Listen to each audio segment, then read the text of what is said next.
On Blue Star, the Eternal Tower stands tall. The entire populace can awaken talents, ranging from SSS to F rank, to enter it and gain power to fight the Abyss invasion. Over a century, 3 generations of supreme experts, Nightmare, Traceless, and Unfettered, have shone like beacons for humanity. Now, a new era seems imminent. Yi Chen, a young man who just transmigrated here, only obtained an ordinary C-rank talent during the awakening ceremony. However, unbeknownst to anyone, while he slept, his true power quietly awakened, the SSS rank talent, Eye of Insight. A pair of eyes capable of seeing through all information, revealing hidden attributes, and even providing bizarre hints. He is destined to walk a unique path. Perhaps the future is just as the mysterious prophecy foretold, having witnessed a century of legends. Only Nightmare, Traceless, Unfettered, and I, Shura, shall be renowned. The 4 of us are just too strong. Nanjiang City No. 3 High School, Talent Awakening Day. Yi Chen calmly walked onto the awakening platform and placed his hand on the Eternal Core Crystal. Talent awakened, C-rank talent, clear sight. The result was announced to a calm audience. C-rank was expected. After all, 90% of people fell into this range. Yi Chen was directed to the observation area to wait. Just as he sat down, drowsiness washed over him, and leaning against the windowsill, he fell fast asleep. In his dream, the illusion of the Eternal Core Crystal reappeared. Lines of blurry text materialized and sharpened. Awakened SSS rank talent, Eye of Insight. Eye of Insight, eyes capable of perceiving everything. SSS rank? Even my dreams are this ridiculous? Yi Chen mocked himself. SSS rank talent, Eye of Insight, at your service. Current survival probability, 98.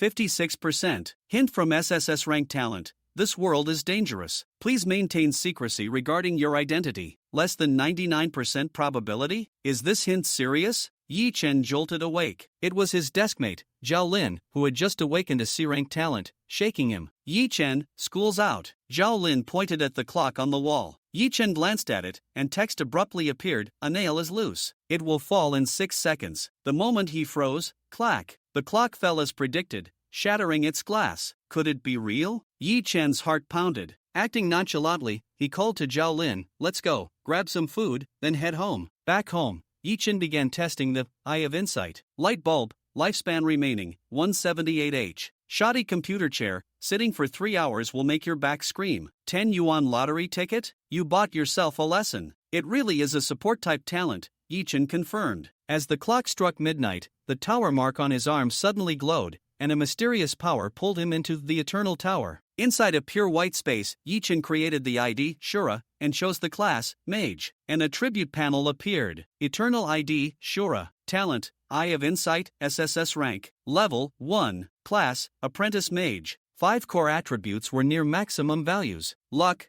10. It really is SSS rank. And my luck is 10 points? Yi Chen was overjoyed. Lucky fellow, you can trigger the hidden stage of the novice dungeon. The Eye of Insight's note appeared again. Newbie gift pack distributed. Please choose one of 3. 3 orbs of light materialized. Yi Chen focused his mind, activating the Eye of Insight. Left orb, A-rank staff, grip of lightning, LV. 1, INT plus 5, comes with a skill and 2 attributes, including the hidden advancement attribute, Destiny. Worth millions. Middle orb, 5,000 gold coins. Worth 5 million real-world currency. Right orb, special item, lightning element, effect, lightning affinity plus 100%, mana recovery plus 100%, randomly learn 3 lightning skills. Choose this one. Yi Chen pointed to the right orb without hesitation. Equipment and money were tempting, but a special item that enhanced his own potential was the optimal choice. Obtained newbie gift pack reward, lightning element. Successfully used, lightning element. A numbing sensation spread through his body. Yi Chen felt incredibly attuned to the lightning element. Learn skills, lightning bolt LV1, 59 base damage, lightning blessing LV1, bonus damage, ready stance LV1, doubles the effect of the next lightning skill. These 3 skills can synergize? Yi Chen quickly analyzed. Standard combo, ready stance, lightning bolt, burst damage 118. Maximum combo, ready stance, lightning blessing, effect doubled, ready stance, lightning bolt, burst damage 236. Assuming ready stance doubles blessing's bonus damage, then the next ready stance doubles bolt's base damage. Ready stance is a god tier skill. Yi Chen's eyes shone. What if I use ready stance continuously? Fun fact, ready stance can only be stacked 30 times. The Eye of Insight provided a timely hint.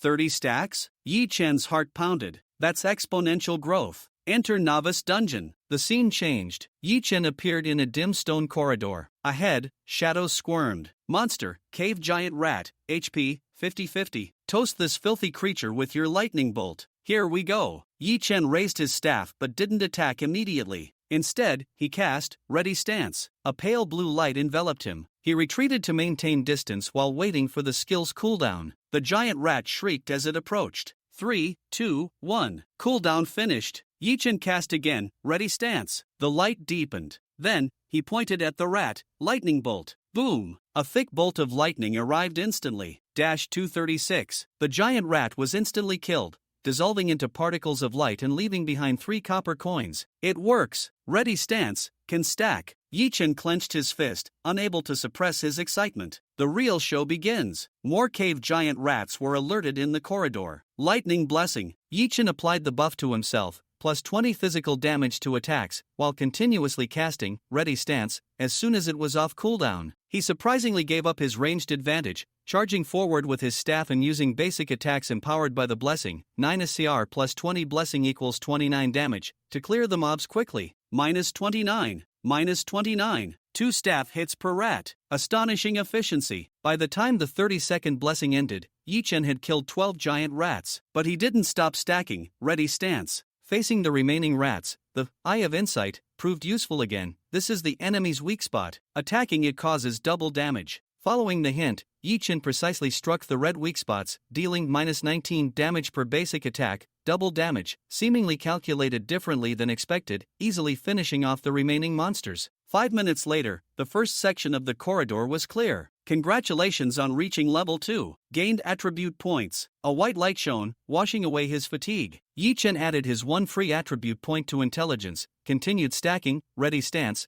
and walked deeper into the corridor. Soon, he reached a fork in the road. Left path, 10 vampire bats plus 1 mutated bat. Right path, a juvenile hellhound is sleeping. A hellhound, the strongest elite monster in the novice dungeon. A textbook nightmare. Yi Chen's gaze swept across the wall directly in front of him, and a new hint appeared. Lucky fellow, move the stone on the left. The hidden stage is activated. Hidden stage requires luck 5+ to trigger. With luck 10, Yi Chen easily met the condition. But he saw the subsequent hint. After entering the hidden stage, all monsters in the novice dungeon will awaken and join the hunt. All monsters? Including the hellhound? Yi Chen sucked in a cold breath. Hellhound, juvenile, LV, 10, HP, 20,000, physical defense 150, magic defense 200, immune to magic damage below 500. That's insane. Yi Chen clicked his tongue. But then, he remembered he had a fully stacked, 30-layer, Ready Stance. 2 to the power of 30. Over 1 billion times damage amplification. A mere pup, nothing to fear. A heroic feeling surged within Yi Chen. Let's do this.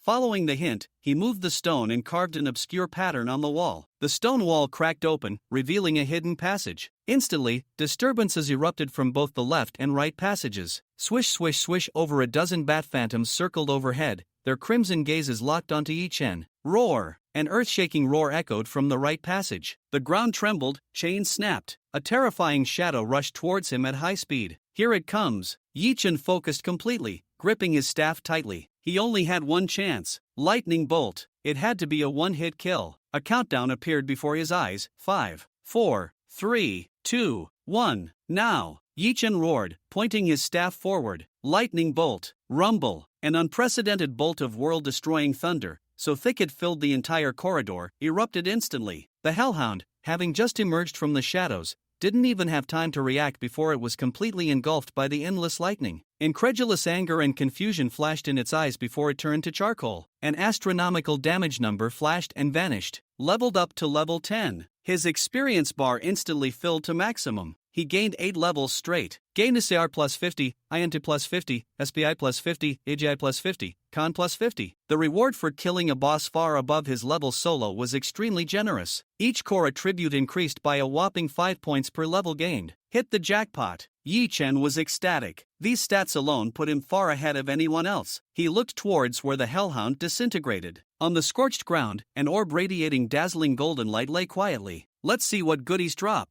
Let me take a look. The golden orb emitted an enticing glow. Skull of the hellhound, crispy, chicken-flavored. Yi Chen extended his hand, and the golden light slowly dissipated, revealing a palm-sized skull floating in midair, crystal clear like amber but with red, yellow, and blue colors. Special material? The skull landed in Yi Chen's palm, a warm sensation spreading throughout his body. Special material, Skull of the Hellhound SSS grade effect can be used for equipment crafting, item crafting, etc. While carried, strength plus 100, constitution plus 100, magic recovery speed plus 500%. It's actually SSS grade material. Yi Chen didn't expect that just carrying this material would grant him a massive boost in attributes. If I can craft it into a staff, it would at least be SSS grade equipment. Yi Chen stored the skull in his backpack.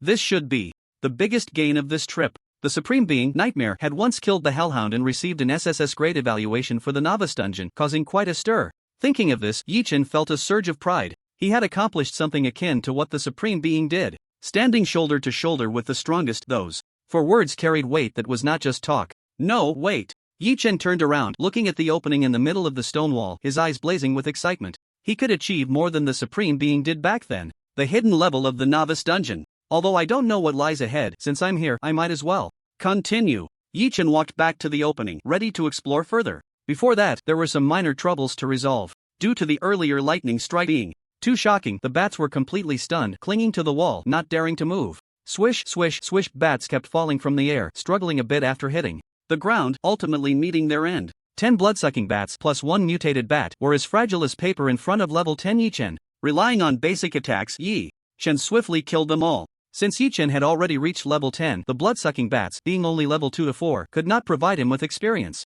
Therefore, Yi Chen only collected a pile of copper coins. He glanced at his attribute panel. Compared to when he first entered the Eternal Tower, Yi Chen's attributes had nearly multiplied by 6. His health had also surged to 1800. Of course, this was with the boost from the Skull of the Hellhound, which added 100 constitution, increasing his health by 1000 points. It should be noted that leveling up and increasing attributes within the Eternal Tower was extremely difficult. The attributes Yi Chen currently possessed were ones that many level 20 or 30 players might not even reach. Moreover, any enhancement here would sink to reality. For Yi Chen, in just one night, his physical condition was 6 or 7 times stronger than before. This was something unimaginable, yet it had truly happened. Yi Chen put away the attribute panel and began to sort through his gains. Previously, he had killed 20 burrowing giant rats, earning 60 copper coins, and from the 10 blood-sucking bats, he gained another 90 copper coins plus 2 silver coins from the mutated bat. Yi Chen had a total of 3 silver coins and 50 copper coins. Within the Eternal Tower, there were 3 types of currency: gold, silver, and copper, in a base 100 system. 10,000 copper coins equal 100 silver coins, which equal 1 gold coin. 1 gold coin equals 1,000 Dragon Kingdom currency. Therefore, 1 copper coin is roughly equivalent to 1 dime. In other words, after a hard day's work fighting monsters, Yi Chen had earned a total of 35 yuan, not even enough for 6 meals of spicy hot pot. After counting his current loot, Yi Chen once again stood at the entrance of the hidden level. During this time, he hadn't been idle and had started stacking, ready to strike. Again. Judging from the results of instantly killing the Hellhound, ready to strike could be considered a divine skill. Once stacked to a sufficient level, it would be unstoppable. The passage to the hidden level was dark and murky, making it impossible to see anything. Yi Chen tore a torch from the wall of the previous passage and lit up the area in front of him. No danger ahead, detection complete. With the prompt from Eye of Insight, Yi Chen felt much more at ease, but he still remained vigilant. In the dark passage, Yi Chen cautiously moved forward. It feels like I'm going down. Yi Chen realized that the passage he was in was descending. The novice dungeon is at the bottom of the Eternal Tower. If I'm going down, does that mean there's a 0 level? This thought lingered in Yi Chen's mind. The origins of the Eternal Tower were mysterious, and even after a century of human research, they still hadn't figured it out. Guided by the flickering torch, Yi Chen walked a long way, not knowing how many layers he had accumulated. Suddenly, Yi Chen caught a whiff of a pungent smell. What is this? The smell of sulfur. Where am I? In an underground magma chamber. As if to confirm Yi Chen's suspicion, a wave of heat rushed towards him. Whoosh! This wave of heat came suddenly, and the strong wind blew out the torch in Yi Chen's hand. Snap! The only source of light completely vanished, leaving only a few sparks emitting an extremely faint glow, and Yi Chen's vision went dark. The passage fell into an endless silence. The darkness lasted less than a second. Yi Chen's vision brightened again. How could an SSS level talent not have night vision? Don't underestimate talent. Yi Chen couldn't help but roll his eyes. If it had night vision, why didn't you say so earlier? Yi Chen had been waving a small stick around for ages. This talent didn't seem so shabby after all. What are you cursing about? Clearly, the Eye of Insight was quite displeased with Yi Chen's underestimation. After the Eye of Insight activated, Yi Chen's speed increased significantly. Everything in his field of vision was clear, and he wouldn't miss any details. Moreover, the Eye of Insight kindly noted a distance remaining 5,601 meters. The passage is actually this long? Yi Chen had already walked a long way, and there was still nearly 6 kilometers to go. Let's speed up. Yi Chen began to run, moving like a cheetah, his movements incredibly smooth as he quickly advanced through the passage. His physical fitness was already top-notch among his peers, and after the attribute enhancement from the Eternal Tower, his running speed was astonishing. Furthermore, the previous battle had made Yi Chen more accustomed to his current body. What was even more terrifying was that after running 5 kilometers in one breath, Yi Chen's face wasn't flushed, he wasn't out of breath, and he didn't even break a sweat. This is amazing. Yi Chen's understanding of the Eternal Tower had always been limited to textbooks. It was also referred to as textbook-level understanding. Only at this moment, truly feeling the change, did Yi Chen grasp the profoundness of the Eternal Tower. The key point was that all the enhancements Yi Chen was enjoying at this moment could be 100% synchronized to reality. The true nature of the hidden level 200 meters ahead. Please do not drive while fatigued. Fatigued my ass. Yi Chen was feeling ecstatic, in great shape. Charge ahead. With 200 meters to the finish line, Yi Chen finally stopped, gripping his staff tightly, ready for battle. 150 meters. 100 meters. 50 meters. Closer, even closer. Yi Chen ultimately stopped in front of an enormous bronze door. The bronze door was engraved with incomprehensible patterns, mysterious and obscure, seemingly containing some secrets. Yi Chen carefully examined it, mentally memorizing the entire pattern. This is a mark left by an indescribable terrifying existence, proving that it once existed. Continue observing for 10 seconds, and you will be mentally contaminated by an existence from the void. 10, 9, 8. The countdown.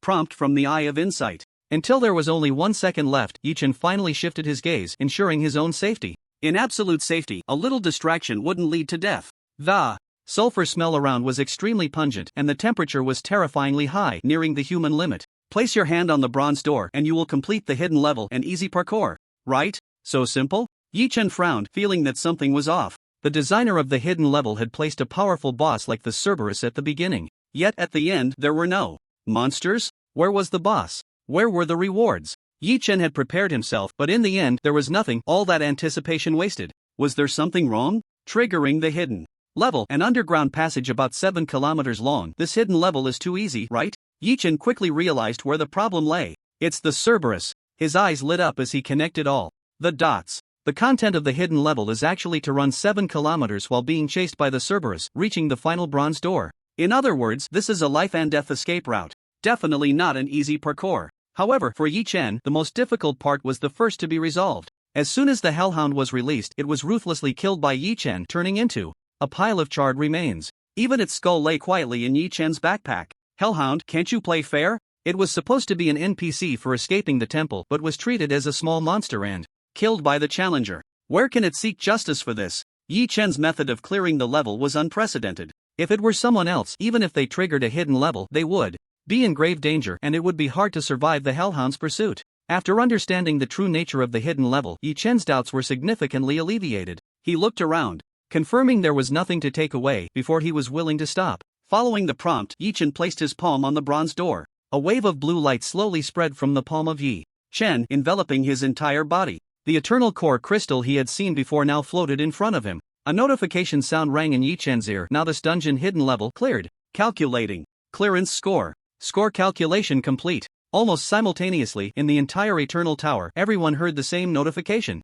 Congratulations to player Azura for achieving SSS level evaluation in the novice dungeon. The moment the announcement was received, people felt a jolt in their hearts. Before they could express their shock, a new announcement from the Eternal Tower flashed across the screen again. Congratulations to player Azura for achieving SSS level evaluation in novice dungeon hidden level. All public channels fell into a deathly silence. There wasn't even a word spoken in the channels. The entire Eternal Tower, even the whole world, fell into silence. Only silence, only unspoken words expressed their feelings at this moment. Hidden level? What hidden level? The Eternal Tower had descended for 100 years, and humanity had studied it for 100 years. Even during the most difficult times, the research had never been interrupted. How had they never heard of a hidden level before? Countless questions surged in people's minds. These questions erupted with immense energy, becoming the focus of discussion on all platforms. What is a hidden level? Hidden rewards. What are hidden rewards? All questions ultimately converged into one: who is Azura? At this moment, the world focused on Azura. Two announcements from the Eternal Tower sent shockwaves through the entire human race, Blue Star, and even the Abyss Plane. In an instant, the world was tumultuous. SSS level talent has emerged, initiating the Dawn Project. Issuing the War God summons, all registered War Gods report to the designated location immediately. The Abyss plane has entered a level 2 combat readiness state. The Azura merely cleared the novice dungeon at SSS level, like a butterfly flapping its wings, stirring up a storm. Of course, all of this was temporarily unrelated to Yi Chen. He had just cleared the novice dungeon. After the announcement from the Eternal Tower, what lay before Yi Chen was a bountiful reward for clearing the dungeon. Cleared the novice dungeon at SSS level. Reward: all attributes plus 50, luck plus 1, gold plus 100,000, trading secret realm pass. Cleared the novice dungeon at SSS level. Reward: 1 special job change opportunity. Cleared the hidden level at SSS level. Reward: eternal blessing. From the dazzling announcements, Yi Chen found the real benefits. 100,000 gold? That's equivalent to 1 billion dragon coins? Seeing such a large sum of money, Yi Chen was momentarily shocked. 1 billion? What does that mean? A house costing 5 million could buy 20 of them. If you win 10,000 yuan in the lottery every day, it would take 27 years to collect 1 billion. This wealth was so immense that it exceeded ordinary understanding, even someone as composed. As Yi Chen took a few seconds to calm down. Before today, he had just over 10,000 yuan in his bank account, with a 6-digit password protecting a 5-digit deposit. His wealth had surged by 10,000 times, enough for an ordinary person to spend a lifetime without exhausting it, which felt somewhat dreamlike. But 100,000 gold was just the least valuable item in this reward. All attributes plus 50, luck plus 1. The rewards for clearing at SSS level are truly generous, no wonder the strongest rise so quickly. Yi Chen sighed. The current strongest among the human race had all cleared the novice dungeon at SSS level back in the day. Their growth was like playing a game with cheats, soaring like a rocket into the sky. Now, having also achieved SSS level clearance, Yi Chen began to understand the journey of his predecessors in light of the generous rewards. High base attributes, increased luck, 100,000 starting gold, and 1 special job change opportunity. Their starting point was not on the same level as ordinary players. A ball of golden light descended, hovering before Yi Chen, with flashes of lightning flickering. Thunder Fury Mage, Lightning System, 1 job change opportunity. After use, change to the hidden profession Thunder Fury Mage, automatically gain lightning. Specialization, all lightning spell effects plus 100%, mana consumption minus 50%. Thunder Fury Mage profession template rating, SSS level. Little brother, what are you hesitating for? Choose it. Under the insight of the Eye of Insight, the advantages of the Thunder Fury Mage were laid bare. After acquiring the light orb, blue and white lightning flickered and danced at Yi Chen's fingertips, quickly spreading a tingling sensation throughout his body. Job change successful. Meanwhile, trending on Weibo and headline news, 6 out of the top 10 were related to Azura. Whether in the Eternal Tower, the online world, or real life, Azura was the most mentioned term. After completing the job change, a new attribute panel appeared before Yi Chen. Eternal ID, Azura Talent, Eye of Insight, SSS level, 10 Profession, Thunder Fury Mage, Lightning Type, HP, 3600/3600 MP, 1800 Strength, 126 plus 100 Intelligence, 145 Spirit,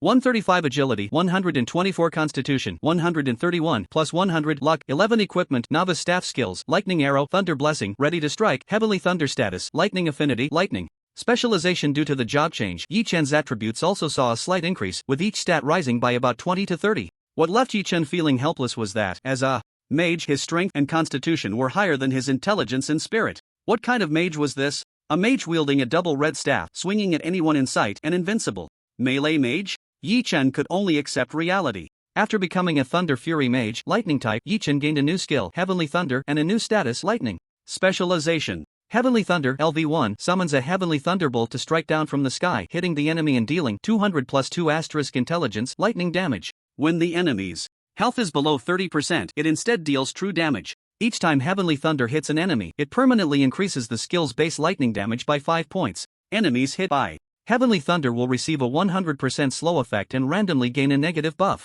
Mana cost, 200 points cooldown, 2 seconds. Yi Chen's intelligence attribute is 145, so 200 plus 145 times 2 is equal to 490. With the 100% bonus from lightning specialization, a single Heavenly Thunder can deal 980 lightning damage. Truly worthy of the hidden profession of the SSS level template. After reading the description of Heavenly Thunder, Yi Chen felt a surge of excitement. This skill not only had high damage, a short cooldown, but also great growth potential. Each hit on an enemy would grant a permanent increase of 5 points in damage. Yi Chen looked around but couldn't find a target to test his skills on. He was so eager that he wished he could strike himself with a Heavenly Thunder. Calm down, calm down. The effects of Heavenly Thunder and Lightning Specialization perfectly matched the SSS level profession template, truly genuine. This also meant that Yi Chen's growth rate and potential had risen to a new level. What other rewards are there?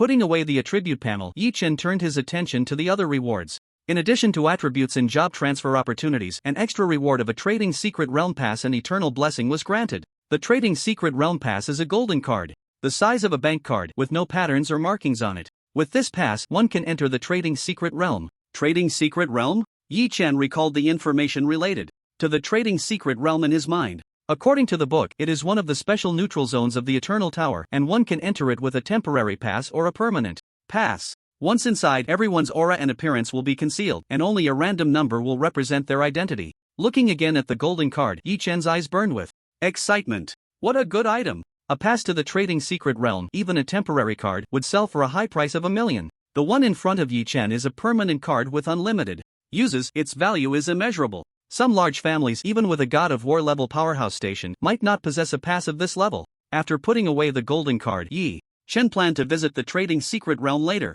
After clearing the novice dungeon, Yi Chen had jumped to level 10, and it was time to change his equipment. Moreover, the exploration plans ahead would require some materials and items, which Yi Chen needed to prepare in advance. Yi Chen looked at the last reward, Eternal Blessing. The son of the tower, blessed by the Eternal Tower, will have their score increased by 1 level each time they clear a dungeon or break through the layers of the Eternal Tower. The weight of this blessing exceeded Yi Chen's imagination. To put it bluntly, all the rewards Yi Chen had previously obtained combined were not as valuable as the Eternal Blessing. A permanent increase of 1 level in score. What does this mean? If Yi Chen could achieve a perfect clear, which is an SSS level score, under the Eternal Blessing, it would be an SSS level score. It even breaks through the limits of the Eternal Tower itself. With this blessing, Yi Chen's growth rate would surpass everyone's imagination. No wonder this is the reward for clearing the hidden level at SSS. Yi Chen thought to himself, the 3 strongest beings of the human race, who rose one after another, only cleared the novice dungeon at SSS level, and no one triggered the hidden level. In other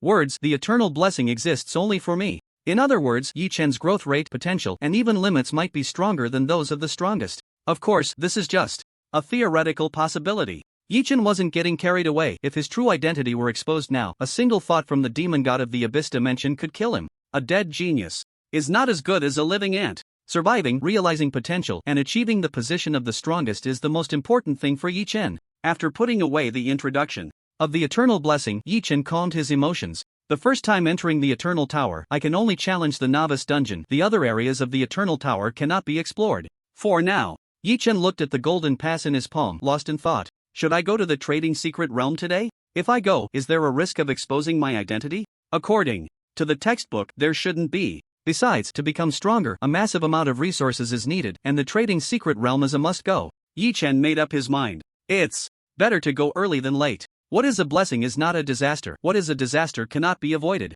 Pressing his thumb on the pass, golden light filled Yi Chen's vision, enveloping him completely. A long string of numerical codes mixed with letters appeared in Yi Chen's mind. This is his identification number in the Trading Secret Realm. The next moment, the golden light faded, and Yi Chen found himself in a corner of a market. The 3-person-wide road was packed with people, and both sides were filled with stalls displaying all kinds of dazzling treasures, with vendors shouting loudly, creating a bustling atmosphere. Secret news! Secret news! The Defense Command issued the 26th order, calling for all War God level powerhouses to report nearby. Today's tabloid brings you closer to the growth path of Azura. Recruiting War King level powerhouses to train S-class talented apprentices. This child will surely become Azura's right-hand man. Yi Chen? Has he not surfed the internet for too long? Why is it that in the Trading Secret Realm, 9 out of 10 sentences are related to Azura? Yi Chen was momentarily taken aback when a warm voice rang in his ears. Little brother, you look new here, right? Yi Chen turned around and saw a green-skinned goblin standing next to him. Greeting him,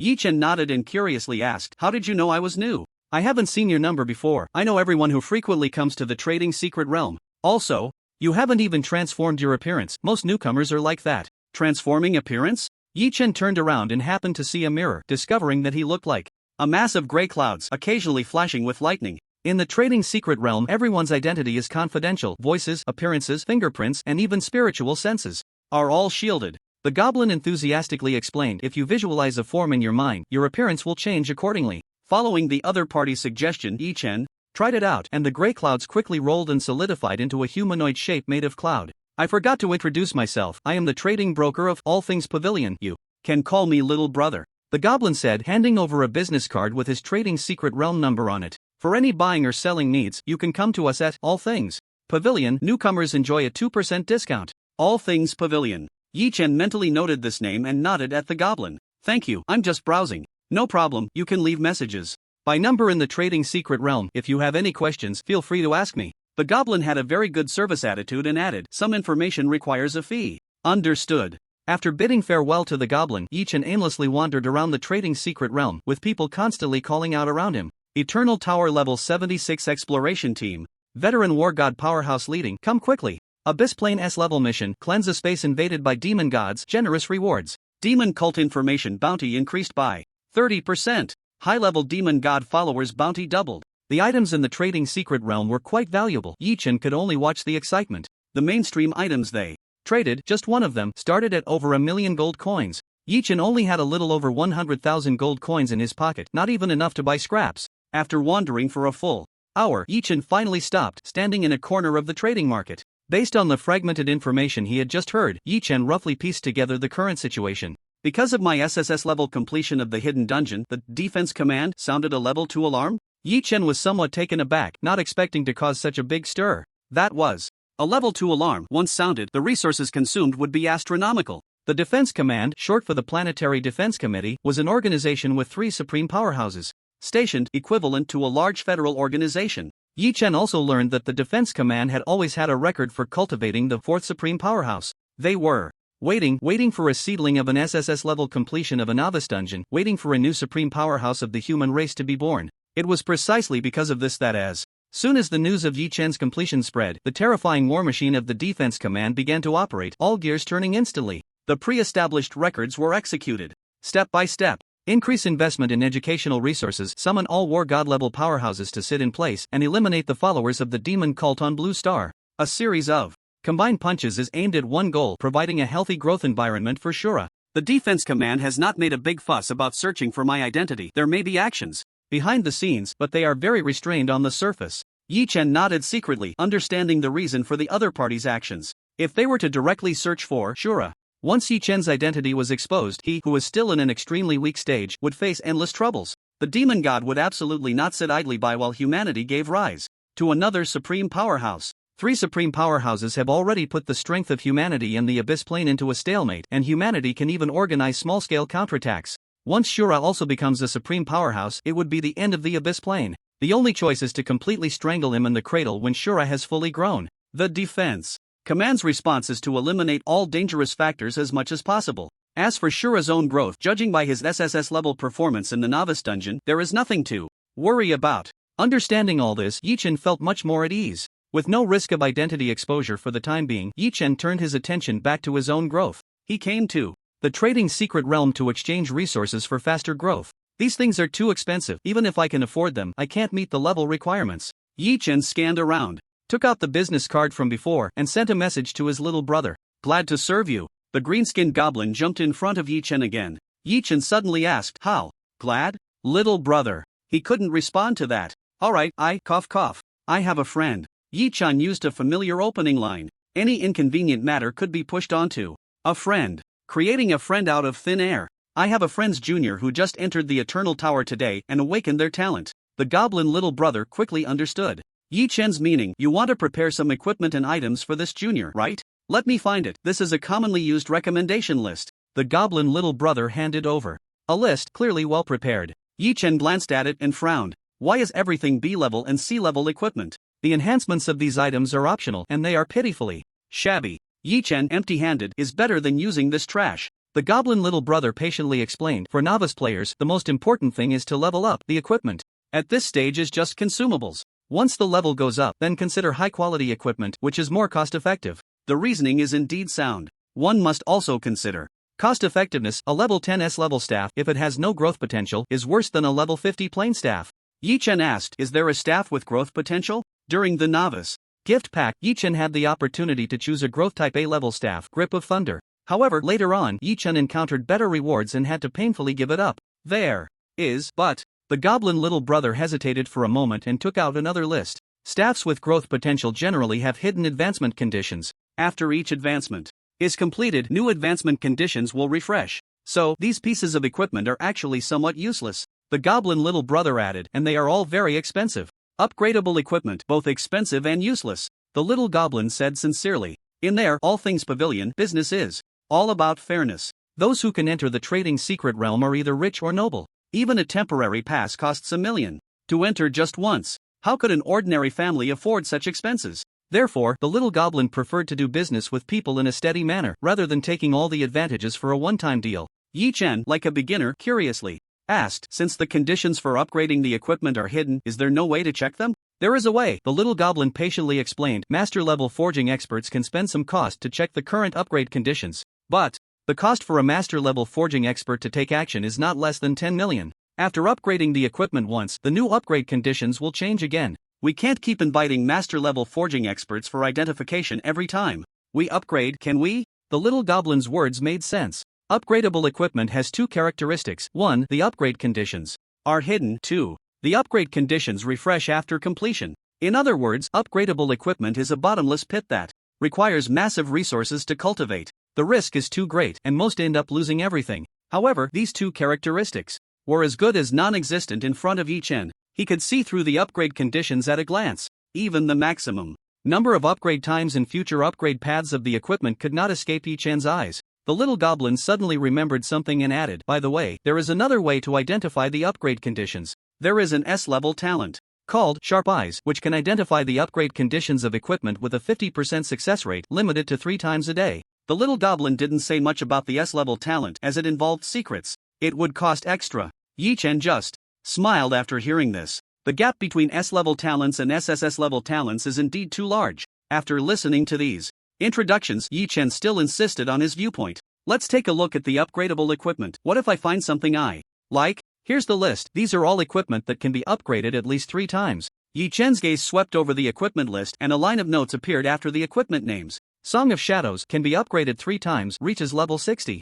After full upgrade, A-grade quality. Soul Whaler can be upgraded 6 times, reaches level 80 after full upgrade, S-grade quality. While checking the notes, Yi Chen did not forget to compare the prices of these pieces of equipment. Song of Shadows costs 300,000 gold coins, Soul Whaler costs 150,000 gold coins. Analyzing from the potential, the latter is obviously stronger, yet its price is only half of the former. This is because Song of Shadows has a good basic panel and is suitable for dark-type mages, while Soul Whaler leans towards the soul type, making it a niche profession. Of course, they also have one thing in common: Yi Chen couldn't afford either. Yi Chen only had 100,000 gold coins, which would be worth over 100 million in dragon coins, yet he couldn't buy a single upgradable staff. Just as Yi Chen was browsing the staves, the little goblin suddenly exclaimed, "Our All Things Pavilion just received a notice that all low-tier equipment is on sale for 20% off. Is there such a good thing?" Yi Chen was somewhat skeptical. This couldn't be some promotional trick, could it? Brother, thank the Azura, the little goblin sighed. These discounts are a wide net cast to provide resources for the new generation.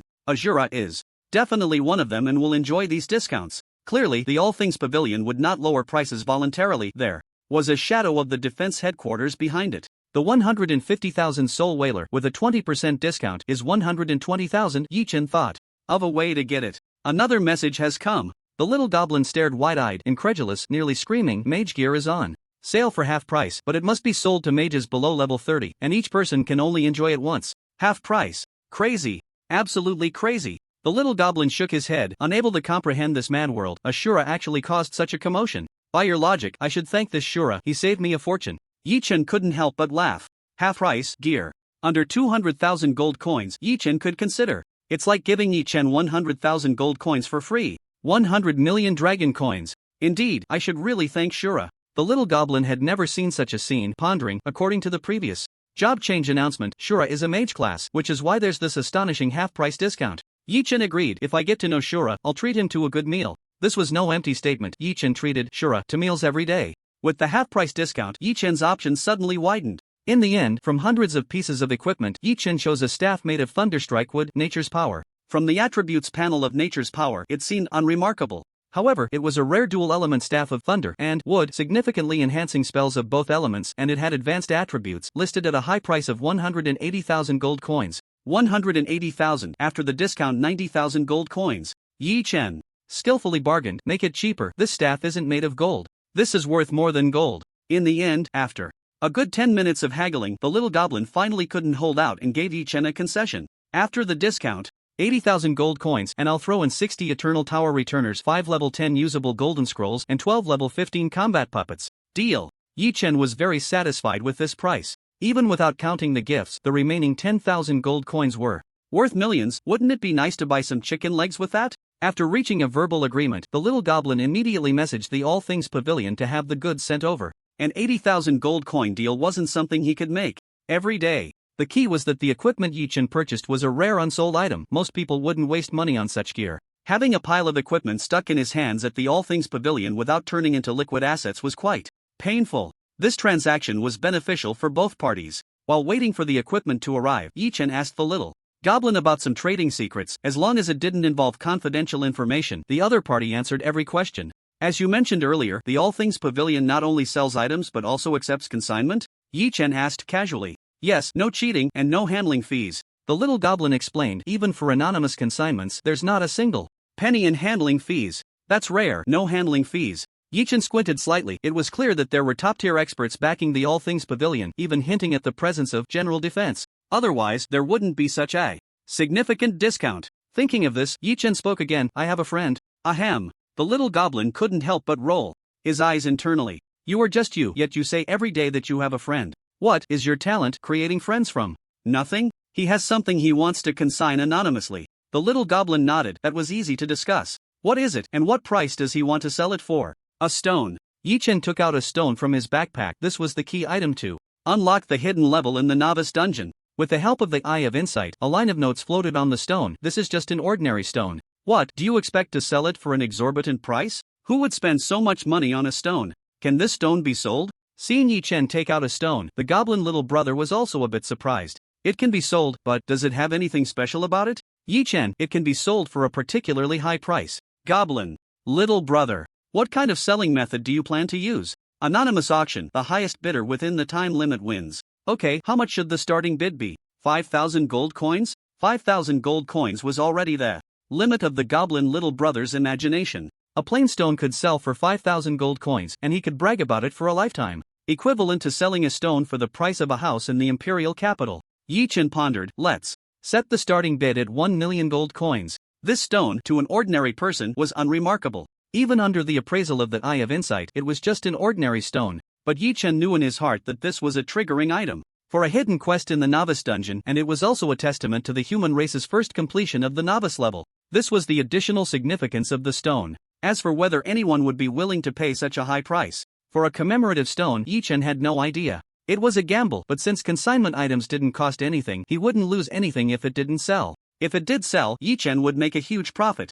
Alright, I'll set this up for you for a limited time of 1 month. Is that okay? The goblin little brother confirmed some details and finally placed the stone in the All Things Pavilion auction house. The force of nature that Yi-chan had reserved was finally delivered. We need to create a transaction contract in the presence of the secret realm spirit, ensuring that the buyer of this staff is a mage below level 30, while also enjoying a 50% discount at the All Things Pavilion for the first time. After signing several contracts, the goblin little brother summoned the secret realm spirit, and the transaction was finally completed. The slightly cumbersome procedure ensured that every transaction was as fair and just as possible. After finishing up, the force of nature was officially handed over to Yi-chan. I wish you a pleasant life, and if you have any needs, feel free to contact me anytime. The goblin little brother watched Yi-chan leave the trading secret realm. A familiar merchant called out, "Little brother, where did you find that guy who was willing to spend a fortune on upgradable equipment?" Upgradable equipment was a money pit for all merchants. Expensive and useless, extremely difficult to sell. Who knows?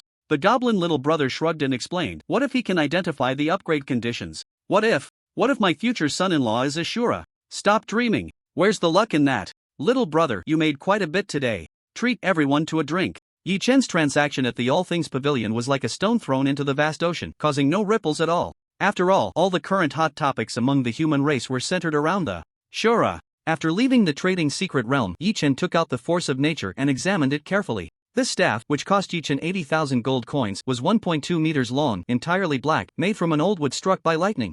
And because of this, it gained dual attributes of lightning and wood. Indeed, it is a top-grade staff that can be upgraded 12 times. Equipment: Force of Nature, LV.10, Rarity, a Great Attributes, Intelligence plus 25, Spirit plus 15 Affix, Heavens. Punishment: the holder of the staff gains plus 5% lightning damage and receives plus 10% lightning damage, while wood-based skills provide plus 10% shield/healing dual birth. When releasing lightning skills, there is a 0.1% chance to simultaneously release wood skills, and vice versa. Advanced entry, death and rebirth, accumulate 1 million points of lightning damage or restore 1 million points of wood healing to advance. The choices during the advancement process will affect the final outcome of the advancement. Number of advancements possible, 12. Number of advancements completed, 0. The original price of the power of nature is 180,000, as the heavenly punishment is a rare percentage damage increase, raising the value of the entire equipment to a higher level. Of course, what Yi Chen values most is still the limit of 12 advancements. Each advancement will result in a qualitative leap in the equipment's level and attributes, and there is also a certain probability of increasing the entry. As for the Twinborn entry, it is somewhat lackluster. Yi Chen has transitioned to become a Thunder Fury Mage, Lightning type, currently mastering only lightning skills with few other means. As for the advancement conditions of death and rebirth, 1 million points of lightning damage is just a trivial matter for Yi Chen. After stacking up several times, a single lightning arrow is enough. Unfortunately, on the first day of entering the Eternal Tower, I can only challenge the novice dungeon. Yi Chen put the power of nature back into his backpack and looked down at the tower mark on his arm. Under Yi Chen's consciousness, the tower mark emitted a white light, enveloping Yi Chen's entire body once again. In the next second, he returned to his home. Finally back. Yi Chen picked up the cup of water on the table and drank it all in one go. Reflecting on his first journey in the Eternal Tower, Yi Chen felt everything was so dreamlike it seemed unreal. Awakening an SSS level talent, killing the Hellhound, clearing hidden levels, achieving SSS level clearance, purchasing the power of nature. In just a few hours, Yi Chen's strength had undergone a qualitative leap. Now, even if he encountered a slightly weaker warrior, he would have the strength to fight. Stretching his limbs, Yi Chen felt the changes within his body. The attributes from the Eternal Tower would synchronize with reality. His current 5-dimensional attributes had all exceeded 100, and his physical quality had been enhanced by more than 10 times. Yi Chen conducted a simple test in the room. Holding his breath in a basin for 10 minutes, Yi Chen felt no discomfort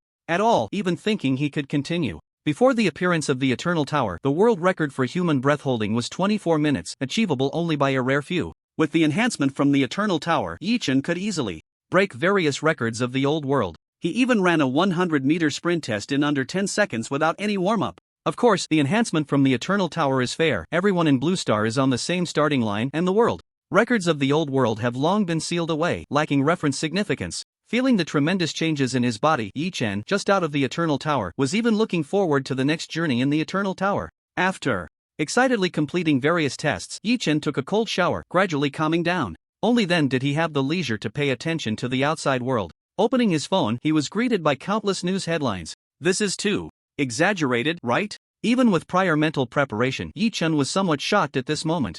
On Weibo's trending search, out of the top 50 entries, 34 were related to Azura. Top trending search, will Azura be the next supreme being? Second trending search, the defense general destroys the 4th demon sect's headquarters, killing 3 deputy leaders. Third trending search, demon sect? Looking at the second trending search, Yi Chen moved his finger and clicked in. The demon cult. It is a general term that refers to those human traitors who follow the demon god. It is also known as a heretical sect, betrayers and followers of the demon god. The strength of the Eternal Tower is not easy to enhance. Many people get stuck on a certain level for their entire lives, and the higher one goes, the greater the difficulty. However, the demon god can help them advance further. After the abyssal plane invaded Blue Star, the demon god employed various means to erode humanity. They released projections, displayed miracles, seduced hearts, and tempted the parasites among humans to become their minions, to be used at their will. There are always those who cannot resist temptation, ultimately falling into the embrace of the demon god. These people gather together to form the demon cult. In Blue Star, aside from gathering intelligence on humanity, the most important function of the demon cult is to cause destruction, day defense and night defense. But the home thief is hard to guard against. They hide in every corner of society, with some even holding high positions, waiting for the right moment to act. In the past century of confrontations, the people of the demon cult have caused significant losses to humanity, with many talents being secretly killed before they could grow. The most outrageous thing is that the methods of these traitors are extremely covert. Sometimes they cause deaths disguised as various accidents, and they go undetected. After the rise of Shura, the second thing the general defense did was to increase the crackdown on the demon cult. Clicking into trending news, Yi Chen saw numerous reports. The 4th demon cult, which worships the 4th demon god, the demon god of annihilation's wrath, has a totem of a green torch. The news reported that the headquarters of the 4th demon cult was destroyed, and 3 vice leaders were killed on the spot. The leader was severely injured and escaped at a great cost, whereabouts unknown. A god of war level powerhouse, even if severely injured, should not be underestimated. Yi Chen sighed. These matters were still too far from him. The people of the demon cult would definitely want to find and kill Shura, even willing to pay a sky-high bounty for it. Correspondingly, humanity's efforts to crack down on the demon cult would also continue to intensify. The war between the two sides would not cease for a moment. Even if Yi Chen had the heart to kill the thieves, he lacked the strength. Right now, he hadn't even passed the soldier test. How could he qualify to worry about matters of the god of war? In any case, the demon cult was always a thorn in humanity's heart. Those who turn their blades against their own kind are the most detestable. If Yi Chen exposed his identity as Shura, he would undoubtedly face endless pursuit. Even if he did not reveal his identity, any outstanding performance could lead to deadly hands against him. The enemy is in the dark, and I am in the light. This situation is the hardest to handle. But there is still a way. Yi Chen looked at the mirror, where a note appeared above his head. An ordinary person with nothing but good looks and SSS level talent. Very good, very perceptive. That eye of insight as an SSS level talent can also take effect in real life. The groundhogs of the demon cult have nowhere to hide before Yi Chen. No matter what schemes they have, as long as they appear near Yi Chen, he will easily see through their identities. The SSS level talent is both Yi Chen's greatest secret and his strongest trump card. After finishing all this, the east began to brighten slightly. Facing the rising sun, Yi Chen walked towards the school. Along the way, his gaze wandered among the people. As long as he concentrated, he could see the notes above people's heads and gain a deeper understanding of them. While waiting at the traffic light, Yi Chen saw a particularly stunning beauty, with a line of numbers appearing above her head. 23 years old, 33, 22, 32. Hiss. This talent is too indecent, right? On the morning road, scattered pedestrians, the city was slowly waking up. Yi Chen's gaze fell on a young man in a suit, holding a steaming cup of coffee, with a well-defined face adorned with a calm smile, exuding an elegant and amiable aura. Clearly, this is a promising young man with a bright future. Looking at the other person, Yi Chen's expression grew slightly serious, and a hint of worry flashed across his eyes. Zhuo Tianan, a follower of the fourth demon god, received the demon god's blessing last night, and he is in a good mood, even willing to give a beggar an extra 100 yuan. A follower of the demon god. Yi Chen didn't expect to encounter a follower of the demon god on his way to school. Is this something as common as radishes and cabbages that it can be encountered so easily? Calm down. Yi Chen quickly steadied his mind and began to think of a strategy. As he thought, the note above Zhuo Tiannan's head also changed. Don't even think about going in hard. Your 10 hands combined can't match even one of his fingers. Then, the note transformed into a lengthy stream of text, briefly introducing Zhuo Tiannan's life. Zhuo Tianan, B-grade talent, Crimson Flame Passion, holder, level 179 flame. Warrior, entered the national 6th ranked martial arts university 7 years ago through the college entrance examination, graduated 3 years ago, has the combat power of a quasi-general, and after demonization possesses strength comparable to a general. After reading Zhuo Tiannan's information, Yi Chen felt it was more troublesome. General level strength really gives me a headache. I definitely can't do it alone. I'm just a level 10 thunder mage. Should I call for help? Yi Chen was never a reckless person. When fighting, he would never engage in a one-on-one if he could gang up on the opponent. Since he had seen a follower of the demon god, Yi Chen couldn't pretend he hadn't. I need to think of a way that won't expose my identity but can still report Zhuo Tianan. With that thought, Yi Chen pulled out a golden card. Transaction Secret Realm Pass. This pass, as the key to enter the Transaction Secret Realm, has a communication function. Even if one is not in the Transaction Secret Realm, they can communicate using the pass, just like chatting on QQ. Not here, let's change places. Yi Chen calmly brushed past Zhuo Tianan, showing no signs of abnormality. After arriving at school, Yi Chen sneaked into the bathroom, locked the door, and took out the Transaction Secret Realm Pass. Little brother, are you there? Yi Chen didn't have to wait long before the little brother quickly replied, I'm here. No one has made an offer for the stone you put up for sale. The All Things Pavilion can buy and sell anything, right? Yi Chen remembered that this was the slogan of the All Things Pavilion, everything can be bought and sold. Yes. After receiving a positive reply, Yi Chen pressed on. Do you buy information about general-level demon cult followers? The little brother, a goblin. What kind of operation is this? Wouldn't it be better to report the demon cult follower directly to the official? If a general-level demon cult follower is successfully reported, the official reward starts at 10,000 gold coins. The goblin little brother quickly understood. He was a smart person and instantly grasped Yi Chen's true intention, not wanting to expose his identity while wanting to report a demon cult follower. He's using the All Things Pavilion as his firewall. The goblin little brother had never seen such a clever operation. It must be said that this method was indeed good. Through the Transaction Secret Realm, contacting the All Things Pavilion, and finally reporting the demon cult follower to the official. The All Things Pavilion and the Transaction Secret Realm would serve as Yi Chen's firewall, making it impossible to trace his true identity through these clues. No problem. The goblin little brother immediately replied, based on the completeness of the information. After verification, the All Things Pavilion will pay the purchase fee. The price offered by the All Things Pavilion will definitely be equal to or even higher than the official reporting reward. With the goblin little brother's assurance, Yi Chen immediately sent the edited information. It contained detailed information about Zhuo Tianan, including talent, equipment, profession, attributes, and more. Even the special item given to Zhuo Tianan by the demon god was described in detail, exposing all of Zhuo Tianan's trump cards. Looking at this series of information, the goblin little brother fell into a state of existential doubt. Is all this information true? How does this person know so much about Zhuo Tianan? Could it be that Zhuo Tianan is schizophrenic and reported himself? After reporting Zhuo Tianan, Yi Chen leisurely returned to the classroom. As expected, the entire classroom was buzzing with excitement, all the students animatedly discussing the journey to the Eternal Tower, and naturally, the topic of Shura was not left out. Have you heard? Shura has already been taken.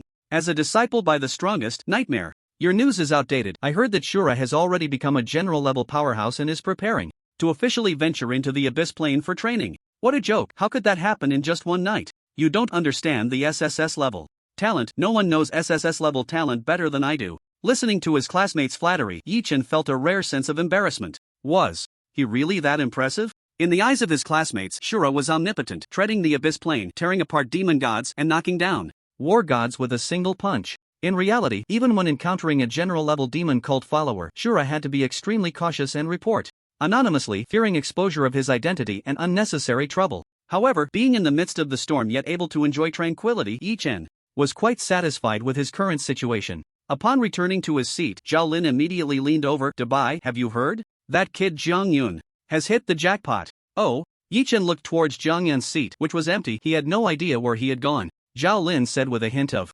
envy, that guy awakened an A-level talent and got lucky, clearing the S-level in the novice dungeon. Right now, he's in the principal's office. Yi Chen casually remarked, impressive, impressive. That brat Jiang Yun is soaring to the heavens. I heard several generals want to take him as a disciple.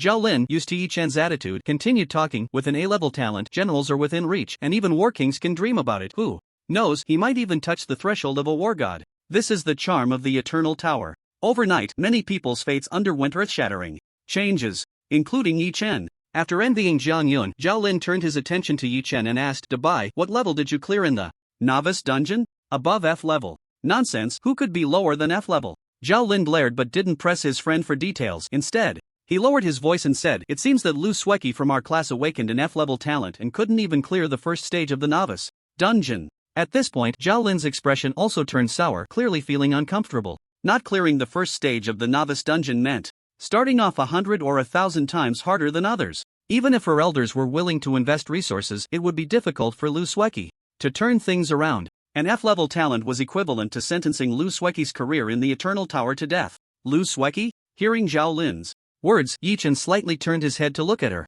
He saw Lu Sueki with her smooth black hair draped over her shoulders, quietly sitting at her desk reading. The commotion was unrelated to her. Lu Sueki had a standard oval face, delicate features, and had always performed well academically, serving as the class's study committee member. Unexpectedly, when awakening her talent, she ended up with such a miserable outcome. Just as Yi Chen was about to shift his gaze away, a line of notes popped up above Lu Sueki's head. Talent second awakening condition, change profession to otherworldly.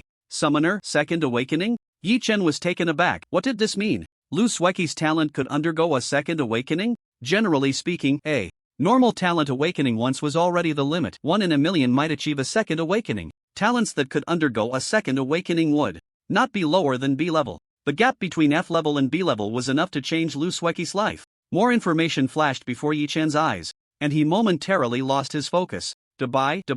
Zhao Lin stretched out his hand and waved it in front of Yi Chen. Why are you staring blankly?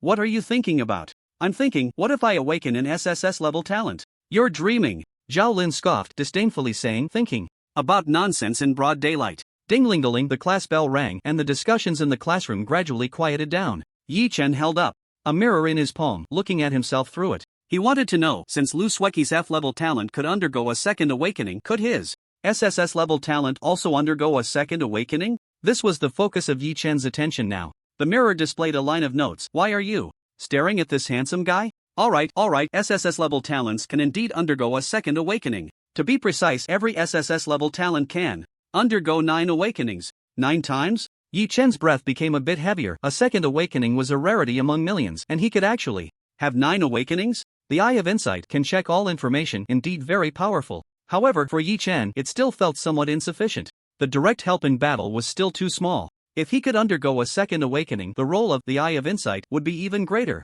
After receiving this news, Yichen felt much more at ease. Condition for second awakening, level must be raised to 300. Level 300? For Yichen, that still felt quite far away. Big White Zhao Lin, sitting beside him, muttered softly, "I've noticed you're getting more and more narcissistic. It's one thing to not sleep in class, but you're even looking in the mirror, not focusing on your studies." Yichen rolled his eyes. What kind of not focusing was this? Is class time meant for sleeping? I, Yichen, am upright and never sleep in class. Whoosh, ding-ling-a-ling, the class bell rang, and Yichen stretched lazily, then stood up and walked straight towards Luski. Other students saw him and quickly made way, clearing a path. It's just beating up a small thug until he was seriously injured. These guys are still remembering it. Yichen felt quite speechless at the students' reactions. When he first crossed over, he had encountered a small thug stealing something outside the school, and a conflict broke out, leading to a fight. Yichen had literally beaten the guy into the hospital, and he still hadn't been discharged. After these events spread, the students were somewhat afraid of Yichen, which was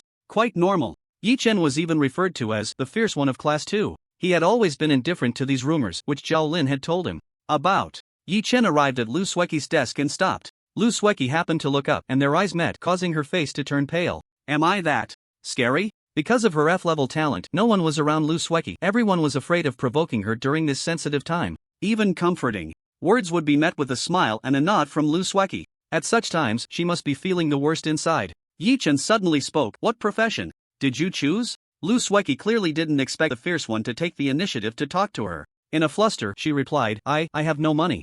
Yichen? Even if I were to rob someone, I wouldn't rob them of their money. One sentence from Yichen made Luski's previously pale face turn bright red. Even her ears were burning hot. This little girl has no composure at all. Yichen didn't tease her further and repeated his question. What profession did you choose? Luski timidly said, mage. For girls, mages and priests are definitely the top choices. Luski has an F-level talent but also a heart that wants to fight, so she chose to be a mage. But in the end, she lost the bet, losing utterly with an F-level talent that was weak beyond belief. Yichen continued, you know about the job transfer pool, right? It's a place where beginners can change their profession. Luski nodded. She came from the Lu family, which had a warlord-level powerhouse stationed, so her background was not shallow. The job transfer pool costs hundreds of thousands of dragon coins for a single entry, which ordinary families cannot afford, but the Lu family could manage it without much strain. If one carries special items when entering the job transfer pool, they can change to a special profession. For example, an otherworld summoner. Luski wanted to turn her fate around, and relying on her F-level talent was absolutely not enough. She needed a second awakening of her talent. The otherworld summoner was the condition to unlock the second awakening of her talent. I think you're quite suitable for the otherworld summoner. Consider changing your job, Yichen said, throwing down this line before turning to leave. He had said what he needed to say. Whether Luski could change her fate was up to her. After all, it was just a few words, helping a classmate casually, nothing serious. Only Luski was left sitting at her desk in a daze, her ears still as red as a burning cloud. An otherworld summoner, huh? Luski savored Yichen's words, her brows furrowed, looking pitiful. Even if she changed her job, what good would it do? She would still be an F-level, still a waste who couldn't even pass the first level of the novice dungeon. But just giving up like this, Luski was unwilling. Should I give it a try? She murmured to herself. No one responded. Luski, come out for a moment. At the entrance of class 2 of the third year, a middle-aged man leaned out halfway, his hair slightly graying, his expression serious, exuding a certain authority. Why is the vice principal looking for Luski? Zhao Lin glanced over and immediately lowered his head, whispering, I heard that the War King from the Lu family has recently made significant gains in the Abyssal Realm and has a chance to challenge the War God. A family with a War King and a family with a War God are completely different concepts. Zhao Lin analyzed seriously. Luski is said to be the legitimate granddaughter of that War King, who dotes on her greatly. He originally prepared a lot of resources for her, enough to at least help her reach the rank of War General. Who would have thought she would awaken an F-level talent in the end? Yichen glanced at Zhao Lin, slightly speechless, and said, why do you pay so much attention to all this gossip every day? Dubai, you wouldn't understand. You know my situation. My grandmother doesn't care for me, my uncle doesn't love me, and I have a long way of hardship ahead. Zhao Lin crossed his arms behind his head, his toes hooking the bottom of the desk, leaning back slightly, feeling a bit helpless as he said, for me, getting into a martial arts university would be the best. As long as I can be recognized as a war soldier, I won't have to worry about food and drink for the rest of my life. I don't like fighting and killing either. If it really doesn't work out, I'll find a way to get a position at the All Things Pavilion. Zhao Lin's awakened talent isn't great, only sea level, and he doesn't have a chance for a second awakening. Yichen patted his shoulder, not saying much more.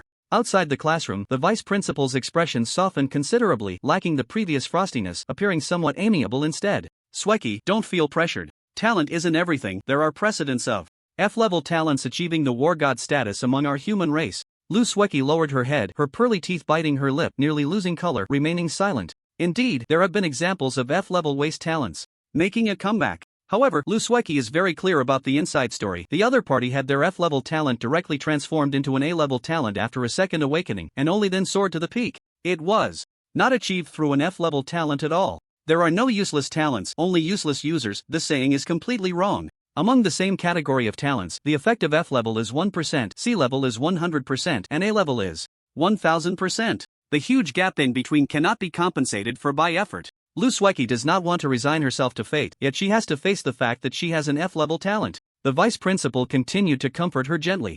Sweki, your grandfather and I are old friends. Before he went to the abyssal realm this time, the thing he was most worried about was you. At this point, we can only find a way to make up for the loss. I have discussed it with your family. We will help you open a eternal tower job change pool. The path of a mage is not very suitable for you. Upon hearing the words job change pool, Lu Sweki suddenly raised her head, and a faint light burst forth from her previously dim eyes. Job change? Otherworldly summoner? For some reason, the profession that Yi Chen had mentioned to her lingered in her mind. Seeing Lu Sweki's reaction, the vice principal knew she was somewhat moved and continued to persuade her. The job change pool prepared for you is not ordinary. There are many special professions inside, and there's even a chance to encounter hidden professions. This opportunity is extremely rare. If you miss it, you won't have another chance in this lifetime. Lu Sweki naturally knew the uniqueness of the job change pool. Since the Lu family has a war king in charge, their foundation is far beyond that of ordinary people. A typical job change pool opened by others costs at least 1 million dragon coins. This time, the Lu family spent lavishly for Lu Sweki's job change, with the special materials alone worth over 10 million.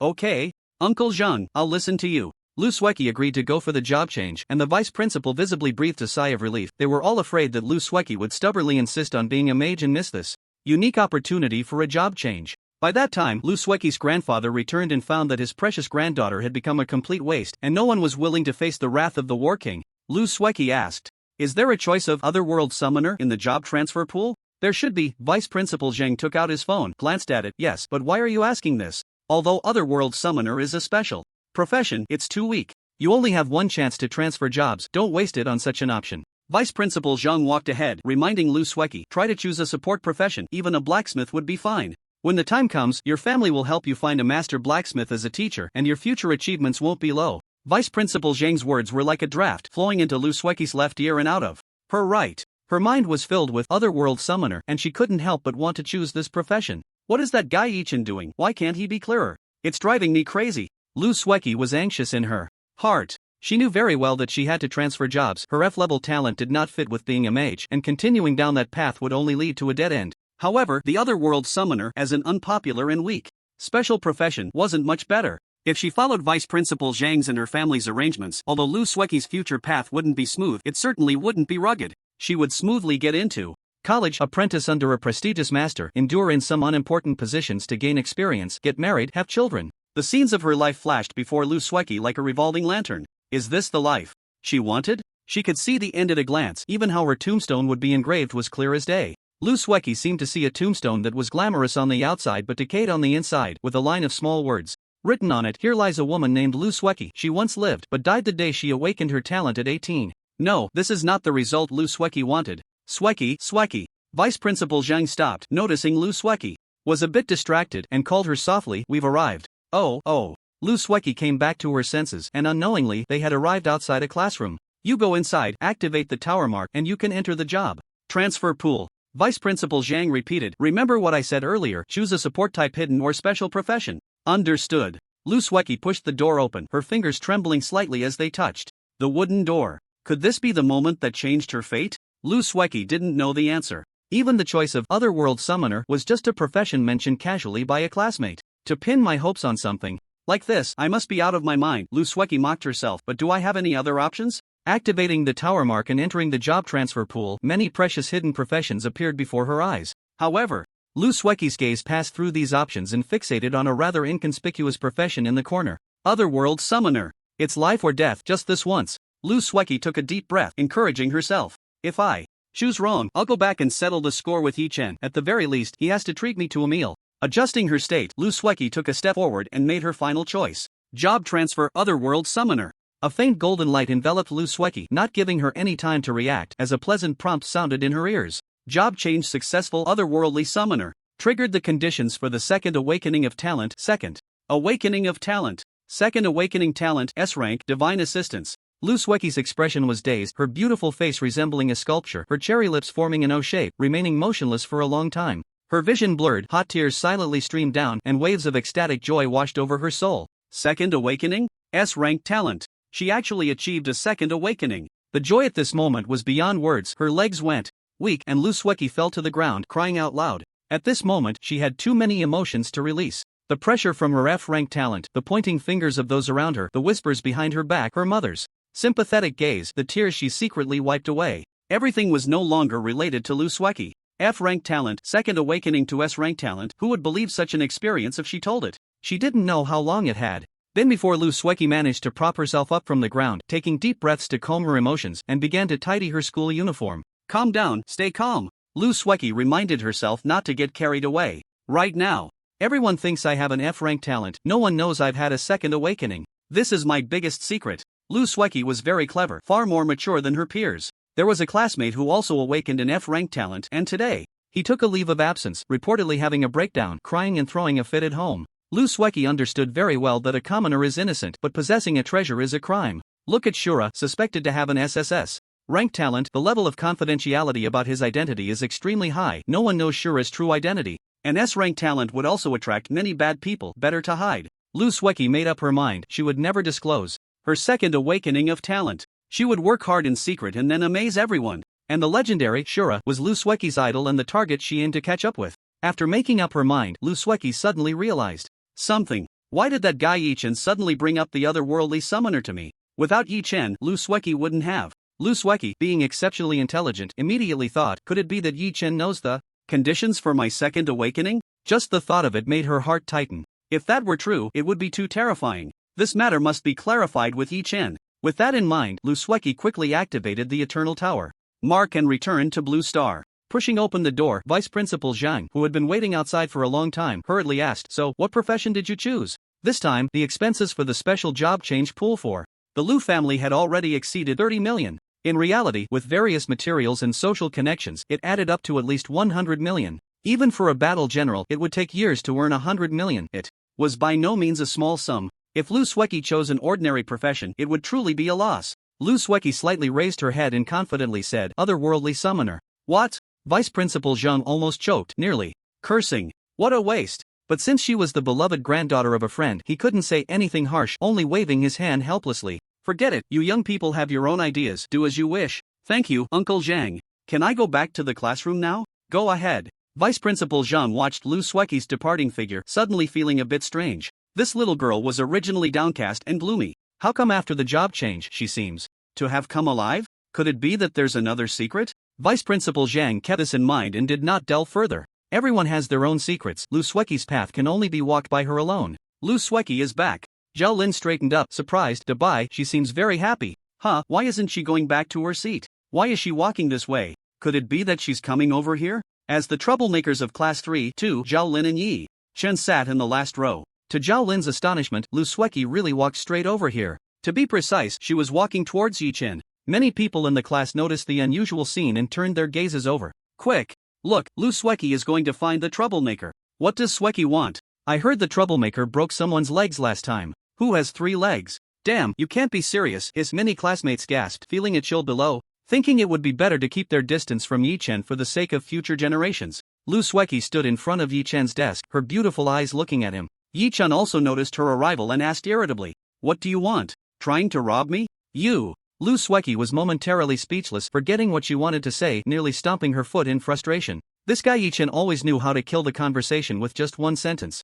Luski took a deep breath. "Yi Chen, can I ask you a question?" Yi Chen nodded. "Sure, I've already answered you one question." Luski, this conversation is going nowhere. Luski gritted her teeth and didn't turn to leave. She had to ask this question clearly, considering it might involve Yi Chen's secrets. She steeled herself and continued, "Can we go outside to talk?" "Sure." Saying this, Yi Chen stood up, walked straight to the window, pushed it open, and jumped out. The classroom was on the first floor. He was that confident. Of course, with Yi Chen's current physical condition, even if he jumped from 3 or 5 stories, he wouldn't get hurt at all. What are you still standing there for? Didn't you want to come out and talk? Yi Chen turned back to look at Lu Sueki, who was clearly flustered by his actions, having never seen such a scene before. Lu Sueki gritted her teeth and, in a moment of desperation, imitated Yi Chen and jumped out of the classroom through the window. The entire classroom erupted in chaos. What the hell am I seeing? Is this the rhythm of eloping? Quick, go call the head teacher, someone is eloping by. Jumping out of the window. The classmates, eager for chaos, cheered and the classroom instantly became a sea of joy. Lu Sueki had no time to care about all this, she just wanted to ask Yi Chen one question. Standing outside the window, ensuring that no one could hear their conversation, Lu Sueki cautiously asked, Yi Chen, why did you mention becoming a summoner from another world before? What's the big deal to be so mysterious about it? Yi Chen rolled his eyes and casually replied, I searched on Jihu, and the most suitable profession for F-level talent, according to high praise, is a summoner from another world. Saying this, Yi Chen even took out his phone, opened Jihu, and demonstrated it to Lu Sueki himself. Look, this question, the most suitable profession for F-level talent. Lu Sueki? This was completely different from the script she had imagined. This guy Yi Chen was not playing by the rules. I'm leaving now, nothing else. With that, Yi Chen was about to climb back through the window into the classroom. Wait! Lu Sueki instinctively shouted, her heart in a tangle, unable to sort out her thoughts. Could it really be a coincidence? Or was she just lucky? This was too coincidental. Is there anything else? Yi Chen stopped, but Lu Sueki didn't know what to say. Logically, Yi Chen had done her a great favor, a life-saving grace. Whether it was luck or Yi Chen's pure heart, Lu Sueki's talent had definitely been awakened a second time thanks to Yi Chen. However, Lu Sueki couldn't say this directly. She had to keep it a secret. She couldn't let the outside world know that her talent had awakened a second time, that she was no longer an F-grade talent but an S-grade talent. In a difficult position, Lu Sueki momentarily didn't know what to say to Yi Chen. Her small face turned red as she stammered, the school doesn't allow phones, you hide it better next time, don't let the teacher find out. Yi Chen chuckled lightly, leaping gracefully over the low window and back into the classroom. Upon returning, Zhao Lin cast an admiring glance at Yi Chen. Dubai, nice. When did you and Lu Sueki get together? The whole class perked up, waiting for Yi Chen's response. Everyone has a gossiping heart. Especially with the contrast between the top student plus good girl and the bad boy, many teenage girls were shipping this couple. What are you thinking? Yi Chen said openly, seriously, Lu Sueki just asked me about something she didn't understand in her studies, don't think too much about it. The whole class, even Zhao Lin couldn't help but roll his eyes, lamenting his friend's lack of shame. Lu Sueki, one of the top 3 students in the school, asking you, a slacker, for help with studies? What a ridiculous lie. They might not be human, but Yi Chen was indeed clever. Regardless, Yi Chen's few words sent the whole class away. Everyone was perceptive enough not to dwell on the matter, and the focus of the discussion during the break returned to the Eternal Tower. The most talked about topic remained the legendary Azura. Dingling, the class bell rang, and the homeroom teacher entered the classroom again, starting the last lesson of the day. Before class, distribute these ribbons, pass them back. The homeroom teacher took out a large pile of gray ribbons, divided them into 8 portions, and handed them to the students in the front row to pass back. By the time it reached Yi Chen, only the last portion remained. The gray ribbon was not long, about 40 centimeters, and the material was smooth. A disposable item that can hide the Eternal ID. After use, it automatically hides the Eternal ID until level 100 expires. Looking at the note, Yi Chen remained expressionless, already guessing the general idea in his heart. What is this? It looks very sturdy. Zhao Lin tugged at the ribbon with his hand, but it didn't budge. The homeroom teacher spoke up, everyone pay attention, this ribbon is distributed by the higher authorities, and all students are required to use it. The method of use is as follows. Wrap the ribbon around your right arm. Under the teacher's guidance, all the students wrapped the ribbons, and a flash of light jumped for a moment before the ribbons disappeared. Alright, now, your Eternal IDs have been hidden until you reach level 100. After the homeroom teacher finished speaking, the students immediately erupted in discussion. Why hide the Eternal ID? They didn't understand why so much manpower and resources were spent just to hide an ID. Some quick thinkers immediately connected the dots. It's Azura. To help Azura hide his ID, the best way is to hide him among everyone. A drop of water hidden in the ocean is the safest. The ribbons distributed by the higher authorities can hide the Eternal ID. All students' Eternal IDs have been hidden, and the nature of the Azura has also been concealed. I must say, this method is indeed effective. It's just too extravagant. Zhao Lin counted on his fingers. A ribbon like this must cost at least $1 million, right? There are over 10 million candidates across the Blue Star. This expenditure. Even Yi Chen felt a pang in his heart at this moment. He wished he could jump out and say, I am the Azura, don't waste money, just give me this money. Unfortunately, he couldn't jump out. Quiet. The class teacher tapped the blackboard and continued, this ribbon is made by the strongest nightmare, and when the strongest takes action, it's no longer a matter of cost but an attitude. The human race, no matter the cost, will ensure the birth of the fourth strongest. In other words, we, the human race, are protecting the Azura. At this point, the class teacher's voice softened a bit. Actually, this is not only the Azura's opportunity but also your opportunity. This year, funding has been significantly increased and the treatment for the college entrance examination has made many battle generals envious. Students, you are in the best era, an era where a strongest will soon rise. With the sun high in the sky, how can there not be stars accompanying it? Protecting the Azura is also protecting you. The rise of the Azura is also your rise. After this speech, the students were filled with passion, eager to rush into the Eternal Tower and kill everywhere. Yi Chen was somewhat surprised. These words didn't seem to be at the level of the old class teacher. Squinting slightly, Yi Chen noticed the class teacher glanced down at his phone and continued to passionately deliver an inspiring speech. Goodness, he was actually cheating. However, I must say, the class teacher was right about one thing. With the sun high in the sky, how can there not be stars accompanying it? Looking back at the history of the human race, 3 strongest have risen one after another, and each rise of a strongest has been an era where countless geniuses shone, producing a large number of prodigies, with war gods emerging and war kings appearing endlessly. The strongest seem to have a magical power that can drive the entire era forward. It is precisely because of this that the Azura's SSS level completion of the novice dungeon has triggered such a series of chain reactions. The human race has been waiting for the fourth strongest for far too long. Thinking of this, Yi Chen looked at Luski, and a new note appeared above her head. Second awakening, S-level talent, as if aided by the gods, summoned beings automatically gain divine favor, with a certain probability of summoning powerful beings from other worlds. Yi Chen had long noticed that Luski had awakened to an S-level talent. This was not a transformation from a ugly duckling to a swan, this was an ant directly becoming a dragon. With S-level talent, as long as Luski puts in some effort, the War King is within reach, and she even has a 50% chance of becoming a war god. Yi Chen seemed to understand something and thought, if it weren't for me, Luski's F-level talent would definitely not have been able to awaken a second time. With so many special professions, for no reason, she wouldn't have turned into an otherworldly summoner. Missing the opportunity for novice class change, she would never be able to awaken a second time in her life. In other words, because of my existence, an F-level talent has transformed into an S-level talent, and the human race may gain an additional female war god in the future. Could this be the secret of the era of the strongest? The rise of one person can drive an entire era. Yi Chen set aside the matter of becoming a supreme warrior, it was still too far from him. Right now, he wasn't even considered a battle soldier, so how could he qualify to think about such things? The realms are divided by combat power, battle soldier, battle general, battle king, battle god. As for whether there is something above battle god, known as supreme warrior, that question has no answer. Battle god is already the pinnacle of strength that ordinary people can reach. These 4 realms are not defined by the levels of the Eternal Tower but are determined through combat power testing. Generally speaking, reaching level 30 in the Eternal Tower gives one the chance to pass the JID battle soldier test and become a first-tier battle soldier, enjoying certain subsidies and preferential policies. Some people with weaker combat power at the same level may have to wait until level 40 or 50 to become a first-tier battle soldier. By common logic, those below level 200 are considered battle soldiers from 1st tier to 9th tier. The monthly subsidy for a first-tier battle soldier is 15,000 yuan, and they can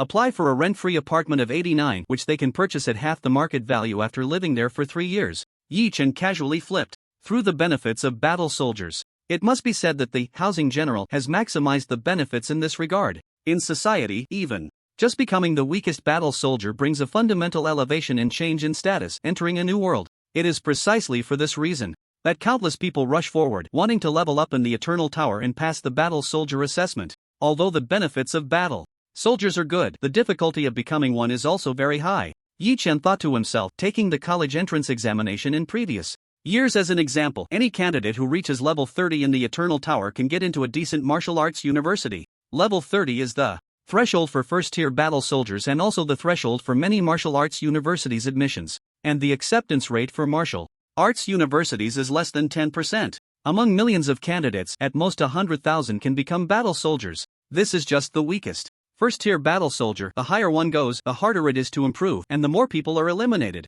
At this moment, the homeroom teacher on stage happened to say, in the next 100 days, everyone should try to improve their level as much as possible, striving to reach level 30 before the college entrance examination and get into a martial arts university. According to big data analysis, the latest scientific research shows that the first 100 days is the fastest time to level up. If you can't reach level 30 during this time, there will only be a 0.2% chance of breaking through level 30 in the future. Students, you must seize this opportunity. The homeroom teacher's expression inevitably darkened at this point. He Himself was only level 29 in the Eternal Tower and could not break through to level 30, having failed the college entrance examination back then. For so many years he had been stuck here, making no progress. He cleared his throat and said, "Class dismissed. John Yun, Luski, you two stay behind." The students in the classroom rushed out, eager to re-enter the Eternal Tower, embark on a new journey, and seize the opportunity to change their fate. The two left behind, however, experienced a starkly different treatment. Most of the classmates looked at John Yun with envious eyes, mixed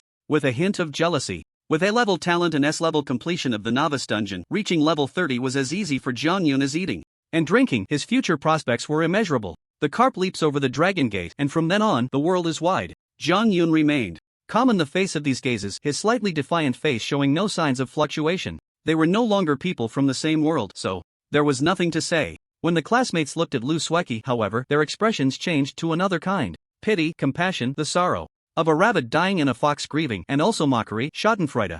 Many people have such a mentality of admiring the strong and looking down on the weak. However, compared to John Yun, Luski was even more indifferent. This indifference came from absolute confidence. S-level talent, a profession that perfectly matches her abilities. Luski's potential exceeds everyone's imagination. The ceiling that John Yun can only touch after exhausting his life is merely the starting point for Luski. After leaving the two, the homeroom teacher first looked at John Yun, encouraged him with a few words, and advised him to be humble and not to get carried away. John Yun nodded seriously on the surface, but inside he was yawning endlessly, being extremely perfunctory. He was destined to become a powerful war king in the future. What qualifications did someone who wasn't even a war soldier have to point fingers at him? The homeroom teacher, having eaten a few more decades of rice than John Yun, saw through this little intention at a glance and didn't expose it. He turned to Luski, comforted her with a few words, and advised her to put more effort into her support and life professions. An F-level talent is not the end of the world, life must go on. At this point, the homeroom teacher revealed a bit of genuine emotion, sighing, "Don't laugh at me, but when I awakened my E-level talent back in the day, I felt like the sky was falling. I didn't resign myself to fate. I crazily wandered through the Eternal Tower, even thinking of sneaking into the Abyss Plane to fight, believing that even dying for my country was better than living a cowardly life." He sighed and self-deprecatingly said, "It will all pass. Look at me now, teaching and nurturing, and I've even trained several war generals. Everyone has their own way of living. With the sun high above and the stars accompanying us, we can also be grounded yet gaze at the stars." This kind of self-revealing advice easily touches people. Luski sincerely thanked the homeroom teacher for his understanding. If she couldn't awaken her talent a second time, just this speech from the homeroom teacher would have helped her immensely. "Thank you, teacher. Alright, you can go back now." Saying this, the homeroom teacher was the first to leave the classroom. Just as Luski was about to leave, John Yun called out to her. John Yun was not tall, only 1.72 meters, and his body appeared particularly thin, with thin lips pressed against his face, giving him a somewhat sharp and monkey-like appearance. "Luski, do you want to team up to explore the Eternal Tower?" John Yun unexpectedly extended an invitation. "Follow me. Even if you have F-level talent, you can easily level up to 10. Luski coldly refused. "No, I have nothing else to say, I'm leaving." John Yun's invitation, regardless of his intentions, was simply unbearable for Luski due to its condescending tone. "If you change your mind, feel free to find me," John Yun confidently shouted at Luski's back. "In the entire third middle school, or even the whole of Nanjing City, my talent is the top-notch, not even a close second. Teaming up with me will greatly enhance your leveling efficiency, and you might even have the chance to reach level 30. Think about it." Watching Luski's departing figure, John Yun shook his head. She would definitely regret it. John Yun wasn't boasting. An A-level talent was already very strong in Nanjing City. Last year's top student in Nanjing only had A-level talent. In terms of talent alone, John Yun was even stronger than last year's top student. According to his teacher's estimation, before the college entrance examination, John Yun had the hope of becoming a third-tier war soldier. Once Luski was far away, the smile on John Yun's face slowly faded, and his expression turned cold, appearing particularly sinister. "I now possess top-notch talent, but I'm lacking resources. Although Luski is a waste, the Lu family is a war king family. I need to find a way." John Yun's little calculations were naturally unknown to Luski. After leaving the classroom, she ran all the way, not even looking for the driver who was supposed to pick her up, but instead went to intercept Yi Chen. "Yi Chen, wait!" Outside the school, under the setting sun, the shadows of Yi Chen and Zhao Lin stretched straight. Luski ran over, out of breath, and called out to Yi Chen. "What's going on?" Zhao Lin looked at Yi Chen in surprise, and wisely stood aside, not wanting to be a third wheel, leaving the stage for Yi Chen and Luski. "What's wrong? Do you have another question you can't solve?" Yi Chen asked naturally. No, Luski supported herself on her knees, breathing slightly heavily, beads of sweat sliding down her forehead, sticking to her hair and hitting the ground. I want to ask you, do you want to team up with me to explore the Eternal Tower? Zhao Lin, did I hear that right? Lu Sueki, the goddess Lu, the class beauty and even the school beauty, is actively inviting Yi Chen to team up? Team up? Yi Chen frowned slightly, intending to refuse. He had awakened an SSS level talent, and just clearing the novice dungeon had caused a stir, with all sides in turmoil. The identity of Azura absolutely could not be exposed before Yi Chen had fully grown. Therefore, he needed to avoid contact with others, especially someone like Lu Sueki, who was the center of attention. No, I prefer to go solo. Lu Sueki was not surprised by Yi Chen's rejection. She knew very well that in the eyes of others, she was just an F-level waste. In other words, teaming up with Lu Sueki would only be a burden, like carrying a soy sauce bottle. Zhao Lin, afraid that Lu Sueki might misunderstand, quickly explained, even Dubai isn't taking me along. He said he plans to challenge the second level of the Eternal Tower today. Everyone in the class knew about Zhao Lin and Yi Chen's relationship. If even Zhao Lin couldn't team up with Yi Chen, it meant Yi Chen was indeed not lying. In fact, Yi Chen had no need to lie. Whether Lu Sueki had an S-level talent or an F-level talent, teaming up with Yi Chen meant she would win effortlessly, and there was no way she would need to lift a finger. Thank you, Lu Sueki. Slightly bowed, thanking Yi Chen again, then took out a scroll. This is a map of the Eternal Tower collected by my grandfather. It has information from the 1st to the 10th level, monster spawn locations, monster information, and even records. Quite a few hidden quests. Before Lu Sueki could finish her sentence, Zhao Lin's eyes were glued to the scroll, nearly drooling. What a good item! He loved collecting various information, especially knowing the importance of maps. This item was priceless and could not be bought by ordinary people. To put it bluntly, the small scroll in Lu Sueki's hand was worth over 10 million. Zhao Lin signaled to Yi Chen, indicating he should accept it. Yi Chen felt a bit helpless. This item was valuable to others but worthless to him. You must accept it. This is the most valuable thing I can offer right now. Lu Sueki held up the scroll, her little face flushed, her gaze exceptionally firm. Seeing her determination, if Yi Chen didn't accept it today, she would not give up no matter what. Alright, I'll return it to you once I'm done using it. Yi Chen accepted the scroll and waved his hand. If there's nothing else, I'm leaving. Watching Yi Chen's back under the setting sun, Lu Sueki bowed again in silent gratitude, tears slipping from the corners of her eyes. Sueki.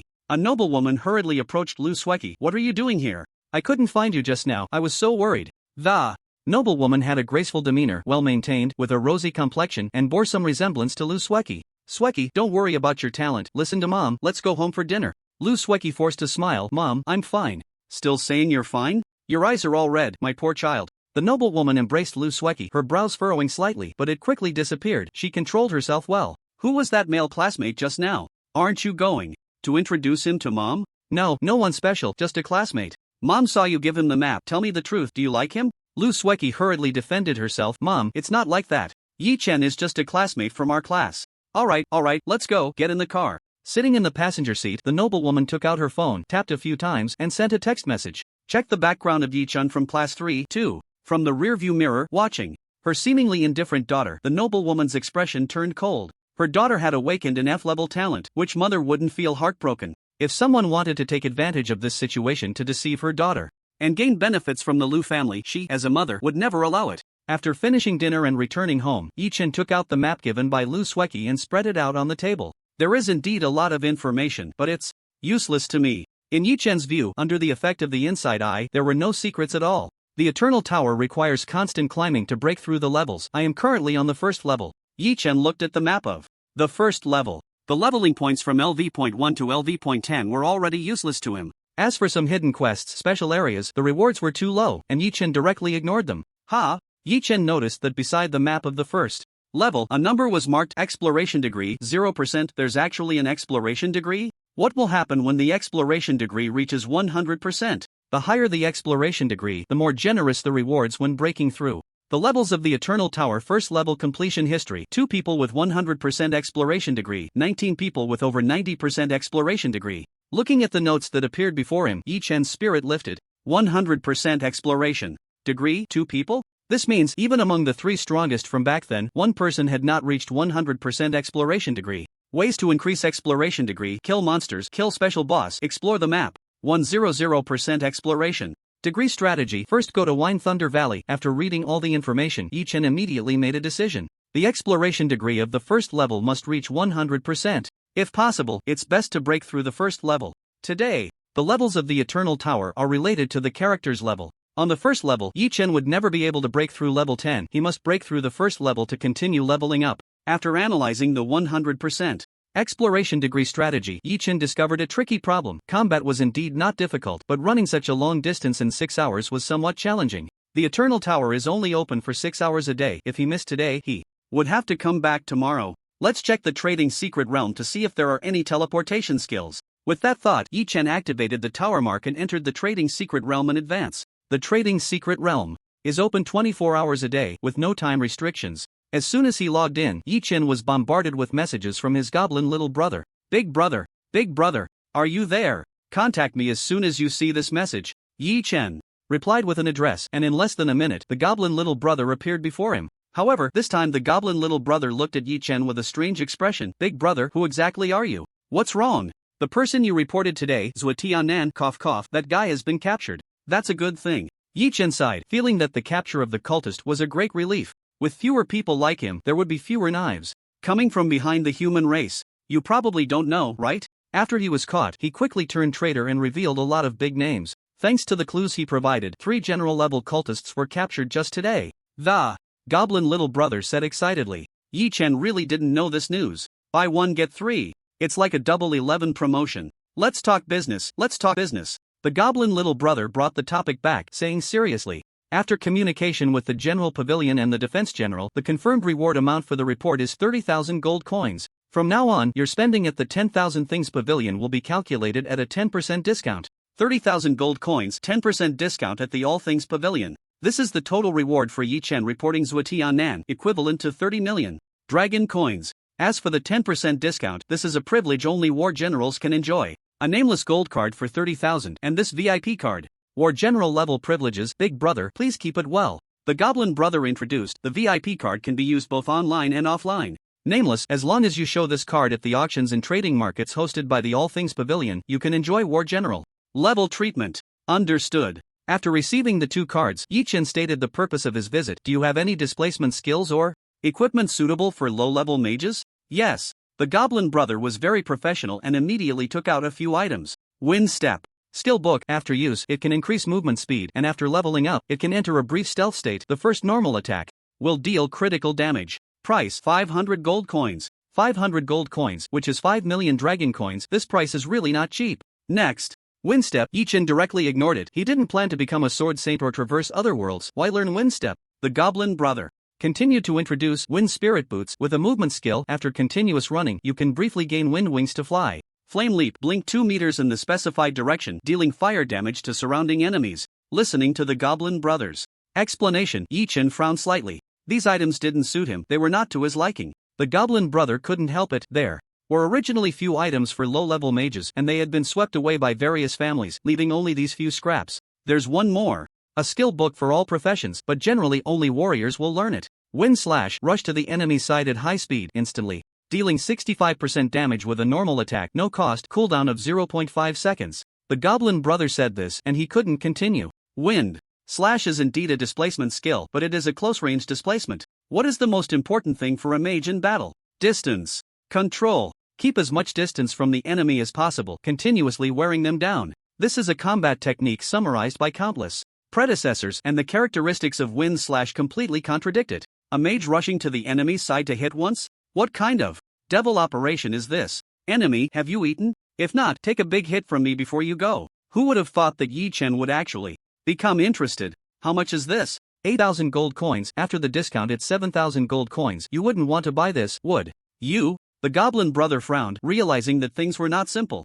Yi Chen directly took out 7,000 gold coins and calmly said, I'll buy it. Goblin brother. One hand pays, the other hand delivers. Transaction successful. Skill learning successful. Learn wind slash. Yi Chen looked at the newly learned displacement skill and nodded in satisfaction. Wind slash is absolutely useless for other mages. But for Yi Chen, with ready to strike and lightning blessing stacked, whether it's a normal attack or a skill, he can deal massive damage. With wind slash in hand, Yi Chen can ensure both displacement and damage. As still as a mountain, as swift as thunder, a one-hit kill, retreating 1,000 miles. That's right, this is the true combat style of a mage. Yi Chen felt that his understanding, which transcends the times, was absolutely correct. Big brother, how should I address you? After the transaction, the goblin brother asked, always calling him big brother felt awkward for both of them. Yi Chen thought for a moment and said, you can call me fourth brother. Okay, fourth brother.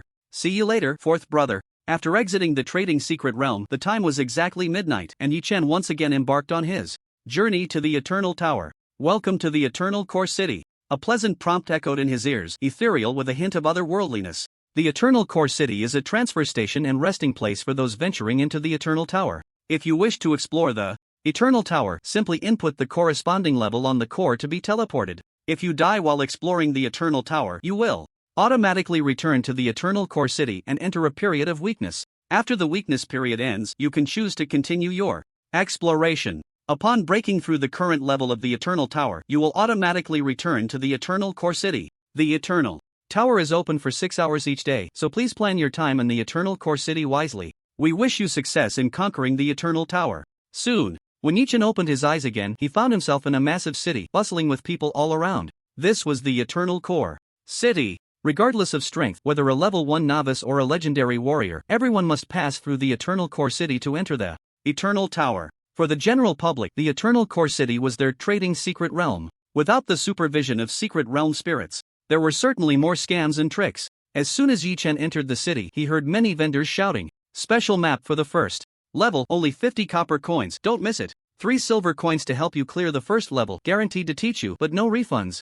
Silver scale breastplate, 5 gold each." Over the past century, the Eternal Core City had been continuously developed and divided into different areas: trading area, profession area, combat power testing area, team formation area. The trading area was responsible for transactions, no need to elaborate. In the profession area, one could find the corresponding professional associations, where those of the same profession could share resources, leading to faster strength improvement. The combat power testing area was a designated area established by the military for testing the combat power of warriors, generals, kings, and gods. After all, getting injured in the Eternal Tower would not affect reality at all. During the combat power testing, even if one suffered serious injuries or death, there would be no loss incurred.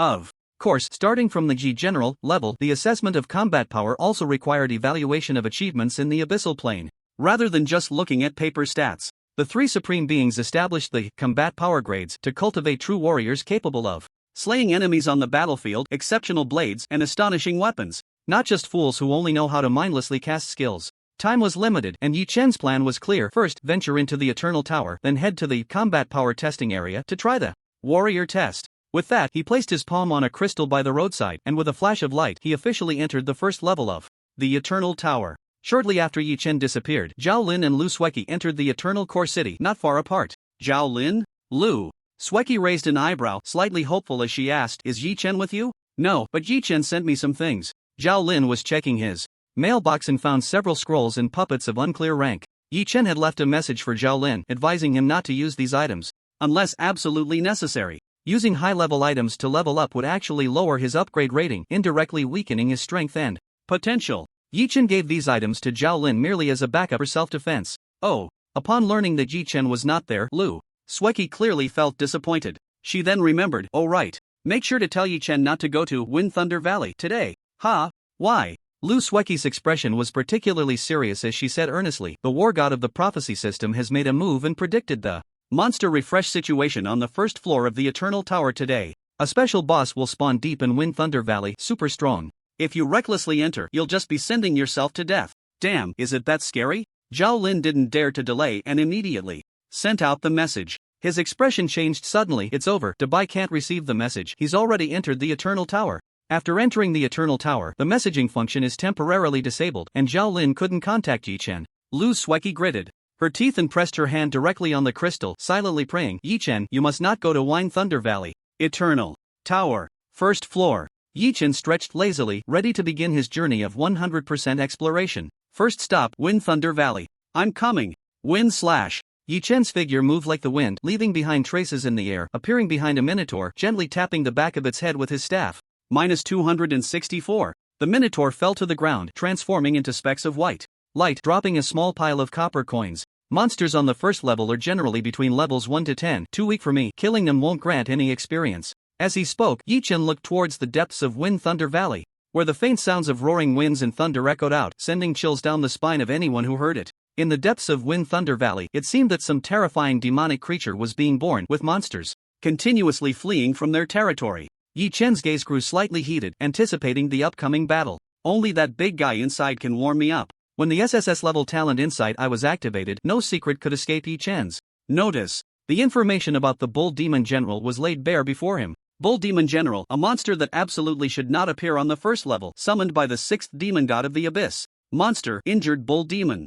General introduction, severely injured from forcibly crossing the Eternal Tower, level and attributes have drastically declined. LV.20 HP, 65,000 MP, 21,000 physical defense, 300 magic defense, 9,999 skills. Note, this monster carries a special item, and its sole purpose for being sent here is to obstruct the growth of Azura. Special item, Magic Restraining Disc, SS level, increases the holder's magic defense to 9999, immune to magic damage below 10 million, and has a 90 to 99% damage reduction against magic damage above 10 million. Looking at the introduction of the Bull Demon General, Yi Chen couldn't help but chuckle. It's actually coming specifically for me. Due to the global announcement, the entire world knew that Azura had changed class to become a Heavenly Fury Mage. The demon god wanted to obstruct Azura's path of growth, so the monsters sent would naturally focus on magic defense. In fact, the Magic Restraining Disc, as an SS level item, was already powerful enough. Immunity to magic damage below 10 million. For damage above 10 million, at least a 90% damage reduction.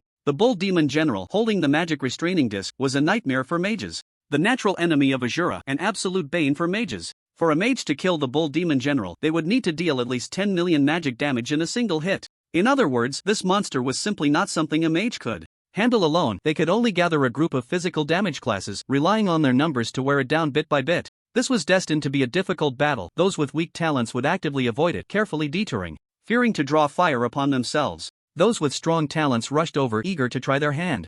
Of course, they also had to team up to have the capital to contend with the Bull Demon General. Going solo would mean certain death. Yi Chen didn't think about all that. He could go solo. Wind slash. The swift wind swept past, and Yi Chen appeared 100 meters away, once again dispatching a Minotaur. Cooldown 0.5 seconds. Single charge distance can reach up to 150 meters. Yi Chen felt a rush, very satisfied with wind slash. Converted to speed, the upper limit of wind slash was 300 meters/second, 1080 kilometers/hour. It was precisely because of this upper limit that Yi Chen chose wind slash, and it did not disappoint him. While rapidly advancing with wind slash, Yi Chen did not stop stacking, ready to strike, which was his trump card against the Bull Demon General. 10 million magic damage immunity? Don't underestimate me. The hellhound that was killed in an instant yesterday endured 100 billion magic damage. A mere 10 million wouldn't even be enough to fill a gap. Yi Chen advanced like a gale, making quite a commotion. In the two highlands surrounding Wind Thunder Valley, someone saw a shadow rush into the valley and immediately sent a message. Team 1, attention.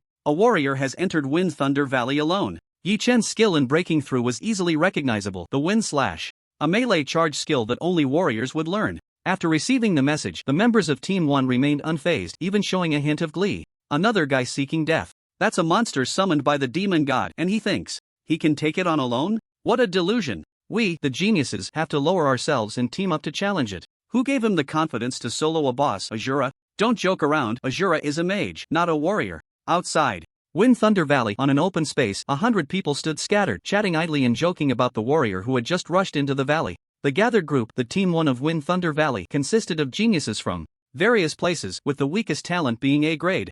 Zhang Yun stood in an inconspicuous corner, scanning the crowd. In Nanjing City, he was a dazzling genius, the darling of the entire school, with countless resources poured into him. But when viewed on a national or even global scale, what was a mere A-grade talent worth? There are heavens beyond heavens, and people beyond people.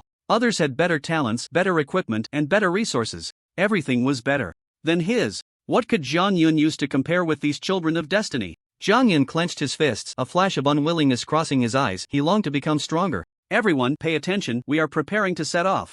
Indeed, just don't let that earlier warrior kill the boss first. This joke amused everyone, and they burst into laughter, the air filled with a joyful atmosphere. 100 geniuses geared up and, under the command of a genius with S-grade talent, slowly ventured deeper into Wind Thunder Valley. Outside Wind Thunder Valley, two figures appeared one after the other. Lu Sueki, didn't you say you wouldn't come to Wind Thunder Valley? Zhao Lin chased after Lu Sueki, puzzled. I'm afraid Yi Chen has already gone in. Lu Sueki frowned, worried. The map was given to him by me. If he entered Wind Thunder Valley, wouldn't that mean I harmed him? This was not repaying a favor, it was repaying kindness with malice. Lu Sueki had to make a trip to Wind Thunder Valley. Even if she couldn't find Yi Chen, she would have tried her best. Zhao Lin, you should go back. I'll go a bit further in. What are you talking about? Dabai is your classmate. He's not my buddy? Zhao Lin rolled his eyes. Anyway, if you die in the Eternal Tower, you can still return to Eternal Core City. What's there to be afraid of? Although Zhao Lin spoke lightly, the weakness period after death was very long. If one died, it would mean wasting a whole day. Lu Sueki didn't persuade him further and pointed to a small beast on her shoulder. This little guy can bring good fortune and avoid danger. It will lead us and choose the safest path, avoiding too many monster encounters. The monsters inside Wind Thunder Valley were of a high level. Apart from the boss, the other monsters were not something the two could easily handle. With a guiding summoned beast, Lu Sueki felt more confident to explore inside. Lu Sueki reminded, "Stay close to me, don't get lost." Understood. Zhao Lin nodded eagerly, like a chick pecking at rice, urging to set off. The two figures slowly made their way deeper into Wind Thunder Valley. The joy of the wind slash is unimaginable to a mage. Yi Chen moved swiftly with the wind slash, leaving behind numerous monster corpses. These corpses were also decent materials, but Yi Chen had no time to dissect them one by one. It would be a waste of time. The Bull Demon General was still waiting for Yi Chen. How many layers of buildup do I have? Yi Chen glanced at his status bar. 30 layers? He had been in the Eternal Tower for almost 10 minutes, right? I didn't pay attention when I killed the Hellhound earlier. The maximum buildup is 30? 30 layers, 2 to the power of 30, was enough for Yi Chen. One move to conquer all. This was clearly unrealistic. The demon gods knew that the Azura was a mage, so they made sure to equip their generals with special items like the magic suppression disc to target the Azura. Only by being sufficiently well-rounded could one avoid being targeted by enemies. Besides the build-up, Yi Chen needed other means to continuously enrich his arsenal. Relying too much on a single skill in battles at the soldier and general level, Yi Chen might swim like a fish and be invincible. But once it involved higher-level battles, he would quickly be targeted, countered, or even killed outright. 30 layers were enough for now. Yi Chen looked at the Nature Power Staff in his hand. Nature Power could be upgraded 12 times, with a very high limit. The condition for the first upgrade was to deal 1,000,000 lightning damage. First, kill the Bull Demon General. Battling the Bull Demon General, upgrading Nature Power, and 100% exploring the first layer of the Eternal Tower were all closely related and interconnected. Whoosh! A fierce wind swept through, sending countless plants flying, and under the hurricane's onslaught, they soared into the sky, obscuring Yi Chen's figure. He continued deeper into the Wind and Thunder Valley. Just 10 miles behind Yi Chen, two people were trudging through the valley, covered in branches and leaves, looking quite disheveled. It was Zhao Lin and Lu Sueki. They were worried that Yi Chen had ventured into the Wind and Thunder Valley and wanted to find him there. Zhao Lin was panting heavily, holding onto a tree to rest. "Lu Sueki, your summoned beast is truly divine." The little beast on Lu Sueki's shoulder had chosen a path for them that avoided all living creatures. They did encounter quite a few monster corpses, though. The environment in the Wind and Thunder Valley was far worse than the two had imagined. Even without any battles along the way, every step they took was like climbing to the heavens. Lu Sueki was squatting next to a monster corpse, examining it closely. Strange. What's strange? Zhao Lin's heart tightened, fearing they might encounter something bizarre. They were there to rescue Yi Chen, not to become casualties themselves. These monsters, looking at their wounds, should have been caused by the wind slash. Lu Sueki analyzed seriously. In other words, there is a genius warrior not far ahead of us.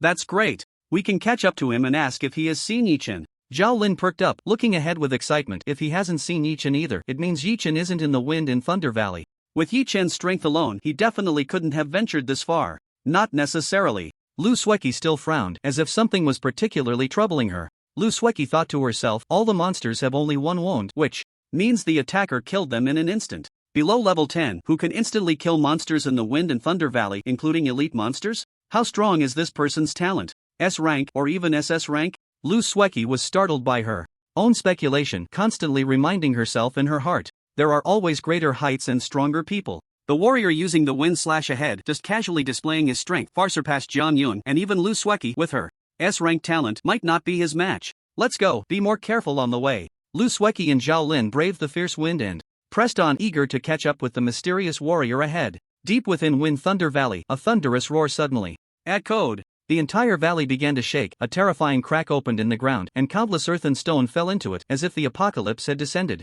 The members of the Wind Thunder Ancient Group, who were slowly advancing, immediately stopped, alertly watching their surroundings. Each of them bore injuries, looking even more disheveled than Lu Sueki and the others. After all, Lu Sueki had avoided combat, while the geniuses of the Wind Thunder Ancient Group had to fight against an endless stream of monsters with every step they took.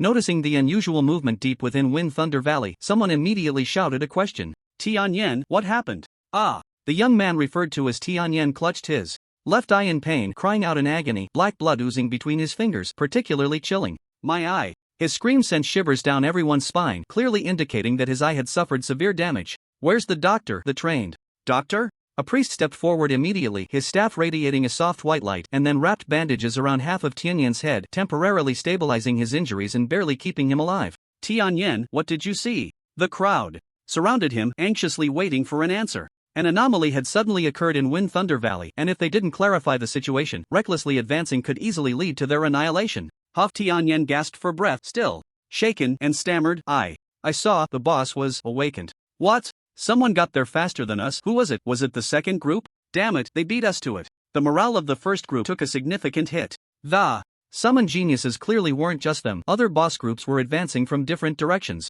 Since the other side had awakened the boss before them, it meant their overall strength was greater, and the probability of ultimately defeating the boss was also higher. At this moment, Jiang Yun stepped forward and said firmly, don't be discouraged. The first to awaken the boss will definitely face greater pressure. Whoever ultimately kills the boss will receive the richest rewards. Just those two simple sentences instantly lifted the spirits of the first group's geniuses. That's right. Winning first doesn't count as winning. So what if the boss is awakened? What if they get wiped out by the boss group? Besides, those who have played the game and killed bosses know that the first 99.99% of the health is just a setup. To truly kill the boss, it all comes down to the final blow. Snatching food from the tiger's mouth is not without opportunity. Well said, let's accelerate and seize the chance to take down the boss. Tianyan, is your injury serious? Can you keep up? Tianyan, with blood seeping through the bandage on his head, was still losing health rapidly. He had only caught a glimpse of the boss from a distance, and he was already gravely injured. No, wait. Before he could finish his sentence, Tianyan turned into a streak of white light and vanished from the spot. Life zeroed out, death. Tianyan returned to Eternal Core City. The first group of the Wind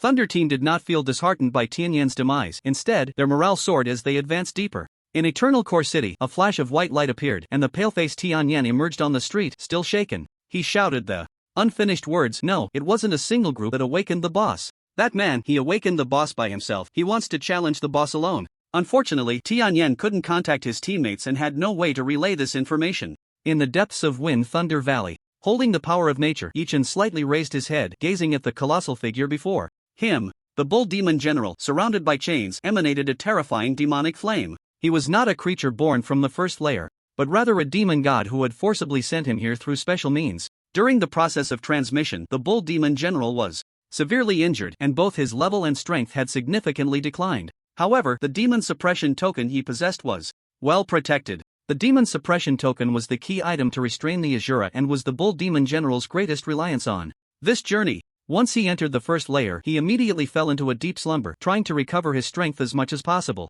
to face the impending great battle. Yi Chen's arrival awakened the bull demon general. Weakling, you disturb me, and you shall pay the blood price. The bull demon general let out a furious roar, struggling violently. With his struggles, chains fell off continuously, crashing to the ground and kicking up countless dust. Oh, still speaking so eloquently, Yi Chen stood at a safe distance. Some of the chains on the bull demon general were illusions created by the rules of the Eternal Tower. If Yi Chen acted now, most of the damage would be absorbed by the chains, instead helping the bull demon general break free from his seal. While waiting for the chains to fall, Yi Chen scrutinized the bull demon general, his gaze sweeping back and forth over him. Dragon's tail, neck tendons, spoon handle, 5 flower toes, 3 flower toes, spoon flesh. Hiss, I'm already salivating. A hot pot for breakfast tomorrow sounds good. Yi Chen's muttering was clearly heard by the bull demon general, reigniting his fury. Ant, what do you take me for? Spicy hot pot, extra spicy? No. Goji berries. Bull demon general. Roar, he exerted force with his arms, and the chains on his wrists snapped with a loud sound,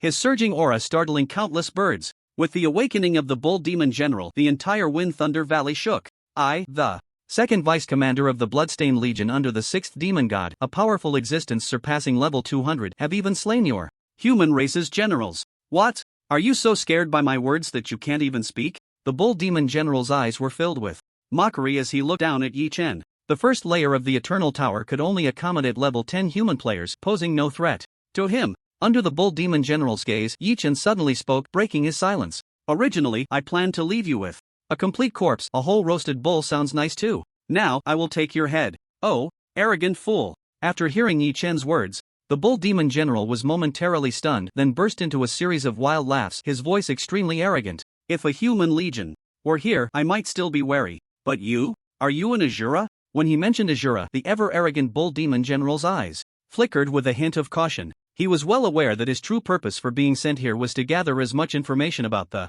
Azura as possible and report back. To think he could stop the Azura by himself was a fool's dream. The human race could not give birth to a fourth supreme being. Facing the bull demon general's provocation, Yi-Chen slowly said, "Whether I am an Azura or not is not important."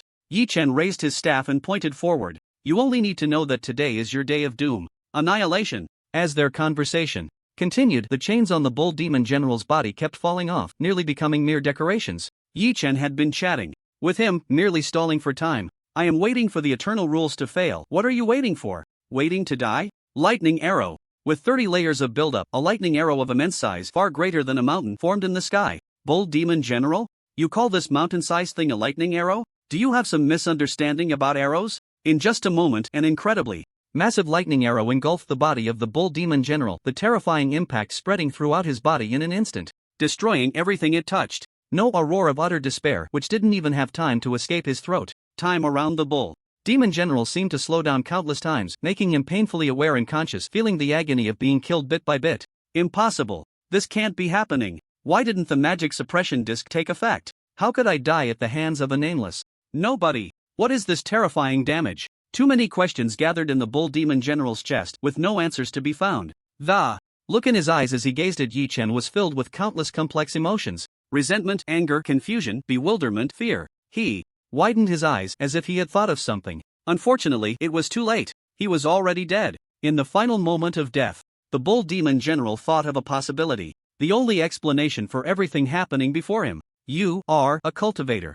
The terrifying damage, along with his soul, was obliterated, preventing him from conveying any information. Yi-Chen kept his promise, controlling the damage of the lightning arrow, destroying most of the bull demon general's body, leaving only a bit of torso and a head. Boom! After the terrifying lightning arrow killed the bull demon general, it crashed to the valley floor, creating a large pit, with continuous explosions ringing out. Boom! A wave of heat surged into the sky, accompanied by a choking sulfur smell, and magma actually erupted from the ground. Ah, this doesn't count as damaging public property, right? Yi-Chen didn't expect the lightning arrow that struck the ground to have such great power. This place is not suitable for staying long. Yi-Chen rushed to the remains of the bull demon general, first putting the massive head into his spatial backpack.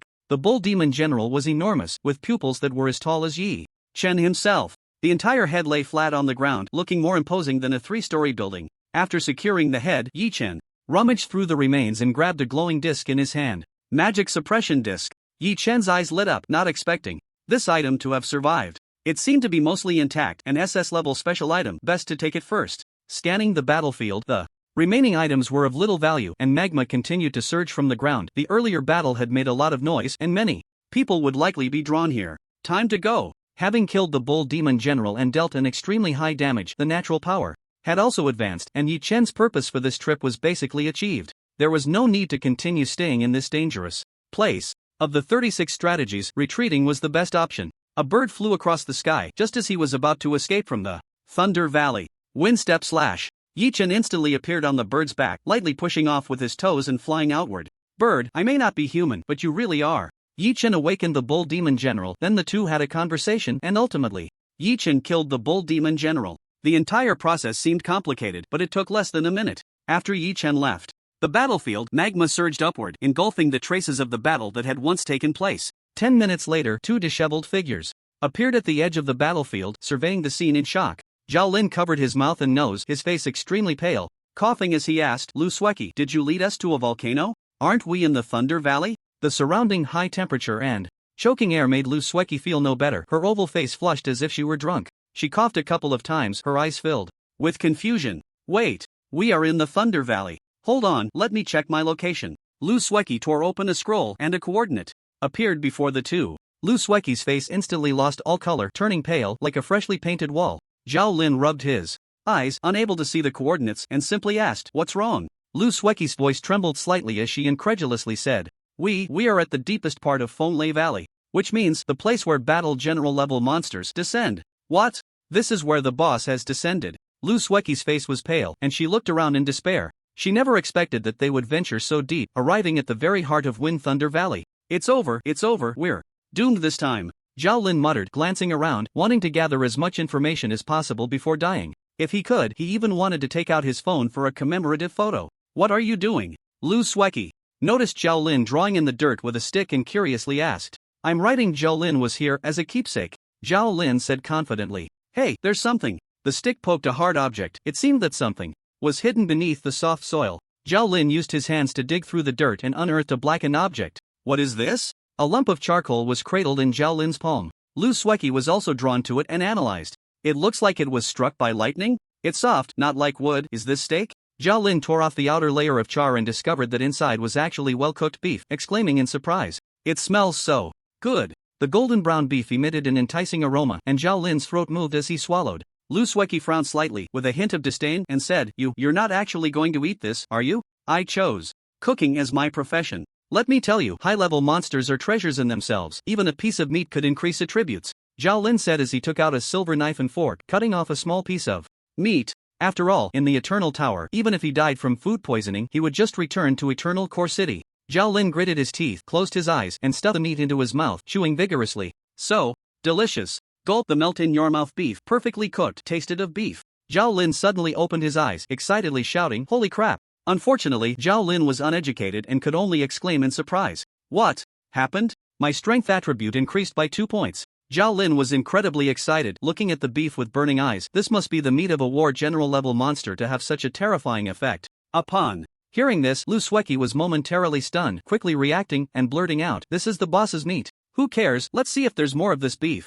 Zhao Lin began searching around, and after a while, he found 2 more pieces of steak, about the size of regular ribs. Lu Sueki helped, and with the assistance of her summoned beast, they found 6 pieces of beef. Beneath the completely charred layer was delicious, juicy meat. The two had a bountiful harvest. After clearing the battlefield, Zhao Lin divided the beef into 3 portions and looked at Lu Sueki. This is your share. Lu Sueki, with a hint of disdain, refused. I'll pass. You can give my share to Yi Chun. That would be too embarrassing. Zhao Lin hesitated, putting all the beef back into his backpack. He didn't want to eat something he picked off the ground, but this beef was just too incredible. Eating it could actually increase attributes. After packing up the spoils, Zhao Lin finally thought of the most critical question. The boss's meat is here, but where's the boss? Dead. Lu Sueki's complexion regained some color. After all, she was the granddaughter of the War King, having followed him since childhood, and was well versed in many mysteries far beyond Zhao Lin's understanding. Look, there are many broken chains in the middle of the battlefield. I guess those are manifestations of the eternal rules. Oh, Zhao Lin nodded slightly, putting on a face of I see, I understand. In fact, he didn't understand at all. Look at the traces of lightning strikes here. It's obviously not caused by spellcasting. To create such terrifying power, it would at least require a War King level expert. Lu Sueki swore. The boss here was forcibly summoned. The demon god paid a huge price, yet still ended up suppressed by the eternal rules. The boss's summoning failed and was killed by the eternal rules. The thunder punishment sometimes symbolizes divine retribution. The battle scars of a War King are not something a novice can achieve, not even in Azura. Lu Sueki's analysis was thorough, logical, and very persuasive. That makes sense. What should we do now? Zhao Lin shrugged. With the boss killed by the eternal rules, Fonglei Valley was safe, and they still hadn't found Yi Chen. Let's go back the way we came and then level up. Only at this moment did Lu Sueki relax. Since the boss was dead, it meant Yi Chen would be safe. Don't tell anyone about the beef you collected. It's hard to estimate its value, just eat it yourself. Got it, got it. Zhao Lin nodded repeatedly, following Lu Sueki back. The two encountered no battles on their way back. The monsters in Fonglei Valley were fleeing madly from the boss's summoning, leaving their original territory. When they walked out, it was still smooth sailing. About 15 minutes after they left, a group of wild-looking individuals broke the tranquility deep within Fonglei Valley once again. The talented individuals from Fonglei Valley finally arrived late. Upon seeing the chaotic scene before them, the crowd gasped. What happened here? Where did all this lava come from? Where's the boss? Look, the chains of the eternal rules. Could it be? Among these talents were descendants of war kings and war gods, their vision not inferior to Lu Sueki's. Judging from the signs on the battlefield, they quickly reached the same conclusion as Lu Sueki. Damn it, the boss was actually killed by the eternal rules. We came too late. What a pity. Everyone, search around and see if there's any residue left. Even a piece of meat would be worth a fortune. The talented individuals from Fonglei Valley were filled with hope, but in the end, they found nothing. Under the immense sense of loss, everyone hung their heads low, sweeping the battlefield. What is this? Jiang Yun looked down and found a crooked line of writing on the ground. When he saw the content clearly, his expression changed drastically. It read, Zhao Lin was here. How could Zhao Lin come here? Wait, could it be a coincidence? In an instant, countless thoughts flashed through Jiang Yun's mind, and he felt particularly uneasy. As a favored child of heaven, he had exerted tremendous effort, traversing mountains and rivers, breaking through numerous barriers, only to arrive deep within Fonglei Valley. Who would have thought that a classmate he had ignored had already reached the finish line early and even had the leisure to leave a message? In comparison, the real fool was Jiang Yun himself. his face flushed red and pale, his heart churning violently, unable to calm down. Jiangyun, what did you find? A companion's call brought Jiangyun back to reality. And no, saying this, Jiangyun wiped the ground with his foot, completely erasing Zhao Lin's words. He returned to the main group, smiling, showing no signs of abnormality. Yet deep down, Jiangyun kept repeating a name. Zhao Lin. What secrets are you hiding, you guy? Swish, a figure descended from the sky, startling a flock of birds in the silent forest. Yi Chen landed lightly, stepping on the thick layer of leaves, feeling the soft texture beneath his feet. This should be safe now. Yi Chen stretched lazily and began to sort through the spoils of this journey. After defeating the Bull Demon General, there were no monsters in the first layer of the Eternal Tower that posed any threat to Yi Chen. Even without using skills, relying solely on basic attacks, Yi Chen could easily kill monsters. A blue disc appeared in Yi Chen's palm, the greatest reward from defeating the Bull Demon General, the Magic Suppression Disc. Special item, Magic Suppression Disc, grade, SS level of completeness, 74.8% holding requirements, LV.20, Bull Demon Bloodline effect. The holder can be immune to magic damage below 10 million and enjoys a high damage reduction for magic damage above 10 million. Note, the Magic Suppression Disc can be shattered to completely block the next instance of magic damage received below War God level. After seeing the effects of the Magic Suppression Disc, Yi Chen couldn't help but feel a bit disappointed, complaining, I knew it, those demon gods aren't from a logistics background, how could they kindly give me items? Even the special item configured for the Bull Demon General has holding conditions attached. I can't use it at all. In fact, it wasn't that he couldn't use it. If he treated the Magic Suppression Disc as a one-time consumable, its effect was indeed powerful. It could completely block magic damage below War God level, which would be equivalent to giving Yi Chen an extra life in a critical moment. For Yi Chen now, treating an SS level item as a one-time consumable was simply too extravagant. However, the two conditions to use the Magic Suppression Disc were firmly holding Yi Chen back. Level 20, Bull Demon Bloodline. Yi Chen was only at level 10 now, so he couldn't use it for the time being. This issue wasn't too big, as Yi Chen would soon break through to level 20, it wouldn't be a challenge for him. The real tricky part was the bloodline requirement. Yi Chen was absolutely human and had no connection to the Bull Demon bloodline, making it impossible for him to hold the Magic Suppression Disc and enjoy the high magic immunity. It could only lie in his backpack, sleeping. Yi Chen comforted himself, having it is better than not having it. After all, it was an SS level special item with nearly 75% completeness. If Yi Chen were willing to sell it in the All Things Pavilion, he could at least fetch 1,000,000 gold coins. However, once he sold the Magic Suppression Disc, this rare special item would easily lead people to associate it with the Bull Demon General that had just fallen today. It wouldn't be hard to guess that the Bull Demon General had died at the hands of the seller. By then, there would surely be people tracing this line downwards, and if Yi Chen were exposed to the spotlight, it would bring him unnecessary trouble. Play it safe, don't be reckless. Yi Chen knew very well that a dead genius was worth nothing. Only by realizing the potential of his SSS level talent could he qualify to stand at the center of the stage and fight. Until then, the right path was to work hard to improve his strength. Putting away the Magic Suppression Disc, Yi Chen looked at the massive bull head in his backpack, which basically filled up the entire space. The bull, with its eyes wide open in death, seemed to silently accuse Yi Chen of his brutality. It's a pity that the levels in the Eternal Tower are linked to the number of layers cleared. Even though I defeated the Bull Demon General at a higher level, I can't gain experience or level up. However, there were still benefits. Yi Chen couldn't engage in a losing deal. First, the kill reward from the Bull Demon General was all converted into attributes. The Eternal Tower rewarded Yi Chen with plus 100 to all attributes and plus 1 to luck. Yi Chen didn't expect that defeating the Bull Demon General would also increase his luck attribute. The Bull Demon General wasn't originally a monster of the first layer, he was sent here by the demon gods through special means. Yi Chen rubbed his chin thoughtfully and analyzed his arrival as a disruption to the rules of the Eternal Tower, and precisely because of this, he was severely injured and bound by the Eternal Rules. I killed the Bull Demon General, which can be considered as erasing a bug in maintaining the rules of the Eternal Tower. These attribute rewards are justifiable. The rules of the Eternal Tower. Yi Chen could only say, the more, the better. He has always been fair and just, never exploiting bugs, and he detests others exploiting them even more. Besides the attribute rewards, after killing the Bull Demon General, the exploration level of the first layer of the Eternal Tower skyrocketed to 65%. This progress greatly exceeded Yi Chen's expectations. It seems I can spare quite a bit of time today to participate in the soldier test. Yi Chen did not forget his plans. After counting his gains, he should go enhance his exploration level. The advancement of the natural power is complete. I hope it doesn't disappoint me. Yi Chen raised the natural power, his gaze falling downward. The 10 billion damage from killing the Bull Demon General satisfied the hidden advancement condition of the natural power, triggering an automatic advancement. The originally 1.2 meter staff seemed a bit heavier after the advancement, nearly 20 pounds. Yi Chen's strength attribute Exceeded 300 plus, so this weight posed no pressure for him. For other mages, just holding the natural power might be somewhat strenuous. Not to mention lifting it to cast spells and moving quickly in battle, it would be impossible. As Yi Chen's gaze fell, the information of the natural power was laid bare before him. Equipment: Natural Power LV.10 Grade A plus Attribute Intelligence plus 40 Spirit plus 30 Attributes: Heaven's Punishment, the holder's lightning damage plus 15%, lightning damage received plus 5%, shield/healing provided by wood skills, plus 15% dual birth. When releasing lightning skills, there is a 1% chance to simultaneously release wood skills and vice versa. Thunderstorm: when releasing lightning skills, there is a 0.01% chance to deal double damage. Advancement Attribute Path to Annihilation's End. Kill 1000 units above the holder's level with lightning damage 0/1000. Advancement opportunities 11 times advanced. 1. The natural power originally had 3 attributes. The previous advancement attribute was refreshed to Path to Annihilation's End after the advancement was completed. Killing 1000 units above level is not a difficult condition. In fact, it's quite simple. The effects of the two attributes, Heaven's Punishment and Dual Birth, have been slightly enhanced.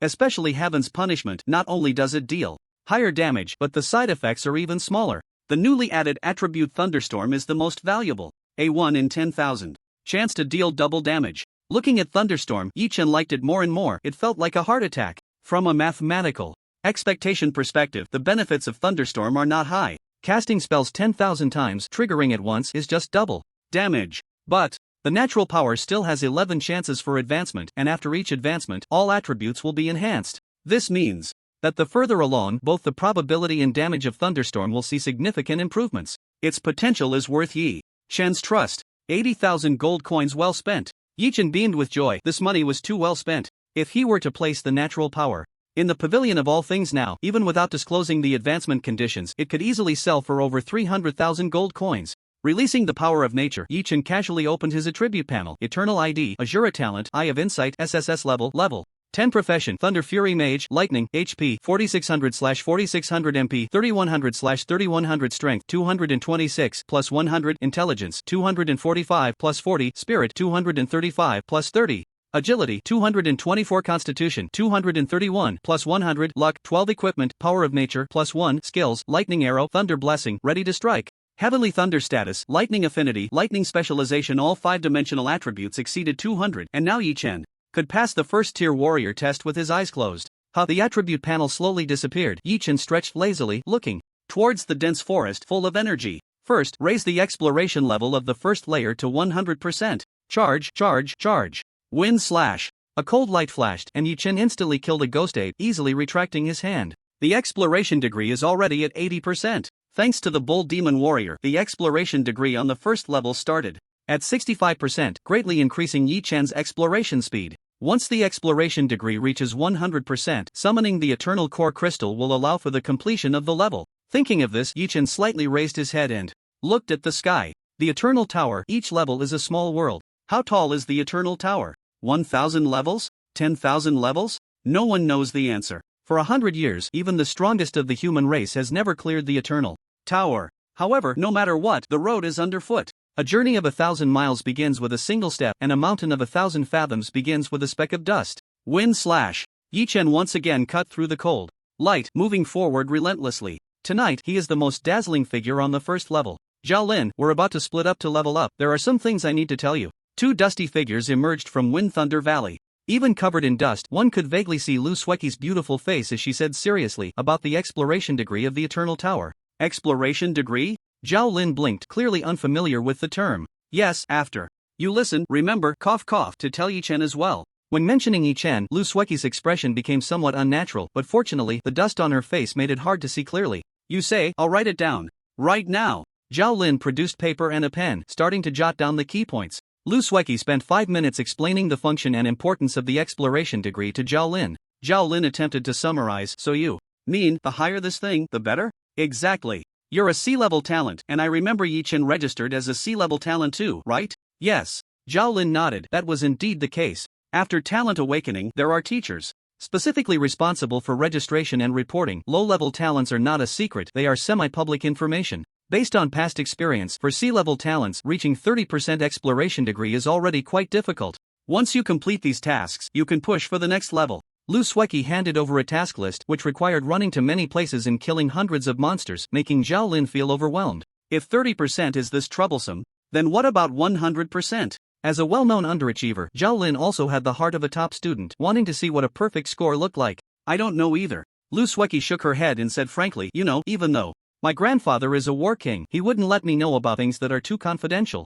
Moreover, achieving 100% exploration degree is really too difficult. Even the legendary Azura might not be able to achieve it. No way. I saw online that Azura is supposed to be a top seed, right? Zhao Lin was shocked, not expecting it to be so hard to get a perfect score. It is said that back then, cough cough, it's better that you don't know these secrets, and I can't be sure if it's true. Luski didn't dare to say that there was a rumor about a top expert who failed to clear with 100% exploration degree. Because of this matter, he was ridiculed for a long time in a small circle. However, rumors are just rumors without official confirmation, so one must be careful not to spread them recklessly. By the way, my grandfather said that if someone can clear with 100% exploration degree, unexpected good things will happen. Oh, what good things? He was very vague. Probably. Luski recalled the scene at that time, repeating her grandfather's words. Once someone clears with 100% exploration degree, all dormant existences will awaken and the ancient monsters that have not appeared for many years will collectively emerge, bringing about great changes and entering a true era of great contention.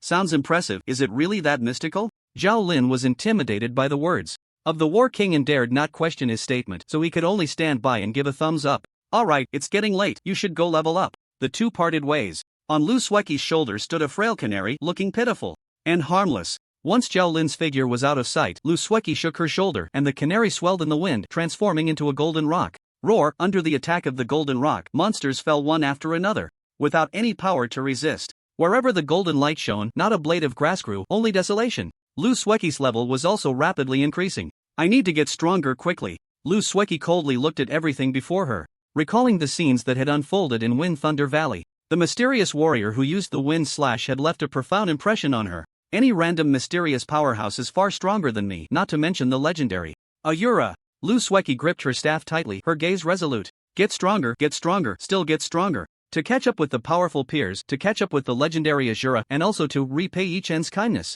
Thinking of Yichen, Luski's frosty expression showed signs of softening. No matter what, getting stronger is the right thing to do. I have S-level talent. I can try to challenge a 70% exploration rate, something my grandfather couldn't achieve back in the day. Luski's gaze was firm and filled with strength. Finally, 100% exploration rate. Inserting the power of nature into the ground, Yichen scooped up a handful of clear water, washed his face, and shook off the leaves, feathers, and other debris from his body. 2 hours and 40 minutes, much shorter than I expected. Alright, it's time to advance to the next level. Pulling out the power of nature, Yichen summoned the eternal core crystal and placed his palm on it. At the bottom of the diamond-shaped crystal, golden liquid began to surge upward, quickly filling the entire crystal. Congratulations on completing the first trial of the Eternal Tower. Calculating.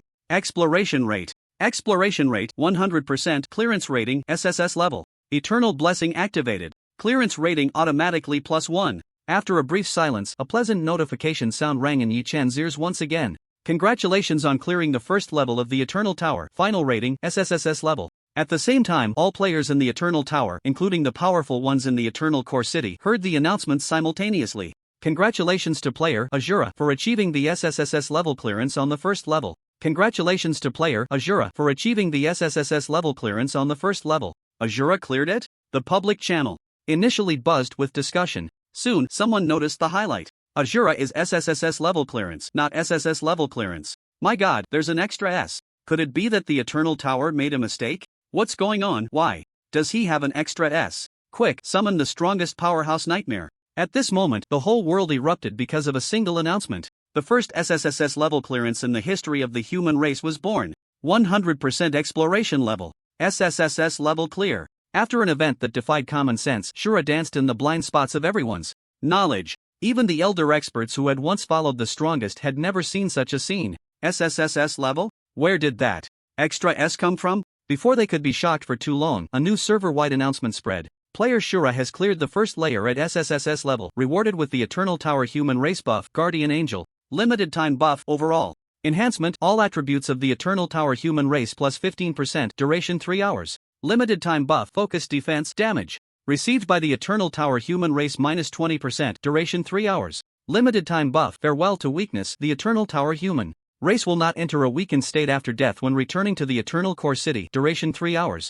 Guardian Angel, After dying in the Eternal Tower, gain 1 chance to resurrect with full health and mana at the original spot, clearing all debuffs. While retaining half of the buff's duration forever, this buff disappears after resurrection. This time, the public channel of the Eternal Tower exploded, countless messages scrolling across the screen, cheering for Shura. Unbelievable. With this resurrection opportunity, I can push up another layer. Layer 29, I've been stuck for 30 years. Today I'll show you what a fist the size of a cauldron looks like. Crazy, it's all crazy. A war god has emerged in the imperial capital. Overall, enhancement and focus defense hold extraordinary significance for some warriors and generals who have been stuck at the threshold for years. Sometimes, just a step away can lead to a qualitative leap. For the war kings and war gods, they value Guardian Angel even more. The other buffs are nothing new to them, they have experienced them during the rise of the strongest. Only this Guardian Angel is an absolute killer move, the best choice to break through the Eternal Tower. For them, a chance to resurrect with full health at the original spot is incredibly precious.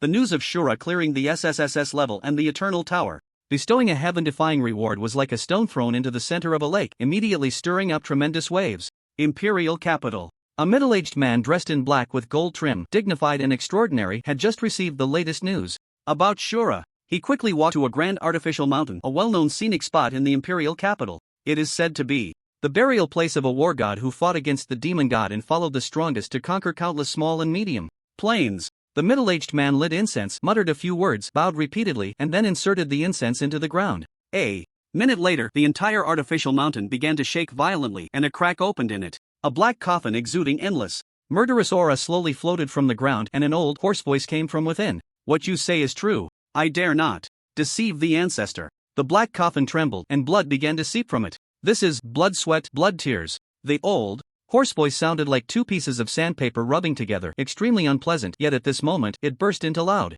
laughter, carefree and utterly unrestrained. Ha ha ha. My human race, great prosperity is in sight, it lies in Shura. Kill, kill, kill. Annihilate those scum. Blood debts must be repaid in blood. Demon thief, return my brother's life. Die. The figure in the black coffin seemed not fully conscious, rambling for a moment before slowly calming down. He said slowly, the Guardian Angel is indeed powerful. An ordinary war god can advance half a step with it, but it is ineffective against me. The level I was stuck on cannot be surpassed by sheer life. Even when the strongest helped me back then, I still failed. If it weren't for that person who paid the price to save me, I wouldn't even have this chance to cling to life. The voice from within the black coffin casually mentioned content that involved earth-shattering secrets. He roamed the Eternal Tower, even able to have the strongest protect him. A common war god could never receive such treatment. That once incredibly prominent war god who could reach the heavens was actually just feigning death. He still had a breath left. Sighing, the fervor of blood eventually cools. The voice from the black coffin carried a hint of weariness. You can go back. Wait until Shura clears the SSS level again, and when there are new rewards, come find me. Every time you wake me, I move one step closer to death. If I die, the fragile balance of power between humanity and the abyss will be shattered. You know what will happen then, right? The middle-aged man in black bowed respectfully and replied, understood. Boom, the black coffin sank down, blood and sweat, blood and tears slowly dripping. One drop of blood and tears slid from the black coffin, falling onto the soil. Infinite life energy swept across the land, and the flowers, grass, and trees on the artificial mountain, regardless of season or variety, were filled with life energy at that moment. Trees grew wildly, branches spread out, iron trees bloomed, 100 flowers competed, a scene of vibrant life, everything flourishing. In an instant, the world transformed. Not only that, this terrifying power spread in all directions from the imperial capital. That night, the imperial capital blossomed in full bloom, celebrating for Shura. And the source of it all was just a single tear from a certain existence. The commotion in the imperial capital was echoed across the country and even globally. The long silent war kings and war gods emerged, coming out of seclusion. With guardian angels, they had the chance to challenge higher levels. Even if they failed, they would not feel the slightest discouragement. They understood that with the rise of Shura, a new era of the strongest was about to arrive. The era of the strongest would not only see countless newcomers and prodigies rise but also be a great opportunity for them, these withered trees encountering spring. If they missed Shura, no one knew when the next seed of the strongest would be born. In an instant, the winds and clouds changed, and dragons and tigers emerged. Even the defense headquarters had not anticipated that Shura could create such a huge commotion. They held an emergency meeting overnight to discuss related matters. And at the center of this storm, Shura himself, Yi Chen, was currently strolling in the Eternal Core City. After clearing the first level, Yi Chen was sent back. Why is there no one on the street? Yi Chen curiously looked around, discovering that the once bustling trading area was now deserted. Many shops and stalls had chosen to close. Master, why aren't you working? Yi Chen asked a staff member who was closing up, curious. Working? What the hell? The employee secured the door and said enthusiastically, didn't you hear the server-wide announcement? Tonight, attributes and defenses are all enhanced plus guardian angels. If you don't seize the time to clear the levels, are you just going to work here? What future is there in working 996?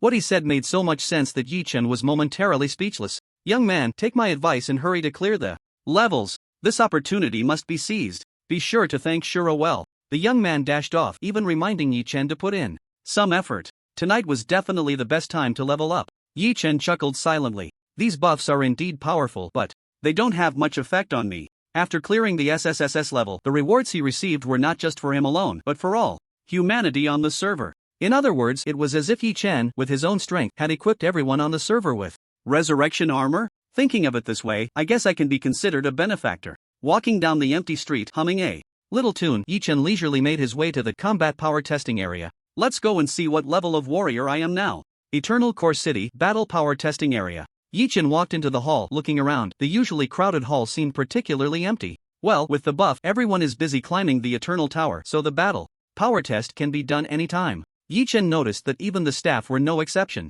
Many service windows were lit with red lights, indicating service paused. Staff members were taking leave to head to the Eternal Tower, trying to advance further. Please check in at the self-service machine and take a number to queue. Following the prompt, Yi Chen found a machine. The information required was simple: level, profession, Eternal Tower floor, etc. Even when combined, this information could not pinpoint Yi Chen himself. Clearly, to conceal the identity of Shura, the Defense Department had made comprehensive arrangements. Moreover, this was Eternal Core City. Without the Eternal ID being revealed, it was impossible to locate Yi Chen. Have you ever participated in a battle power test? No. Your test will start from Battle Soldier Level 1, serial number 319. Please queue at window 3. A white paper printed with the serial number was spat out from the machine and taken by Yi Chen. Window 3.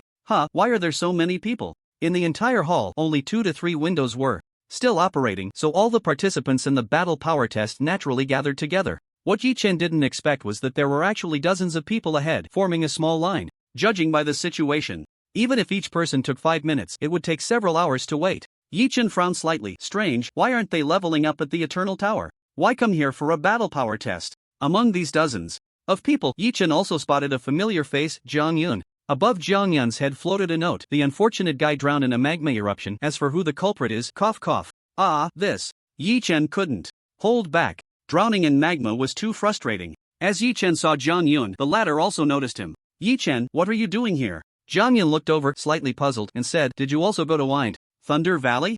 Sort of, I went to Wind Thunder Valley. Yi Chen replied sincerely. Jiang Yun clearly misunderstood. He thought Yi Chen had also been killed by magma or monsters inside. Sigh, bad luck. If I had died a little later, there wouldn't have been a weakness period. The rules of the Eternal Tower were very strict. After Shura cleared the SSS level, all of humanity in the Eternal Tower received various powerful buffs. But before that, players who died would still suffer from a weakness penalty. I see. Yi Chen nodded, understanding why Jiang Yun and the others were here. After dying in Wind Thunder Valley, they fell into a long weakness period. Originally, Jiang Yun and the others were wandering around the trading area, looking for opportunities to pick up some bargains. Who would have thought that after the buff stacked, everyone ran away, leaving these few unfortunate souls with nothing to do in Eternal Core City? In the end, someone suggested that they come to the Battle Power Testing Area to participate in the Battle Soldier Test. They were just here to see the world, not expecting to actually pass the Battle Soldier Test. The difficulty of the Battle Soldier Test was so high that many level 30 seniors couldn't clear it. Only those at a higher level could find a way to become a level 1 battle soldier. Even geniuses with A or S level talents generally needed to be level 20 to pass. If anyone can pass the Battle Soldier Test now, they would be able to compete with Shura. The few chatted idly while waiting in line. Jiang Yun saw Yi Chen and just greeted him without continuing the conversation. After waiting a few minutes, Yi Chen noticed the line wasn't moving at all and said, I'll go check ahead. He had a VIP card from Everything Pavilion with Battle General level permissions. If he could use it, it would save him a lot of waiting time. Jiang Yun glanced at Yi Chen's back and said nothing more. Today, it seemed that Lu Sweki had some involvement with this guy, but Jiang Yun was not worried at all. He didn't think Yi Chen would pose any threat to him. After all, he was an A-grade talent. The thief named Tian Yan suddenly asked Jiang Yun, what profession is your classmate? Yi Chen? I'm not sure, Jiang Yun replied casually. I wasn't familiar with him before. With so many people in the class, it was probably only Zhao Lin who had a good relationship with Yi Chen. Let me check the database. Nanjing number 3 High School. Yi Chen. Mage. Tianyan, why are you interested in this? Several talented individuals were curious. Tianyan's talent was identification-based, and perhaps he could see Yi Chen's extraordinary nature. He's a mage, not a warrior after all, Tianyan muttered. Never mind, I misjudged him. I thought he was. Previously, Tianyan had used his talent to probe deep into the Wind Thunder Valley. With a fleeting glance, he saw a warrior awakening the boss alone, wanting to solo it. That glance cost Tianyan his life. At that time, he was too rushed, and his attention was focused on the bull demon general, so he didn't pay attention to that warrior. The appearance of the other party was somewhat blurry. When Tianyan saw Yi Chen, he always felt there was some resemblance, and he could only comfort himself, maybe handsome people all look similar. Under everyone's gaze, Yi Chen walked straight to the work robot at the front, presented a card, and was surprisingly allowed to pass. Why can he skip a line? I don't know, skipping the line must be a privilege for at least a warrior level, right? I think I saw him take out a card. Is it a VIP card from the All Things Pavilion? A few words from the crowd made Jiangyan's expression suddenly darken. The All Things Pavilion VIP card had warrior level privileges. How could Yi Chen possibly possess such a thing based solely on his strength and background? It must have been given to him by Lu Sueki. Damn it! Jiangyan said disdainfully. It doesn't matter, let him go in for the test first. For the first level warrior test, I dare to bet that Yi Chen probably won't last even 10 seconds. The people around nodded frequently. Although Jiangyan's words were harsh, the reasoning was indeed true. A mage with mediocre talent would find it as difficult as climbing to the sky to last 10 seconds. Inside the combat power testing room, Yi Chen was warming up. I didn't expect the VIP card from the All Things Pavilion to actually work. Several red lights flickered, and the emotionless mechanical voice echoed in the sealed space. First level warrior test, first stage, nerve reaction test. Are you ready? Ready. Countdown 5, 4, 3. Bang, the countdown ended, and with a gunshot, a bullet shot towards Yi Chen at an extremely fast speed. Neural reaction test, begin. As the countdown ended, a gunshot rang out. A 6mm diameter bullet shot through the air at an incredible speed, and Yi Chen slightly tilted his body, easily dodging it. Bang, the bullet hit the wall, creating a small dent and sparking a shower of sparks. Indeed, it's a live ammunition test. Yi Chen focused his mind and looked ahead. Since he was in the Eternal Core City, part of the Eternal Tower, death would not incur any substantial punishment. The warrior test was as real as it gets. Bullets, fireballs, lightning, flying knives. The neural reaction test required him to dodge these attacks as much as possible. As long as he could survive, it would count as passing. In other words, there were two ways to break through. 1. Increase his agility attribute as much as possible, learn more displacement skills, and gain stronger mobility. This was also the essence of the neural reaction test. 2. Increase his shields, health, and other defenses as much as possible. If he couldn't dodge, he would take all the damage head-on and break through with sheer strength.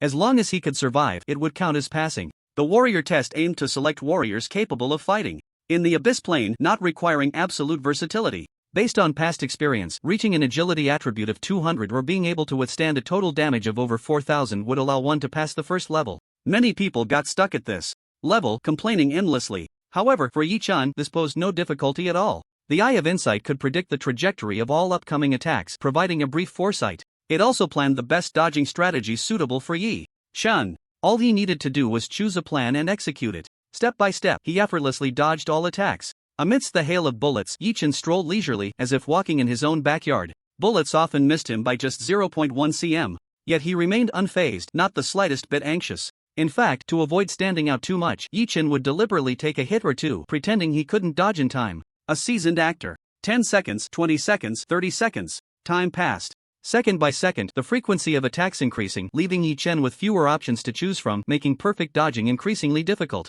Yi Chen's health remained at a very healthy level, but the intense firepower was somewhat exaggerated. Strange, is the first level warrior test really this difficult? Yi Chen complained while dodging. My agility attribute is 224. Even without the Eye of Insight, I should be able to pass this level just based on agility. But this difficulty is too exaggerated. Even if someone with 300 or 400 agility came, they wouldn't be able to handle it. Yi Chen felt like he was in a sea of fire, and with the slightest misstep, he could lose his life and fail the test. He gritted his teeth, following the Eye of Insight's instructions, trying to complete every movement to dodge the incoming attacks. Countdown. 10, 9, 8. Sweat beads had already formed on Yi Chen's forehead, and a fireball grazed his left shoulder, leaving a burnt smell. Just the grazing fireball caused over 300 damage to Yi Chen. Something is definitely wrong. This isn't a first-level warrior test. Yi Chen was certain, but at this point, trapped in the testing room, he could only grit his teeth and persist, waiting for the countdown to end. 3, 2, 1. Congratulations, you have completed the first level warrior neural reaction test. Please proceed to the next level.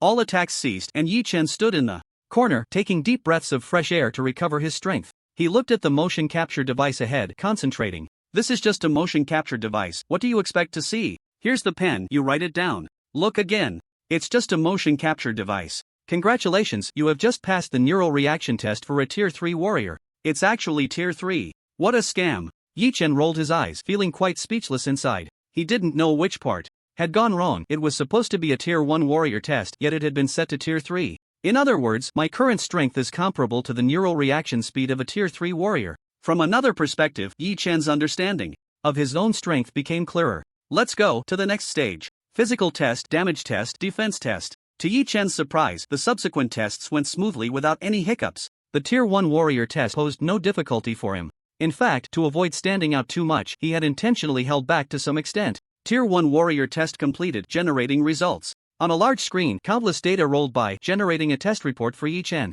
Neural reaction test, 98% evasion rate, SS grade. Physical test, 86% completion rate, A grade. Considering all results, your Tier 1 warrior test rating is A+. Congratulations, you have passed the Tier 1 warrior test. Please choose your affiliation. In front of Yi Chen appeared three options: Galactic Defense Corps, Mercenary Corps, Lone Wolf. Warriors, as the name suggests, are soldiers that exist for battle. After passing the warrior test, Yi Chen could choose to apply to join one of the major corps under the Galactic Defense Council. Once the application was approved, he would be required to go to a designated location and integrate into the corps. This was also the most common choice. Officially affiliated corps, whether in strength or treatment, were the top tier. Of course, the cost was a low degree of freedom. One had to obey superior orders, with basically no room for independent action. This path was clearly not suitable for Yi Chen at the moment. He had too many secrets and needed time to grow, so he wasn't considering joining a corps for now. The Mercenary Corps, on the other hand, was a loosely organized group with clear pricing and mercenary characteristics. They would form temporary teams, accept orders from various powers, complete tasks, and then receive payment. Analyzing the information at hand, Yi Chen thought, the Mercenary Corps sounds good and suits me, but the Mercenary Corps requires real name registration. My school record shows a C-level talent, and after only playing for 2 days in the Eternal Tower, I've passed the Tier 1 warrior test. Too eye-catching. Yi Chen's gaze turned to the last option, Lone Wolf. He could anonymously receive the warrior badge, and the monthly allowances and benefits would be collected in the Eternal Core City, ensuring that the identity of the Lone Wolf would not be traced. Of course, the authorities also had special methods to prevent people from repeatedly collecting allowances and exploiting loopholes. This path was the loneliest and most unsupported one. No organization, no teammates, no backing. The Lone Wolf path meant everything relied solely on oneself. Yi Chen took a deep breath, his gaze firm, and pointed to the next option. I choose Lone Wolf. The Lone Wolf path was meant for the fierce and strong. Only cattle and sheep would herd together. Fierce beasts would walk alone. When the three paths for warriors were established, the strongest had once said, every genius is a lone wolf on their path forward. After Yi Chen made his choice, the large screen went dark. A medal fell from the sky, hovering in front of Yi Chen. It was engraved with a roaring wolf's head, lifelike, with sharp teeth glinting coldly, particularly eerie. The Lone Wolf medal. Not bad, I like it. Yi Chen grasped the Lone Wolf medal in his palm. From today onward, the rise of Lone Wolf warrior Yi Chen officially began. After registering anonymously as a lone wolf, a document appeared on the big screen detailing the benefits that Yi Chen could enjoy. A monthly allowance of 30,000 dragon coins, equivalent to 30 gold coins, to be collected on the second Thursday of each month in the combat power testing area. 30 gold coins is roughly the expenditure for a family of 3 for about 3 months. It's certainly not a small amount. However, compared to Yi Chen's speed of acquiring resources, 30 gold coins seemed trivial. Since yesterday, after clearing the novice dungeon, he was rewarded with 100,000 gold coins, spent 80,000 on natural power, leaving him with 20,000. Reporting Zhua Tiannan earned him a bounty of 30,000 gold coins, and purchasing Wind Slash cost 7,000 gold coins. Yi Chen still had 43,000 gold coins left, equivalent to 43 million dragon coins. The official allowance for a first-tier warrior is 15,000 dragon coins, along with other benefits. Due to the anonymity of the lone wolf, he cannot enjoy other benefits, so the monthly allowance is increased by 15,000, which is quite reasonable. Earning 30,000 dragon coins each month without doing anything for a year would net Yi Chen 360,000. In 2 or 3 years, he could buy a house outright. Warrior testing requires re-evaluation every 5 years. If you advance within 5 years, the re-evaluation period is recalculated. After scanning the terms on the document, there wasn't much that Yi Chen needed to pay attention to. The constraints of being a lone wolf were the weakest, so there wouldn't be too many rules to bind Yi Chen. Lone wolves can receive tasks in the combat power testing area and earn corresponding rewards upon completion. Once the lone wolf medal is activated, it can transform into a lone wolf mask, concealing one's true appearance. Any attempt to peek at the appearance behind the lone wolf mask is considered provocation. Upon reading this, Yi-Chen looked down at the lone wolf medal. Can resist peeking below level 200. Level 200 is the dividing line for warrior strength. As a first-tier warrior, as long as he didn't act too ostentatiously, it would be hard to attract the attention of a general. This will do for now. After putting away the lone wolf medal and memorizing the documents, content, Yi-Chen left the room. He happened to run into Jiang Yun and the others, who seemed to have just finished their tests. Jiang Yun's face was ashen, looking particularly bad, like a moldy sock. Neural reaction test lasted less than 3 seconds. 3 seconds, a real man. Jiang Yun didn't notice Yi-Chen. His group was angrily looking for staff to settle the score. What's going on? Was the difficulty of the combat power test mistaken? A sharp-faced thief shouted. Exactly. I was eliminated after just 1 minute. How is that possible? Hearing this, Yi-Chen looked at him in surprise. 1 minute? A minute at the level of a third-tier warrior? That was something. Unfortunately, Yi-Chen was disappointed. The thief's head displayed a line of text. Lasted 6 seconds. Impressive, turning 6 seconds into 1 minute. He's really good at talking big. Yi-Chen nodded, feeling a sense of irony. High emotional intelligence. Time flies when you're with someone you like. Low emotional intelligence. Not in good shape today. Clearly, everyone's combat power tests had issues. What should have been a test for first-tier warriors had its difficulty forcibly raised to third tier. Yi-Chen was fine. He gritted his teeth and got through it, even dodging 98% of the attacks and receiving a high score. But Jiang Yun and the others couldn't take it. These proud sons of heaven thought that even if they couldn't pass the first level, they could at least maintain some dignity. Who knew they would be met with a harsh reality right from the start, leaving them in a sorry state? The huge disparity was hard for them to accept, and they clamored for an explanation. Soon, a balding, slightly overweight middle-aged man rushed over from the hall, beads of sweat on his forehead.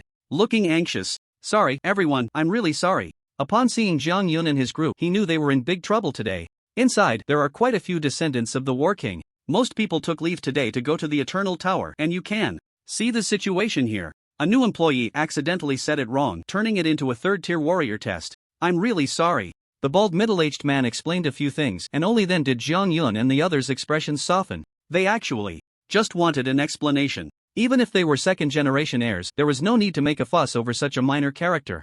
Mistaken? How can something as significant as a warrior test be treated lightly? A young man reprimanded with a deliberately stern face. Yes, you are right. The bald middle-aged man nodded and bowed, constantly flattering them. Jiang Yun and his group were also losing their temper, seeing his slick demeanor. Even if they punched him a couple of times, it wouldn't yield any results. This kind of sandbag, soft as cotton, was not even worth bullying. Alright, let's treat this as if nothing happened. I won't report your work mistake this time. The leading young man had a defiant expression, his words full of arrogance. But this recording, the bald middle-aged man immediately reacted. This group of talented individuals had come with high spirits to participate in the warrior test, but who knew it would end in such a dismal manner? If the recording got out, their reputation would be completely ruined, and they would definitely become the laughingstock of their circle. Jiang Yun and their commotion was not just about causing trouble. What they wanted was to delete the recording and destroy their embarrassing evidence. The bald middle-aged man quickly caught on and continued along with their words. I'm really sorry, we were short-staffed today and too busy. We forgot to turn on the camera.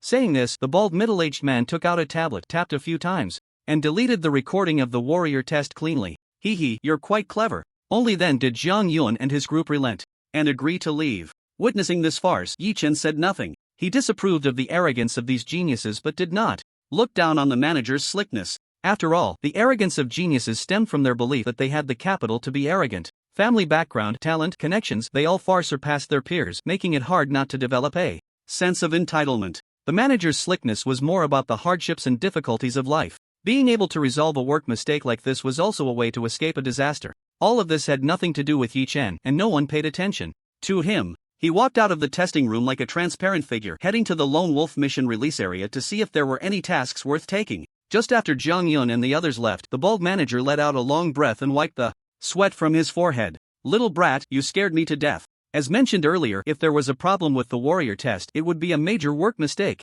At best, a fine, at worst, sent to the abyss dimension to mine stones. Fortunately, it was a false alarm. The bald manager picked up the tablet and glanced at the previous test data. A total of 126 people tested, 125 failed, 1 succeeded, rating SS level. Sure enough, they all failed. The bald manager put down the tablet suddenly. stunned as if a lightning bolt had struck his mind. Did he overlook something? He suddenly raised the tablet, staring wide-eyed in disbelief, even extending a hand to rub his eyes repeatedly. I didn't see it wrong, did I? In the third-tier warrior's nerve reaction test, someone actually passed. And it's an SS level rating. Who is this amazing person? Hurry, check the recording. The bald manager stood frozen in place as if struck by a thunderbolt. The recording, just now, he deleted it. Yi Chen exited the combat power testing area and, in a corner where no one was paying attention, took out the lone wolf medal, transforming it into a mask and putting it on his face. The mask had a blue base, with the character written in the lower left corner, representing Yi Chen's strength, first-tier warrior.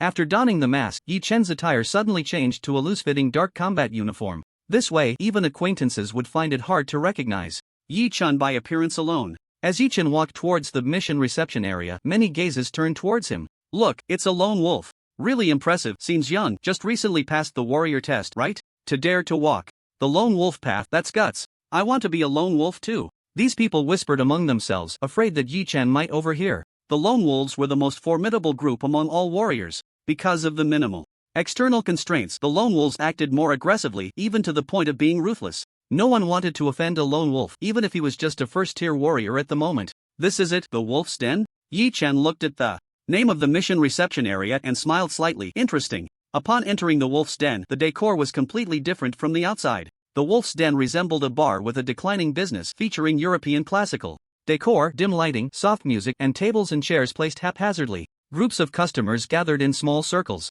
The bar was located in the center of the wolf's den, with 4 large screens hanging above, displaying the current available missions in rotation. As soon as Yi Chen stepped into the wolf's den, someone in the corner suddenly shouted, "A newcomer has arrived." Instantly, Yi Chen became the focus of attention for everyone in the wolf's den.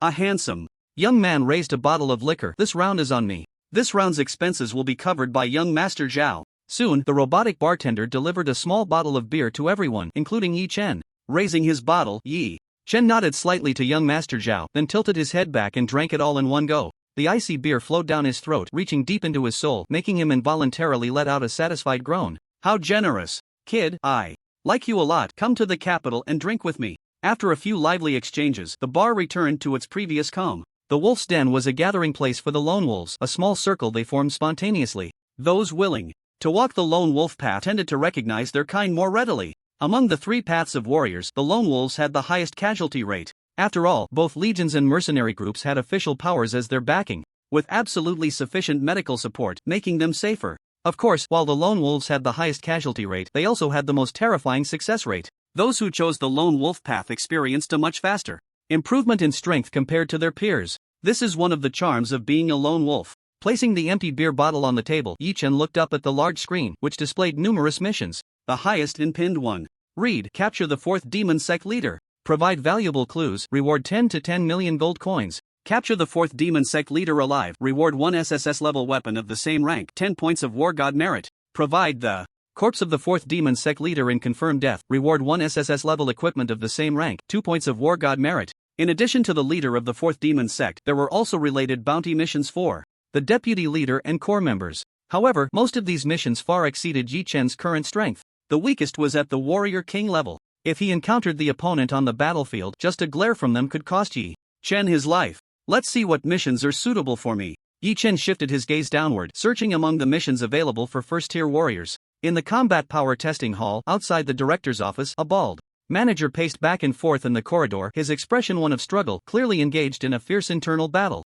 To say it or not to say it, that's the question. If he continued to conceal it, pretending nothing had happened. If the matter were to be exposed, he had once missed a mysterious genius slipping through his fingers, and when the time came to settle accounts, the bald manager could not bear the consequences. Reporting this matter upward, the bald manager indeed had made a mistake, but there was still room for remedy. Considering he had taken the initiative to confess, he should be able to receive a lighter punishment. In the end, the bald manager mustered his courage, raised his slightly trembling hand, and knocked on the director's office door. "Come in." Creak. Like a schoolboy who had made a mistake, the bald manager hung his head and stammered out everything that had happened earlier. From the new employee setting, the wrong difficulty mode, to the furious geniuses gathering to cause trouble, to privately deleting the footage to cover up the incident. In front of the director, he dared not hide a single detail. The other party was a battle king who had retired from the front lines, with deep connections to various legion commanders. In terms of strength and connections, he was someone the bald manager needed to look up to. To dare to play tricks in front of the director was simply courting death.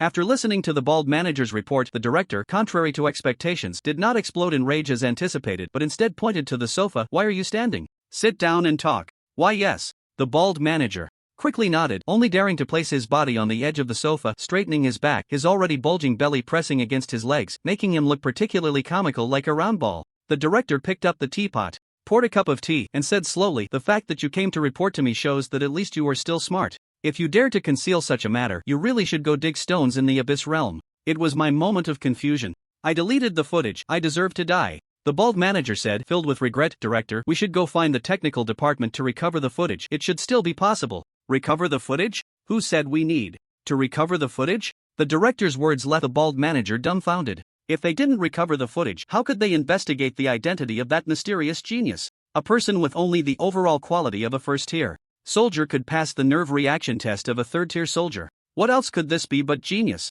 The bald manager sat dazed on the sofa, his eyes blank, feeling like he could only babble. In this situation, you only saw the first layer, but not the third layer. The director set down the teapot. "The footage you deleted was good. Not just the testing footage needs to be deleted. The footage from the moment they entered the testing hall should be backed up and reported to the higher-ups. Everything else should be deleted." Ha! The bald manager was completely confused, feeling that his intelligence was insufficient. Why is that? My old leader, stop keeping me in suspense, just tell me quickly. These videos must be deleted. The director stood up, flicked a cigarette out of the pack, and threw it in front of the bald manager. The bald manager caught the cigarette and was about to light it when he was reminded, "No smoking in my office." The bald manager hurriedly tucked the cigarette behind his ear. The director lit a cigarette, exhaled a smoke ring, and confidently said, "Shall you let me ask you, does our human race lack a third-tier warrior?" "No, we don't." "Exactly, this mysterious genius, whether a third-tier warrior or a third-tier general, what does it matter if he is a ninth-tier war king? To turn the tide of battle, it cannot be done by just one or two war kings. It requires higher-tier powerhouses." At this point, the director's expression darkened slightly. At his peak, he had once possessed the strength of a war king, fighting bravely on the battlefield and killing enemies at will. But after being severely injured, he could no longer be as valiant as before and had to step back to a secondary role, overseeing some logistical work. It was precisely because he had once stood so high that the director gained a broader perspective, allowing him to see issues more clearly. To the point, incisive. The director continued, "This mysterious genius is still very weak in combat power and has a long way to go. If we pay too much attention to him too early, it would be counterproductive, a disaster rather than a blessing. We only need to know that he is a genius of the human race, and that is enough. As for how far he can go, it depends on him." But, the bald manager instinctively retorted, "But if we can find him and provide him with more resources, wouldn't that help him grow faster?" "Normally, that would be the case, but you are overlooking a very important point." The director revealed a shrewd smile, speaking meaningfully. "Think back to the group of extraordinary young people you mentioned earlier, those difficult characters. Didn't they gather to cause trouble, forcing you to delete the videos?" Yes, because you deleted the videos, and that genius chose the lone wolf faction, which made it impossible for you to find any information, right?" "Exactly." The bald manager nodded repeatedly, as if he had thought of something. "Could it be? Is it all just a coincidence? Have you ever considered that the mysterious genius might be hiding among this group of young people?" "Hiss," the bald manager gasped, feeling a chill run through his body. Could it really be like this? Under the director's reasoning, the truth was perfectly restored. This was a grand chess game. The bald manager couldn't help but marvel at such a meticulous and strategic genius. Hidden like wood in the forest, stone concealed in the mountains. So, this genius doesn't want to expose his strength and true identity at all. The director said confidently. He must come from a war king or even a war god family with enough resources to meet his growth needs. At the same time, if he shows too strong a talent and strength, it would instead put him in a more dangerous situation. The bald manager was completely convinced. The director's analysis was flawless, with no loopholes to be found. Since he doesn't want to reveal his identity, there must be a reason for it. Finally, the director concluded, "We will help him back up the other videos on a hard drive and delete them from the cloud. The hard drive, along with a report on this matter, will be submitted. The rest will be handled by the higher-ups." "Director, your insight is remarkable." The bald manager nodded in praise, then asked in confusion, "Which department usually handles this kind of thing?" "Don't ask what you shouldn't." The director stood by the window, extinguished the cigarette butt, and his slightly thin lips moved a few times, but in the end, he didn't say that name. Since the human race's warriors can choose the lone wolf faction, they can grow alone in the darkness. But how could it be possible to completely let them go, allowing them to wander alone? Even the loneliest wolf has a shadow. Shadow. Just thinking of these two words made the director's heart flutter. The Secret organization created by the strongest shadow protects the lone wolf, silently watching over. All to wait for the birth of a new wolf king. Will Azura be the new wolf king, the new strongest? This question has no answer, only time can prove everything. Achoo! Yi Chen sneezed. Who was thinking of me? He rubbed his eyes. There were just too many tasks for a first-tier warrior. Yi Chen was almost overwhelmed. In the end, he had to narrow down the task range. First-tier warrior, Nanjing City, today. After setting the filtering conditions, dozens of tasks lay before Yi Chen. Assist the city defense department with routine patrols. Duration half a day, reward 3,000 dragon coins. Assist the city defense department's emergency support team, duration 1 day, reward 5,000 dragon coins. Single emergency task rewards vary based on difficulty. Go to Nanjing No. 3 High School to guide senior students. In combat, duration 3 hours, reward 6,000 dragon coins, overtime 2,500 dragon coins/hour. Yi Chen eliminated the tasks. That took too long. After all, he still had to go to school and couldn't spend the whole day on tasks. He couldn't forget his primary responsibilities. No auxiliary or lifestyle tasks, none at all. In the end, only 3 tasks remained for Yi Chen to choose from. 1. Collaborate with the city defense department to encircle the followers of the 4th demon sect who possess light and heavy firepower. 3 first-tier warriors, uncertain action time, reward 15,000 dragon coins, 50,000 dragon coins for each warrior killed. 2. Investigate the missing follower of the 4th demon sect, Lian Zhang, reward 20,000 dragon coins for clues, 50,000 dragon coins for a corpse, 100,000 dragon coins for capturing alive. 3. Collaborate with the city defense department to hunt down followers of the 4th demon sect responsible for defending a certain area, time undecided, reward 30,000 dragon coins, 200,000 dragon coins for killing the opponent. All 3 tasks have opportunities for combat, and it's just right for me to test the results of this period.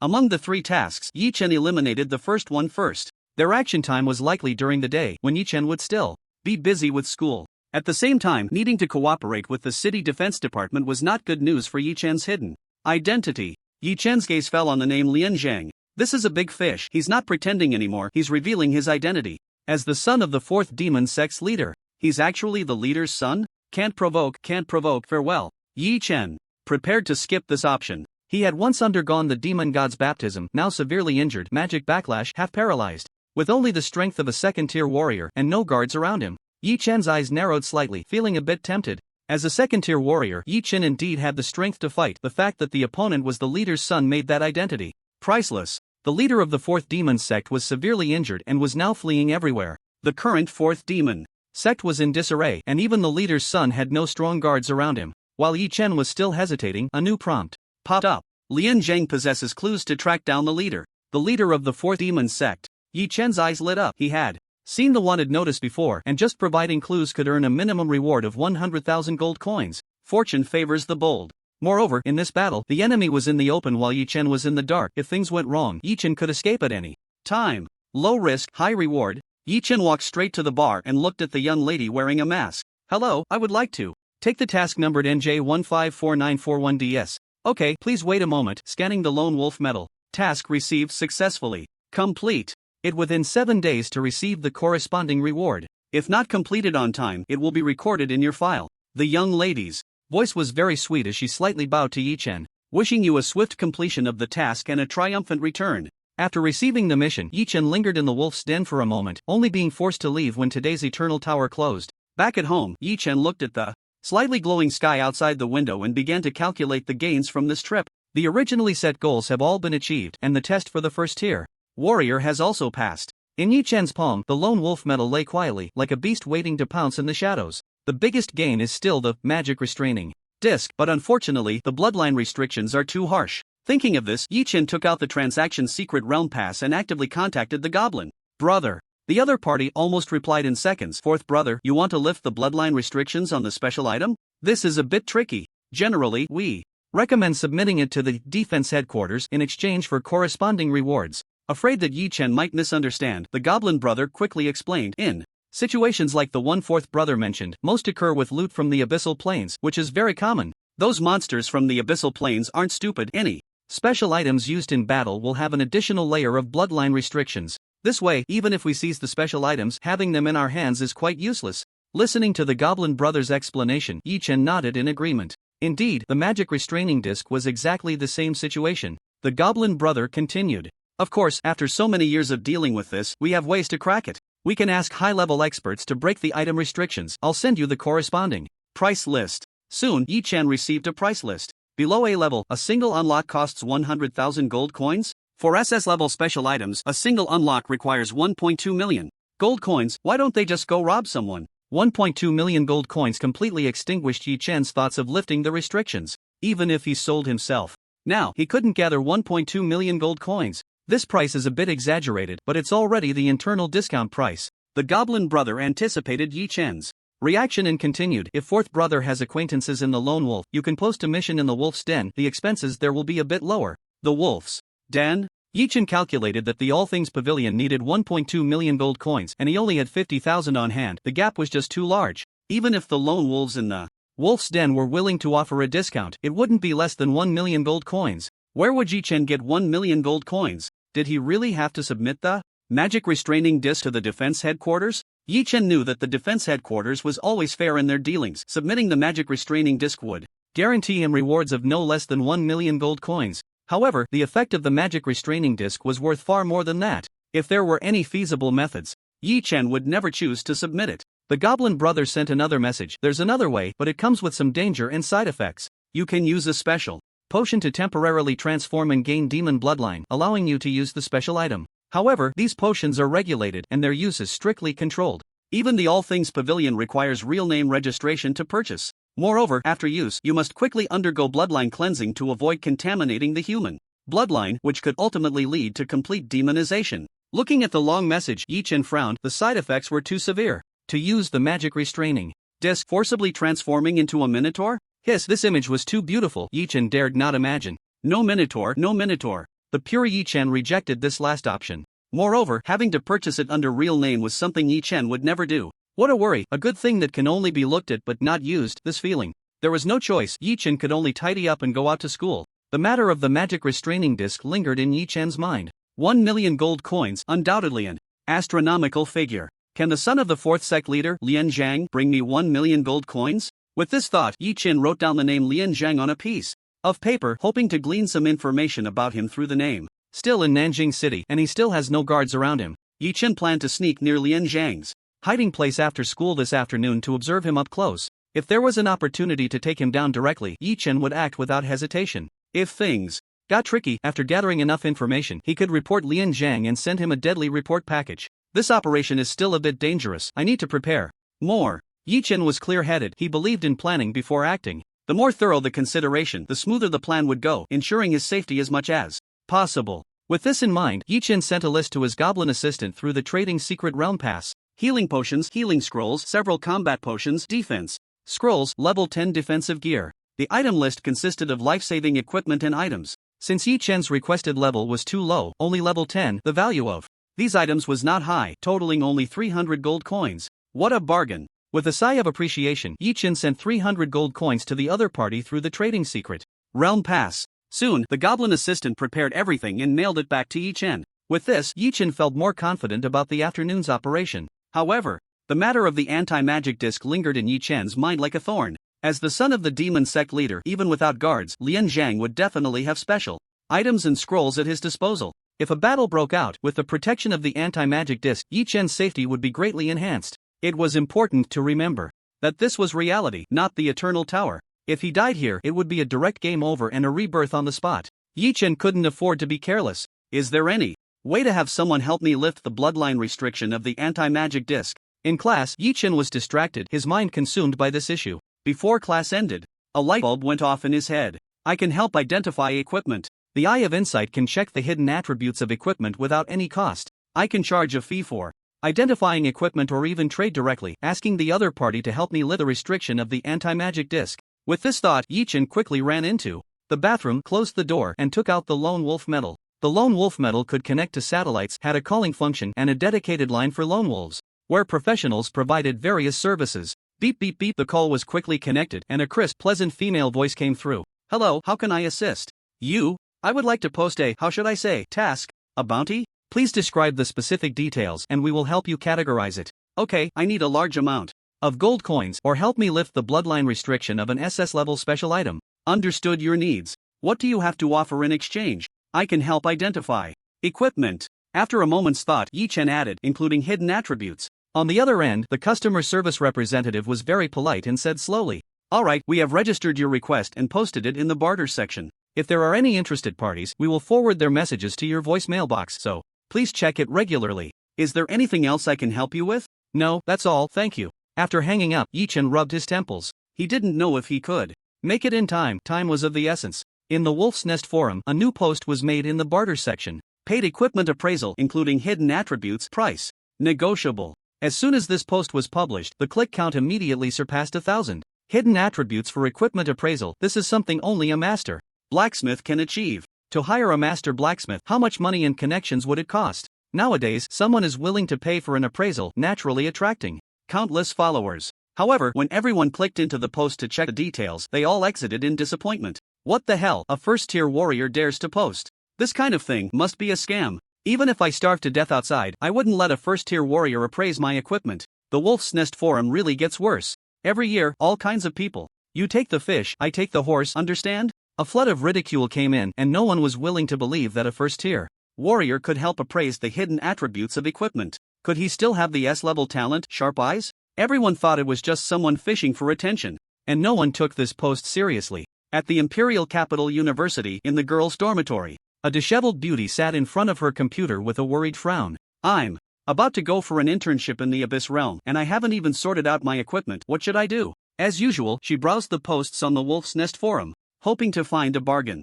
Soon, she saw a very popular post with many clicks/replies. Paid equipment appraisal including hidden attributes, price negotiable. A post from a first-tier warrior. What a waste of time. The beauty really wanted to close the post, biting her lower lip, her expression somewhat hesitant. What if he's telling the truth? Trying to contact him wouldn't hurt if it really is true. Thinking of this, the beauty's despondent expression lit up with a hint of unusual excitement, and she typed on the keyboard, expressing her desire to arrange a meeting. After doing all this, she fell back onto her bed, covering her face with her hands, and self-mockingly said, God, look at what I've been reduced to, actually placing my hopes on a first-tier warrior. Forget it, a dead horse can be treated as a live one. At Southjiang No. 3 Middle School, during class, Yi-chan's lone wolf medal in his pocket vibrated slightly. Is there news? Yi-chan remained calm and raised his hand, saying, Teacher, I need to go to the restroom. If you dare to leave this class, don't come back. Alright, thank you, teacher. Teacher. Yi-chan slipped out the back door. Running like the wind into the restroom, took out the lone wolf medal and checked the messages. Want to appraise equipment? Sure, let's discuss it in the Trading Secret Realm. Eternal Tower, Trading Secret Realm. Two graceful figures logged in, one of whom looked around curiously. So this is the Trading Secret Realm, Lao Zhao. I'm already in my third year, and this is my first time here. The two were of similar height, both just over 1.7 meters. One was slender and exuded youthful vitality, while the woman referred to as Lao Zhao had a fuller figure, possessing a somewhat mature charm that belied her age. She clearly wasn't pleased with the nickname Lao Zhao and chided, Xiaoping, your Zhao Jie secretly stole the family pass to bring you to the Trading Secret Realm, so don't push your luck. Yes, Zhao Jie is the best to me. The slender girl, named Li Xiaoping, was aptly named, and Zhao Jie often teased her about it. According to the course schedule of the Imperial Capital University, third-year students must go to the Abyssal Plane for an exploration internship at the end of the semester. It lasted 3 days, and they had to slay a magical creature of 5th rank or above. Li Xiaoping wanted to get a more suitable staff before setting off, but found herself at a loss while selecting. Both weapons had hidden attributes, and she couldn't determine which was better, but she only had enough money to buy one, making it hard to choose. On the Wolf's Nest forum, she saw someone posting for paid appraisals and, by a stroke of luck, contacted them, ultimately deciding to meet in the Trading Secret Realm. For this, she also brought along her good sister, Zhao Meng, from the Zhao family of the Imperial Capital. Zhao Jie, help me keep an eye out and haggle a bit later. Haggle? Xiaoping, are you really that foolish or just pretending? Zhao Meng said disdainfully, a first-rank warrior can help you appraise equipment, but the only possibility is an S-level talent. Keen. This talent is extremely precious. Once discovered, even a war king would treat them as a guest of honor. How could it be your turn to pick up the scraps? I think it's mostly a scam or just having fun with you. But, Li Xiaoping was anxious. I have no other choice. Besides, if he suggested meeting in the Trading Secret Realm, it means he must have some strength and background. The cost to enter the Trading Secret Realm was not small. Even Li Xiaoping felt the pinch. She could only ask Zhao Meng to take her into the Trading Secret Realm. After hearing Li Xiaoping's words, Zhao Meng nodded in agreement. That's true, which is why I said he's probably a scammer. But there's still a 20% chance. What if you get lucky? No, it's not 20%, it should be a 0.2% or 0.02% chance. As she spoke, a smile appeared on Zhao Meng's face. She had already thought of how to mock Li Xiaoping if they encountered a scammer this time. At least she would have to laugh at this girl for half a month. A first-rank warrior posting, and she dared to believe it. These two were truly a perfect match, one daring to post and the other daring to believe. Simply absurd. We've arrived. Where is he? The two stopped and waited at the agreed location. In less than half a minute, a mass of lightning elements floated in front of them and asked, "Are you data data data?" Li Xiaoping's face instantly darkened and Zhao Meng barely held back her laughter. In the end, she couldn't help it. Ha, what kind of ridiculous name is that? Ha. Li Xiaoping's social death moment. She never expected that the username she casually registered on the Wolf's Nest forum would lead to her social demise. In front of her best friend, when she first created the username, she was too impulsive and couldn't change it. It was all Zhao Meng's fault for teasing her about being small, which made Li Xiaoping, in a fit of anger, choose such a name. Ignoring Zhao Meng's infectious laughter, Li Xiaoping steeled herself and said, "It's me. First, let's discuss the price, or should we appraise it?" First, behind the lightning element was Yi Chen himself. He didn't expect the other party to show their true appearance in the trading secret realm. They looked quite good, slightly inferior to Lu Sueki. This. Li Xiaoping didn't expect the other party to get straight to the point so quickly. For a moment, she didn't know how to respond and could only cast a pleading glance at her friend for help. Zhao Meng, having laughed enough at Li Xiaoping, turned serious and slowly said, "First, let's confirm your identification ability, and then we can discuss the price. How about that?" Before Yi Chen could speak, Zhao Meng added, "We won't let you work for nothing. If the test is accurate, we are willing to pay 10,000 gold coins for the testing fee." Yi Chen nodded. "Okay, how do we test?" Li Xiaoping leaned close to Zhao Meng's ear and whispered, "Sister Zhao, I only have 150,000 gold coins in savings, so be careful with the spending. Don't worry, I have it under control. I'll cover this 10,000 gold coins," Zhao Meng said confidently. Li Xiaoping, that silly girl, was too naive. She spent her days either in the library or in the battle room. She hardly interacted with people. Otherwise, she wouldn't have done something as bizarre as looking for a first-tier warrior identification equipment. Zhao Meng was different. Coming from the Zhao family, she had been exposed to business dealings since childhood and knew a thing or two. She understood better than anyone how sought after a talent like Sharp Eyes was. If the other party could truly identify hidden attributes, Zhao Meng would be willing to pay not just 10,000 gold coins, but even 100,000 to make this friend. The test is very simple. Zhao Meng took out 3 colored balls and explained, "These are the most commonly used identification balls. Their hidden attributes are numbers, and using identification on them won't cost too much. Out of the 3 balls, you only need to identify the hidden attributes of 2 balls to pass." Before Zhao Meng could finish her sentence, Yi Chen interrupted. 456. What? Li Xiaoping looked confused, not understanding what was being said. Zhao Meng stood frozen, her mouth slightly agape in an O shape, unable to make a sound. Yi Chen had to repeat, "I said, the hidden attribute numbers of these 3 balls are 4, 5, 6 is." Li Xiaoping quickly turned her head to look at her best friend, wanting to confirm if the answer was correct. The moment Li Xiaoping saw Zhao Meng's expression, she knew the other party was right. Could it be? I really hit the jackpot. Li Xiaoping's heart soared with joy, but before she could speak, Zhao Meng quickly said, "Indeed, it's 4, 5, 6. This is a 10,000 gold coin anonymous card, please keep it." As she spoke, she handed over a black card, which Yi Chen accepted calmly. Zhao Meng forced a somewhat stiff smile and asked, "Can I discuss this with my friend for a moment?" "No problem, I still have 14 minutes. Yi Chen glanced at the time. There were 14 minutes left before class. If he skipped class consecutively, a teacher would definitely talk to him after school, which would delay things. "No problem, we'll be right back." Zhao Meng pulled Li Xiaoping aside, and even though she lowered her voice, she couldn't hide her excitement. "Xiaoping, you've hit the jackpot this time." "Ha, old Zhao, calm down, I haven't even identified my equipment yet. What do you know? Just establishing a friendship with this master is worth a fortune. Identifying equipment is nothing." Zhao Meng took a few deep breaths to calm herself and said as calmly as possible, "We can't leave a bad impression on the master. It's about building a long-term relationship, not a one-time deal. Do you understand?" Li Xiaoping said somewhat aggrieved, "But I just want to identify my weapon." Zhao Meng, exasperated, said, "You, with your wooden head, if I gave you a golden hoe, you'd use it to plow the fields. What else can a hoe do besides plowing? Still dare to be stubborn." Finally, Zhao Meng decisively said, "From now on, all negotiations will be handled by me. Let's figure out what this master really needs. Urgent 4. Those in need, seeking what others seek. Do you understand?" Li Xiaoping said timidly, "If I understood, why would I bring you along? Come here." Zhao Meng pulled Li Xiaoping back in front of Yi Chen. "Alright, master, let's talk about the appraisal price." "Master, I forgot to introduce myself. My name is Zhao Meng, just call me Xiao Xiao." Zhao Meng was unbothered by the exposure of her true identity. She came from the Zhao family and was inherently interested in business. Merchants seek fame and profit, and with fame comes profit. It is very important for others to remember you. Zhao Meng. Yi Chen noted down this name. In fact, with the insightful eye, Yi Chen could easily see the true identities of Zhao Meng and Li Xiaoping. Master, my friend wants to choose one of two staffs but can't make up her mind,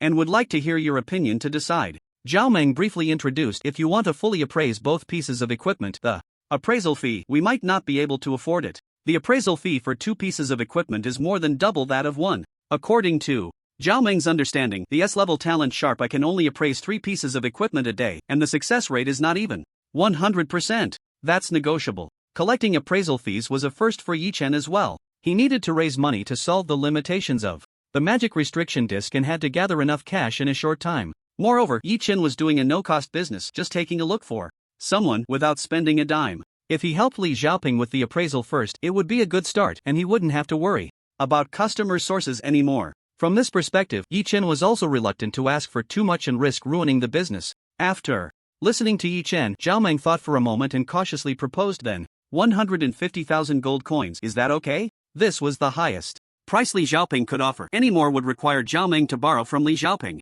Li Xiaoping, with her gentle exterior and strong inner character, would definitely be unwilling to owe her money. On the other hand, Zhao Meng felt that this price was indeed not high, even a bit too low. Unexpectedly, the other party agreed immediately. No problem. 150,000 gold coins plus the 10,000 gold coins Zhao Meng had given earlier and the 43,000 gold coins Yi Chen had on hand. Yi Chen now had a total of 200,000 gold coins, getting closer to the goal of 1 million gold coins. With 800,000 gold coins left, if Yi Chen did a few more deals, he might just gather enough. Did you bring the equipment? Upon hearing Yi Chen's question, Li Xiaoping quickly took out the 2 staffs and presented them in front of Yi Chen. Level 200 equipment. You are already a war general? Yi Chen's tone was slightly surprised, as if he had just learned this fact. In fact, Li Xiaoping's information was laid bare before him. Li Xiaoping, level 209, Fire Mage, 2nd tier War General Combat Power. Zhao Meng, level 199, Colorful Priest, 9th tier Warrior Combat Power. Zhao Meng nodded and said with a hint of pride, "That's right, Xiaoping is the strongest mage in our class."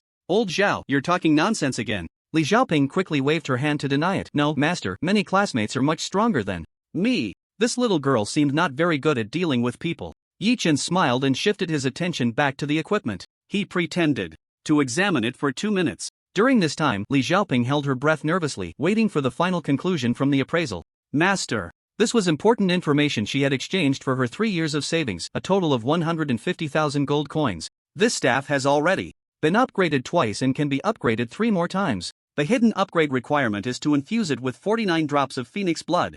The attributes after upgrading, forget it, I'll write it down for you. Saying this, Yi Chen produced paper and a pen, quickly writing down several lines of information. Li Xiaoping took the paper, her eyes brightening, and she couldn't help but breathe heavily. If the attributes after upgrading were true, this staff was perfect for her. It was simply a match made in heaven. I want this one. Li Xiaoping didn't even ask Yi Chen to write down the information for the second staff. If it were me, I would choose the same. Yi Chen nodded, agreeing with Li Xiaoping's choice. Another staff can only be upgraded once, and the attributes after the upgrade are not as good as the previous one. Thank you so much, Li Xiaoping said as she was about to take out the money, handing 150,000 gold coins to Yi Chen. Wait! Almost simultaneously, Yi Chen and Zhao Meng stopped her action. We reached a deal under the witness of the Secret Realm Spirit. This is the rule of the trading Secret Realm, Zhao Meng explained. Since the other party chose to trade in the trading Secret Realm, they must have valued this point. That's right. Saying this, Yi Chen summoned the Secret Realm Spirit, looking very skilled. Of course, all of this was just an act. Even the Secret Realm Spirit Yi Chen was only experiencing for the second time, and he was not much different from Li Xiaoping, who was a novice. I see. After the contract was established, the 150,000 gold coins entered Yi Chen's hands, which also meant that the Secret Realm Spirit recognized Yi Chen's appraisal results. Now it's good, there's hope to hunt down a war general. Li Xiaoping held the staff, reluctant to part with it, her eyes full of brilliance. The reason she valued this trip to the Abyss Plains so much was to hunt war general level monsters. Otherwise, with Li Xiaoping's 2nd tier war general combat power, she wouldn't need to worry about the internship at all. The always aloof appraisal master suddenly spoke up. Besides appraisal, can you help me with a small favor? Please say. Zhao Meng was very proactive. Having a master of appraisal ask for help was definitely not a small matter. This mysterious appraisal master had already proven his worth through his abilities. Help me deliver this item to the cemetery in the extreme northern snowfield to the 3rd row after entering the park in front of the 4th unnamed tombstone. Saying this, Yi Chen took out a bull's head the size of a 3-story building, which had been grilled and was still emitting a fragrant aroma. Is it okay? Zhao Meng only found it strange. It was just delivering something. With the presence of teleportation arrays and planes, a round trip to the extreme northern snowfield would only take a few dozen minutes. Why wouldn't the master handle such a small matter personally? Regardless, agreeing first wouldn't be wrong. Li Xiaoping blinked, looking up at the bull's head. Her expression somewhat serious. This is a war general level monster, no doubt about it. I won't be mistaken. Little girl, good eye. Yi Chen pretended to praise her maturely. He is a war general of the Bloodstained Legion under the 6th demon god. Bloodstained Legion. Both women exclaimed simultaneously, clearly not unfamiliar with this name. A war general monster from the Bloodstained Legion, and it died just like that? Zhao Meng, surprised, looked at Yi Chen with slightly changed eyes. Her judgment of Yi Chen's identity led her to a new guess. This is an old senior. The reason for registering as a first-tier warrior is to hide his strength and not want to draw attention. Among the human race, there indeed exist such beings. They only registered as first-tier warriors for convenience in entering the abyss plane. As for their true strength, they could be war generals, war kings, or even war gods. In Zhao Meng's heart, Yi Chen had already become a deeply hidden veteran powerhouse who was just short on money and had to take on some private jobs to get by. Everything made sense now. Li Xiaoping was not as cautious as Zhao Meng. All her attention was on the bull's head in front of her.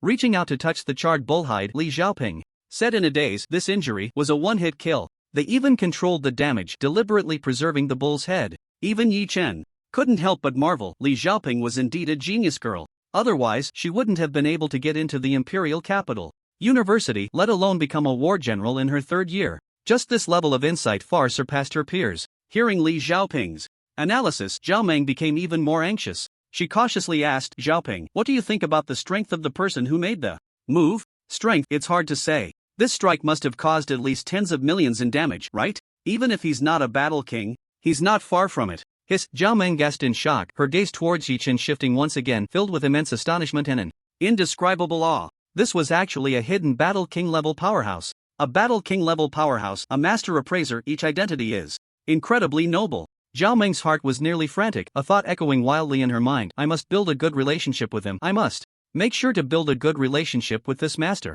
At any cost. Zhao Meng roared inwardly, but on the surface she appeared as gentle as a spring breeze, softly saying, we will definitely help you deliver it, but there's a question I'm not sure if I should ask. Feel free to ask. Since the other party was willing to help him, Yi Chen didn't mind chatting a bit more. After all, he knew what should and shouldn't be said. You only charge this little money to help us appraise the equipment, and it's in gold coins. Zhao Meng cautiously phrased it. Are you in some kind of trouble and urgently need money? For high-level powerhouses, gold coins are definitely not the most prioritized currency. For example, college students can use credits to exchange for items within the school, and Li Xiaoping's weapon was exchanged with credits. If the same grade of equipment were placed in the All Things Pavilion, Li Xiaoping wouldn't be able to afford the price at all. The preciousness of credits cannot be bought with gold coins. In the Legion, there are merits. In colleges, there are points. In the All Things Pavilion, there are VIP points, and even within the Wolf's Nest, there is a set of its own exchange system. Gold coins are almost the worst choice. But why does this hidden powerhouse and appraisal master insist on collecting gold coins? Yi Chen smiled slightly and said slowly, it's not a big deal. I have a special item that needs to lift the bloodline restriction, and I thought using gold coins for the transaction would be more convenient and less likely to expose my identity. The explanation given was very reasonable, and Zhao Meng nodded. I see. It was Zhao Meng who spoke too much. She really wanted to say, let me pay to lift the restriction for you, even if it cost 1 million gold coins. Once she returned to the Zhao family and explained the situation, it could be reimbursed. However, strong individuals have their own dignity, and if Zhao Meng did that, it would be tantamount to insulting the other party. Therefore, it couldn't be done. If Yi Chen knew Zhao Meng's inner thoughts, he would probably shout, feel free to insult me a few more times, it's fine. After all, that was 1 million gold coins. Dignity, what is that? Can it be exchanged for money? Can it be eaten? Zhao Meng could see that the money the other party had was probably not enough to lift the restriction. Even with the previous 160,000 added, it was still quite far off. Since he is eager to lift the restriction, I must find a way to help. Zhao Meng knew very well that she had to show enough value, otherwise she would miss the opportunity with this mysterious powerhouse. There was only one chance, and it had to be seized. By the way, Zhao Meng's eyes lit up, and she said excitedly, I know a forging master whose talent is a bit special. The buffs he adds to equipment have a time limit, including lifting bloodline restrictions. If we ask him to help, the price will be much cheaper, but it can only lift the bloodline restriction for a limited time. What do you think? Zhao Meng's suggestion was like a timely help for Yi Chen. He was worried about not having enough money, and it would be best to use the magic restriction disc for today's action, otherwise the risk would be much greater. Alright, we can meet and Discuss. This special item is SS level. SS level special item. Zhao Meng gasped again. The other party's items were extraordinary, far beyond what Zhao Meng could imagine. After receiving Yi Chen's approval, Zhao Meng hurriedly contacted the forging master and discussed the price and conditions. Excitement sparkled in her eyes, and her heart was flooded with waves of exhilaration. She had seized this opportunity. Zhao Meng was very efficient. After contacting the forging master, she quickly returned to say, "Master, the other party quoted 200,000 gold coins, including one equipment appraisal. Lifting the bloodline restriction of the special item can last for 7 days, and after 7 days he will help again for free to lift the bloodline restriction." 200,000 gold coins was equivalent to emptying Yi Chen's entire fortune. In exchange for 14 days of using the magic restriction disc. It seemed that this transaction was a bit of a loss. For Yi Chen, it was equivalent to buying a life insurance policy for 200,000. With the magic restriction token, Yi Chen's chances of survival in battle were greatly increased,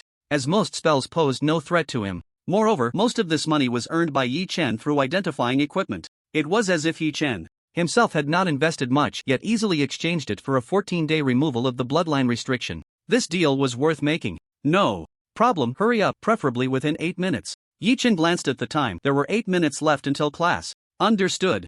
Zhao Meng hurriedly contacted the other party while drafting the transaction contract, swiftly handling everything to ensure it could be completed. Within 8 minutes, the forging master happened to be free and came to the trading secret realm. He helped Yi Chen lift the bloodline restriction of the magic restriction token while Yi Chen assisted him in identifying equipment. At the same time, both parties established a contract to keep all matters related to this transaction confidential and not disclose any information to outsiders. 7 minutes later, the contract was finalized and everything was settled. I have something to attend to, I'll leave first. With that, Yi Chen logged off and left. The forging master looked at the detailed equipment information inside. This person's identification skills are far beyond mine. You know, I consider myself a master in forging, yet I couldn't identify it successfully. Zhao Meng, where did you find this master? It's a secret. Uncle Qian, you don't need to pry. Zhao Meng flashed a brilliant smile, pulling Li Xiaoping's arm as they walked out. Xiaoping, you are my lucky star. The glory and wealth of my sister's second half of life all depend on you. Let's go, we need to head to the extreme North Snowfield and help the senior deliver the bull's head. Finally made it. Yi Chen rushed back to the classroom, entering just as the class bell rang, safe and sound. Dabai, did you eat something bad?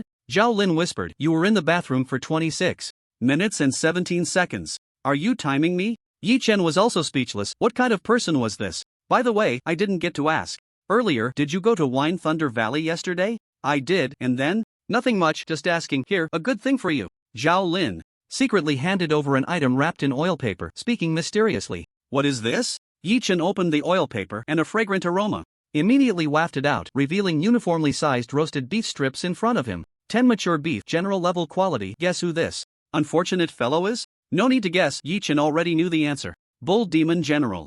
Dabai, this thing can increase strength.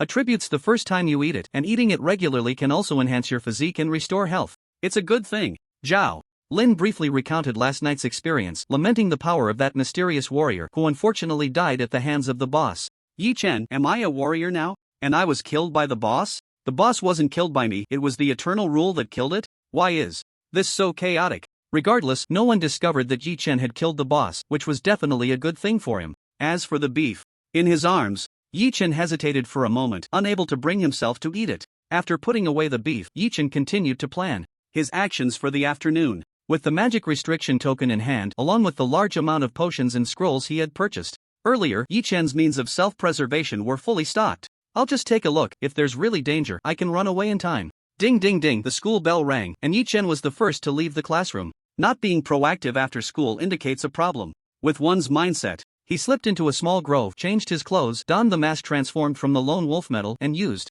a random teleportation scroll to leave. The series of actions flowed smoothly. Yi Chen's figure appeared in an alley in the suburbs, his gaze fixed on an abandoned factory by the roadside. This place is remote, rarely visited by people, indeed a good hiding spot. Lian Zhang, the son of the 4th demon sex leader, a heavily injured second-tier warrior, is hiding here. Very good, no guards, no special arrangements. Yi Chen looked around, confirming that there was no danger nearby. Get a little closer, then decide on the next course of action. The factory had been abandoned for some years, the iron gate covered in rust, and weeds grew thickly in the corners and by the roadside, with even wild rabbits making an appearance. Yi Chen hid 800 meters away from the factory, carefully observing the surroundings. No electronic surveillance system, No defensive formations, no traps. It seems many people are looking for Lian Zhang. He doesn't dare to act recklessly. Yi Chen thought to himself. If Lian Zhang was setting up formations around, it would be tantamount to alerting the city defense department that something was amiss and prompting them to investigate. The headquarters of the 4th Demon Sect had been destroyed,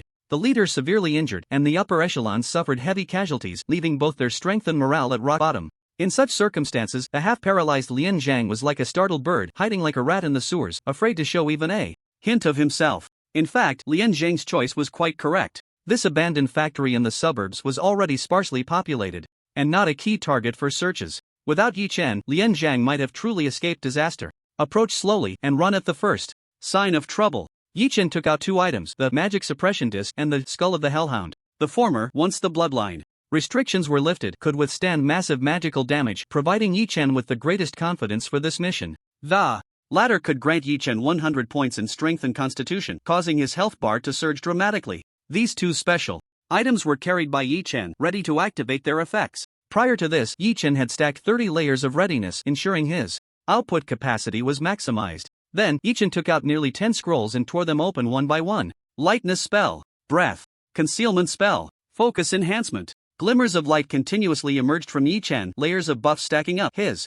state gradually reaching its peak. This mage was clearly powerful yet overly cautious. Disguise spell. After using the last scroll, Yi Chen glanced at the time. 18 hours 28 minutes and 46 seconds. These buffs can last up to 30 minutes at most and at least 15 minutes. No matter what happens. After entering the factory, I must retreat after 15 minutes. Yi Chen was well aware that fortune favors the bold, but that fortune must come with life to spend. In 15 minutes, regardless of how much he gained, Yi Chen had to retreat to ensure his safety to the greatest extent. Go! The countdown on his watch began, and Yi Chen crouched low, darting forward like the wind, leaving behind only a series of afterimages. Wind slash. Yi Chen had previously set up several decoy puppets at a distance, very discreetly, specifically for high-speed movement. When Yi Chen retreated, these decoy puppets would also be his best helpers. In less than 10 seconds, Yi Chen easily slipped into the abandoned factory, now only 500 meters in a straight line from Lian Zhang. That guy is on the 3rd floor. Through the concrete wall, Yi Chen could clearly see the scene inside.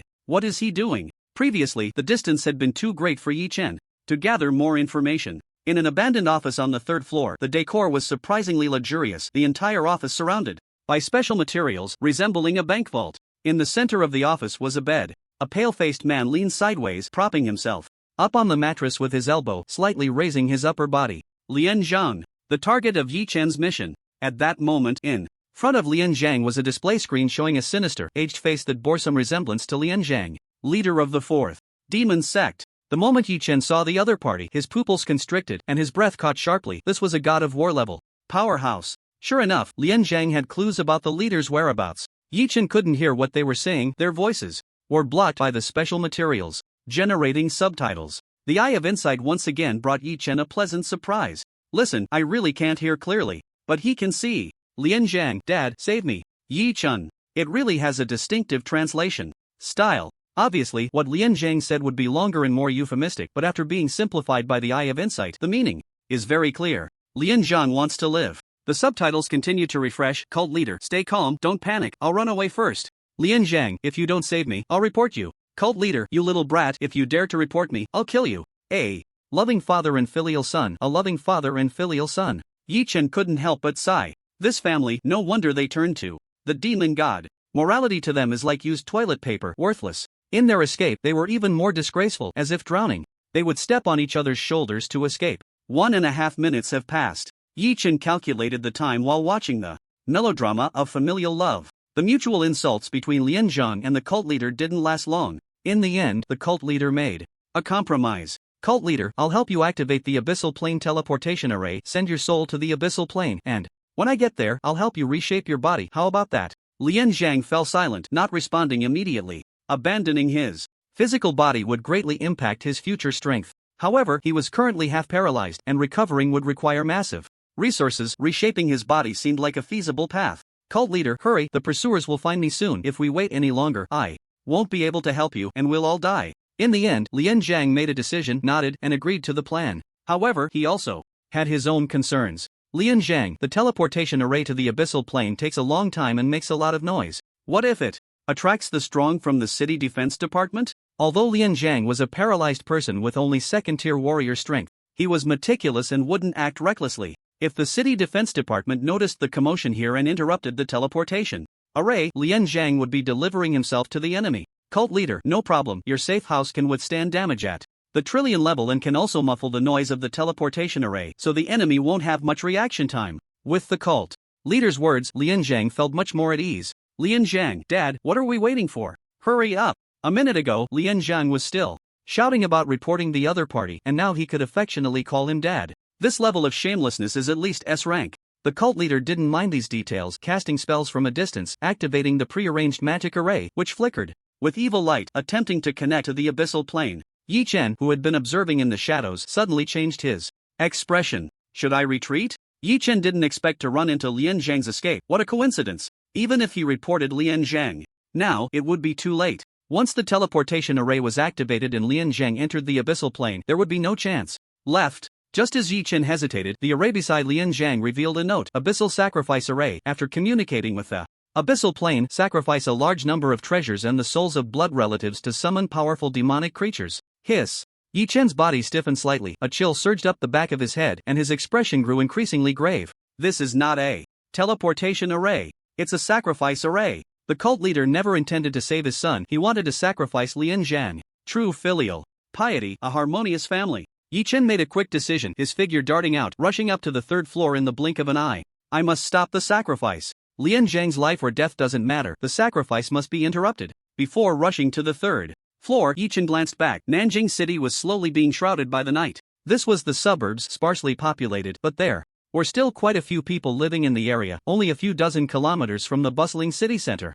If terrifying demonic creatures were to descend, the consequences would be unimaginable. And the only one who can stop all of this from happening is Yi Chen. Be quick! Yi Chen dashed up to the third floor like an arrow, reaching the office where Lian Zhang was. There's only 1 minute left until the sacrificial formation is activated. The entire office had been fortified, as solid as a fortress. Lian Zhang's father, the leader of the fourth demon sect, had clearly been well prepared. His plan was not hard to guess. By using sacrifices to open a passage to the abyssal plane, he intended to summon terrifying demonic creatures to curry favor with the demon god he served. At the same time, the chaos created by the arrival of these creatures would allow the leader to slip away unnoticed. A win-win situation. The only price to pay was his half-paralyzed useless son. This was a trap that had been laid long ago, only to be activated on the day the demon sect leader fell into misfortune. Even a tiger won't eat its own cub. This demon sect leader is less than human, even worse than a beast. As Yi Chen looked disdainfully at the demon sect leader, he turned his gaze to the office before him, where a faint blue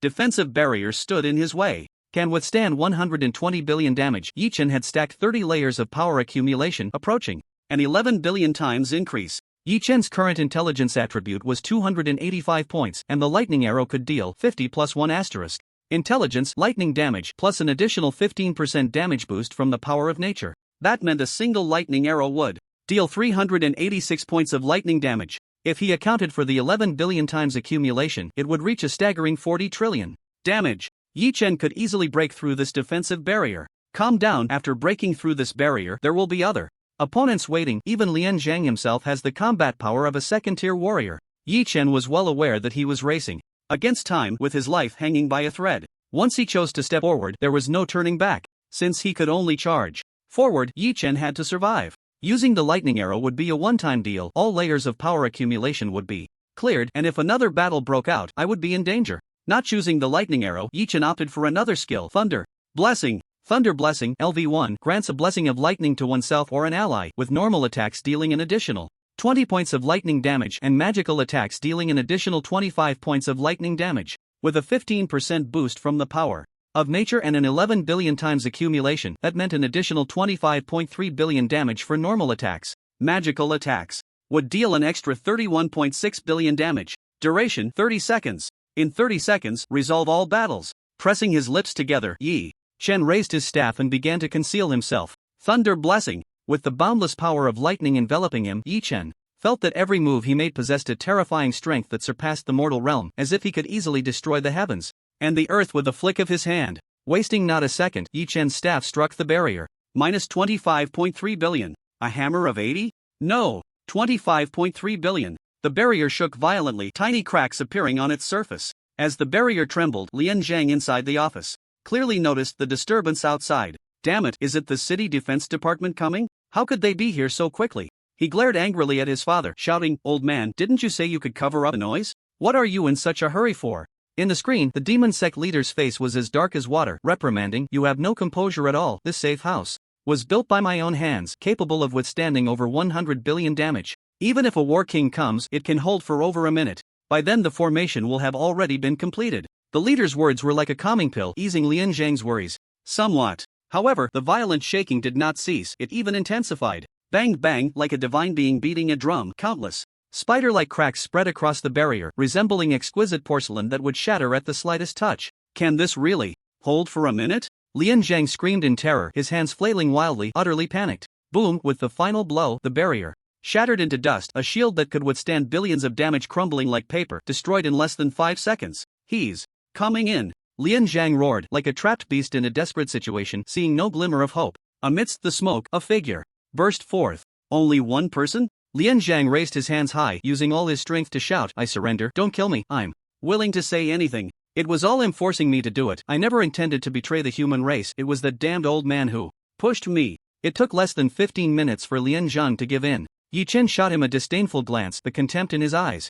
Needing no words, an alert popped up above Lian Zhang's head. Cold knowledge, the leader of the fourth demon sect was once a heroic war king of the human race until his son lured him into corruption. The phrase filial piety was vividly embodied in this family. The son betrayed the father betrayed the son, turning against each other in a tragic and horrific manner. Yi Chen wasted no time, raising his staff. Lightning arrow. Under the blessing of thunder, the lightning arrow, imbued with destructive power, shot towards Lian Zhang. Boom, the lightning arrow struck a blue ripple, canceling each other out. "Hurry, save me." Lian Zhang's expression was one of struggle, realizing that his delaying tactics had failed. Everything he had said earlier, whether surrendering or cursing his father, was just to buy time for his escape. But the other party was not fooled at all. They came straight in with lethal moves. Each one aimed to kill. If it weren't for the special item Lian Zhang carried, which had blocked a fatal attack, he would already be dead. Almost there, just hold on for 45 more seconds. On the television screen, the figure of the demon sect leader flashed by, accompanied by a terrifying explosion. Clearly, a battle was also happening on his side, and his situation was far from good. Why hasn't the passage opened yet? The next attack from the opponent was already being chanted. Lian Zhang had no courage to confront Yi Chen head-on. Shattering a billion-level barrier, a single lightning arrow had destroyed his life-saving special item. In Lian Zhang's heart, Yi Chen's strength was at least that of a war king. Such a powerful being was simply beyond Lian Zhang's capability to handle, let alone face in battle. In fact, Yi Chen was only level 10, a first-tier warrior. If Lian Zhang had been a bit braver and charged at Yi Chen to fight, it wouldn't have changed anything. With the blessing of 11 billion times the thunder, Yi Chen's output capability was comparable to the very top war kings. Even though it was only for 30 seconds, it was enough. Lightning arrow. Lightning arrow. 2 consecutive lightning arrows shattered Lian Zhang's remaining life-saving items, and for the first time, true despair appeared in Lian Zhang's eyes. In despair, Lian Zhang howled, "I curse you, whether your soul is in heaven or hell, I curse you, I am willing to pay with my own soul." Yi Chen did not give him the chance to finish. Lightning arrow. The fourth lightning arrow, carrying devastating power, shot out and struck Lian Zhang, ending his sinful life. Boom, Lian Zhang was obliterated, leaving only a vague, charred human shape on the ground. As a sacrificial offering for the sacrificial array, Lian Zhang's death triggered a chain reaction that caused the array to terminate directly, the sacrifice forcibly interrupted. With the crisis averted, Yi Chen let out a long sigh of relief. On the other side of the big screen, a sigh seemed to echo, as if sensing the commotion here. After all, they were father and son. When a parent and child die, it's inevitable to feel some sadness. Soon, a malicious, hoarse voice came from the screen. "No matter who you are, for killing my kin, I swear to kill you. Even if I fall into the abyss of hell, I will drag you down with me. Remember, this is the vow of the god of war, wagered with my life." The hoarse voice said, word by word, "I swear to kill you. I swear to kill you." The 4 words were spoken with absolute certainty, without a hint of doubt. The intense killing intent nearly spilled out from the screen, enough to make children cry at night and silence 100 flowers. Zzzz, the television screen suddenly flickered and turned black. Yi Chen held the power cable of the screen, disdainfully saying, "I thought the war god was so powerful, why don't you come and fight me through the network cable?" After cutting off the network cable of the cult leader, Yi Chen had no time to waste on idle chatter. The eye of insight warned Yi Chen that staring into the opponent's eyes for more than 10 seconds would bring an unknown danger. In fact, the war god could indeed kill from a distance. Even the sacrificial array here was activated from afar. The commotion here is quite loud. The city defense department has probably noticed. Clean up and evacuate quickly. Yi Chen glanced around. The office, serving as the cult leader's safe house,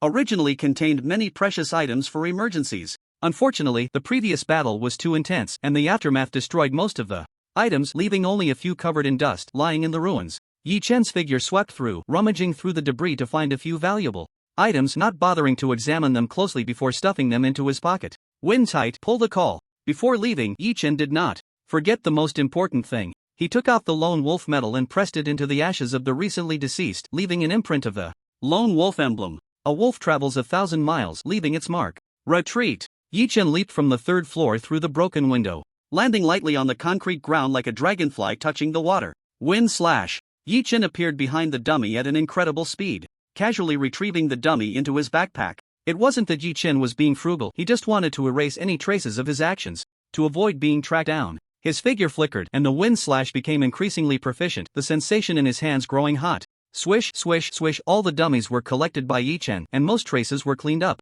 Yi Chen's figure vanished on the horizon of the city's nightfall. 5 minutes after the battle, for minutes after Yi Chen left, the sound of police sirens shattered the quiet night sky as dozens of vehicles rushed into the abandoned factory, surrounding an office building at high speed. Hundreds of elite soldiers jumped from the vehicles, occupying various advantageous positions, their guns and weapons all aimed at the office building. One person held a loudspeaker, shouting with confidence, "Listen, people inside, you have already shut up." A furious roar exploded in the sky as an elder with green flames erupting from his head flew in the air, standing above everyone. "Everyone, step back. There is a presence of the abyssal plane here. This is not something you soldiers can participate in. It's the Qingyan War King. He has returned from the abyssal plane." Many recognized the elder's identity, a long-established war king in Nanjing City and the pillar of the Lu family, Lu Qingyan. Upon hearing Lu Qingyan's words, the city defense department personnel immediately retreated while organizing the evacuation of nearby residents. Lu Qingyan faced the situation with great seriousness,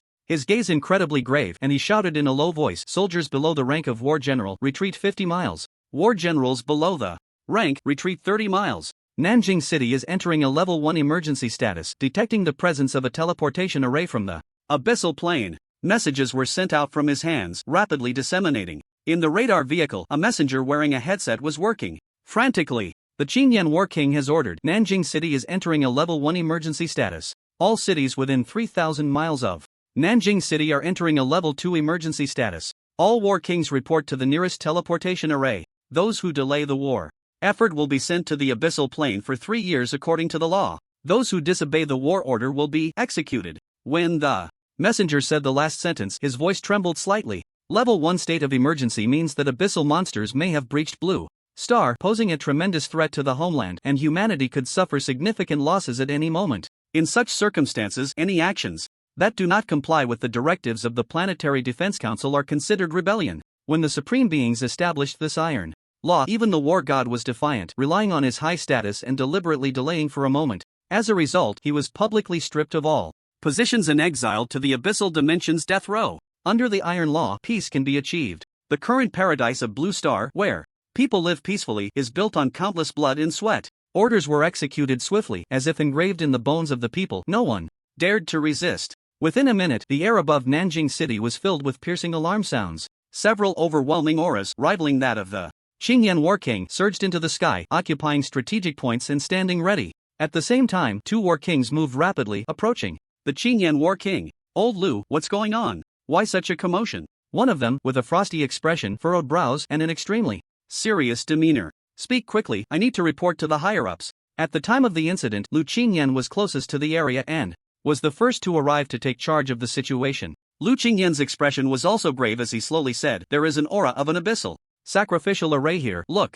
As he spoke, Lu Qingyan swung a fire whip, striking the air as if hitting something, releasing a wisp of black smoke with a terrible stench. "It really is." The two immediately felt a sense of impending danger. The abyssal sacrificial array opens a passage between the two realms, summoning abyssal monsters. Given the situation, the grade of the sacrificial array is not low, and the summoned monsters are at least at the War King level. They might even be stronger. Thinking of this, all three felt a chill in their hearts. War God level monsters. It had been nearly 50 years since they last reached Blue Star. If a War God level monster truly descended, the 3 War Kings present would not be enough to fill the gaps. "Regardless, we are the closest, we must take the lead." Lu Qingyan said slowly, according to the emergency response manual. I hold the highest rank and have the authority to command on site. You two must follow my arrangements. Before the two could refuse, Lu Qingyan continued, in a moment I will enter the office building to check the situation of the abyssal sacrificial array and gather intelligence. If I encounter a monster, I will engage in battle to collect more information. Without my orders, you cannot join the battle. On your own. If I fall, Li Er will take over the on-site command and organize the evacuation. Do you understand? Old Lu. No way. The middle-aged man called Li Er had a face full of anger, clearly dissatisfied with this arrangement. He was also a war king. Why should Lu Qingyan go charging in alone? In the office building, even the weakest monsters are at the war king level, and fighting them is a matter of life and death. Lu Qingyan's arrangement clearly placed himself in an exceptionally dangerous position. If you have any objections, we can discuss them after we deal with this emergency. Lu Qingyan ignored the opposition, took a deep breath, and the blue flames above his head solidified slightly, swaying in the wind. If the opportunity is right, perhaps this battle is my chance to become a war god. Ha, the name Qingyan war god, I like it. With that, he strode forward, his entire being rising to the peak of momentum, overwhelming others to the point of breathlessness, and with unmatched power, he charged into the office building. The place where the abyssal monsters descended, war king level or even war god level monsters, were hiding in the shadows. Plant, look at me. Lu Qingyan's roar echoed from the office building, filled with boundless fighting spirit. Come out and then die. What's going on, making such a big noise? Hearing the omnipresent alarm, Yichen quickened his pace, not looking back at the commotion behind him. After he killed Lian Zhang, the abyssal sacrificial formation was broken and the danger was lifted. Why is there a level 1 emergency task arranged? Did I miss something? Yichen recalled everything and confirmed that he hadn't overlooked anything. With the effect of the Eye of Insight, nothing could escape Yichen's notice. He walked quickly while muttering to himself, it has nothing to do with me, it has nothing to do with me. I'm just a passing high school student, done with my errands and ready to go home. Yes, that's it. Suburb, abandoned factory. After the residual aura of the abyssal sacrifice array was discovered, Nanjing City entered a level 1 emergency state. 3 battle kings rushed to the outside of the abandoned factory, with the most powerful Qingyan battle king leading the charge, storming into the office building. He was imposing, carrying the might of thunder, entering the office building that still bore the remnants of the abyssal aura, unafraid of any strong enemy. 1 minute, 2 minutes, 5 minutes passed as Qingyan Battle King remained inside the office building. Time ticked by, and there was still no sign of battle erupting within. The Battle Kings waiting outside grew somewhat impatient, but recalling Qingyan Battle King's instructions before leaving, they dared not rush in. Old Lu. Li Er called out, what's going on in there? Soon, a grim-faced Lu Qingyan emerged from the office building, his gaze particularly cold. Follow me in. The rest of you, stay put. The 2 Battle Kings were filled with countless questions but could only follow Lu Qingyan. Old Lu, say something. Li Er urged, what happened? You can see for yourselves. Lu Qingyan led them to the outside of an office where a scene of devastation lay before the 2 Battle Kings. What is this? The Battle Kings' perspectives were far beyond that of ordinary people. Just a few glances allowed them to reconstruct the scene of the battle. Lightning element damage, battle king level output. From the traces of the battle here, it seems they first broke through the barrier and then killed the person. Old Lu, do we have any information on the identity of the deceased? Li Er asked, looking up. In this abyssal sacrifice array, the blood-related soul is the most important offering. It must be a high-ranking member of the demon sect. The identity has been confirmed. When Lu Qingyan said this, his expression was particularly grave. It should be the son of the 4th demon sect leader. His real name is Lian Zhang. His father is... He did not finish the sentence. The name of the war god, even if he had defected to the demon god, could not be spoken lightly. Lian Zhang. So his father is the 4th demon sect leader? Li Er's face was filled with shock. That individual was expected to become a transcendent war god, having achieved countless merits, and after a certain great war had been living in seclusion, detached from worldly affairs. Who would have thought he had long betrayed humanity? Higher level matters are temporarily unrelated to us, and we have no ability to concern ourselves with them. Lu Qingyan brought the topic back. Pointing to the ashes on the ground, Lian Zhang was killed by lightning spells. The one who struck must be at least a Battle King level powerhouse. That's right, I checked the barrier array here. Based on the materials, it should be able to withstand damage at the trillion level. With that, the 3 fell into silence. Li Er turned to Lu Qingyan and asked with a hint of bitterness, Old Lu, how long would it take you to deal trillion level damage? In peak condition, 5 seconds, under normal circumstances, 10 to 20 seconds. If a Battle King struck at peak condition, the city Defense Department's monitoring array would have received a signal long ago. Li Er said slowly, which means the opponent, while hiding their strength, still possesses peak Battle King output. Though I don't want to admit it, the fact is indeed so. Lu Qingyan had already formed a judgment. In his mind, he had been shocked for a long time when he first discovered the traces of the battle here. When did Nanjing City have such a strong presence with peak Battle King output preemptively tracking down Lien Zhang's hiding place, interrupting the process of the Abyssal Sacrifice Array. Lier let out a breath, relaxing. In any case, he saved Nanjing City. If the Abyssal Sacrifice Array had successfully activated, summoning Battle King-level demonic creatures, Lu Qingyan, Lier, and the others would inevitably face a great battle. The full force of a Battle King could not be controlled, and Nanjing City would be doomed to suffer great destruction. This matter, I'm afraid, is not as simple as we imagined. Lu Qingyan searched through the ashes for a moment, pointing to a small mark and said, "Look here. This is the lone wolf mark. It's the work of the lone wolf people. What do they want?" Quiet, let me think. The appearance of the lone wolf mark made the nerves of the few who had just relaxed tense up again. The whole situation seemed to have become more complicated. Is there a possibility? Lu Qingyan said slowly that someone from the lone wolf has tracked down Lien Zhang, wanting to use Lien Zhang as bait to draw out the leader of the fourth demon sect? In the process, they stumbled upon the opening of the Abyssal Sacrifice Array, had no choice but to act, kill Lien Zhang, and interrupt the Abyssal Sacrifice Array. To hide their identity, they quickly left the scene after acting. Lu Qingyan's analysis was logical, and the two Battle Kings nodded continuously. Daring to bait a God of War level powerhouse, this mysterious strong person's strength might be even greater than we thought. In any case, let's first gather the information here and report it up. As he spoke, Lier took out a tablet, about to take action. Suddenly, the shadows of the three Battle Kings twisted. Be careful. From within the shadows, a mass of black mist slowly rose. It's us, don't act. Lu Qingyan stopped Lier and the others, his expression showing some confusion. I wonder which Lord of the Shadow this is. The Shadow. The visitor turned out to be a big shot. From the Shadow, a legendary figure who was always elusive, only protecting the lone wolf. From the depths of the black mist came a hoarse voice. I am Shadow 9. Little Lu, it's been 30 years since we last met and you've almost become a god of war? The black mist seemed to recognize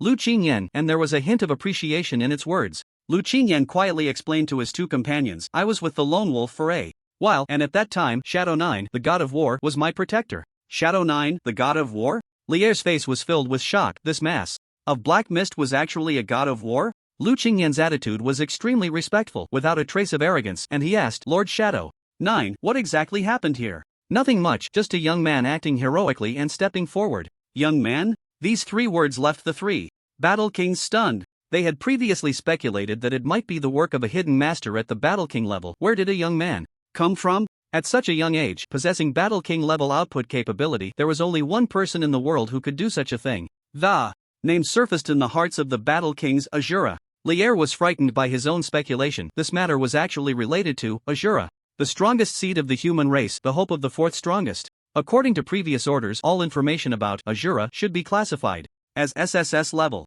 Why did Shadow 9 speak so casually? Lier cautiously asked, Lord Shadow 9, is it really okay to tell us about this? Of course not. The black mist rolled, emitting a hoarse laugh. That's why I'm here to clean up the mess, right? Young people do things too clumsily, and I have to trouble this old bone of mine to tidy up the aftermath. After saying this, the black mist suddenly spread out, enveloping the entire office building, sweeping up the three Battle Kings as well. Moments later, the black mist receded. The three Battle Kings appeared unperturbed.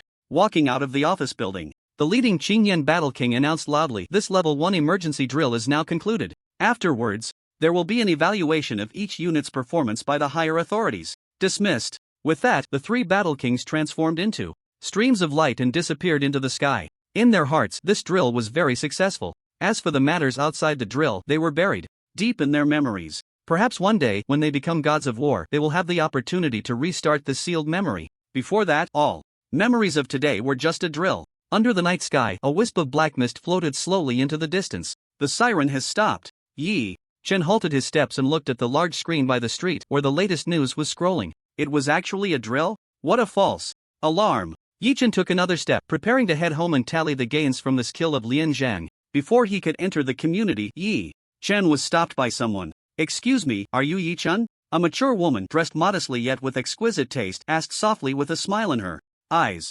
Yes, and you are? I am Sweki's mother, Lu Sweki, your classmate. The woman introduced herself. Is it convenient to chat for a moment? Not really. After saying that, Yi Chen bypassed the woman and continued walking into the community. The woman. She was just being polite, and this kid actually said it wasn't convenient? Today, there's no way to chat. How could her daughter be interested in such an unconventional person? Yi Chen. The woman gritted her teeth and hurried after him with small steps. It won't take much of your time, just a few words. Yi Chen stopped, frowning as he looked at her. Why was Lu Sweki's mother looking for him? Was she trying to recruit a son-in-law? Auntie, I think you Might be misunderstanding something. We are high school seniors and I believe we should focus on our studies. I don't have any thoughts of dating at the moment, Yi-chen said seriously. This time, the woman was taken aback. She hadn't said anything yet and Yi-chen had already launched a verbal counterattack, turning the tables on her. I didn't say you should date Sweki. In the moment of her surprise, Yi-chen had already walked 3 to 5 meters away. The woman took a deep breath and caught up again, speaking quickly. Yi-chen, I just want to tell you one thing. Sweki has an F-level talent and has chosen the profession of an interdimensional summoner. She might find it difficult to even become a warrior in the future. Sweki makes her own decisions, and since she has feelings for you, I won't say much. I just hope you can be a little stronger than Sweki. At least, it will make your future together a bit easier. The woman carefully chose her words, feeling extremely awkward. Sweki had an F-level talent, while this Yi-chen had a C-level talent, both at the bottom of the talent hierarchy. I think you must be misunderstanding something, Auntie, Yi-chen said patiently. For the last time, Sweki and I have a very pure classmate relationship. She asks me for help with some questions she can't solve, that's all. A smile appeared on the woman's face, clearly not believing Yi-chen's words. A pure classmate relationship? Would Lu Sweki give such a precious map to an ordinary classmate? Alright, these nonsense might fool others, but don't try to trick Auntie, the woman continued. I just want to tell you that no matter who Sweki chooses, Auntie will support her.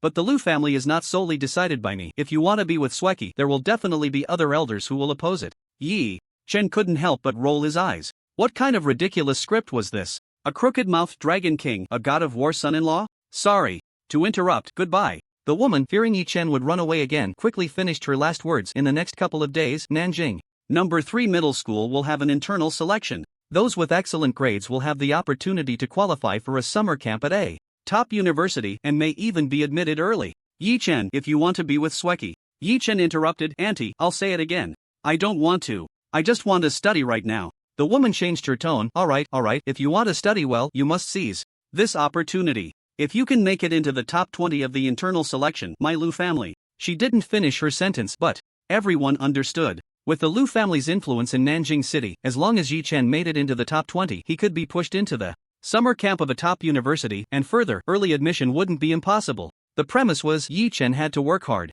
The woman came to tell Yi-chen this. After speaking, she nodded at Yi-chen and turned to leave. Sigh, I always feel like she misunderstood a lot, Yi-chen said helplessly, quickening his pace to go home. After Lu Sweki's talent awakened for the second time, she chose to hide her S-level talent.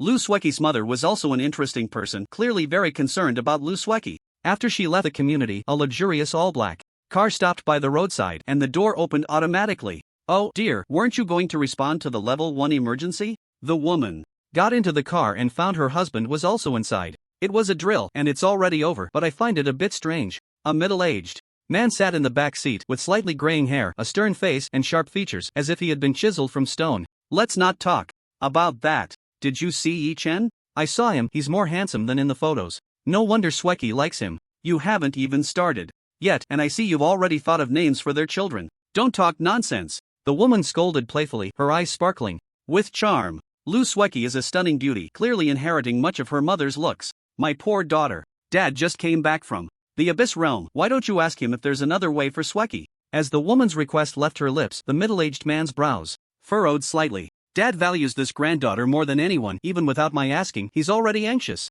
It's said that when the news of Sweki's F-level talent spread, Dad gave up the chance to become a war god and rushed back from the Abyss Realm overnight. If it weren't for encountering a level 1 emergency drill, he would have been home earlier. By now, he's probably already met with Sweki.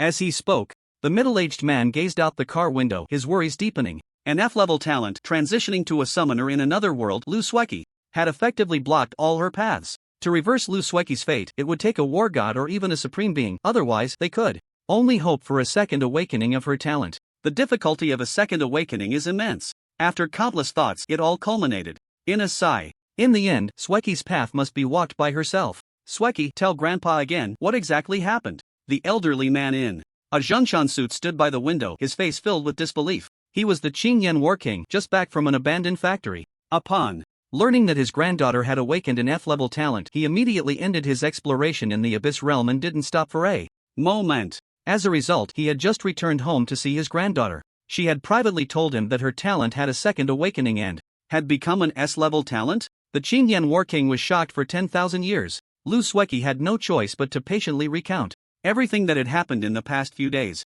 So, you were able to have a second awakening entirely thanks to Yi-chen? The Qinyan War. King stroked his beard, calmly analyzing. Not necessarily. I can't be sure. There's no uncertainty. It must be Yi Chen. The Qinyan War. King's gaze was sharp and he was certain of this. You did well to keep your secret while also helping Yi Chen avoid a lot of trouble. It benefits both of you. After saying this, the Qinyan War King paced back and forth in the room, gradually forming a plan in his mind. Sweki, listen to Grandpa. You need to pass the warrior test as soon as possible and choose the lone wolf camp. And then? Lu Sweki blinked her bright eyes, waiting for more. Once you become a lone wolf, you will, cough cough, you will be much safer. Even if Grandpa isn't around, there will be someone to protect you. The Qinyan War King didn't elaborate on the matter of the shadow. This was not something Lu Sweki needed to know at this stage. As for your classmate, I will arrange for someone to make contact. We can't forget this favor. After saying this, the Qinyan War King walked outside. You rest well and prepare for tonight's Eternal Tower. Aim for a higher exploration level on the first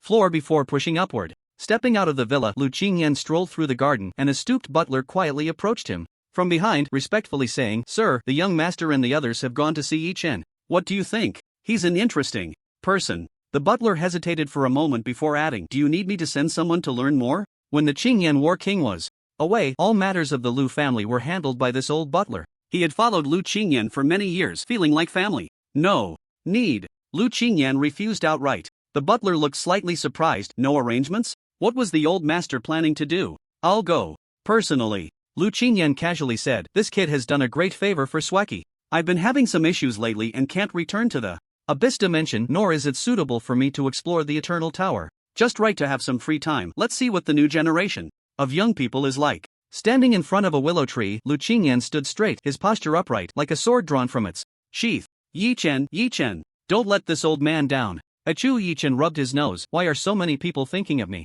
lately? Back home, he finally relaxed. This trip was more of a scare than a danger. Sitting on the sofa, Yi Chen let out a long sigh. He took out several items from his backpack and placed them on the table, examining each one as he began to tally the gains from this journey. The spoils laid out before Yi Chen were all treasures of the 4th Demon Sect's leader. They had not been damaged in the previous battle with Lian Zhang, indicating their extraordinary quality. On the far left was an irregular sphere the size of a fist, with a black surface speckled with gold, exceptionally heavy. Just this small piece weighed a full 1,000 pounds. Yi Chen's strength attribute exceeded 300, barely allowing him to move it. It lay on the floor, the tiles unable to bear its weight, crushed to powder. Tiles, are you polite? Chenjin meteorite, 512 kilograms, a specialty of the Abyss Plane. After special refinement, it is incredibly sharp, with excellent armor-piercing effects, often used to make warlord-level melee weapons.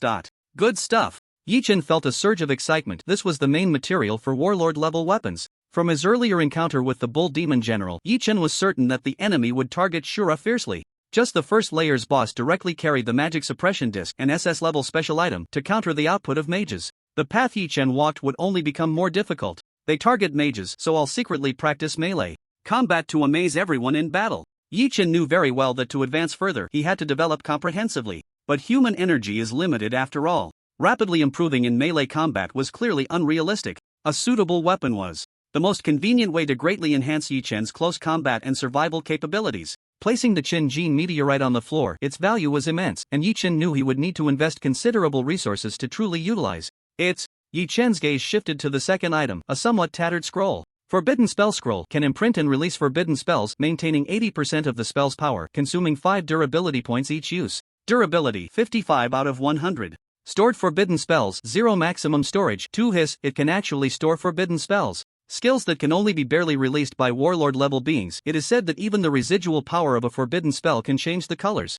of mountains and rivers. Yi Chen couldn't help but gasp. His luck was truly good. This item was picked up next to Lian Zhang. Clearly, Lian Zhang also knew the value of the forbidden spell scroll and carried it with him. Unfortunately, during the previous escape, the forbidden spells stored inside had long been consumed. Otherwise, when Yi Chen came knocking, he would have faced a powerful forbidden spell. In other words, it can store a full-force strike from a warlord level expert twice. If used well, it is not only a trump card for survival but also a weapon for conquest. Durability consumption? Money can fix it. No ability to imprint forbidden spells? Pay a warlord level expert to do it. When it comes to matters related to his life, spending money is no issue. The value of this item far exceeds that of the Chenjin meteorite. It might be my greatest gain from this trip. Yi Chen held the forbidden spell scroll in his hand, growing fonder of it the more he looked. I'll contact a master blacksmith to repair it later and find someone to imprint the forbidden spells. Thinking of this, Yi Chen suddenly felt a pinch in his pocket.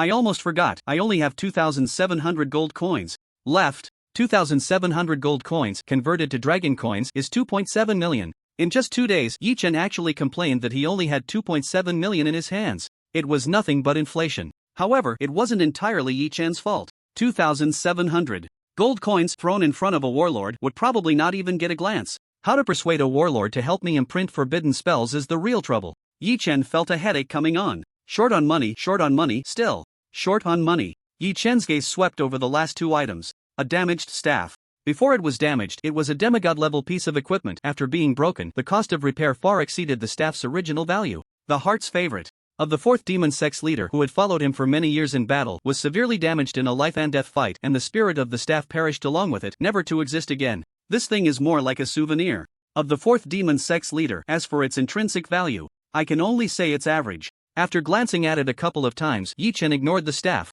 The origins of this staff were too special. If Yi Chen took it to the trading secret realm to sell, it would undoubtedly stir up a storm and attract unnecessary trouble. Moreover, the staff itself wasn't worth much and wouldn't sell for a good price. Yi Chen could only toss it into the warehouse to gather dust, waiting for a future opportunity to repurpose it. The last item was a black square box. The method to open the box was extremely complicated. Even a god of war couldn't force it open. If the box were damaged, the documents inside would automatically be destroyed. It could be said that the black box was an excellent document keeper. Even if it fell into the hands of the likes of the Qingyan War King, they wouldn't be able to view the documents inside. Unfortunately, it encountered Yi Chen. The owner of the SSS level talent Eye of Insight didn't need to open the box to see the documents inside. This is a list. Yi Chen's pupils constricted, and a flash of inspiration struck his mind. He immediately realized the purpose of this list. Yes, you guessed it right, this is a list of high-ranking officials in the 4th demon sect. It really is a demon sect list. Yi Chen took paper and pen, copying down the names from the document one by one. Yi Chen had previously reported a war general and received 30,000 gold coins. The weakest person on this list was a 5th-tier war general, with a bounty of up to 100,000 gold coins. These were all walking 100,000 gold coins. If I report everyone on this list, I should be able to get 10 million gold coins, right? Yi Chen looked at the list of dozens of people, feeling emotional. Just this morning, he was still worrying about 1 million gold coins, and now he only needed to write a few dozen reports and submit them to easily obtain 10 million gold coins. This money is easy to earn and satisfying. Reporting demon sect followers, Yi Chen had no psychological burden. Which of these guys wasn't covered in blood, filthy from head to toe? Setting the list aside, this list was truly worth its weight in gold. All in all, this haul is definitely not small, even far exceeding expectations. Yi Chen looked around. The fallen star iron and forbidden spell scroll were all things he could keep for himself. The damaged staff was temporarily held in his hand as a collectible, and the list of demon sect followers was a check worth 10 million gold coins. Time to clean up. I haven't had dinner yet. After putting everything back into his storage space, Yi Chen casually picked up a lone wolf medal. Earlier in the battle, Yi Chen had switched the lone wolf medal to silent mode. Now switching it back to normal mode, the lone wolf medal suddenly shook. You have 19,827 unread messages. Buzz buzz, you have 20,193 unread messages. What's going on? Yi Chen was surprised to find that his voicemail was almost overflowing. He clicked on the first voice message. Hello, Master. I, Old Wang, have a piece of equipment that needs identification. How many gold coins are you asking for? What is this? Yi Chen glanced over. All the voice messages were similar, all asking him to identify equipment. What on earth was going on? More than 20,000 unread messages lay in Yi Chen's voicemail. Not only that, but this number was skyrocketing, showing no signs of stopping. Yi Chen had no choice but to temporarily set aside the lone wolf medal, open his computer, and log into the Wolf's Nest forum. As soon as he entered the forum, he saw a bold, red title blazing with flames. Paid equipment identification, including hidden attributes, price negotiable. Strange, wasn't this post made in the morning? Yi Chen remembered clearly that he wanted to exchange equipment identification for money to lift the bloodline restriction of the magic-breaking disc. After posting, the response was tepid, with only Li Xiaoping reaching out to him. Let's see what's going on. Yi Chen quickly scrolled through the post. In the first half, most people thought it was a phishing post, with only one user, Big, leaving a message wanting to identify equipment. This matter would have passed just like that, and Yi Chen's post would have slowly sunk down. In the afternoon, the user named Big posted again, stating that he had finished identifying the equipment, thanking the original poster, and wishing he could give a 50-star rating. This immediately sparked a new wave of interest. Some were swayed, while others questioned whether Big was a plant, suggesting the two were performing a double act to fish for responses. Big, we made the transaction. In the trading secret realm, this is a copy of the transaction contract. When the transaction contract was presented, most people fell silent. This thing could not be faked. Even so, they still held doubts about the identification ability of a Tier 1 warrior, until another user only sees the day posted. Only sees the day. The original poster's identification ability is at least master level, personally tested. In just a few words, it ignited the entire Wolf's Nest forum, sparking countless discussions. I can't be seeing this wrong. Only sees the day posted. He's a forging master. Although the items he forges have a time limit, he is indeed a real forging master. So the original poster is truly a master level identifier. This isn't fishing, this is blowing up the fish pond. The original poster is a good person. May you have peace in your life. Help me, Old Wang, identify a piece of equipment. Get lost upstairs. I came first. Original poster. I have a warrior level weapon. From then on, it spiraled out of control. After observing the entire farce, Yichen felt a bit helpless. One who intends to plant flowers but sees no bloom, while one who casually inserts willows sees them thrive. Posting this was originally meant to solve his money problem. Now, Yichen had a list of reported individuals, all walking 100,000 gold coins, soon to become his own. Money was not a concern for the time being. However, charging for identification is also a steady stream of income. Yichen thought to himself, reporting is, after all, a one-time deal. One person cannot be reported twice. As Yichen's strength increased, his consumption of various resources would also grow. If converted into gold coins, it would be an astronomical figure. A horse does not grow fat without night grass, and a person does not gain weight without midnight snacks. Having a stable side income was a sure win business for Yichen. After thinking it through, Yichen called the Wolf's Nest hotline again. Hello, how can I assist you? I would like to cancel the commission I posted this morning, or rather, change it. Okay, what would you like to change it to? I can help people identify equipment, and the fees are as follows. Imprinting a forbidden spell on a special item for a warrior level expert. Forging a melee weapon with a potential limit of warrior level. Repairing the durability of a special item. You can choose any one of these three. Yichen stated his needs. These things could not be measured in gold coins, so it was better to barter on the forum. And please add that I can identify 5 pieces of equipment/items per day, with 2 chances remaining today. Alright, we are registering you now. Please wait a moment. Yichen had already drafted this line in his mind. He was well aware that if he could help people identify equipment an unlimited number of times, it would definitely attract higher level attention and bring unnecessary trouble. Thus, Yichen thought of a way to disguise himself. The insightful eye had always looked down on the sharp eye, an S-level talent. Originally, the sharp eye could only be used 3 times a day. However, while reviewing the relevant notes, Yichen noticed that the sharp eye could be trained and enhanced, allowing it to be used up to 9 times. Yichen publicly claimed that he could identify equipment 5 times a day, which fell within the normal range. In the eyes of these lone wolves, there was a 99.99% probability that Yichen possessed the S-level talent of the sharp eye. A dignified SSS level talent actually needs to disguise itself as an S-level. The world is going downhill, and people's hearts are not what they used to be. Obviously, the insightful eye was very dissatisfied with Yichen's actions and protested. The protest was ineffective. I have completed your modifications. If there are any related messages, they will be forwarded to your voicemail box. Thank you. After hanging up the phone, Yichen cleared all the previous 20,000 messages. The new thresholds he set were enough to filter out the vast majority of people. 3 requirements, each more stringent than the last, with the simplest needing a warlord-level expert to take action. Even so, Yichen quickly received nearly 10 messages, which he browsed through one by one. I can summon a warlord-level priest to cast the priest's forbidden spell. I can repair items, increasing durability by 10 to 30 points, hoping to exchange for 2 equipment identifications. I can forge melee equipment with warlord-level potential, materials provided, price negotiable. Yichen filtered through them, sorting them by his immediate urgency. Equipment forging can be put at the end. I only have 1 main material on hand, and have no idea what equipment to forge. Durability. The forbidden spell axis still has 55 durability, which can be used 11 times, so I can wait a bit longer. What Yichen needed most right now was to imprint the forbidden spell. From the messages, Yichen selected 2 people and sent out invitations to meet. One person quickly responded, no problem, I'll be waiting for you in the trading secret realm. Yichen didn't think much and directly activated the Tower Mark II. Enter the trading secret realm. A blue flame awaited at the agreed location. The moment Yichen saw the other party, a line of notes appeared above the blue flame's head. Lu Qingyan, Lu Suiqi's grandfather, warlord-level expert, burning heaven. Mad warrior, this. Yichen didn't expect to encounter Lu Suiqi's grandfather here. Whatever, he doesn't know my true identity anyway. I'll just imprint the warrior-type forbidden spell. At worst, I won't trade with this old man in the future. Yichen steeled himself and walked forward. This was his first time dealing directly with a warlord-level expert. The legendary warlords had the ability to change the world, and among them, the best could even break through some lower planes. Seeing Yichen approach, the blue flame warlord guessed the other party's identity and said respectfully, Master. Hiss. Yichen smiled knowingly. Young man, I have high hopes for you. If you can talk, say a bit more. Hello, master. A battle king, even a peak battle king, had to respectfully greet Yi Chen with a hello, master. Yi Chen was not someone who craved vanity. He wore a faint smile and nodded in acknowledgement. I've met the Battle King Senior. This term of respect struck a chord with Qingyan Battle King, and the sight of the thunder element before him became increasingly pleasing. Not bad, this young man is quite impressive. Since the other party was registered as a first-tier warrior, his strength probably wasn't too formidable and he was still young. Qingyan Battle King understood well that the other party's potential and value were far beyond what an ordinary battle king could compare to, which was precisely why he was willing to call him master. Among peers, one should treat each other with respect. Qingyan Battle King conjured 2 fiery palms and clasped his fists, saying, I am Lu Qingyan. I've met the master.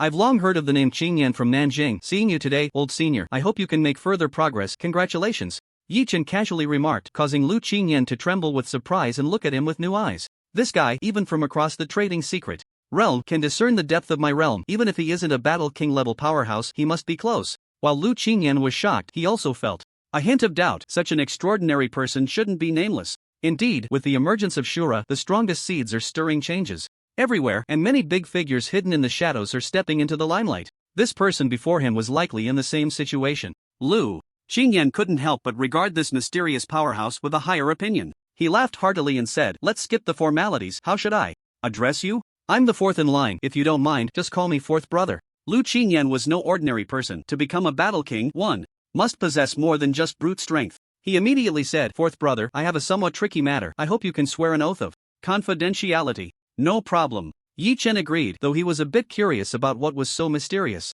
Under the witness of the secret realm spirit, Yi Chen made a confidentiality oath not to disclose Lu Qingyan's secret. Fourth brother, here's the situation. Lu Qingyan briefly introduced the events concerning his granddaughter. However, he could omit the existence of Yi Chen, only mentioning that his granddaughter had unintentionally awakened her talent for the second time, now possessing S-level talent. Yi Chen reacted as if he was hearing this for the first time, casually exclaiming, what great luck. Lu Qingyan, with a hint of pride and satisfaction, feigned humility, saying, it's also thanks to the help of a noble person. Nonsense, I certainly know there's a noble person helping. Yi Chen couldn't help but roll his eyes inwardly, as that noble person was himself. So, is the matter you sought me for related to your granddaughter? While communicating with Lu Qingyan, Yi Chen had to maintain an air of a transcendent figure. He called Lu Qingyan senior, while Lu Qingyan called him fourth brother, making the hierarchy quite chaotic. Each had their own perspective. Indeed, fourth brother, my granddaughter can summon beings from other realms to assist in battle by sacrificing special items. I wonder if you could help identify them. Lu Qingyan said sincerely. He lacked nothing in terms of equipment, weapons, or items. He had already prepared everything for Lu Sweki. Even if he took a step back, there was no need to ask fourth brother, this master of identification, for low-level equipment. Yi Chen humbly replied, we can give it a try. As for whether it will succeed, I can't guarantee it for now. Too humble, brother, it will definitely succeed 100%. Good, good, good. Lu Qingyan exclaimed 3 times, his mouth nearly stretching to his ears. Tonight, my granddaughter will reach level 10 and participate in the job change. After the job change is complete, I will bring her to the trading secret realm to trouble fourth brother. As for the reward, I will make sure fourth brother is satisfied. After discussing Lu Sweki's matter, Lu Qingyan took out a warlord-level weapon and asked Yi Chen to help identify the advancement conditions. Advancement conditions: burn the 6th demon god's finger bone to ashes, apply it to the hilt, and reapply every 12 hours. After 6 applications, advancement can be achieved. After the identification, Yi Chen couldn't help but complain inwardly, such harsh advancement conditions, who would have thought? Why did Yi Chen's post receive such a strong response on the Wolf's Nest forum? Everyone had some advancement equipment in hand but couldn't identify the advancement conditions. And identification masters were even scarcer than forging masters. Not all forging masters were also masters in identification. Only seized the day he himself was a forging master but had to entrust Yi Chen with the identification, which clearly showed the scarcity and prestige of identification masters. After putting away the weapon, Lu Qingyan felt refreshed, as good things had been happening lately. Fourth brother, let's talk about the reward. He was always generous and straightforward. I saw fourth brother mention on the forum that you want to imprint the forbidden spell. How many times do you need? Twice. Leave this to me. Lu Qingyan introduced, even a warlord has to pay a considerable price to use a forbidden spell, otherwise, how could it be called a forbidden spell? After using a forbidden spell, the warlord's own combat power would also be affected, and a weaker warlord might even enter a period of weakness. Of course, as long as enough resources were invested, various healing potions and scrolls could quickly restore them. Therefore, imprinting a forbidden spell was essentially a money-burning task. Lu Qingyan frankly said, I don't need to participate in frontline battles or venture into the Eternal Tower lately, so it's just right for imprinting. Being so generous, Yi Chen was also on reserved. Then I'll trouble Senior Qin Yan to help me imprint the 2 forbidden spells, Burning Silence of the Seas and Eternal Flame. Good eye, Lu. Qin Yan couldn't help but exclaim. These 2 forbidden spells were his signature skills with outstanding effects. Although they weren't the strongest forbidden spells he mastered, they were the most convenient to use. Burning Silence of the Seas was a large-scale AoE that could deal massive fire damage to the surroundings, burning everything, with a special damage bonus against water-type creatures. Existence below the warlord level had no chance of survival. Even a warlord caught off guard in taking the full brunt of Burning Silence of the Seas would suffer a loss. Eternal Flame was a life-saving skill that, once used, would light up to 18 heart lamps on the caster's body. As long as the flames didn't extinguish, the caster wouldn't die. Of course, after enduring massive damage, one could still die. In the face of absolute power, everything is insignificant. However, Eternal Flame was exceptionally effective as a life-saving forbidden spell. After receiving the forbidden spell scroll, Lu Qinyan immediately began to imprint the forbidden spells. It took 2 attempts to successfully imprint Burning Silence of the Seas and 4 attempts for Eternal Flame. Lu Qinyan returned the forbidden spell scroll to Yi Chen, wiped the sweat from his forehead, and explained, Burning Silence of the Seas should be able to deal around 10 billion fire magic damage, considered a casual strike from a warlord. Eternal Flame, I succeeded on my first attempt, but I wasn't very satisfied with the effect, so I re-imprinted it 3 times. It should light up 16 heart lamps. Unless a warlord intervenes, there shouldn't be any danger of death. Thank you, Senior Qinyan. Yi Chen noted the other's goodwill and kept it in mind. Lu Qingyan's actions were not just to pay Yi Chen's identification fee but also to pave the way for his granddaughter. Senior, I have other matters to attend to, so I'll take my leave. 4th brother, take care. Lu Qingyan watched Yi Chen leave and nodded slightly. This 4th brother is likely cultivating a junior, a successor. These 2 forbidden spells, considering 4th brother's true strength, are quite useless. Instead, they are most suitable for protecting the younger generation. The gaze of Lu Qingyan was incredibly sharp, immediately discerning that the War King absolutely did not need such things. As for the younger generation cultivated by the 4th brother, Lu Qingyan was rather curious. No matter what, they can't be stronger than my granddaughter Sweki. 2nd Awakening, S-class talent. My old war buddies will probably be wide-eyed with envy. After leaving the trading secret realm, Yi Chen returned to Blue Star. Through the Lone Wolf Medal, Yi Chen politely declined the identification requests from others. At the moment, he was neither short of money nor forbidden spells, and he had nearly used up today's 5 identification opportunities. Lu Qingyan spent quite a bit of time imprinting the forbidden spell, and it was nearing 12 o'clock. Yi Chen also needed to prepare for the upcoming journey to the Eternal Tower. Tick-tock, tick-tock, the second hand, the hour hand, and the minute hand crossed mountains and rivers, gathering together once more. 12 o'clock. Yi Chen activated the tower mark. Welcome to the Eternal Core City. Welcome to the Eternal Core City. The familiar prompt sound rang out again. Yi Chen did not immediately enter the Eternal Tower for exploration but instead went to the Wolf's Nest. Hello, I am here to submit a task. It was still that sweet-voiced young lady, warmly welcoming Yi Chen. Alright, scanning the Lone Wolf ID. Please wait a moment. Task, investigate Lian Zhang. Please choose the completion method, provide clues, capture alive, kill. Kill, there are lone wolf marks left at the scene. Verifying. Yi Chen was not worried about a verification failure. According to the introduction of the Lone Wolf faction, as long as one leaves a lone wolf mark after completing a task, recognition is guaranteed. The Wolf's Nest has special methods for verification. Verification complete, issuing your task reward. Task rating, S rank, completion, 100%, earned 2000 Lone Wolf points. Lone Wolf rank upgraded to Gold. In addition to the division of combat power, the Lone Wolf faction also has a ranking system. Bronze, Silver, Gold, Platinum, Diamond, Star. As for whether higher ranks exist, Yi Chen was not sure for now. After completing this task, Yi Chen directly advanced from Bronze to Gold, crossing a significant rank. Yi Chen's Lone Wolf medal was also adorned with a dark gold edge, understated yet luxurious. This is your task reward, 100,000 gold coins. Please keep it well. The young lady noticed it was Yi Chen's first promotion and couldn't help but say a few more words. The internal ranks of the Lone Wolf faction are very valuable. As a gold Lone Wolf, even if you are just a first-tier warrior, you can enjoy the treatment of a general. At the official level, your allowance will also increase from 30,000 dragon coins per month to 90,000 dragon coins. In the internal mall of the Wolf's Nest, you can enjoy a 2% discount, and you currently have 2,000 points available. If you increase your combat power rank in the future, your Lone Wolf rank will automatically drop by 1 tier. This means that when Yi Chen is a warrior, he is Gold, but if he advances to a general, the rank will automatically drop to Silver. Listening to the introduction, Yi Chen nodded slowly. This was the first time he had heard such information.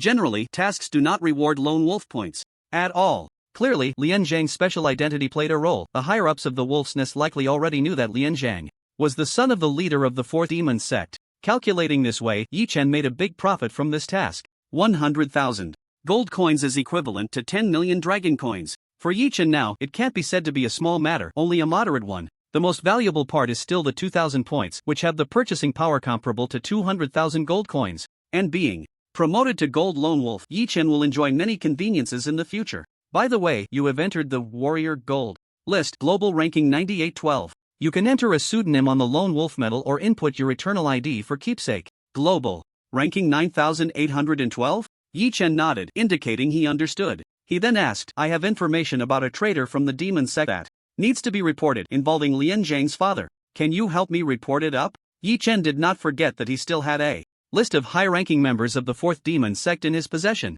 This list must be submitted as soon as possible. Those walking 100,000 gold coins must be brought to justice soon. Yi Chen was not greedy for money. These people remaining within the human race would always be a hidden danger, and it was necessary to report them early. If they were allowed to continue hiding, who knows what kind of consequences could arise? Treating a disease early, getting rid of bad people early, the sooner they die, the sooner they can be reborn, and in the next life, they might have a chance to be a good person. Even if they can't become a human, being a pig, dog, or bug would still count as accumulating virtue and doing good. That's the principle. The young lady at the front desk clearly did not realize the seriousness of the matter and smiled back. The reporting information can be registered here. There's no need to trouble the higher-ups, and the corresponding rewards will be issued in full. Unless it involves the high-ranking members of the demon cult, even a war king can report here. Clearly, she did not know the true identity of Lian Zhang's father. The other party was the leader of the fourth demon cult, once a human war god. Otherwise, she would definitely follow Yi Chen's instructions. Yi Chen insisted on his viewpoint and said again, please help me report this information. Someone should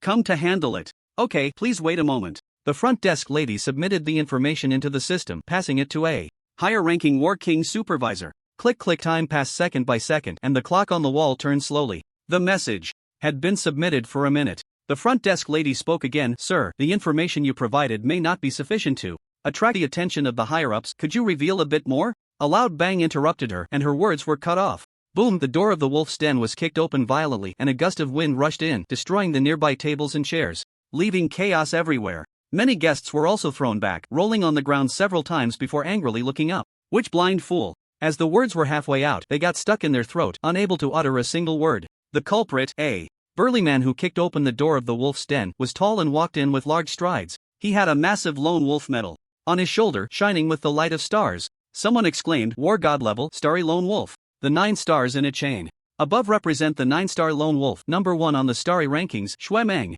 Someone recognized the identity of the newcomer, immediately drawing the attention of the entire room. Xue Meng, true to his name, was fierce, just one word, fierce. He strode to the bar, ignoring all gazes, and looked at Yi Chen, his voice booming. Kid, is it you who reported the information? The front desk lady beside him trembled slightly, unable to say a complete sentence, only able to nod. Yes, him. She never expected that the information Yi Chen asked her to report would actually attract Xue Meng. The front desk lady's superior was just a war king, while Xue Meng was the superior of her superior's superior. How did they provoke this great figure? It was no wonder the front desk lady was flustered. Xue Meng had too many labels on him. War God level, starry rankings, number 1, 9-star war God, SS level talent, son of the strongest. Any one of these labels taken alone felt as heavy as a mountain. Yet Xue Meng had managed to gather all these terrifying labels. Kid, falsely reporting information is a serious crime. You better think it through before you speak. Xue Meng frowned slightly. He didn't think this first-tier warrior could provide any useful information. However, since the other party had killed Lian Zhang, there might indeed be some information. It was precisely for this reason that Xue Meng had come to pay a visit. Do you want me to say it now? Facing Xue Meng, Yi Chen was not intimidated like others. Instead, he remained very calm. Xue Meng was taken aback at first, not expecting this kid to take the initiative. Then he laughed heartily. Good kid, you almost scared me. This is indeed not a place for conversation. Come, follow me inside. With that, Xue Meng led Yi Chen further in. This sounds a bit too flamboyant, Yi Chen internally complained, but his body was very honest. Following Xue Meng forward, the two arrived deep within the wolf's den in a private office. Sit, what we discuss here, apart from the strongest, no one can pry into. Xue Meng threw himself onto the sofa, occupying the entire space, and looked at Yi Chen. Now we can talk about Lian Zhang's father, right? Or would you prefer to call him the leader of the fourth demon cult?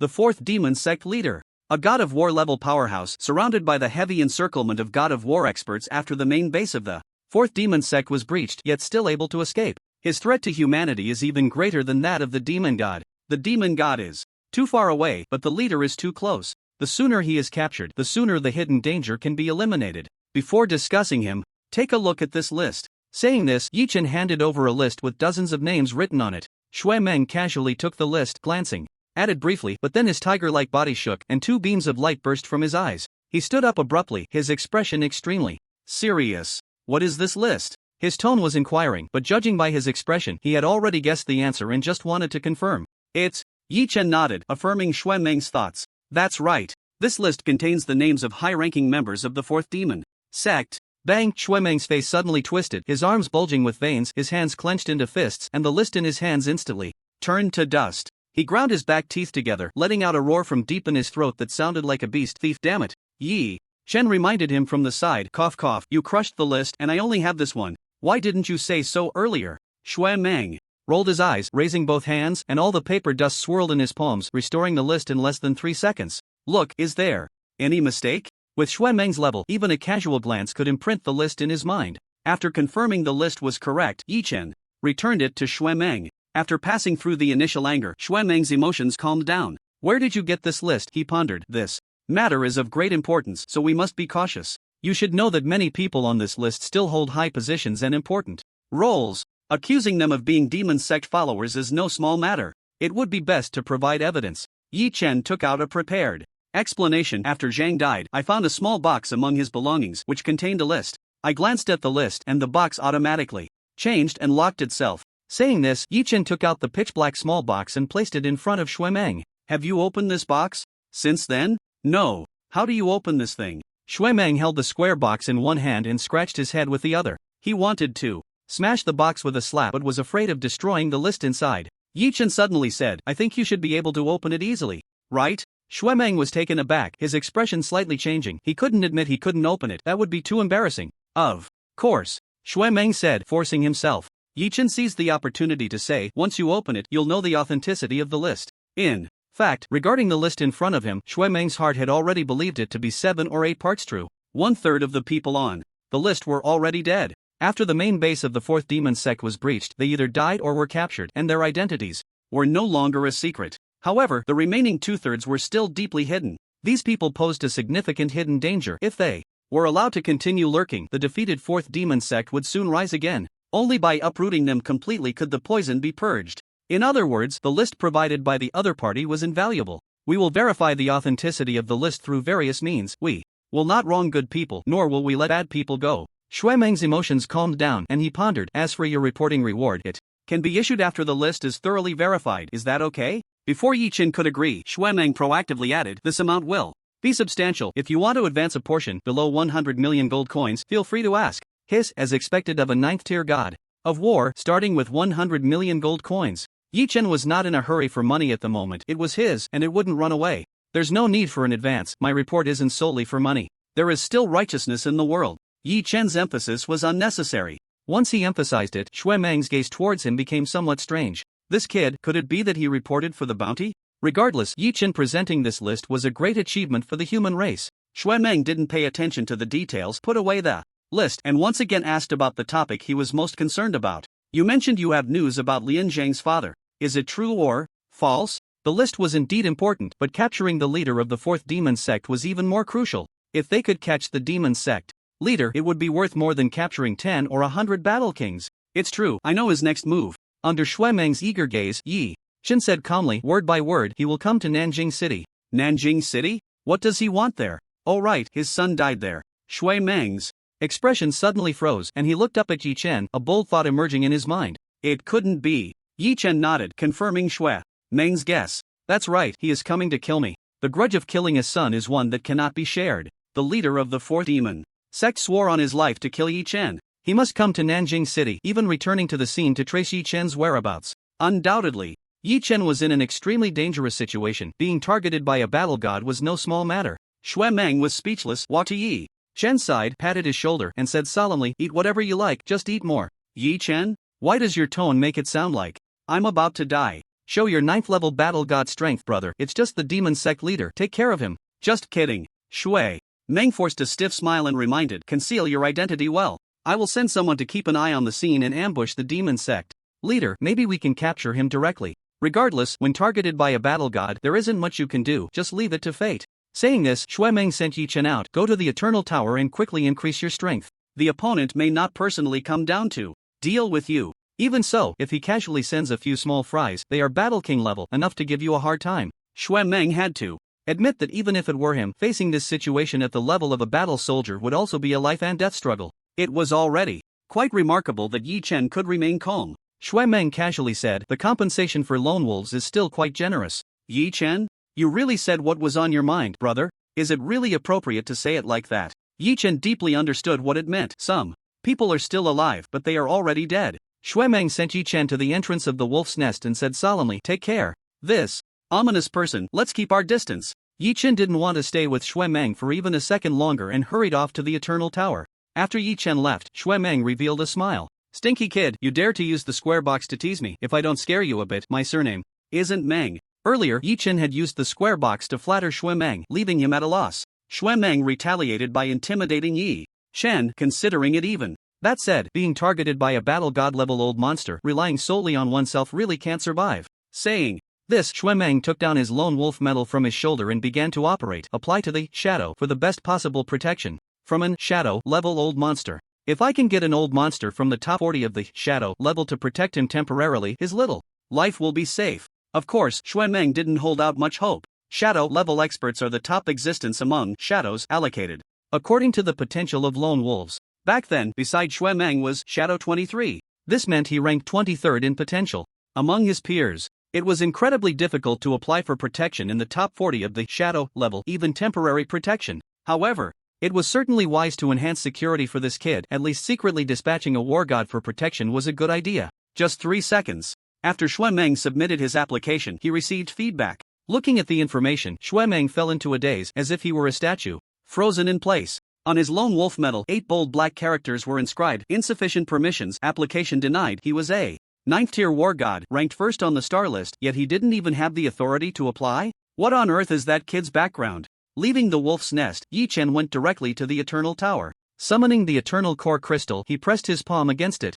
and a white light engulfed Yi Chen. Transmitting, current level 2, we wish you success in clearing the Eternal Tower soon. When he opened his eyes again, Yi Chen found himself on a desolate land, where his gaze fell upon a scene of devastation and chaos. The sky was covered with heavy clouds, pitch black and oppressive, making it hard to breathe. Eternal Tower Level 2 Class Change Secret Realm. As Yi Chen looked at the scene before him, relevant information surfaced in his mind. The first level of the Eternal Tower was mainly a leveling point for levels 1 to 10. Level 10 was the first class change level for players. Therefore, the second level of the Eternal Tower, as a personal dungeon, was solely responsible for one thing: class changing. Players would kill monsters to obtain class change items, select the one that suited them best, and complete the class change. However, Yi Chen faced an awkward situation. He had already changed his class to an SSS level template, Thunder Fury Mage Lightning, which was the best choice for Yi Chen. The class change secret realm was completely useless to him. Before entering the second level of the Eternal Tower, Yi Chen thought this way.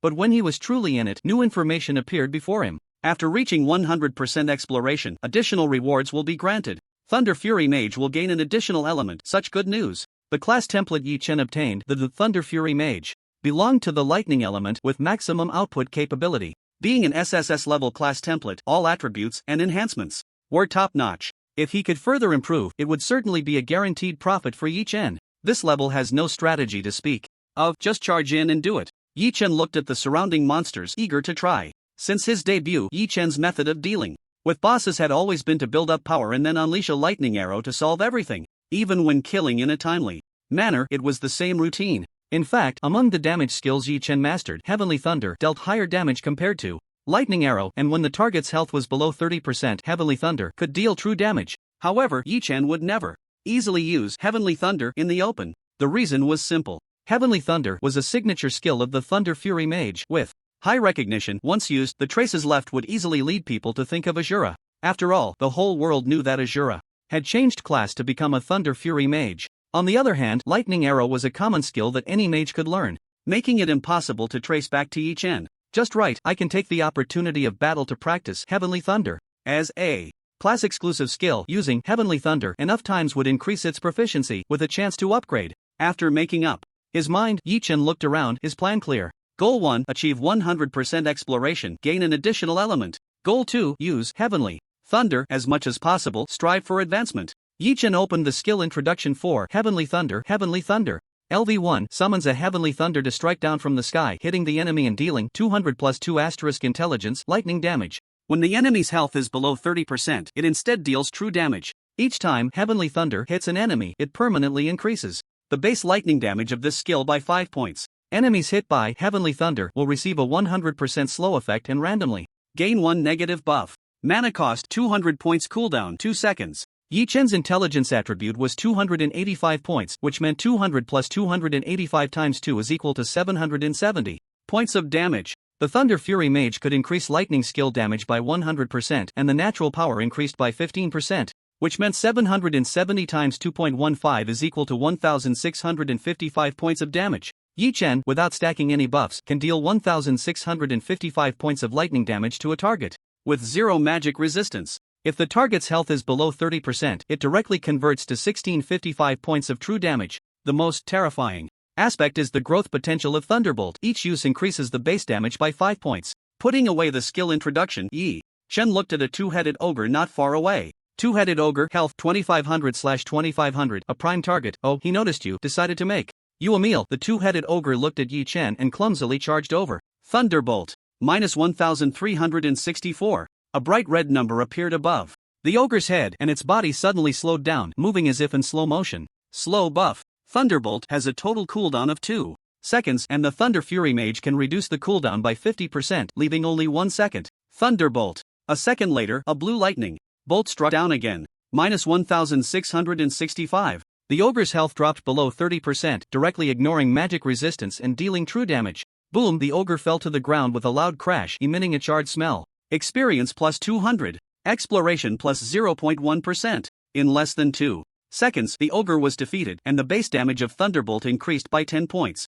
Not bad. Yi Chen was very satisfied and looked towards the monsters further away. To him, these monsters were walking experience points, the perfect growth tool for Thunderbolt. Stay still, take a Thunderbolt from me. Boom! The sound of thunder echoed across the entire wasteland. Monsters fell one after another, and Yi Chen was thoroughly enjoying himself. Wind slash. Thunderbolt. Monkey steals peach. Happiness can sometimes be this simple. Is this the second level of the Eternal Tower? Lu Sueki curiously surveyed her surroundings, her golden canary on her shoulder looking disdainful. She had fought for 6 hours on the first level yesterday, relying on her powerful pet and the temporary buff provided by Shura, and had quickly reached level 10. Today, she even cleared it with an exploration rate of 83%. Before entering the Eternal Tower, her grandfather Lu Qingyan had specifically instructed her to complete her job change today. A great opportunity awaited her, and if she missed it, she would regret it for life. Lu Sueki did not dare to be negligent and hurried to the second level, ready to undergo her job change. Kill as many monsters as possible to drop high-level job change items and increase exploration rate. The golden canary on Lu Sueki's shoulder transformed into a golden-winged rock, golden flames sweeping across the land, with monsters continuously perishing in the sea of fire. Fortunately, the second level is a solo dungeon, allowing me to unleash my full power. Lu Sueki thought to herself that her second awakening of S-level talent needed to be kept secret. Even Lu Qingyan supported Lu Sueki's approach. This was a special time, and being cautious and developing quietly was the way to go. Based on my previous experience in the second level, reaching an exploration rate of 80% and finally obtaining the S-level job template would be an extraordinary performance. At higher levels, it would be very difficult to push through, with a high probability of failure. Lu Sueki was very self-aware. Let's aim for 80% and strive for it. An exploration rate of 80% is already considered an excellent achievement for an S-level talent. Having made up her mind, Lu Sueki followed the golden-winged rock and set off on her journey of conquest. Exploration rate is 90%. Yi Chen looked at the corpses scattered across the wasteland, withdrew his natural power, and felt exceptionally relaxed and carefree, not a speck of dust on him. He was the only living person in the entire wasteland. Like the Grim Reaper descending upon the earth, wherever he went, no one survived. According to the strategy, after killing all the monsters, the exploration rate reaches 90%, and the final boss will also descend. Do as much damage to the boss as possible, it will increase the exploration level. After successfully defeating it, the exploration level will reach 100%. Yi Chen's eyes shone with intensity as he looked up at the sky. When The last monster breathed its last. The heavy clouds began to shift, producing deafening roars, and a massive shadow loomed over Yi Chen. As if an indescribable terror was about to descend, Yi Chen focused all his attention, ready for battle. Something big was coming. Heavy ink-colored clouds slowly sank down, suffocating the air. Yi Chen stood on a small hill, slightly tilting his head, silently stacking, ready to strike. The cooldown for ready to strike is 10 seconds, and with the Thunder Mage's minus 50% cooldown time, it stacks once every 5 seconds. To stack it fully 30 times requires 150 seconds, or 2.5 minutes. The boss behind the clouds clearly didn't keep Yi Chen waiting long, soon revealing its true form. A humanoid creature, 3 meters tall. Its body muscular and powerful, creating a strong visual impact, with wings flapping behind it. The gray wings were long and sharp, each flap stirring up a whirlwind, an imposing sight. In front of Yi Chen appeared a birdman. This birdman, cosplaying as Leijianzi, also known as the fallen angel of the twin wings. Yes, you guessed it right, he has been corrupted by the power of the demon god. Oh, he has lines to say. Let's listen to his cliched opening speech. Mortal, worship me, kneel, and you shall gain great power. Indeed, an extremely cliched opening line. Yi Chen continued to stack, ready to strike, casually responding, so, what's the cost? Cost? True power requires no cost, only a heart that desires to grow stronger. The Birdman crossed his thick arms, looking down at Yi Chen, arrogantly stating, the fifth demon I serve, the fifth deity, is the former ruler of the Eternal Tower. At least be a bit professional. How can you slip up like this? Yi Chen couldn't help but roll his eyes. The Birdman had revealed his cards, just a lackey of the fifth demon. His rhetoric was more suited to deceive a 3-year-old. It was useless against someone like Yi Chen, a positive energy youth of the new era. Not falling for your tricks. Yi Chen was instead curious about another question. The second layer of the Eternal Tower, as a solo dungeon, had different monsters and bosses for each person entering. How did the Birdman find him so precisely? But the Birdman's attitude towards Yi Chen clearly showed he didn't know Yi Chen was Azura. This meant they collectively polluted the entire layer of the dungeon. Anyone entering the second layer during this time will encounter the corrupted boss. This was the only reasonable explanation. I need to find a way to purify the second layer. Yi Chen's gaze towards the Birdman gradually turned cold. This filthy thing should be turned to ash as soon as possible, a one-stop funeral service from entry to burial. Yi Chen glanced at the layers of ready to strike, now at 20 layers, still needing 10 more, 50 seconds. The Birdman saw that Yi Chen was unmoved and realized that mere verbal promises wouldn't sway him. Anyone who could reach the second layer in this time was a genius of the human race, with either intelligence or emotional intelligence online. Mortal, kneel before me, and you shall obtain what you seek. Saying this, the Birdman extended his right arm, a ball of light appearing in his palm. This is the SS level hidden class transfer item. Even if you defeat me, the most you can get is this level of reward. This item might hold considerable temptation for others. But for Yi Chen, how could he care about an SS level class template? He wouldn't even look at it. I have an SSS level class template, the Thunder Mage. Am I proud? Am I boastful? Absolutely. Yi Chen continued to feign interest. Impressive, impressive. He even raised his hand to offer a sparse applause. Poof. The Birdman snorted coldly, clearly seeing that Yi Chen was not moved. He smirked disdainfully, saying, you humans have a saying, if you don't drink the toast, you'll drink the penalty wine. Yi Chen interjected unexpectedly, I'm not yet 18, I can't drink. Birdman, is this really about drinking? This is called a metaphor, do you understand? The Birdman's feathers stood on end, wishing he could give the other a lesson in language right there. I'm telling you, if you don't want to follow my master, you won't have a good end. I will tear you apart, crush you, even chew every bone. The Birdman showed a fierce expression, speaking ominously. Do you know what the most wonderful thing is? In this process, not only are you alive, but you are also exceptionally awake, able to clearly feel every bit of pain, every cell's wail. It's so wonderful. I'm so scared. The buildup of power was almost complete, and Yi Chen was too lazy to pretend anymore. He was ready to lay it all out. Both sides had reached a point where the truth was revealed, and a great battle was inevitable. The Birdman's eyes could shoot fire. He swore this was the most infuriating guy he had ever encountered. This person should not be a mage, but a warrior. With built-in taunting skills, the taunting effect was maxed out, making one want to flay him alive. It seems that just talking is useless, you need to suffer a bit. The Birdman snorted coldly, flapping his wings, diving straight towards Yi Chen. Wait. Yi Chen suddenly interrupted the Birdman. Actually, I just lied to you about something. The Birdman halted his charge. In his view, the power disparity between them was so great, like an ant against a dragon, the other had no chance of turning the tables. Listening to the other's desperate words before death was also a kind of amusement. Clearly, he did not understand the principle of the villain dies from talking too much, filled with arrogance and prejudice towards Yi Chen. What did you lie to me about? Actually, I'm already 18. The purpose of stalling for time was achieved, and the buildup of power reached 30 layers. New notes appeared before Yi Chen. His health is only 120,000, with 80% resistance to lightning magic. What I mean is, you can easily kill him. You are waiting for the buildup. What is he waiting for? Yi Chen smiled slightly, adding the second half of the sentence for the Eye of Insight. He is waiting to die. The Birdman's ears twitched, his eyes widened in anger, and he said sharply, arrogant. Watch how I end you, you little talkative. Yi Chen pointed his staff forward and shouted softly, heavenly thunder. Boom! A massive red lightning bolt broke through the clouds, seemingly aiming to pierce the sky, striking down with the force of a lightning VIP member, smashing down on the fallen angel's head, shattering everything. It didn't even give the other any time to react. The fallen angel's eyes were left in shock, slowly turning to ashes in the wind, becoming fertilizer for the barren land beneath. In the moment before death, he realized one thing. Heavenly Thunder, a skill exclusive to the Thunder Wrath Mage. You are Azura. Unfortunately, this secret sank with him into the embrace of death forever. When the answer of fate revealed a glimpse of the truth, all that awaited him was eternal and real death. Just as Yi Chen killed the Birdman, the dark clouds in the sky cleared, and the ground beneath everyone on the second level of the Eternal Tower shook violently. What is happening? Luski stood on the back of the golden-winged rock, still shaken, looking down at the ground with lingering fear. Just now, the ground had cracked open a terrifying gap, swallowing many monsters into it. Even Luski almost fell down. I've never heard of such a thing happening. What is going on? Just as Luski was filled with confusion, a crisp voice rang in her ears, coming from the server-wide announcement of the Eternal Tower. Congratulations to player Azura for clearing the second level of the Eternal Tower at SSS level. Detected that the second level of the Eternal Tower has been corrupted. Purification in progress. Purification complete. Player Azura's clearing rewards will be calculated shortly. Luski's big eyes were filled with shock. Azura, it was Azura again. He actually cleared it at SSS level again? Strange, why do I have to say again? Shura has once again achieved an SSS level clearance. This is already the third time in 3 days that Shura has announced a full clearance of the Eternal Tower. The human race's strong players are somewhat numb compared to their previous excitement. The public channel is now filled with various Versailles-style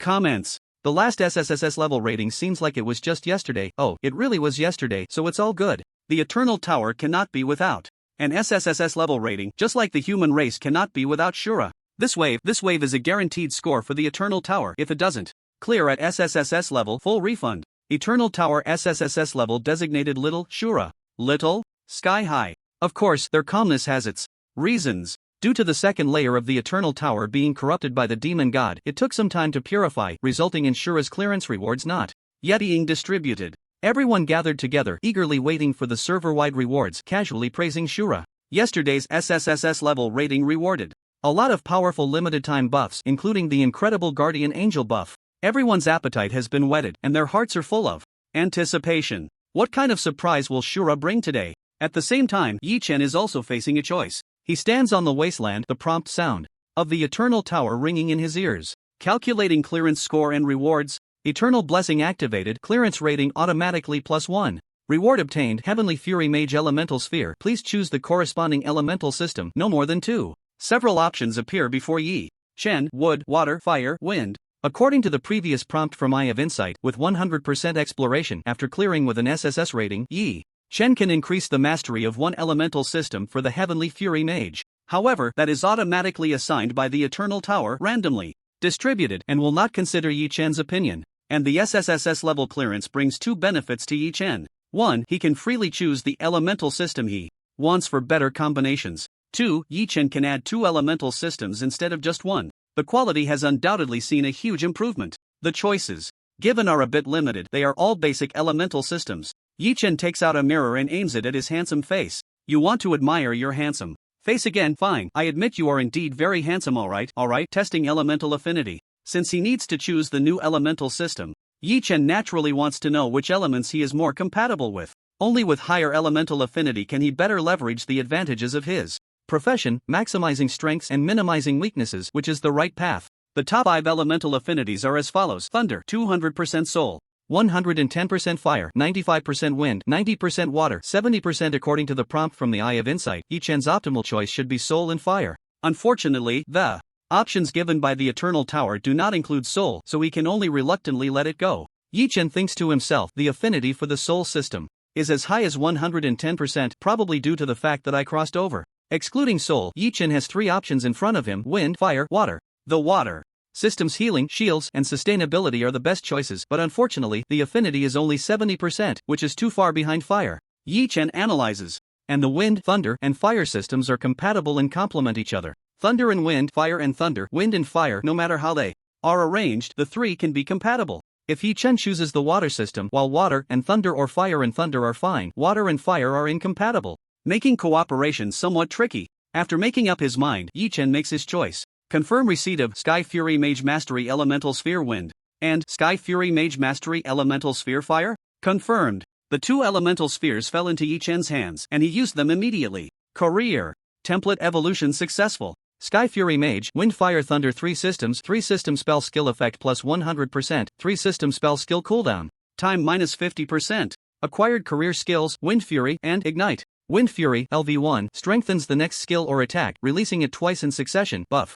Lasts for 6 seconds. During the Wind Fury buff, Wind Fury cannot be used. Mana cost 300 points cooldown time 6s unlike Ready to Strike, which doubles. The effect Wind Fury allows for consecutive releases. The same lightning arrow when using Ready to Strike doubles the damage while stacking Wind Fury would result in both instances of damage being reduced by magic resistance, leading to an overall lower damage. Moreover, it was as if a bug patch had been applied. Wind Fury couldn't be stacked, crushing Yi-Chen's hopes of exploiting a bug. This note is simply looking down on people. Am I Yi-Chen someone who exploits bugs? Yi-Chen felt the targeting from the Eternal Tower.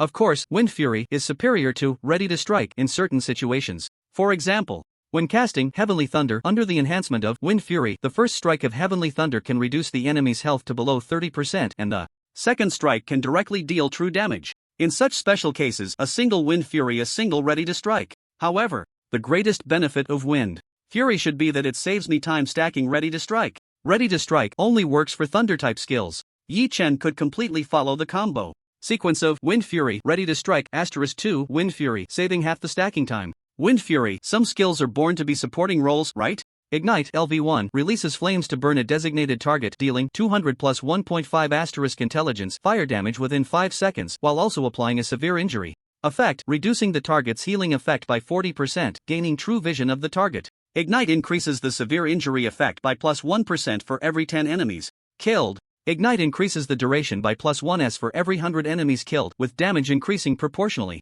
Mana cost 200 points cooldown time 20s. So far, Yi-Chen has mastered 3 career skills, Heavenly Thunder, Wind Fury, and Ignite, all of which are exceptionally powerful. Heavenly Thunder provides explosive damage, Wind Fury shortens the stacking time for Ready to Strike, and also offers decent burst and melee capabilities, while Ignite compensates for the shortcoming of sustained damage and adds a severe injury effect. Each of the 3 skills has its strengths, all very strong. After all, these are the career skills of the Sky Fury Mage SSS level template. If even the SSS level career skills are weak, how can ordinary players continue to play? Meanwhile, a server-wide announcement rang out again. Congratulations to player Azura for advancing to Sky Fury Mage, Fire and Thunder. Yi-Chen noticed that the server-wide announcement only mentioned the Fire and Thunder systems without mentioning Wind. Is it because it's an extra option for the SSS level rating reward, so there's no announcement? Yi-Chen's eyes lit up, immediately realizing that this matter greatly benefited him. Now, the entire human race and even the whole world along with the abyssal planes received the news at the first moment that Azura is now a dual practitioner of Fire and Thunder. Yi-Chen secretly practiced Wind as a trump card. This is no longer a matter of being stunning or not. This directly concerns his very life. Moreover, the concealment of the Yi-Wind system profession added a layer of disguise to Yi-Chen's true identity. Yi-Chen could completely claim to be a mage specializing in the Wind system. In this way, no one would suspect that he is Azura. After all, the professions don't match. The operational space left for Yi-Chen was too large, allowing him to maneuver freely without feeling constrained. The Eternal Tower achieved great success. Amidst the anticipation of the masses, the Eternal Tower announced the server-wide rewards for this SSS level advancement. Player Shura has cleared the second layer at SSS level, rewarding all human players in the Eternal Tower with the buff, Striving for Perfection. Limited time buff, Comprehensive Enhancement, all attributes of human players in the Eternal Tower plus 20%.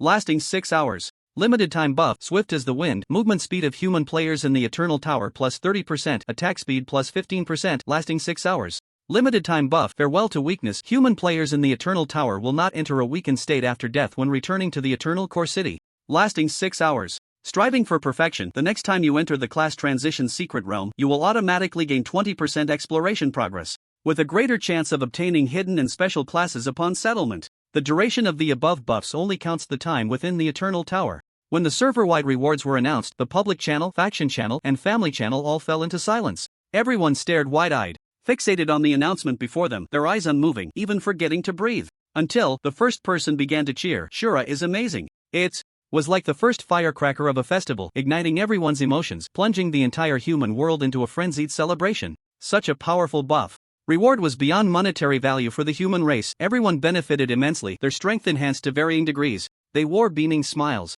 firmly believing that everyone had a bright future ahead. In all major channels, countless words ultimately converged into one sentence: Shura, amazing. After completing his job change, Mang once again engulfed Yi Chen. He returned to the Eternal Core City. Here, the streets were bustling with activity, and everyone was discussing one topic: Shura. This time, the limited time buff was different from the last. It would only count down while inside the Eternal Tower. Therefore, people did not rush into the Eternal Tower. Like last time, instead, they leisurely shopped for supplies and familiarized themselves with their skills, preparing to push for higher levels. Yi Chen wandered aimlessly through the streets with the crowd, feeling the lively atmosphere around him, perfectly blending in. When he was in high spirits, he would shout along with the crowd, Shura, awesome. Fortunately, they weren't shouting for refunds. Yi Chen did not waste time. He focused entirely on organizing the gains from this trip. Summoning his attribute panel, a dense array of text appeared before Yi Chen's eyes. Eternal ID, Shura Talent, Eye of Insight, SSS Level 26 Profession, Thunder Fury Mage, Wind Fire Thunder, HP, 7100/7100 MP, 8600/8600 Strength, 386,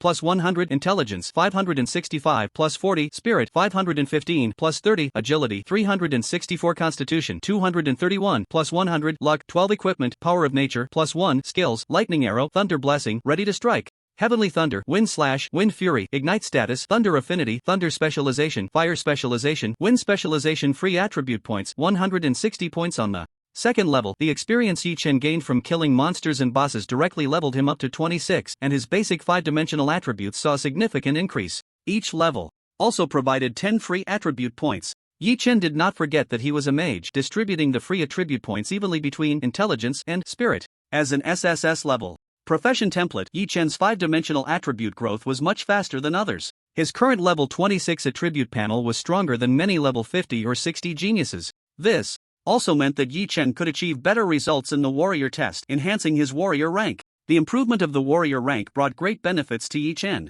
It not only increased his monthly allowance, unlocked more permissions, and allowed him to take on higher level tasks. Most importantly, it helped Yi Chen recognize his own strength. The Eye of Insight indeed provided Yi Chen with a paper-based evaluation. In terms of lethality, a fully charged Yi Chen's output capability was comparable to that of a war king, which was his greatest reliance. Even in sustained combat, ignoring the fully charged state, Yi Chen's strength was not inferior to that of a level 6 or 7 warrior. What is learned from paper always feels shallow. Only through practical experience, summarization, reflection, and further practical verification can Yi Chen fully excavate his potential and display stronger strength in battle. Aside from leveling up, the biggest gain from this trip, with the advancement of the Thunder Fury Mage profession template, should be the enhancement of Heavenly Thunder. Heavenly Thunder, as a damage skill that can grow, increases its base damage by 5 points with each release. During this dungeon trip, Yi Chen used Heavenly Thunder as much as possible, totaling 120 times. Now, the base damage of Heavenly Thunder increased from 200 to 800 points, with an additional 2x intelligence damage, and Yi Chen's intelligence attribute was 695 points. That is, 800 plus 695 times 2 is equal to 2,190 points. With a 100% bonus from the Thunder Fury Mage and a 15% bonus from the Power of Nature, even without using Ready to Strike, he could deal nearly 4,700 points of damage. When Yi Chen unleashed a Heavenly Thunder, it would directly kill an ordinary level 3 warrior, and level 4 or 5 warriors would lose half their health.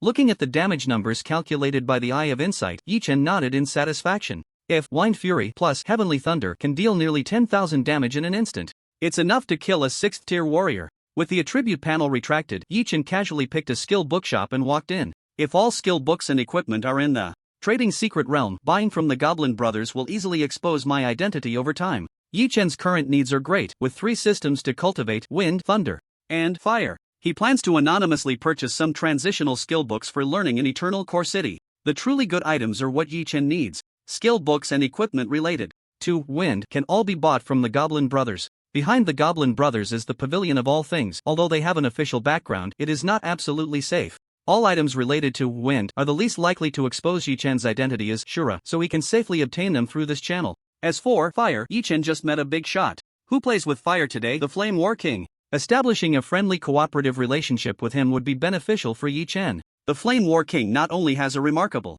military record but is also extremely loyal to the human race, always leading the charge in battle and never retreating. The most important materials related to thunder are the ones most likely to expose the identity of Shura. Yi-Chen decided that from now on he would only source goods through the wolf's nest to ensure his absolute safety. Although this arrangement seems cumbersome, it is necessary. Outside, people are shouting, Shura is awesome. Why? Because in just 2 days, Shura has completed 2 SSS level clearances, significantly enhancing the strength and potential of the human race. The more important Shura is to the human race, the more of a threat he poses in the eyes of the demon gods. The tree that stands out in the forest will be blown down by the wind. If Yi-Chen wants to survive, he must not only quickly enhance his strength but also act low-key, hiding his identity as much as possible. To buy time for his development, he no longer lacks resources. What he lacks is time to convert those resources into strength. After sorting out his thoughts, Yi-Chen's mind became clearer. First, buy a batch of wind system skill books to learn, and then use the newly learned wind skills to participate in the warrior test.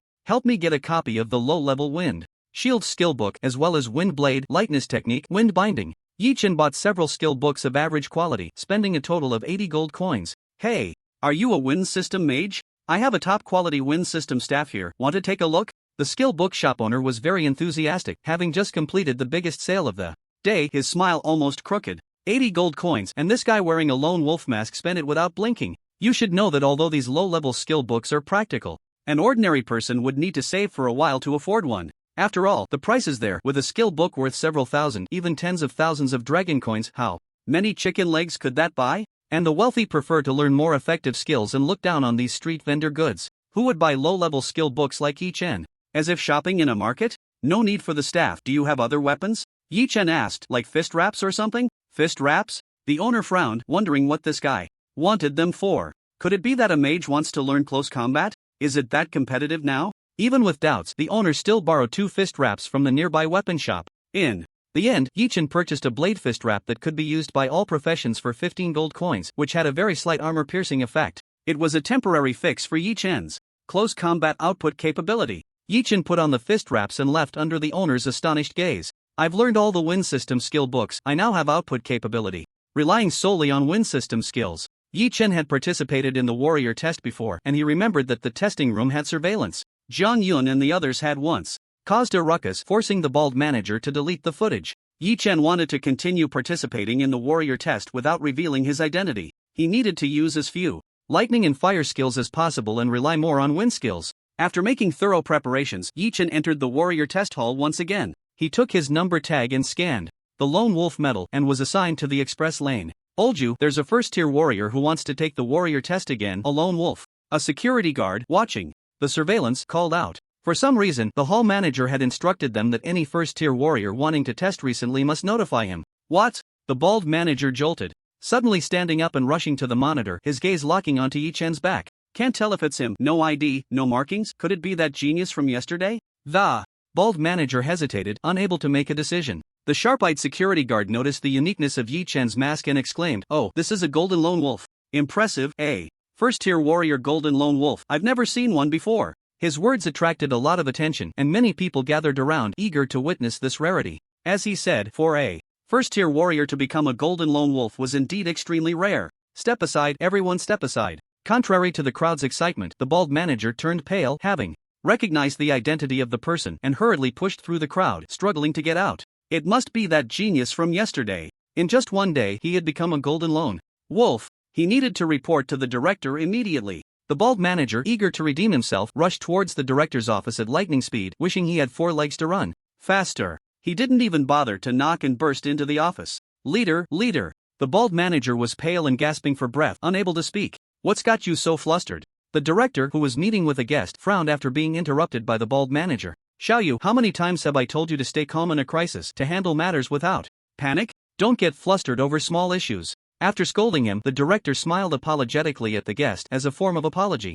Only then did he turn to the bald manager, picked up his teacup, and casually asked, "So, what's the matter? Yesterday, that genius came back." The bald manager wiped the sweat from his forehead and carefully chose his words. "He's become a golden lone wolf and is here to take the combat test." Poof, the director spat out his tea, exclaiming, "No way, is that true?" The bald manager thought, what happened to staying calm and composed? Show some restraint. He could only think this in his heart. The words he spoke, even if he didn't die, would surely send him to the abyss to dig stones. The bald manager nodded, "Absolutely true. What are you still dawdling for?" The director suddenly stood up and walked out. The combat test monitoring for golden lone wolves is highly confidential, and it can't be viewed on mobile devices. Only those with king-level permissions can access it. Let's go to the monitoring room. The director's eyes sparkled with excitement. He placed great importance on this mysterious genius. Just how far can you go? Second-tier warrior, third-tier warrior? The director was very much looking forward to it. Everyone put down the work at hand. Upon entering the monitoring room, the director's expression was calm as he said in a deep voice to support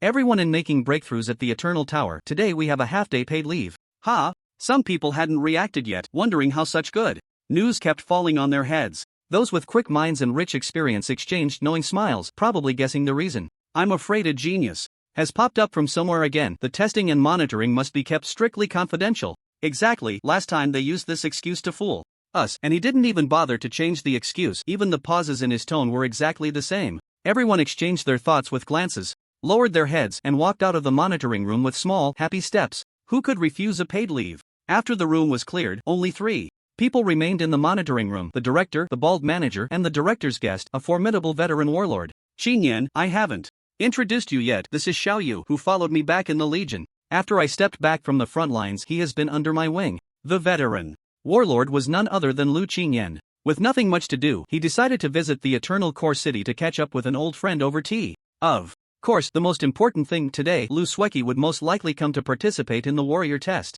Lu Qinyan was watching from the side, also concealing the secret of his granddaughter's second awakening of talent. As an old veteran warlord, he understood the principle of quietly amassing wealth. However, he never expected to coincidentally encounter Yi Chen during the combat power test. How extraordinary is this genius you're talking about? Lu Qinyan said confidently, without a hint of boasting. I've seen the world. Shui Meng was in the same class as me. During the entrance test, I even gave him a punch. The director snorted coldly. Alright, I've heard this trivial story from you so many times that I could recite it by heart. The proudest moment in Lu Qingyan's life was not becoming a warlord but having once beaten Shui Meng. Shui Meng, after all, was a 9th-tier war god, the war god among war gods. Even the strongest had come forward to take him as an adopted son, showing how terrifying his potential and strength were. Alright, enough joking. Shui Meng passed the 3rd-tier warrior test in just 3 days back then. Lu Qingyan's gaze passed through the monitoring screen and landed on Yi Chen. This kid has also been here for 3 days. Does he have confidence in the 2nd-tier warrior test? Upon hearing Lu Qingyan's words, the bald manager and the director's expressions suddenly became strange. The director stifled a laugh and said, Xiaoyu, enlighten our Qingyan warlord. Tell him what this genius did yesterday. The bald manager honestly replied. He passed the neural reaction checkpoint of the 3rd-tier warrior test. Yesterday. What? Lu Qingyan suddenly stood up, his face filled with disbelief, exclaiming, Old Wu, don't lie to me. What would I lie to you for? I submitted the high report early this morning. Director Wu said leisurely, Shui Meng is indeed fierce. He's even fiercer than Shui Meng. I just bet with you that this person's advancement speed is definitely above Shui Meng's. Stop wasting time, he's about to start the test. Lu Qinyan looked at the movements on the screen and casually asked, what tier warrior test did he choose? As a golden warwolf, Yi Chen could choose to take a cross-tier test. Once he passed, he could directly advance several ranks. Let me see. Director Wu skillfully pressed a few buttons and a number appeared on the screen. When the number appeared, the entire monitoring room fell into a dead silence. Apart from the sound of the instruments operating, there was not a single sound. Every face was filled with disbelief, as if a cold wind had swept through their hearts, chilling to the bone. 5. This genius actually chose the 5th-tier warrior test. Just as they were stunned and dazed, the test began. 5th-tier warrior test. Why does it feel like the difficulty is average? Yi Chen effortlessly dodged wave after wave of attacks. Even without the hints from the Eye of Insight, he could achieve this level. After choosing the Wu Wind system, Yi Chen maximized his mobility. Wind system skills are inherently agile and light, and with a 100% effect boost, it was like adding wings to a tiger. Even ordinary low-tier skills could unleash high-tier effects in Yi Chen's hands. Wind slash. Yi Chen even had the leisure to try new techniques. He targeted a kitchen knife and used wind slash, attempting to move at high speed. His figure left behind trails of afterimages, and Yi Chen appeared next to the kitchen knife. Success! Yi Chen's eyes lit up. Wind slash could be used this way? In future battles, he could easily throw flying objects or even use flying skills, leveraging his opponent for high-speed movement. The nerve reaction test that troubled countless people became a playground for testing skill effects in Yi Chen's hands. Even more terrifying was that, despite his experimental mindset, Yi Chen could stroll leisurely, watching the clouds roll by as if he were an outsider. The 5th-tier warrior test posed no difficulty for him. The 3 onlookers watching Yi Chen's test were increasingly shocked. The bald manager asked, trembling slightly, Lord Leader, is this something we should be watching? Even he, a fool, had some guesses about the identity of the lone wolf on the screen. In just 3 days, nearly 3 days, he had grown to above 5th tier warrior, even more formidable than Xue Meng back in the day. It should be noted that Xue Meng had an SS level talent and was already among the top existences. Thus, the true identity of this lone wolf was almost thrown in the faces of the three. Azura. It was actually Azura. Tap tap tap. Footsteps approached from behind the three, startling them into turning around. Lord Shadow 9? Lu Qingyan hurriedly bowed and said, "We haven't seen each other in over 30 years, and your figure feels so familiar, as if I just saw you yesterday." The newcomer was indeed Shadow 9, a shadow level powerhouse ranked 9th in strength, hence the name Shadow 9. Seeing Lu Qingyan here, Shadow 9 couldn't help but shake his head and sigh. "Lord Shadow 9, why the sigh?" Lu Qingyan asked in confusion. He hadn't even reported that they had discovered a suspected Azura. This was almost the most important discovery. Shadow 9 extended his thin, bony hand and patted Lu Qingyan's head, looking at him with a caring gaze, like a kind elder, and said, "I'm sighing for you." Lu Qingyan was even more puzzled. Sighing for him? Had he done something wrong? Shadow 9 continued, "Little Lu, do you know that using memory sealing forbidden spells on the same target multiple times will significantly affect the target's intelligence level? This is the first time I've heard of it, but what does it have to do with me?" Before Lu Qingyan could finish his sentence, darkness suddenly enveloped him. A massive black mist silently shrouding him, and even someone as strong as a peak battle king had no strength to resist. What a good child. Shadow 9 sighed. If you seal him a few more times, he might really become a fool. Always getting involved with this one. I don't know if your luck is good or bad. In any case, keep struggling. After saying this, the black mist rolled back into Shadow 9's sleeve. Lu Qingyan, Director Wu, and the bald manager all lay on the ground, unconscious. Only Shadow 9 stood in place, staring intently at the surveillance footage. When he was the only one there, a rare fervor appeared on his gaunt old face, and his eyes seemed to burst with flames containing terrifying energy within his emaciated body. Life burning brightly. "Come on, let me see what you can do. I, the future strongest of the human race, what exactly can I achieve?" After saying this, a massive black mist suddenly surged from beneath Ing Zhuo's feet and drilled into the control panel. Inside the testing room, Yi Chen saw the entire room flash with red light, and all tests came to a halt. Yi Chen looked around warily. Lines of notes popped up before his eyes. A certain unscrupulous old guy has activated the 9th tier warrior test Shura customized version. Next to appear will be the projection left by the strongest, which possesses 1/10 of the strength of that year's strongest. You better pray that you draw the projection of the strongest's nightmare. Seeing this note, Yi Chen was slightly surprised and asked, "Why the nightmare?" "Because the strongest nightmare is the weakest?" Among the three strongest, Yi Chen had heard the most about Nightmare, as it seemed he was in charge of the rear base on Blue Star. The Eye of Insight quickly provided an answer. In battle with Nightmare, death is the least painful way, even carrying a sweet scent. Before the battle even began, the Eye of Insight had already sentenced Yi Chen to death. This wave is a 15 throw, initiated by me. The notes before Yi Chen suddenly twisted, the text becoming particularly blurry, as if an ink painting had been thrown into a pool of water. This situation was something Yi Chen had never encountered before. The Eye of Insight usually acted up, but the SSS level talent had never lost its prestige. In the end, the ink mass pieced together a few barely discernible words. "He is coming." The text before Yi Chen faded, the sense of oppression nearly suffocating. The entire testing room began to distort. Yi Chen noticed that the walls around him had vanished, and without realizing it, he had been transferred to a new space. The air was thick with mist, obscuring his vision. Directly ahead, a white figure began to appear, slowly approaching Yi Chen. The two were not far apart, yet a hazy fog separated them, making it impossible to see each other's faces. A refined and gentle voice sounded, "You came too early." Through the mist, the other party slowly spoke, "Level 60, the second job change, is when you should have come. Right now, you are still too immature. This projection of mine is left by a level 199, and even if it has only 1/10 of its power, the gap is still too great." Yi Chen pondered for a moment, nodded, and asked in return, "Then should I leave?" "Put." The other party chuckled lightly, as if chatting about everyday matters. "Since you're here, why not talk a bit more? After all, this projection of mine will dissipate soon. The next time you challenge, you will encounter one of the other two." Since the projection of the strongest had spoken, Yi Chen continued the conversation. "I haven't asked for your name." "Wu Han." The figure stated its name. Yi Chen raised an eyebrow. "The strongest Wuhan?" It was rumored that Wuhan was a warrior who wielded a sword, leaving no trace as he cut down countless enemies. There were many records about Wuhan in textbooks. When he was level 200, he single-handedly went to the front lines with his sword, slaying 13 demon war kings and countless generals and soldiers. With one person and one sword, he held the 1,000-mile defense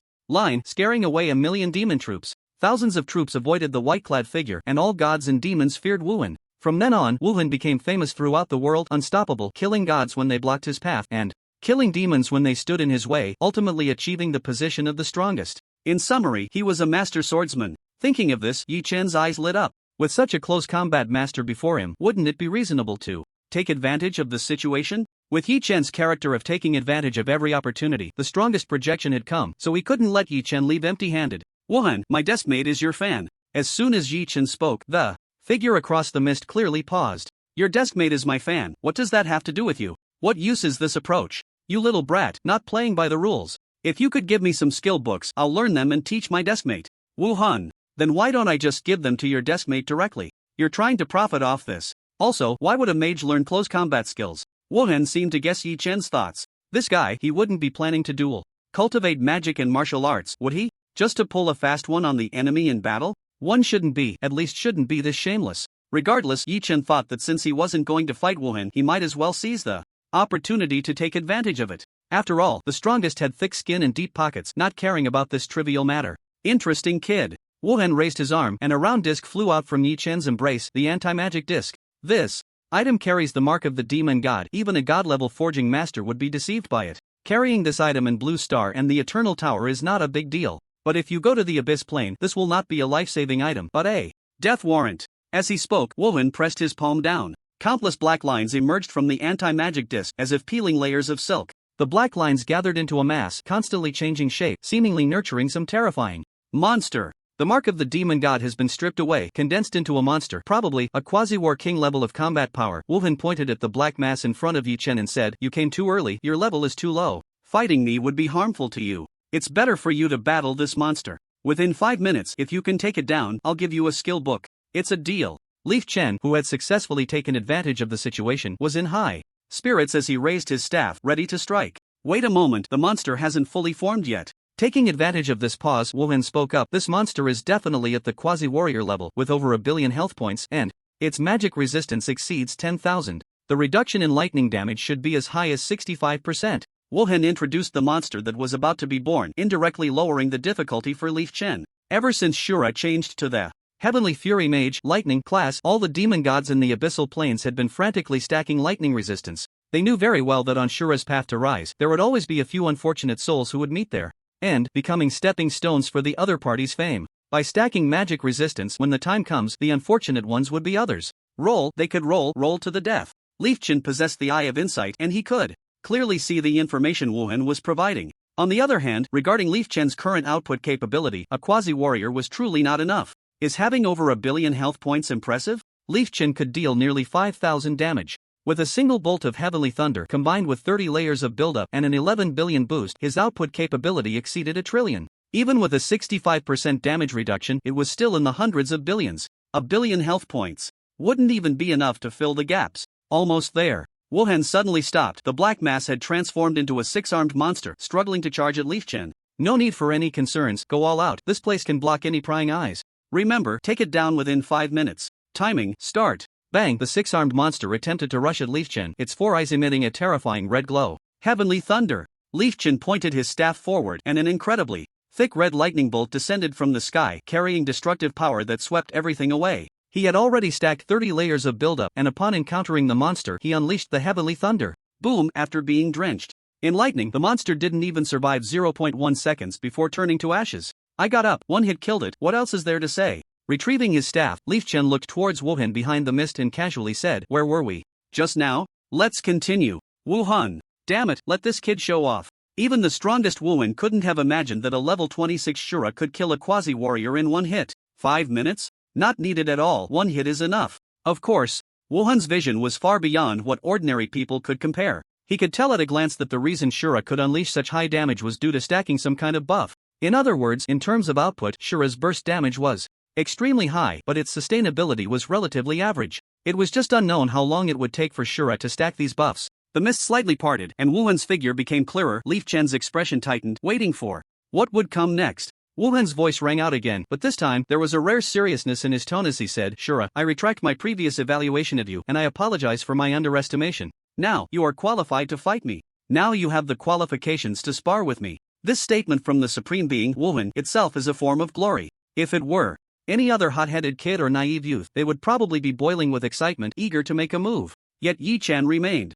calm and asked in return, "Can we not fight?" A gentleman uses words, not fists. We are all on the same side, and fighting only harms our harmony. The key point is, you've already changed jobs 3 times at level 199. What kind of skill is it to bully a level 26 mage like me? Yi Chen tried his best to avoid a fight. Oh, Wuhan found this kid increasingly interesting and inquired, why not fight? The Supreme Being has always been my idol. Wuhan interrupted, your deskmate's idol. He's also my idol, Yi Chen asserted, his face full of sincerity, making his lies sound almost true. How could I possibly strike at my own idol? Fair enough. Wuhan pointed to the ashes on the ground and said, I have helped you strip away the demon god mark and completely lifted the bloodline restrictions of the anti-magic disc. According to our previous agreement, I will give you a melee skill book. If we spar, regardless of the outcome, I will give you another skill book. Yi Chen showed a troubled expression. It's not about the skill book, it's just that. Wuhan smiled, I can have someone craft a melee weapon for you, but you'll need to provide the materials. Yi Chen replied earnestly, I've long wanted to experience the swordsmanship of the Supreme Being Wuhan, please guide me. He was definitely not doing this just for the skill book and equipment. He simply wanted to learn from the Supreme Being. I can't claim to guide you. After all, this projection of mine is over 100 levels higher than you, so it wouldn't be fair to spar directly. Wuhan pondered, you attack first and I'll let you have one move. After that, it will be a matter of life and death. At this moment, Yi Chen no longer had his previous demeanor. His expression was extremely serious. If he were to truly spar with Wuhan's projection, with a level difference of over 160, Yi Chen would definitely be killed in an instant. In this way, their sparring would hold no meaning. By allowing Yi Chen one move, Wuhan aimed to test Yi Chen's ultimate output capability and also give him a chance. If Yi Chen could defeat Wuhan's projection in one move, it would mean victory for him. If Wuhan's projection survived, the outcome was self-evident. Alright, Yi Chen nodded in agreement. We can start anytime. Yi Chen had been waiting for this sentence. Wind Fury,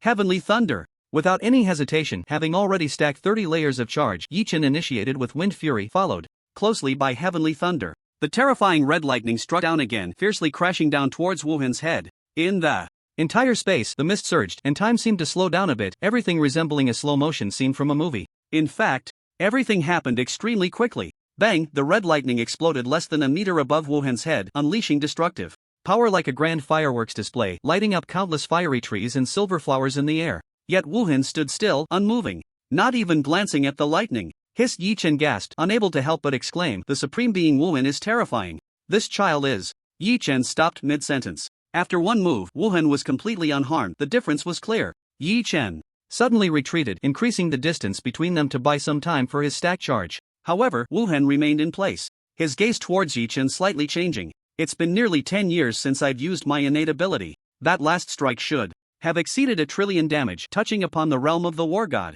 Wuhan did not expect that the output capability of the Azura was even more terrifying than he had imagined. Level 26, surpassing the peak Battle King's explosion. Even if Wuhan had been at his peak back then, he would not have been able to accomplish such a feat. Just as Wuhan was about to take the next step, his figure suddenly became semi-transparent and began to fade away little by little. The energy is exhausted. With only a few seconds left, if he were willing to act, Yi Chen would most likely not be able to escape. However, as a Supreme Being, even if he was just a projection, he still had his own dignity. Deep down, Wuhan thought that since Yi Chen could force him to use his innate abilities, then in this confrontation, Yi Chen had won. Before the projection completely dissipated, Wuhan said, Shura, the things I promised to give you will be delivered to you. So far, you have done well. This world is far more dangerous than you can imagine. Hide your identity as much as possible and increase your strength. Wuhan's voice echoed in the space, the mist slowly dissipating, and Yi Chen returned to the combat testing room. It felt like a dream, and even after waking up for a long time, he still dared not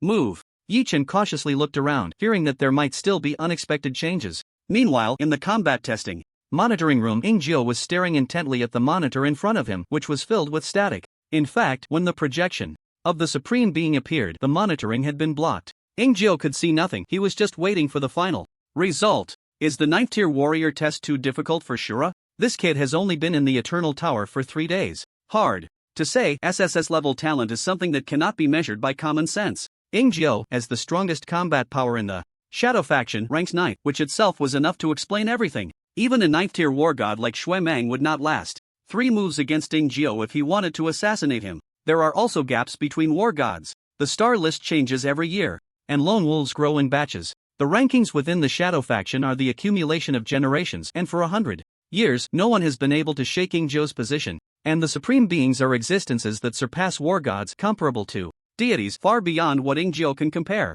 100 years ago, Ingjio was a classmate of the Supreme Being Nightmare. This secret is known to very few even among the higher-ups of the Shadow faction. Having experienced the era of Supreme Beings, he understood better than anyone how terrifying they truly are. Zzz, the monitoring screen distorted for a moment, then returned to normal. Joe widened his eyes, staring at the screen, not missing any details. When he saw Yi Chen alive and kicking, his eyelids twitched wildly. How is this possible? The guardian angel on Shura hasn't disappeared, which means Shura isn't dead. The moment this thought appeared, it shocked Ingjio greatly. The 9th tier warrior test, a 199 level projection of a supreme being. Even with only 1/10 of its power, Shura could actually fight and survive. This itself was a miracle. This child has the demeanor of a supreme being. It was only at this moment that Ingjio was completely convinced by Shura. He had witnessed the rise of the Supreme Being Nightmare, and it was no exaggeration to say that everything Shura had accomplished now, even the nightmare of that year, might not have done better. As long as Shura is given enough time, he will definitely achieve the position of a Supreme Being. Ingjio's black mist rolled continuously, almost uncontrollably surging outward, revealing how excited he was, difficult to express in words. Our human race is finally about to give birth to the 4th Supreme Being. The sky is about to brighten. Just as Ingjio was in a frenzy, his old blood boiling, he caught a glimpse of the rolling text at the bottom of his vision. 9th tier warrior test passed. Like a bolt from the blue, Ingjio stood there in a daze, his expression blank, his whole being resembling a withered tree, devoid of life. Shura actually passed the 9th tier warrior test? He did not survive under the projection of the Supreme Being, instead, he counterattacked? At this moment, Ingjio felt that his world had been completely overturned.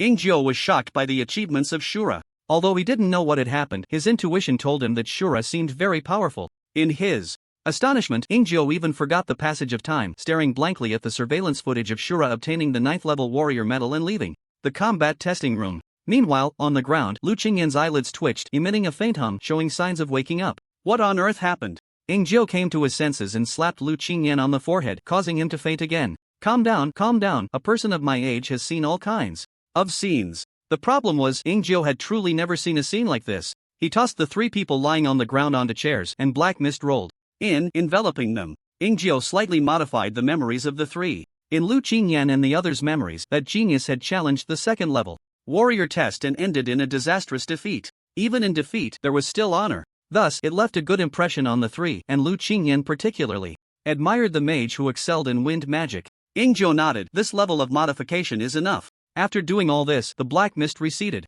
and Ingjio disappeared from the spot, everything returning to normal. It was as if a paused movie had been pressed to play again. Lu Qingyan, Director Wu, and the bald manager opened their eyes simultaneously, unaware of any abnormalities. Director Wu said with a hint of regret, "What a pity he failed, he was so close to passing the neural response test." The bald manager nodded in agreement, supporting the director's statement. Only Lu Qingyan held his forehead, silent, with a furrowed brow. Director Wu noticed his unusual behavior and turned to ask, "Old Lu, say something." Lu Qingyan, puzzled, spoke up, "Why does my forehead hurt so much, like I've been hit?" Cough. At this point, I can't hide it from you anymore, Old Lu. I'm not pretending anymore. I'm revealing my true identity. I'm the war god. Director Wu said seriously, "Not only did I slap your forehead, but I even used a forbidden spell to alter your memory." To such nonsense, Lu Qingyan could only respond with one word, "Get lost." I'd rather believe that Shura lives next door than believe your nonsense. After a small farce, the 3 began discussing the earlier genius mage again. Not long after, Lu Qingyan suddenly stood up, staring at the surveillance screen, unable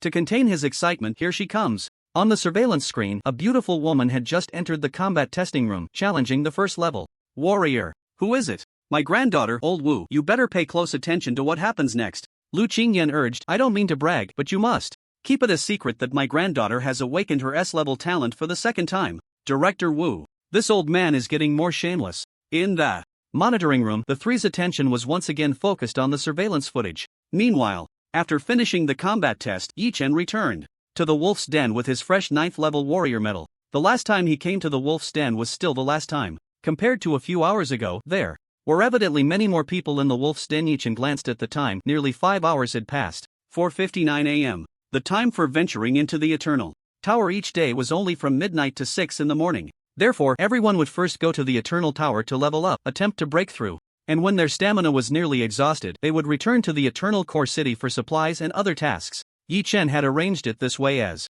well. As he just entered the Wolf's Den, the front darkened and a small mountain appeared before him. Xue Meng, expressionless, looked at Yi Chen, his heart incredibly complicated, momentarily at a loss for words. Previously he had applied 4 shadow protection for the other party, but the application was ruthlessly rejected. At that moment, Shui Meng was shocked. After the shock, Shui Meng immediately understood what kind of existence he was truly facing. If he can't even guess the other person's identity, Shui Meng might as well find a block of tofu to smash himself to death. The answer is only one: Azura. Looking at Shui Meng's stance, Yi Chen understood what was happening deep down. Given Shui Meng's identity, he most likely knew that the lone wolf in front of him was Azura.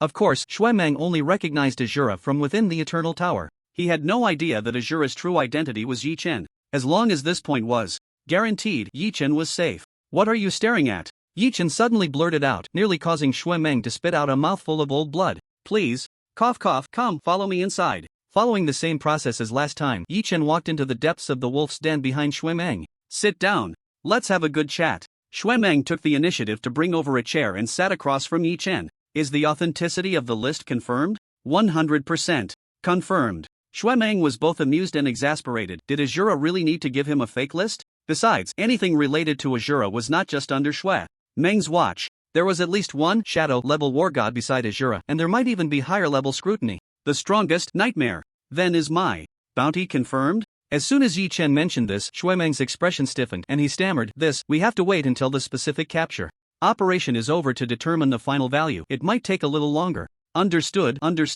Yi Chen was just casually asking. He wasn't short on money at the moment. What he needed couldn't be bought with money. Based on his previous dealings with the strongest Wuhan, he knew they were reasonable people. If the upper beam is straight, the lower beam will be straight even if it is crooked. A gentle twist on the upper beam will straighten the lower beam. Yi Chen had enough trust in Shui Meng and the wolf's Denver. The awkward small talk between the two came to an abrupt halt, and the air was filled with embarrassment. Shui Meng really didn't know what to say to Azura. Shui Meng knew the other party was Azura. The other party knew that Shui Meng knew he was Azura. Shui Meng knew. The other party knew. It was a never-ending nesting doll situation. Have you eaten?" After holding back for a long time, Shui Meng blurted out. "Not yet. Why are you asking this? Are you planning to treat me?" Shui Meng. A few hours ago, he had told the other party to eat more of what he liked. Looking back now, the clown turned out to be himself. Shui Meng had reason to believe that even if he died, Azura would not. "I'll treat. Just have the front desk at the wolf's den report my name."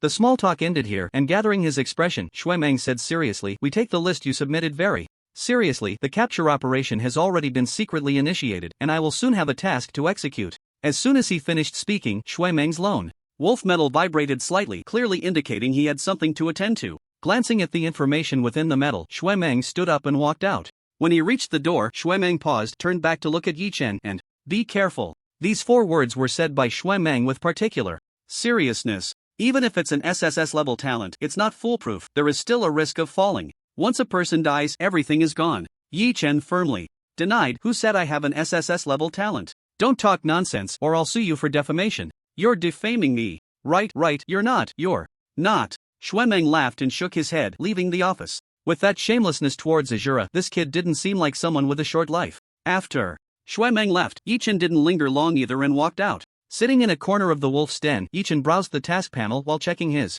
current treatment. Yi Chen was now a 9th-tier warrior, a golden lone wolf, equivalent to the treatment level of a 2nd-tier war general. Every month, one can receive a subsidy of 200,000 with the right to not respond to emergencies below level 6 and can act freely in emergencies below level 4. If injured while performing official duties, medical expenses are fully covered. In the event of disability, one can be transferred to the Planetary Defense Council with a lifetime treatment of a 2nd-tier warrior. Clearly, the Planetary Defense Council spares no expense in terms of benefits, ensuring that no soldier is treated poorly. Additionally, Yi Chen can purchase items from the wolf's den at a 5% discount. Half an hour passed in the blink of an eye when a graceful figure, wearing a lone wolf mask, walked into the wolf's den. Another newcomer. Even without the eye of insight, Yi Chen immediately recognized the person's identity.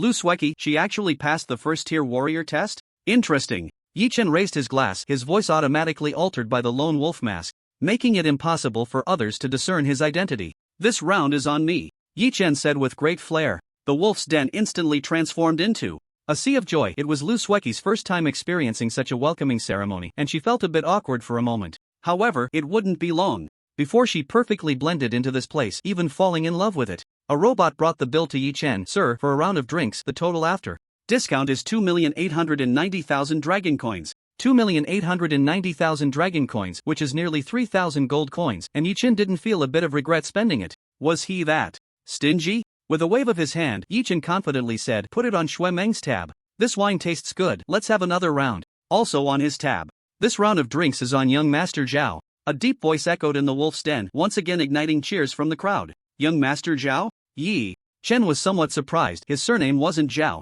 Could it be that Shui Meng's surname was actually Zhao? Yi Chen recalled that the first time he came to the wolf's den, someone had also called out, "Young Master Zhao pays the bill." At that moment, a young lady stepped out from the front desk, her figure graceful, exuding an enchanting charm with every move as she walked over to Yi Chen. "This young man, is this your first time treating?" The young lady, wearing a silver-white lone wolf mask that obscured her features, had a particularly pleasant voice. "In the wolf's den, no matter who treats, we always say the same thing, young Master Zhao pays the bill." After all, the original intention of the lone wolf is to provide everyone with a concealed identity, so we can't inquire about anyone's identity-related information. "Oh, I see." Yi Chen nodded. It made sense. Perhaps there was never a young Master Zhao. Or perhaps everyone was young Master Zhao. The young lady spoke again. "Everyone here calls me Dai Meng. May I ask how to address you?" Yi Chen was not polite. "Just call me fourth brother." The young lady turned to the front desk and softly said, "Please put fourth brother's expenses on my tab for tonight." Then she looked at Yi Chen and smiled lightly. "I hope you enjoy your time in the wolf's den."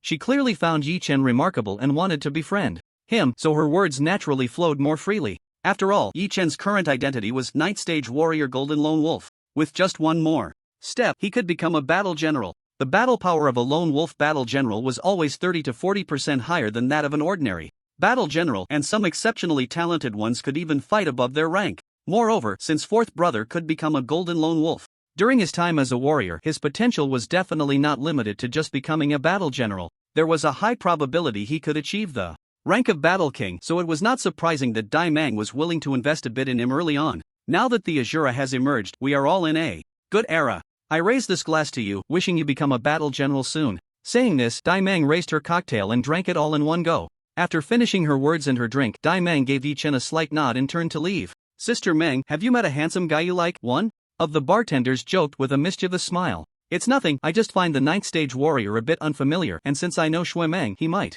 be a genius released by some battle god family," Dai Meng casually replied. "It's a pity he couldn't be in the same cohort as the Azura. In this era of the strongest, he can only watch others feast while he drinks soup." "Ah, is that so?" Dai Meng's words drew puzzled looks from a few people at the bar. They were clearly unfamiliar with this. "That's right, the previous 3 eras of the strongest have verified a truth. Those who are in the same cohort as the strongest benefit the most. He is already a 9th stage warrior, at least 20 years old, in his 2nd year at a top-tier warrior university, and he is 2 years behind the Azura." After saying this, Dai Meng didn't take the matter to heart. Even if fourth brother became a battle king, it was just a trivial matter to her. Her own family had more than one battle god and was connected to the strongest, so her perspective was naturally high enough. "It's almost 6 o'clock. Yi Chen stretched and chose to exit the Eternal Tower. There were no tasks in the wolf's den suitable for him. Moreover, Yi Chen was currently facing a threat from the leader of the 4th demon sect and couldn't afford to focus on other tasks. The demon sect leader had sworn to kill Yi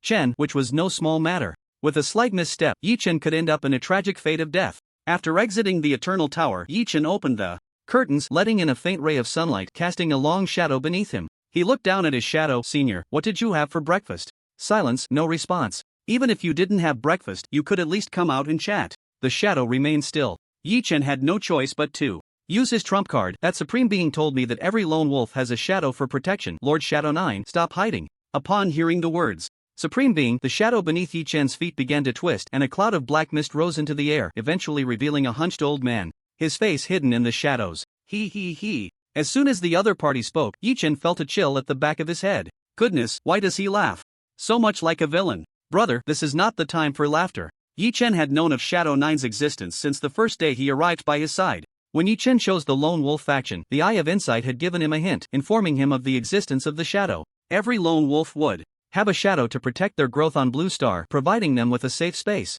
What Yi Chen did not expect was that he had been assigned a god of war-level powerhouse. The one who had acted unethically in the combat testing room was probably this old senior as well. Shadow 9 stopped laughing and said seriously, "A supreme being would never speak to you like that. Kid, you're still too green." The shadow is an organization created by the supreme being Nightmare. The 3 supreme beings do not interfere with each other. No one would tell Yi Chen these things. "Indeed, I tricked you, my apologies." Yi Chen was very honest, he just wanted to have a chat with this Shadow 9 about his personal safety. You also know that a god of war wants to kill me. That's right. Can you go kill the leader of the 4th demon sect first? Yi Chen always adhered to the principle of striking first. If he was going to have a duel, it was best to run over the opponent with a dump truck a day in advance, ensuring he would win every battle. Shadow 9's response was also very straightforward. I can't. To kill Lian Lian can, you first need to find him. The demon god has concealed his whereabouts. The leader of the 4th demon sect is called Lian Lian can? What kind of name is that? Did they just search randomly on 4399? Yi Chen couldn't help but roll his eyes. This guy's name is quite casual. With the plan to assassinate Lian Lian thwarted, Yi Chen settled for a second option. Then can you bring a few more people to protect me? The more gods of war, the better. Ideally, he could command 100,000 gods of war to come in a grand procession on a green train. Shadow 9 still shook his head. No, due to a certain Azura appearing in the world, the demon gods from the Abyss dimension are acting like madmen. The human race is currently stretched thin and cannot spare any manpower. Most importantly, if we send out one more god of war, the other side will also have a god of war freed up to target you. Shadow 9's words were very reasonable, and Yi Chen had no way to refute them. Higher-level contests are like tug-of-war, each side holding firm, waiting for an unexpected factor to break the deadlock. Despite hitting a wall repeatedly, Yi Chen still refused to give up. How about I tidy up and move in with the Supreme Being? Supreme Beings are always in the most dangerous places. Even gods of war have the risk of falling. You would be walking to your death. I understand now. Maintaining the status quo is most beneficial for me. Shadow 9 nodded, showing an expression of a teachable child. Since I've revealed myself, I'll say a few more words to give you some insight. There are strict rules within the shadows. I will not intervene against enemies below the peak War King level. You must handle it yourself. Thank you. I want to be alone. I feel increasingly unsafe. At the War King level, Yi Chen could manage to ambush the opponent, but facing them head-on was out of the question. One last question. That little game, cough cough, if Lian Lian can appears, do you have confidence in defeating him? This was also the question Yi Chen cared about the most. Being targeted by a god of war is no joke. I can kill him with just one strike. Leaving behind a statement of immense confidence, Shadow 9's figure once again transformed into black mist, merging into the shadow on the ground. In fact, he did not follow Yi Chen around 24 hours a day. More often, he patrolled around Yi Chen, assessing everyone's combat power and preventing potential threats. If the war god got too close, even if Shadow 9 could kill the opponent in an instant, the aftermath of the battle could cost Yi Chen dearly. Hearing you speak is like listening to a grand discourse. Yi Chen rubbed his temples. He still had to rely on himself when facing enemies below the peak War King level. Buzzing, Yi Chen's trading secret realm pass rang, and a message came through. Lu Qingyan? All right, I promised to help him identify his granddaughter. With that thought, Yi Chen took out the pass, activated the tower mark, and entered the trading secret realm. Sweki, I'm here. Lu Qingyan had been waiting early on, and upon seeing the lightning element, he immediately stepped forward to greet. Fourth brother, sorry to trouble you. This is my granddaughter Lu Sweki. Saying this, Lu Qingyan looked at his granddaughter. Call him fourth grandpa. Lu Sweki nodded, her voice clear. Hello, fourth grandpa. Yi Chen. This generation is too chaotic. The two parties met in the trading secret realm. Lu Qingyan took the initiative to introduce fourth brother. My granddaughter has just changed her profession and become an SS level divine favored beast tamer. Each summoned beast can receive an additional divine favor reward with a higher probability of triggering bloodline return. Listening to Lu Qingyan's introduction, Yi Chen was slightly surprised and looked at Lu Sweki. SS level profession template? It must be said that Lu Sweki's ability to reach this point on her own was indeed beyond Yi Chen's expectations. Even if Lu Sweki's talent had awakened a second time to become an S-level talent and she had an unconditional support from a War King Elder, it would still be very difficult to obtain an SS-level profession template in the secret realm of job change. That required an exploration degree of 95% and a boss battle until the very end, which was extremely challenging. Even with an SS-level talent, there was no absolute certainty, yet Lu Sweki managed to achieve it with her S-level talent. Just this alone suggested that Lu Sweki's future achievements would likely not stop at being a War King. This little girl is stronger than I imagined.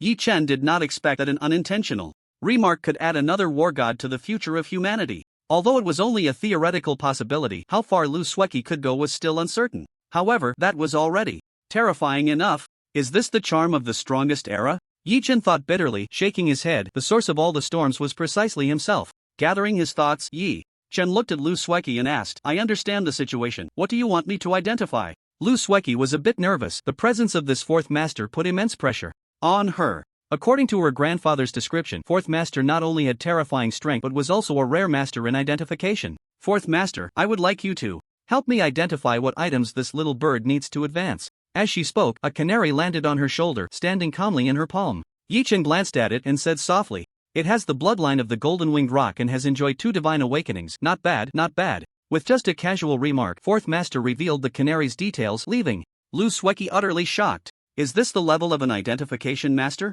Terrifying indeed. Since it has already enjoyed 2 divine favors, it is wise to focus on nurturing it. You have 3 options. Through the eye of insight, the canary's advancement methods were laid bare before Yi Chen. He directly ignored the lower-tier advancement methods and focused on the ones with the greatest potential and combat power. You can feed it 10,000 poisons powder. If you feed it 500 doses, it will die from poisoning, self-ignite, and bury its remains in a pile of diamonds. Together with a necromancer, you can summon the 10,000 poisons bone rock. Hiss! The canary in Luski's palm trembled all over, looking at fourth master with eyes full of fear. Are you a devil? Is this advancement method really okay? The canary's heart was in its throat, fearing that Luski would nod in agreement and it would lose its life. Of course, this method is a bit sinister, and the 10,000 poisons bone rock summoned at the end is extremely difficult to control and prone to backlash. After Yi Chen finished explaining, Lu Qingyan directly made the decision. Fourth brother, this method is unnecessary. Sueki quite likes this little bird. Only then did the canary relax, but it still dared not approach fourth master. In its heart, fourth master had already been equated with the devil.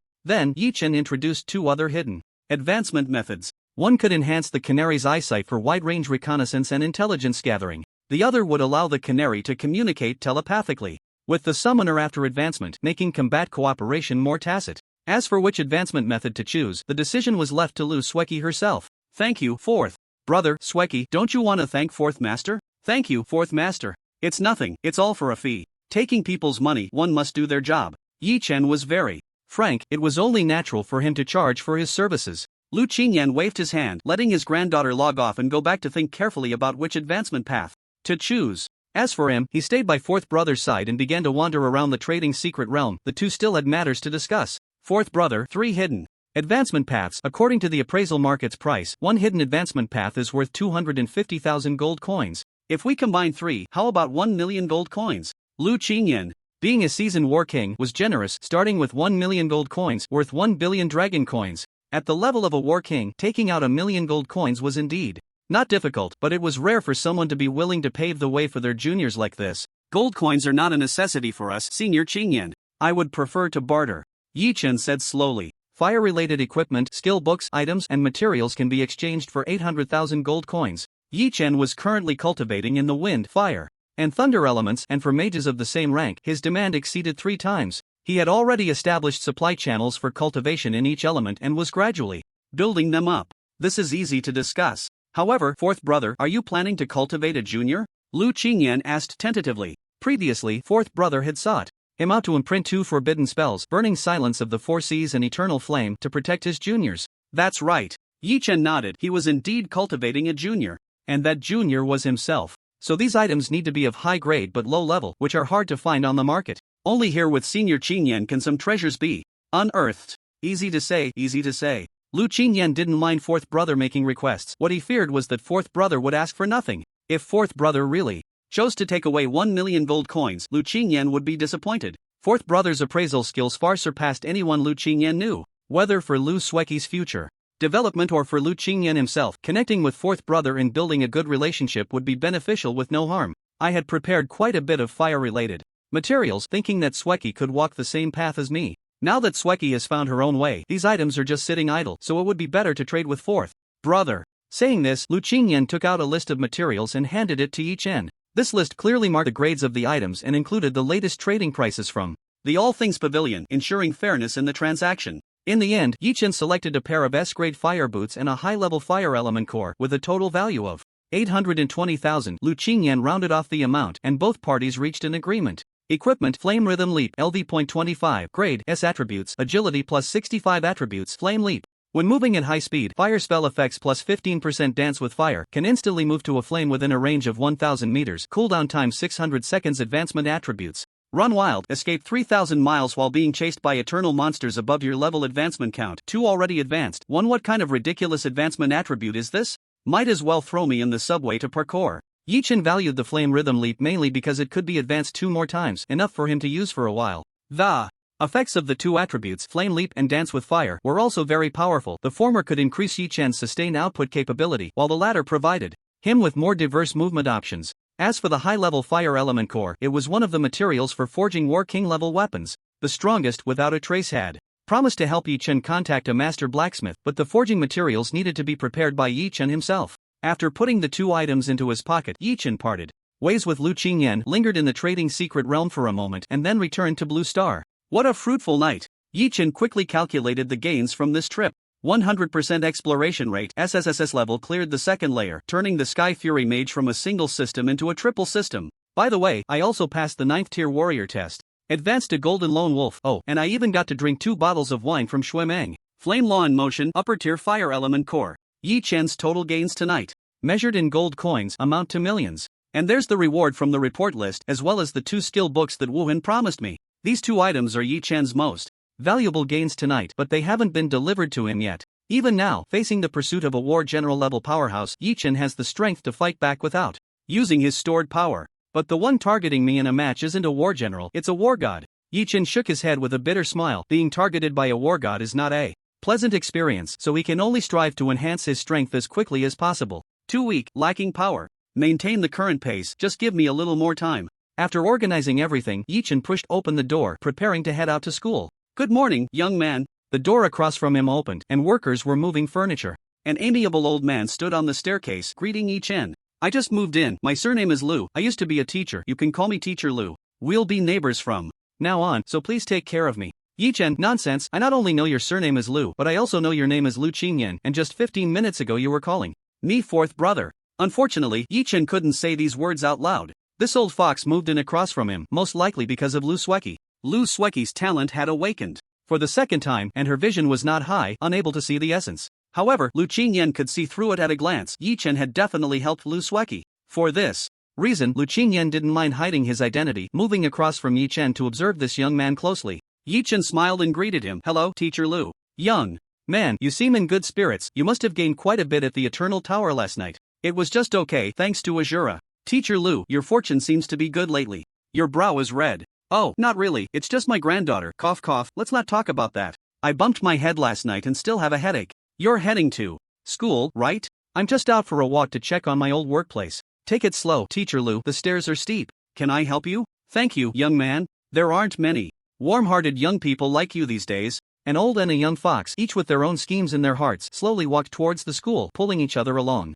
Nanjing No. 3 Middle School, Principal's office. War King Qingyan, what brings you here? The principal stood in front of the sofa, somewhat flustered, his hands flailing in the air, unsure where to place them, much like his own anxious heart. Lu Qingyan sat calmly on the sofa. His demeanor had shifted from the previous warmth and kindness to an imposing presence, exuding authority without anger. What, can't I come? After all, I am the lifelong honorary principal of Nanjing No. 3 Middle School. Just a few words from Lu Qingyan nearly made the principal's legs go weak. Of course you can come, Principal Qingyan. About Sueki. The principal was so flustered. Because of one person, Lu Sueki. As the most beloved granddaughter of the War King, she had unexpectedly awakened an F-level talent, casting a shadow over her future. Even the War King, far away in the abyssal plane, had set everything aside to rush back to the family. The principal was extremely worried that Lu Qingyan would vent his anger on the school. The wrath of a peak War King was no small matter. He felt incredibly anxious, tormented, when Lu Qingyan's voice rang in his ears. You all did well regarding Sueki. We didn't do anything, huh?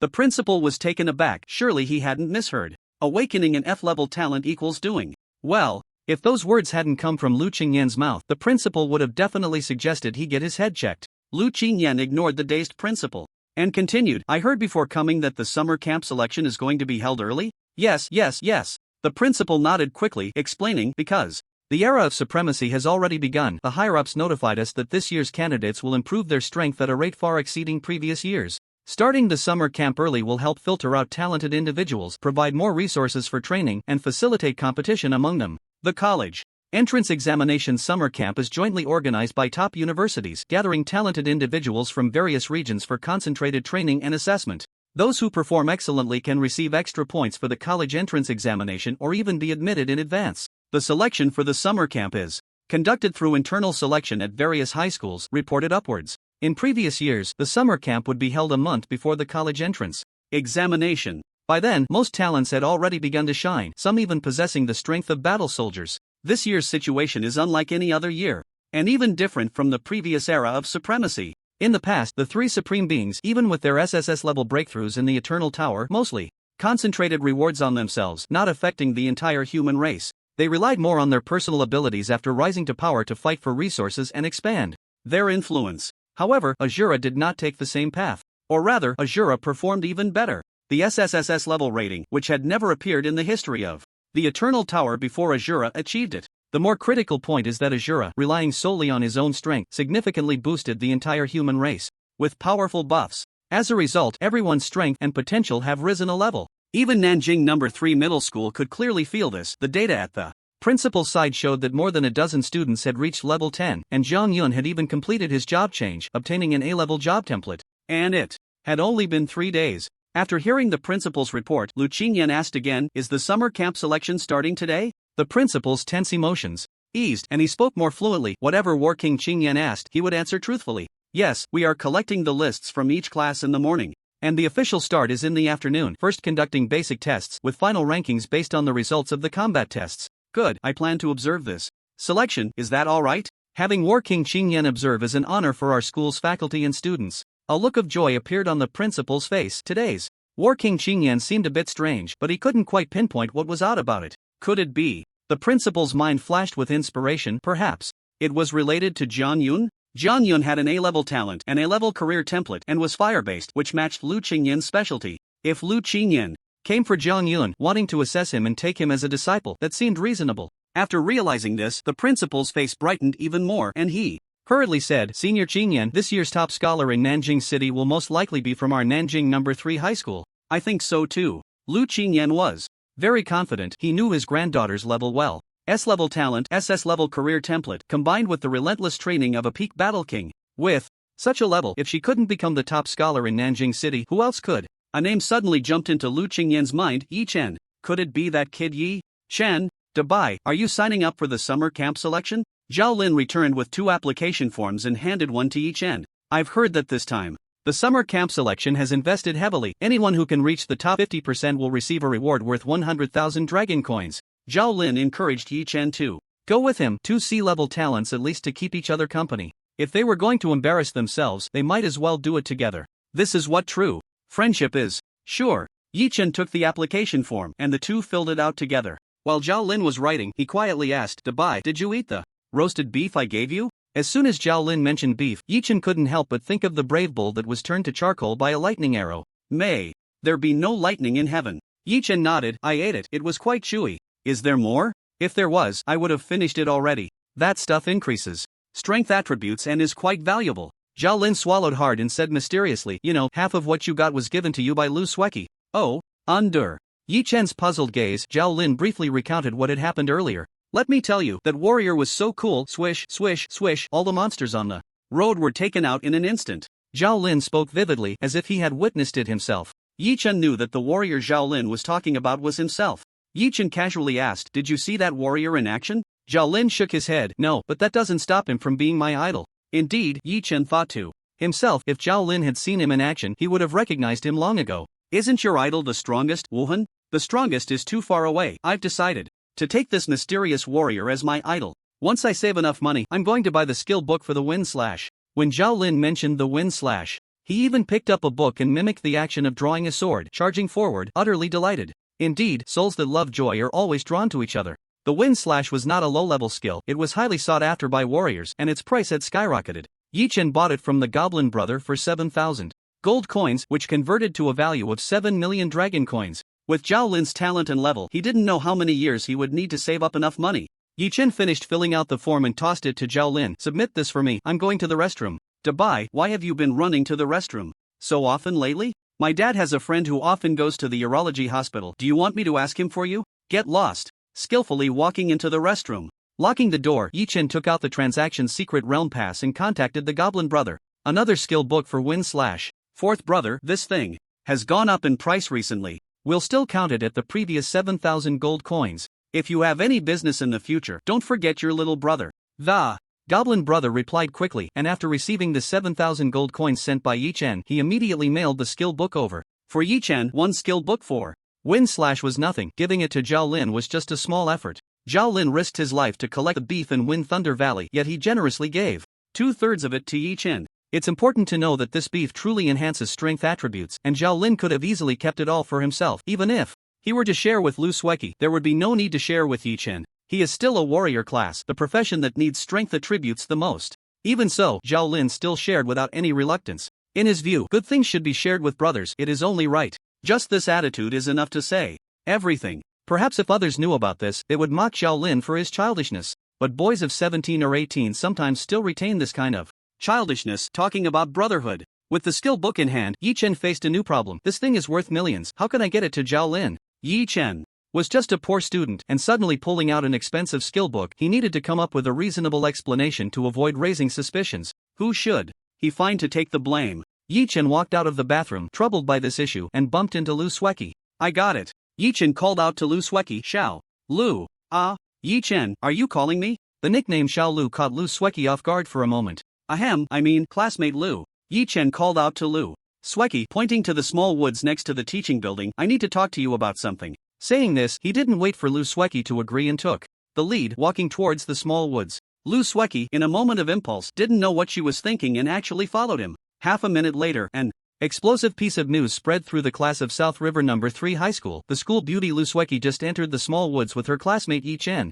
Nanjing 3rd Middle School, the small grove. Relax, I'm not here to rob you of money or anything else. Opposite Yi Chen, Lu Sueki's small face was tense, her hands and feet at a loss. For some reason, encountering Yi Chen felt like a mouse meeting a cat, naturally suppressed. I need you to help me with something. Lu Sueki was so nervous she stuttered. You say? You gave me a skill book for win/. Do you understand? Win/? The pavilion of all things should have it. I'll go buy one right now. As she spoke, Lu Sueki took out a transaction secret realm pass, preparing to shop. You didn't understand what I meant. Yi Chen patiently explained. I accidentally obtained this skill book in the Eternal Tower, and I heard it's quite valuable. I was planning to sell it to improve my life. Zhao Lin told me he really likes the win/ skill, so I thought I'd just give it to him. Oh, then, why say it was me who gave it? Lu Sueki couldn't wrap her head around it for a moment. Why would Yi Chen use her as a cover to give Zhao Lin the skill book? I only have a C-level talent. If I suddenly pull out a valuable skill book, it would easily attract trouble, and I really hate trouble. Besides, if I just give it directly, Zhao Lin might not even want it. Yi Chen provided a reasonable explanation and decisively said, so it's settled. With that, Yi Chen walked out of the small grove, leaving behind a remark. I heard from Zhao Lin about your trip to Wind Thunder Valley. Thanks. The beef is quite delicious. When Yi Chen stepped out of the small grove, he unexpectedly found the entire corridor of the teaching building filled with people. A sea of heads crowded at the railing, stretching their necks, their gossiping spirits burning bright. Everyone's gaze was directed towards the small grove, naturally landing on Yi Chen. Aren't you all supposed to be in class? Don't you have any sense of discipline? Yi Chen shouted with confidence, directing his voice at the people on the first floor. Given that his previous incident of catching a thief outside of school had already spread throughout the school, the notorious reputation of the fierce person from class 3-2 was enough to instill fear in many. With his shout, the crowd dispersed in a rush, hurrying back to their classrooms as the class bell rang. If you all don't study well, how are you going to fight alongside me in the Abyss Plains in the future? Really? With that, Yi Chen climbed back through the window and returned to his seat. No sooner had he sat down than Zhao Lin came over. Big White, tell me the truth, what were you two doing? Yi Chen and Lu Sueki had only been in the small grove for about 3 minutes. If something had happened in those 3 minutes, Yi Chen really should consider seeing a urologist. Nothing much, she thanked me for helping her with her homework and gave me a gift. As he spoke, Yi Chen tossed the blue win/skill book in front of Zhao Lin. I initially said I didn't want it, but she insisted on giving it to me, saying it was a tutoring fee. I thought, isn't this the skill you wanted to learn? So I brought it back for you. The happiness came too suddenly, and Zhao Lin didn't know what to say. The skill book for win/ felt like a hot potato as he tossed it back onto the desk. Then, he hurriedly picked it up again, the 3 characters wine/ making his heart race. After lingering for a few seconds, Zhao Lin shoved the skill book back to Yi Chen, shaking his head. Big White, I can't take this. It's too valuable. Yi Chen had long anticipated Zhao Lin's reaction and casually picked up the skill book. If you don't want it, fine, I'll return it to Lu Sueki. You. Zhao Lin panicked, grabbing Yi Chen. Can't you just use it yourself? Xiao Lin, I'm a mage. Have you ever seen a mage learn win/? Yi Chen's words left Zhao Lin speechless. Seizing the opportunity, Yi Chen pressed on. Even if it's an Azura, they wouldn't have a mage learning wind/.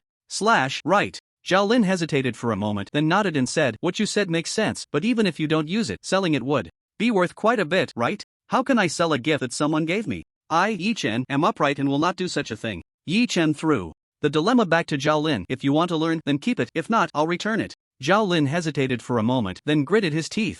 I'll learn. Holding the win step/skill book in his hands, Zhao Lin couldn't put it down, loving it more the more he looked at it. Soon, he remembered something and found paper and a pen from the messy desk, quickly writing down a few lines. May 2146, Zhao Lin owes Yichen 10 million dragon coins as proof. If I can't pay it back, then I won't. If I can, I will. After finishing, Zhao Lin signed his name and even prepared to use some red ink to stamp his handprint. Childish. Yichen snatched the IOU and stuffed it into his pocket. Alright, remember to pay me back when you earn 10 million. By the way, is this thing really worth 10 million? Zhao Lin, give the skill book back to me. I regret it. No way, I'm using it right now. It's too late for you to change your mind. Afternoon. After the basic test, they quickly moved on to the fighting ranking stage. I will announce the rules for the fighting test. The PE teacher stood at the front, his voice loud enough for everyone to hear. To give everyone more opportunities to showcase their strength in the fights, each person has 3 chances to fail rather than being eliminated after just 1 loss. Your opponents will be randomly assigned to you.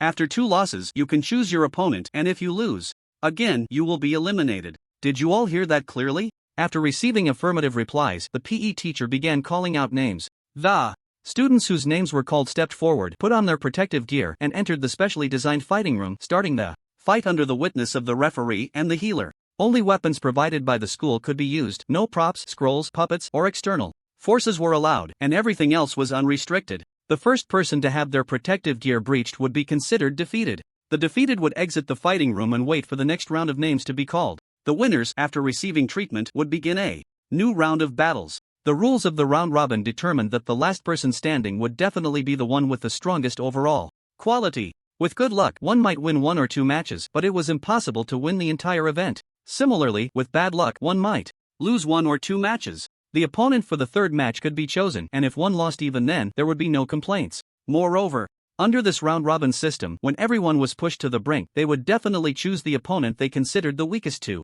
fight. Only in this way could they ensure their continued progress. Real and cruel. There were many students from Nanjiang No. 3 Middle School, and half of the gym was filled with people. Yichen and Zhao Lin's names were sorted alphabetically and were positioned quite far back. They waited for more than 10 minutes without hearing the PE teacher call their names. Zhao Lin gradually became a bit impatient. Some students in front had already completed 2 rounds, and Yichen still hadn't gone up. However, Yichen was not in a hurry. He only needed a spot for the summer camp, not necessarily to come in first. A boy with natural curls, looking pale, walked out of the fighting room. He was frantically grabbing his hair, muttering, it's over, I've already lost 2 matches. I'm a B-level talent, I can't lose 3 in a row and get eliminated. He had faced 2 classmates with B-level talents in succession, and the fights were intense. The outcome was hanging by a thread, and luck was clearly not on his side as he lost 2 matches in a row. He had to seize his last chance. The boy with natural curls thought to himself he must choose an opponent who is weak enough. Choose your target for the next challenge. The PE teacher handed over a list which simply noted the professions and talent levels of the individuals. F-level talent, Lu Sueki. Never mind, she is the granddaughter of the War King. The weakest, Lu Sueki, was excluded by him. Other students with D, E, and F-level talents would never sign up for such a test. Their talents were too weak. Participating in the test would be nothing but humiliation. Look for someone with C-level talent, preferably a mage. I am a warrior, and my talent has a magic breaking effect, best suited for targeting mages. The boy with natural curls scanned the list of a dozen names and indeed found a target. I choose this one, the boy with natural curls declared resolutely, pointing to a name, his eyes seemingly already seeing the dawn of victory. The PE teacher glanced over and shouted, Class 2 of Senior Year 3, Yichen, step forward. Check your protective gear, prepare for combat.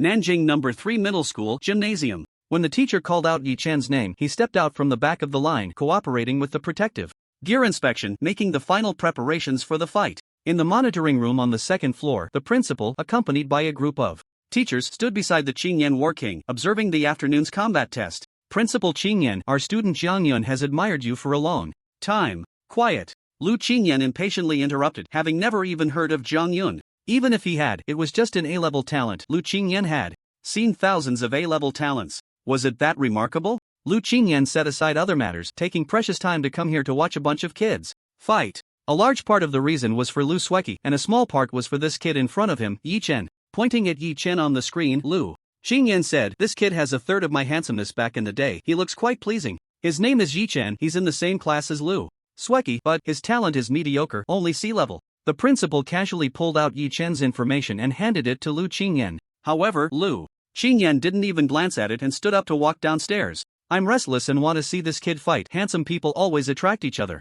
Lu Qingyan turned back and instructed the principal, I don't like to observe with others. No judges or healers should be present. But this fight, I will determine the outcome of the fight. Is that not acceptable? Lu Qingyan slightly raised his head, disdainfully snorting, or do you doubt that I would cheat for this kid? I wouldn't dare. The principal quickly smiled, we'll do as the Qingyan War King says. The other party was a peak war king. Although his methods were somewhat overbearing, over the years he had maintained a reputation for integrity and fairness. Even when his own disciples made mistakes, Lu Qingyan had never shown favoritism. By the way, if Sweki participates in the fight, send someone to notify me, I'll go watch too. After saying that, Lu Qingyan entered the fighting room prepared for Yi Chen without looking back. Calm down, the opponent is only C-level talent, and a mage at that, my chances of winning are very high. The boy with natural curls took deep breaths, adjusting his mindset. Protective gear inspection complete. Status check complete. Identity verification. Please enter the examination room as soon as possible. The doors on both sides of the fighting room opened simultaneously, and the boy with natural curls and Yi Chen entered from either side.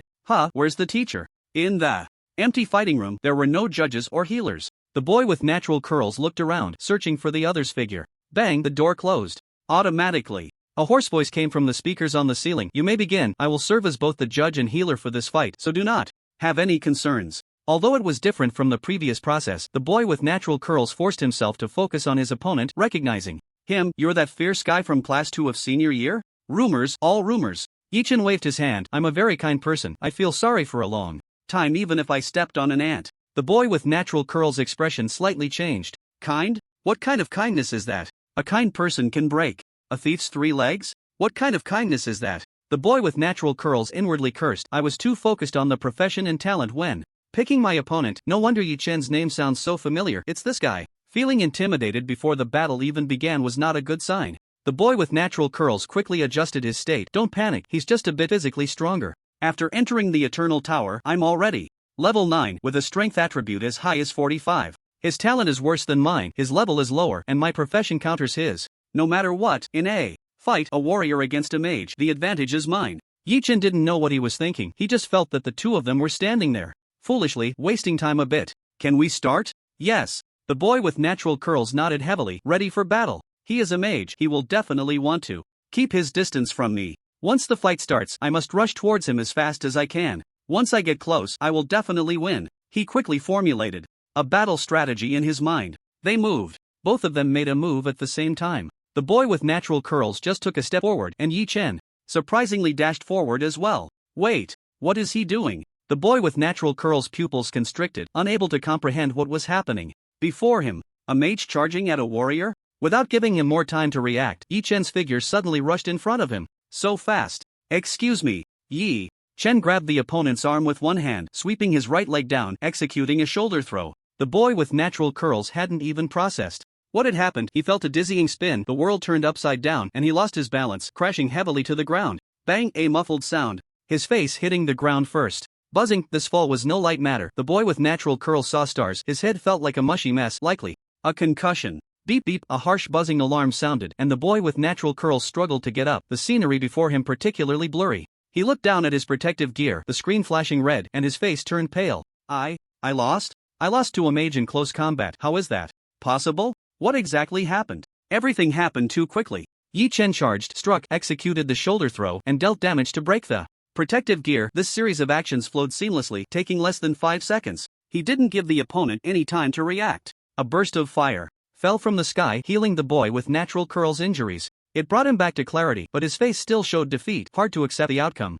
of his loss. With such a huge advantage, why, was it me who lost in the end? An old voice sounded again. Yi Chen, victory. A door opened, and the boy with natural curls walked out dejectedly, while Yi Chen waited for the next opponent. During the wait, Yi Chen glanced up at the loudspeaker. Lu Qingyan? What is he doing here? Old man, do you think I can't tell when you speak through your nose? Yi Chen pondered for a moment. With Lu Qingyan around, he would primarily use wind-based spells. I need to build my persona as a wind mage. Yi Chen reminded himself that in the next fight he shouldn't rush into close combat immediately. His basic attributes were too high. A single punch could shatter protective gear, and these classmates who hadn't even reached level 10 were no match for him. Yi Chen quickly resolved a battle. Meanwhile, in other fighting rooms, fierce battles were underway. In the fighting room next door to Yi Chen, Wind Slash. Zhao Lin appeared rapidly behind the enemy, swinging his long knife and catching the opponent. Off guard. Taking advantage of the wind slash, Zhao Lin launched a series of attacks, gaining the upper hand. In the end, he used a wind slash followed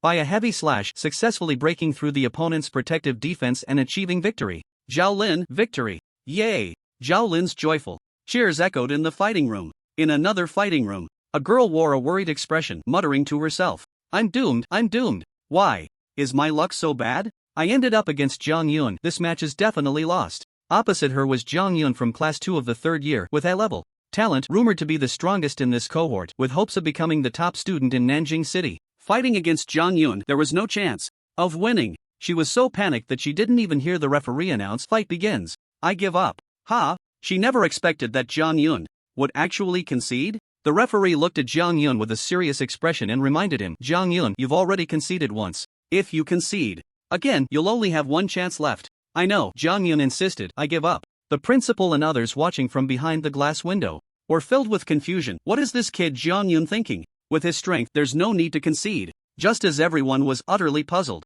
Zhang Yun spoke again. According to the rules, after losing 2 matches, I have the right to choose my next opponent. The referee nodded. That is indeed the case. Upon hearing this, many teachers' expressions changed, realizing what Zhang Yun intended to do. The crowd stirred, with someone whispering, what a cocky kid. So arrogant. Arrogant? He has the capital to be arrogant. Isn't a young person supposed to be a bit cocky? Indeed, it's hard to find anyone in this year's South River number 3 who can threaten Zhang Yun. Inside the fighting room, after conceding, Zhang Yun seemed more like a victor, slightly raising his head. I don't need 3 chances to fail. For me, once is enough. From now on, I won't lose a single match until I win them all. Even though the referee had seen many geniuses, someone as proud and arrogant as Zhang Yun was extremely rare. Choose your next opponent. Zhang Yun announced the name he had long prepared, Yi Chen. Starting with Yi Chen, Zhang Yun wanted South River number 3 to know what a true genius really is.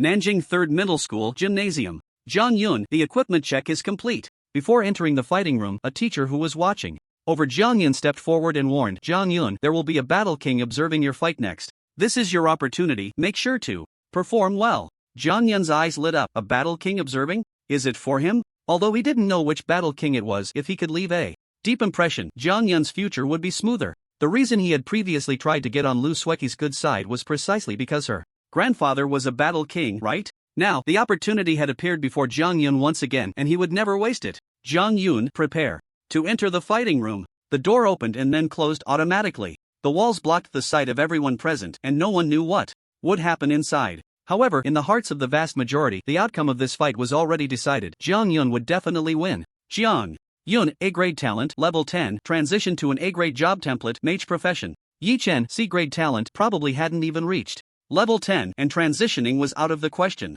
Moreover, Zhang Yun was fighting with his back against the wall, having lost twice in a row. He had no way to retreat and would definitely win. Inside the fighting room, Yi Chen stretched lazily, looking tired, and yawned. Why is it taking so long? A few minutes later, Yi Chen's opponent finally walked into the fighting room. Zhang Yun? Yi Chen frowned slightly. Would it be bad if he won against Zhang Yun here? Anyway, he still had 3 chances left. The outcome of one match wasn't worth worrying about. As Yi Chen pondered how to let Zhang Yun win appropriately, Zhang Yun suddenly spoke up. Yi Chen, do you know Zhao Lin's secret? What? Zhao Lin, that chatterbox, has a secret? Yi Chen looked puzzled. Even if Zhao Lin really had one, it wouldn't escape Yi Chen's keen insight. Besides, why was Zhang Yun bringing this up? Ha, it seems you don't know. Zhang Yun said disdainfully, I once saw Zhao Lin's name deep in Fenglei Valley. A memorial inscription? Yi Chen rubbed his forehead slightly. That seemed like something Zhao Lin would do. That guy would probably write something like Zhao Lin was. Here. Yi Chen tried to pull at this thread. Maybe it's just a coincidence. There are so many people named Zhao Lin in this world.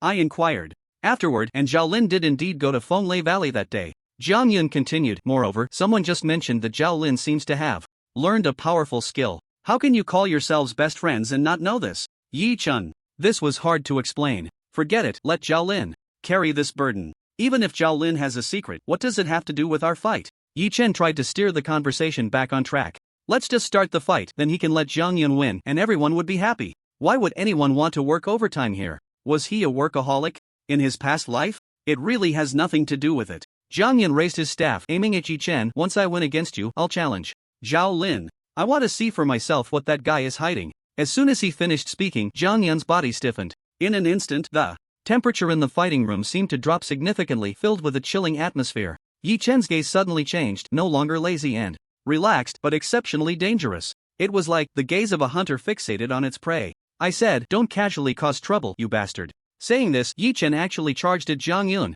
So fast. The opponent's speed startled Jiang Yun, but he still had time to react, raising his staff instinctively to defend. Fire shield. During the charge, Yi Chen also cast a spell, his casting speed not slow at all. Wind blade. 3 wind blades whistled away, but their accuracy was quite average. 2 were even directly deflected, and the last wind blade struck Jiang Yun's fire shield, just managing to break through the barrier. This was the effect of Yi Chen deliberately suppressing his power. Otherwise, a single wind blade would have been enough to shatter all of Jiang Yun's defenses, even the protective gear on him, resulting in an instant kill. Wind bind. Several invisible ropes bound Jiang Yun's hands and feet, making him feel as if he were stuck in a quagmire, his movements sluggish. Jiang Yun immediately abandoned the skill he was chanting and instead released a displacement skill, trying to distance himself from Yi Chen as much as possible. Jiang Yun had a foreboding feeling, if Yi Chen got too close, he would be in grave danger. However, this feeling seemed somewhat unreasonable. They were both mages, neither of whom excelled in close combat. Why should Yi Chen be better than him?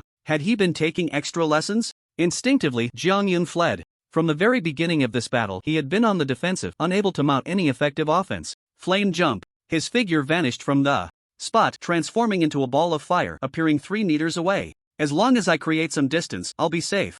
Jiang Yun was preparing to regroup and show Yi Chen the power of his A-level talent. Suddenly, everything went dark before his eyes, and a fist the size of a sandpot came crashing down. Yi Chen had actually predicted his displacement, accelerating to land ahead of him, waiting for Jiang Yun to walk into his trap. Using all his strength and casting the spell as quickly as possible, Jiang Yun growled, "Fire explosion." Releasing a skill at such close range was clearly a method of injuring the enemy while harming himself even more. Jiang Yun could no longer care about that. If this were a real battle, even if he successfully counter-killed Yi Chen, he would still die. The dangerous fireball gathered at the tip of his staff, uncontrollably exploding. A loud bang echoed in Jiang Yun's ears. Boom! The smoke filled his nostrils, and his breath caught. Jiang Yun was sent flying, his vision turning dark, as he completely lost consciousness. What happened next, Jiang Yun could not remember. When he awoke again, the protective gear on him was flashing red, causing his expression to change drastically. I actually lost to a sea-level talent? How could this be possible? Jiang Yun looked around in confusion, discovering Yi Chen standing not far from him, still emitting smoke, with remnants of ash on his shoulder. The protective gear on Yi Chen showed a 15% integrity level. Damn it, just a little more. Jiang Yun gritted his teeth, unable to understand why he had lost to Yi Chen. What he didn't know was that what he thought was just a little bit was actually a billion little bits. If it weren't for the spectators fearing unnecessary trouble, Yi Chen would have long since defeated Jiang Yun in one move. What was there to discuss? Yi Chen not only had to control the battle process but also had to pretend that he had narrowly won, almost losing. Thinking of this, Yi Chen glanced up at the surveillance camera. "Old fox, are you watching? It feels like this performance won't fool that old fox." Regardless, Yi Chen had done what he could, and his goal had been achieved. In the monitoring room, Lu Qingyan's eyes sparkled with excitement. This little fox must be hiding something. I guarantee that if it came to blows, Jiang Yun wouldn't last 5 moves, no, 3 moves. Since this little fox wants to hide something, I might as well help you out, which also helps Sweki. With that thought, Lu Qingyan moved the mouse and clicked a few times.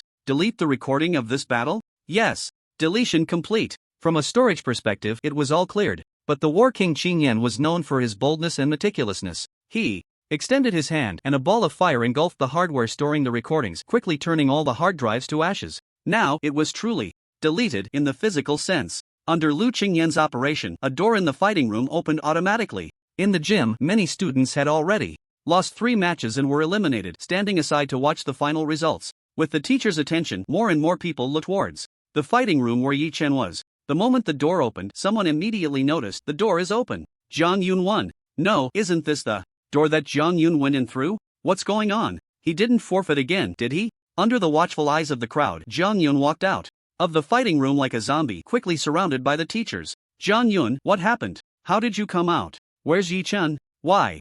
Do you smell burnt? Your protective gear, this. Soon, a teacher noticed that Jiang Yun's protective gear had been breached. He really lost? Surrounded by the teachers, Jiang Yun forced a bitter smile and said, I lost. Silence rippled out like a wave. Around Jiang Yun, the entire gym fell into a deathly silence. Everyone was shocked by the news they had just heard, still immersed in disbelief, unable to come to terms with it. Jiang Yun actually lost to Yi Chen? An old voice came from inside the fighting room, clearly reaching everyone's ears. The winner is Yi Chen. Nanjing No. 3 Middle School Gymnasium. When the results of the match were announced in public, a commotion erupted among the students, who began to discuss it animatedly. The combat test was even forced to pause for a while. As for Jang Yun, he was taken to the office on the second floor by the principal. Once he was in a better mental state, the principal carefully inquired about what had happened. Jang Yun recounted the events in bits and pieces, and the teachers fell into silence. So, Yi-chan, as a wind mage, actually prefers close combat. You lost the initiative without any defense, which ultimately led to your defeat.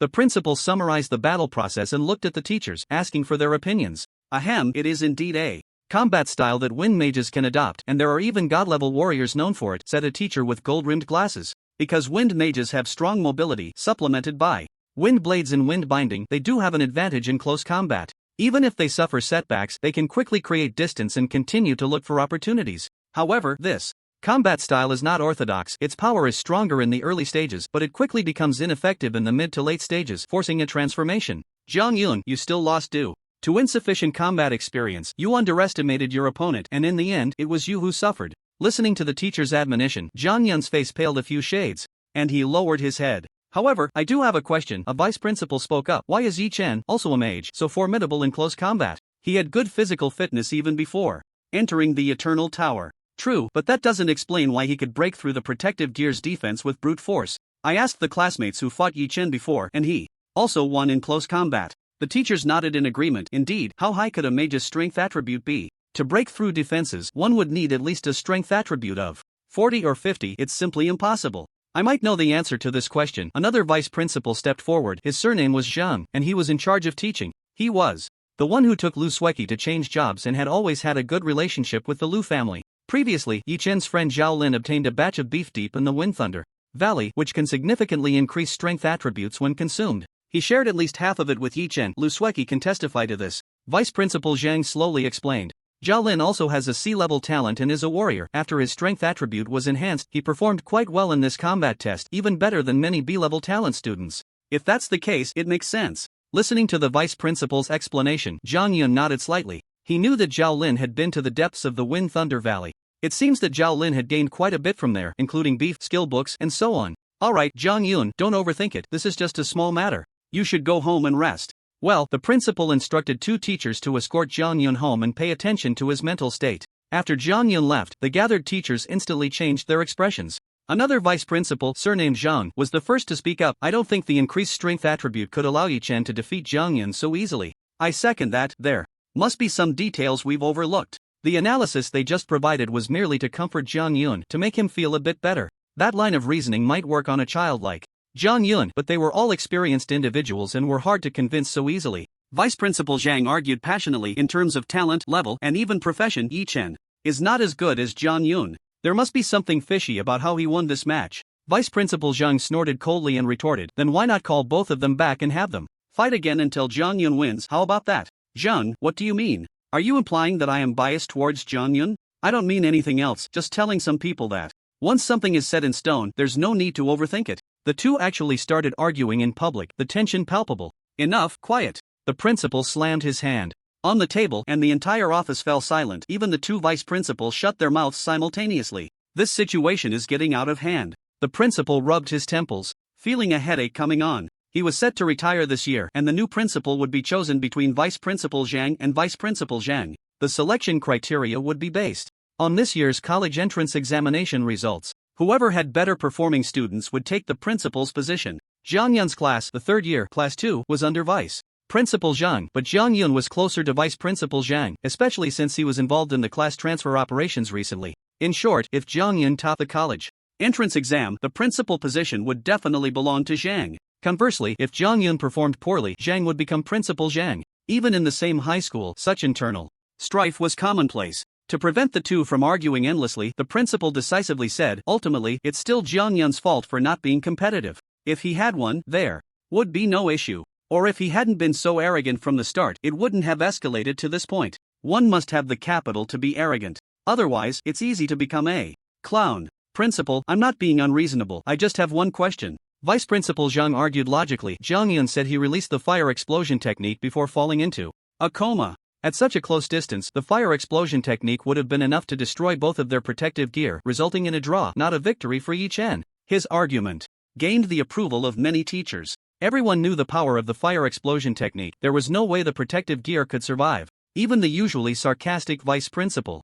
Zhang chose to remain silent at this moment, not voicing any rebuttal. According to Vice Principal Zhang's reasoning, there was only one explanation by Qingyan, the Spectral Flame War King, intervened to help Yichen avoid the damage from the fire explosion technique. In other words, the Spectral Flame War King helped Yichen cheat. Principal, actually, resolving this issue is quite simple, we just need to retrieve the footage. Before Vice Principal Zhang could finish, he was interrupted by the principal. The most troublesome part is this. The principal sighed, took out his phone, and opened a message to show everyone. 10 minutes ago, the Spectral Flame War King said he would donate a batch of supplies to our school, including a brand new set of surveillance equipment. As for the old set, he accidentally burned it while lighting a cigarette and will compensate the school at double the original price. The crowd fell silent once again. This was too obvious. Even Vice Principal Zhang couldn't help but curse. Damn. Everyone turned to look at him, puzzled by his strong reaction. Vice Principal Zhang's face turned dark as he said in a low voice, that old guy never smokes. Everyone. The Spectral Flame War King actually came up with such a poor excuse?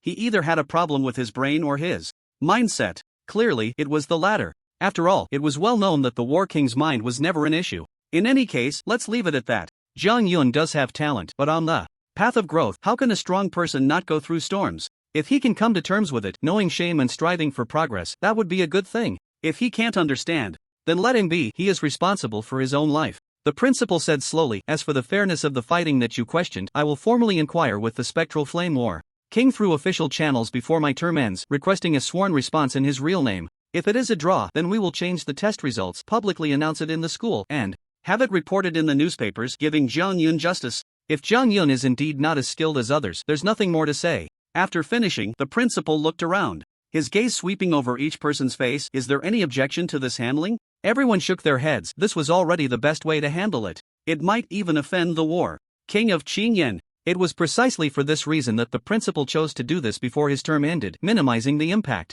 If there are no objections, let's first publicize the summer camp recommendation list based on today's test results. Meeting adjourned. Outside the gymnasium on the bulletin board, Zhao Lin pulled Yi Chen, insisting on checking the summer camp list. We can see the electronic version when we get back. Why go through all this trouble? Yi Chen was too lazy to squeeze in, so he let Zhao Lin go ahead and push through the crowd to see the list. A few minutes later, Zhao Lin rushed back, full of excitement, his face flushed, shouting, "We made it! Big White! We made it! Alright, calm down, don't get too carried away." Yi Chen looked at Zhao Lin, wanting to ask him if he had a relative with the surname Fan. On the way back, Zhao Lin excitedly kept talking, "Big White, it's just the two of us with C-level talents, everyone else has B-level talents. Oh, right, Lu Sueki made it too. I heard from a classmate that she has a canary summoning beast that can withstand a level 10 warrior." Canary? Yi Chen recalled that trembling little canary in his mind. With that guy's attributes, if it entered full combat mode, it could roast half the gymnasium students in one bite. Sprinkled with sesame seeds, chili powder, and cumin, that taste made him drool. Let's have barbecue for dinner to celebrate. No problem, it's on me. Don't forget there's also a 100,000 dragon coin bonus. In life, when things go well, one must enjoy skewers, barbecued meat, beer, and garlic. Night fell. After finishing the barbecue, Yi Chen and Zhao Lin parted ways, heading home. At the bottom of the apartment building, Yi Chen ran into a hunched old man, Teacher Lu. "Oh, young man, what a coincidence, we meet again. Teacher Lu, why aren't you resting so late? Sneaking out to give students extra lessons? The stairs are steep, take it slow." "I'm old, can't sleep, just came down for a walk." Yi Chen didn't believe a word of Lu Qingyan's nonsense. This old fox was clearly waiting for him to come back. "Young man, I heard our third middle school was quite lively today?" "Yes, I'll let you in on a secret. It seems we stirred up a big shot at the War King level. My classmate heard it from his friend's aunt who cleans the principal's office. 100% authentic. His A War King level presence. Wow, that's something. Only those with exceptional talent and resilient character have the chance to become a War King. Young man, you should strive to be like him." "Me? I plan to lie flat and live a peaceful life, and in the future, I'll learn from you and become a teacher, educating others." "That won't do, we still rely on you young people." Masters sparring, full of details, extreme tension, no leaks. The old fox and the young fox returned to their homes. Yi Chen hadn't even sat down when the lone wolf badge in his pocket vibrated slightly. Shui Meng sent a message? Yi Chen opened the message, his expression suddenly changing. "What? Found the whereabouts of Lian Can?" Lian Can, the leader of the fourth demon sect, was active near Nanjing City. In Nanjing City, Yi Chen sat in the living room, his expression grave. Picking up the lone wolf medal, he softly read, "The leader of the fourth demon sect has appeared 400 kilometers northwest of Nanjing City, attempting to infiltrate Nanjing City." This was a message sent by Shui Meng, who was in charge of the interception operation. After the two sides encountered each other, a small-scale battle broke out, and the demon sect leader quickly escaped, disappearing without a trace again. The opponent was under the protection of a demon god, and after creating some distance, they could evade most reconnaissance. Even a war god could only detect the opponent's identity upon getting close. This guy really came to Nanjing City. Is he here to kill me? Yi Chen frowned, feeling that something was off. Before I killed Lian Zhang, Lian Quan originally planned to sacrifice Lian Zhang to summon abyssal creatures. In other words, Lian Quan had no real feelings for this unfilial son. He could easily sacrifice him to save his own life. If Lian Quan was determined to kill me, he wouldn't be able to escape the war god's pursuit and would inevitably die. This doesn't align with his style. Suddenly, a flash of inspiration struck Yi Chen. Escape. What if the fourth demon sect leader's goal was not to hunt Yi Chen but to escape? He had indeed said, I swear on my life, to kill Yi Chen. However, the premise of such an oath was Lian Quan had to survive. In other words, the opponent was playing a word game. As long as he was alive, he would eventually have to kill Yi Chen. Whether it was sooner or later was another matter. If he died, he would have paid the price of his life for the oath, and whether Yi Chen lived or died would be of no concern to him. No wonder he was a war god level powerhouse. Even if his own child was killed, he could quickly feign extreme anger, make threats, release smoke bombs, confuse Yi Chen, and thus influence the judgments of others. Indeed, those who can reach this level are not simple, they are all seasoned veterans. While Yi Chen sighed, he gathered his thoughts and continued to analyze. Recalling the earlier scene of Lian Quan and Lian Zhang as father and son, the image of filial piety was still vivid, revealing a glimpse of their character. With this in mind, Yi Chen pieced together the general outline in his mind. Lian Quan, the leader of the fourth demon sect, a war god level powerhouse. Now severely injured, he was being hunted and besieged by various human factions on Blue Star. Surviving was his greatest motivation to move forward. Staying on Blue Star meant certain death for Lian Quan. To survive, he had only one path to take: escape to the abyssal realm. In other words, there are two possibilities. 1. Lian Quan is luring the tiger away from the mountain, pretending to head to Nanjing City, while his actual target is elsewhere. 2. The method for him to escape to the abyssal realm is within Nanjing City. Even if his whereabouts are exposed, he must come to Nanjing City. Based on the intelligence Yi Chen had at hand, reaching this conclusion was no easy feat. After figuring it out, Yi Chen looked down at his shadow and revealed a warm but not overly enthusiastic smile. Lord Ingjio, have you had a late-night snack? Yes, I just had some at the barbecue stall. Put it on your tab. A hoarse voice sounded, and a mass of black mist surged from the ground, revealing Ingjio. Kid, what trick do you want to pull this time? Look at what you're saying. I, Yi Chen, am upright and never deceive others. Yi Chen briefly explained his analysis. Ingjio nodded slightly, pondering. Great. Minds think alike. I think the same. Yi Chen, your shamelessness has a bit of my flair. Ingjio continued. It's highly likely to be the second situation. The abyssal sacrificial array was once activated in Nanjing City. Although it ultimately failed, the spatial barriers would have weak areas due to the influence of the abyssal sacrificial array, making it easier to breach, even allowing for direct physical crossing. The opponent is most likely here for that. All clues form a line, and the truth surfaces. You can sleep soundly now, kid. The other party is a god of war. If there's a chance to survive, they won't foolishly play with your life. It seems that the assassination attempt on you was just a smokescreen. The real goal is still to escape. Ingjio pondered for a moment and spoke again. I will send a message to Shui Meng to set up an ambush near the abyss sacrifice array. If he really comes, I will guarantee Shui Meng's life, ensuring that Lian Can has no chance of survival. Yi Chen, you can guarantee it, but what does Shui Meng's life have to do with it? What did Shui Meng do to offend you? Please, be a decent person. Yi Chen was speechless for a while and finally blurted out, that's best. A god of war level enemy is simply not something Yi Chen can contend with right now. If he can eliminate Lian Can, Yi Chen's pressure would be greatly reduced, and he would feel light all over, even wanting to sing a song. Kid, you plan to enter the Eternal Tower tonight, right? Ingjio suddenly spoke, bringing up another matter. Yes. The Supreme Nightmare asked me to convey a message to you. Wait, that opening line isn't very good. It sounds too much like cough. Cough, please continue. Yi Chen stifled a laugh, signaling Ingjio to go on. The Supreme Nightmare said that if you reach the 100th square at the moment of entry, destroy the wall in front of you and there will be unexpected benefits. The reason Ingjio appeared was mainly to relay the message from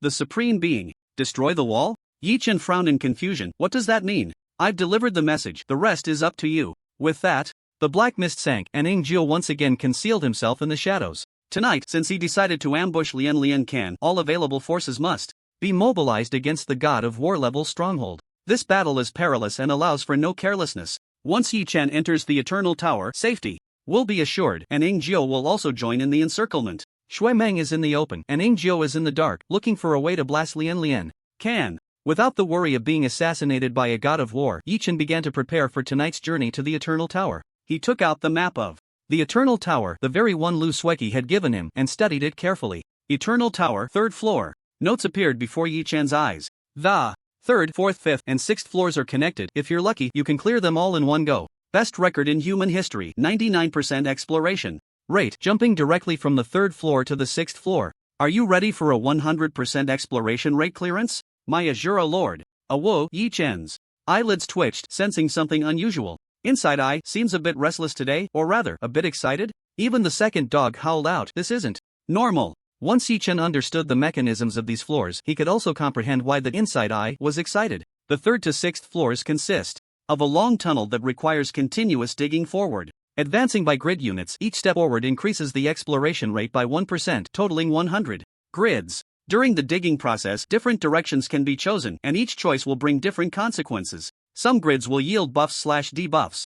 Some grids will provide special rewards or penalties. Some grids, when dug into, may even reduce the exploration rate. Strange and varied, there is everything. Moreover, some grids contain deadly traps. Stepping into them will result in instant death. With every step forward, there are 3 choices. The further you go, the higher the difficulty, and the more dangerous the grids. After advancing a certain distance, there will also be powerful bosses guarding the tunnel, and they must be defeated to continue. After reading this information, Yi Chen put down the map and chuckled. This level is tailor-made for the inside eye. For others, the unknown choices would be extremely troubling and cause a headache. A moment of carelessness, a wrong step, could lead to death. In this tunnel, dying not only puts you in a weakened state but also reduces your exploration level by 10% and forces you to retreat 10 squares. Once the exploration level reaches 50%, you can choose to settle for rewards and move on to the next level. Many people immediately settle once they reach 50%. Continuing onward, which is truly torturous, with more drawbacks than benefits. If you die, you have to walk back 10 squares, not knowing how long it will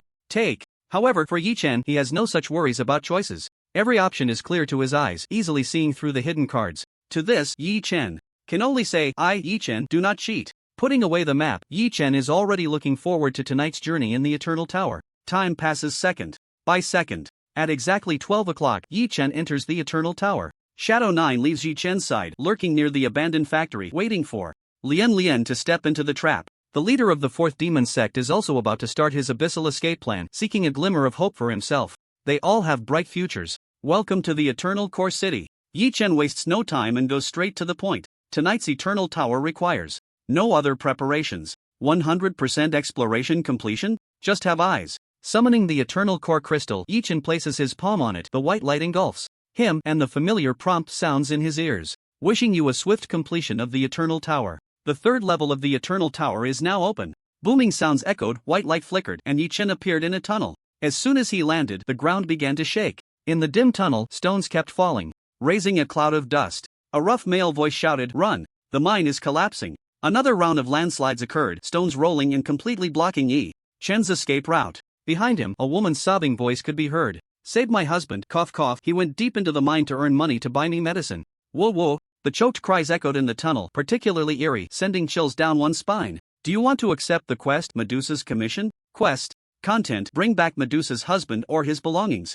Quest reward: automatic level rating settlement after submitting the quest. Accept only after accepting the quest. Could Yi Chen advance in the tunnel and start the challenge? Thank you, kind person. The crying from behind the stone pile disappeared, and a cold wind blew past Yi Chen's back, leaving him alone in the tunnel. This level is designed with a backstory. Interesting. When the Eternal Tower first appeared, it was treated as an online game for a reason. The 3rd to 6th levels resemble traditional RPG games, providing a quest under a cliched backstory to enhance player enjoyment and motivation. Yi Chen looked ahead, not acting rashly. He had 6 hours and the help of Eye of Insight. Clearing the level was a sure thing. However, how to achieve 100% completion was the question Yi Chen needed to consider. Method to achieve 100% exploration: first reach 99% exploration, then obtain 1% exploration. This was well said, but it was like saying nothing at all. The hint is good, but don't give such hints next time. Yi Chen explored his surroundings, trying to gather more information. This is an abandoned mine, rumored to be haunted by man-eating monsters. Miners who try to repel the monsters ultimately turn to dust. You are currently in the 1st square. Go straight ahead to collect 100 L of pure drinking water. To the left front, a giant lizard is guarding a campfire. It is friendly and will not attack you unless you can speak the complicated lizard language or happen to possess the SSS level talent, Eye of Insight. To the right front, it's dark, nothing is there. 3 choices lay before Yi Chen, and he ruled out the last option. Pure water is of no use to me, but based on my RPG game experience, such items are mostly effective later on. Otherwise, there would be no reason to place 100L of pure water in Yi Chen's path. If I just need water, I could try a water spell. Yi Chen was not a water mage, but he carried relevant spell scrolls. Water ball spell. Yi Chen tore open a scroll, and a water ball floated in his palm before falling. As soon as the water touched Yi Chen's skin, it began to evaporate instantly, disappearing. Tunnel rule: magic cannot be used to create water for washing or drinking. There were even special rules. This made the value of the 100L of pure water skyrocket. But the lizard can communicate, which clearly indicates there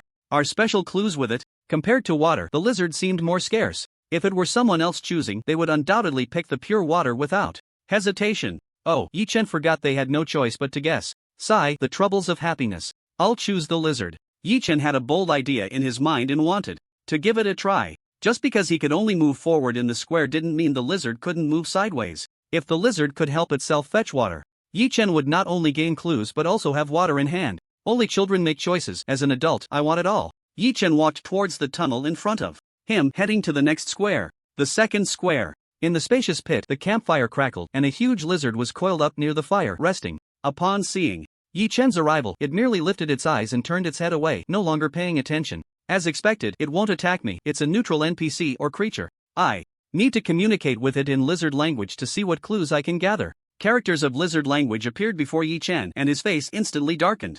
Sorry, I forgot you don't speak lizard language either. Converted to pinyin pronunciation mode. Following the subtitles prompt, Yi Chen spoke. Why by BABU? What the hell? Is this lizard language? I've long suspected that Dave from Plants vs. Zombies is actually a lizard man. Why by BABU? The lizard suddenly sprang up from the ground, its eyes eagerly looking at Yi Chen. It had not encountered a being that could communicate with it for countless years. A BA. Yi Chen communicated with the giant lizard in lizard language, and the words spoken by the giant lizard were translated using inside eye. Soon, Yi Chen understood the meaning. The lizard wanted to convey, run, let me run fast. There's a monster that can petrify people. She's not something I can defeat? Really? I don't believe it. Yi Chen looked at his own 30 layers of power, feeling there was nothing to fear. In the giant lizard's description, the term petrifying monster appeared repeatedly. Even its left hind leg had turned to stone, moving exceptionally slowly.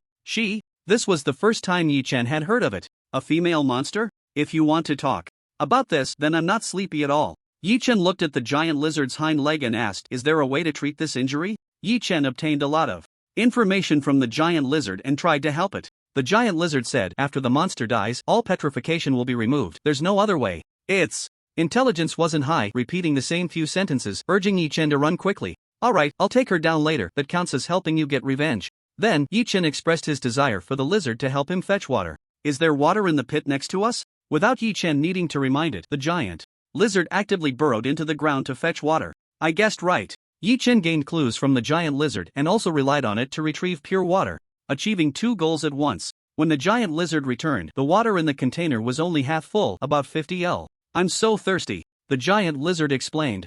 Drinking water can alleviate the pain of petrification and slow the spread of petrification. Water is the source of life. Then should I leave you some? Since the water was fetched by the other party, Yi Chen felt a bit embarrassed to take it all. The giant lizard shook its head. I've already drunk enough water for the next 100 years. Goodness, Yi Chen exclaimed. Alright then, little lizard, I'm leaving, see you later. With 50 L of water, Yi Chen bid farewell to the giant lizard and set off again towards the second square. Go straight ahead, you will encounter a meaningless battle to the left front. With the help of Insight Eye combined with Yi Chen's years of RPG gaming experience, he could almost find the optimal solution for every square. The exploration rate was also rapidly increasing. 1%, 5%, 10%. Yi Chen passed through 9 squares in succession, preparing to head to the 11th square, when an unexpected object appeared before him. A message board? Message board. A message board is placed every 10 squares to provide valuable information for those who come later. Leave a message here. All travelers passing by can see it, and each message board only has one opportunity for a message. The third level of the Eternal Towers dungeon is essentially a solo dungeon, but the message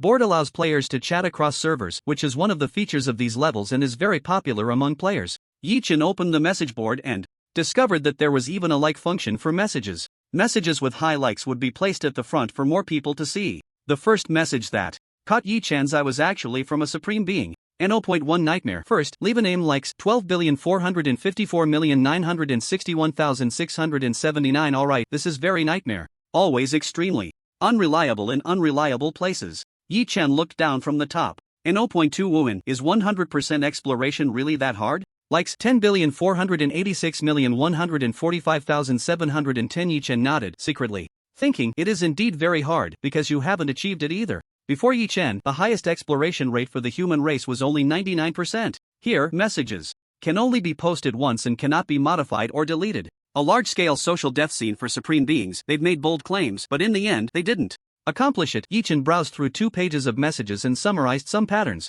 The initial players tended to claim the sofa and post casual messages. After all, the first 10 squares had no difficulty and nothing particularly noteworthy. Later players even treated this place as a confession wall, a placed event. XXX I love you. I hope no one notices me sneaking a bite of poop. A like for every day of guiding. Supporting every dream, sending you up. Quite interesting, it feels a bit like a game now. Yi Chen pondered, preparing to write something on the message board. Since he was here, it would be embarrassing not to write anything. Once this is written, it will display the eternal ID. I need to write something classy, even if it's just pretentious, otherwise I'll be the one facing social death in the future. With Wuhan as a cautionary tale, Yi Chen felt the need to be careful with his message. Otherwise, his message would be left here to be ridiculed and face social death for 10,000 years. After thinking for a moment, Yi Chen opened the message board, his expression serious, and wrote a line. Azura, water is the source of life. Done, that's it. Yi Chen closed the message board and continued his journey in the Eternal Tower. On the message board, as soon as Azura's name appeared, it immediately caused a storm. Azura is on the 3rd level of the Eternal Tower. He left a message. The content is water is the source of life. This is Azura calling on everyone to protect the environment and cherish water. Upstairs, the War King has a great watering technique. There's plenty of water, wake up. In any case, these 6 short words instantly dominated the trending headlines across major platforms, maintaining high popularity. After writing that sentence on the message board, Yi Chen didn't care about the subsequent consequences and continued forward. However, along the way, Yi Chen consciously collected pure water. Besides the giant lizard, Yi Chen also encountered a dying miner. The miner was mostly trapped under a boulder, his legs crushed, with only a small part left outside. The Eye of Insight informed Yi Chen that the environment here was protected by eternal rules and could not be destroyed. The miner begged Yi Chen for help, asking for some pure water. Yi Chen gave him a capful of water from a mineral water bottle, and the miner drank it as if it were a treasure. Are you looking for Medusa's husband? The miner sighed. It's not his fault, really, he doesn't need to do this for everyone, it's too dangerous. Ha! Yi Chen squinted slightly. This version of events was quite different from what he had heard. According to Medusa, her husband had gone deep into the mine to earn money for her medicine. But when Yi Chen entered the mine, the Eye of Insight clearly indicated this is an abandoned mine. Mining in an abandoned pit was already a strange thing. Moreover, from the miners' words, it seemed they were not mining at all, but rather trying to escape. There must be some hidden truth. The problem might lie with Medusa, the woman crying behind the pile of stones. In the end, the miner told Yi Chen a valuable piece of information. Our companions are just ahead. I was trapped here, so I let them go first. They told me they would leave markers as they moved forward. A triangle means safe, a circle means unknown, and a cross means extremely dangerous. They haven't been gone long. If you can find them, it might help you. After bidding farewell to the miner, Yi Chen continued forward and soon arrived at the 19th square. Warning, giant python ahead, beware of lightning. After walking for so long, I finally encountered a boss again. Yi Chen glanced at the time. 12:21. He had been in the Eternal Tower for 21 minutes, with a current exploration rate of 18%. Compared to others, Yi Chen's progress was astonishingly fast. If it weren't for collecting more clues to restore the truth of the story, Yi Chen could have doubled his speed. Giant python, petrification, it feels like it involves some mythological story. Medusa? Yi Chen didn't think much of it. He had long been ready and charged directly into the next square. Heavenly thunder. The enormous python didn't even have time to make an appearance before being struck by a red lightning bolt, the lightning entering through the crown of its head, passing through its body, and exiting from its tailbone, leaving no cell untouched. It turned to ash, with no harmful residue. Kill the cave python, LV.18, experience points plus 20. Yi Chen rolled his eyes. That was too stingy. The experience judgment in the Eternal Tower has a flexible and intelligent compensation mechanism. Killing monsters of the same level grants 100% experience points. If you kill a monster of a higher level, you can gain excess experience points. Similarly, Yi Chen, now at level 26, could only gain 20 experience points for killing an 18-level boss, which was hardly worth it. It was precisely because of the experience mechanism that players couldn't level up by farming low-level monsters. The further you go, the more exponentially the monster's strength increases, making leveling up more difficult. No wonder everyone rushed into the Eternal Tower like crazy when the whole server had a buff. With a strong buff to farm monsters, they could quickly level up and cross the threshold. Yi-Chen kicked the dust on the ground, finding nothing, and sighed. What a stingy boss, not even a. Scrap laughed. A prompt jumped out from the ashes. The most valuable thing about the python is its skin. As you can see, it's all turned to ash now. Next time, remind me of this. Earlier, we need to be frugal and not wasteful. Snake skin isn't money. As he spoke, Yi-Chen stepped forward, heading towards the next square. The 20th square, the familiar message board appeared again, and Yi-Chen couldn't wait to open it, eager to see what the seniors were bragging about this time. Nightmare, 3 seconds to kill the boss seeking to break the record. Not only did he leave a message, but he also attached a completion information certification. Nightmare killed the cave python, taking 3.86 seconds. This person is really shameless. Yi-Chen couldn't help but complain, where's the 3 seconds? It's almost 4 seconds. Continuing to scroll down, the familiar name appeared once more, Wuhan. How can someone not even kill the boss in 1.48 seconds? No way, no way. Goodness, he opened with the old Yin-Yang master. Yi-Chen admired Wuhan's courage. According to historical records, Nightmare should be the first supreme being of the human race. Because of this, many dungeons and levels were actually cleared by Nightmare, and he was the first to leave records. Wuhan, as a later rising supreme being, often broke records. If it were just that, it would be fine, but Wuhan even had a way of being sarcastic, subtly mocking. Nightmare. You have to know that in the era before Wuhan rose, Nightmare had already achieved supreme status. In other words, when Wuhan was still very weak, he could joke with Nightmare. That means, the heart of a supreme being is still very broad. Yi-Chen thought to himself, if I post my score, the brothers won't be angry, right? Yi-Chen looked at the scores of the two, hesitating for a moment. Nightmare, 3.86 seconds. Wuhan, 1.48 seconds. Shura, 0.01 seconds. Isn't this a bit too much of a slap in the face? That 0.01 seconds data will probably never be surpassed by anyone. After much hesitation, Yi-Chen ultimately decided to post it. There was no intention of showing off just to fit in. Message. Board, Shura, not in good form this time, let's do better next time. Attached completion certification, 0.01 seconds to kill the cave python. After leaving the message, Yi-Chen advanced again. Time to slip away. Bragging and then running, so thrilling. And his message once again caused a sensation worldwide. All forums, Q&A platforms, headlines, and media were filled with report. Shura breaks through the 20th square. How can it be so fast? It hasn't been long since the message at the 10th square.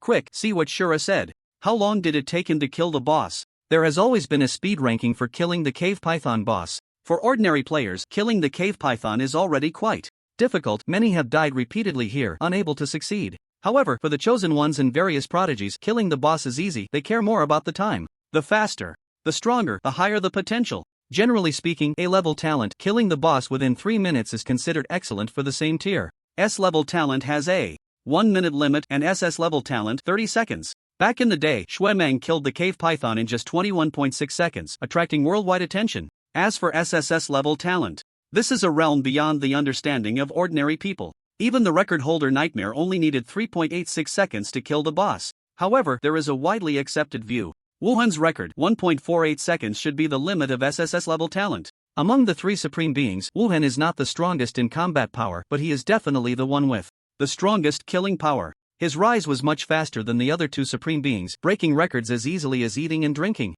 1.48 seconds, it's hard to imagine who could break Wuhan's record. If someone really did, it would surely be a miracle. And the reason miracles are called miracles is precisely because there is always a possibility of a voice being heard. When the record of Shura's kills was transmitted from the front, the entire human world felt like a spoonful of cold water was suddenly thrown into a pot of hot oil. The world was in an uproar.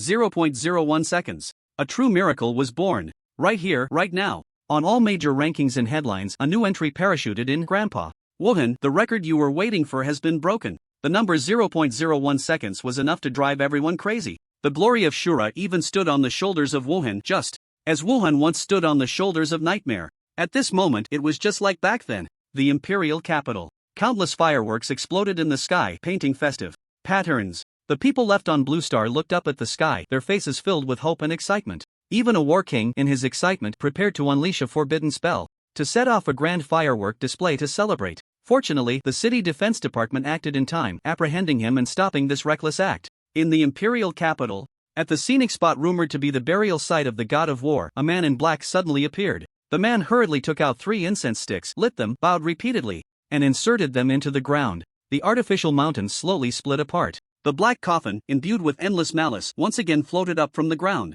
The old man's voice, filled with weariness, carried a hint of anger. What is it? Why disturb me again? I can't maintain my clarity for long. With such frequent awakenings, do you want me to die faster? Just 2 days ago, when Shura cleared the first layer at SSS level, he equipped all players with resurrection armor. The man in black had already awakened the old man once. For the old man, his condition was extremely poor. He even needed the black coffin to enter a state of suspended animation to barely maintain a brief moment of mental clarity. Ancestor, I dare not. It was just a sudden event, and I must inform you. The man in black said quickly. Yesterday, Shura cleared the second layer at SSS level again, granting all humanity numerous powerful buffs, and today he... Wait. The old man in the black coffin interrupted urgently. You said again? Shura cleared 2 layers at SSS level. Consecutively? The man in black nodded heavily. Yes. How long has it been since I last awakened? Less than 48 hours. The black coffin fell into silence, a deathly stillness. The man in black dared not breathe, beads of sweat continuously sliding down his forehead, his calves tense, his whole being on edge. After an unknown amount of time, a sudden burst of wild laughter erupted from the black coffin, so loud and intense that it caused the man in black to bleed from all 7 orifices, his left leg giving way as he half-kneeled on the ground. The man in black possessed the battle power of a war god. Under this terrifying laughter, he had no strength left to fight back. It was only because the old man in the black coffin deliberately held back that he managed to keep his life. Accompanied by the laughter, the black coffin shook violently. Bang! A slight sound struck heavily against the heart of the man in black, causing him to wilt. As he looked forward in disbelief, he couldn't believe what he had just seen. The coffin lid had bounced down. The coffin lid, sealed by the strongest, was actually unable to suppress the old man's excited emotions at this moment. This is bad. The coffin lid is about to be unable to hold down the imperial capital, the scenic spot of the artificial mountain. The shaking of the black coffin exceeded all previous instances, and the coffin lid even jumped slightly. At the top of the black coffin, there was an inconspicuous sword mark, and as the coffin lid jumped, it seemed to come alive. In an instant, sword energy enveloped the entire black coffin, suppressing the malevolent aura along with it. The coffin lid was firmly nailed down, leaving not even a tiny gap. The man's wild laughter abruptly ceased, and the world returned to calm, leaving only the sound of the man in black gasping for breath. After a moment, the voice of the old man in the black coffin sounded again, filled with endless weakness. Almost went berserk. Those 5 short words brought immense mental pressure to the man in black. Now, recalling the scene that had just unfolded, he felt a lingering fear. If the old man inside the black coffin had gone berserk, it would have brought immeasurable losses to humanity, even affecting the front lines of the abyssal plains. This black coffin was both a divine artifact that extended the old man's life and an indestructible seal. You still had something to say earlier, go on. Although weakened after being suppressed by the sword energy, the old man's mind was clearer than ever. Oh, right. The man in black hurriedly said. Shura went to challenge the 3rd level today. The old man in the black coffin blurted out. What? He cleared it at SSS level again? Not yet. The old man actually breathed a sigh of relief. Shura was too monstrous, which instead put immense mental pressure on him. This pressure stemmed from considerations of the overall situation. As a former war god, one of humanity's top combat powers aside from the strongest, the old man's perspective on issues was far beyond what others could compare. The confrontation between humanity and the abyssal planes was an extremely fragile balance. In terms of overall strength, humanity was far weaker than the abyssal planes, quite small. However, the many demons of the abyssal planes were not united, constantly fighting among themselves, causing severe internal strife. It was like 2 people fighting. Humanity had 100 points of strength, was very united, and could achieve an effect of 100 points, even 110 points. Meanwhile, the demon race had 1,000 points of strength, but each limb had its own ideas, even occasionally hitting themselves, ultimately also achieving an effect of 100 points. It was precisely because of this that both sides could reach the current stalemate, pulling at each other, unable to do anything to one another. The emergence of Shura undoubtedly changed the situation. In the long run, with Shura, humanity's strength would surely increase steadily, bringing benefits without drawbacks. However, just analyzing the current situation, Shura's appearance would make the demons of the abyssal planes vigilant, and they might even unite to counter the threat posed by Shura. Such things had happened more than once in history. Whenever a strong seed of humanity emerged, the unity index of the demon race would rise sharply until the strong seed achieved the position of the strongest, and everything settled. Both sides would fall into a new stalemate. Cough cough. If Shura is too monstrous, those demons might put aside their past hatreds and disputes over interests, uniting like never before, which would not be a good thing for humanity, the old man said intermittently. In fact, this matter had already shown signs. Shuimeng and Ingjiu had mentioned to Yi Chen more than once that humanity was currently stretched thin on all fronts, with war god-level powerhouses being overworked, rushing around to put out fires. The old man's concerns were gradually becoming reality. Continue. With the old man's permission, the man in black spoke again. Shura entered the 3rd level today, advancing to the 20th square 21 minutes ago.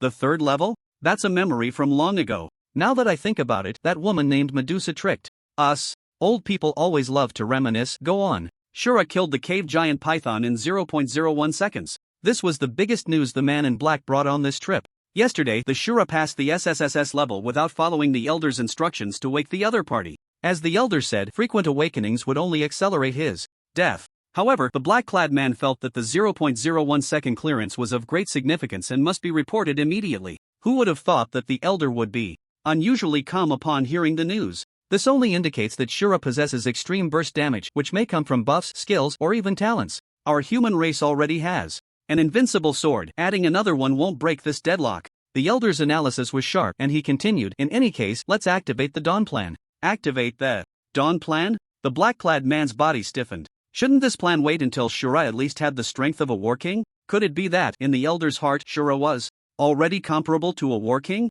How could that be possible? Shura had only just appeared in the world for 4 days. Not daring to think further, the black-clad man felt a chill run down his spine and quickly nodded in agreement. As you command. It is well known that it is darkest before dawn. Thus, the Dawn Plan is also a plan for the darkest times. In the short term, do not wake me again, I want to live a few more 100 years. With so little lifespan left, being disturbed every day. The black coffin slowly sank. This meeting was over. The black-clad man bowed again, stepped back silently, and left. Half a minute later, he returned, disregarding any formalities, and shouted at the black coffin that had not yet sunk to the bottom, "Ancestor, Shura just passed the 80th square and left a message." The black coffin trembled slightly, suddenly sinking down, causing the entire artificial mountain to shake, along with the imperial capital, like a paper boat in a basin of water, tossed by wind and rain. Once again, the Elder's voice came from within the black coffin. Monster. After that, he fell back into endless darkness and slumber. What should I write on the message board for the 80th square? Yi Chen stood in front of the message board, pondering how to show off appropriately. Shura, I came, I saw, I conquered. Still the same thrilling show-off before running away. Yi Chen quickly advanced to the 81st square. The condition of this group of miners is not good. If provoked, a meaningless battle will erupt. Inside the mine, a group of dusty miners was resting. Each of them bore injuries, their bandages dark and tattered, missing arms and legs, leaning on canes. None were capable of fighting. As Yi Chen entered the mine, he immediately attracted the miners' attention, and many cast wary glances.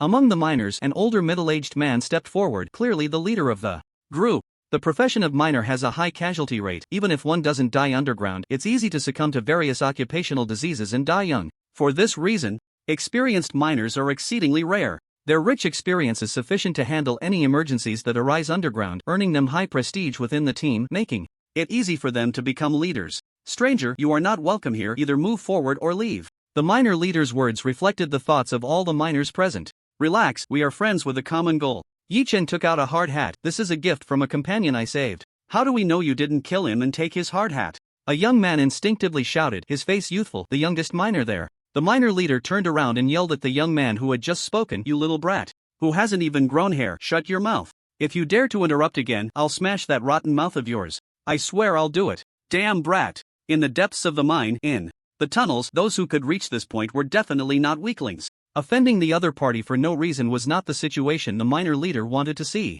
If this unnecessary conflict could be resolved, it would be even better. I apologize, as you can see, our people are a bit tense, and none of us want anything bad to happen, right? As he spoke, the people behind the miner leader tightened their grips on their weapons. Yi Chen ignored their vigilance and continued, "The miner I saved told me about the marks. You would leave. I followed the marks all the way here." When Yi Chen revealed the meaning of the marks, the miners' tense expressions relaxed, as if an invisible alarm had been lifted. "You have proven your friendship with the miners, and I apologize for the previous offense. I hope you can understand, after all, we are underground, and anything can happen." The miner leader exchanged a few more words with Yi Chen. Yi Chen learned that their group had over 1,000 people before setting out. However, by the time they reached this point, they had already lost more than half, and the remaining ones were injured and unable to continue. Upon hearing this, Yi Chen generously stated, "I will leave the same marks on the way forward. If you rest well, you can follow me. Your kindness is like the Mother Earth caring for her children. I cannot express my gratitude in words." The miner leader hesitated for a moment but ultimately decided to speak. "Perhaps this question is a bit excessive, but do you have water?"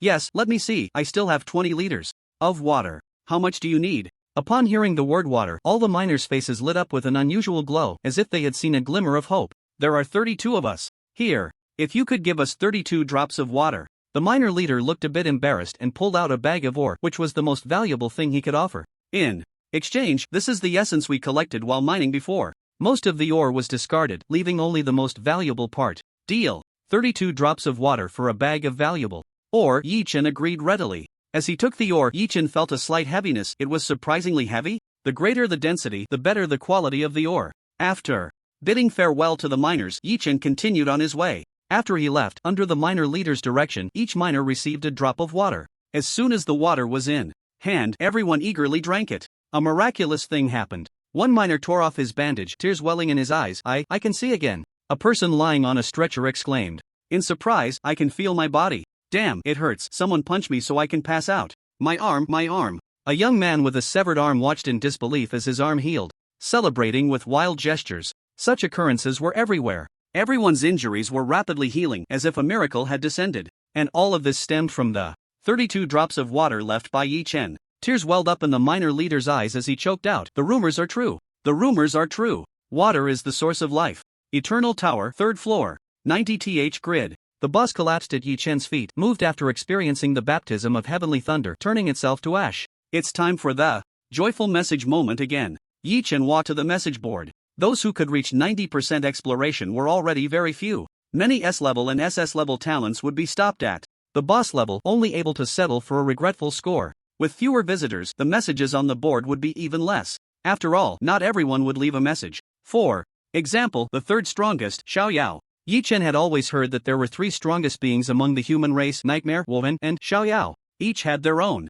role. Nightmare was stationed on Blue Star, Wuhan fought in the Abyss Plane, while Xiao Yao guarded the Eternal Tower and attempted to clear it. All this information was openly written in textbooks by the human race. Even the Abyss Plane was well aware of it. The existence of the strongest beings as ultimate weapons was a form of deterrence. Only by drawing the sword could one scare off those with ill intentions. Among the 3 strongest, the one with the least information and the most mystery was the last one, Xiao Yao. Yi-Chen had passed through 90 grids and had seen 8 message boards, none of which had any information left by Xiao Yao. This one doesn't have Xiao Yao's message either. Yi-Chen opened the message board. Nightmare, 100% exploration. It's just this plain and dull. Wuhan, upstairs. You haven't cleared with 100% exploration. Remember my name, the first to clear with 100% is me, Shuemeng. I'm really fierce. Suddenly, a message from Shuemeng popped up under the strongest's messages, and Yi-Chen felt a bit unaccustomed. It was like a group of top students studying hard, and suddenly a slacker appeared, taking selfies while everyone else was focused on their work. The scene was exceptionally discordant.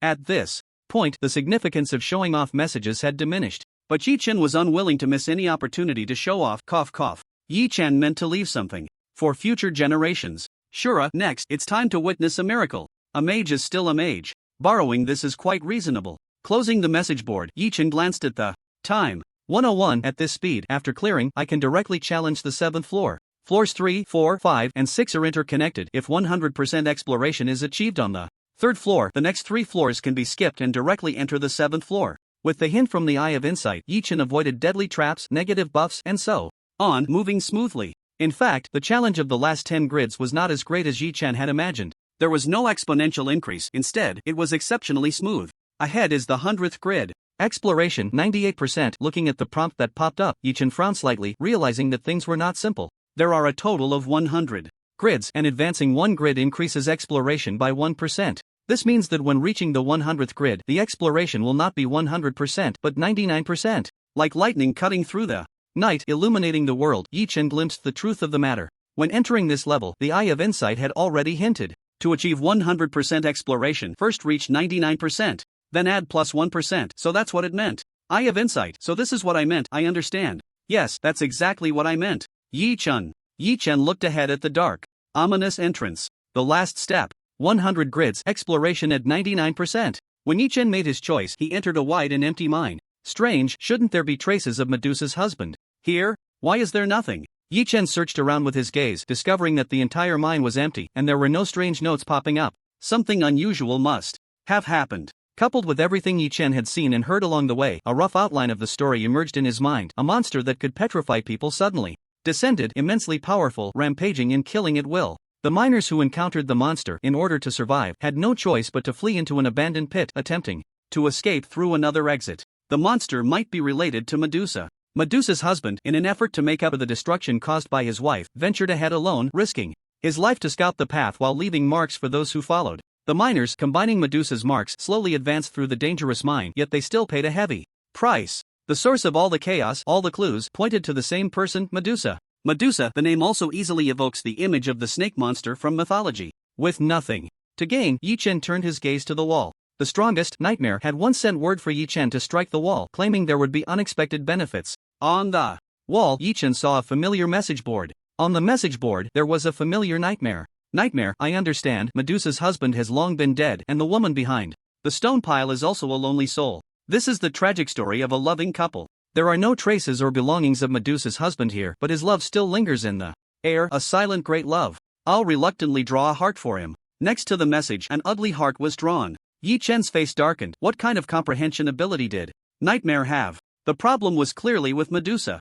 That guy was very likely the monster that could petrify people. Whether it was the giant lizard or the miners, all the creatures Yi Chen encountered in the tunnel, the source of all the chaos was Medusa. Wait. After Nightmare let me in, the first thing he wanted was for me to hit the wall. This guy, could it be that he wants me to erase his dark history? If Yi Chen followed Nightmare's instructions and smashed the wall without a second thought, the message board would likely be destroyed and Nightmare's dark history would be wiped clean. Crack. Yi Chen took out his phone and snapped several hundred photos in quick succession. Then, he took out a DSLR and pressed the shutter several hundred more times. Film, USB drives, hard drives, any device that could store photos, Yi Chen saved to. It's reasonable to bring a DSLR while exploring the Eternal Tower, right? After doing all this, Yi Chen smiled as he put away the pile of things and continued to look down. Using dark history to blackmail the strongest? Not quite appropriate. But it was always wise for Yi Chen to keep a backup plan. No trace, are you stupid? That woman has big problems, I'll go back and chop her first. The hot-tempered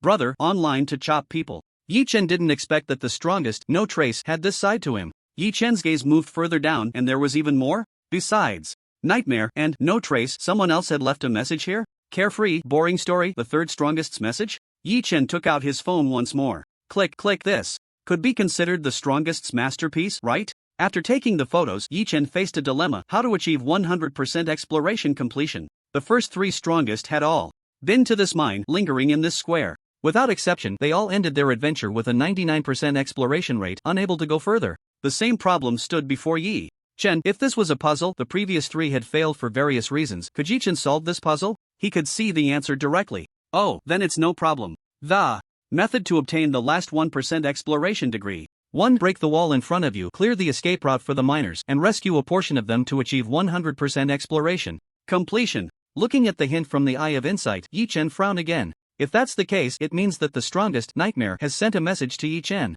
It is a disguised way of telling Yi Chen how to complete the level. Old ginger is spicier. The strongest truly deserves the title. If Yi Chen didn't have the Eye of Insight, he could still achieve 100% completion relying on Nightmare's hint. 2. Go against the current, find that snake woman who deceived you and settle the score. After killing her, all petrified beings will be restored, and the mine will no longer be dangerous, allowing for 100% exploration completion. 2 choices lay before Yi Chen. 1 is within reach, he just needs to break this wall, and he can immediately achieve 100% exploration and an SSS rating. The other requires going against the current, retracing the path of the future tense, which could be even more troublesome. If he chooses to go against the current, every mine must be cleared, and the monsters inside will enter a berserk state, becoming even stronger. The Eye of Insight reports 1:08 a.m. remaining time for this Eternal Tower, 4 hours, 51 minutes, and 46 seconds. The 2 choices before Yi Chen: to let go of past grievances, shed all burdens, and help the miners escape this nightmare. They might gain a brief moment of safety and peace, but in some unknown deep night, they would still be awakened by nightmares,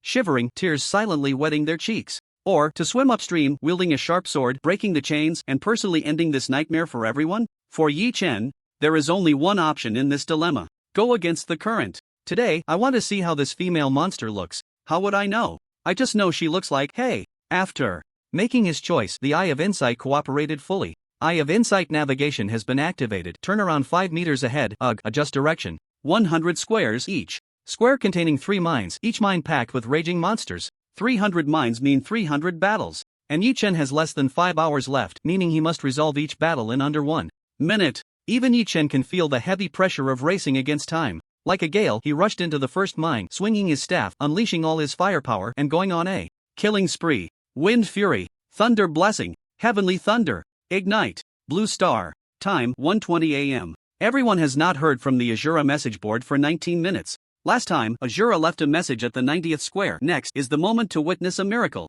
The whole world is watching him, waiting for the miracle to arrive. This wait has lasted 20 minutes. What's going on? Can anyone see the message board at the 100th square? What are you thinking? The message board can only be viewed by those who have reached it in the eternal core city. In human history, many have reached the 90th square. There are not 100, but at least 80. Azura's message at the 90th square was leaked from the mouth of a war god. But only 3 people have truly reached the 100th square: Nightmare, Wowen, and Xiaoyao. Now, it may add one more person. Azura. No one is surprised that Azura can reach the 100th square. What everyone is looking forward to is whether a miracle will truly be born. Can Azura achieve 100% exploration completion? 20 minutes have passed and no one knows the answer. Only waiting remains. Tonight, the world is sleepless, focused on Azura, waiting for an announcement from the Eternal Tower, waiting for a miracle. Eternal Tower, 3rd level. The Eye of Insight continues to navigate for you. Ahead is the win/happiness is all that matters. Azura wields 2 watermelon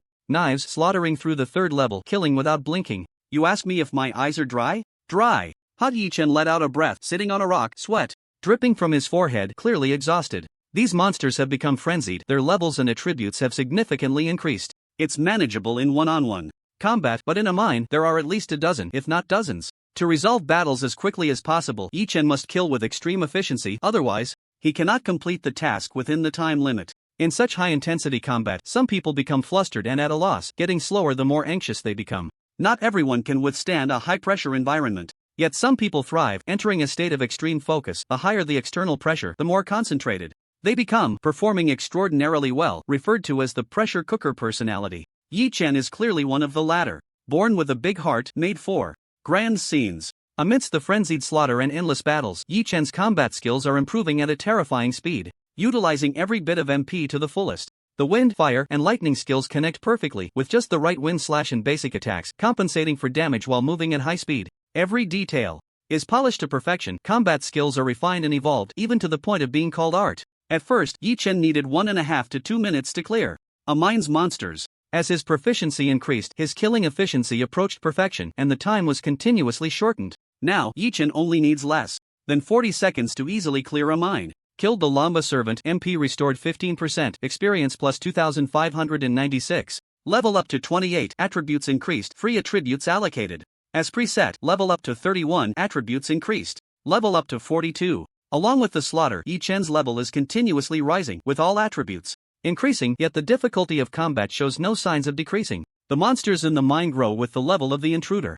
Just as I wish, it's fun to crush weaklings, but no experience is a waste of time. Yi-Chen did not forget that everything he was doing was to become stronger. He tore open a healing scroll, raising his health to a safe level, while his mana also returned to 80%. Uncleared pits, 135 remaining time, 1 hour 49 minutes, let's continue fighting. The natural power felt somewhat heavy in his hands. Yi-Chen propped his eyelids and headed for the next mine. Such high-intensity combat had already lasted 3 hours, with over 100 pits left to clear. In this situation, anyone would feel fatigued. It was just a matter of time. For Yi-Chen to have persisted until now was already quite remarkable. Blue Star. Time, 4:11 p.m. Tonight, people experienced what it means to be in 2 extremes. In the first half of the night, major media platforms welcomed a frenzy. Azura broke one record after another at an incomprehensible speed. But since 1 a.m., there has been no news from Azura. Good news, Azura hasn't cleared the level yet. Bad news, Azura hasn't cleared the level yet. As long as there is no news of a clear, it is considered acceptable for humanity. After all, there is still a glimmer of hope. However, more people began to waver. If the 3 strongest couldn't do it, can Azura, really? When the strongest, Wuhan, rose, we also waited all night, and in the end, sigh. I hope everyone lends their energy to Azura. I hope friends below the rank of warrior lend their energy to the 3rd level of the Eternal Tower. Thank you. Everyone was still waiting, but as time passed, more and more people began to waver, to fall silent, the light in their eyes slowly dimming. Waiting to witness a miracle. This was the promise of the Azura, and so far, the Azura had never disappointed anyone. When it came to disappointment, the Azura's performance had always been disappointing. Eternal Tower, 3rd floor. Grid 1. Time 5:50. Back to the initial starting point. Dazed, Yi-Chen rolled his eyes. Cut the song. Be more imposing. I stand right in front of you. How much do I look like before? What kind of imposing is this? Regardless, after spending nearly 5 hours, Yi-Chen had reversed through grid 100, slicing through like chopping vegetables, and rushed back. To be honest, his eyes were a bit dry. Only one last boss left.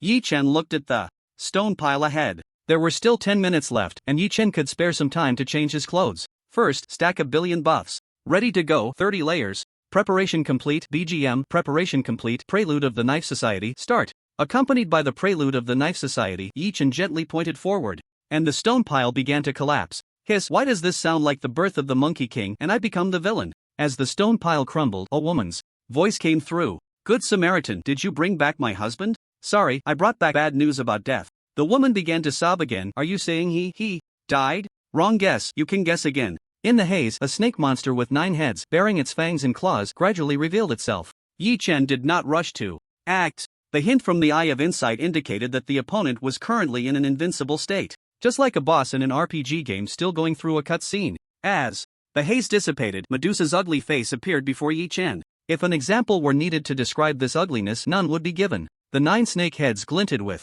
a dangerous cold light, staring intently at Yi-chan from all angles. Prepare to attack. Countdown 3, 2, 1. Heavenly thunder. Petrifying gaze. 2 old schemers seemed to have timed it perfectly, simultaneously unleashing their most powerful skills in a sneak attack, aiming for a one-hit kill. Medusa's 9 snake heads lunged forward at once. For this strike, she even sacrificed 3 of her snake heads to wither forever. The result? Why didn't you turn to stone? Seeing Yi-chan unscathed, Medusa lost her mind, frantically twisting her body, slamming against the stone wall, knocking down countless stones. Yi-chan smiled without speaking. He had no bad habit of answering his enemies' questions. Stunned, huh? I have the magic suppression disc. When it comes to self-preservation, Yi-chan was always quite cautious. Even if the magic suppression disc failed, Yi-chan could rely on the eternal flame to sustain his life, and he was still cloaked in Guardian Angel. 3 lives, how can you compete with me? Do you have the capital to fight me? Under the petrifying gaze, Yi-chan did indeed feel his speed slow down. However, this did not affect the outcome of Yi-chan's spellcasting at all. Terrifying red lightning gathered slowly, its overwhelming power enough to make anyone tremble just by looking at it. Medusa clearly foresaw some tragic ending. Her strongest attack had no effect on the enemy, and the skill about to be unleashed by the opponent was enough to kill her in an instant. 0.1 seconds later, her eyes reddened, and she began to cry. You have shown mercy, spare me, I was also fall. Boom, heavenly thunder struck down, engulfing the Medusa snake monster and drowning out whatever she wanted to say next. Confessions should be said in hell. Looking at the ashes of the Medusa snake monster, Yi-chan felt no pity whatsoever. Unable to accept this aesthetic, I bid farewell. Just one more glance, and one might easily end up in the urology hospital, becoming a distinguished VIP user, enjoying services like no waiting time, 8.8% off on medications, and 24-hour consultations. At the moment Yi-chan killed Medusa, the entire mind tunnel began to shake violently, and countless petrified creatures came back to life. A familiar notification sound rang in Yi-chan's ears. Calculating clearance score. Blue star. Time 5:57 a.m. Just as people were drowsy, preparing to take a short break before the new day's work, only a very few were still holding on, waiting for the elusive miracle, just like waiting for the author to update. They believed that if it was Shura, it definitely wouldn't disappoint. Next, it's time to witness the miracle. That's what you said, Shura. If Shura creates a miracle, I won't guide for a year. If Shura creates a miracle, I'll fight in the Abyss dimension for another 3 years. Only 3 minutes left. No matter how much they believed in Shura at this moment, it was hard not to waver. Perhaps there really was no miracle. Not every call brings a response. Just like not every request for an update results in one. But this time, it was a bit different. Blue star, Imperial Capital Time 5:57 and 48 seconds a.m. A message, like a deep water bomb, plunged into the entire drowsy world, sweeping everything at an incredible speed, stirring up a storm. Congratulations to player Shura for clearing the 3rd level of the Eternal Tower with an SSS rating. Congratulations to player Shura for clearing the 4th level of the Eternal Tower with an SSS rating. 3, 4, 5, 6. For levels for SSS ratings, Shura flooded everyone's screens at the last moment. At the same time, it bombarded all social media, becoming the only topic of discussion on Blue Star. In the Wolf's Den, countless people raised their glasses in cheers, with fine wine piled high before them. Tonight's expenses are covered by Shura, with young Master Zhao footing the bill. Cheers! Everyone raised their glasses together, cheering loudly. To Shura! To the era of the strongest! To the future of our human race! Imperial Capital, rockery scenic spot. The black coffin rose and fell as if dancing. While others were dancing on graves, the old man in the black coffin was drifting in his spiritual coffin. Finally, the old man threw out a line, "Wake me up when Shura breaks." Through the heavens. How much lifespan does the old man have left for him to mess around? After saying this, the black coffin sank completely into the depths, sealing itself tightly. When the eastern light illuminated this land, the sun was surprised to find that this group of people was celebrating even earlier than he was at work. The sun, don't you all have to work? All media platforms displayed the same headline, "Witnessed the moment of miracle." Because the miracle really happened. Eternal Tower, 3rd floor. As the server-wide announcement flooded the screen, a pile of rewards appeared before Yi Chen. SSS level rating cleared the 3rd floor, reward, Mysterious Mine. SSS level rating cleared. The 4th floor, reward, Mysterious Mine. SSS level rating cleared the 5th floor, reward, Super Energy Furnace. SSS level rating cleared the 6th floor, reward, South River Miners Guild, *1. These were all personal rewards belonging to Yi Chen. 2 Mysterious Mines, 1 Super Energy Furnace, and 1 South River Miners Guild. With the distribution of rewards, the mining tunnels around Yi Chen began to slow down, and the battlefield he had just fought in started to transform into a space that belonged solely to him. Here, it would become a place similar to a trading secret realm. However, it was only open to Yi Chen and the NPCs he allowed to enter. Open 24 hours a day, even when the Eternal Tower was not in operation, Yi Chen could enter the mine. Mysterious Mine, you can send miners or personally go down to mine raw ores, sometimes yielding mysterious treasure chests and various special items. The mined raw ores, 65% chance of B-grade quality, 30% chance of A-grade quality, 4.5% chance of S-grade quality, 0.4999% chance of SS-grade quality, and 0.0001% chance of SSS-grade quality. Current reserves, 30 million tons. 2 Mysterious Mines, one with 30 million tons of reserves and the other with 45 million tons. Converted by grade, these 2 mines contain 75 tons of SSS-grade raw ores. However, most of these raw ores are located in the deepest parts of the mine, making extraction the most difficult and time-consuming. Moreover, the mined raw ores need to be refined to remove impurities before they can be used for forging and other purposes. In any case, both mines represent a tremendous wealth waiting for Yi Chen to exploit. Now, Yi Chen could proudly declare, I have a mine at home. Truly, I have a mine at home. Good-hearted person, we meet again. From deep within the mine, the sound of hurried footsteps approached and a group of ragged, dirt-covered people walked towards Yi Chen. Their numbers had increased significantly, with 200 to 300 people visible at a glance, a dark mass. Clearly, many miners who had been petrified by Medusa had now returned to normal and regained their ability to move. It was still that middle-aged man, the leader of the miners, who bowed to Yi Chen. Thank you for killing that terrifying monster and for everything you have done for us. The South River Miners Guild is willing to serve you for eternity. The South River Miners Guild is willing to serve you for eternity, my lord. Nearly 300 miners simultaneously removed their helmets, placing them against their chests, slightly bowing their bodies, and shouted in unison. No need to be polite, I just made a small contribution. With 2 mines of tens of millions of tons, it was the right time to employ people. If he were to mine alone, it would take ages. The appearance of this group of miners perfectly solved Yi Chen's urgent need. Although the Eternal Tower had awarded Yi Chen the command of the Miners Guild, he had no intention of being a miser. Instead, he generously stated, everyone, as long as you follow me in the future, your wages will be paid. And all benefits will remain the same as before. 3 hearty meals a day, plenty of drinks after work, and enough meat. After Yi Chen finished speaking, he noticed that most of the miners had puzzled expressions on their faces, their eyes filled with confusion. Looking at the miner leader beside him, Yi Chen asked, did I say something wrong? My lord. The miner leader hesitated for a moment but still spoke the truth. We usually only eat 2 meals a day. Yi Chen. From now on, it will be 3 meals. A simple statement, yet it brought tears to the eyes of many in the Miners Guild. Under the prompt of the Eye of Insight, Yi Chen could see that many NPCs' favorability towards him was skyrocketing. Of course, Yi Chen's original intention was not to win people's hearts. Tell me, what do you all lack? These miners had been fleeing and had just escaped from Medusa's clutches. Some of them didn't even have decent tools. Yi Chen asked the miner leader to compile a list. For essential supplies, he would directly procure them from the trading secret realm. As for specialized mining equipment and devices, they would need design blueprints tailored to the site conditions of the mine, which could be postponed for now. The miner leader took 15 minutes to deliver a list to Yi Chen. Sir, besides food and fresh water, we also need a large quantity of healing potions. After saying this, the miner leader felt a bit embarrassed. They hadn't created any value for their boss yet and were instead incurring significant expenses. The miner leader added, I will organize people to quickly investigate the situation around the mine and formulate a mining plan to strive for early production. There's no rush for exploration, there's no need to do that. With the Eye of Insight, there was no need for such troublesome exploration. After receiving the list, Yi Chen directly contacted his goblin assistant using the trading secret realm pass. Prepare party food and fresh water.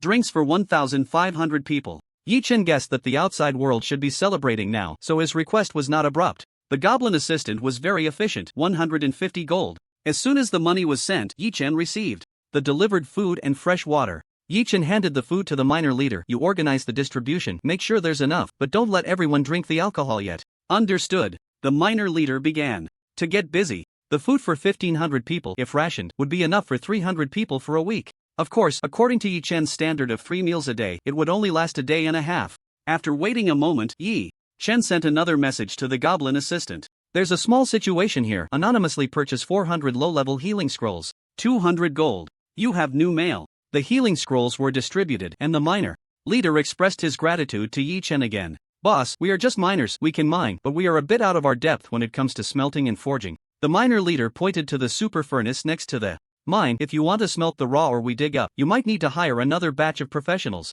Okay, I understand. When your hired people arrive, I can send a few over to learn. It won't be long before we can handle it ourselves. You all rest for now, there's no rush for mining, we have plenty of time ahead. You've worked hard during this period, eat well and rest. After settling the miners, Yi Chen finally had time to check his own situation. Miner's furnace. These rewards were equivalent to a steady stream of wealth for Yi Chen. With these mines and by hiring another batch of NPCs for smelting and forging, Yi Chen could completely craft his own equipment and items and even sell them externally. Money is not omnipotent. Without money, nothing can be done. Besides that, Yi Chen's own strength had also greatly increased. After experiencing battles in 300 mines and finally fighting the boss Medusa, Yi Chen had jumped from level 26 to level 54 in one go. Call up the attribute panel, Eternal ID, Azura Talent, Eye of Insight, SSS level 54 Profession, Thunder Mage. Wind Fire Thunder, HP 16400/16400 MP 21500/21500 Strength 672 plus 100 Intelligence 1469 plus 80 Spirit 1357 plus 70 Agility 634 plus 45 Constitution 543 plus 100 Luck 12 Equipment Power of Nature plus 2 Skills Lightning Arrow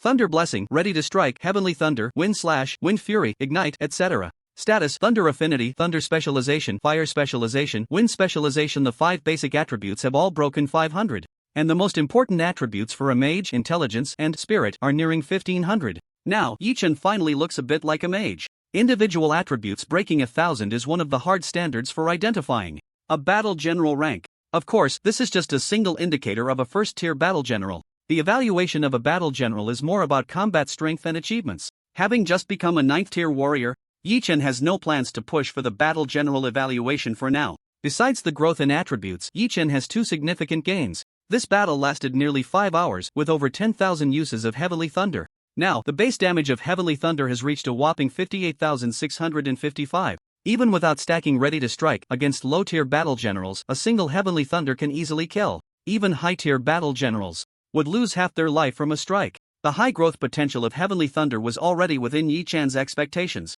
Unfortunately, he hasn't had many opportunities to unleash Heavenly Thunder. Continuous 5-hour battles are rare. In addition to the increase in Heavenly Thunder damage, the power of nature has also advanced. This is one of Yi Chen's bigger gains from this trip. The power of nature can advance a total of 12 times. Which is also why Yi Chen spent heavily to purchase it. Equipment Power of Nature LV.25 Rank S level Intelligence plus 80 Spirit plus 70 Attributes Heavenly Punishment The holder's thunder damage plus 20% Damage taken from Thunder plus 1% Shield/healing provided by Wood skills plus 25% Twinborn When releasing Thunder skills, there is a 5% chance to simultaneously release Wood skills and vice versa. Thunderstorm When releasing Thunder skills, there is a 0.1% chance to deal double damage. Fearless of Power deals an additional 10% thunder damage to enemies of a higher level than the holder. Advancement Attributes Contest of Thunder and Lightning Kill a Thunder-type boss between levels 25 to 60. After killing, the power of nature will advance to the boss level and randomly gain 1 skill from the boss. Advancement times available 10 times advanced. 2. It actually advanced to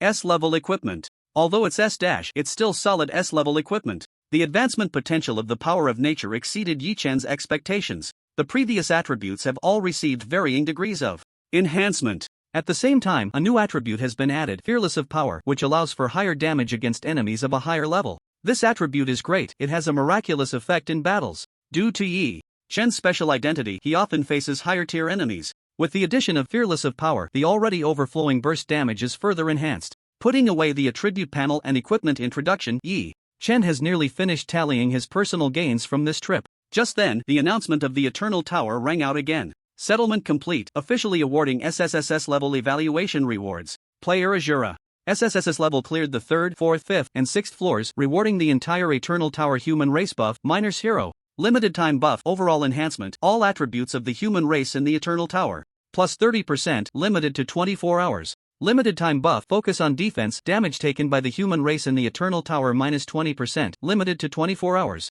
Limited time buff, sweep weakness, after the human race in the Eternal Tower dies, they will not enter a weakened state upon returning to the Eternal Core City, limited to 24 hours. Limited time buff, experience boost, the human race in the Eternal Tower gains plus 15% experience, limited to 12 hours. Miner's Hero, the next time you open a treasure chest, capsule, jar, or other items, the grade will increase by +1. The 3rd, 4th, 5th, and 6th levels of the Eternal Tower are being reset and will reopen in 18 hours. Miner's Hero and Experience Boost are newly appeared buffs. The other 3 are more like standard features for SSS level ratings. Yi-Chen has cleared 4 levels and their duration has been directly extended to 24 hours. Yi-Chen suspects that if he maintains this efficiency in clearing levels, the so-called limited time buffs are, in a sense, permanent buffs. Alas, being too excellent sometimes leaves one with no choice. The effect of Miner's Hero is so strong that anyone who has played the game can understand. The random rewards forcibly increasing the grade by +1 bring an enormous boost. It's like winning 2 yuan in the lottery, and after the grade increases by +1, you directly win 5 yuan, more than doubling.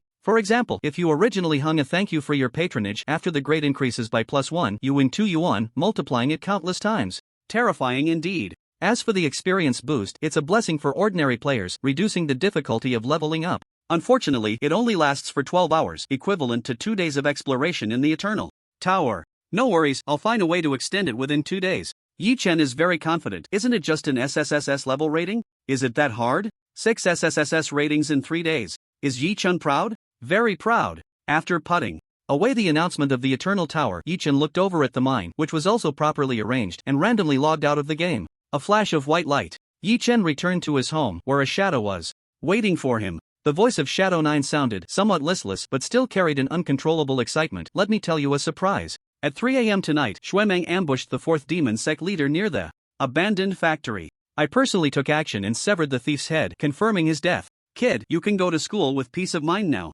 After saying this, Shadow 9 fell into silence, seemingly healing. The smile on Yi-Chen's face just emerged, but it instantly froze. In front of him, a line of prompts clearly appeared, specially bolded in black font. The game hasn't died yet, surprise_mother_funker, so this is the surprise. You never know which comes first, surprise or fright. Lianliankin is not dead. These 5 words were definitely not good news for Yi-Chen. When he told this to Shadow 9, Shadow 9's reaction was also extremely interesting. Impossible, absolutely impossible. Shadow 9, being a powerful soul-type expert himself, was very certain that the soul of the demon sect leader had been completely purified, not a trace left. Yi-Chen pondered his words and slowly said, is there a possibility that he had previously split off a part of his soul, and when the main body perished, he used a prepared formation to sacrifice 3 of his warlord-level subordinates to complete the deficiency of his own soul and extend his life? Shadow 9. Your hypothesis is a bit too detailed. Shadow 9 almost directly asked if he had been an eyewitness. After a moment of silence, Shadow 9 had to admit there is indeed such a possibility, and if the demon god is willing to help him, the success rate is very high. When it comes to soul matters, Shadow 9 is an expert, a god of war level expert. He hadn't thought of this point before, mainly because the soul fluctuations of the other party were very normal, with no signs of deficiency. At the same time, the method Yi-Chen mentioned also had theoretical possibilities. However, there was a significant drawback. Once the soul was completed, in a certain sense, Lianliankan would no longer be the Lianliankan of yesteryear. It was like a ship where all the parts had been replaced, completely unrecognizable. Even so, he would still be an extremely dangerous enemy after his soul is completed. The living room was filled with a murderous aura, almost palpable. Shadow 9's next words nearly made Yi-Chen choke on his drink. I will go take Su Meng's head. Yi-Chen? No. What does not being able to kill Lianlian can have to do with Su Meng? Yi-Chen was very confused. What kind of logic was this? Su Meng was inexplicably caught in the crossfire? Shadow 9 argued, I am a dignified god of war. My word is my bond. Since I have guaranteed Su Meng's life, I must follow through. Oh. Yi-Chen's reaction was very flat. Remember to take out the trash when you go. The earlier you go, the earlier you return. Shadow 9. Aren't you going to persuade me? Doesn't seem appropriate. Yi-Chen had no desire to persuade him. That old man was quite bad. If you can kill Su Meng today, I don't have the surname by. Who would have thought that Shadow 9's thick skin exceeded Yi-Chen's imagination? Shadow 9 continued along Yi-Chen's words. Since you say this matter is inappropriate, I will give you a favor. Otherwise, Su Meng won't see the sun tomorrow. Yi-Chen. In the realm of shamelessness, Shadow 9 is supreme, and Yi-Chen willingly bows down. An SSS level talent should be given to you. We will continue to track Lianliankan's whereabouts, so you don't need to worry too much. Splitting the soul and then completing it will greatly reduce a person's strength. He will at most have warlord level power. You also have a peak warlord bodyguard living next door, although he isn't very bright. Yi Chen? It seemed he had heard some incredible secret. Yi Chen thought to himself, Lu Qingyan isn't very bright?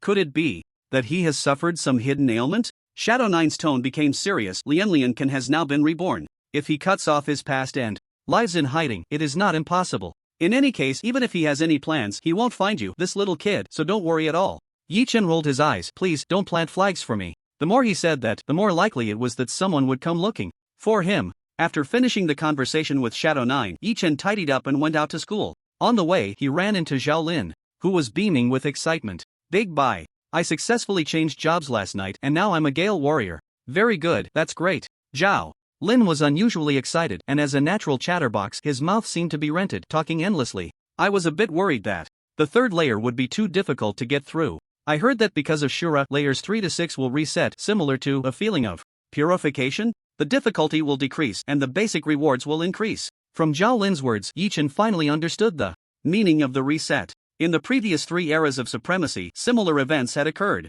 In certain extremely difficult special levels, when the strongest achieved 100% exploration and passed with an SSS rating, there would be earth-shattering changes. The difficulty would decrease, the basic rewards would increase, and the threshold would be lower. Of course, there was a price to pay. The reward cap would be slightly adjusted downwards. However, compared to the overall benefits gained by the human race, this was nothing. With a war god level prophecy expert taking action, it's estimated that after this level reset, the success rate for the new generation will be higher and the number of first-tier warriors will skyrocket. Zhao Lin's words were filled with endless excitement. Big White, do you know what this means? We have a great chance of becoming warriors. That makes sense, thank you, Shura. Yi Chen's reaction was not as exaggerated as Zhao Lin's. It was even somewhat bland. A warrior? He was already a 9th-tier warrior, and moving forward would mean challenging the war general level. Zhao Lin's reaction was even more outrageous. If Shura appeared in front of me right now, I could bow to him twice. Yi Chen, really? You say the Dragon Kingdom people don't deceive their own.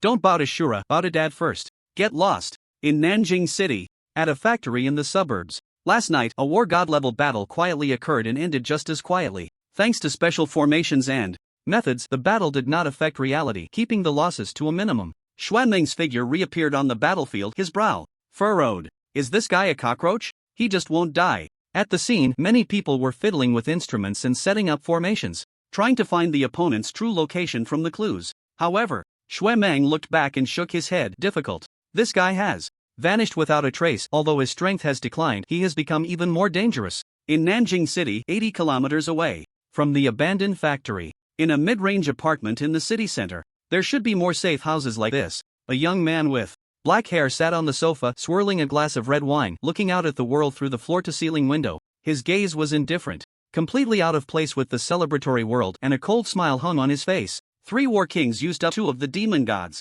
blessings, and only then did they achieve this rebirth. That fool Xuanmeng probably thinks I'm really dead. As for that old guy, Shadow, even if I can deceive him for a moment, he will eventually realize the best strategy is to head to the abyss plane as soon as possible. The black-haired youth reminded himself that he was only temporarily safe and would eventually be tracked down. Suddenly, a vague voice echoed in the black-haired man's ear. Don't forget our deal. The black-haired youth's expression darkened, and he said, unhappily, I will do what I promised you. I will find that lone wolf who killed my son and take revenge. After saying this, a hint of confusion flashed in the depths of the black-haired youth's eyes. Why did the 4th demon god specifically want to kill a war king level lone wolf? Was it a moral decline or a distortion of demonic nature? In any case, for this rebirth, he had made a deal with the 4th demon god, and he had to kill the other party before he could escape to the abyss plane. In return, once he reached the abyss plane, the 4th demon god would help him return to the realm of war gods. Alright, these old stories should fade away with the death of the 4th demon sect leader. As he spoke, the young man with black hair stood up and walked to the floor-to-ceiling window, sunlight pouring onto his face, leaving behind streaks of shadow. Now, I am a young teacher at Nanjing No. 2 High School, promising in with a bright future already. Prepared with a backup identity for myself. Let me see the recent work plan. Transferred to the summer camp in Nanjing as a teaching assistant. Very good. Being with these young kids, no one can threaten me, and there's a chance to escape to the abyss dimension. The young man with black hair downed his red wine in one gulp, his mouth stretching into an exaggerated grin. Lady Luck has finally smiled upon me. Nanjing No. 3 Middle School Activity Hall. Usually, this place hosts various school-wide meetings, New Year's Eve parties, and similar events, with the entrance and graduation ceremonies also held here. The activity hall, which can accommodate over 10,000 people, currently has about 20 students scattered around. They sit in small groups, quietly chatting with each other, waiting for the meeting to begin. Yi Chen and Zhao Lin are among them, sitting in the last row of the stands. Dubai, have you heard? This time the list of 20 people isn't sorted by grades, like before. Instead, it's sorted by the first letter of their names. Oh, Yi Chen pretends to be curious. What's the difference? Well, there are some bad rumors outside. Zhao Lin hesitates for a moment but decides to speak up. They say Vice Principal Zhang helped you cheat to win against Zhang Yun, and there's still controversy over the result of that fight, so the rankings aren't being announced for now. After saying this, Zhao Lin immediately pats Yi Chen on the shoulder. I know what kind of person you are. If you had that intention, even without anyone's help, you could win by cheating on your own. I believe in you 100%. Ugh, Yi Chen feels that Zhao Lin's words aren't exactly flattering. Cheating on your own? Isn't that still cheating? However, this little farce is just a ripple for Yi Chen. At the moment, everyone hasn't entered the summer camp training yet, so it's not convenient for him to reveal too much strength. The previous blame has all been shouldered by Zhao Lin. Looking at Zhao Lin's small arms and legs, it's clear he can't bear too heavy a burden. Once they enter the summer camp, Yi Chen can directly attribute his newfound strength to the summer camp training. The training made me stronger. Is that reasonable? Very reasonable. As everyone arrives, the school leaders also show up. Immediately, a teacher starts organizing the discipline. Students, please move forward a bit. There are so many empty seats in front. Why are you all sitting back there? Move it. Students in the last row, come to the first row. Yi Chen and Zhao Lin. The 20 students are rearranged by the teacher to the first 2 rows, waiting for the leaders to speak. By the podium, Vice Principal Zhang rushes over, panting. Principal, Zhang Yun isn't coming. That kid won't come no matter how I persuade him. It's time. Don't let one person delay the entire summer camp training. This is Zhang Yun's own choice. He's an adult and should take responsibility for himself. After saying this, the principal steps onto the podium and begins his speech. The dull and tedious talk, even if it carries encouragement and motivation, always makes people feel drowsy. That's all I have to say. Students in the first row can wake up now. The principal's joke makes many students laugh, and the atmosphere lightens up from its earlier tension. Vice Principal Zhang, who is also the head of education, steps out with a microphone and says, as the principal mentioned earlier, you all don't need to attend classes at school for now. Go home and pack your personal items. We'll gather here at 1:30 p.m. to head to the summer camp. The summer camp will be semi-closed management, and the training will adopt a one-on-one elimination system. The words elimination system are emphasized heavily by Vice Principal Zhang, his gaze inadvertently sweeping over 3 people, Yi Chen, Zhao Lin, and Luski. These 3, with 2 C-level talents and 1 F-level talent, are considered the worst trio on the summer camp roster. They have already reserved their spots for the first batch of eliminations. Or rather, before Zhao Lin and the others even step through the summer camp's door, one foot is already on the edge of elimination.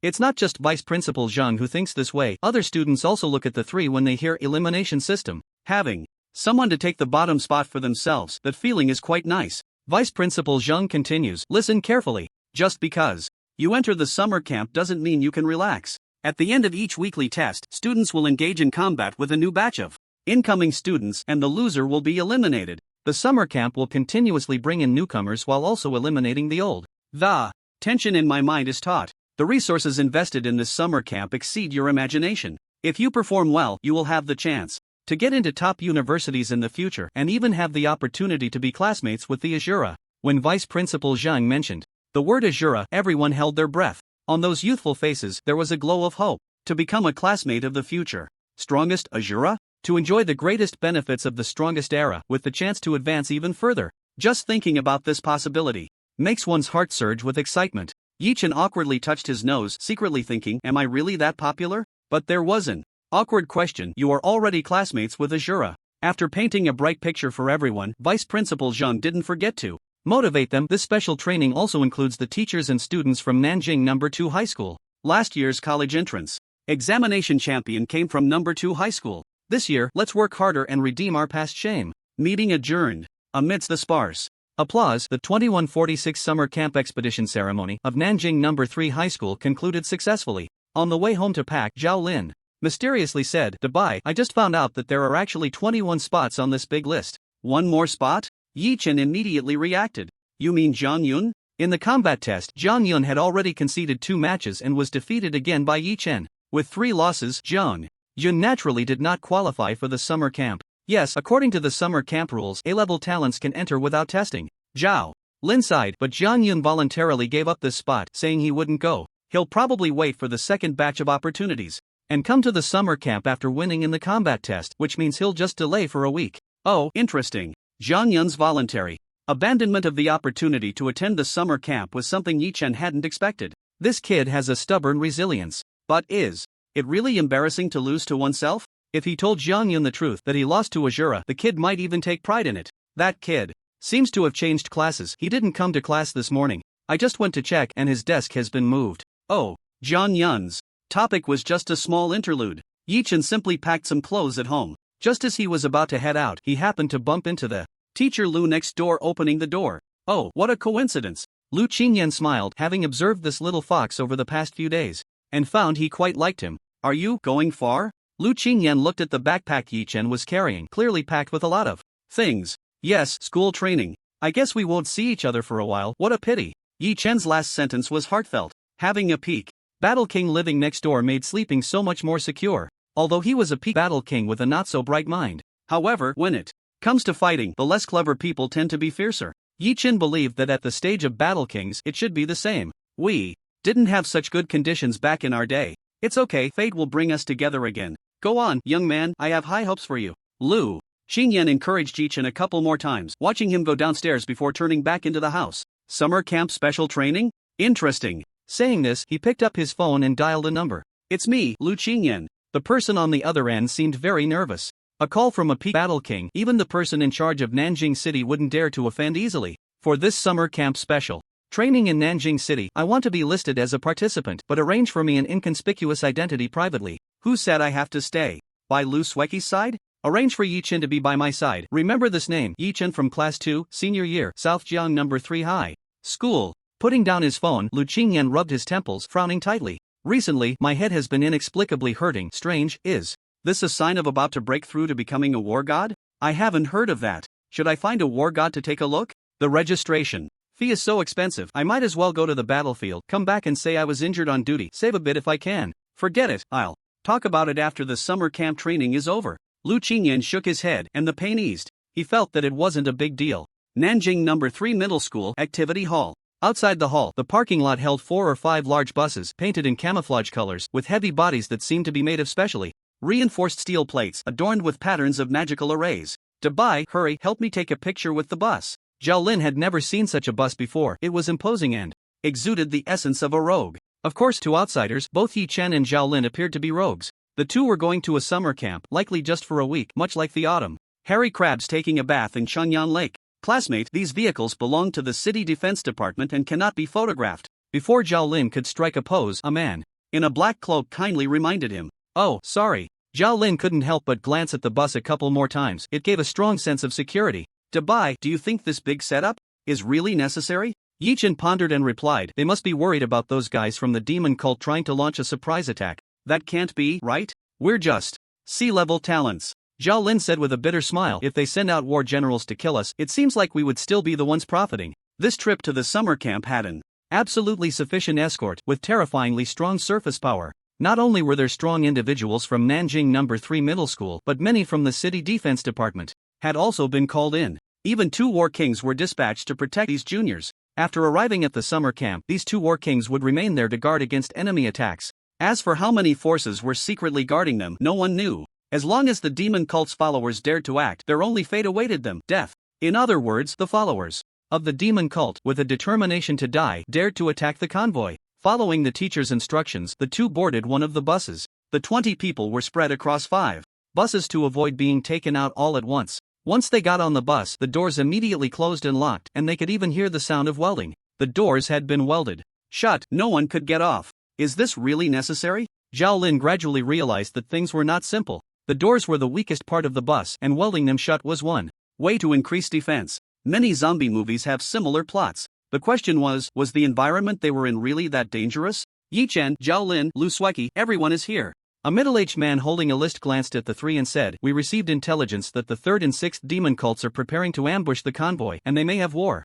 King-level strongmen stationed. Buckle your seatbelts, we are about to depart. After saying this, the middle-aged man did not look at the 3 again but walked forward. Zhao Lin quietly complained, it's such a waste for just a few people to be in one bus. If it was just the 3 of them, they could have easily taken a small car. This is not an ordinary bus. It's better referred to as the City Defense Battle Vehicle, latest model, an experimental version that has not been officially mass-produced yet. A pleasant yet unfamiliar female voice. responded to Zhao Lin's question. Zhao Lin then noticed a strange woman sitting next to Lu Sueki, dressed in mechanical attire, with a delicate appearance and a gentle smile, her two small dimples particularly charming. Let me introduce myself. My name is Zhuo Lingxie. You can just call me Lingxie. I'm a sophomore in the mechanical engineering department at the Imperial Capital University. Zhuo Lingxie looked at the two and gave a friendly gesture. Yi Chen. Zhao Lin, hello, senior. After they got to know each other, Zhuo Lingxie continued, this battle vehicle was designed by my teacher, and I am responsible for the debugging of the battle vehicle for this transport mission.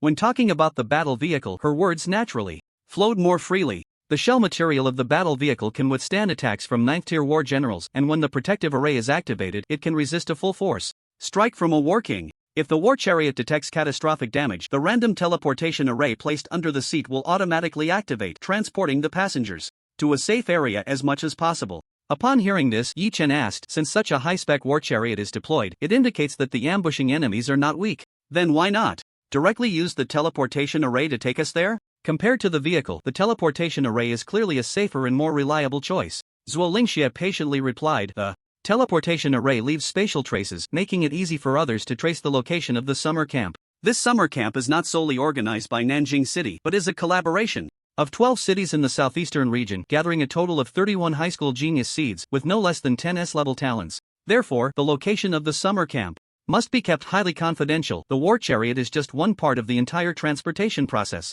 Thank you. Yi Chen looked out the window again and found that the window had dropped an iron plate, blocking his view. X-ray function is being activated. Youth mode activated. No shivering allowed. Yi Chen wanted to ask if there was an adult mode, as he felt that would suit him better. The scenery outside reappeared in Yi Chen's view. In addition to its strong defensive capabilities, the war chariot also has impressive offensive firepower. Paired with specific operators, it can easily handle the siege of the demon cult team. The best historical record shows that one war chariot, with 2 operators, killed 12 war generals and over 1,000 soldiers. As Yi Chen and the others listened to the beautiful senior's introduction, the bus they were on slowly started moving. When the war chariot is airborne, it can reach speeds of up to 380 km per hour, and after switching to flight mode, it can perform small-scale spatial jumps. Listening to these powerful functions, Zhao Lin couldn't help but ask, Senior Lingxie, if the war chariot is so strong, why don't we use it in the abyssal plane? Xiao, you probably haven't been to the front lines, right? We have many mechanics helping to reinforce the defenses there, and there are many weapons and devices even more powerful than this.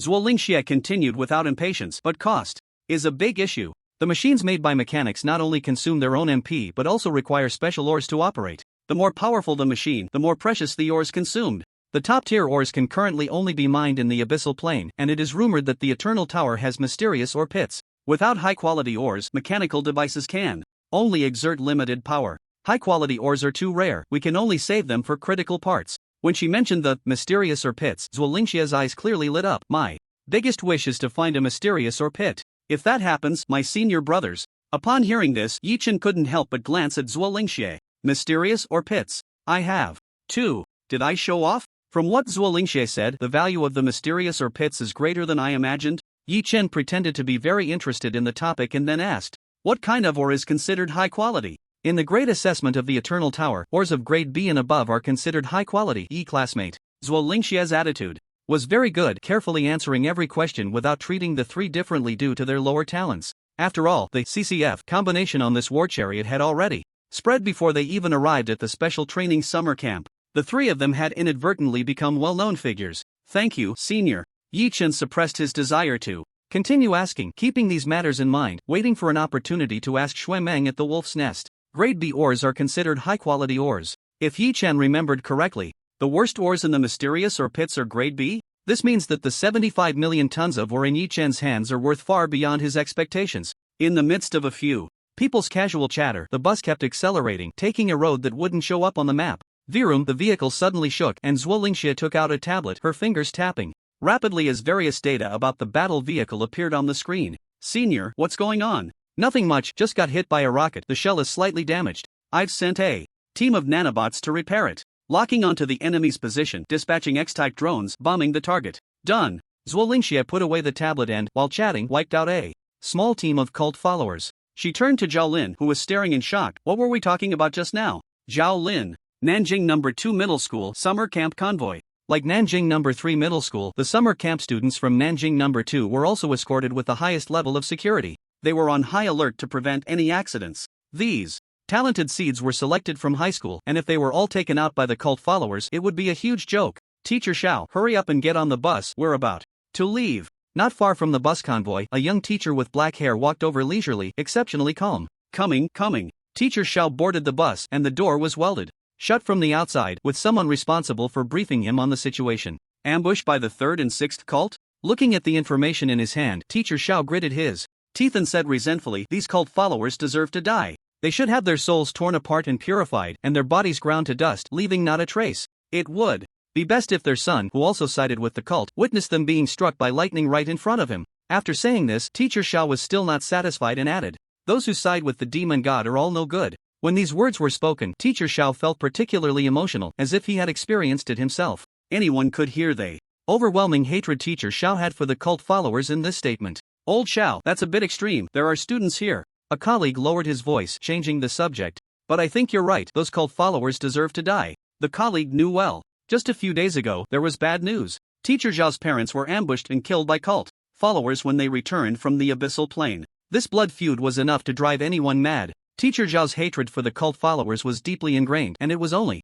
natural. His earlier shocking words were just a venting of emotions. Teacher Xiao nodded in agreement. Once this summer camp training is over, I plan to resign and apply to go to the abyssal plane to kill enemies. Old Xiao, didn't you see the training content? A colleague asked in surprise. From the 2nd week onwards, there are already plans for battles in the abyssal plane. If you want to lead a team, I can help you sign up. Oh, really? I want to sign up. Teacher Zhao's words were filled with uncontainable excitement. I can't wait to rush to the abyssal plane. In a corner where no one was paying attention, Teacher Zhao's lips curled slightly, revealing a smug smile. The goddess of fortune truly did not disappoint him. Nanjing No. 3 Middle School Summer Camp Convoy. City Defense War Vehicle. Everyone eat something, we'll arrive in about an hour.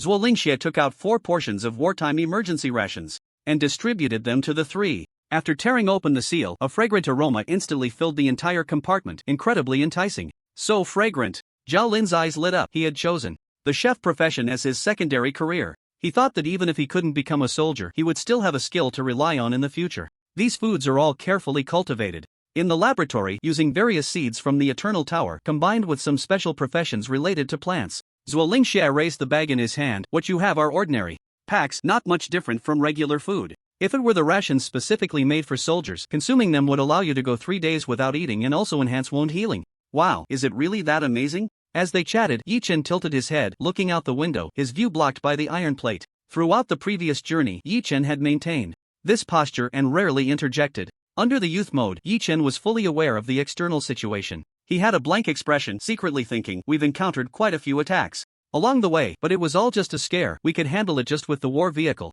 Strange, wasn't it said that there would be a War King ambush? Where could it be? Yi Chen had been searching for that ambushing War King. Since the City Defense Department had received intelligence, it certainly wasn't baseless. Moreover, once these geniuses entered the special training summer camp, the level of defense there would be much stronger than that of the war vehicles. It was said that a war god was stationed there. The longer it dragged on, the smaller the chance of a successful ambush. If they wanted to ambush this group of geniuses, it was the last opportunity for the cultists. Really patient. Just as Yi Chen was about to withdraw his gaze, a note popped up in front of him. 217 kilometers southeast in the direction of advance. 2 war kings are waiting to die. Please choose a clearing plan. Thunder, Shadow 9, Lu Qingyan, here they come. Contrary to Yi Chen's expectations, the ambush was not by 1 war king, but 2. They really think highly of us. Yi Chen calculated in his heart that if both war kings launched a surprise attack simultaneously, focusing their full force on the convoy, they only needed to concentrate their targets on 1 or 2 war vehicles to inflict heavy losses on the convoy.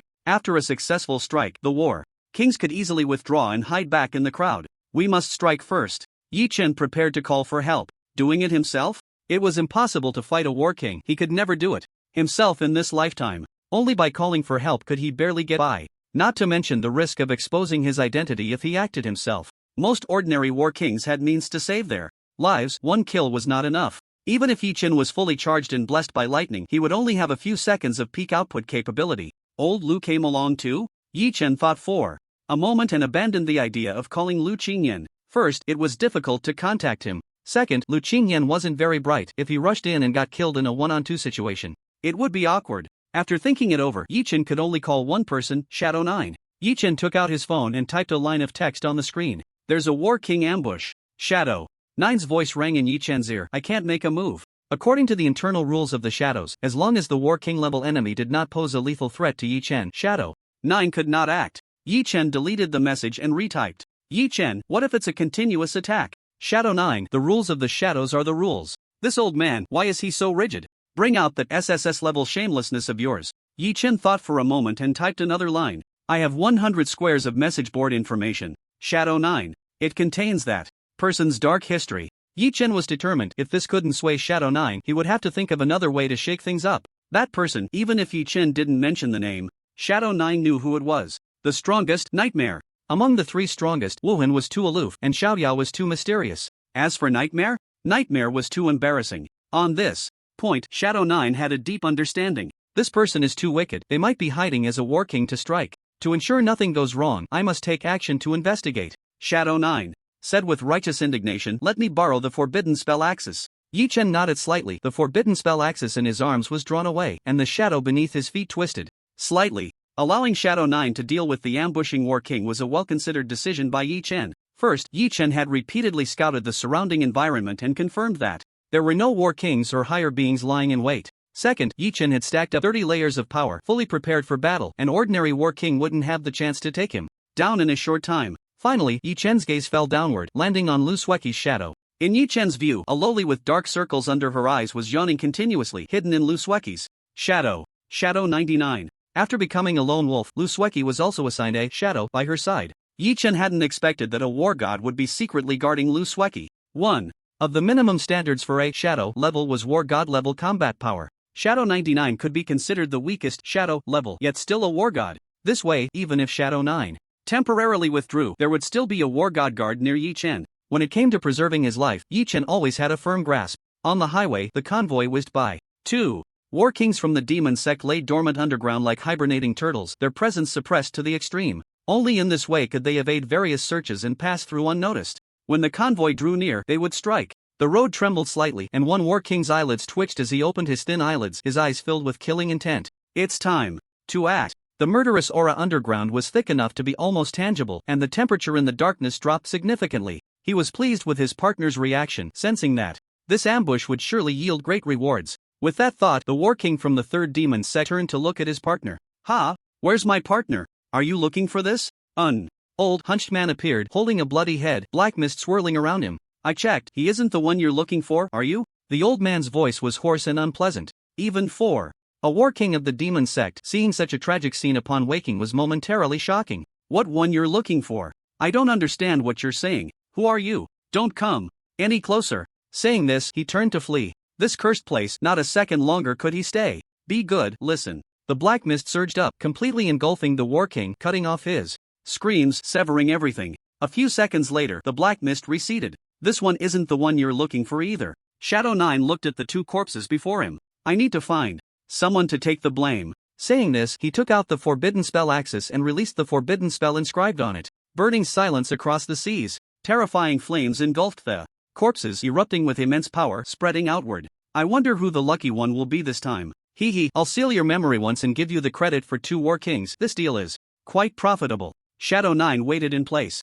A War King would likely come to investigate the situation soon. In the summer camp convoy, the moment burning silence across the seas appeared, all the war vehicles received an alarm. A War King level presence has made a move. It's an enemy, not a friend. Zhuo Lingxia's expression suddenly changed and his 10 fingers quickly tapped on the panel, continuously inputting over 10 commands. Hold on, we're about to accelerate. The steel plates on the outside of the war chariot fell off directly, shedding all unnecessary weight. And the engine powered up to full capacity, even overclocking. Boom! The war chariot surged forward violently, its speed more than doubled, even weaving through spatial jumps. Inside the vehicle, Zhao Lin's face turned slightly pale, the powerful thrust pressing him firmly against the back of his seat. Lu Sueki was a bit better, but the approach of a warlord-level enemy still made her heart race. Only Yi Chen remained relatively calm, even having the leisure to look out the window. Ying Jiao has succeeded. What's old Lu doing rushing over to join the fun? In Yi Chen's line of sight, a streak of blazing light shot towards Ying Jiao. It was Lu Qingyan. According to the predetermined plan, all teams advance at full speed. At the moment the alarm sounded, a roar from an old man echoed in all the driver's earpieces. Lier, come with me to face the enemy. The old man's presence gave all the guards a sense of reassurance. Unexpectedly, this trip was actually under his secret protection. Peak warlord, Lu Qingyan. The #1 warlord of Nanjing City. Even in the southeastern region, he was a top-tier existence. With him around, there would be no accidents. Lu Qingyan was closer to the target and charged ahead first. Is this burning silence of the four seas? Lu Qingyan's body was surrounded by blue flames, cautiously scanning the scene. The power of this person's attack is only slightly inferior to mine, a warlord proficient in fire. Lu Qingyan's fighting spirit intensified as he searched for the enemy's trace. He didn't find the enemy, only 2 charred corpses and a mass of black mist. Lord Ingjiu, it's been 30 years and your figure seems so familiar, as if I often see you in my dreams. Lu Qingyan was both surprised and delighted. If Lord Ingjiu took action, the convoy would definitely be safe. The question was, why was Lord Ingjiu here? Was he guarding some genius? Lu Qingyan had too many questions. Lord Ingjiu, what exactly happened here? A sigh came from the black mist. Without any further words, little Lu, just follow the procedure. What procedure? The black mist surged up, and Lu Qingyan's vision went dark, losing consciousness. 30 seconds later, Li Er arrived at the battlefield. Old Lu, say something. As soon as he arrived, he saw the scene in disarray, with signs of the burning silence of the four seas having taken action. Old Lu solved the enemy so quickly? Ouch, Lu Qingyan gasped, opening his eyes to see Li Er. And the scene. Familiar memories flooded back. 2 thieves were burned to death by me. They didn't expect me to close in so fast. Lu Qingyan briefly recounted the battle process. Old Lu. Awesome, you actually killed 2. When Li Er reached the word 2, Lu Qingyan asked in surprise, how did you know my granddaughter's talent has awakened a second time? Li Er. Enough. Already. This old bastard has mentioned his granddaughter's second talent awakening hundreds of times. Now, Warlord Qingyan's opening line to anyone is, have you heard the story of my granddaughter's second talent awakening? There was no issue at the battle scene, and it indeed bore the marks of Lu Qingyan's actions. Li Er finally scanned the area and casually asked, Old Lu, you're not injured, right? Injured? Lu Qingyan scoffed, I'm full of blood, how could I be injured? His expression suddenly stiffened, as if he thought of something, and he quickly raised his head to hold his forehead. Oh, don't say it, my head is a bit painful. The enemy might be soul type, too cunning. Li Er, you have to help me testify, this counts as a work injury. Li Er. Nanjing No. 3 Middle School Summer Camp Convoy. After the appearance of a suspected War King level enemy, the speed of the armored vehicle surged to its limit. At first, it was fine. Under the operation of Zhuo Lingxie, the vehicle advanced smoothly. But after a few minutes of rapid movement, black smoke suddenly began to rise from the front. Senior, it's smoking. Zhao Lin grasped the handrail above his head, looking ahead with a hint of panic. Don't panic. Zhuo Lingxie said calmly and composedly, it's not a big problem, don't panic. The black smoke grew thicker, starting to fill every inch of space, the acrid smell hitting their faces. Breeze shield. Yi Chen raised his hand, conjuring an invisible wind shield to block the smoke for the group. Zhuo Lingxie glanced at Yi Chen in surprise and casually praised, no incantation, no wand, your affinity for wind magic must be very high. After saying that, Zhuo Lingxie refocused on repairs, dispatching teams of nanobots to check the engine's condition. Good news, the engine is only half broken. Zhao Lin? What kind of good news is that? I told you before, this is an experimental version, it's normal to have some unexpected issues. Before Zhuo Lingxie could finish her sentence, a series of explosions sounded from the front. What's going on now? The engine is scrapped, but it's not a big deal. Saying this, Zhuo Lingxie produced a toolbox and began assembling a strange device. In no time, she handed out 3 assembled spheres to Yi Chen and the others, instructing, the engine is scrapped, according to the predetermined procedure, the random teleportation array under your seats will activate. This sphere can block damage of over 10 million, take it for self-defense. Time is tight, so this is all I can do. As soon as Zhuo Lingxie's words fell, the teleportation array under the 3 seats activated. A flash of white light and their figures vanished. Left behind, Zhuo Lingxie remained calm. She stepped out of the breeze shield's range, traversing through the thick black smoke to the front half of the vehicle. How did the 3 of them perform? The middle-aged man holding the list asked. Standing at the front of the bus's engine was intact, and the entire armored vehicle continued to move at high speed. The black smoke seen by Yi Chen and the others was produced by specially made smoke bombs. Even the bumps and explosion sounds were simulated. The final teleportation was also part of the plan. Clearly, Yi Chen and the others had unknowingly entered a drill. This was to observe the students' most genuine reactions in dangerous situations, increasing their understanding of them. Zhuo Lingxie pondered, Zhao Lin has a rather impulsive personality, unable to stay calm, perhaps due to his poor talent. He doesn't have a strong desire for improvement, but he is ambitious and has his own ideas. Lu Sueki was very quiet along the way. Even when faced with danger, she could quickly adjust her state. At this point, Zhuo Lingxie paused. When the War King attack alert was issued, she specifically looked at Yi Chen. From that stance, if something unexpected happened, she might actually stand in front of Yi Chen. By the way, that canary on her shoulder gives me a bit of a dangerous feeling. It might be a juvenile of a War King level pet gifted by the Qingyan War King. The middle-aged man shook his head. The summoned beast is Luski's. Oh. She has undergone a second awakening of her talent S-class. What? It's not recorded in the files. Lingxia was slightly surprised, not expecting Luski to hide it so deeply. Her real file is encrypted at S-class, your clearance cannot access it. Then, why tell me? Lingxia couldn't understand. Shouldn't such secrets be kept hidden? Thanks to her grandfather, now all the war kings in the world know that Luski has undergone a second awakening of her talent. The middle-aged man snorted disdainfully. What's so great about it? My grandson Wang Zhang's first awakening was also S-class. Did I go around flaunting it like Lu Qingyan? Left spirit machine. You old guys know when to stop. As if anyone isn't S-level talent. The middle-aged man accompanying the car, not showing any signs, turns out to be a battle king. Alright, you still have one most important person to comment on. The middle-aged man looked at left spirit machine, very interested in the answer to this question. What do you think of Yi Chen? Let me remind you, Lu Qingyan has high hopes for Yi Chen. From my understanding of this old guy, he probably thinks Yi Chen's future achievements may surpass Luski. A C-level talent surpassing an S-level talent? Could it be that Yi Chen has also awakened a second time? Not everyone's talent can awaken a second time. Even if Yi Chen could see through Zhao Lin, he wouldn't be able to help him.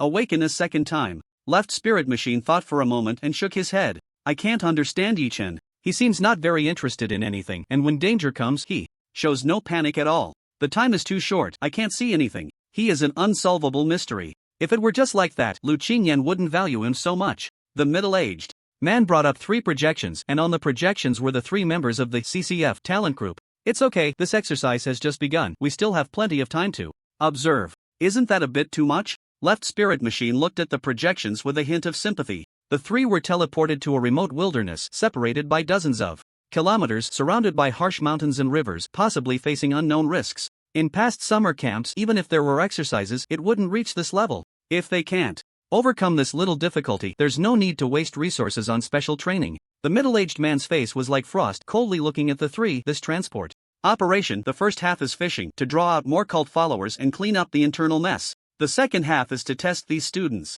From the moment they step onto the bus, the special training has already begun. At this point, the middle-aged man's voice softened a bit. Lingxia, you also participated in summer camp special training in this kind of exercise back in the day. Your future achievement is at least a battle king. No matter what realm you grow to, I hope you never forget the first lesson that exercise taught you. Left spirit machine straightened his back, his expression extremely serious, saying word by word, Lingxia, I dare not forget. The first lesson that everyone must go through is also a deeply etched first lesson. Whoosh, on a dirt slope, a white light flashed. Yi Chen's figure appeared out of thin air, standing on the dirt slope. You have been teleported to a battlefield ruin. This is the safest place on the entire planet. There will be no threats. Battlefield ruins, safe? Yi Chen casually activated the device given by left spirit machine, raising the protective shield. If I didn't see wrong earlier, they were conducting an exercise? The black smoke should have blocked their line of sight, but it couldn't block the eye of insight. Yi Chen was just playing along with left spirit machine and the others. Besides, after Shadow 9 killed 2 battle kings, he quickly returned to Yi Chen's side.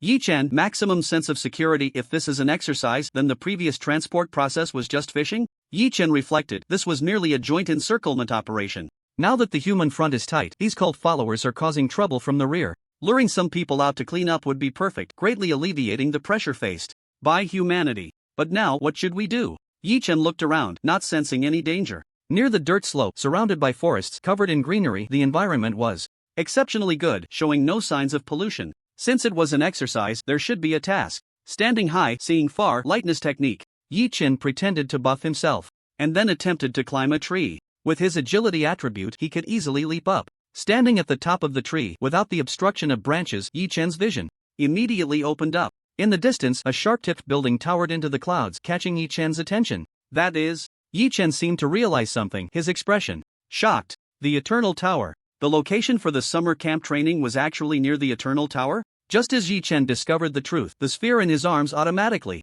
floated up, emitting a mechanical sound. Attention all students participating in the summer camp training. Attention all students participating in the summer camp training. Someone was broadcasting. Please report to the designated location by 2100 hours tonight. Those who fail to arrive on time will be considered to have forfeited. After forfeiting, you will not be allowed to re-enter the summer camp training list for 3 weeks. Attention! During the exercise, you may encounter mechanical attacks. If defeated, you must remain in place for 15 minutes. The broadcast repeated several times before finally falling silent. A new image appeared on the sphere in front of Yi Chen. 6 o'clock direction distance. 180.65 kilometers time. 1724 countdown. 3 hours 35 minutes 46 seconds. Let's go. After putting the sphere back in his pocket, Yi Chen looked around again, confirming the direction of Zhao Lin and Lu Sueki before jumping down from the tree. Moving towards the 6 o'clock direction, Yi Chen occasionally glanced around, probing his surroundings. He seemed to begin to understand the true nature of this exercise.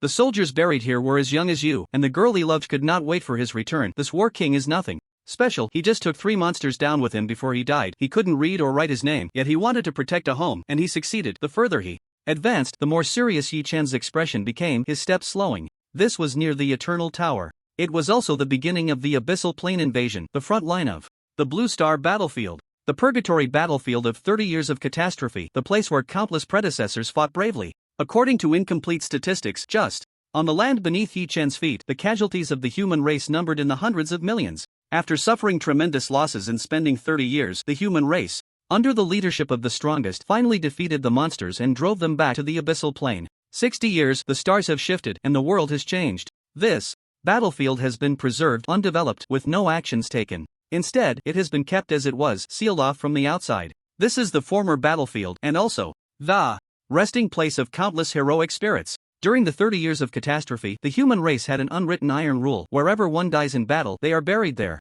Every inch of soil beneath their feet is home. It is both home and a place to bury heroes. I protect the mountains and rivers with flesh and blood. Even if I become a corpse, my soul cannot find peace. The sides of the road were filled with graves, and Yi Chen stood by the roadside, slightly bowing, softly saying, "Junior Yi Chen, I apologize for disturbing you, seniors." Outside the Eternal Tower, over 100 kilometers away, Yi Chen slowly advanced along a forest path, his steps light, making almost no sound. When he reached a fork in the road, the shadow beneath his feet twisted. Shadow 9 unexpectedly made a rare appearance. "Kid, there's something I need to remind you about." Shadow 9's tone was very serious, lacking the previous laziness. "The area you're about to enter is very different." Listening to Shadow 9's warning, Yi Chen looked ahead. Ahead, Eternal Forest, the most brutal battlefield of the Blue Star. Countless heroic spirits rest here, the strongest nightmare paid a great price to alter the rules of this place. The deceased human heroic spirits have their obsessions attached to their relics. When a fated person arrives, the obsessions will be awakened. Defeating the relics and gaining the recognition of the obsessions allows one to take them away. The same information was repeated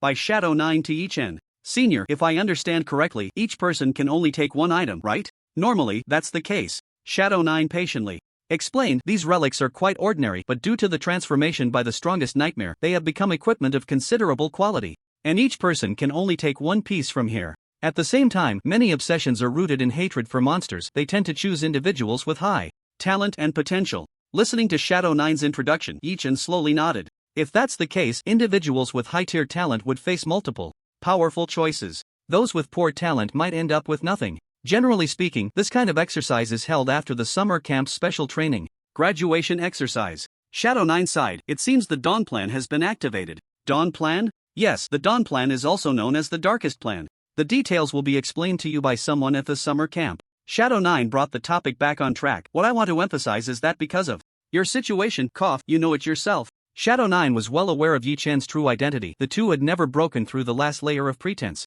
Many pieces of equipment will actively choose you, or rather, all equipment will not refuse you. As for what to choose, that's up to you. Yi Chen asked, "What about the two previous strongest?" Wuhan took a sword, and Xiaoyao took a set of bells and drums. Shadow 9 transformed back into black mist, sinking into Yi Chen's shadow, leaving behind a sentence: "I will help you conceal the movements of the equipment. You don't need to worry." "Thank you, senior. After this matter is done, remember to send me the photos." Yi Chen. This old guy is still thinking about the dark history of the strongest nightmare. After clarifying his situation, Yi Chen carefully tidied his attire, took a deep breath, and stepped forward. As Yi Chen crossed a certain line, the Eternal Forest, which had been silent for nearly 30 years, suddenly seemed to come alive. Countless birds took flight, circling above the Eternal Forest. A white cloud slowly descended, covering the forest as if hiding something. In the east, south, west, and north, shadows lingered in each direction. When the abnormal movement of the Eternal Forest manifested, the shadows immediately sensed the anomaly and began to stir. Purple smoke rose, and a young man dressed in black and purple appeared.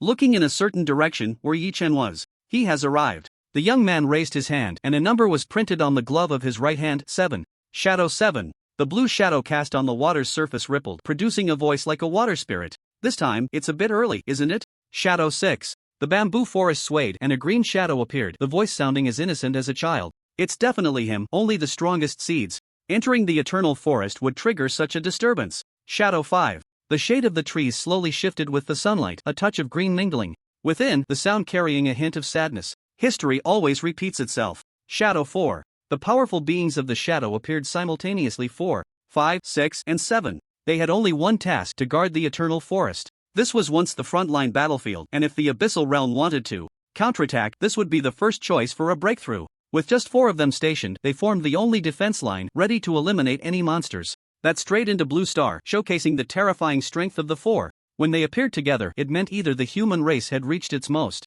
critical moment, or the current situation, the strongest seed had entered the eternal forest. Shadow 6 spoke first. Is it old 8 or brother 9 guarding? Beside Azura? Everyone's gaze turned to Shadow 4. They had never actively sought out this information. Brother 9, old 8 had something to attend to, and went to the abyssal realm. Shadow 7 looked in a certain direction and coldly said, "Do you want to take a look? You'd die." Shadow 5 let out a laugh.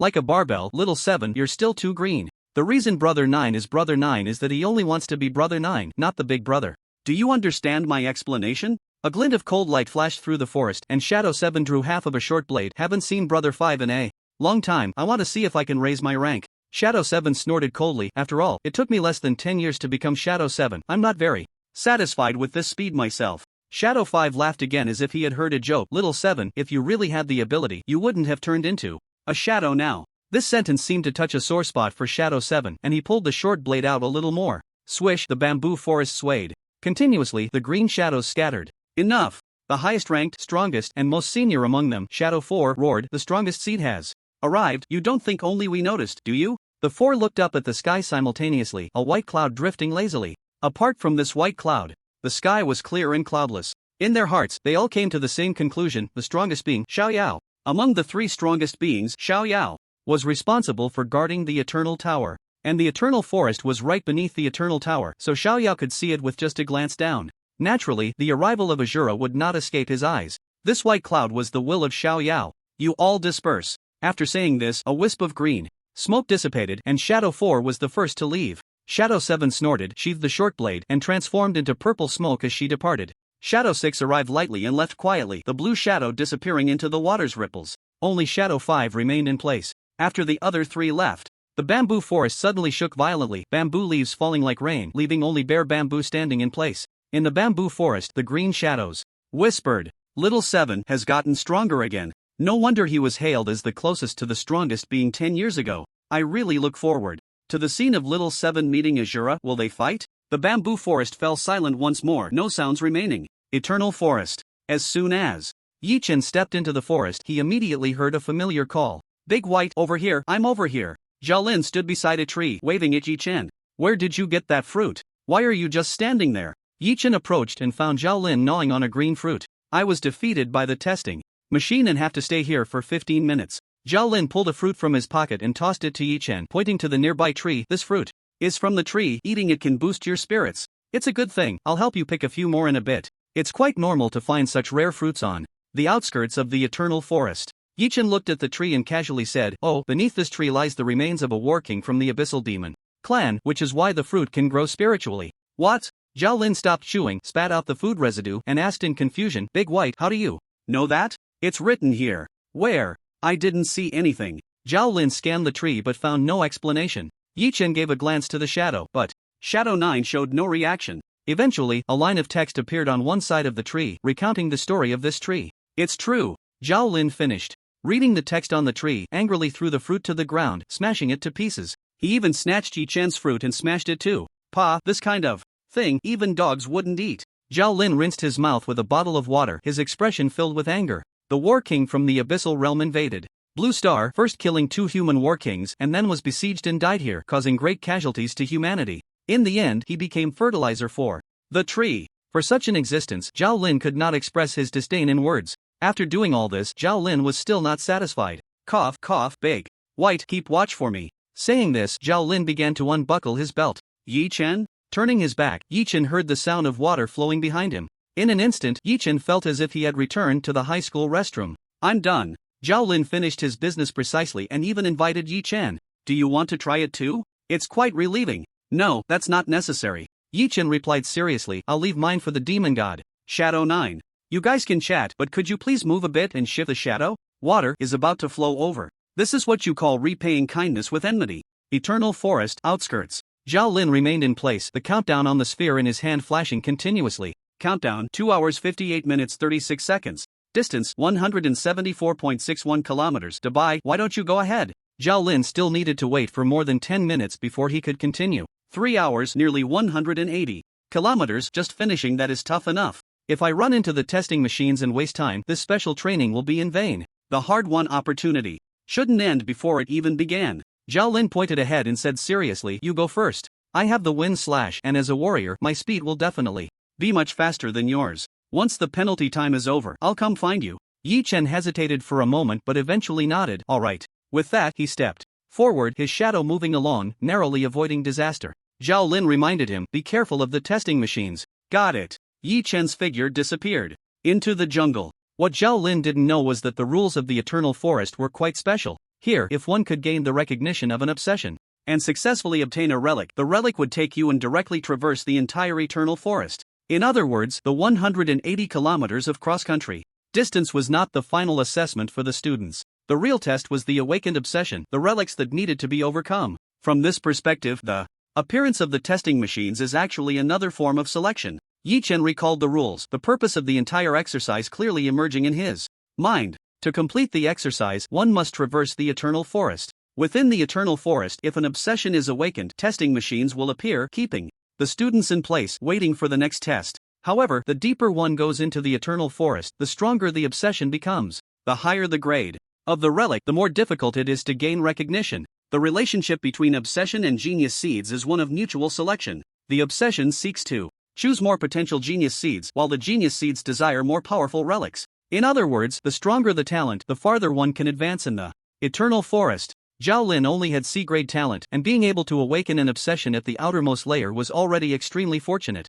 There had been C-grade talent warriors who spent 3 days and nights in the Eternal Forest without awakening any obsession. Thinking of this, Yi Chen looked back.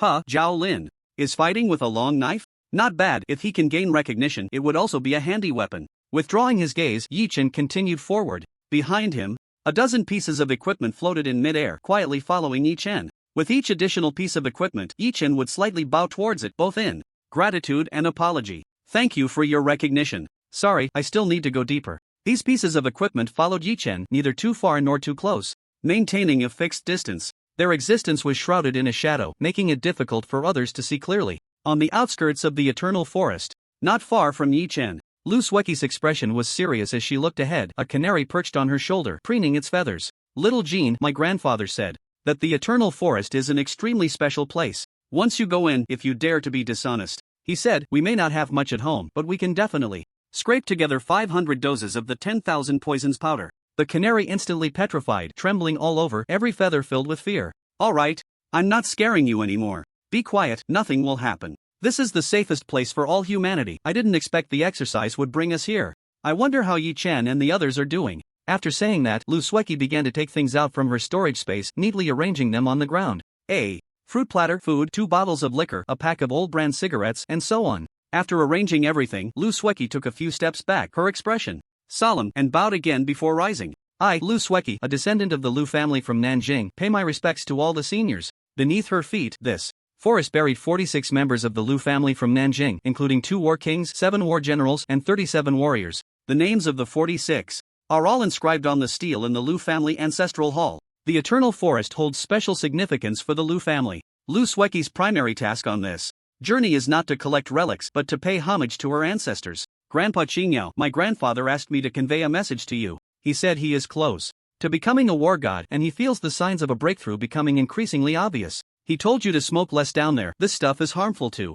your health. As Lu Sueki murmured, several buried objects deep within the Eternal Forest were awakened, emitting different glows. Lu Sueki, sensing something, looked ahead. Is this calling me to come over? She did not move immediately. Instead, after paying her respects to the 46 ancestors of the Lu family, she bowed again before taking heavy steps to leave, heading deeper into the Eternal Forest to search for the relics that were calling to her. The canary on her shoulder continued to tremble. Not because of Lu Sueki's earlier threats, but because it could sense that a terrifying presence was nearby in this forest. A presence so horrifying that it made its very soul tremble. Deep within the Eternal Forest. Ninth Master, can you still hold on? Behind Yi Chen, a dark mass loomed, blocking out the sun. Over 10,000 pieces of equipment floated in the air, following Yi Chen, unwilling to leave. Among these pieces of equipment, many were relics of war kings, and even some belonged to war gods. One of the arrows, rusted and mottled, could still emit an extremely sharp gleam. Even a war king would find it painful to look at for too long, causing tears to flow.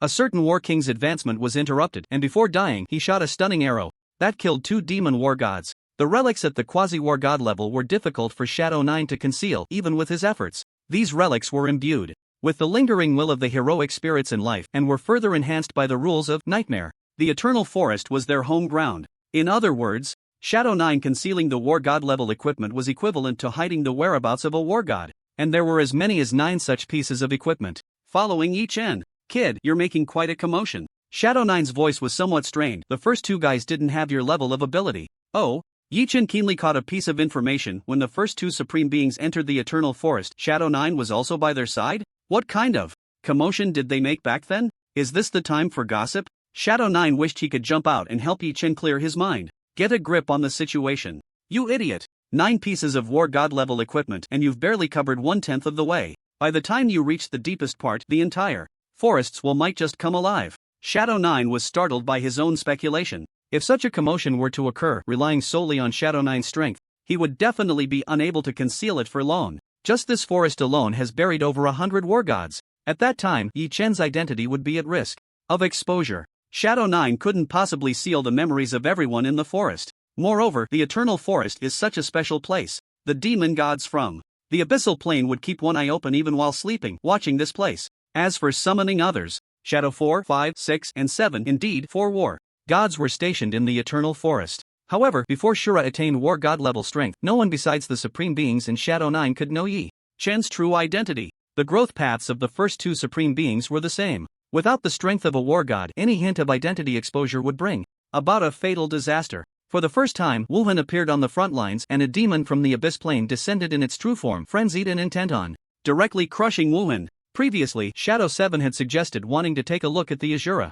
Shadow 5 immediately shot back. If you dare to go, you will die. Killed by an ancient monster hidden in the shadows for 100 years. And Shadow 5's words were met with silence from the 4 war gods present. No one dared to refute. They all understood that Brother 9 not only had the ability to do such things but would actually do it. Accompanying the strongest nightmare to rise and successively protecting Wuhan and Xiaoyao, Shadow 9 had more blood of the strong on his hands than the 4 combined. He was by no means a kindly old man next door, but a ruthless executioner, the nightmare of his enemies. Shadow 9 spoke again. Kid, if you want to continue deeper, you'd better move at full speed. Even if all the war gods' obsessions are awakened, I can help you conceal for only 3 minutes at full strength. 3 minutes is enough for you to pick one. After hearing Shadow 9's words, Yi Chen fell silent for a moment. It can only be this way. If he continued to drag it out, Shadow 9's consumption would only increase, and in the end, he might not even last a minute. It was better to take advantage of Shadow 9's remaining strength and charge through to the end. To fight quickly and decisively.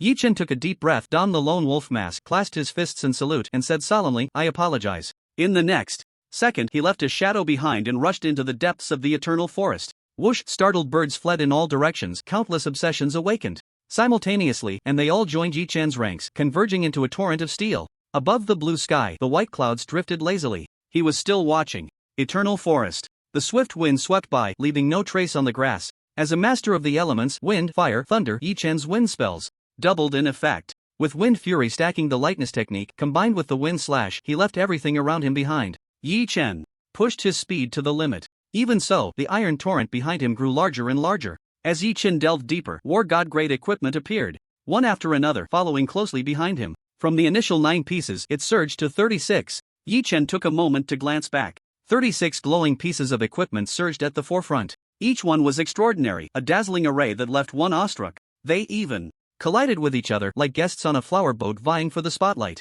Indeed, Yi Chen had a strange feeling. These pieces of equipment all wanted to be taken by him, competing fiercely with each other, the air thick with tension. Clang! The sound of metal striking stone suddenly rang out, echoing through the Eternal Forest. All the equipment behind Yi Chen slowed for a moment, as if the network had lagged. Whoosh! A cold light sliced through the sky. A bronze sword surged to the front of all the equipment, less than half a meter away from Yi Chen. Heavenly King sword? Ing Zhou exclaimed, how is this possible? His voice was filled with confusion, utterly perplexed by the scene before him. As Yi Chen continued to run, he replied to Ing Zhou, I also think it's a bit inappropriate. After all, I'm a mage. Have you ever seen a mage charging into battle with a sword? A mage using a sword? Is that still called a mage? Ingjio snorted coldly, gritting his teeth as he asked, Kid, which supreme being did you encounter during the warrior test? What does that have to do with the sword? Yi Chen was quite puzzled but still answered, Wu Han. Then that's it. Ingjio sighed and quickly explained, when Wu Han entered the eternal forest, all sword-related equipment within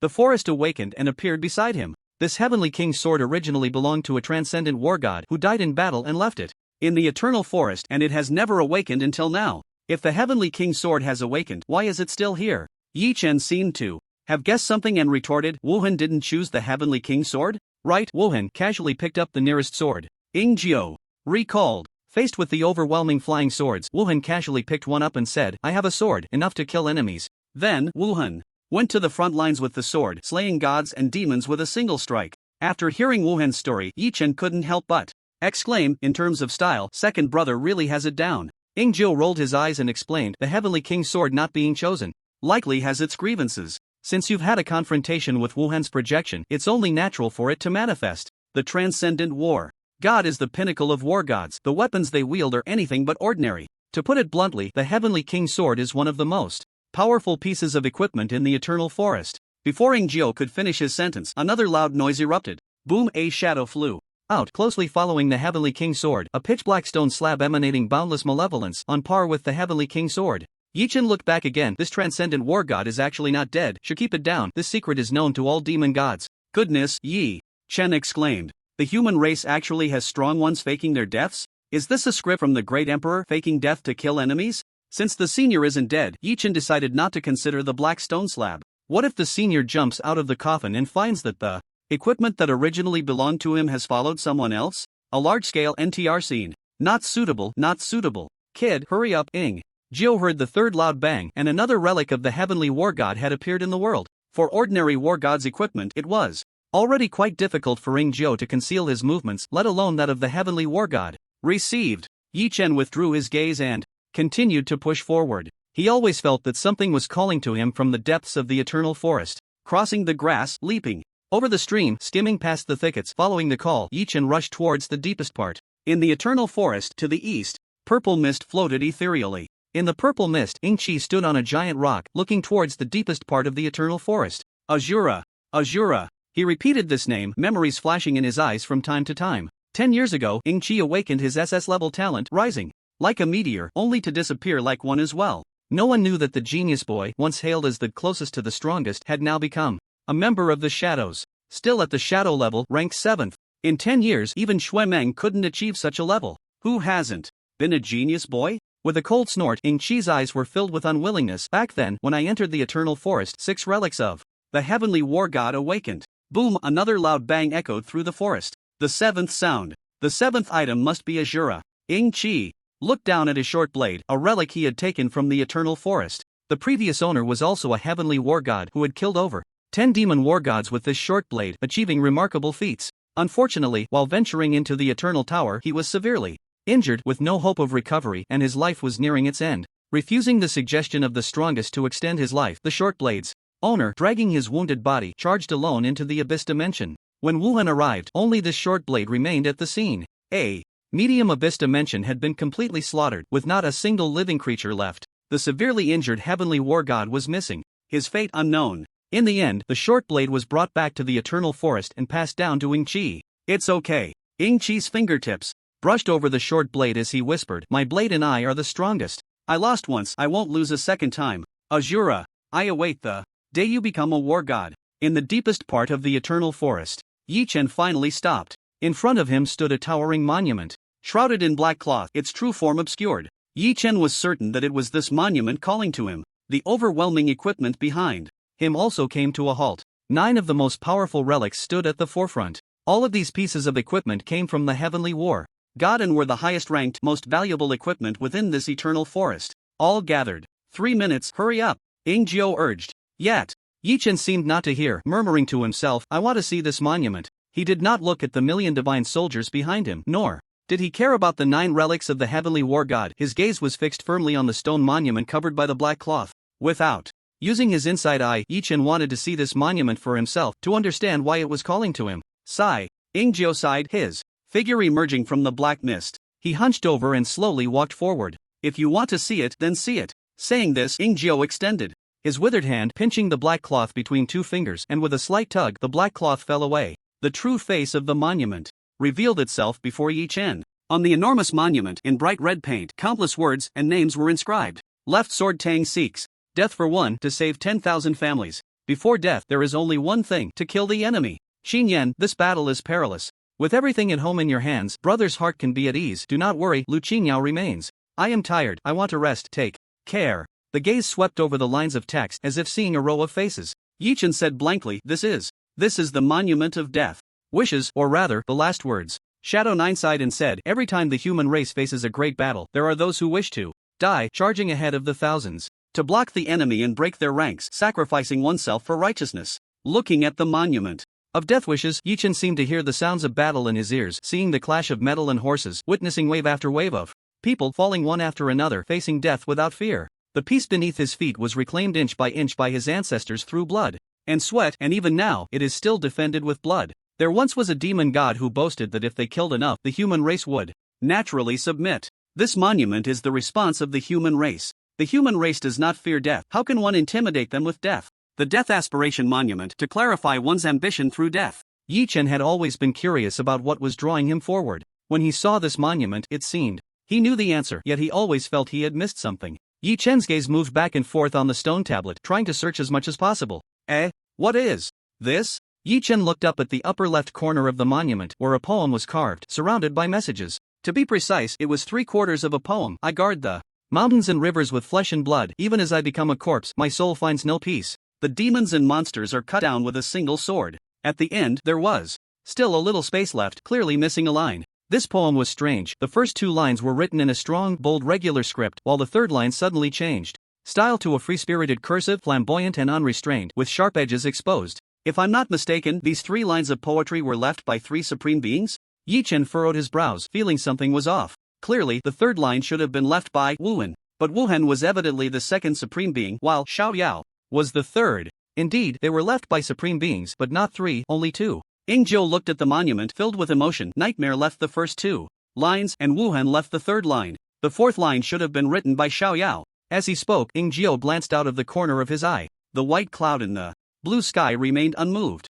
Yi Chen rubbed his hands together, eager to try. You know I have obsessive-compulsive disorder, right? Ingzhou just found out. Look at this perfectly fine poem, missing a line. How uncomfortable. You want to complete the poem? Ingzhou was startled by Yi Chen's idea and reminded him, when Nightmare left the first 2 lines, he had just slain a demon god. After Wuhan left the line, he rushed to the front lines to break the enemy. The 2 supreme beings, when leaving poetry on the Death Aspiration Monument, were both in life and death situations, placing themselves in extremely dangerous places. To clarify one's ambition through death, nothing could be more so. Then it should be written even more. Yi Chen said earnestly, maybe after I finish writing, the connection will come knocking on my door. Ingzhou was momentarily at a loss for words. The probability of such an event happening was less than 1 in a billion. In the end, Ingzhou could only compromise and waved his hand. There's a minute and a half left. In such a short time, if you really can complete the last line, I will write it for you. The Death Aspiration Monument was made of an extremely special material. Even a strike from the War King could only leave some white marks on it.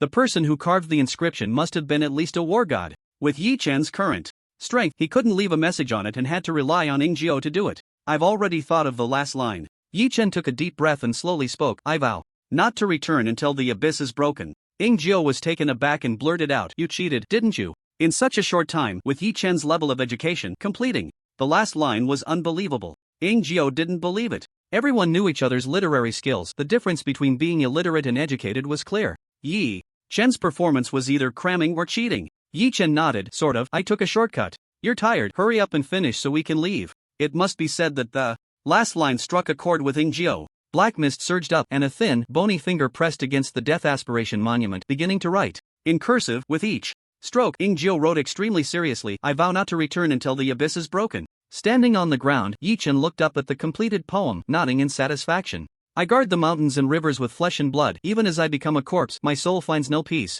The demons and monsters are cut down with a single sword. I vow not to return until the abyss is broken. Very good, very spirited. After finishing the last exclamation mark, Ingzhou did not stop. Ninth Master, time is running out. We need to leave. Yi Chen shouted. The roles reversed this time, and it was Yi Chen urging Ingjio to flee. What's the rush? Don't we still need to sign it? Ingjio said leisurely, writing down a few names at the end of the poem. Nightmare, No Trace, Azura, Ingjio, Lu. Hiss, it seems something strange had mixed in. Shameless, or are you the shameless? 1. Ninth Master? Yi Chen felt there was still much for him to learn about shamelessness. Just as Ingjio finished the last character, the black cloth he had torn to, the ground suddenly soared into the air, shrinking continuously until it transformed into a tattered black cloak that automatically draped over Yi Chen's shoulders, fluttering in the wind. After the black cloak chose Yi Chen, the 9 relics of the heavenly war god dimmed in their respective glows. Not just them, all equipment imbued with obsession began to slowly retreat at this moment, not daring to compete with the black cloak. Not bad, the uglier the equipment, the more powerful it is. Yi Chen glanced at the cloak. Aside from being a bit tattered, it looked quite good. Wearing the cloak, Yi Chen finally had a bit of a mage's appearance, secretly reminding himself to maintain a mage's demeanor and not to swing his staff at people recklessly. Cloak of the Supreme Nightmare battle damaged version. Seeing the newly popped up note, Yi Chen's eyelids twitched. No wonder those relics of the heavenly war god retreated upon seeing the cloak. For a supreme being, even the heavenly war god must be treated with absolute respect. Withdraw. At this moment, Ingjio also merged with Yi Chen's shadow. The cloak lifted Yi Chen's body, carrying him away from the Death Intent Monument, crossing the eternal forest. The person was gone, but the white clouds remained. The white clouds floated above the Death Intent Monument, slowly descending only after Yi Chen and Ingjio had left. A plainly dressed Taoist stood before the Death Intent Monument, looking up at it just as Yi Chen had before. Behind him, 4 shadows gradually appeared. Green, cyan, blue, purple. 4, 5, 6, 7. Shadow 7 rested a hand on his short blade and whispered, Azura just left. Little 7, shut up. Shadow 4 blocked Shadow 7's path. Slightly bowing to the Taoist's back, my subordinate doesn't understand the rules and has offended you. The Taoist did not turn around but replied indifferently, it's nothing. The Supreme Being's domain is not to be interfered with. You need not treat me this way. Since the Master is a Supreme Being, we naturally should show respect. As you wish. The Taoist merely gazed at the 4 lines of poetry, standing quietly in place. After a long while, the Taoist spoke again. Tell my teacher that I have agreed to what he wants to do. Thank you, my lord. The white clouds descended, and the Taoist's figure vanished within them, the white clouds once again flying towards the eternal tower, disappearing from view. Who Shadow 4 gasped for breath, opening his palm, which was full of sweat. He exchanged a meaningful glance with Shadow 7 and then said, everyone, disperse, I will notify Ninth Brother. A fierce battle is coming soon, and perhaps the next time we meet, someone will have their name on this monument. Shadow 4 patted Shadow 7's shoulder, said nothing more, and left first. Shadow 5 was a plump man, twirling 2 iron balls in his left hand, strolling over to Shadow 7's side. Little 7, if you want to live longer, there are some people you shouldn't provoke, like Ninth Brother, and that one living in the Eternal Tower. As he spoke, Shadow 5 let out a laugh like a barbell. It was quite strange, with his ears pressed back against his head, his nose slightly turned up, and his laughter coming from his belly. Brother 5, I'm still waiting for the day you become the big brother. Shadow 7's lips twitched, unwilling to back down. That day will come. Brother 5 is looking forward to it. Both sides found each other displeasing, and after a cold snort, they each went their separate ways. When the white clouds returned to the eternal tower, the Taoist's figure appeared high above, sitting cross-legged on the white clouds, overlooking the entire eternal forest. Swear not to return from the abyss. Azura, quite interesting. This time's era of the strongest is different. The time left for me is not much. The Taoist murmured to himself. Looking down at the eternal forest, he raised his hand and gently flicked a small bell. Dong! The sound of the bell instantly spread throughout this realm. It resonated endlessly. Outside the eternal forest, Yi Chen had just landed when a mighty bell sound suddenly echoed behind him. Dong, what's going on? Yi Chen was startled and alert. Is it an invasion from the abyss plane? The bell sound came suddenly, without any warning. No, it's him making a move. Him? Yi Chen looked up, gazing at the towering eternal tower before him. The strongest, carefree? What does he want to do? The bell sound spread across the entire eternal forest, causing all relics to tremble slightly. Soon, Yi Chen understood what the strongest, carefree one was about to do. In the sky above the eternal forest, countless pieces of equipment began to float. These were all the equipment that had previously followed Yi Chen, awakened by the seed of the strongest. They hovered in the air and after a few seconds transformed into streams of light scattering apart, most of them reburied in the ground, waiting for the next fated person to arrive. A small portion, however, rushed towards the many students participating in the trial. Zhao Lin, who had just subdued a long knife, suddenly had another knife fall before him, directly thrusting into his palm. Zhao Lin was taken aback, looking down at the 2 long knives in his hands. But I only use a single knife. Could it be that 2 knives bring double the joy? For a moment, Zhao Lin was overwhelmed with happiness, unsure of what to do. Lu Sueki had already chosen a ring. But when the bell rang, a golden feather pen fell before her, its meaning very clear. Could it mean I can take 2 relics? Luski stood frozen, having never heard of such a thing happening in the Eternal Forest. A name flashed through Luski's mind. Azura. It must be related to Azura. All the students participating in the trial, like the two, were given the opportunity to choose a second relic. Yi Chen was no exception. Having already left the Eternal Forest, he watched a golden light streak across the sky and fall into his arms. What is this? Yi Chen looked down to see a bronze sword quietly lying in his embrace, quite familiar. Heavenly King Sword.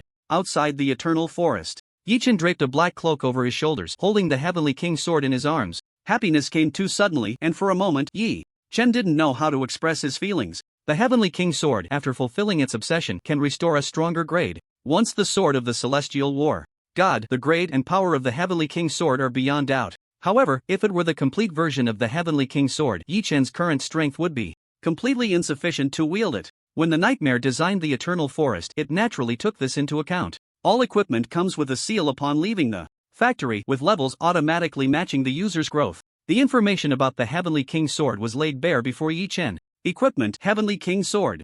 LV.54 Grade SS Level Attributes: Strength plus 540, Constitution plus 300, Physical Attack 1260, Attributes: Armor Break. The first physical damage dealt to an enemy ignores physical defense. The same target will only suffer armor break damage once within 12 hours. Eternal Solid. Durability is always 100%, will not be damaged. Heavenly Might. Wearing this sword affects enemies within a 300-meter radius, reducing all attributes by 5%. Increases the wielder's all attributes by 1%-15% the more enemies affected. The higher the attribute increase, reaching a maximum of 15% when affecting 150 enemies. Obsession. Killing a War King level monster with this sword can fulfill the obsession. 9 completed obsessions. 0. No wonder it's the equipment of the former Celestial War God. Even sealed, it's still so powerful. Yi Chen couldn't help but exclaim. He was someone who had seen the world, and the natural power in his hands was not bad either. But compared to the Heavenly King Sword, the gap was indeed quite large. In terms of basic attributes, the Heavenly King Sword adds 540 strength and 300 constitution, pushing Yi Chen's strength and constitution attributes over 1,000.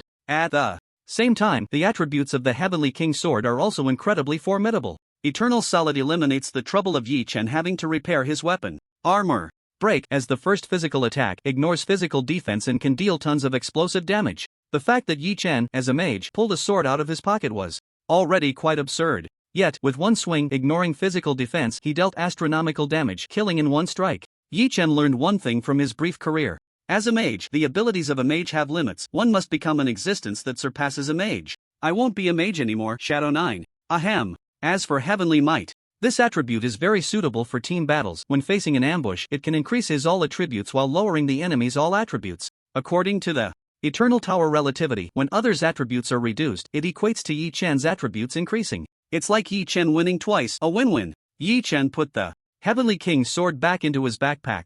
Since it was once the divine weapon of the Celestial War God, its recognition must be very high. Once it appears in the world, it will immediately attract attention from all sides. Considering Yi Chen's current situation, there was no need to use the Heavenly King Sword in normal combat. The Heavenly King Sword, as Yi Chen's trump card, would be most effective when he unexpectedly thrust it into a boss. After securing the Heavenly King Sword, Yi Chen's gaze turned to his shoulder. Nightmare's cloak battle damaged version. Due to severe damage, it was thrown on the Dead Intent Monument. The Nightmare never expected that someone would take it away from the Eternal Forest, wouldn't you say, O wise one? Seeing this note, Yi Chen's expression changed slightly. He had a bad premonition. Equipment: Wind of Nightmare, LV.1 Rarity, SSS Level Durability 0.001%, Attributes: Agility plus 1, Physical/Magic Defense 1, Affix: I'm broken, please fix me, I really miss my original perfect form. Yi Chen, 9th Master, are you going to recycle the cloak? The limited edition for the strongest, just trade it for the equipment of the Heavenly Battle God. I can take a little loss.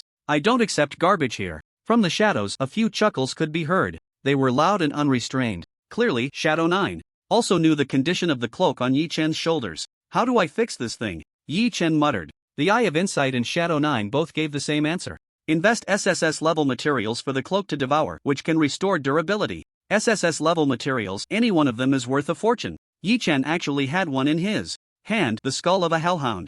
9th Master, is it safe nearby? Not safe. What do you want to do? Save it for the Eternal Tower. Shadow 9 probably guessed Yi Chen's thoughts and asked, you should have obtained a part of the hellhound's skeleton when you cleared the SSS level novice dungeon, right? Yes, the skull. As a comrade, Yi Chen was quite honest, trying to deceive him as little as possible. The skull. I see. Shadow 9 fell into silence and stopped talking. Today in the Eternal Forest, the situation was special and Shadow 9 had spoken more than usual. On ordinary days he mostly remained silent following Yi Chen. Now returning to silence, Yi Chen was not surprised and continued to follow the instructions on the orb, heading to the target location to complete this exercise. In the Eternal Forest, 4 shadows guarding the Eternal Forest. Shadow 7 welcomed an unexpected guest. Shadow 4, Ninth brother has a task for you. Shadow 4 had a blank expression. In just one day, they had met 3 times, more than in the past year. Shadow 7 raised an eyebrow and asked, "What task?" Ninth brother wants you to go to the Abyss Plane and find a Hellhound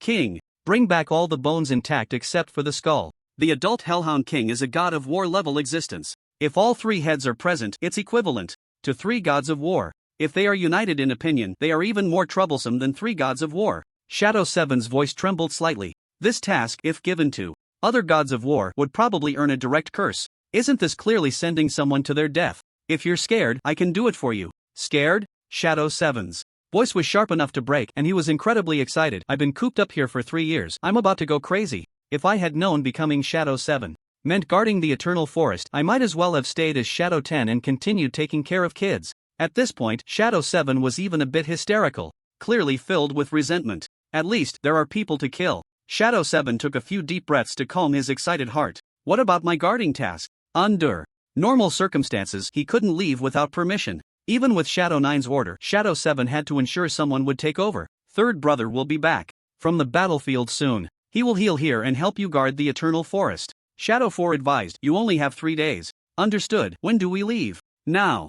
Before Shadow 4 finished speaking, purple smoke rushed out, filled with overwhelming killing intent, like a glutton that had been starved for 100 years, full of a thirst for slaughter. Abyss Plane, I, Shadow 7, have returned. Shadow 4 looked at Shadow 7's back and sighed helplessly. This kid, almost 30 years old, still so juvenile. Maybe I should advise his parents to have another one. This account is done for. At the foot of the Eternal Tower, there was a town of considerable size. Yi Chen followed the sphere's instructions and found the gathering point, a vast square. In the center of the square stood a 100-meter-tall stone tablet that looked somewhat familiar. Dubai, over here. Before Yi Chen could approach the square, he heard Zhao Lin calling him. Lu Sueki and Zhuolingxie were also there, only Yi Chen was missing. Before Yi Chen got close, Zhao Lin hurriedly reminded him, don't mention your gains in the Eternal Forest, it must be kept a secret. Yi Chen? I wasn't planning to mention it. Even if I did, who would believe that I got a king's sword and a damaged cloak? No one will voluntarily spill the beans, right? As soon as Yi Chen finished speaking, everyone's gaze turned to Zhao Lin.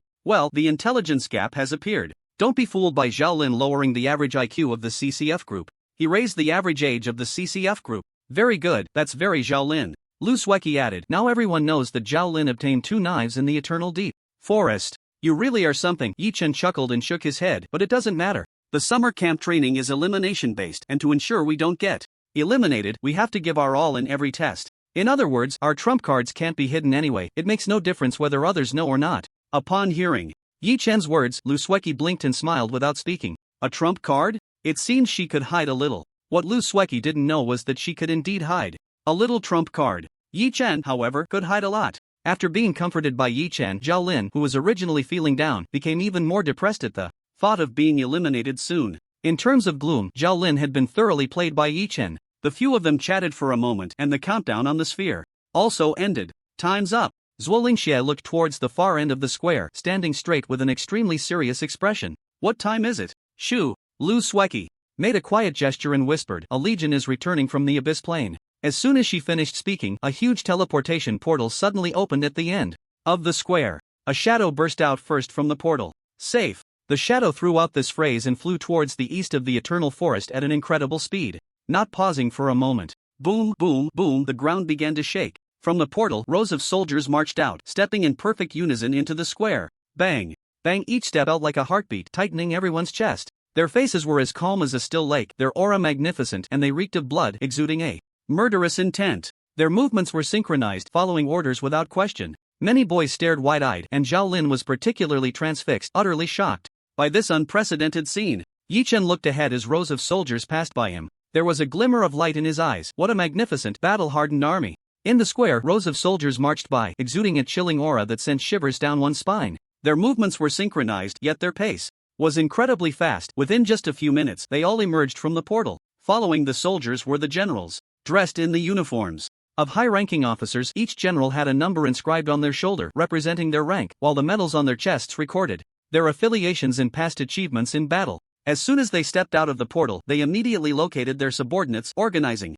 and regrouping. The originally vast formation of soldiers was swiftly and precisely divided into dozens of smaller squares. Compared to the soldiers, the number of generals was significantly fewer. In just 30 seconds, all the generals had exited the portal and organized their troops, their movements fluid and seamless, without a moment's pause. After the generals came the war kings. Boom! A giant over 2 meters tall emerged from the portal, carrying 3 heads on his shoulders. 2 of the heads were those of abyssal monsters, bloodied and lifeless, resting on the giant's shoulder. As he appeared, the formations of soldiers erupted in cheers. The giant strode forward, and with each step, the square trembled slightly. In 3 strides, the giant reached the central monument and forcefully smashed the 2 heads onto the ground. He growled, his voice rumbling like thunder.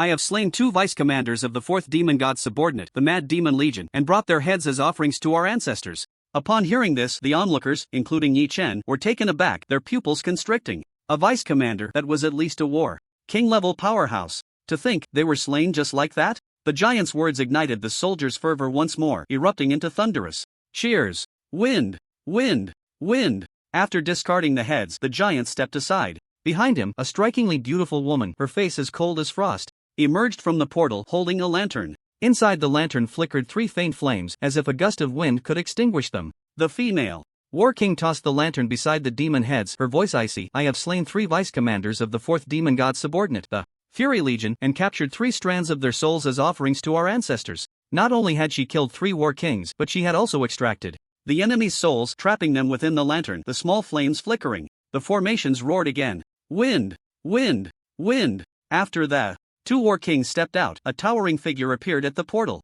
His armor was shattered, hanging in tatters, resembling a broken fishing net, with bits of metal thrown in. His helmet obscured his face, making it hard to see, and he held a broken sword in his hand. As this imposing figure stepped out of the portal, it closed instantly, severing the connection to the abyssal realm. Under everyone's gaze, the figure walked slowly to the monument. Wherever he went, the students gasped in unison.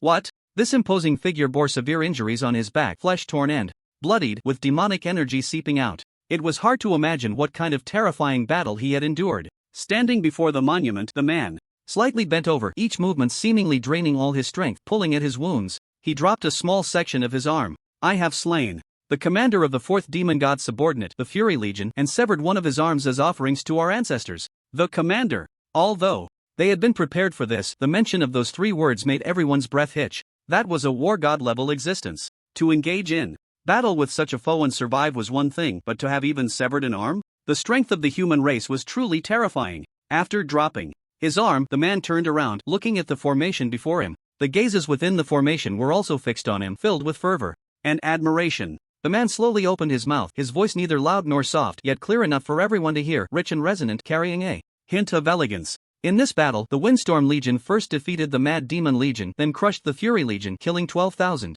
enemies and wounding countless others. In this battle, we achieved a great victory. As the man's words fell, all the members of the Windstorm Legion roared in unison, Great victory! Great victory! Wind! Wind! Wind! The man raised a hand, and all sounds were immediately suppressed. The square fell silent. Left Deputy Legion Commander, tally the spoils of this battle and record the achievements. Right Deputy Legion Commander, count the casualties and arrange for the wounded. The 2 battle kings responded simultaneously, understood. The deceased shall have their names inscribed on the death memorial. Dismissed. After speaking, the man took the lead and soared into the sky, flying towards the depths of the eternal forest. This battle, the Windstorm Legion had impressive results, but their own casualties were also significant. 3,000 comrades would forever sleep in the abyssal plane, and 3,000 more names would be added to the death memorial. After the man left, many soldiers of the Windstorm Legion, led by their own commanders, surged into a nearby small town. In the empty square, only the students participating in the summer camp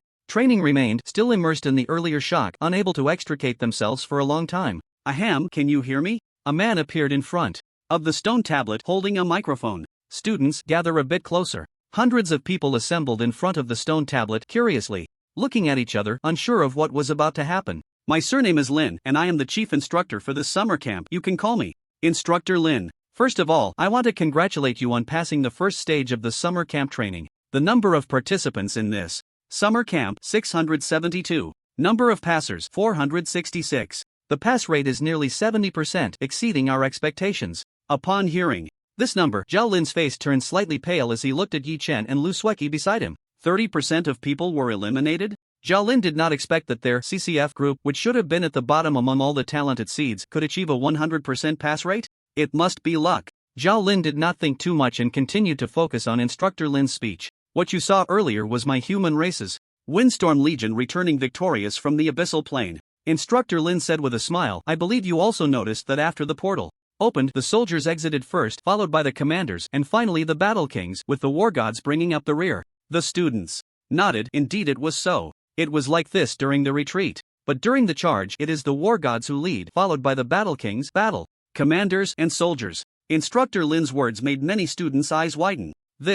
My human race has fought for 100 years, with the strongest leading the way. Instructor Lin said emphatically, in great battles, the strongest must enter the death memorial, and the war gods must charge at the front. Those who show cowardice in battle will be dismissed on the spot and never reused. Students, the forest you walked through earlier is the resting place of millions of heroic spirits of our human race. Instructor Lin briefly introduced the origins of the eternal forest, and many female students' eyes turned red, while the male students clenched their fists, knuckles turning white, grinding their back teeth, wishing they could rush to the abyssal plane and battle the monsters for 300 rounds right now. The equipment in your hands is the relics of millions of heroic spirits. The beliefs you carry are the beliefs of millions of heroic spirits. In the future, the homeland you protect is their homeland, and it is also our homeland. Remember, 90 years ago, since the day the abyssal plane invaded Blue Star, the human race has been in a state of war. To this day, the human race has not lifted the state of war, nor will it. Instructor Lin's gaze swept across each person's face, lingering for a few seconds.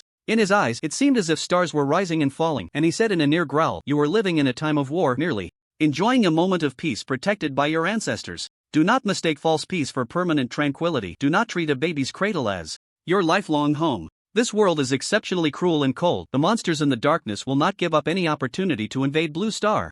Instructor Lin's words struck hard in everyone's hearts, bringing them endless shock. As the ancients said, one should think of danger in times of peace. For the past 90 years, humanity has not lived in peace. Every moment has been a struggle on the edge of life and death. The war between humanity and the abyssal planes has never ended. It will not cease until one side is completely subdued or destroyed. The bloodshed will continue. Assembly Square. Instructor Lin announced that today's drill has come to an end. Each student will have a corresponding senior to provide one-on-one guidance. Additionally, each group of 4 will be assigned a teaching assistant, and the specific details will be explained by your senior mentors. As soon as Instructor Lin finished speaking, Zhao Lin began to look around, searching for a target. Zhuo Lingxie looked at Lu Sueki and smiled. During this special training period, I will be responsible for your guidance. Thank you, senior. It's no trouble. After the summer camp ends, you might consider applying to the Imperial Capital University. Professor Hu from the summoning department is very nice and is one of the top summoners in the Dragon Kingdom, especially skilled in cultivating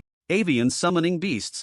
Zhuo Lingxie earnestly introduced, starting to recruit talent for her alma mater. Since learning about Lu Sueki's S-level talent, Zhuo Lingxie was certain that this young girl's future achievements would not be inferior to her own. With S-level talent, the dedicated training of a war king, and Lu Sueki's own character, as long as she could survive, the war king would be inevitable. I will consider it. At this point, Lu Sueki glanced at Yi Chen. Clearly, wherever Yi Chen applied, she was more inclined to go there. Zhuo Lingxie noticed this and did not continue to persuade her, instead calling to the 3. Let's go, I'll take you to the dormitory area first. Your seniors are waiting for you over there. Nanjing No. 3 High School is in Zone C, while Nanjing No. 2 High School, which is in the same city as you, is in Zone A. Movement between the different zones is not allowed during normal times. The internal management of the summer camp is very strict. If you break the rules, you could be disqualified or even sent to the enforcement team. Zhuo Lingxie first gave them a warning, then said, but don't worry. During normal classes in daily life, with the seniors helping to keep an eye on things, you won't touch any forbidden rules. By the way, you have a fixed exchange meeting with No. 2 High School once a week, and the bottom 10% will be eliminated. Under Zhuo Lingxie's guidance, the 3 arrived at the so-called Zone C. Yi Chen also met his assigned senior Feng Dong, a thin-faced man with bright, piercing eyes. The moment he saw Yi Chen, he was extremely excited and came up to shake Yi Chen's hand enthusiastically. Junior Yi, I've missed you so much. Yi Chen looked confused. Senior Feng, do we know each other? No. Feng Dong shook his head vigorously, looking sincere as he said, but I know that meeting you, Junior, is the luckiest thing in my life.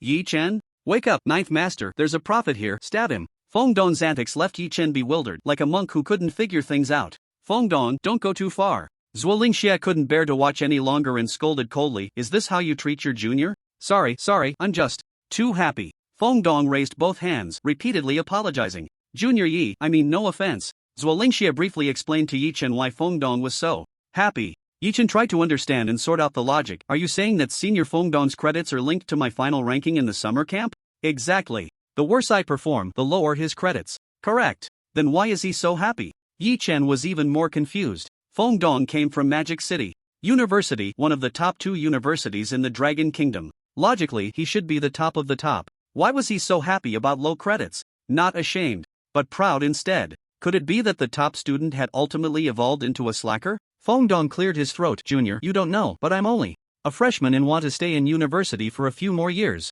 I've already failed 4 courses this semester, and if I fail this summer camp internship course, 2, I can be retained." "Zhaolin, Yichen? Wait, you mean to say that repeating a year is 4? Yichen's expression changed slightly as he realized the reason behind it. Zuolingxia, standing beside him, ruthlessly exposed. He just wants to be in the same class as Shura to catch the biggest wave of benefits from the era of the strongest. Shura's emergence is information known to all, although no one knows Shura's true identity based on the growth trajectories of the previous 3 strongest. Shura will most likely also enter university, and it will be a top university. Only there can the best resources be found to help Shura grow rapidly. Being in the same class as the strongest is a great honor, and of course, there will be unexpected benefits." Feng Dong sighed. "Junior, you have no idea. Since the first day Shura appeared, both Magic City University and Imperial Capital University have been thrown into chaos. The 2 top universities saw first and second year students frantically taking leave, suspending their studies, and even some wanting to drop out and retake the exams. Their goal was clear: to use every means possible to be in the same class as Shura.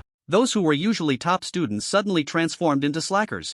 Even slacking off became a competition. Assignments were done as carelessly as possible, arriving late to class whenever they could, skipping classes whenever possible. They would line up to give gifts to teachers, hoping to lower their grades just enough to repeat a year and be classmates with Shura. One old professor was so enraged that he ended up hospitalized. Boosting grades? It was impossible to boost grades in this lifetime. Emptying their minds to lower their credits, trying every way to repeat a year, that was the only way out. Feng Dong was one of them. Before coming to the summer camp, Feng Dong had already failed 4 courses. One more failure would allow him to repeat a year. So, when Feng Dong drew Yichen, who had a C-level talent, it felt like he had drawn a ticket to be classmates with Shura, and he was incredibly excited. Looking around the entire summer camp, who else had a talent worse than C-level? Oh, there was indeed one.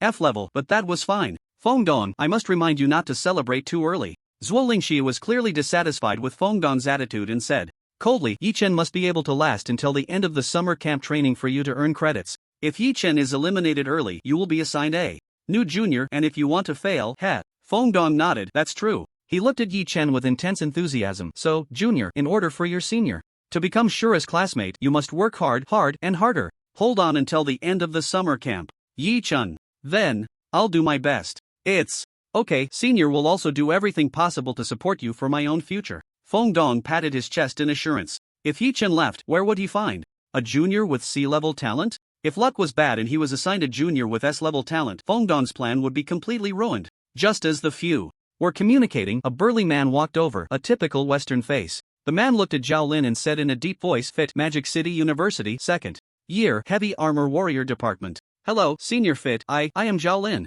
Looking at Zhao Lin, who was as thin as a monkey, Fit frowned in dissatisfaction. "You're too skinny. I feel like I could send you flying with a stump. How can there be such a frail warrior?" Saying this, Fit took out a half-human high meat steak from his storage space and handed it to Zhao Lin. "Your task today is to eat this. If you can't finish it, you are not allowed to enter the Eternal Tower." Zhao Lin gasped, starting to doubt life. How many jaw muscles would it take to finish such a large steak? "Do I have to eat this much every meal?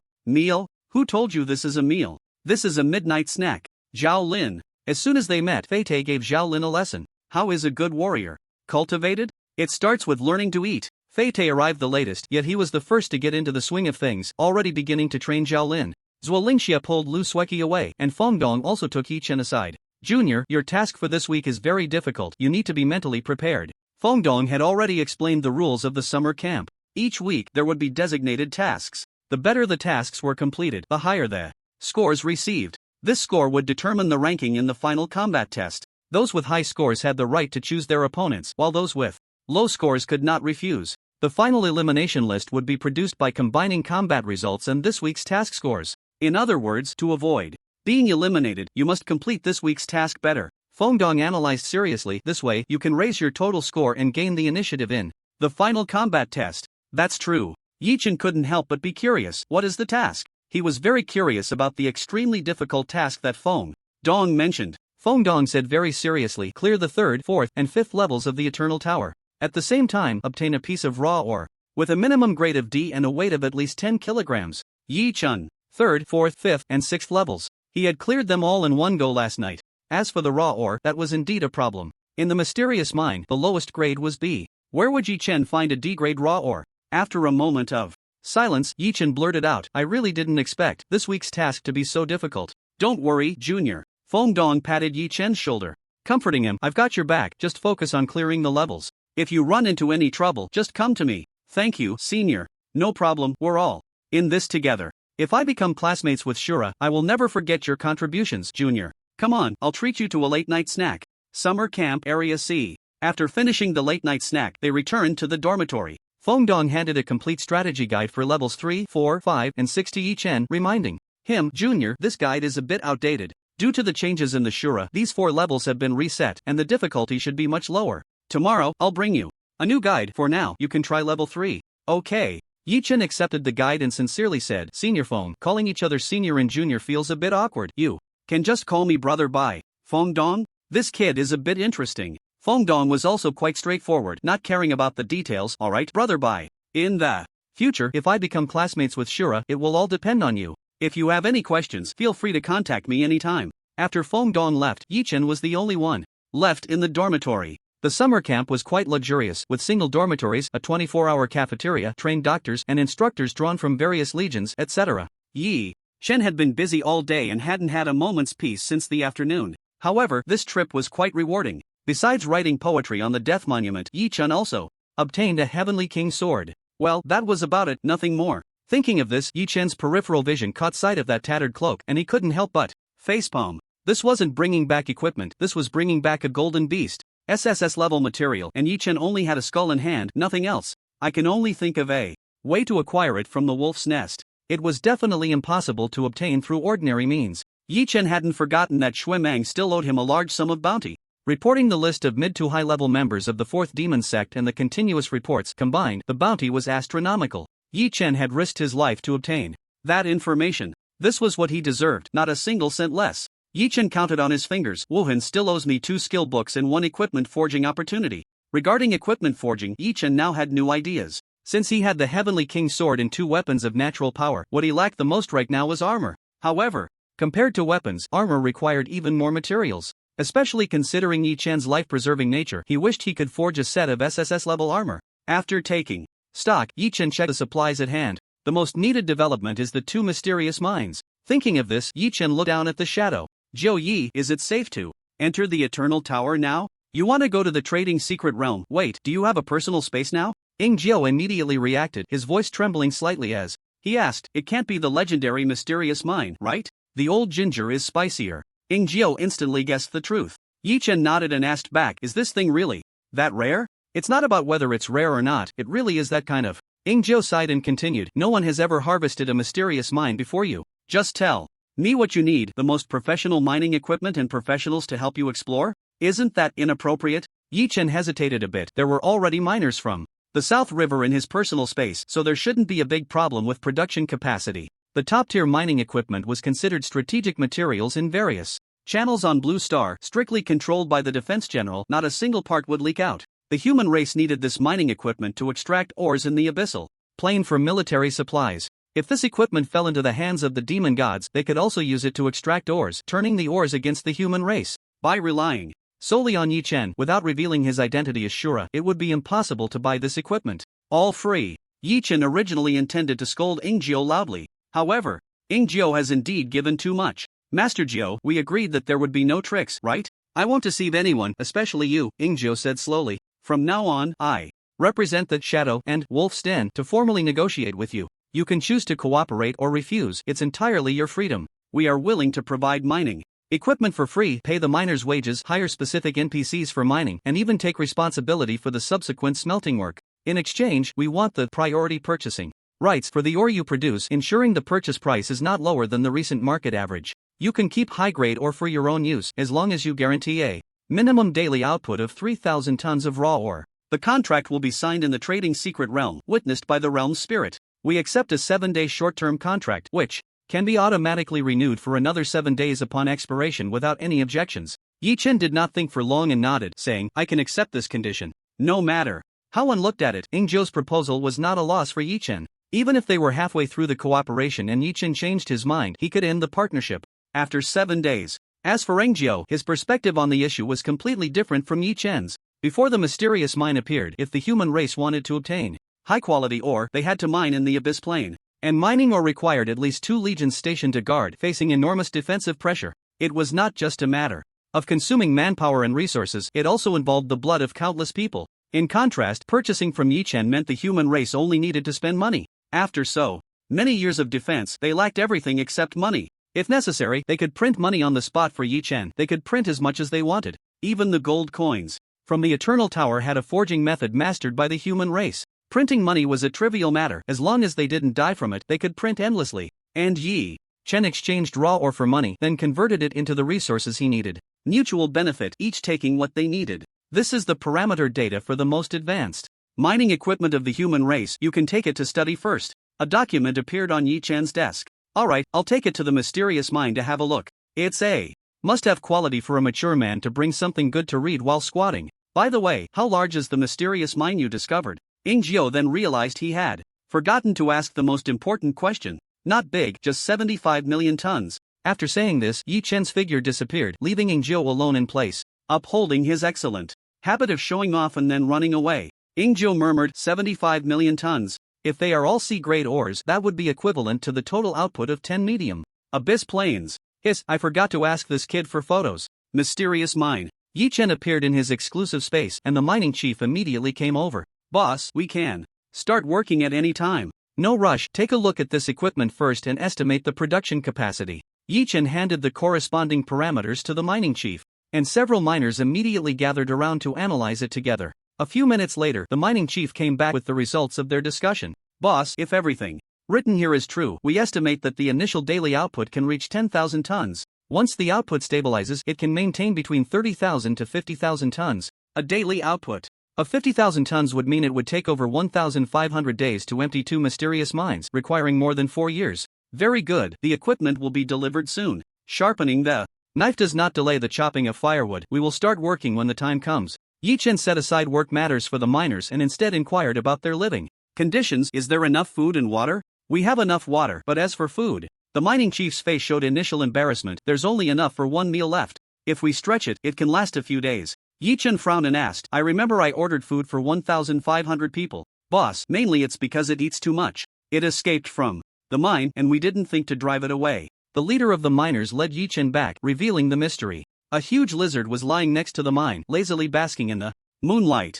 Upon seeing Yi Chen, it was quite excited. Why bye Babu? Why bye Babu? Seeing the lizard brother again, Yi Chen was in a good mood. Back when he was in the mine, the lizard brother helped him bring back 50 liters of water, which was significant. Alright, you can live here from now on. Although the lizard brother could eat a lot, it was friendly to humans and could communicate with Yi Chen. The lizard brother was quite powerful. After breaking the petrification, it was comparable to a war general. If anything went wrong during mining, the giant lizard could rescue people immediately. As a creature of the earth element, the underground was practically its paradise, otherwise it wouldn't have lived in an abandoned mine and eventually encountered Medusa. With the help of the Eye of Insight, Yi Chen communicated normally with the giant lizard. Brother, keep an eye on this place, it's our home. The giant lizard ABA. After resolving the giant lizard's troubles, Yi Chen reminded before leaving, I'll solve the food issue as soon as possible. Eat 3 meals a day on time, and if you do well in the future, we'll add a midnight snack. 12 o'clock. The Eternal Tower opened. Welcome to the Eternal Core City.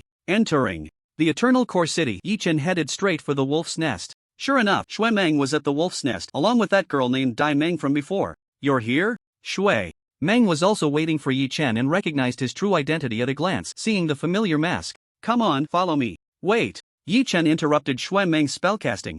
I heard that all expenses at the wolf's nest last night were waived. That's true, it was to celebrate Shura breaking through 4 levels, so all expenses were waived. Shui Meng was surprised. Why are you asking about this? As the Shura himself, he hadn't enjoyed the benefits of the Shura's free meal. This made Yi Chen feel quite unbalanced. It's was like when Yi Chen achieved second place in the imitation Shura competition. What kind of situation is this? Upholding the principle that one should never suffer losses in food. Yi Chen confidently asked, did you order the 5,000 individual meals I asked you to book last night? Shui Meng, did you ask me to book? Didn't you? Think again. Shui. Meng took a few deep breaths, turned to Dai Meng, prepare 5,000 individual meals for him. What about the money? Dai Meng was very practical. 5,000 individual meals could be arranged, but who would pay? It couldn't be that they used yesterday's free meal to buy today's food. Shui Meng lowered his voice so Yi Chen couldn't hear. Put it on my dad's tab. Eternal Core City. Wolf's Den, deep inside. Yi Chen hadn't even sat down before he spoke up. Let's get straight to the point. After we're done, I still need to challenge the Eternal Tower. Today's task, SSS level rating, 0 to 1, one thing at a time. Shui Meng closed the door. The list you provided earlier has been fully confirmed, and the corresponding values have been calculated. As he spoke, Shui Meng handed over a list. Next to each name was the corresponding bounty amount. You reported a total of 64 people, of which 25 have already been captured or eliminated for various reasons. 6 of them are actually our undercover agents, and there are another 9 who have long been within our surveillance range. In other words, the actual number of valid reports you made is 24. The final bounty amount is 19 million gold coins. Seeing this number, Yi Chen's eyelids twitched. At the same time, this achievement has also helped you elevate the rank of Lone Wolf from Gold directly to Stellar. As he spoke, Shui Meng extended his hand, and a beam of white light fell from his palm onto the Lone Wolf medal. It was coated with a layer of silver light, and the wolf's head design changed slightly, losing its previous ferocity and becoming more restrained, with a glimmer of wisdom in its eyes. Congratulations, you are now Warrior Stellar ranking number 1. Yi Chen curiously asked, how many people are on the stellar ranking for warriors? 1. Yi Chen. He was the first, and he was also the last. Indeed, very few could reach the stellar ranking at the warrior stage. Many people didn't even have the opportunity to accumulate achievements and directly became war generals. Yi Chen's situation was an exception among exceptions. What about the bounty for the leader of the Fourth Demon sect? Yi Chen quickly shifted to the next question. 19 million gold coins was indeed an astronomical figure, but for what Yi Chen currently needed, 19 million was just a drop in the bucket. Repairing the Nightmare Wind required SSS level materials. Crafting top-tier armor also needed high-quality materials, preferably above S level. Just for these 2 things, he didn't know how much money he would have to spend. Shui Meng said solemnly, you know that the demon sect leader is still alive. The full reward that should have been given to you can only be discounted now. Yi Chen? He had been careless. If he had known it would be like this, Yi Chen would have definitely claimed the rewards first and then reported continuously,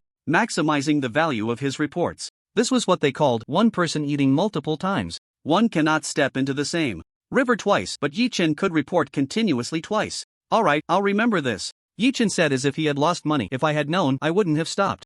Lord Jiu, I would have let him fulfill his promise. Sitting across from Yi Chen, Shui Meng suddenly felt a chill at the back of his neck, as if something ominous was approaching. Shadow 9, I was thinking you didn't stop him either. Let's not talk about these happy things anymore, let's get straight to it. How much? Yi Chen was very straightforward. He saw clearly that he and Shui Meng were just here to talk about money. I'll convert your War God achievements to 12 points, but I think you might need this more. As he spoke, Shui Meng pulled out a 3-meter-long bone stick from his pocket. What is this? The pale bone stick lay before Yi Chen, still hanging, with strands of flesh steaming hot, the marrow still warm, freshness at 100%. Clearly, the bone stick had been delivered to Shui Meng the moment it was stripped. The right leg bone of the Hellhound Emperor? Yes, SSS level material. You should need it, right? I do need it. Yi Chen looked at the steaming bone momentarily, speechless. This was freshly killed, right? The Hellhound Emperor, once it reached adulthood, was certainly a war god level existence. Although the 3 heads often quarrel and disagree, each with their own thoughts, they can even turn against each other,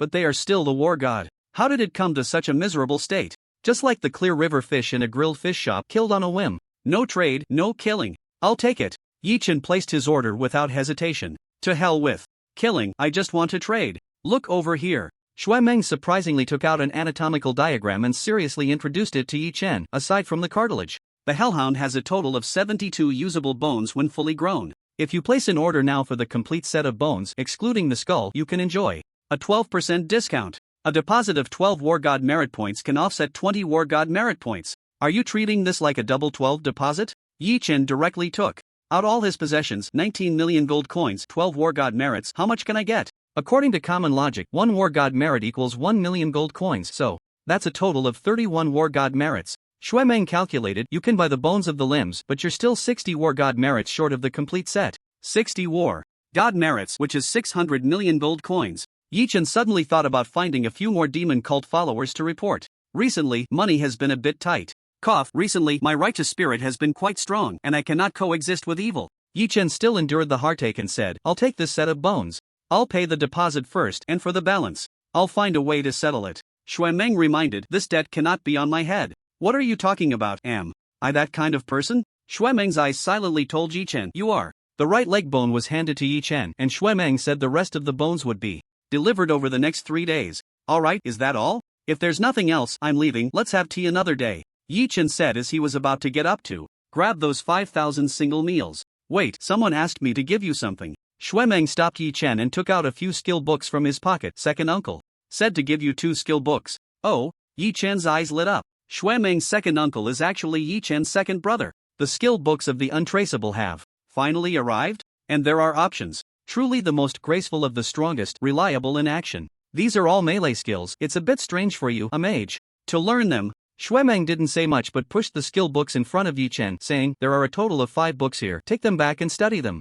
Slowly. After you use 2, the remaining 3 will automatically disappear. Looking at the 5 skill books in front of him, Yi Chen's first reaction was, is there a way to prevent the other 3 from disappearing? He didn't know when it started, but finding bugs had become an instinct deeply engraved in Yi Chen's soul. It's not easy to take advantage of the wool from the strongest. Yi Chen wanted to cherish this opportunity. If Yi Chen could successfully find a bug, that would be his own ability. A generous person like Untraceable wouldn't say much. It is possible, using a sword of the Heavenly War God rank can temporarily preserve the 3 skill books, until your strength is sufficient to learn them. But do you have a Heavenly War God rank SS level sword? Do you have one? I don't have one. I only have a hammer. At this point, Xuemeng was very agitated, even roaring. Can you understand my feelings? I use a sword. After becoming a war god, I can only use a hammer. A hammer. He was anxious.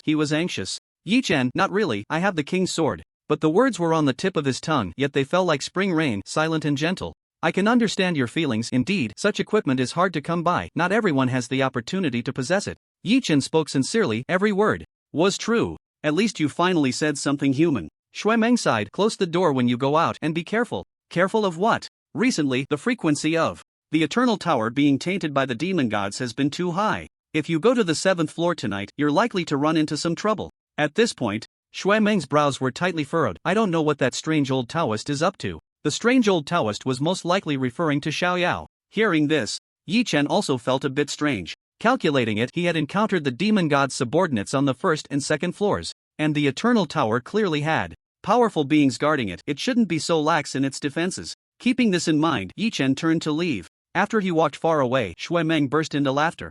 No, I'm overthinking it. If anyone encounters this shameless kid, it would be their bad luck. This kid, wherever he goes, he brings disaster. After leaving the office, Yi Chen applied for a personal space at the front desk of the Wolf's Denver Starry Lone Wolf SS level confidentiality. You can conduct combat tests, skill, practice, equipment forging, etc. Room number SS002. Permission has been approved. Scan the Lone Wolf medal to enter. Thank you. After putting away a single meal for 5,000 people into his storage space, Yi Chen headed to SS002. He could hear faint discussions behind him. 9th tier warrior, Starry Lone Wolf, I can't be mistaken. He's the junior that Xuemeng has high hopes for. Maybe he accomplished something great. There have been many precedents before. Indeed, the Starry Lone Wolf at the warrior tier. His reputation exceeds his strength. Only when he becomes a war general will his true potential be revealed. Wow, he took so much food. Can he finish it all by himself? One can only say that some people's points of focus are always different. Entering room SS002, Yi Chen took out the skull and right leg bone of the Hellhound. First, let's try to repair the Wind of Nightmare, then see the skill book given by woman. Xuemeng's final reminder made Yi Chen have to perk up. If there was demon god pollution on the 7th floor, achieving 100% exploration would likely be quite difficult. If he could strive for an SSS level clearance, Yi Chen naturally wouldn't miss it. Thus, he needed to be fully prepared before setting off. Let's begin. Yi Chen looked at the eager Wind of Nightmare and threw the Hellhound's skull into it. In an instant, the Wind of Nightmare devoured the skull, even letting out a satisfied burp. Burp chicken-flavored, crispy. Wolf's Nest, room SS002. After devouring the skull cap, the Nightmare Wind burped contentedly. Seeing this, Yi Chen threw in the large bone he had just bought. This time, the Nightmare Wind devoured it even faster, and after a chilling grinding sound, the bone was reduced to nothing. After consuming 2 pieces of SSS grade material, the durability of the Nightmare Wind was significantly restored. In front of Yi Chen, relevant information appeared. Equipment, Nightmare Wind, LV.21, grade. SSS durability, 0.201% attributes, agility plus 201, strength plus 200, constitution plus 200, physical/magic defense, 201 traits. I'm broken, please fix me. I really miss my original intact form 3 system mastery. Choose any 3 elemental systems. All spell effects plus 2% Shadow of the Hellhound. Summon a Shadow of a Hellhound, LV.20, to fight for you. Once defeated, it needs 24 hours to rest before it can fight again. After devouring 2 bones, the durability of the Nightmare Wind only increased by 0.2%. A Hellhound Emperor can only provide 72 bones, which is 7.2% durability. To fully repair the Nightmare Wind, I need nearly 14 Hellhound Emperors. Yi Chen's face darkened. He had greatly underestimated the Nightmare Wind's appetite for resources. However, looking at the traits of 3 System Mastery and Shadow of the Hellhound, throwing in different materials will trigger a chain reaction, increasing the corresponding traits. Yi Chen calculated, planning to see if there were any other suitable SSS grade materials after using up the Hellhound Emperor's bones. To maximize the combat power of the Nightmare Wind, he needed to ensure diversity in the materials used during the repair process. He set 3 System Mastery to Wind, Fire, Thunder. Although it only provided a 2% boost, it was still useful. Once all the Hellhound Emperor's bones were accounted for, this ratio should improve. Just thinking about the massive debt of 60 million gold coins made Yi Chen's head ache. Let's not think about that for now. Yi Chen adjusted his cloak and focused his mind. Shadow of the Hellhound. A half-human tall evil dog jumped out from the shadows, baring its teeth, looking fierce and menacing. Little cutie, chicken flavor, crunchy, makes you drool. Monster, Hellhound, juvenile, LV.20 HP, 45,000 MP, 30,000 physical defense, 380 magic defense, 400 skills. Hellhound roar, guard dog. In terms of combat power, this shadow could sweep through 6th-tier warriors. Not bad, better than nothing. The strength of a 6th-tier warrior was indeed not enough for Yi Chen at this moment. But this was just from 2 bones, the cultivated Shadow of the Hellhound. Its strength was weak, but its potential was sufficient. Once all the bones are gathered, not to mention a god of war level, at least it should be comparable to a war king. This way, Yi Chen had another layer of protection for his life. Come back. The Hellhound transformed into a shadow and merged into the nightmare shadow behind Yi Chen. As long as it wasn't killed, it could exist indefinitely. After being defeated, it only needed 24 hours to be summoned again. Setting aside the matter of the nightmare shadow, Yi Chen began to study the 5 skill books gifted by Wuhan. This level requirement is way too high. Yi Chen couldn't help but roll his eyes. Only now did he understand why Wuhan had given away 5 books at once. 4 of them had a minimum learning level of 200. The only one that Yi Chen could learn at this moment was 1. Calm down, the higher the level requirement, the stronger the skill. Since he had made up his mind to use the Heavenly King's sword to exploit bugs, none of these 5 skill books would escape Yi Chen's grasp. Once the meat was delivered to his mouth, could Yi Chen let it fly away? Even if it really flew away, Yi Chen would still reclaim it with interest. After Yi Chen adjusted his mindset, he focused on studying the skill book in front of him, Seamless Waterflow Cut. The skill book even had a background introduction. I comprehended a sword at level 50, capable of slaying war kings. My second brother really knows how to show off. This is good. I'll jot it down for future use. Yi Chen had already made up his mind. In a few decades, he would also leave behind a skill book. Azura Lightning Arrow. I comprehended an arrow at level 1, capable of slaughtering gods and demons. Yi Chen placed the skill book in his palm, and a flash of white light passed by. Successfully learned the skill Waterflow Cut. Waterflow Cut draws the sword and strikes the opponent at an extremely fast speed, dealing 2000 plus 1.5 * physical attack. Physical damage. Targets hit by Waterflow Cut cannot recover health for 5 seconds. Consumption, none. Cooldown time, 5 seconds. The skill introduction was very concise. Waterflow Cut had 2 effects, damage and healing reduction. No, it shouldn't be called healing reduction, it should be called healing immunity. My second brother's skill is not inferior to mine. Yi Chen sighed. Indeed, the strongest are all hanging on. However, there was one thing Yi Chen didn't quite understand. Aside from healing immunity, the damage of Waterflow Cut itself isn't high. But my second brother said this sword can slay war kings. Could it be that my second brother is bragging? Given Yi Chen's understanding of Seamless, this possibility was very small. Perhaps Waterflow Cut, combined with my second brother's own talent, is enough to unleash a terrifying power to slay war kings. After putting away the other skill books, Yi Chen tried to release Waterflow Cut a few more times and felt quite good about it. This move, my second brother probably hasn't taught anyone else. Very well, from today on, I am the master of Waterflow Cut. Yi Chen felt as if he held a sword in hand, looking down on all the heroes of the world. I, Azura, am not targeting anyone. I'm just saying that the demons present are .. Putting away the Heavenly King's sword. If Shui Meng saw this, it would easily raise his blood pressure. To take care of the physical and mental health of middle-aged and elderly people, Yi Chen decided to act low-key. After leaving room SS002, he arrived at the front desk. Daimeng had a very deep impression of him and proactively asked, "Is there anything else?" To prevent Yi Chen from taking the initiative, Daimeng quickly added, "Xuemeng instructed that you can no longer keep his tab. Am I that kind of person?" Yi Chen was very angry. Why did they all underestimate him? "I just wanted to ask, if we clear the Azura SSS level rating, what discounts do we have here?" This. Daimeng was taken aback. This guy is still hung up on the free meal? Clearing an SSS level rating in one day gives 20% off all purchases. 2 times 50% off. 3 times 10% off. 4 times free meal.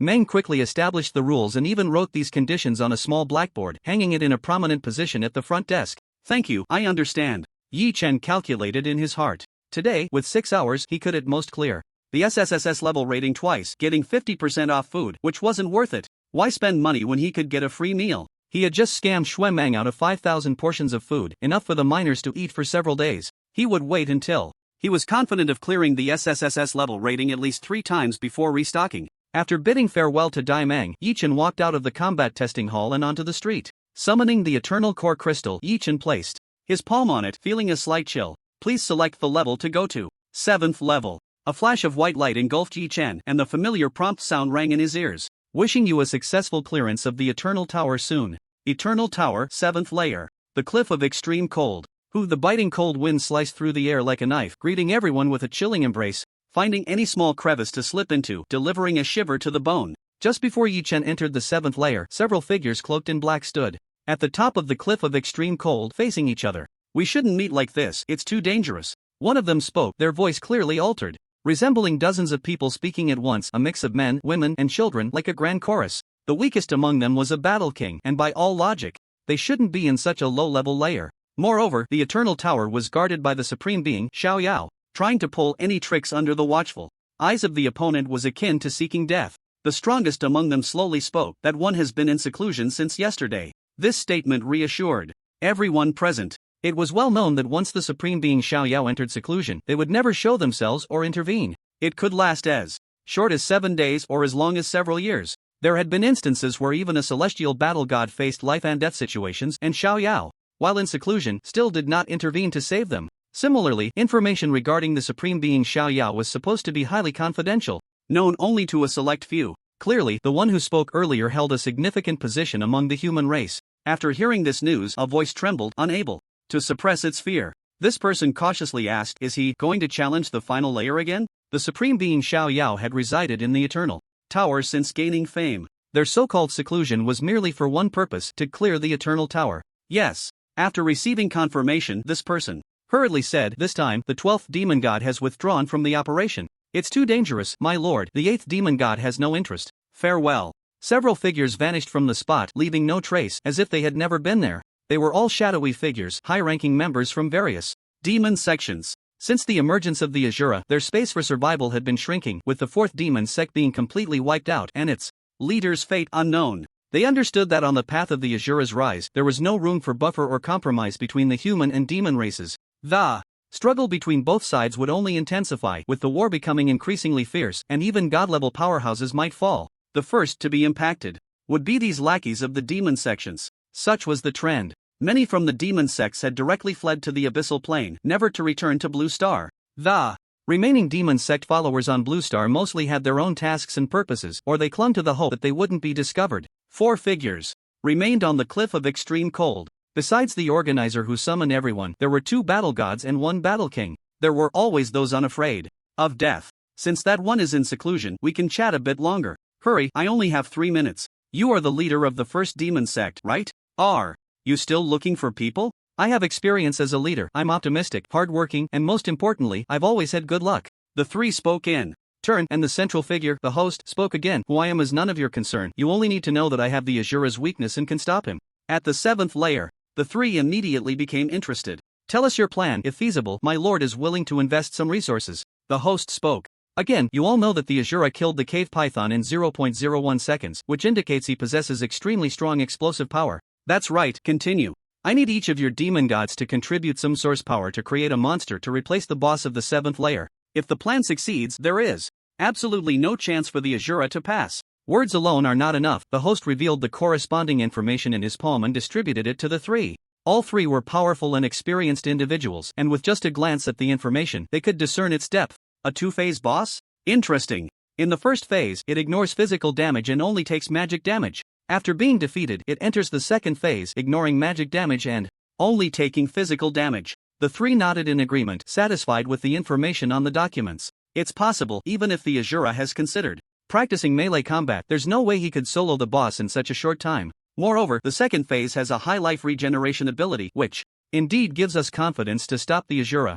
Exactly, even I, at level 200, wouldn't dare to say I could win against this boss. Does your first demon sect really not recruit a leader? What about the other two? I have rich experience in bankruptcy restructuring and am good at leading the demon sect to a comeback. What was originally a normal discussion of schemes became strange due to a certain war king's constant interruptions. The three war gods collectively ignored this lively character and continued discussing their plan against the Azura. I have another question. A war god with a blurred figure spoke up. The boss is indeed powerful, but what if we send strong fighters to directly eliminate it? A few days ago, a bull-headed warrior had intruded into the first layer. Severely injured and weakened, the human race didn't take it seriously, treating it merely as an experience booster for the Azura. In fact, the Azura easily harvested it, even gaining quite a bit. But this time, the situation was completely different. The monsters created using the essence of the demon god had a paper level of only 60, but their real combat power was close to that of a war king. In this case, the human race would definitely deploy strong fighters to ruthlessly eliminate it,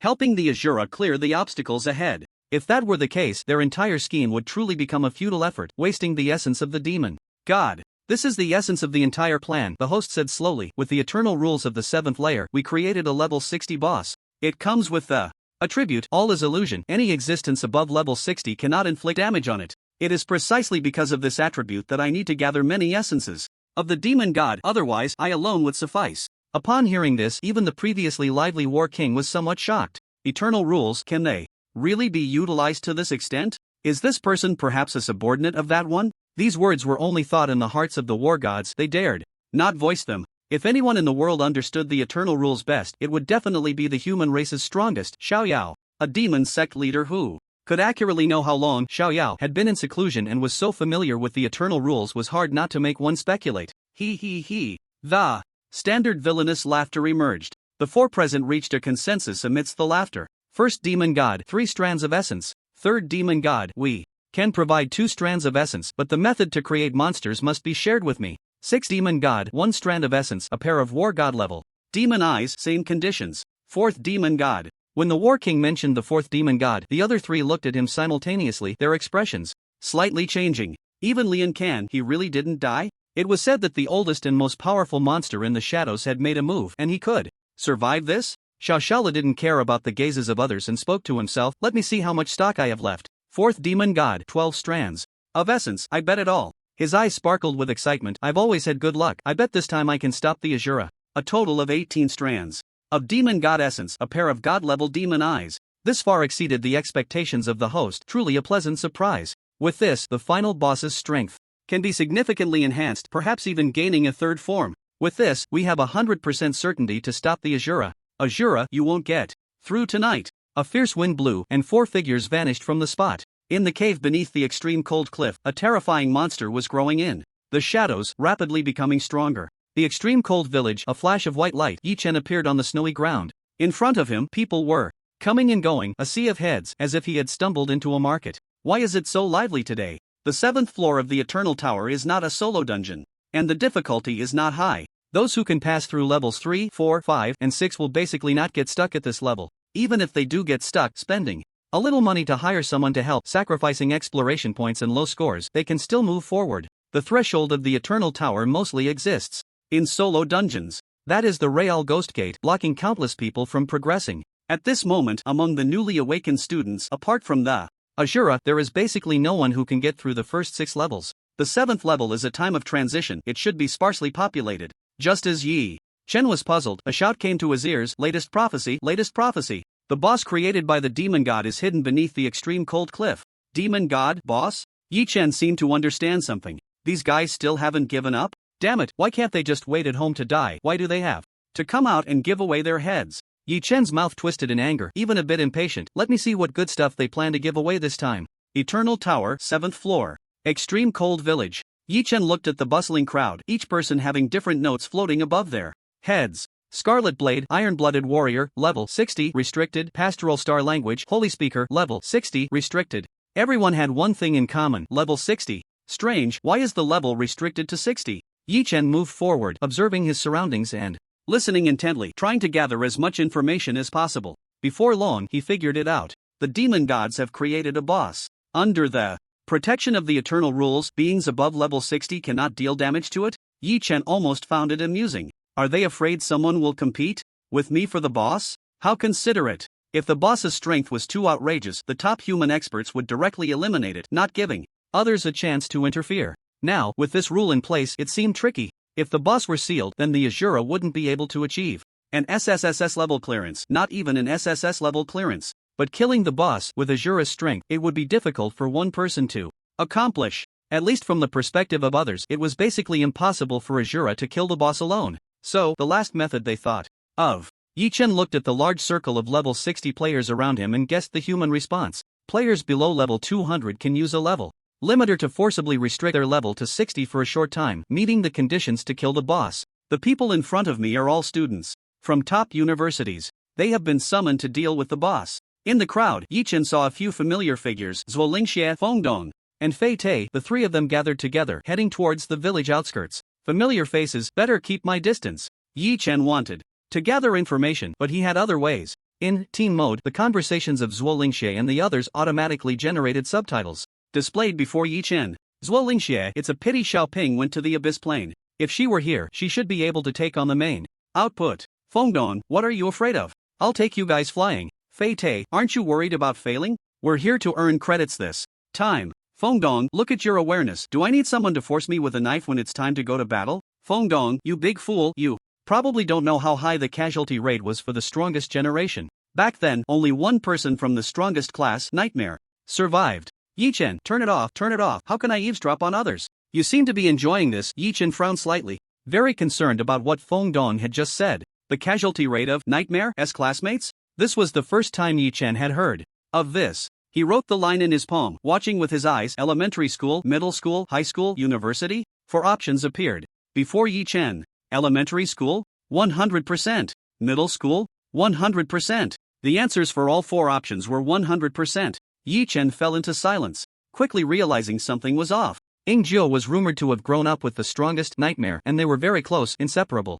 If the casualty rate of Nightmare's classmates was 100%, then what about Jiu? Yi Chen hurriedly wrote another line. What about Jiu Yi? He is half dead. This topic was a bit heavy, and Yi Chen shook his head, not wanting to delve deeper. Everyone has their own secrets. Azura works for humanity, and Jiu protects Azura. This was something both sides tacitly accepted, even taking it for granted. They owed each other nothing. As for the secret that Ninth Master carries, it is not something Yi Chen can touch at the moment. Soon, Yi Chen learned 2 pieces of data from the Eye of Insight. During the university years of the strongest, Wuhan, the death rate of classmates was 64%. Xiaoyao, 43%. 2 shocking numbers. This made Yi Chen involuntarily think of himself. What about Shura? According to past experience, getting close to a top seed means you've already lost half your life.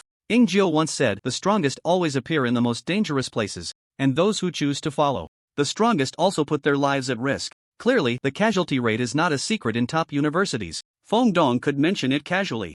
Basically, everyone knows. Yi Chen's heart sank a little more. Even so, Fengdong and others still thought of ways to lower their credits, fail courses, and be classmates with future strong ones. No matter how great the risk behind it is, even if they clearly know this risk, don't get close to the strongest or you'll become unfortunate. Yi Chen casually grabbed a handful of snow, washed his face, and shook off his spirits. I feel so much pressure. Let's go kill a boss to vent. In the wind and snow, a figure rushed past without attracting anyone's attention. After all, there were too many lone wolves like him. When the prophecy system's war god obtained the boss information, the command center quickly formulated a strategy. All top universities notified students below level 200. Free 60 level limiters were distributed, and students were encouraged to voluntarily go to the 7th floor of the Eternal Tower to participate in the boss extermination, with corresponding credits awarded based on performance. The vast majority of people, upon receiving the notification, immediately set aside their original plans and, after obtaining the level limiters, rushed directly to the extreme cold village. If they could do something on the path to clearing the Shura SSS level rating, they would not refuse. Thus, there was the scene Yi Chen had seen earlier. The extreme cold village, which should have been rarely visited, suddenly became extraordinarily lively. and Yi Chen's actions seemed ordinary to them, just one of the crowd. At the extreme cold cliff, Wind Spirit Leap, Feng Dong raised his staff, ending the long chant. In front of him, thousands of wind element spirits scattered, searching for the boss's trace in the extreme cold cliff. The extreme cold cliff covers a vast area. If every cave had to be explored, it would waste too much time. Time waits for no one. The longer it drags on, the stronger the boss becomes, and the more troublesome it is to deal with. Feng Dong's expertise in wind magic is the best detection method in a blizzard. Here, the latest blue potion. Left Lingxia handed over a bottle of potion, and Feng Dong tilted his head back and drank it all at once, his face immediately wrinkling up as he exclaimed, "Bitter, so bitter." Bitter? They didn't say it was bitter when we tested it on the monkey. Feet pressed his ear against the stone wall, eyes tightly closed, beads of sweat forming on his forehead. I can hear a terrifying heartbeat. His face turned pale. Just hearing the heartbeat was almost unbearable. At that moment, Feng Dong made a new discovery. Found it. Feng Dong raised his staff. Flight spell. Fly. With the enhancement of the flight spell, the three headed straight for the cave, where the boss was located. Inside the cave, over 100 people were attacking a hideous giant monster, both sides fighting fiercely. The monster's strength far exceeded that of the players, and each attack could directly injure many, sweeping through the crowd. Fortunately, the human players coordinated skillfully. Even though it was a makeshift team, they had a strong basic quality. Warriors held the line, priests provided support, warlocks enhanced, and various ranged professions maximized their output. Even without a central command, they were able to withstand the disadvantage and engage the boss in a back-and-forth battle. Moreover, reinforcements from the human side were continuously arriving to join the fray, and the scales of victory would soon tip entirely in favor of humanity. Yi Chen's figure appeared at the cave entrance, looking at the eye of insight. Yi Chen could easily locate the boss's hiding place.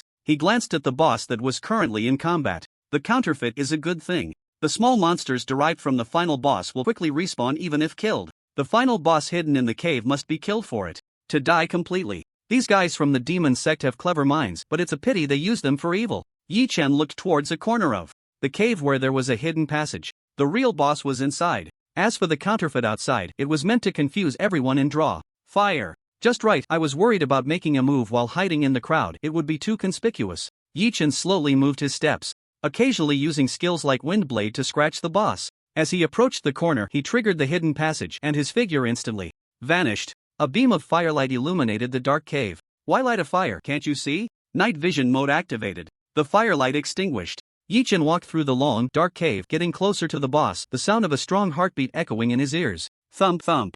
In the cave, Yi Chen moved forward slowly. The sound of a massive heartbeat echoed, creating an immense sense of oppression, as if he were at the bottom of a 10,000-meter deep sea, suffocating. Thump. As Yi Chen advanced, he checked his own condition. Ready to go, fully charged. Forbidden magic disc, forbidden spell axis. Yi Chen slung the Heavenly King's sword diagonally at his waist, concealing it with his cloak, and transferred the natural power to his left hand. It made no difference whether he cast spells with his left or right hand. However, when it came to drawing his sword, Yi Chen still preferred his right hand a bit more. Men always have their preferences. It's hard to be completely impartial. With everything ready, Yi Chen glanced at the distance indicator in the lower right corner. Distance to final boss, 1142 meters, so close. To be safe, Yi Chen directly used the forbidden spell stored in the forbidden spell axis. The flame of life does not extinguish. 16 heart lamps entered Yi Chen's body, capable of withstanding fatal damage. As long as the heart lamps were not all extinguished, Yi Chen would not die. After preparing, Yi Chen was ready to pick up speed.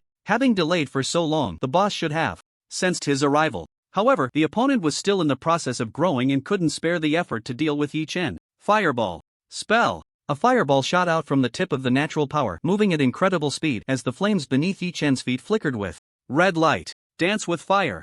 Jumping into the flames, Yi Chen's movements showed no signs of hesitation. Wind slash. In the final short distance, he swept past, crashing through a dirt wall and bursting into the boss's cave. Roar. As soon as he entered, the boss let out an angry roar that made Yi Chen's eardrums ache.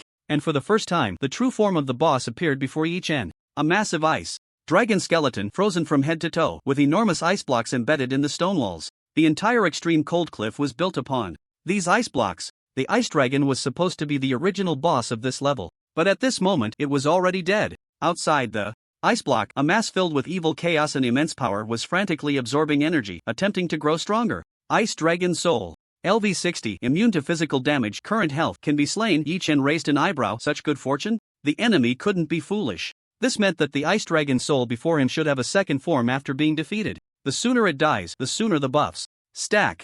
Yi-Chen lightly tapped his staff forward and familiar thunder fell. Boom! Under the red lightning, the ice dragon's soul was struck. As if undergoing a tribulation, charred on the outside and tender on the inside, its soul scattering. Yi-Chen focused intently, paying attention to every change around him, unwilling to miss any detail. It was the first time Yi-Chen had encountered a boss with dual or even multiple forms. There was no room for carelessness. Sure enough, at the moment Yi-Chen completely destroyed the ice dragon's soul, the ice dragon's corpse within the ice block suddenly widened its eyes. What the hell? It transformed. Yi-Chen doubted whether he had picked up a wrong script for a Tomb Raider protagonist. Can a dragon really turn into a zonzi? Within the transparent ice block, the ice dragon's eyes bulged, its vertical pupils fixed on Yi-Chen, motionless. One person, one dead dragon, stood opposed across the ice block. The scene in the boss's cave was projected into the hands of several people. This group was precisely the members of the dark cult who had previously conspired to create the boss, closely monitoring the changes in the battle situation at this moment.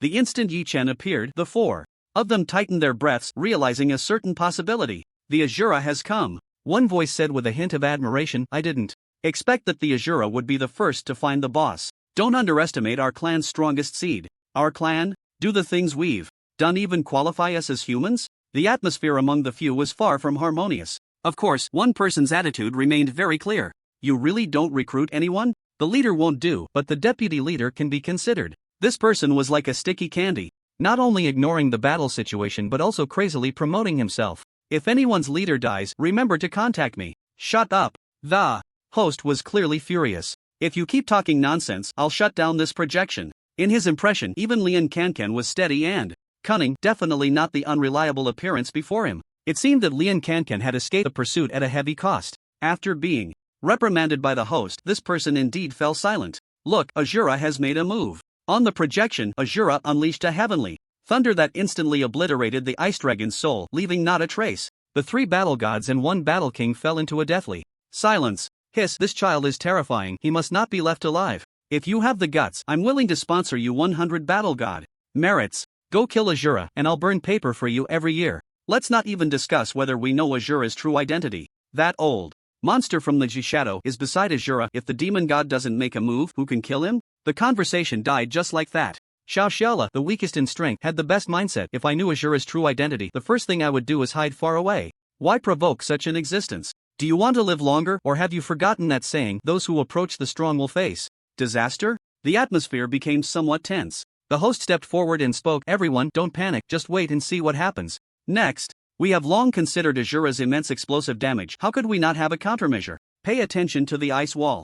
The gazes of several people fell on the ice wall. What's special about it? This ice wall was generated using the eternal rules linked to the ice dragon's soul. The host said with a hint of pride, previously, to prevent any internal traitors, there was one thing I didn't explain to you. This ice wall has only 100 health points, immune to magical damage, and as for physical defense, it absorbs 20% of the damage taken by the ice dragon's soul. In other words, the higher the damage Azura inflicts on the ice dragon's soul, the stronger the defense of the ice wall. Azura's damage becomes an obstacle to his own progress. The host was particularly pleased. If he were a dog, his tail would be wagging to the sky by now. Killing the second form of the boss? No way. Surrounded by the super high defense ice wall, it can even trap Azura in the 7th layer for a long time. As long as the strongest, Xiaoyao, doesn't make a move, no one can break this ice wall. Based on Azura's previous damage, the physical defense of the ice wall must be over 100 million, possibly even over a billion.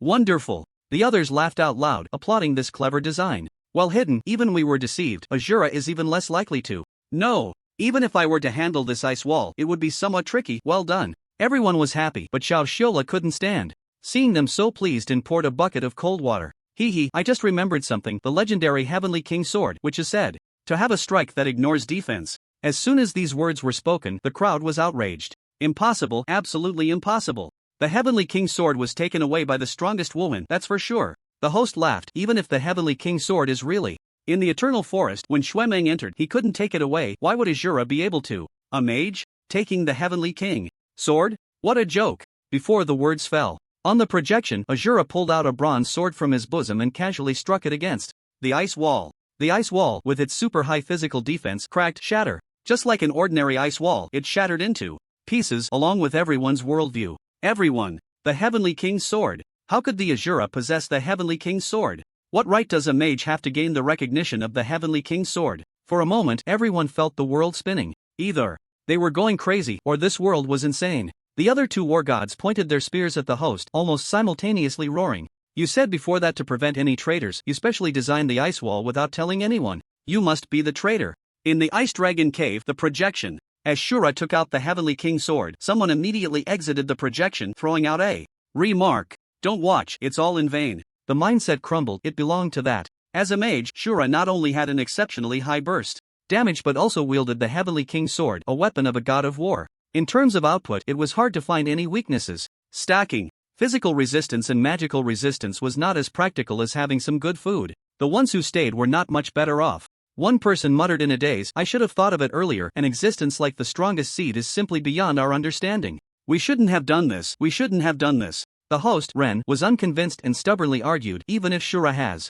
the Heavenly King sword, it doesn't mean he can solo the Icebone Dragon. Wake up. Xiao Xiaola was probably the happiest person on site, sarcastically saying, now that he has the Heavenly King sword, he must have learned some physical skills. Shura is meticulous in his actions, how could he possibly just use basic attacks with a divine weapon? Perhaps that one from the Abyss Plane would even be willing to step in and teach him. That one from the Abyss Plane, the untraceable strongest. People from the demon sect have a habit of never mentioning the name of the strongest casually, even if it's just an eternal ID. The three strongest were three heavy mountains in their hearts filled with gloom and the deepest fears. Just thinking about their existence made it hard for them to breathe. In contrast, people like Yi Chen and Zhao Lin would casually mention them in conversation, even idolizing one of them. What a trash Icebone Dragon. Xiao Xiaola scoffed. If you ask me, you just created an experience baby. Refund. Is this worth it for us? Shut up. This time, they were genuinely anxious. The three fell into silence, each with their own thoughts. Their gazes continued to focus on the projection, waiting for Shura's next move. In the Ice Dragon Cave, Yi Chen easily shattered the ice blocks facing the boss's second form. Icebone Dragon. Current form. Only takes physical damage, ignores magical damage health. 50 million, this is a polar reversal. Yi Chen flicked his cloak and a Hellhound charged out. Shadow of the Hellhound. Go test the enemy's strength. When encountering a powerful boss, one must have a clear strategy. First, send subordinates to probe the enemy, which is the best approach. The Hellhound was level 20, the Icebone Dragon was level 60, not a big problem. Before charging, the Hellhound glanced back at Yi Chen meaningfully, as if to say, in terms of being a dog, you seem to be more skilled. The Hellhound charged in. Icebone Dragon minus 156. The Icebone Dragon retaliated. Hellhound, I'm done. The afterimage flew back into Yi Chen's cloak, and it could only be summoned again after 24 hours of rest. Yi Chen lost a dog general. After being provoked, the Icebone Dragon let out a terrifying roar, its icy claws slashing down at Yi Chen. The back half of its body was embedded in the stone wall, merging with the entire cliff, unable to move. Only its upper body could move and fight. Wind Fury. Waterflow Slash. With a swing of the Heavenly King sword, two bright red numbers appeared above the Icebone Dragon's head, minus 4,670. Minus 4,670. Healing prohibited. The Icebone Dragon's health dropped slightly and could not recover. Wind Slash. Yi Chen wasted no time dodging the Icebone Dragon's attack while rushing beside it, swinging his sword again. Minus 1,195. In 1 second, Yi Chen dealt over 10,000 damage. The Icebone Dragon's bone claws swung continuously, trying to catch Yi Chen but repeatedly failing. After becoming a bone dragon, it gained various powerful abilities, but in exchange, its attacking methods became scarce. The immunity to magic damage also meant that dragon-type magic was completely out of reach for it. Even its breath attack was unable to reach him, only clumsily chasing after Yi Chen's figure. Originally, the Icebone Dragon should have faced a melee powerhouse. If the opponent wanted to kill the Icebone Dragon, they had to maintain continuous melee output. Once the output was interrupted, the Icebone Dragon could instantly recover to full health thanks to its extremely high life regeneration. As a result, it encountered the master of the water-severing flow. With a single move of water-severing flow, the towering ghost was filled with dread. After more than 60 years, the bosses of the Eternal Tower finally recalled the fear of being dominated by water-severing flow.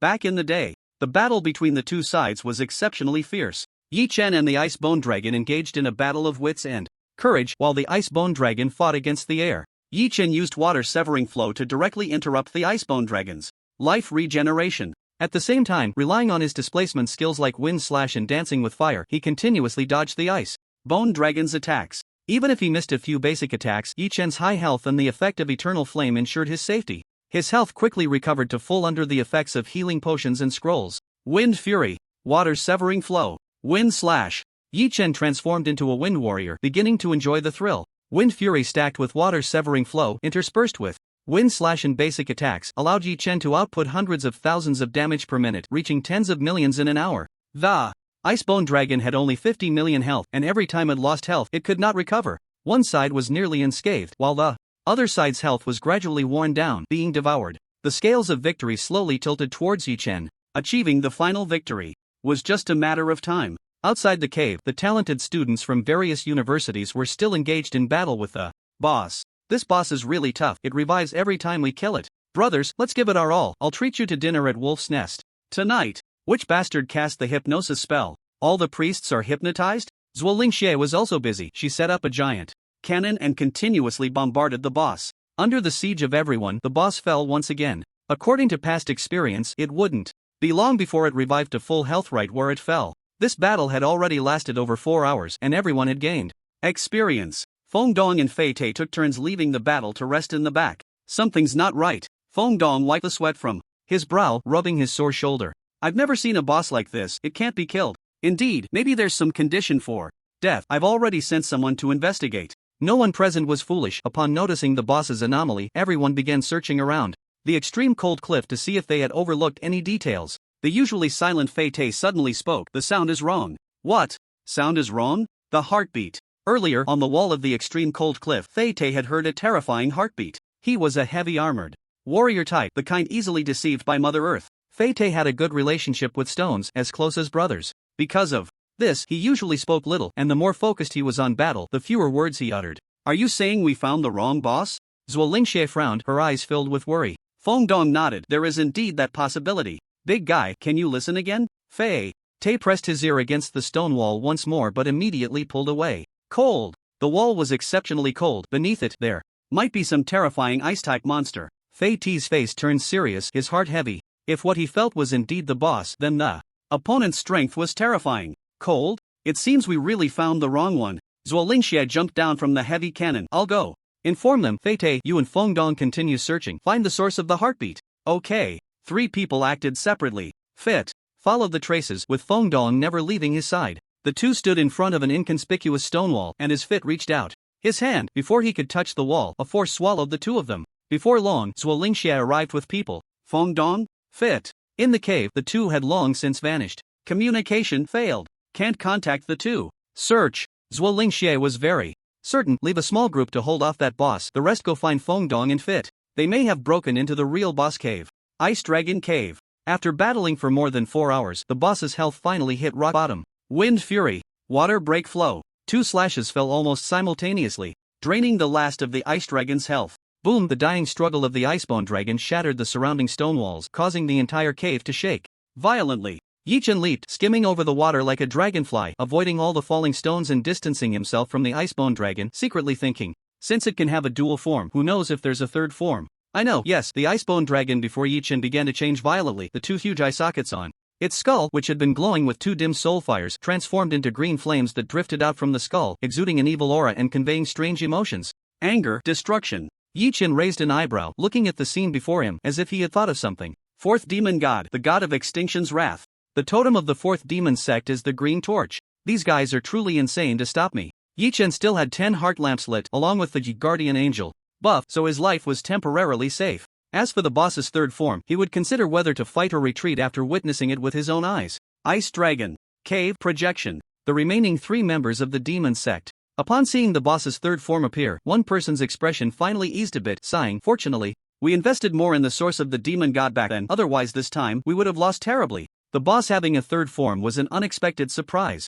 The host, however, was unusually silent, rarely speaking a word. Xiao Xiaola still maintained an optimistic attitude, even in the mood to joke. Bro, still breaking defense? It's not a big deal, just let it go. Anyway, you don't have much time left. The host's voice trembled slightly. I didn't set a third form for the boss. What? Say that again. The host mechanically repeated. I said, I didn't set a third form for the boss. The hearts of the 3 sank, and they all thought of a certain possibility. The boss had been tampered with. In the study of eternal rules, that one who claims to be second, no one dares to claim first. To act on the boss, unnoticed in front of the god of war, only to be discovered at the last moment. Only one person could do it, the strongest, Xiao Yao. Didn't you say he was in seclusion?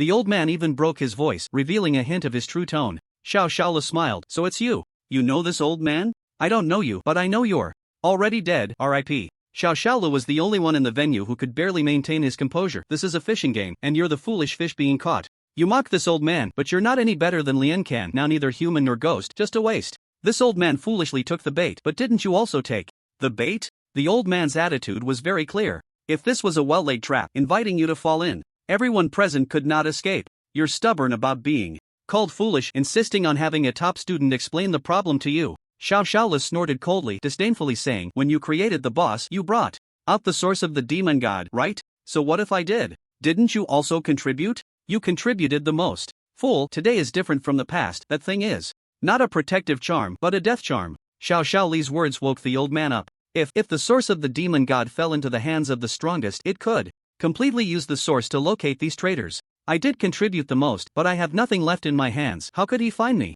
Instead, you guys who are hiding and hoarding a bit of stock, isn't that asking for death? Xiao Xiaola even opened a bottle of champagne. I've said it before, luck is on my side. Sometimes, losing all the chips in hand can also be a form of luck. Even so, the old man was still unconvinced, stubbornly insisting, in such a short time, as long as no supreme being intervenes, I can still escape to the abyss plane. A cunning rabbit has 3 burrows. Those of them who are not human are always thinking about how to escape if their identities are exposed. The old man's true self was right at the front line, with many arrangements in place. Supreme beings would never act lightly. This involves a certain agreement between the supreme beings and the abyss plane. As long as one reacts quickly enough, there is still time to escape. Really? Xiao Xiaola added a bottle of Sprite to the champagne and drank it all in one go. Have you ever felt the blade of a shadow? Swish, with one slash, not only will you be killed, but even Shui Meng beside you almost got chopped to death. The power, zzz, even the soul is extinguished as if erased from the world. Xiao Xiaola recalled, his face slightly pale, still feeling a lingering fear. If you don't believe it, you can contact that war god who left first, the leader of the 3rd demon sect, right? He should be dead by now.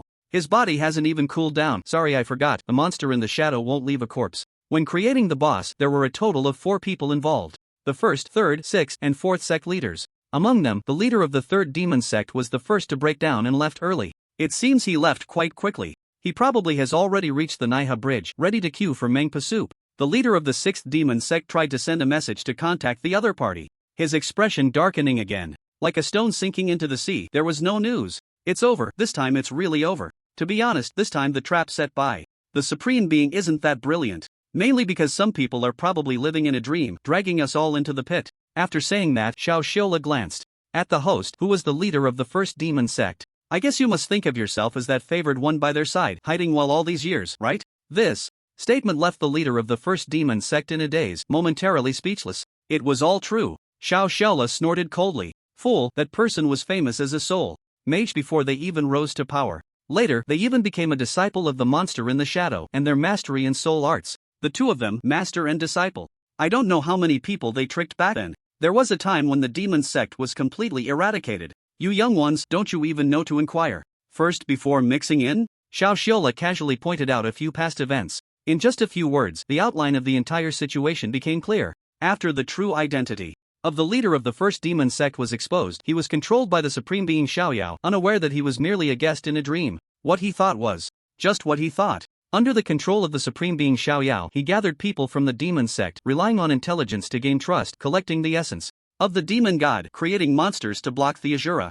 Everything seemed to be going smoothly and normally. The real purpose was to lure the snake out of its hole. As long as the essence of the demon god was obtained, tracing back to the source would lead to these traitors. In the end, it was Shadow 9 who acted, taking them down one by one, leaving none behind. Lian, don't be so pleased with yourself. Even if we die, you won't fare any better. The leader of the 6th demon sect gritted his teeth and said, is the Eternal Tower really safe with the dangers outside? Since that person hasn't gone into seclusion, every move we make is under their watchful eye. Do you really think you can survive alone? Before he could finish speaking, a drumming sound suddenly rang in his ears. It was a sound he had never heard before, as if it fell upon the soul, instantly scattering it. This is the leader of the 6th demon sect had a vacant expression, his entire being enveloped in a layer of deathly silence, starting from his legs, turning to ashes and dissipating. The leader of the 1st demon sect looked the same. Morning bell, evening drum. Xiao Xiaola didn't know where he found a box of fireworks, casually scooping some ashes from the air and stuffing them into the fireworks before lighting them.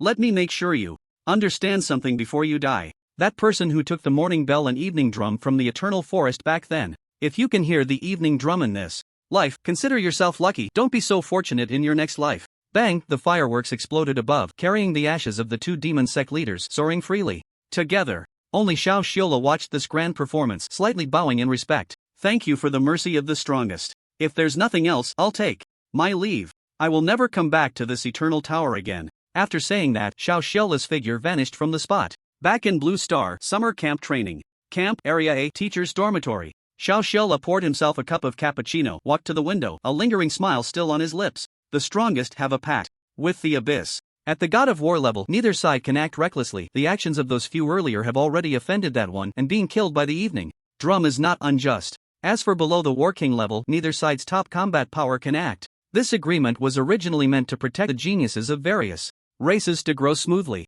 Especially for the human race, they had been waiting for a new seed of the strongest to emerge. Now, this agreement had instead become Xiao Xiola's life-saving charm. This was also the reason he had acted recklessly and without restraint earlier. No matter how wild he got, he wouldn't die. Isn't that infuriating? Looking at the eternal forest shrouded in darkness, Xiao Xiola slowly savored his cappuccino. I said it before, the goddess of luck is very fond of me. After saying that, Xiao Xiola finally couldn't suppress the fear within him. His whole body began to tremble. The coffee cup in his hand fell, creating a mess on the floor. The gaze of Xiao Yao had once rested on his shoulder. That was the moment he was closest to death, and he didn't know why the other party chose not to kill him. Even just a glance had enveloped Xiao Xiola in endless fear, nearly tearing his heart apart. It took him more than 10 minutes to barely return to normal. Then, he changed his pants. Ice Dragon Cave. When Yichen killed the Icebone Dragon, the boss entered the 3rd phase, and a mutation occurred again. In the green soul fire, an eye revealed its true form, and a black light shot straight at Yichen. In the blink of an eye, Yichen had nowhere to dodge. He would die, he would definitely die upon being hit. Neither the Eternal Flame nor the Guardian Angel could save Yichen. In that instant, Yi Chen's intuition told him that he was doomed. GG. Bastard, you disturbed my eyes. Dawn, the melodious sound of a bell echoed in the small cave. This bell sounded somewhat familiar. After the bell rang, a layer of dark yellow light shield appeared in front of Yi Chen, colliding head-on with the black light. Bang! The light shield shook violently, countless cracks appeared, and it seemed on the verge of collapse. This is the bell sound I heard yesterday in the Eternal Forest. It was this bell sound that had sent the king's sword into Yi Chen's arms. It is well known that sound is produced by the vibrations of objects. Storing vibrations within an object and releasing them at the right moment can have unexpected effects. For example, saving a life. This is very scientific. The eye in the green flame, having failed to strike, did not continue the pursuit. Instead, it stared at Yi Chen through the light shield, its gaze locked onto him. The eye did not speak, yet a voice rang in Yi Chen's ear. I see you. Bang, the drumbeat sounded. The green flame continued to shrink, and the eye faded into it, disappearing from sight. Yi Chen slowly exhaled, beads of sweat covering his forehead, his whole being feeling as if it were dehydrated. Facing the demon god, even if it was just a glance, even under the protection of the strongest, the pressure Yi Chen felt was immense. Do you need to change your pants? Not to that extent yet. Yi Chen chuckled in disbelief. What kind of person would be scared enough to change their pants? That would be too embarrassing. However, the pressure from the demon god is much stronger than I imagined. This was still the Eternal Tower. The other party could only influence this place by a fraction. After the dual weakening of the Eternal Tower and the Carefree, just a glance almost killed Yi Chen. Although dying in the Eternal Tower allows for resurrection, this was already quite exaggerated. The demon god's eye disappeared, the crisis was averted, and the whole event lasted no more than 30 seconds. Without the demon god's eye, the boss's 3rd form was very weak, easily defeated even by the shadow of the Hellhound. With a single strike of heavenly thunder, Yi Chen sent it back to its happy home. After completing the kill of the boss's 3rd form, Yi Chen glanced at the exploration degree. Exploration degree 100%, isn't this cheating? Before coming, Yi Chen had looked at the strategy for the 7th layer. Killing the boss would only provide 40% exploration degree, and he would still need to complete tedious tasks, map explorations, and so on. Now, Yi Chen had soloed a boss that shouldn't exist, and the exploration degree had jumped to 100%. Clearly, someone had tampered with things behind the scenes. For such a bug exploit, the upright Yi Chen could only say 4 words, well done. If he had to add 4 more, let's continue next time. Let's settle up. After nearly 5 hours of battle and a confrontation with the demon god, Yi Chen had endured too much both mentally and physically. At this moment, he had some guesses. In his heart, suspecting he was likely caught up in some scheme. It must be related to the Carefree, and even Ninth Master might be involved. Yesterday, before Yi Chen had entered the Eternal Tower, the Carefree had stored the sound of the morning bell in the King's Sword, saving Yi Chen at a critical moment. If this wasn't planned, Yi Chen wouldn't believe it. Looking back now, even the process of killing the boss seemed a bit too easy. Yi Chen temporarily set aside these thoughts. If he had any questions, he could just ask Lord Geo directly. If that didn't work, with the Eye of Insight, Yi Chen could also figure out a rough outline. First, let's complete today's task. 1 day without an SSS level clearance, and I feel awful. Yi Chen summoned the Eternal Core and placed his palm on it. Calculating clearance rewards? In the next second, all the human players venturing in the Eternal Tower heard a familiar announcement. Congratulations to player Azura for achieving SSS level clearance. On the 7th floor, 7 consecutive hits. Azura, once again Azura. 7 SSS level ratings in 4 days. Paying for SSS level ratings, full refund on failure.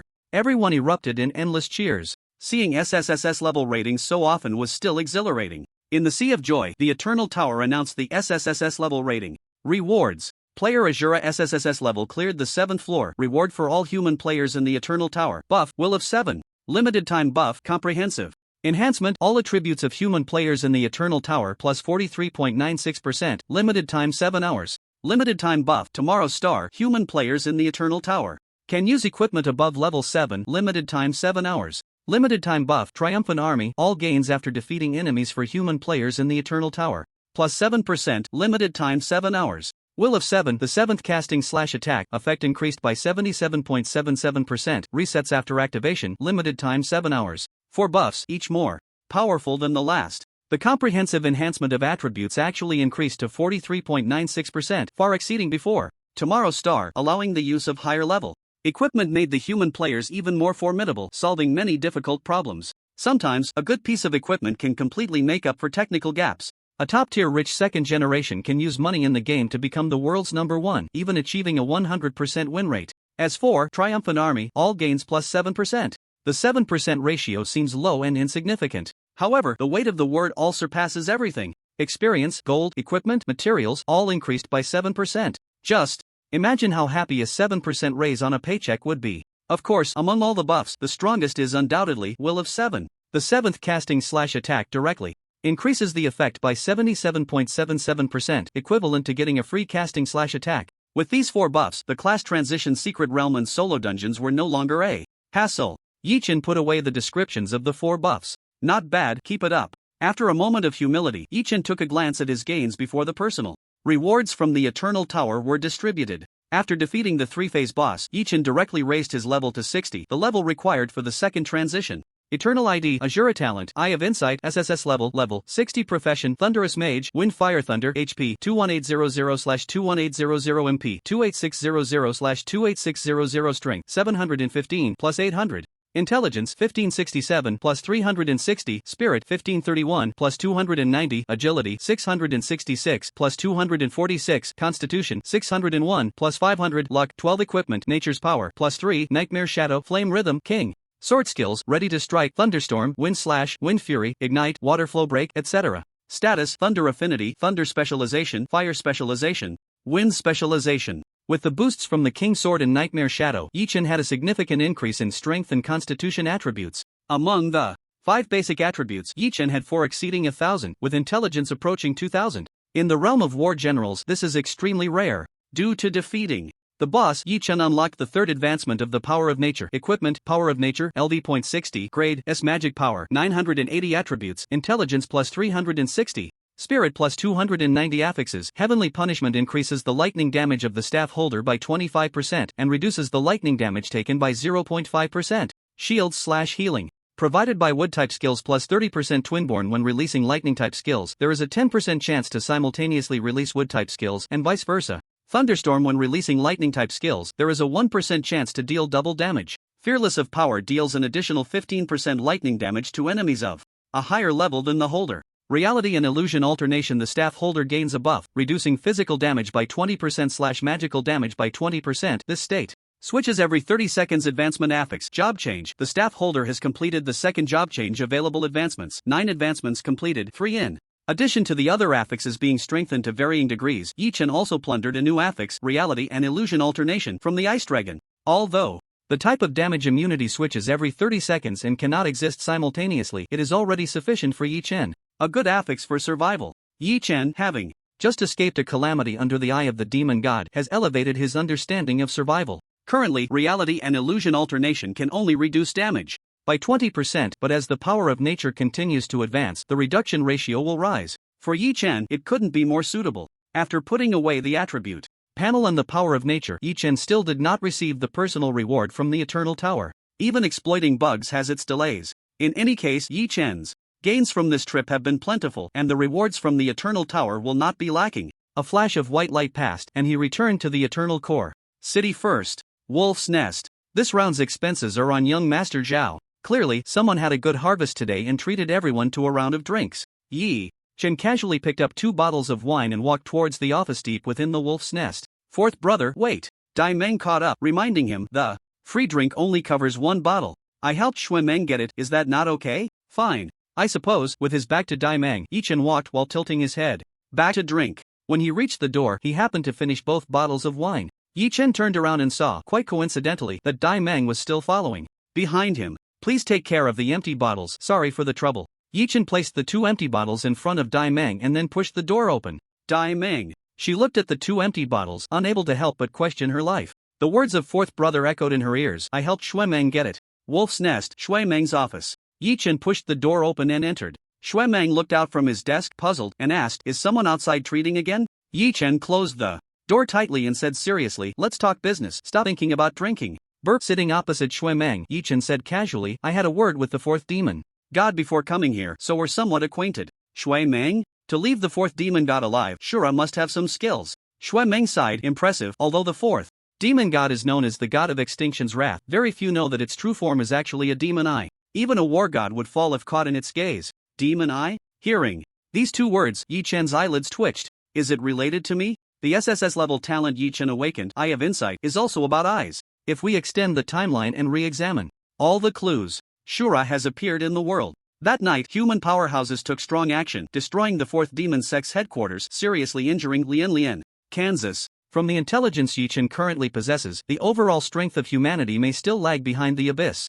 However, wanting to kill a war god, especially one from Blue Star, is simply too easy. Shui Meng's incident with the 9th master, can that even be called a matter? In other words, leaving Lian can a way out was to draw out the 4th demon god. Following this line of thought, this time the projection of the 4th demon god appearing was also part of the plan. No matter what the supreme beings are plotting, the final target will definitely point to the same goal, the 4th demon god. And the true form of the 4th demon god is a demon eye. Is this to eliminate threats for me? Yi Chen had too few clues, and matters involving demon gods and supreme beings could not reveal much information through the Eye of Insight. Regardless, everything that happened tonight can only be considered an appetizer at most. A new storm has already emerged. Yi Chen has a premonition that in the near future he might directly face the threat of the 4th demon god. I still need to get stronger quickly. Seeing the atmosphere grow tense, Shui Meng changed the subject. Do you know that after the Eternal Tower's 3rd, 4th, 5th, and 6th floors were reset, the previous background story is gone? Now, players even have miners to help before setting off, greatly reducing the difficulty, and there are markers along the way. That's good. Yi Chen nodded, calculating the time. Zhao Lin and Lu Sueki should both be on the 3rd floor today. The reduced difficulty is definitely a good thing for Zhao Lin. By the way, you mentioned before that water is the source of life. A player accidentally discovered that the pure water taken from the 3rd floor has turned into source of life. It has super healing effects and has spread like wildfire. Oh, what did you say? Yi Chen suddenly came to his senses. Pure water turned into source of life? So that's what that phrase meant? Shui Meng repeated what he had said earlier, shaking his head. Unfortunately, it must be water taken out before yesterday. There's no such luck in today's mind. After the news got out, nearly 5L of source of life appeared on the market, but it's estimated that the entire human race won't exceed 10L. No one would specifically keep this stuff. He counted on his fingers. 1 milliliter is 20 drops. 1L of water is 20,000 drops. 200,000 drops of source of life. It's a good thing, but unfortunately, it's too little. Compared to the entire human race, 200,000 is indeed a minuscule number. This healing holy object is naturally better the more there is. After nearly a century of bloody battles, countless humans have been disabled or forced to retire due to injuries, and there are even dedicated departments to help these people find new jobs. Some injuries are quite tricky to handle, even for war god level priests. Although they can save lives and ensure a worry-free life, everything seems quite normal. The combat power has been greatly diminished, leaving no chance to return to the battlefield. The source of life perfectly solves this problem. It can heal hidden ailments, eliminate abyssal pollution, and regenerate flesh from bones. It is an essential remedy for home and travel, for wandering the martial world. Oh, you mean the source of life? Yi Chen casually said. I think I have less than 15L here. That's really not much. What did you say? Shui Meng stood up in a flash, quick as lightning. 15L? Yes, 15L. Xue Meng's eyes instantly turned red like a starving wolf encountering a piece of fat meat, his whole being filled with excitement. Kid, name your price, how much can you sell? The wolf's den will take it all. The source of life, 1 drop can completely heal anyone below level 200. 5 drops can cure the stubborn ailments of a war general. 100 drops can grant humanity an additional war king, besides healing the older generation. With stubborn ailments, the source of life is also a weapon in battle. Just imagine a human war king fighting against a demon war king. The battle is fierce, both sides are at their wits' end. The human war king pulls out a bottle of the source of life, fully revives, and directly counterattacks. The value of this item far exceeds that of ordinary healing products. Well, Yi Chen calculated for a moment. The source of life is indeed powerful, and he couldn't drink that much by himself. How about selling it for 16 million gold coins? First, he would pay off his debts. The latest price for the source of life is 200,000 gold coins per drop. Xue Meng took out the transaction records from the trading secret realm and placed them in front of Yi Chen. 200,000 gold coins per drop, which is 20 million dragon coins. This price is already quite high. Generally, for someone below level 200 who is injured, even if they hire a war king to treat them, it wouldn't cost this much. To heal a war king, at least 100 drops of the source of life are needed, costing 20 million gold coins or 2 billion dragon coins. If the injury is more severe, spending 300 or 500 drops is quite normal. A peak war king might not even have that much cash on hand.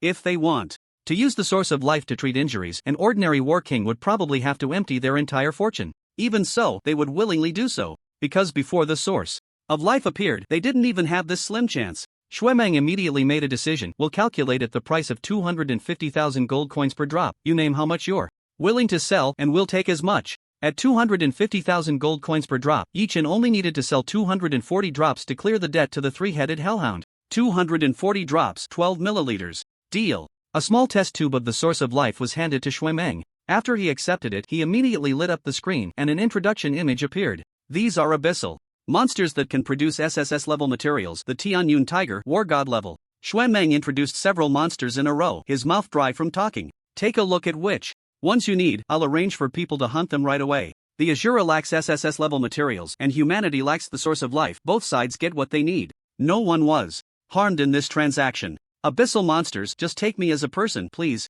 I'll take them all. Yi Chen decisively ordered materials from 15 different types of abyssal monsters. If these weren't enough to repair the nightmare shadow, he could always get more later. 15 abyssal monsters, 1 billion gold coins each, totaling 400 drops of the source of life, which amounts to 6,000 drops. 6,000 drops, 300 milliliters, just under half a liter. Yi Chen readily paid the full amount, and Xue Meng immediately patted his chest, assuring, from today onward, I will personally go into battle to help you gather these materials. Yi Chen smiled. The source of life is effective for war kings. As for war gods, for an ordinary war god, if they are seriously injured, humanity would spare no effort to heal them. If it can't be cured, the source of life would be useless. The battle god level combat power is incredibly precious. At the level of battle gods and heavenly battle gods, the effect of the source of life has already weakened significantly. Yi Chen traded a total of 6,240 drops of the source of life, enough to restore the combat power of 62 battle kings for the human race. This number is quite considerable. Moreover, Yi Chen still has over 10 liters of the source of life in his hands. I have an idea, Yi Chen said slowly, expressing his thoughts. For the seniors who were injured on the Abyss battlefield and those who were injured while hunting down the demon cult followers, the price can be a bit lower. This part of the money will come from me. Xue Meng was slightly taken aback, not expecting Shura to propose such a course of action. Yi Chen continued, to put it bluntly, if they regain their strength and head to the front lines, it is also a form of protection for me. Before I possess battle god level strength, I indeed need this kind of protection. It can be considered an investment. If one more battle god emerges from these seniors, I can sleep a little more soundly. Can't I? Xue Meng fell silent for a moment. In fact, both of them present were well aware that what Shura said was merely an excuse. With Ingjiu by Shura's side, having one more battle king or one less made no difference to Shura. Xue Meng spoke again, that can work, but how much of a discount are you planning to offer? He tentatively proposed a number.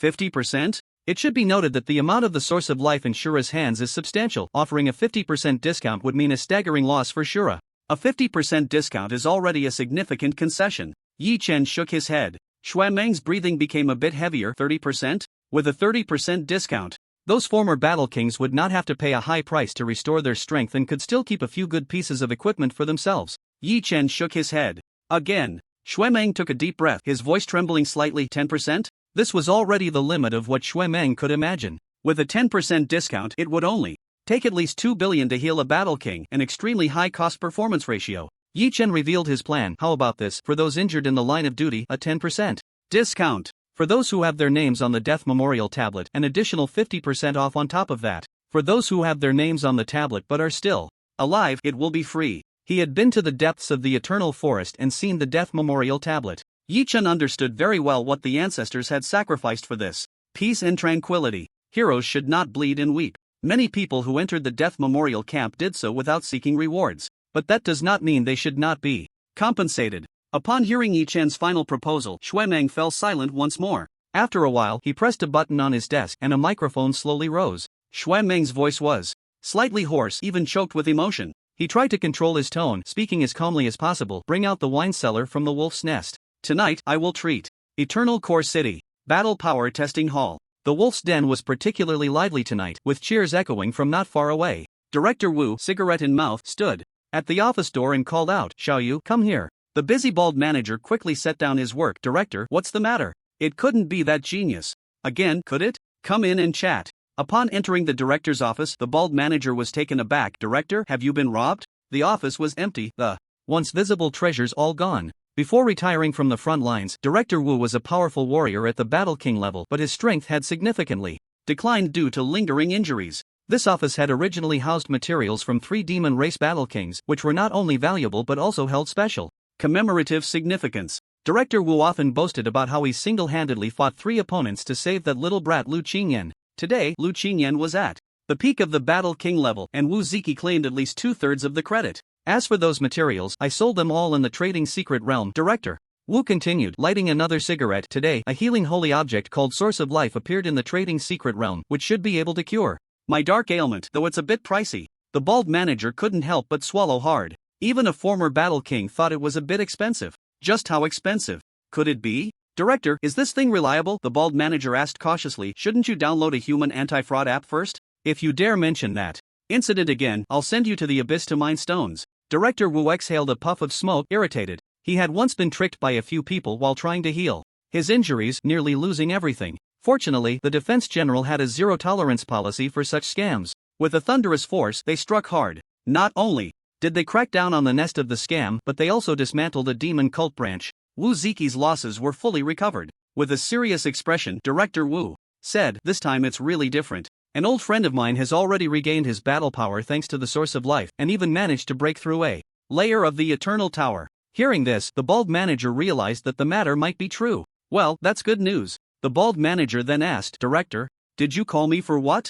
Oh, right, I got so happy I forgot the main point. Director Wu took out a piece of paper filled with various formulas. I've calculated it. The money is almost enough. Selling all the materials, the bounty from the Death Wish camp, the compensation for my injury, and I'll get a severance pay after I resign. Resign? The bald manager exclaimed. Boss, why are you resigning? With Wu Ziki's status, even if he resigned, he would receive a hefty compensation. However, he had been with the defense general for decades, and suddenly wanting to resign, the bald manager couldn't accept it emotionally. Be quiet, I'm still calculating. Director Wu scribbled on the paper, casually saying, the Source of Life is good, but it's just too expensive. My old friends don't even have rice in their pots. Where am I supposed to get the money? But you don't have to resign, right? The bald manager frowned, looking like a grumpy old melon, the fat kind. Boss, if you resign, even if you regain your Battle King strength, your achievements in the Legion will have to be recalculated. I can't worry about that anymore. Let me tell you, this thing is in high demand. If I wait too long, it will be gone. Director Wu was very determined, his motivation at full throttle. I've already submitted my resignation letter. Once the money is in hand, I'll go to the trading secret realm to make the payment. Don't you have a trading secret realm pass? Let me borrow it. The bald manager was stunned again. Okay, boss, what about yours? Sold it. Wu Ziki spoke of the gentle breeze and light clouds. To purchase the Source of Life, he sold everything he could get his hands on. If you want this pack of cigarettes, there are 15 left. I'll sell it to you for 680. Saying this, Director Wu tossed half a pack of cigarettes to the bald manager. From now on, he would quit smoking. Even after going to such lengths, the money he gathered was only enough to buy 100 drops of the Source of Life. Whether he could completely heal himself, Director Wu wasn't sure. Knock, knock, knock. The office door was knocked on. Come in. A young man wearing a lone wolf mask walked in, looking rather ordinary. His voice was warm and magnetic as he asked, Excuse me, is this the office of Wu Ziki, the left deputy commander of the Fire Legion? I am. What's the matter? There's a message from the Wolf's Nest. Please show your merit card. The young man first presented a token of a war god, then took out a device, clearly to verify Wu Ziki's identity. Beep, senior card, can we discuss the main issue now? Wu Ziki frowned, wondering if they were calling back the injured to return to the front lines of the abyss. If that were the case, the situation at the front was not optimistic. It's like this, because you once left your name on the death monument. If you are willing to return to the front lines, you can receive a free portion of the source of life for treating your hidden ailment. Free? Director Wu stood up abruptly, his eyes fixed on the young man. Boss, calm down, be careful of a scam. The bald manager stepped in front of Director Wu, cautiously asking, it wouldn't require a deposit or anything, would it? This is a notification document just signed by the Wolf's Nest, and soon the defense general will also officially issue a document. The young man handed over a piece of paper, the notification written on it completely matching what he had said earlier. At the end of the document was a flamboyant signature, Shui Meng. It also bore the mark of the lone wolf medal with a number and seal. Everything was in order. Is this real? Director Wu's hand holding the cigarettes trembled slightly, finding it hard to believe. Happiness had come too suddenly. The young man handed over another document. You just need to sign here, and you can receive 156 drops of the source of life, enough to cure your hidden ailment. After a period of rest, you will be able to restore your Battle King level of combat power. Without a second thought, Director Wu quickly signed his name. Even if it were a life and death contract, he would sign it without hesitation, as long as it gave him a chance to return to the battlefield. A small vial of the source of life. It appeared before the two like a dream. A miracle. Director Wu took the test tube and drank it all in one go, feeling the surging life energy release within him, healing all his injuries. The elderly man, over 50, was momentarily at a loss for words, unable to express his joy. If there's nothing else, I'll take my leave. The young man slightly bowed, and was about to turn to leave. Wait. Director Wu hurriedly called out to him, may I ask, where did these sources of life come from? Such a large gesture. Even the defense general couldn't possibly distribute it for free. It was likely that someone had donated it. You can check the document, it's all written there. After saying this, the young man took his leave again, wishing you a pleasant life, health, and happiness. Director Wu quickly opened the document, and in the first line, he saw a familiar name, Azura. It was actually Azura. All these sources of life came from Azura's donation. Boss, the bald manager lit a cigarette momentarily, at a loss for words. It seems the world now belongs to the young. Director Wu sighed deeply, his feelings complex and mixed. He glanced at the bald manager and directly extinguished the cigarette. I've quit smoking. I won't even smoke secondhand. You should quit smoking too. It's not a good thing. Smoke, what's the point? Saying this, Director Wu casually took back the half pack of cigarettes with 14 left and put it in his pocket. Everything fell into place. Hurry up and go to the trading secret realm to buy the stuff back. I can't just sell the proof of my 1 against 3 from back in the day. After leaving the combat testing hall, Yichen completed his job as a courier and felt pretty good about it. Back at the Wolf's Den, Yichen casually opened a bottle of 1982 beer to rinse his mouth, sitting in a corner, silently watching the revelry of others. According to the previous discussion with Shui Meng, Yichen first took out 10 liters of source of life. 200,000 drops. Not everyone who was injured and retreated was willing to go back into battle. The situation for the human race was tight, so they could only focus on this batch of willing returnees. If there were any leftovers, they would expand the range. Everything must prioritize urgency. In the corner, Shui Meng quietly approached, not drawing much attention. Little fourth brother, cough cough. Shui Meng momentarily didn't know how to address him. The old Taoist asked me to pass on a message, saying your reward can't be processed today, wait until tomorrow. Got it. There's always a price to pay for bugs. Moreover, with Xiaoyao helping Yichen wrap things up, it wasn't a big deal. That person next to you told you not to go back before 6, he's busy killing. When he said this, Shui Meng's face turned pale, as if it stirred up some bad memories. Okay. Yichen looked at Shui Meng in surprise. This guy couldn't have really been cut by Lord Zhou, could he?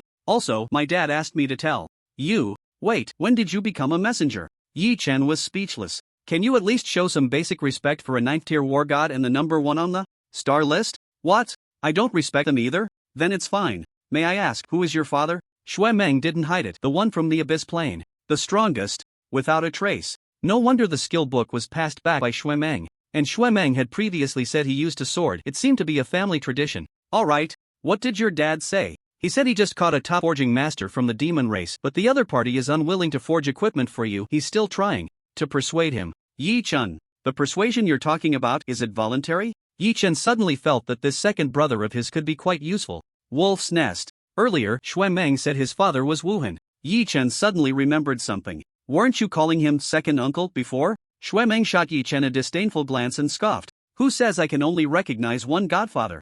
Yichen, when it comes to being a son, you're definitely more skilled. Shui Meng lowered his voice. Outsiders only know that nightmare took me as a godson. Later, second uncle, well, that is, my second father, found me privately. He said my swordsmanship had his former flair, begging to take me as his godson. Who do you think I am, Shui Meng? How could I agree to that? No way. Shui Meng sighed, full of helplessness, and said, but who told my big father to agree on my behalf, taking a good sword from the other side, so this matter was settled. This is the story of the gifted sword Wuhan, says Shui Meng. Shui Meng downed a bottle of beer and reminded Yi Chen, so outside, I call Wuhan's second uncle, but privately I call him second father. You mustn't tell anyone, besides the strongest and that person, you're the only one I told. Yi Chen nodded slowly. Understood, Shui Meng, this godson is a bloodline bridge between Nightmare and Wuhan. For the sake of the human race's strongest, Shui Meng bore humiliation and recognized two fathers. He opened a new shared economy, shared godsons. If he were a Pokemon obsessive player, Shui Meng could totally make an effort to get Xiaoyao to recognize him as a godson too. That way, he could achieve the Godfather Collector achievement and challenge Thanos. Thinking carefully, with three strongest as godfathers, even if Shui Meng wandered in front of the demon gods, no one would dare to lay a hand on him. Big Mengzi, I'll teach you a phrase that's particularly domineering on the battlefield. Yi Chen took a deep breath and said solemnly, a true man born between heaven and earth, how can he remain in the shadows for long? Shui Meng's eyes lit up. This is great. It fits his cultural literacy, so domineering. Got it, I'll remember this. After I slay the demon race's war god, I'll shout it out. Not bad, really not bad. Shui Meng was very satisfied, even ignoring Yi Chen calling him Big Mengzi. Meanwhile, Yi Chen was thinking about something else. If Shui Meng really became the godson of three strongest when I become the strongest, wouldn't that? Looking again at Shui Meng, Yi Chen's expression became a bit strange. My son, Fengxian? Let's skip that. Such a blessing as taking Shui Meng as a godson should be left for the three strongest to enjoy. Yi Chen was not worthy of it. The two chatted idly, and time passed until 6 o'clock. Yi Chen delivered the food to the miners group at the mysterious mine before returning to Blue Star. A shadow had long been waiting for him. Ninth Master, done with your business? No one responded, and Yi Chen didn't mind. It was normal for Shadow 9 not to reply. The Ninth Master rarely spoke, and when he did, it was a big deal. As he opened the dormitory door, Yi Chen happened to see Senior Feet passing by the entrance. Feet was carrying a cow on his shoulder, and the cow was still chewing fresh grass, clearly unaware of the seriousness of the situation. Knock, knock, knock. Feet knocked on Zhao Lin's dormitory door and walked in with the cow. Good morning, Senior. Zhao Lin momentarily didn't realize the seriousness of the situation. Morning, eat something to warm up first. Feet had a timeless understanding of food. The fresher the ingredients, the better. This is a breed specially cultivated by the Imperial Capital University. The more you eat, the more your attributes increase. After sharpening his knife, Feet gestured a couple of times and asked, do you want to eat the shoulder or the back of the cow first? Zhao Lin stood there dumbfounded, murmuring, NB. This is a bull. Zhao Lin. From next door, a scream was heard. Brave bull, fear not the difficulties. Yi Chen. Let's have vegetarian for breakfast. After breakfast, Feng Dong came to find Yi Chen. Brother Bai, let me introduce today's schedule to you. Since Feng Dong was concerned about the issue of failing courses, in a sense, he would be more responsible than other seniors. The juniors who were responsible were at least B-level talents, with A-level talents being numerous, and there were quite a few S-level talents as well. Brother Bai, if you want to stay in the summer camp, the task is quite challenging. Feng Dong took out a class schedule and introduced, in the morning, there will be basic courses explaining the latest strategies for the levels, and Professor Lan from Magic City University has been invited. When mentioning Professor Lan, Feng Dong's expression became noticeably serious, and he elaborated a bit more. Professor Lan is over 100 years old this year, awaken F-level talent, level 60. A first-tier warrior, stuck on the 9th floor of the Eternal Tower. For an ordinary person, even with C-level talent, reaching level 40 or 50 could qualify them as a first-tier warrior. It was already quite remarkable for Professor Lan, with F-level talent, to reach level 60. Feng Dong was not his usual playful self, instead, he was quite earnest. Professor Lan once participated in a bloody battle, his strength is somewhat lacking, and he can only do some security patrol work. Later, Professor Lan returned to research work, specializing in strategies for the first 9 floors of the Eternal Tower, achieving outstanding results. The strategies in your textbooks for the Eternal Tower were all compiled by Professor Lan. Through Feng Dong's introduction, Yi Chen finally understood. In a sense, Professor Lan was a genius who nearly got overlooked. Limited by his talent, Professor Lan could not advance his own strength but helped improve the overall strength of humanity. In another way,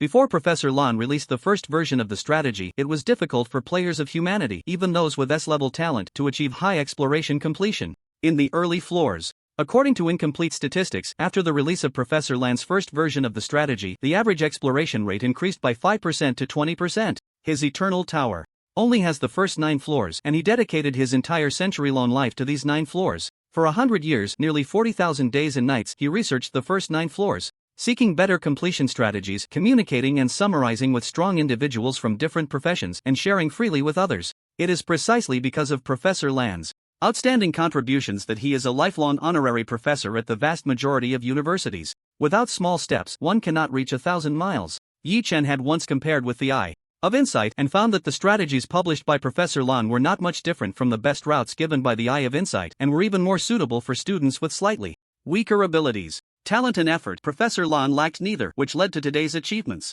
He is a legendary figure. Legendary? Brother, by legendary is not enough to describe Professor Lan. Feng Dong clearly admired Professor Lan greatly, referring to him as Professor Lan. Come on, you'll know once you attend Professor Lan's class. Summer Camp, Area C, Teachers Office. Professor Lan was organizing today's teaching materials, a habit he had developed over many years. He took every class seriously and was responsible for every student. There wasn't much he could do, so he made sure to do everything well. Professor Lan's assistant was a graduate student who had just graduated from university, also specializing in the formulation of strategies for the Eternal Tower, learning alongside Professor Lan. Professor Lan, levels 3 to 6 have been reset. Should we change the theme for today? Professor Lan nodded steadily. Indeed, outdated strategies are better left unspoken. Today, let's cover some basic information about the Eternal Tower for the students. Eternal Core City, Trading Secret Realm, Exclusive Space. Under Professor Lan's direction, the assistant selected this part of the teaching materials for Professor Lan to review one last time.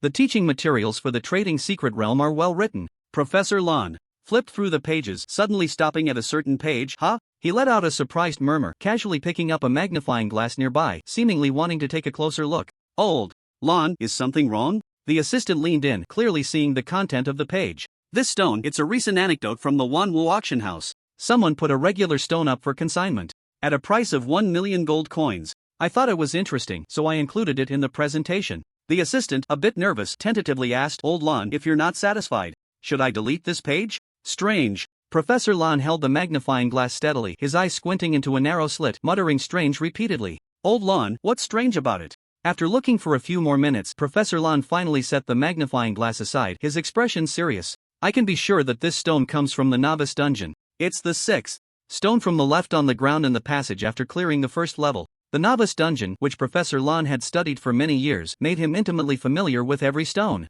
inside. So, what does that mean? The assistant was even more confused. Even if it was a stone from the novice dungeon, it was still just a stone. Look closely at the front end of the stone. There are signs of wear. It must have had some pattern drawn on the stone wall. Professor Lan took out a tablet, logged into the Wanwu auction house, and searched for the stone priced at 1 million. Consignment time. Professor Lan glanced at it, and his expression suddenly changed before quickly returning to normal. He said nonchalantly, it must be a prank. To think someone would try to sell something like this for 1 million gold coins is just too far-fetched. Professor Lan feigned calmness and said seriously, delete it from the presentation. Don't waste everyone's time. Okay, Old Lan. The assistant wanted to say something else but was dismissed by Professor Lan. You go to the classroom to take attendance. I'll come over after I finish checking the presentation. After the assistant left, Professor Lan could no longer control the tremors in his body, collapsing back into his chair, his heart racing. A stone from the novice dungeon with inexplicable wear. SSS level clearance of the novice dungeon rewards a transaction secret realm pass. The consignment time was shortly after clearing the Azura. With all the clues laid out before him, Professor Lan could only think of one answer. The stone was consigned by Azura and is an important item for unlocking the hidden level of the novice dungeon. Realizing this, Professor Lan nearly had a heart attack. The matter involved the strongest seed of the human race, Azura, and Professor Lan could not afford to be careless. He took a few deep breaths, picked up the phone on the table, and dialed a number. Get Shuemeng. On the other end of the line, Shuemeng's voice came through. Hello, Old Lan, I'm about to go to the Abyss Plane, so I'll keep it brief. Alright, you listen. Professor Lan was extremely serious. Take down the item, ID Doyan 146, from the Wanwu auction house. It's been taken down. Clear all shopping records of the consignment owner. No shopping records found. Change the Wanwu sales contact for this person and set their confidentiality level to SSS. Modifying. I don't have permission to operate. Damn it, Old Lan, who exactly is this person? You found? At this point, Shuemeng also realized that something was off. You don't need to worry about that. Professor Lan reviewed everything in his mind, confirming he hadn't missed any details, and slowly stated his final request. Have Lord Ingjiu come over and seal my memories from this morning. It needs to be quick. Shuemeng. Hiss, if it had come to this, and Shuemeng Still didn't understand he wouldn't deserve to have two supreme beings as fathers. Something big had happened. Professor Lan had found Azura's alternate account in the transaction's secret realm. Summer Camp, Area C, Multimedia Classroom. Yichen originally planned to sit in the back row but was forcibly pulled to the front by Fengdong. Fengdong said excitedly, Professor Lan usually enters the classroom 5 minutes early and is never late. Time passed second by second, and neither Fengdong nor Yichen saw Professor Lan's figure. The person who should have come had not arrived. The person who should not have left had left. I'm going out to take care of something just next door. Ingzio's voice rang out and Yichen nodded slightly. At the same time, Yichen leaned slightly closer to Luski. Just borrowing the protection of the war god, don't misunderstand. Yichen couldn't be without the war god by his side, just like the human race couldn't be without the Azura. In Luski's shadow, a loli with dark circles under her eyes coldly stared at Yichen. For some reason, a ridiculous thought popped up in Ingzio's mind. That kid named Ji, yawning, could it be that he can see my lady? How is that possible? This kid is only at what level, and my lady is already a war god? The loli shook her head and stopped looking at Yichen's handsome face. Looking too long leads to aesthetic fatigue. Professor Lan's office. 2 cups of tea were placed on the table and Professor Lan, who should have been in the classroom, sat upright as if waiting for a guest. A shadow descended. Brother Gio. Professor Lan trembled as he stood up and respectfully called out. We haven't seen each other in over 30 years. It's better not to see each other. Ingzio said coldly, every time I see you, it's to seal memories. Sigh, these kids always give me trouble. Professor Lan sat back down, his murky eyes filled with memories of the past. Let me think. The strongest has no trace. On the 3rd day after entering this world, I found him because of a sword aura. The strongest is carefree. I directly encountered him in the trading secret realm. 2. Say something that might make you laugh. You and carefree are master and disciple thanks to me. Professor Lan sighed. In the blink of an eye, over 30 years have passed and another seed of the strongest has emerged. What a coincidence. I encountered him again. Listening to Professor Lan's words, Ingzio's tone was quite helpless. Every seed of the strongest will leave traces for you to find. Then I come to seal your memories. Only when they at least possess the strength of a war god can I unlock your memories. Why go through this? As the person with the deepest research on the first 9 levels of the Eternal Tower, Professor Lan's ability to find 3 seeds of the strongest involved both luck and his own strength. Hearing Ingzio's words, Professor Lan was unconcerned. We once studied this. The memory seal you use when lifted in the short term won't significantly affect intelligence. As long as it's not used frequently, there won't be major issues. Have you forgotten? We even co-signed a paper on the side effects of memory sealing. It was the best paper of that year. Yichen would never have thought that old Gio was also an academic talent specializing in the field of the soul. When it came to academic topics, Ingzio spoke a bit more. Speaking of the side effects of memory sealing, I've been frequently using it on a war king recently and the data feedback has been quite good. The other party has been cooperative. Listening to Ingzio's words, Professor Lan nodded from time to time. You can send me the data, maybe we can publish another paper. It's not easy to find experimental subjects at the War King level. Did you catch them from the Abyss Plane? Upon hearing this question, Ingzio paused for a moment. You could say they came to me willingly. After chatting for a while. Alright, it's time to get down to business. Professor Lan picked up his teacup, took a sip, and said calmly, this old bone of mine can still handle it. According to the previous custom, you can ask Azura one question. Ingzio reminded before taking action, I'll help you convey the message. As for whether Azura answers, I can't guarantee that. You came before I had thought it through. Professor Lan handed over a note. What I want to ask is about the trigger conditions for the hidden level in the novice dungeon. By the way, there's one more thing. I really like that stone. Can you ask Shou Luo if it's for sale? I'm willing to trade my entire fortune for it. Alright. Taking the note, a mass of black mist enveloped Professor Lan. When the mist dissipated, a lingering smile remained at the corners of his mouth. He suddenly came to his senses, waking from his daze, and chuckled. I'm getting old, I can't deny it. I can fall asleep just sitting here and I still have a class to attend. Saying this, he leaned on his cane, grabbed his teaching materials, and walked toward the multimedia classroom. When Ingzio returned, Professor Lan was back as well. Kid, listen to me. Yichen heard Ingzio's voice in his ear.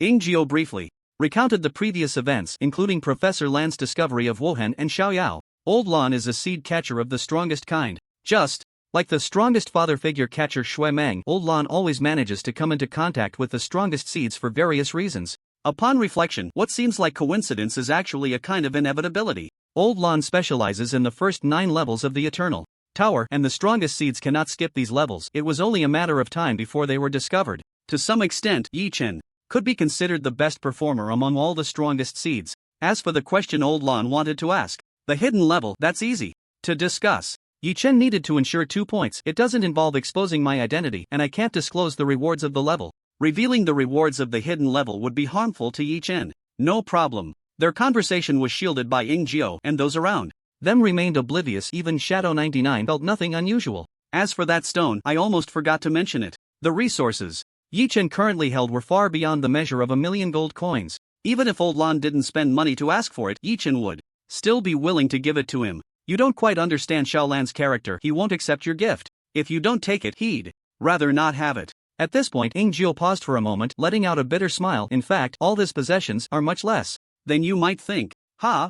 This caught Yi Chen by surprise. 60 silver coins. Ying Jiao revealed the answer, a number that astonished Yi Chen. This was the first payment he received for his strategy guide back in the day, preserved to this day, and it's all he has. All other income has been donated by Xiaolan to support the development of the university. After hearing Ying Jiao's words, Yi Chen fell silent. Some people can pick up a sword and charge into battle, shedding blood for their country. Some, with no strength to lift a chicken, still have the heart to fight for their nation. Holding a pen like a sword, tirelessly writing, is also a silent battlefield. Old Lan's pen is worth more than 1,000 troops. I've made this deal. After discussing the two matters, Ying Jiao lifted the external shield, and Yi Chen finally had time to glance at Old Lan. Whether it was college students like Feng Dong or seasoned experts like Ying Jiao, their admiration for Professor Lan was evident. At first glance, he looked like a kind old neighbor with snow-white hair neatly combed, a gentle appearance, and an approachable demeanor. When teaching, his voice was strong, enunciating clearly, speaking slowly, with each sentence logically coherent and tightly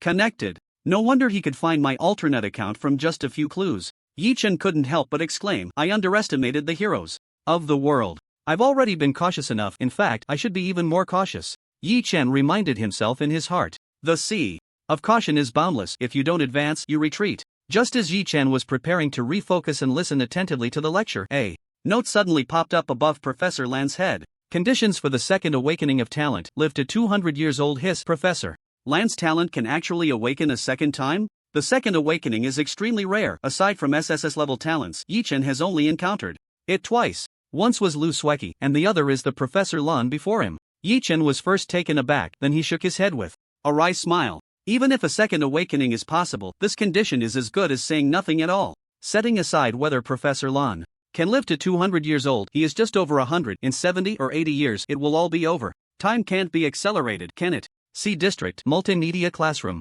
Professor Lan stood on the podium like a beacon of enlightenment, breaking down fundamental knowledge for the many students. Many students have this doubt. Since there is an eternal level, why is there still a combat power test? Isn't it redundant? Professor Lan's words resonated with most of the students, who nodded in agreement. This combat power system was designed by the strongest nightmare. I participated in some of the work and can share my views from different angles. The original intention of the combat power system is to reduce casualties on the battlefield and maximize the usable combat power of humanity. This statement piqued the interest of many. How could the combat power system be related to battlefield casualties? Professor Lan continued, the calculation of combat power is a complex process that requires considering various factors: level, talent, personality, experience, etc. Eternal level does not equal real combat power. Professor Lan's words struck a chord with Yi Chen. Despite only being level 60, facing a war king would be just a matter of taking him down. Professor Lan sighed. In the early days of the blood battle, frontline combat often fell into a strange loop. In places where battles were tough, higher-level strong fighters were clearly sent to fight, yet the results were far from ideal, like adding fuel to the fire, costing many lives unnecessarily. The command center's inability to send the right people to the right battlefield was our biggest headache at the time. To avoid such situations, today's combat power system was designed. Professor Lan spoke with clarity and depth, making complex matters easy to understand. Even information Yi Chen already knew, when presented by Professor Lan, offered new insights from another perspective. Old Professor Lan, a treasure to the nation. We noticed that level 200 is the watershed between soldiers and generals. The general knowledge explained by Professor Lan appeared on the PPT, showing a rough correspondence between levels and ranks. Level 200, General level 600, War King level 900, War God level 990, Heavenly War God level 1000. The strongest, so the strongest is actually level 1000, the limit of the Eternal Tower? This was Yi Chen's first clear understanding of the correspondence between level and combat power. Of course, some geniuses and prodigies might unleash super strong combat power and fight beyond their level before reaching the standard. Thinking of this, Yi Chen glanced at Luski's shadow. Shadow 99, LV.901, as one of the weakest among the shadow ranks. She had just touched the threshold of the war god, which was expected. Yi Chen looked down at his own shadow. Shadow 9 LV.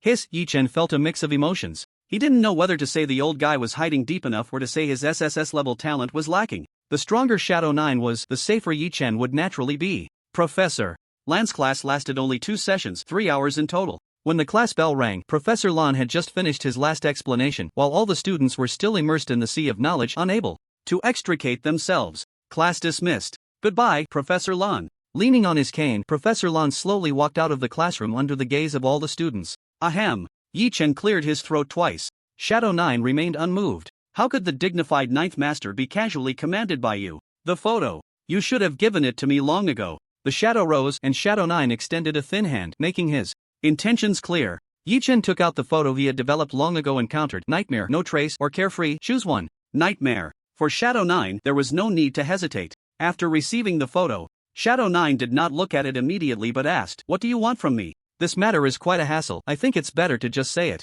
Yi Chen told Shadow 9 about Professor Lan's second awakening of talent. I think the old man should rest more. Given the current situation, he still has a chance to live to 200. Why make it so complicated? Shadow 9's words made Yi Chen feel that there was hope for this matter. Just send him directly to Wuhan. That guy has a way to solve it. After hesitating for a moment, Shadow 9 added, "It's related to Wuhan's talent. Only that guy can help Xiaolan. As for the success rate, I can't guarantee anything. It depends on what Wuhan says." In any case, the fact that Professor Lan has a chance for a second awakening is fantastic news. At the very least, it gave him hope. I'm going out for a bit. Shadow 9 left for less than 5 seconds before returning to Yi Chen's side. I've already told Xiaolan. As for how he chooses, that's his own business. In the office, the old man sat in his chair, his face full of astonishment, momentarily unable to come to his senses. Just now, an old friend had come by with explosive news. Second awakening of talent? Just lived to 200? This news hit Professor Lan like a sudden windfall, leaving him dizzy.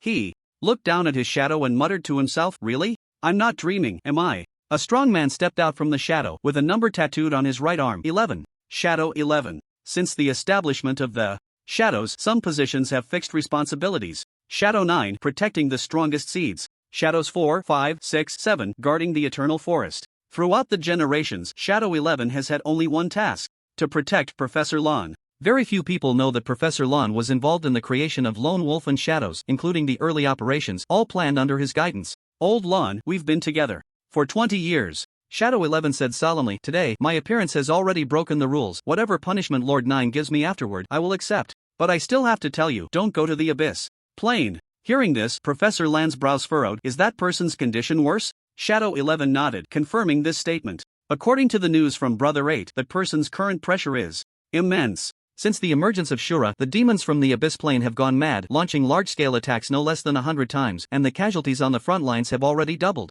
This was expected. Shura is too strong and has grown too quickly. Professor Lan rubbed his temples and sighed. "My strength is too weak, I can't see clearly. Let me ask you a few questions. Lord 9 won't make things difficult for you, or else I'll die in front of him." Shadow 11. The always serious Professor Lan suddenly made a joke that didn't fit his status, which was somewhat surprising. Perhaps the news of the second awakening had injected new vitality into his aging body. A withered tree meets spring, a broken river continues to flow. Professor Lan asked, "If I go to the Abyss Plane, will it affect the overall situation of the human race?" "No." "If Wuhan helps me with the second awakening, will it affect him?" "I don't know." "What do you think is the probability of success?" "Less than 10%. Professor Lan burst out laughing, so high. He relaxed completely, seemingly having made up his mind. Shadow 11 couldn't help but speak again. "But if you can just endure for a few more decades, everything will fall into place, and you can achieve the second awakening." Given the importance the human race places on Professor Lan, it's not a problem to extend his life to 200 years, or even another 200 years.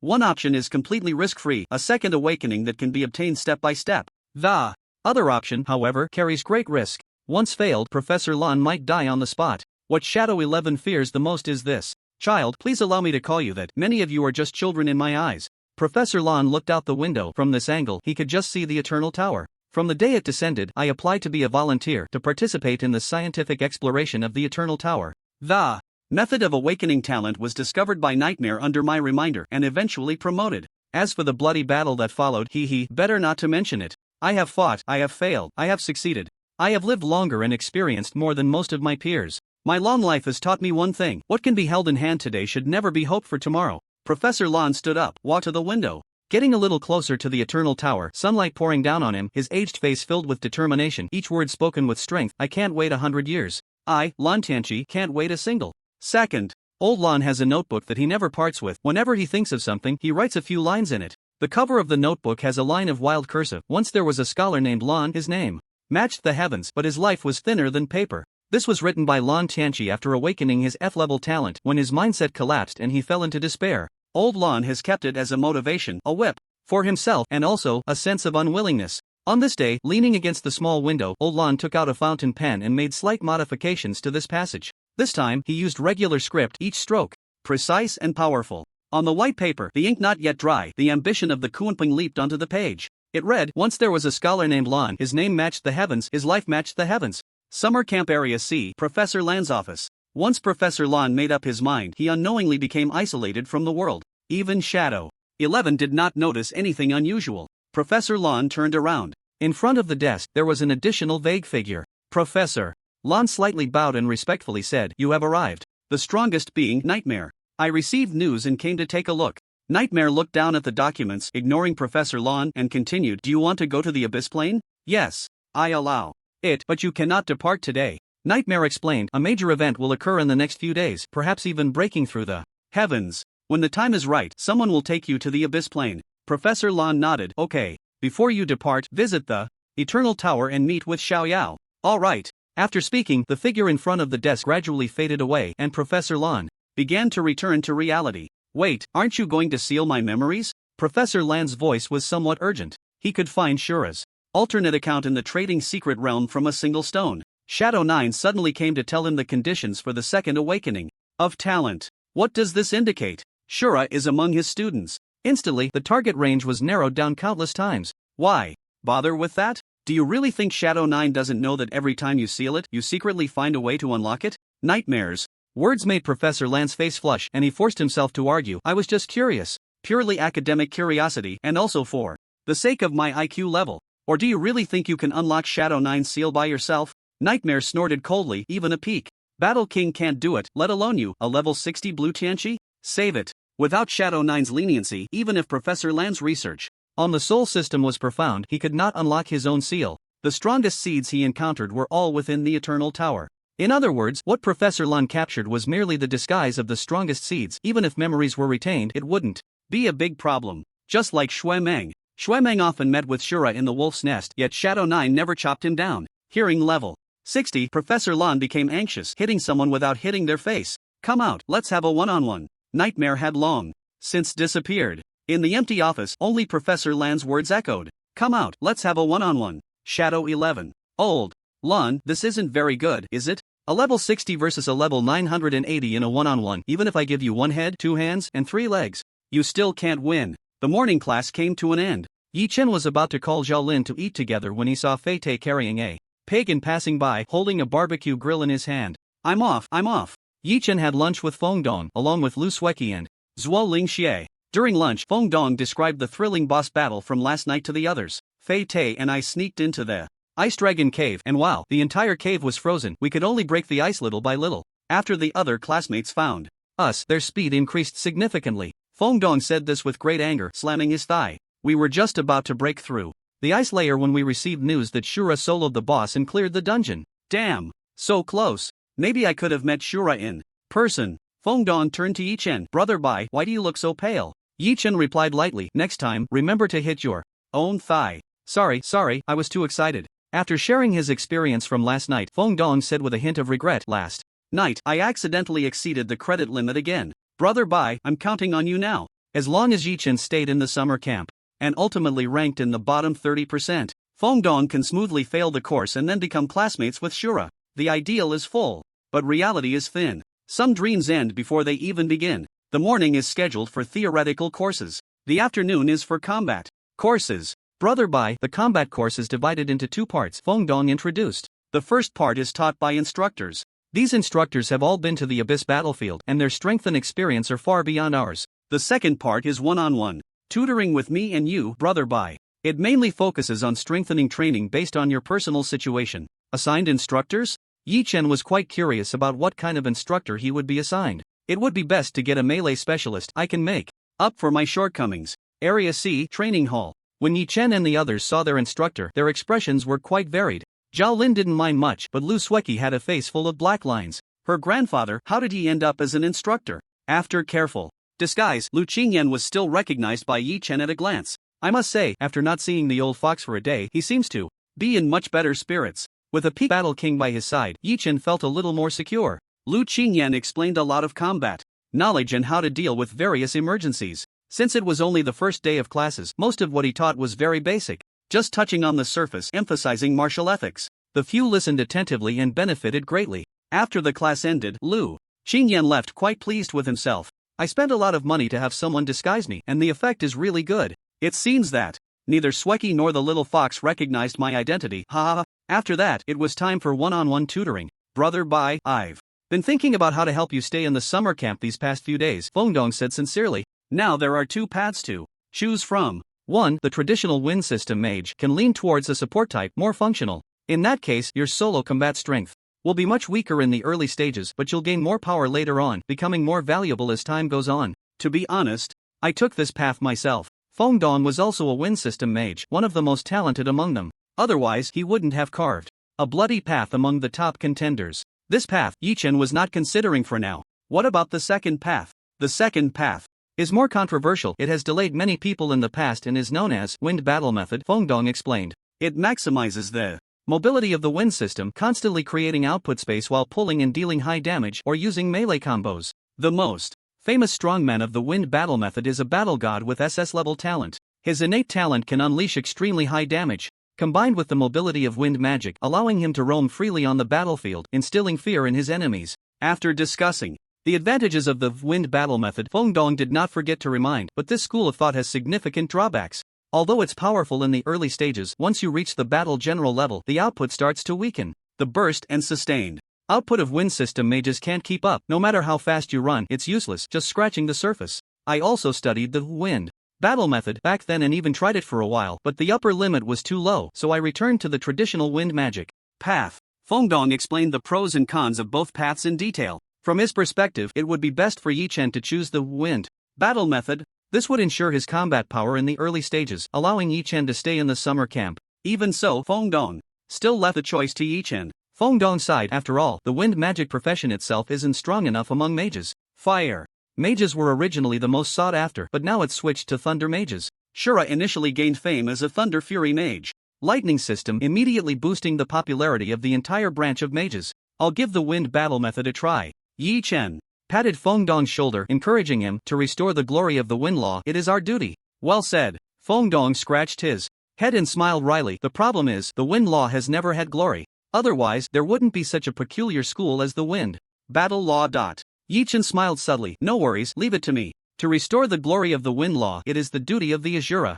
Summer Camp Area C. After practicing for a few hours in the afternoon, Yi Chen and the others casually had some dinner and continued training. Regarding the wind battle technique, Fengdong had previously attempted this path, and his guidance for Yi Chen was very clear. Movement must be fast, consumption must be low, and rhythm is the key. The combination of different types of displacement must be flexible. Rigidity is to be avoided. You must never let the enemy find the pattern of your displacement, or you'll suffer a great loss. Damage mainly relies on short incantation wind spells and can also be supplemented with spell scrolls, machinery, etc. While having a late-night snack, Fengdong enthusiastically introduced more to Yi Chen. When it comes to combat, I'll help you borrow 2 submachine guns from Senior Sister Zhua. You can run while shooting, and you'll definitely be the most stylish one on the field. That makes sense. As a unique branch of wind magic, the wind battle technique has always been studied by many on how to improve its upper and lower limits. Below the rank of battle general, wielding scrolls and mechanical equipment, the wind battle technique can often unleash astonishing combat power. However, after reaching the rank of battle general, the help from these external items diminishes. Fengdong sighed and gave an example. Take the equipment of a mechanic, for instance. If you want great power, the size will also increase dramatically. We mages have small arms and legs. We can't just carry a cannon into battle. At this point, Fengdong lowered his voice and said quietly, I tried it once, and the recoil sent me flying. I broke 7 ribs and had to lie down for half the night before getting up. Yi Chen nodded, keeping all this information in mind. The wind battle technique sacrifices many external items for the sake of ultimate speed. The entire combat style is stuck at a bottleneck damage. The further it goes, the lower the damage becomes. A flurry of operations. Like a tiger, only to see damage at 0.5. Having said all that, the late-night snack was almost finished. Feng Dong patted Yi Chen on the shoulder. Alright, Bai Gu. Get ready, we'll continue tackling the Eternal Tower tonight. Don't forget the D-grade raw. Or, after parting ways with Feng Dong, Yi Chen returned to his single dorm room. Sounds of a barbecue came from next door. It should be Zhao Lin having a late-night snack. Feeling a moment of sympathy for Zhao Lin, Yi Chen didn't forget to get down to business. Zhou Yi, do you remember I have a mine at home? The black mist reappeared before Yi Chen and Ying Jiu emerged. The mining equipment has already reached Shui Meng's hands. Remember to go to the wolf's nest to pick it up. There's also a batch of dwarven craftsmen, eternal NPCs. I've already hired them for you, and the contract is with Shui Meng. Yi Chen felt at ease with Jiu Yi handling things. If there's nothing else, don't always call me out. Yi Chen quickly stopped Ying Jiu. There's something important, Jiu Yi. Ahem, it's just that I'm not clear about the grades of the ores, right? Can you lend me a few pieces of raw or D grade and C grade so I can familiarize myself? A bit? Yi Chen needed lower grade ores to deal with this week's assessment. Otherwise, bringing out B grade ores would be too conspicuous. Ying Jiu snorted coldly. What do you take me for? Shui Meng? Xiaodiao also left a message on the message board. Do you want C grade or D grade raw ore? C grade. D grade is a bit too poor. Is this 30 kilograms enough? If not, I'll go steal. Get it. A photo in exchange for 30 kilograms of C grade raw ore. After the transaction was completed, Yi Chen timed it perfectly, activated the Eternal Mark and entered the Eternal Tower. Only the shadow remained in place. 2 photos floated up, and only at this moment did Ying Jiu have the leisure to check the messages from the 2 strongest individuals. So this is what you wrote back then. The murmurs gradually faded away. Welcome to the Eternal Core City. As soon as Yi Chen logged in, he received his clearance reward. SSS level rating for clearing the 7th layer. Reward. Fury of the Extreme Cold. A pair of shoulder epaulets appeared before Yi Chen, with a blue base and black trim. The epaulets were embossed with hexagonal snowflakes, crystal clear. Just a glance made the temperature drop significantly. Equipment. Rage of Extreme Cold. LV.60. Grade. S attributes. Agility -50, Strength +200, Constitution +200, Physical/Magic Defense 750 traits. Infinite growth. Equipment level grows with the holder's level up to a maximum of level 600. Extreme Cold Shield comes with a shield value of 10,000 plus 1.6 * spirit. After the shield is broken, it enters a cooldown of 300 seconds. Extreme Cold Domain. All units around the wearer, except for the wearer, have their agility reduced by 5% and their movement and attack speed reduced by 15%. Advanced traits. Extreme Fury. Kill an extremely furious boss, level not lower than the wearer's, in a state of extreme fury. Upgrade count 5. Upgraded count 0. Looking at the attributes of Rage of Extreme Cold, Yi Chen raised an eyebrow. Feels pretty average. Now, Yi Chen was accustomed to various good equipment and his standards had naturally risen. The various panels of Rage of Extreme Cold were quite ordinary. The accompanying shield was barely useful, and the effect of the Extreme Cold domain was also quite average. Just a rather ordinary S-grade equipment. Aside from being able to upgrade 5 times, the biggest highlight of Rage of Extreme Cold was probably infinite growth, which could grow with Yi Chen's level. After subsequent upgrades, the upper limit of the traits would also increase.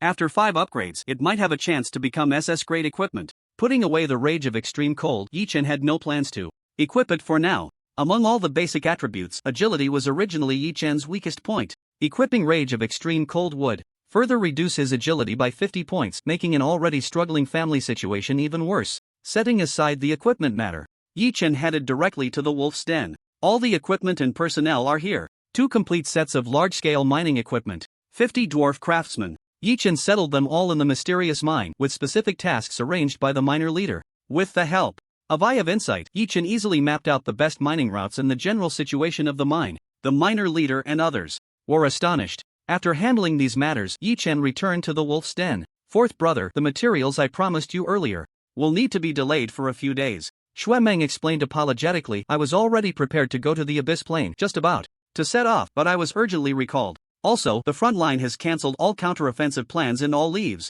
Briefly explaining the situation in the Abyss Plain, Shui Meng said seriously, although I don't know what will happen, it's clear that something big is about to happen. Listening to Shui Meng's words, a name popped up in Yi Chen's mind. The 4th demon god are the strongest, teaming up to set a trap, wanting to severely injure the 4th demon god? Or is it? A bolder thought emerged. Severely injure? That didn't align with Yi Chen's impression of the human race as strong. So far, the top-tier powerhouses Yi Chen had encountered, aside from being shameless, shared a common trait: to eradicate completely, to kill and turn to ash. If so much effort was expended, and the end result was merely to severely injure the 4th demon god, allowing the opponent to return alive, that would be a losing deal for the strongest. Regardless, I still have a few days left. Yi Chen nodded, indicating that he understood the situation. Right now, it was merely the calm before the storm. Taking out a map, Yi Chen glanced at it. 8th layer, monster hunting and leveling dungeon. 9th layer, second job transfer secret realm. Yi Chen was now level 60, at the threshold for the second job transfer. If he couldn't change jobs, his level wouldn't be able to increase. Today's goal, SSS grade clear of the 8th and 9th layers. Yi Chen prepared to connect 2 levels in one go. Sometimes, if he didn't push himself, Yi Chen wouldn't know how strong the Azura was. Summoning the Eternal Core Crystal, he pressed his palm against it, allowing the white light to engulf him. Wishing you success in clearing the Eternal Tower soon. Eternal Tower, 8th floor. As a very traditional monster hunting leveling dungeon, it posed no difficulty for Yi Chen. As soon as he entered the 8th floor, Yi Chen sensed something unusual. It was empty here. Apart from the NPCs, there were no players at all. Just right, it allows me to go all out. If there were too many people, Yi Chen wouldn't be able to use Heavenly Thunder without drawing too much attention. According to the strategy of Eye of Insight, Yi Chen rushed towards the nearest leveling point and began to kill monsters, accumulating exploration points. Wind, fury, heavenly thunder. Thunderbolts fell one after another, and the monsters collapsed to the ground. On a distant hillside, an old man in blue, leaning on a cane, gazed at someone hunting monsters and couldn't help but exclaim, "Today's young people are much stronger than we were back in the day." Boring. Beside the old man, a middle-aged Taoist stood with his gaze slightly lowered, not looking at Yi Chen. A colorful butterfly landed on his fingertip, only to shatter like foam and disappear. You child, everything you see is boring. If you ask me, your catchphrase is the most boring. The old man seemed to recall something and said with a smile, "I really want to see the day when the strongest Xiaoyao finds something interesting. The world is the most boring." Xiaoyao spoke again. Old Blue, are you sure you want to go to the Abyss Plane? Didn't you say you wanted to see me? What is it? This trip is fraught with danger. Then let's turn misfortune into fortune. I brought this boredom upon myself. If someone were to witness the scene, they would probably be too astonished to speak. The mighty Xiaoyao, in the presence of Lan Tianqi, appeared more like a junior. Old Blue, you are the one with the highest attainment in the soul. Stop right there, listen to the nonsense. You're saying, are you not human? The old man seemed a bit angry, striking his cane on the ground, and said indignantly, "Is your teacher Shadow 9 not human? He lives more like a human than anyone else." The last sentence clearly ignited the old man's true anger. Xiaoyao, however, remained unfazed, muttering to himself, "Perhaps I am a butterfly, perhaps all of this is just a grand dream. After all, is it Xiaoyao dreaming of a butterfly, or a butterfly dreaming of Xiaoyao?" This question had occupied his mind for over 30 years, and he still hadn't found an answer. Once again, a shattered butterfly appeared at Xiaoyao's fingertip. As the butterfly restored itself, Xiaoyao's figure began to shatter. The old man sighed, "You're still entangled in this question. You child, everything about you is good, except you worry too little and think too much. Before I leave, I have a question I want to ask Old Blue." The old man's expression grew serious. "Speak." The butterfly, flapping its wings slowly, began to speak. "Is there anyone in the world who was born knowing? Born knowing?" The old man was puzzled. Where did this come from? Just as he was about to speak, he was interrupted by Xiaoyao. "No need to rush to answer, just respond before entering the Abyss Plane." After saying this, the butterfly slowly flew away, from the 8th floor to the 99th floor, leaving the old man behind, continuing to watch the legendary Azura hunting monsters, lost in thought. He has left. Yi Chen glanced at the prompt in the lower right corner and breathed a sigh of relief. He hadn't been in the 8th floor for long when the Eye of Insight was startled into a blur. The last time it blurred was because of the strongest Wuhan. Every time he encountered a supreme being, the Eye of Insight would enter a state of blindness, becoming timid. Can't you have a bit of backbone and show the spirit of your SSS level talent? Yi Chen was frustrated at his own lack of ambition. How could he have such a cowardly talent? Couldn't the Eye of Insight learn from him and be a tough, real man? Today's 8th floor was equivalent to Yi Chen having the whole place to himself. Only Xiaoyao could achieve this. It was a compensation for Yi Chen from yesterday. After all, they were plotting to seize the source of the demon god. To some extent, Yi Chen was used as bait, the kind that smelled delicious. With his hands and feet free, Yi Chen's monster slaying speed was incredibly fast. While an ordinary person would take several days to clear the 8th level, Yi Chen completed it in less than 40 minutes. Unfortunately, the monsters here were all below level 60, and aside from some copper coins and equipment, Yi Chen had no other gains. Once the exploration reached 100%, Yi Chen directly summoned the Eternal Core Crystal to settle the clearance. Calculating clearance score. SSS level.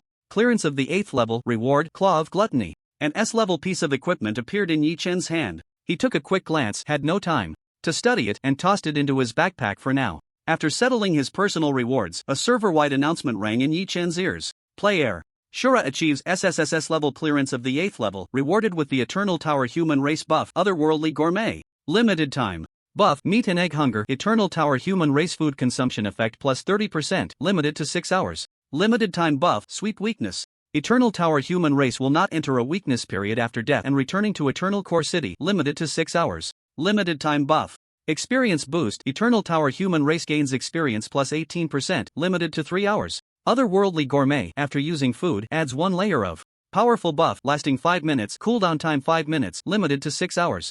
Among the 4 buffs, Sweep Weakness and Experience Boost were particularly beneficial. For all human races, the existence of Sweep Weakness lowered their trial and error costs. As for Experience Boost, it allowed for more efficient use of limited time buffs, leading to faster strength enhancement. Otherworldly Gourmet, interesting. Yi Chen thought of the duo Fei Te and Zhao Lin. These 2 buffs were especially friendly to them. According to Fei Te's training plan, even in the Eternal Tower, Zhao Lin would have to keep eating. Gathering his thoughts, Yi Chen focused. Next level. Wishing you a swift clearance of the Eternal Tower. Eternal Tower, 9th level. Second job transfer secret realm. White light flickered and Yi Chen appeared on a giant stone which floated in the void. In front of Yi Chen, 3 elemental gates appeared. Wind, fire, thunder. He could choose one to complete the job transfer and settle the clearance, or he could complete all of them and then choose to settle the clearance. Yi Chen had long heard about the information regarding the job transfer secret realm of the 9th level. The process of job transfer was very simple. Fight the corresponding elemental monsters and collect the elemental cores they dropped. Fuse the elemental cores to create new skills unique to oneself. Depending on the strength rating of the created skills, the job transfer would be completed and the clearance settled. Generally, a mage only needed to battle one type of element. Yi Chen practiced all 3 elements, and if he wanted to progress equally, he would have to create 3 skills, taking 3 times longer than others. However, the effort was worth it. 3 powerful skills, just thinking about it makes my hands itch. Excitement sparkled in Yi Chen's eyes. These exclusive skills had a special feature. They could be used to create skill books. Skill books sold externally, with profits reaching 99.99%. For this reason, the second job transfer secret realm was also known as the Wealth Secret Realm. If one could create a popular skill or divine skill, it would guarantee a lifetime of financial security. It was rumored that the creator of Win/earn countless small goals and endless joy just from that one skill. There's no need to rush with the fire and thunder elements. Yi Chen calculated and looked at the wind elemental gate. Let's create a wind skill first. I promised to revive the glory of wind magic and I can't go back on my word. Majestic Azura, a promise worth 1,000 gold, disdainful of associating with Shadow 9. Lower your expectations, an SSS level skill will do, don't push yourself too hard. With that, Yi Chen stepped forward into the wind element portal. His body was lifted by a gust of wind, his feet leaving the ground as he was pushed into a secret realm. The surrounding winds howled, and amidst countless whirlwinds, the figures of monsters gradually became clear. A voice echoed in Yi Chen's ear, attention. In this secret realm, only wind-type skills are allowed. The secret realm will continuously refresh wind element monsters. The more wind element monsters you defeat, the stronger the newly refreshed wind element monsters will be, and the higher the probability of dropping high-level element cores. Refine the wind element core to create a unique skill. If you are not satisfied with the unique skill, you can choose to reforge it, consuming half of the wind element cores. Heavenly Fury Mage Wine type second job change officially begins. Eternal Tower, 9th floor. Wind system class change secret realm. Fury. Wind slash. 2 streams of light cut through, easily defeating a giant wind. Elemental Wolf. A low-tier wind elemental core dropped, caught by the shadow of the Hellhound, and brought back to Yi Chen's backpack. The dog finally looked like a dog, and Yi Chen finally did something human. With the power of nature in his left hand and the Heavenly King's sword in his right, Yi Chen unleashed a massacre among the wind elemental monsters. For a moment, it was hard to tell who the real monster was. As a wind system class change secret realm, using skills unrelated to wind was prohibited here. Skills like Charge, Thunderstorm, and Ignite were all banned. Fortunately, Yi Chen had a few trump cards up his sleeve, enough to handle various situations. At level 60, Yi Chen's attribute panel was absolutely top-notch, far surpassing others of the same level. Even with basic attacks, Yi Chen could easily deal with these monsters. After more than half an hour, over 1,000 low-tier cores and more than 100 mid-tier cores, Yi Chen looked towards the center of the secret realm, where something resembling a trophy floated in the air, the skill refining device. Placing elemental cores into it could refine skills. The refining device has a capacity limit. After placing a certain number of elemental cores, it will automatically generate a skill. It can also be reset infinitely, with each reset costing half, while also increasing the elemental capacity of the refining device. In other words, resetting is actually a form of refining. To create an SSS level skill, one must go through many resets. SSS level skills require at Least 18 resets to refresh. Resetting skills, the further along, the stronger the skill, but the difficulty also increases. Yi Chen approached the trophy, grabbed a handful of elemental cores, and tossed them in. After devouring the elemental cores, the trophy emitted a faint blue glow. Generated skill, wind. Howl, D level, do you want to learn? No, reset. Generated skill, chaotic windbind, C level, do you want to learn? Reset. Reset. After continuously resetting 4 or 5 times, Yi Chen exhausted all the elemental cores he had accumulated. The latest skill generated had already reached A level. For an ordinary player, there was still quite a gap from the SSS level skill Yi Chen desired. The good news was that as the slaughter continued, the strength of the monsters was also increasing. What could be killed with 2 swords now required 3. The dropped elemental cores had significantly increased in quality. Generated skill, chaotic wind burial, A level, do you want to learn? Generated skill, hurricane crossing, S level, do you want to learn? After continuous resets, the trophy glowed with a rich blue light, almost overflowing. Generated skill, dimensional hurricane, SSS level, do you want to learn? After resetting 18 times, Yi Chen finally refreshed an SSS level skill. It took over 3 hours to refresh an SSS level skill. It was not easy at all. The difficulty of clearing the 9th floor was greater than Yi Chen had anticipated. The Eternal Tower only had 6 hours of activity time each day, which was extremely precious. If within those 6 hours, Yi Chen could not create a suitable skill in the Wind System class change secret realm, the next time he entered, all progress would reset to 0, starting all over again. Many human powerhouses were stuck at a certain level, unable to progress for a lifetime, simply because of insufficient time. Human potential is always limited. Before the Azura appeared, even if one adjusted their state to the extreme and executed every step of the strategy perfectly, some obstacles were still insurmountable. Now, Yi Chen faced the same dilemma. Time was running short. The 8th floor took 42 minutes, resetting 18 times to refresh an SSS level skill took 3 hours and 7 minutes. Before entering the Eternal Tower, Yi Chen had also wasted a few minutes. Countdown, 2 hours 03 minutes 8 seconds. A faint red countdown appeared in the lower right corner of Yi Chen's vision. Given the current situation, Yi Chen quickly adjusted his expectations. First, clear the Wind Elemental class change secret realm. I'll deal with the Thunder and Fire class change secret realms tomorrow. As long as he cleared the Wind Elemental class change secret realm, his progress would be saved and not reset. If he couldn't refresh a suitable SSS level skill today, Yi Chen would have to waste today's opportunity and come back tomorrow. But time was tight. One misstep could lead to more delays. Yi Chen didn't know when the storm brewing in the darkness would strike, so he had to improve his strength as much as possible before that happened. Clarifying the current situation, Yi Chen focused on the newly created SSS level skill, Dimensional Hurricane. Yi Chen glanced at the skill description and immediately chose to reset it. As a wind-type skill, Dimensional Hurricane could summon a terrifying hurricane. After chanting, tearing everything apart and dealing extremely high damage. For any wind-type mage, this was a rare and coveted skill. However, for Yi Chen, its value was not significant. In terms of burst damage, Yi Chen had ready to strike in Heavenly Thunder. Then he could add a Thunder-type area damage skill, ensuring he had both single target and overall damage covered. Due to the growth potential of Heavenly Thunder, even when facing multiple enemies, Yi Chen preferred to use it to target them one by one. The most useless aspect of Dimensional Hurricane for Yi Chen was its slightly long chanting time. Its burst was insufficient and its drawbacks were too fatal, so he could only reset it. After resetting Dimensional Hurricane, Yi Chen immediately threw himself back into the fray. After 45 minutes of continuous fighting, he had collected a whole basket of upper-tier wind elemental cores. Returning to the refining device, Yi Chen wasted no time and began to refine skills. As the highest grade of skills, every subsequent refinement Yi Chen performed would create an SSS level skill. Generate skill Revitalizing Wind. Do you want to learn it? Reset.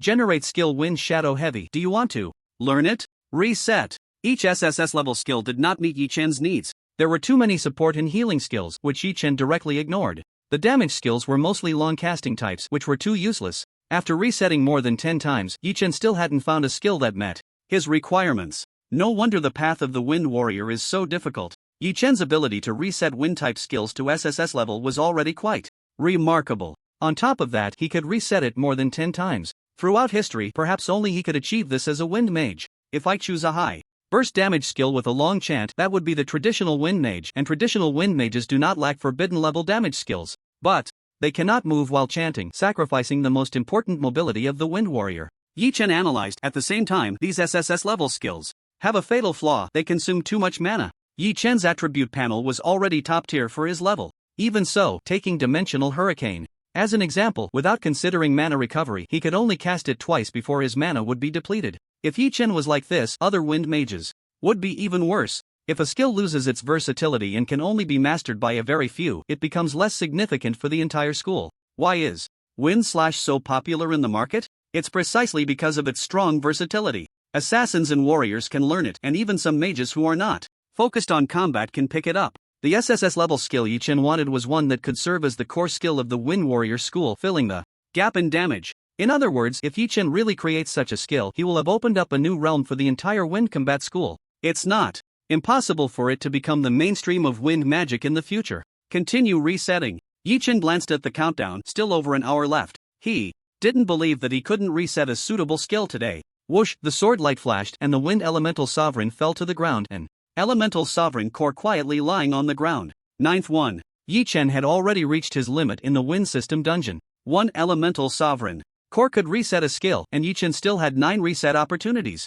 Countdown 5 minutes. Yi-Chen rushed to the refining trophy and threw in an elemental sovereign core. Generate skill, gentle breeze. Do you want to learn it? Reset. Reset. After 6 consecutive resets, he still hadn't obtained the skill he wanted. 3 chances left. With only a minute and a half remaining, Yi-Chen had no opportunity to continue hunting the wind elemental sovereign. Generate skill, wind's distance. Do you want to learn it? Wind's distance deals 2000 plus 1.5 asterisk intelligence plus 5 asterisk distance moved in the last 10 seconds meters wind elemental damage to the enemy. While dealing damage, the caster transforms into a gentle breeze, allowing them to dash any distance. With a maximum distance of 20% of the damage dealt meters. Mana cost 400 points, cooldown 10 seconds. The moment Yi-Chen saw wind's distance, his spirit lifted, sweeping away the fatigue from before. 5 hours of fighting and continuous resetting were all worth it at this moment. This is it. This is the core skill of wind combat he had been pursuing. Learn. Successfully learn skill, wind's distance.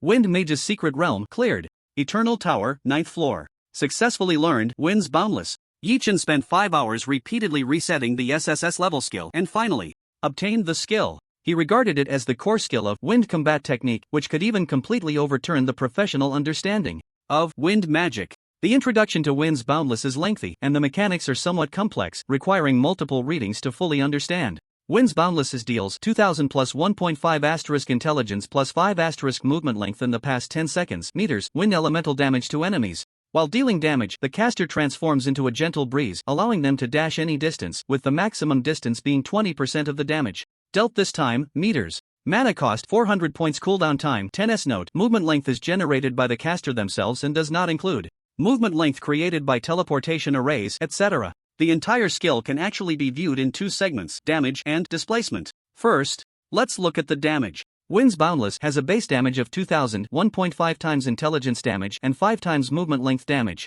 It is not displacement but movement length. Displacement refers to the change in an object's position. If a person repeatedly jumps sideways and finally stops in place, their displacement is 0. However, the movement length will be accumulated. And Wind's Boundless calculates the movement length within 10 seconds.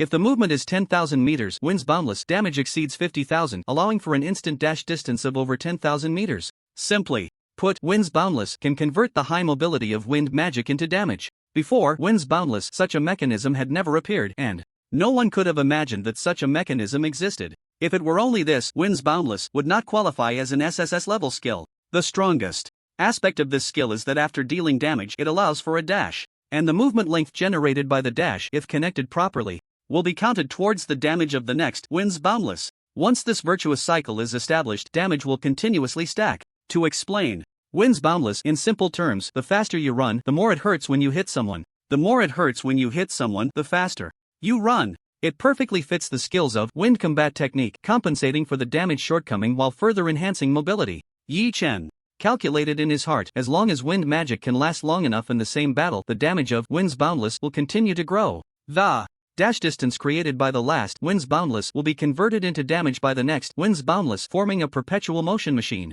Of course, this growth is not permanent. Once movement stops and the combat state is exited, the damage of the next Wind's Boundless will start stacking from the most basic level again. Deep breath, deep breath. Yi-Chen tried to calm himself down. Unlike the skills Yi-Chen had previously obtained, Wind's Boundless was created by Yi-Chen himself, allowing for skill book replication and promotion for learning. Once Wind's Boundless is promoted, the combat methods of wind combat technique and even the entire wind magic will fundamentally change. As for whether there will be other chain reactions, Yi-Chen couldn't say for sure at the moment. The only thing that can be confirmed is that because of this skill, humanity will become stronger. A flash of white light passed, and the 6-hour limit of the Eternal Tower was reached, forcing Yi Chen to exit. When he returned to the dormitory, Yi Chen's face still bore traces of ecstasy, and he was extremely excited. Ninth Master, there's something big, Shadow 9 said irritably. You can treat even a fart as a big deal. The useless War King passed by you, and you almost wanted me to throw them all away. This time is different.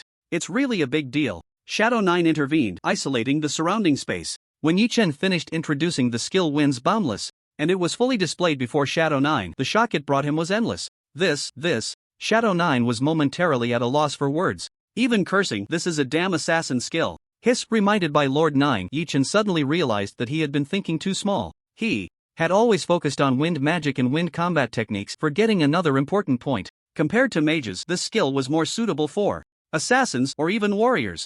No, it should be said that all classes, except for priests, had a need for Winds Boundless. Ranged classes like archers could use it to reposition themselves with a single shot. Even if used purely as a displacement skill, they wouldn't lose out. Warriors could pair it with skills like charge and wind slash to create amazing effects. Yi Chen quickly recognized another issue, but Winds Boundless has class restrictions. It can only be learned by mages, or rather, only by wind mages. Even though the skill was great, it was useless if he couldn't use it, and being anxious wouldn't help. If there are class restrictions, why not just remove them? Shadow 9 scoffed at Yi Chen's suggestion. If you can't even exploit a bug in the game, what are you even playing for? Yi Chen. He never expected that the thick-browed, big-eyed Shadow 9 would also be able to exploit bugs. Kid, the wind slash you learned before was once an exclusive skill for warriors. It was so effective that we found a way to remove the class restrictions. Shadow 9 revealed a past event. Yi Chen couldn't help but ask, how did you do it? Shadow 9 chuckled. It's a trade secret. First, let's create a few skill books to test the waters. Do you have any high-tier elemental cores on you? No. Yi Chen was very honest. I only have 2 elemental emperor cores. Shadow 9. Damn it, he got tricked again. These 2 elemental emperor cores were leftover from Yi Chen's skill reset. 1 elemental emperor core can create 10 SSS level skill books. You can start making them. The materials will be compensated to you later by Shadow. When it came to important matters, Yi Chen was never stingy, and in no time, he had prepared 20 skill books of Winds Boundless to hand over to Shadow 9. As mentioned earlier, each skill book had the same restriction, only for wind mages to learn. Lord 9, what should we do now? The Black Mist swallowed the 20 skill books, and Shadow 9's voice came through. I will send someone to remove the restrictions. Once the removal is successful, at that time, even without Shadow 9 saying it, Yi Chen knew what would follow and filled in the blanks. At that time, I will be rich. Printing skill books, who knows how much money that would make? The Black Mist was silent for a moment, and after a while, a voice came through. Look at your ambitions. What you said is true, Lord 9. Yi Chen reflected deeply on himself. I should say, I will become incredibly wealthy. At this rate, the richest person in Blue Star will definitely be me. Yi. In the Abyss Plane, at the front line, a burly man wielding a giant war hammer burst out from the teleportation portal. As soon as Shui Meng appeared, he shouted at the top of his lungs, Second Dad. Second Dad. His voice was so loud that it echoed across the heavens and the earth. He was afraid that someone might not know that the strongest being Wu Wen is his second dad. Originally, many demons who were eager to approach Shui Meng retreated, not daring to step forward. The strongest adopted son, not to be trifled with, farewell. A figure with a sword slung at his side instantly appeared in front of Shui Meng, exuding a refined and amiable aura, his voice warm. What is it? Lord Shadow 9 entrusted me to bring you something. Shui Meng took out 20 skill books. All of them Winds Boundless, freshly made. He asked you to help remove the class restrictions on these skill books. He glanced at the Boundless Wind inside. A great talent of Azura. Ha! Shui Meng couldn't react in time. These skill books were made by Azura? Wasn't Azura a fire and thunder mage? When did he secretly practice wind magic? Wu Hen continued. Compared to my time, it's only slightly inferior. After saying that, he slightly raised his hand, forming a sword gesture with his fingers, and casually waved downwards. A sword chi passed through the Boundless Wind skill book. On the skill book, the line about job restrictions was directly erased. This works? Adoptive father, I want to learn this move. Teach me. Shui Meng hadn't had the chance to cling to his leg yet. He saw Wu Hen raise his hand and take away the top 2 skill books, casually saying, I lost control of my power for a moment and ended up damaging 2 skill books. Well, I'll keep them as souvenirs. Shui Meng? Adoptive father, what are you talking about? Those 2 skill books were clearly fine. You take the remaining 16 skill books back to report. 20 minus 2 equals 18. Adoptive father, you have a big problem today. Shui Meng's not-so-bright mind suddenly had a flash of inspiration and understood. Thank you, second dad. After saying that, he stuffed the 2 skill books into his pocket and then, holding the remaining 16 skill books, happily returned to Blue Star. Summer Camp Special Training, Area C. During class time, Yi Chen was squatting in the bathroom. The voices of Shui Meng and Ing Jiu could be heard from next door. Lord Ing Jiu, there are 16 skill books here, for were damaged when the skill restrictions were removed. Please check. Xiao Meng, come a bit closer. What? A flurry of punches and kicks followed. The sounds of beating gradually subsided, and Ing Jiu said coldly, I'll give you one more chance to organize your words. Uncle Jiu, no, Lord Jiu, there are really only 18 books, 2 are broken. I, Shui Meng, swear to the heavens, the people of Long Country do not lie. Swish, the blade was drawn. Yi Chen jolted. Are they going to eat him? I'm at the same table as Zhao Lin. Shui Meng truly lived up to his reputation as the top lone wolf, unyielding and resolute. Lord Jiu, even if you beat me to death today, I won't betray my second father. In the end, Shui Meng walked out of the bathroom with a bruised face. An old man passed by him, giving him a strange look. Shui Meng was furious. If I can't provoke Ing Jiu, can I not provoke you, a mere war king? What are you looking at? Never seen a war god getting beaten? Wu Ziki suddenly realized and casually said, No wonder you look so familiar. You're the Shui Meng who got punched by Lu Qingyan back in the day, and your injury still isn't healed? Shui Meng? New grudges and old grievances surged in his heart, and for a moment, Shui Meng felt an overwhelming rage. The words taught to him by Shura resonated deeply at this moment. A real man born between heaven and earth cannot remain in the shadows for long. A 9th-tier war god must have the demeanor of a 9th-tier war god. Bring me my big hammer. Lu Qingyan, huh? That loose-tongued brat is nearby. With that, Shui Meng transformed into a gust of wind and disappeared down the corridor, leaving Wu Ziki standing there, bewildered. Strange, it was clearly my words. Why is he looking for trouble with old Lu? Old Lu really is something, hitting without restraint. Shui Meng getting beaten is something from decades ago, and his injury still isn't healed. No wonder old Lu can brag for so long without stopping. In a corner, in a certain instructor Lu's office, a gust of wind blew in through the window. Immediately after, sounds of punches and kicks could be heard, mixed with the wails of a peak war king. Insane, utterly outrageous. A dignified 9th-tier war god could actually do such a thing. Just coming out of the bathroom, Yi Chen, passing by this place, couldn't help but feel a bit startled. What's with this summer camp? A bunch of hot-headed old brothers. Can't you learn from me? If you can avoid fighting, just don't fight. Isn't it nice to let Lord Jiu do the fighting? Hey, this person's voice sounds like the old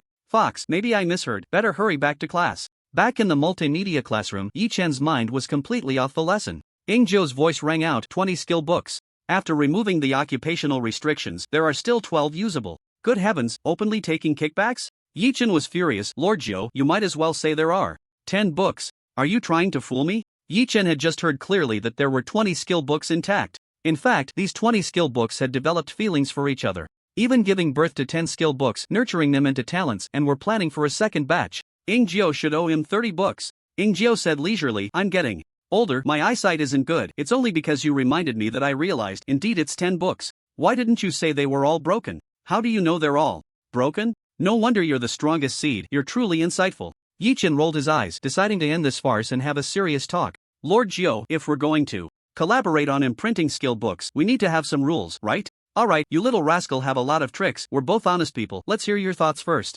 No wonder he's Lord Jiu, redefining what it means to be an honest person. The skill books can only be imprinted by me. The materials require high-grade elemental cores. If sold externally, I need my second brother's help to lift the occupational restrictions. The raw materials, production, and processing all need to share profits and must be reasonable and sustainable. If any link goes awry, Winds Boundless cannot be mass-produced. Without mass production, the overall strength of humanity cannot be enhanced, which contradicts Yi Chen's original intention of creating Winds Boundless. In terms of rights and obligations, Yi Chen is very measured. Out of the 20 skill books, Wuhan took 2 and instructed Shui Meng to take 2 more, totaling 4. Ing Jiu spoke again, analyzing. Wuhan's meaning is very clear. To remove the occupational restrictions, he wants a 20% cut. 10% will be directly absorbed by the army at the Abyss frontline, and 10% will be given to the rear army for reinforcement. No problem. Yi Chen agreed readily. If the manufactured Winds Boundless does not remove the occupational restrictions and is sold directly to wind mages, Wuhan would not receive a share. It is also reasonable for the other party to take a 20% cut during the processing phase. With no objections from either side, Ing Jiu continued. As for the raw materials, that's the most troublesome part. To condense a high-level wind elemental core, the Wind War King can only focus on condensing the wind elemental core and can only condense 1 a day. The wind elemental royal core is even rarer. The war god can only condense 1 a week. Mainly, this thing was previously niche, used less, and researched less. Manufacturing an SSS level skill book requires very precious Materials. It takes 2 to 3 high-level wind elemental cores to create one SSS level skill book. One elemental royal core can only produce 10 books. The number of wind powerhouses directly affects the production capacity of Wind's Boundless. In Geoside, wind is weak and niche in any profession, and there aren't many wind powerhouses to begin with. I guess Wuhan will think of this too and will likely pull all the wind powerhouses from the front line back. This will be used to produce elemental cores and expand the skill book production capacity. Once the specific data is compiled, we can discuss the corresponding profit sharing. How about that? Yi Chen nodded. One cannot rush to eat hot tofu. With 75 million tons of mysterious mines in his left hand and Wind's Boundless skill books in his right, the position of the richest person in Blue Star will eventually be his. Okay, what about those 20 skill books? 4 books for Wuhan, 6 reserved for Shadow, and 10 for you to distribute freely. Ing Jiu added. The 2 elemental royal cores used to manufacture the skill books will be compensated to you by Shadow to cover the cost of the 6 skill books. This condition was completely acceptable to Yi Chen. Once he received the 2 elemental royal cores, he could turn around and get another 20 skill books. Calculating, Yi Chen effectively got his hands on 30 skill books, which is quite a haul. Not long after, 10 skill books without occupational restrictions and 2 elemental royal cores were handed over to Yi Chen by Ing Jiu. Shadow fell into silence, not knowing what they were busy with in the dark. In the Hell Abyss Plain, a Hellhound King lay on the ground like a dead dog, limp and boneless. Ing Chi was nearby, making a fire, roasting a dog leg, and occasionally sipping a little wine, feeling quite content. I haven't been this relaxed in many years. The shadow of the campfire flickered slightly. A woman wrapped in a red robe, with a graceful figure, suddenly appeared in front of Ing Chi. Ing Chi put down the dog leg, transformed into a lackey, and looked exceptionally respectful. Eldest sister. The visitor was actually Ing Yi. Ing Yi spoke, her voice melodious, like a delicate woman. Lord Jiu said you did well on this mission. He wants you to hunt more monsters before returning. The internal hierarchy of Shadow is quite strange, with each having their own way of addressing one another, mostly referring to each other as brothers and sisters. Only Ing Jiu was the exception, with various names called out to him. Jiu Yi, Jiu Good, Jiu Shu. Each person had their own way of addressing him, and it wouldn't change easily. Generally speaking, the longer someone stayed in the shadows, the more respectful their address for Ing Jiu became. The circle was quite chaotic. Ing Chi was even more respectful. Thank you for the compliment, Jiogu. Being able to fight a little longer was the best reward for him. The eternal forest? Going back felt like being imprisoned. Everyone inside was stronger than him, their words harsh, and he didn't want to stay a second longer. Jiu Yi asked me to bring you something. Saying this, Ing Yi threw a skill book to Ing Chi. What is this? Wind without distance. A quick glance at the skill book's introduction made Ing Chi's breath quicken, his whole being unusually excited. His voice trembling slightly. Whose masterpiece is this? It's simply tailor-made for me. With this divine skill, what fear does Azura have? In an instant, Ing Chi was filled with fighting spirit, ready to compete with the strongest seeds, feeling his chances of victory had increased. Ing Yi poured a bucket of cold water over him. This skill was created by Azura. In a sense, you're not wrong. It indeed is the work of a strong one. The work of our human race's future strongest. Ing Chi's expression instantly became incredibly rich, red in one spot, white in another, unable to utter a complete word. He had finally felt a stir in his heart. How could it be created by Azura? She wanted to ask, sister, couldn't you wait until I finished learning before telling me? Did I, Ing Chi, not care about face? Bang! Ing Chi threw the skill book on the ground, turned his head away, his face full of indifference. Created by Azura, I'd rather not learn it. Suit yourself. After saying this, Ing Yi left, leaving behind a parting remark. By the way, your mother is pregnant again, with twins. She wants you to work well in the shadows. Everything at home is fine, no need to worry. Don't waste time writing home to complain and spread negative energy. You'd be better off finding a partner. You're almost 30, and you can't even bring a date home for the new year. A gentle breeze blew, and the campfire flickered. Only Ing Chi, a single dog, remained in place, suffering multiple mental blows. Stunned, for some reason, his peripheral vision kept drifting back to the skill book on the ground, his gaze burning intensely. Ing Chi looked around for a long time, confirming that his sister had already left. He stiffly moved his steps, slowly squatting down to pick up the skill book, hurriedly blowing off the dust, repeatedly checking if it was damaged or scratched, looking as if he was in great pain. The firelight cast on his face, holding the skill book in both hands. Ing Chi's expression was numb, and he naturally muttered to himself, I'll just take a look. I won't learn it. Summer Camp Area C. After Yi Chen and Shadow 9 discussed, they set aside the matter of Wind's Boundless distance. By tonight at the latest. Before Yi Chen enters the Eternal Tower, a brief report will be delivered to the two of them, containing data on the output of the core of Wind Element, an assessment of the skill book market, and an exploration of the usage scenarios for the skills, among other things. With the investigation report, the parties can truly sit down and calculate the accounts. The 10 unrestricted Wind's Boundless distance in Yi Chen's hands were sold to the Windstorm Legion through Shadow 9 for the price of 2 elemental Emperor cores. The commander of the Windstorm Legion is a wind-type warrior himself, and he has many strong wind-type subordinates, making it a perfect match. They had just returned from a fierce battle in the Abyss Plain and were responsible for guarding the students at the summer camp while resting. It should be noted that the summer camp outside the Eternal Forest gathers talented seeds from all over the world as well as senior students from top universities, providing one-on-one guidance to these geniuses. If these yet-to-be-grown talents were to be wiped out by the demon race, it would be a huge joke. In and out, my 2 elemental Emperor cores turned into 4, with a net profit of 100%. Yi Chen was very satisfied with this deal. It felt great not to have middlemen profiting off the difference. After the morning class, Zhao Lin took the initiative to invite everyone to lunch to celebrate his A-level clearance of the 3rd layer yesterday. Of course, the meal expenses would be reimbursed by the summer camp.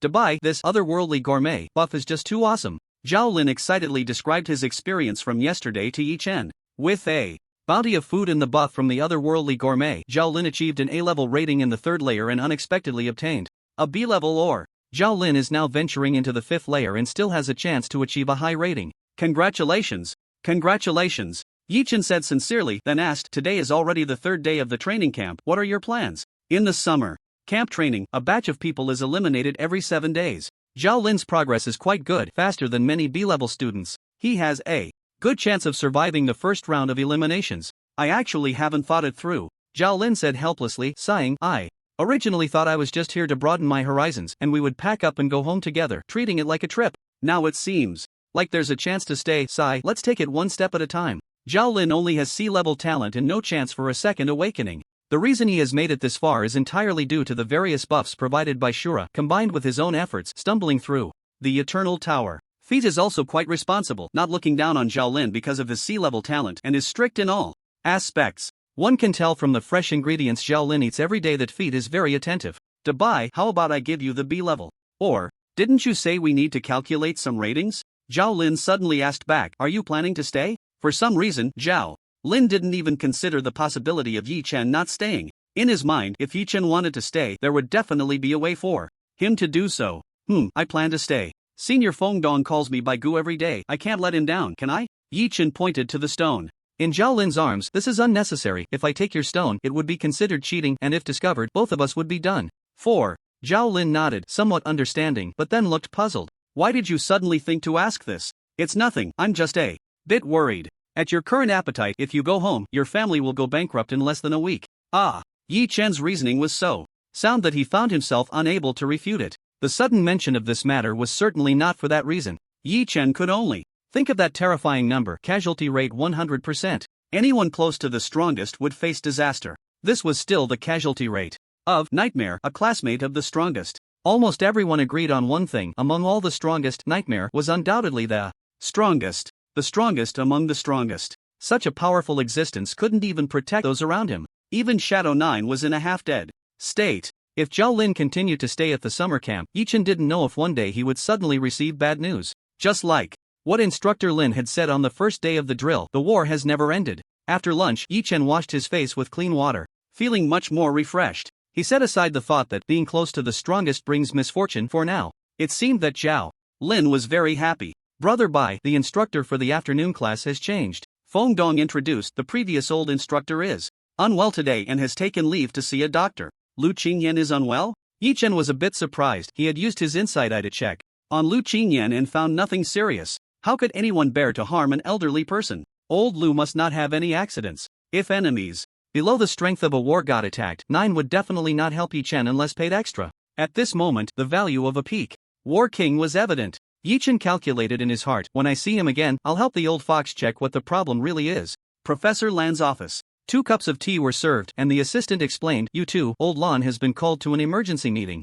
Please wait a moment. No problem, we can just sit here and wait. That's fine, if you get bored, you can look at the materials on the coffee table, they are all papers old Lan has been writing recently. Old Lan was always happy to share with others some viewpoints from war. King-level experts could benefit him greatly. Alright, this rule has been in place since back then. Wu Ziki and Lu Qingyan sat on the sofa, casually flipping through old Lan's papers while chatting. Back in school, we were also old Lan students, so many years have passed in a flash. Lu Qingyan sighed, if you were still a war king, how did you know I regained my war king strength? Wu Ziki said, slightly surprised, I thought I was hiding it well. Lu Qingyan then noticed that Wu Ziki was wearing a shirt with a king character printed right in the middle. Not only that, but the hair on both sides of his head was styled flat, cut into 2 king characters, and even the thermos he carried was engraved with War King Commemorative Edition, while his shoes were War King Limited Edition. Wu Ziki was just short of writing "I am a War King" on his face. He had not hidden it at all, he had been showing off from the beginning. Only someone as oblivious as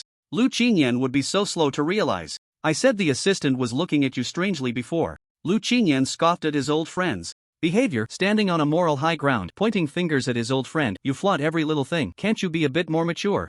Like me? Speaking of maturity, do you remember my granddaughter Lu Sweki? Her talent has awakened for the second time. The two chatted casually, and Wu Ziki curiously asked old Lu, what do you need old Lun for? Lu Qingyan said without hiding anything, I've been having a bit of a headache lately. I went to the hospital, but they didn't find any issues. The war god who examined me said it might be a problem with my soul. Old Lun has a high level of understanding of the soul, and the war god recommended I consult Old Lun for a preliminary diagnosis. To determine a general direction, then look for a corresponding soul-type expert for treatment. Oh, you said there's a problem with the soul? Wu Ziki exclaimed, what a coincidence, Old Lun has indeed been writing a paper on soul-related topics recently. Unbelievable, Old Lun even has data on the human experiments of the War King strongman. It was actually the War King who actively cooperated. What a great person. Quick, bring it over, let me take a look. Lu Qingyan took the paper and read through it line by line, nodding frequently, occasionally shaking his head, his brows furrowing and then relaxing, sometimes revealing a look of sudden realization.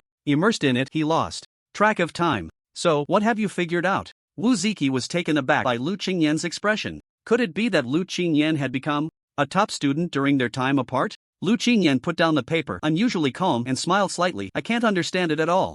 Summer Camp, Training Hall C. Before the training began, Instructor Lin appeared and announced to all the students, tomorrow, which will be the 4th day of your special training at the summer camp, there will be an early test. Those who perform excellently will have their scores counted, receive rewards, and can be exempted from the elimination fight on the 6th day. According to the previous arrangement, on the 6th day, a new batch of genius seeds would be sent in. Unlike the first batch, the new batch of genius seeds must defeat the bottom 10% of the summer camp rankings to qualify for the special training. The bottom 10% also have a chance to save themselves. If they can win 3 consecutive matches, they can stay in the summer camp and continue the special training. The sudden early test disrupted everyone's training plans. Feng Dong frowned and said softly, Brother Bai, something feels off. It seems like something has happened. You guys don't rush to train yet, I'll go find out. With that, Feng Dong went to find a teacher he was familiar with. After chatting for a few moments, a cloud of worry spread across his face. He went to a corner and made a few phone calls, then hurried back with an unusually serious expression.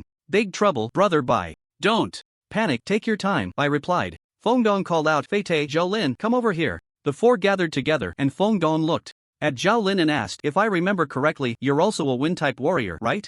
Zhao Lin nodded. Yeah, what's up? Feng Dong sighed deeply and said helplessly, a new demon god, Wind Shi, has emerged in the abyss plane, with formidable strength and a strong counter against wind-type professions. Even the strongest warrior of the wind battle method was severely injured after fighting Wind Shi. He was just sent back to Blue Star, and his life is uncertain. What? Yi Chen and Zhao Lin exclaimed in surprise at the same time. Zhao Lin was genuinely shocked. Yi Chen, on the other hand, was surprised in a different way. Brother Air's lies really come easily. This incident came too suddenly. And combined with the information Yi Chen had, there was only one possibility: the emergence of Winds Boundless would completely change the ecological environment of wind-type professions and could even alter the entire battlefield situation. To create more Winds Boundless skill books, Wuhan must withdraw wind-type powerhouses to the rear and provide a reasonable explanation. In the whole matter, the emergence of the new demon god, Wind Shi, is true, and it is also possible that Wind Shi counters wind-type professions. Wuhan took advantage of the situation to directly transfer all wind-type powerhouses, even making it seem like there was no future for wind-type professions.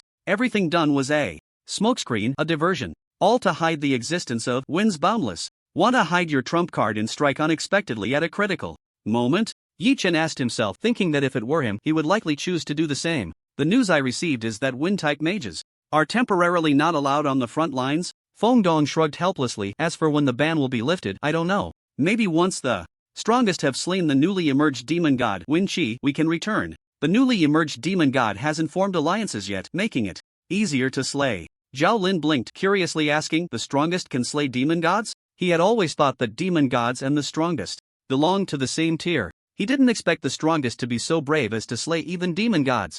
Fengdong patiently explained, there are strengths and weaknesses among demon gods. The weakest demon god might not even be as strong as the heavenly battle god. The strongest demon god, when fighting alone, may not necessarily be a match for the strongest. They mainly rely on their large numbers, although there may be internal disputes. Once faced with life and death threats, they tend to unite. They rarely give the strongest the opportunity to defeat them one by one. With Fengdong's introduction, Yi Chen and Zhao Lin finally understood. When the abyssal plane first descended, there were a full 18 demon gods. Later, after 30 years of bloody battles and prolonged slaughter, the number of demon gods showed a promising trend, summarized as falling. Now, only 13 demon gods remain in the world. New demon gods are occasionally born in the abyssal plane, just as the human race has its celestial war gods and supreme beings. Since the area of the abyssal plane is far greater than that of Blue Star, the number of monsters is counted in the hundreds of billions. The frequency of their births of demon gods is actually higher than that of Blue Star. However, demon gods are like leeks, and supreme beings are like sickles, occasionally cutting them down,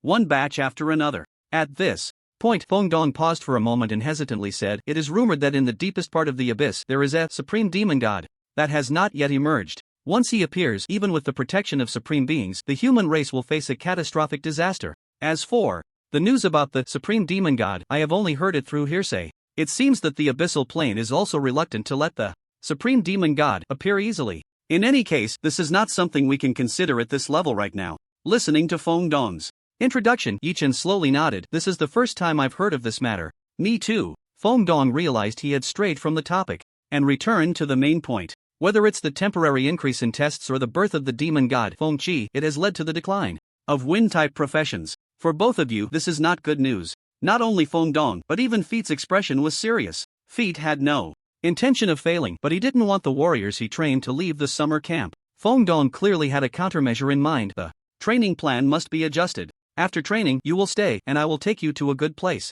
Zhao Lin and Yi Chen nodded in unison, indicating their understanding, and then returned to training. The birth of a new demon god added considerable pressure on Yi Chen's shoulders. The human race has a supreme seed emerging, and the abyss is not to be outdone, giving birth to new demon gods. It is feared that the frequency of demon god births will only increase in the future. The already tense frontline situation for the human race is under even greater pressure.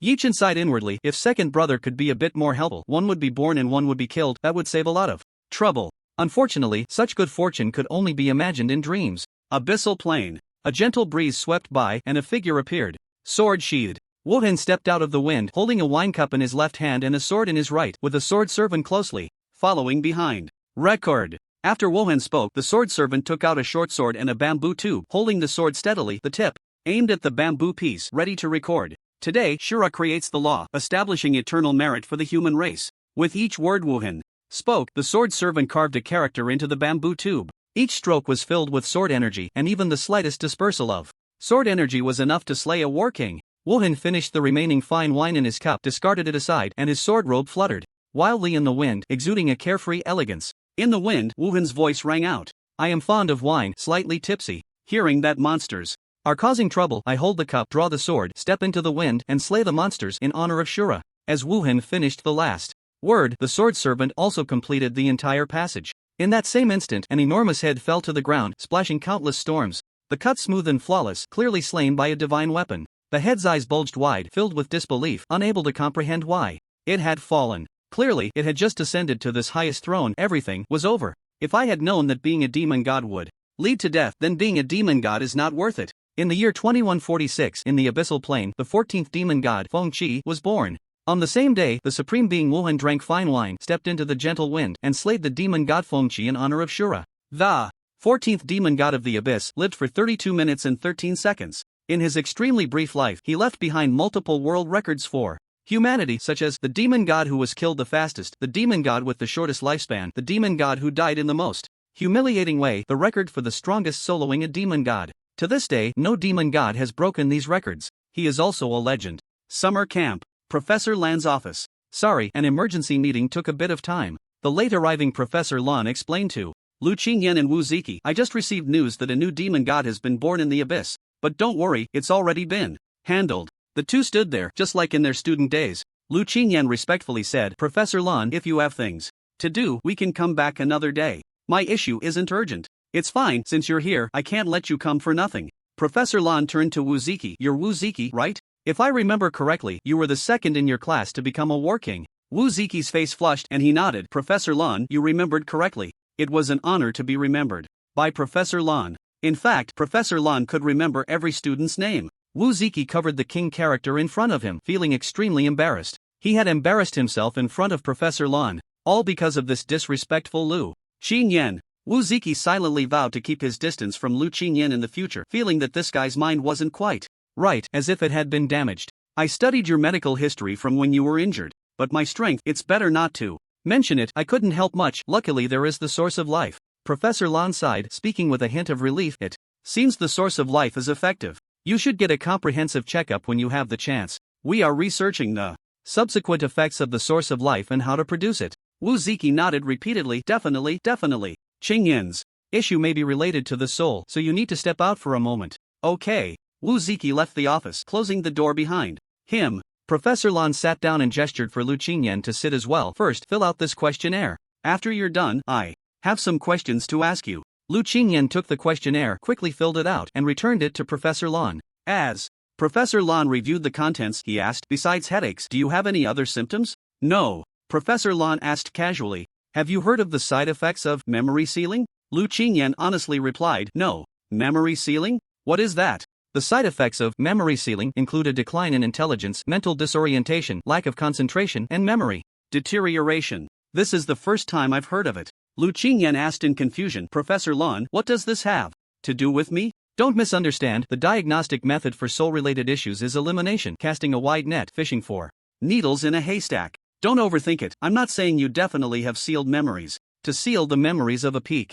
war king, even a war god might not be able to do it. Lu Qinyan slowly nodded. Professor Lan was right. Given his strength, there were very few people in the world who could seal his memories without him knowing. Professor Lan confirmed again, you have none of the above side effects, right? Right. Trying to organize his thoughts, Professor Lan tentatively asked, do you know that there is a forbidden spell that, once released, can automatically seal memories related to the side effects of memory sealing? What? This sentence was a bit convoluted, and Lu Qinyan didn't understand Professor Lan's meaning the first time. After Professor Lan explained it a few more times, Lu Qinyan finally understood. Hiss, that's just too terrifying. So, a person with sealed memories can't even know they have side effects? Because that part of the memory would also be sealed. Exactly. After receiving Professor Lan's confirmation, Lu Qinyan sighed. People with sealed memories are really unfortunate. Professor Lan, let's talk about my headache issue. Headaches are not a side effect of memory sealing. Lu Qinyan is quite at ease with himself. Professor Lan remained calm and nodded steadily. Good. The two chatted for more than 10 minutes. Professor Lan asked many questions related to the soul, and Lu Qinyan answered truthfully. I have a general understanding of your situation. You may have suffered a heavy blow to the head recently, resulting in intermittent concussions. Professor Lan took out a medical record and pointed to a piece of information on it, saying, it states here that you were injured in the line of duty, so all related treatment costs are waived. Lu Qinyan looked a bit embarrassed, momentarily at a loss for words. This, I understand. Professor Lan did not press further but set all the materials aside. This is not something that a soul-type expert can resolve, and it is indeed not a major issue. With Professor Lan's words, Lu Qinyan felt much more at ease. Professor Lan continued.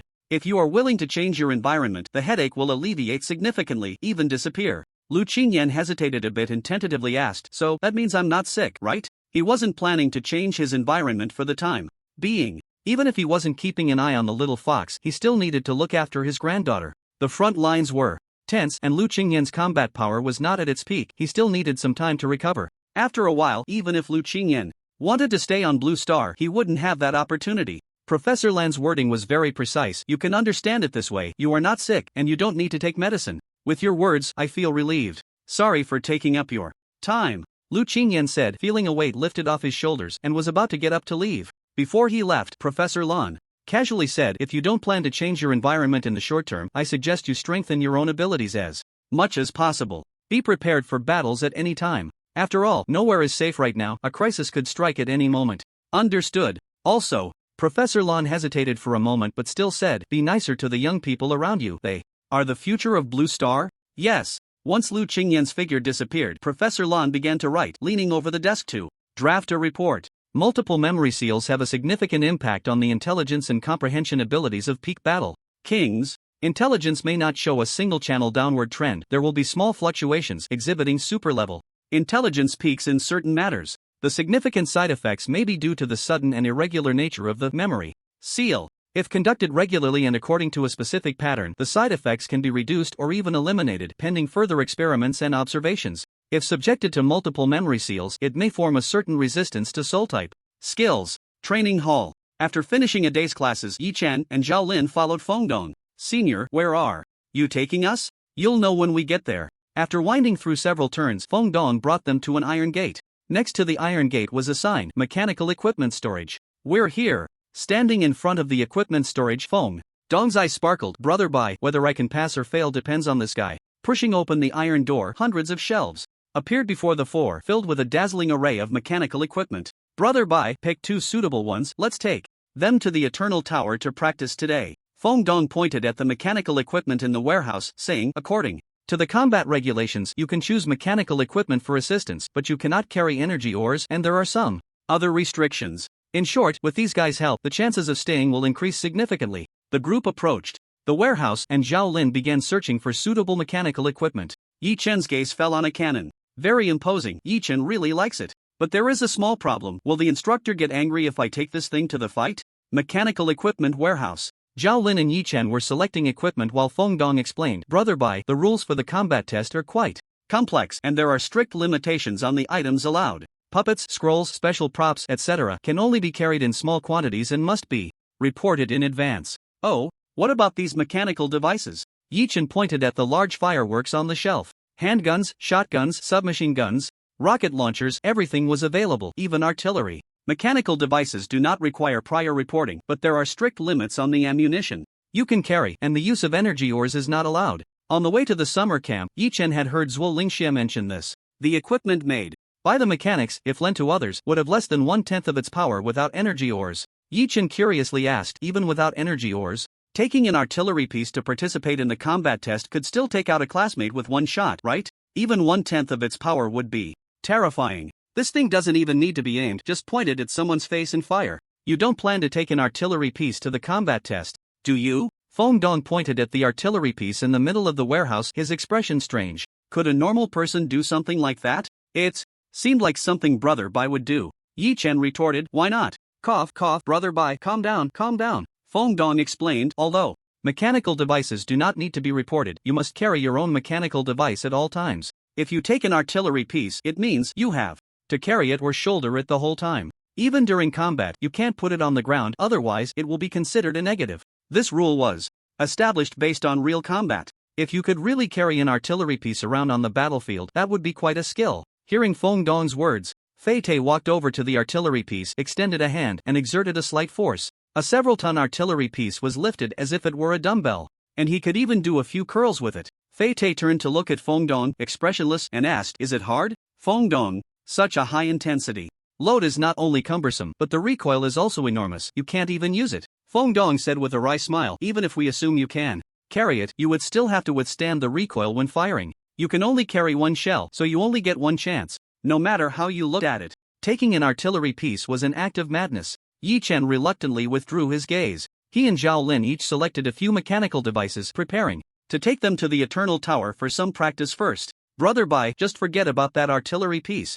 Feng Dong repeatedly urged, still feeling uneasy. Brother Bai was ruthless and spoke little, who knows what he might do. Back in the personal dormitory, Ying Jiao once again isolated everything around and discussed matters related to the Wind Without Distance skill book with Yi Chen. Kid, the high-level officials from various parties held an emergency meeting earlier. The meeting decided that the Wind Without Distance skill book is temporarily classified as SS level, treated as an SS level strategic control resource. It must be kept strictly confidential before it is officially used on the battlefield. This was something Yi Chen had anticipated. Wind Without Distance was different from ordinary SSS level skills. It was a skill that could truly change the era, especially for top-tier combatants. Its first appearance could catch enemies off guard. Such opportunities were rare, and humanity needed to seize them. High-level officials from various parties? Yi Chen was more interested in this term. Who are they? Ying Jiao listed 6 names in one breath: Legion Command Center, University Alliance, Wolves Nest, Sword Slaves, All Things Pavilion, Shadows. 3 in the light and 3 in the dark. For general Blue Star affairs, when the strongest do not intervene,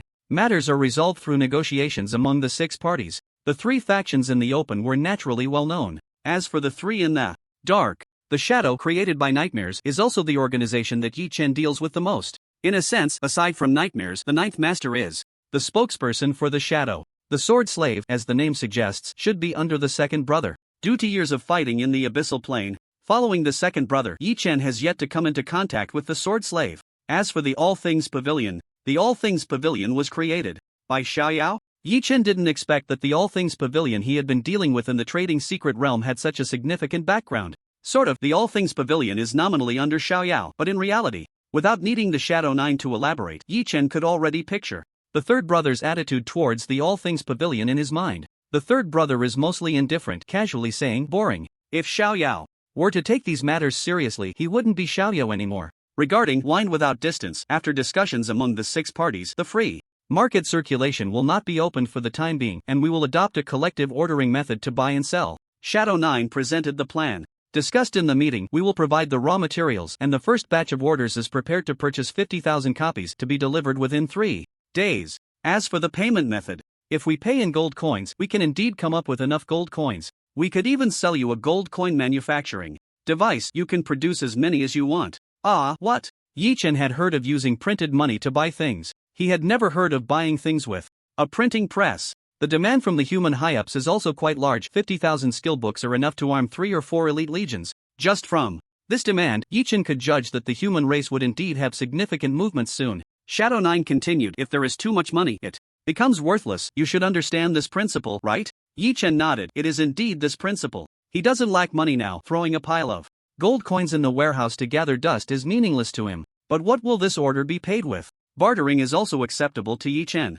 Shadow 9 took out a plan he had prepared earlier. Loot. Loot? Yi Chen frowned slightly. What loot? Within a week, a great battle will occur involving the level of demon gods. You should have sensed the signs, right? Yi Chen nodded. As long as one isn't a fool, they can sense the oppressive atmosphere of an impending storm, feeling the invisible storm slowly gathering. In this great battle, 1/3 of the spoils from all who learn Wind Without Distance will belong to you. Shadow 9 continued, whether they are generals, kings, or even old man, the strongest. As long as they learn Wind Without Distance, 1/3 of the spoils from this battle will belong to you.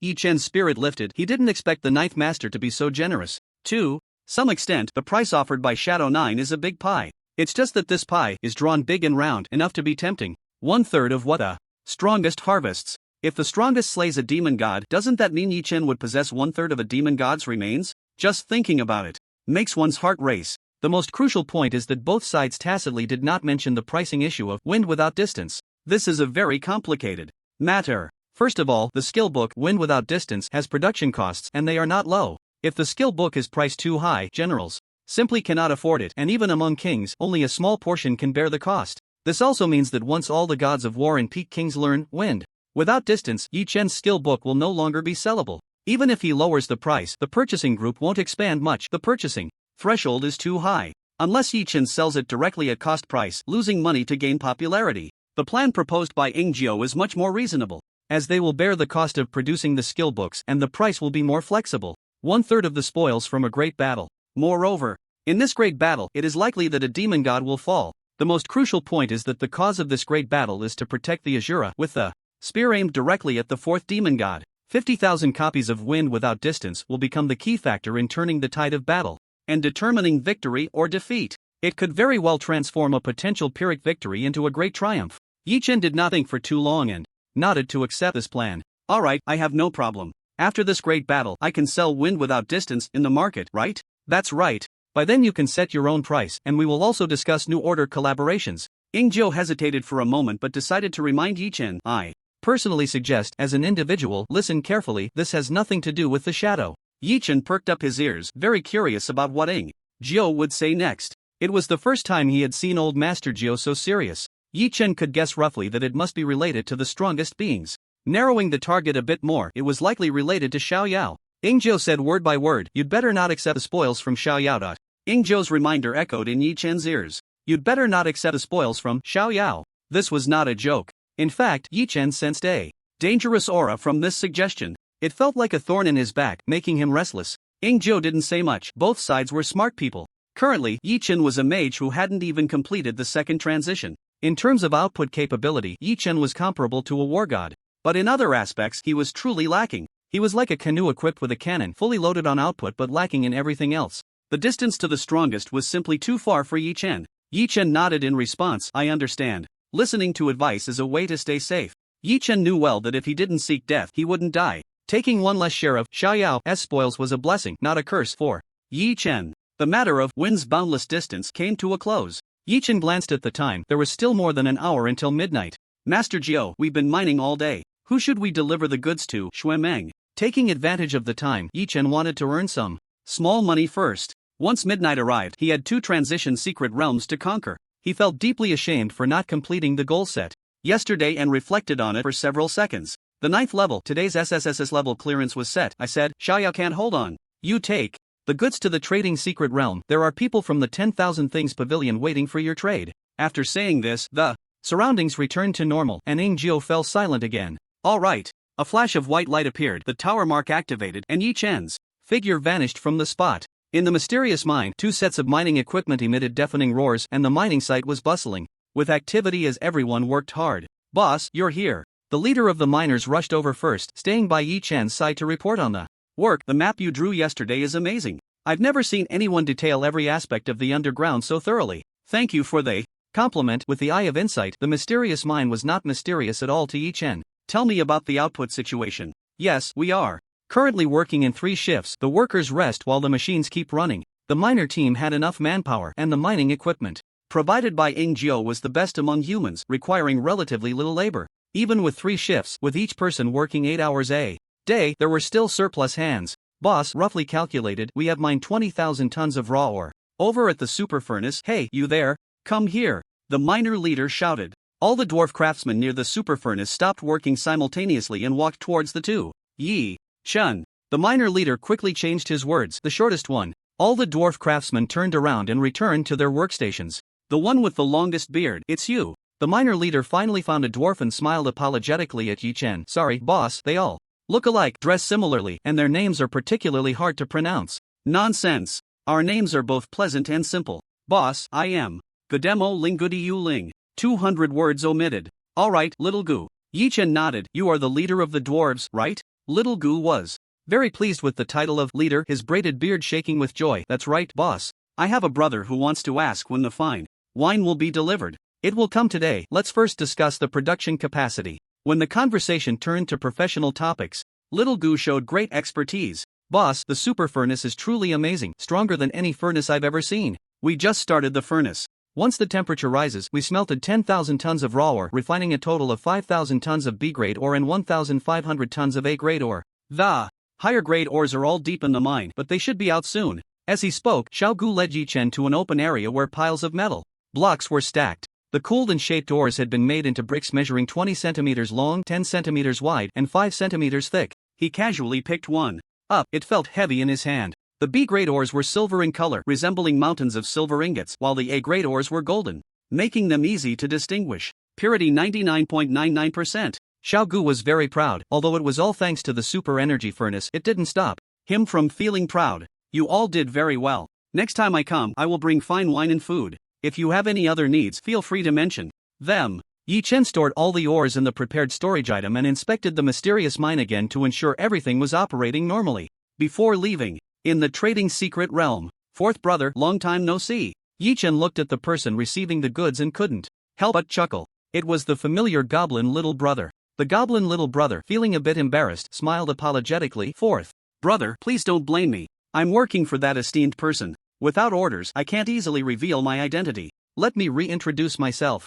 I am Zhao Qian, the master of the All Things Pavilion, and I have met Lord Shura. Here, everything is convenient for speaking and doing business, so there's no need for any concerns. From the moment Yi Chen entered the trading secret realm, the goblin little brother he dealt with was no ordinary person but the master of the All Things Pavilion. Before coming, Yi Chen had a vague suspicion. When the answer was revealed, it was not surprising at all. Why didn't the Eye of Insight reveal the true identity of the goblin little brother? Yi Chen increasingly felt that his SSS level talent was lacking. You didn't ask. Can't you have a bit of initiative? Yi Chen felt he needed to take some time to give the Eye of Insight a good lesson. However, there was still one question Yi Chen couldn't figure out. With so many people that day, how did you find me? The trading secret realm was bustling with people, all of whom were concealed, making it no easy task to find Shura. Yi Chen had not been in the trading secret realm for long when the goblin little brother found him with astonishing efficiency. Could it be that you also possess a similar type of talent? Clearly having received permission from Carefree, the goblin little brother readily revealed the answer to Yi Chen. After the SSS level rating cleared the novice dungeon announcement, only you could enter the trading secret realm. Yi Chen's expression changed slightly and he sincerely remarked, "That's quite a big move." Carefree's research on the Eternal Tower was profound, far surpassing the other two supreme beings. Achieving this level was no exception. Let's check the goods. 5,000 tons of B grade, 1,500 tons of A grade. Hiss, even with mental preparation. The goblin little brother was immensely shocked upon seeing so many ores. This is the annual output of a large abyssal plane. Go! As the master of the All Things Pavilion and a confidant of the Supreme Being, Carefree, the goblin little brother had seen all sorts of storms. Even so, he was stunned for several seconds before coming back to his senses. Lord Shura, just call me Fourth Brother. Fourth Brother, is this the output for a day? Yes. No way. After rummaging through the metal blocks for a long time, the goblin little brother suddenly looked up at Yi Chen. Aren't there any C-grade ores? There really aren't any. Yi Chen searched all over himself and only found 30 kilograms of C-grade raw ore, which he had brought to submit as homework. You can't be saying the worst in the mysterious mine is all B-grade ores? The goblin little brother's voice became sharp, nearly breaking. 7,500 tons of B-grade raw ore, this output. He quickly regained his composure and hurriedly apologized to Yi Chen. The goods have been counted. B-grade ore is priced at 500,000 gold coins per ton, and A-grade is 1 million. Converted to 4 billion gold coins, exchanging for you into War God merit points is 4,000 points. The goblin brother handed a black card to Yi Chen casually, remarking, "That's equivalent to the merit of slaying a demon race war god." Sigh, having too much money comes with its own troubles. I don't know how to spend it. Yi Chen pocketed the 4,000 merit points and asked seriously, "Can this money earn interest at your Wanwu Pavilion?" You jest. It's fine, I was just asking, I don't plan to deposit it for now. Then, Yi Chen purchased some miscellaneous items to prepare for today's adventure. In the class change secret realm, fire-type skill books for combat, 2 sets of level 60 equipment, commonly used scrolls, puppets, and so on.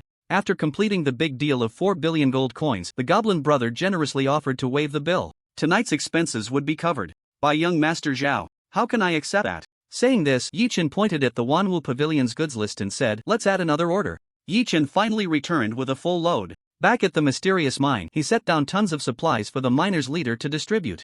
Even the lizard brother had a set of beach skin lying in the sand pit basking in the moonlight. Free things aren't necessarily the best, but they are definitely the most enjoyable. Yi Chen deeply resonated with this statement. After distributing the supplies, Yi Chen reminded them, no drinking while mining and no mining while drinking. Remember? Got it. The miner's leader and the dwarf Xiaogu assured Yi Chen that no one would drink during work hours. In front of everyone, Yi Chen cautioned Lizard Brother, "If you smell someone bringing alcohol into the mine, just consider it a bonus meal." Lizard Brother replied, Abba, but I don't want to eat human meat." Firewood. "I'll get you a barbecue grill later, you can eat it cooked." With Lizard Brother supervising, there was an extra layer of assurance that no one would dare to drink while working. When Yi Chen left, the faces of the dwarf craftsmen were filled with a happy kind of disappointment. Time also reached 12 o'clock. Yi Chen entered the Eternal Core City again, heading straight for the 9th floor of the Eternal Tower. Wishing you success in clearing the Eternal Tower soon. Returning to familiar ground, Yi Chen stood before 3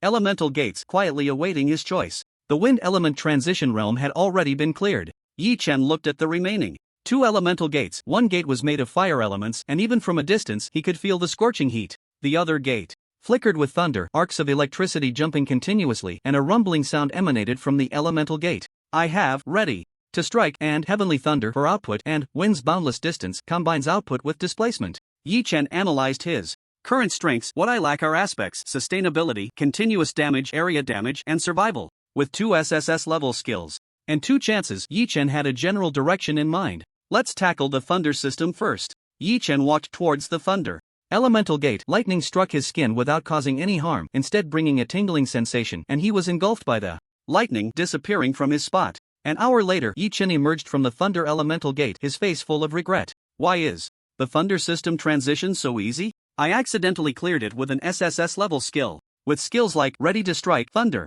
Blessing, and Heavenly Thunder enhancing him, the entire transition process felt as smooth as Dove chocolate. In the end, after resetting to obtain an SSS level skill, he reset a few more times and acquired a skill that met his needs. Thunder Spirit Transformation transforms the target into a Thunder Spirit form for 15 seconds. In Thunder Spirit form, physical attacks cannot be initiated or received. Immune to physical damage, and magic damage taken increases by 30%. If cast on oneself, it grants immunity to thunder damage and can be at any time. If cast on an enemy, the enemy receives an additional 50% thunder damage. Cost 1500 cooldown 60 seconds. The greatest advantage of Thunder Spirit transformation is its immunity to physical damage. Combined with Magic Suppression Disc, Yi Chen in Thunder Spirit form is immune to physical damage while enjoying a high reduction in magic damage, making him a mobile output. Turret. Of course, Yi Chen could also cast Thunder Spirit transformation on enemies to trap them. In Thunder Spirit form, one cannot initiate physical attacks while also enduring high magic damage. Naturally, the duration of the Thunder Spirit state is also affected by resistance. Such buff skills are often dispelled or purified by enemies. As a supplement to Yi Chen's trump card, it is at least qualified. Unlike Wind's Boundless Distance, skills like Thunder Spirit Transformation are rarely produced for sale. Wind's Boundless Distance is manufactured in large quantities for sale because its effect is simply too strong, capable of enhancing the overall strength of the human race. Weakness of the Thunder Spirit serves as Yi Chen's trump card, and creating a skill book means exposing that trump card. Once the effect of Thunder Spirit Transformation is known, it becomes very easy to target it. Therefore, Yi Chen needs to ensure that everyone who has witnessed Thunder Spirit Transformation cannot live to pass on information, thus preserving his trump card. The usage scenario of Thunder Spirit Transformation is very harsh, more like a skill customized for Yi Chen personally. The specialization in the Thunder system allows for a plus 100% effect on Thunder skills and a minus 50% cooldown time. In other words, Yi Chen can use Thunder Spirit Transformation for 30 seconds with a cooldown of only 30 seconds. Unlimited refills. Before my armor is ready with Thunder Spirit Transformation in hand, I don't have to worry too much about physical damage. Yi Chen put away the skill introduction and walked towards the last elemental gate, the fire element gate. Blue flame surged up, leaping on his shoulders, cheering. When he opened his eyes again, Yi Chen found himself among countless active volcanoes. Each volcano was spewing black smoke, occasionally erupting with lava, and one fire element monster after another struggled to crawl out of the molten rock. This secret realm only allows the use of fire skills. With the experience from the first two clearances, Yi Chen quickly got into the groove. Ignite, positioning, turn, and strike. Compared to the Thunder system, the progress in the Fire system's class change secret realm was not as smooth. Yi Chen also had thoughts about the SSS skill of the Fire system. Let the Thunder system handle the burst damage, while the skills created focus on sustained damage and area damage. This was also the reason Yi Chen chose the Fire system earlier. One by one, the elemental monsters howled and fell, their bodies shattering into lava, leaving behind elemental cores. Generated skill, Joy of Fire, Grade S. Reset. Generated skill, Flame Blaze, Grade SS. Reset. After battling for 3 to 4 hours, Yi Chen finally reset the skill to Grade SSS. Generated skill, Blazing Fire, Grade SSS. Yi Chen glanced at it, the skill didn't quite meet his needs. Blazing Fire was a tactic of inflicting 1000 damage to the enemy while self-harming 800, burning a portion of HP to enhance all states and gain various powerful buffs. The more health burned, the stronger the combat power. Very powerful, but not suitable for me. While hunting fire element monsters, Yi Chen continued to reset the SSS skill. The Eye of Insight had given a hint, it's best to leave sometime empty. After passing through the 3 class change secret realms, there will be surprises. Yi Chen glanced at the time. There were still 90 minutes left. After resetting 3 more times, a good option appeared before Yi Chen. Generated skill, Flamestorm, Grade SSS. Flamestorm is a typical area damage skill, dealing high fire damage within a range and attaching continuous burn damage. High mana cost, short cooldown, and short casting time. It perfectly matched Yi Chen's initial idea and was a great supplementary means at this stage. However, while Flamestorm was balanced in all aspects, it also meant that it did not have any particularly outstanding advantages. A rather ordinary SSS skill. It would probably only be useful until the War God tier, and after that, it would have little use. I'll make do with it. Yi Chen adjusted his mindset, comforting himself. Having grown accustomed to delicacies, one should occasionally eat some vegetables and radishes. Just like playing a game and getting stuck in a bug for too long, experiencing the normal game process from time to time is also a kind of fun. Just as Yi Chen was about to learn Flamestorm, a prompt popped up from the skill refining device in his view. Next skill reset, Spark of Fire. Yi Chen glanced at the skill introduction for Spark of Fire and was immediately captivated. Flamestorm? Not familiar at all, better not to contact it. I'm afraid Spark of Fire might misunderstand. Yi Chen once again plunged into a new battle, collecting elemental cores, preparing to reset skills. If you can exploit a bug, who the hell plays the game normally? A moment of exploiting a bug, a moment of pleasure. Continuously exploiting bugs, continuously enjoying.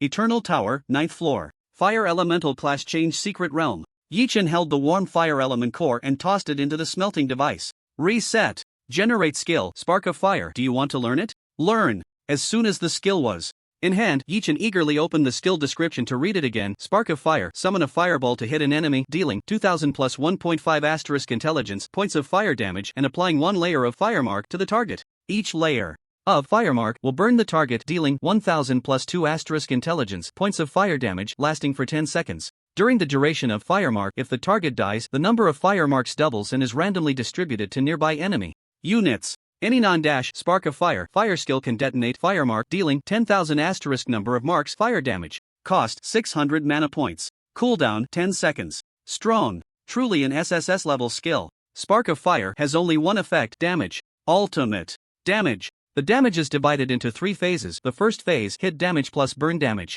Yi Chen's intelligence attribute was nearly 2000, roughly calculating, the hit damage was 5000 points, with continuous burning at 5000 points per second, totaling 50,000 over 10 seconds. Fire Mastery increased fire magic effects by 100%. After doubling, the hit damage was 10,000, with 2 layers of fire mark, each layer continuously burning at 10,000 points per second, totaling 400,000 over 20 seconds. Just the first phase of damage, ignoring magic resistance, could kill enemies with health below 410,000.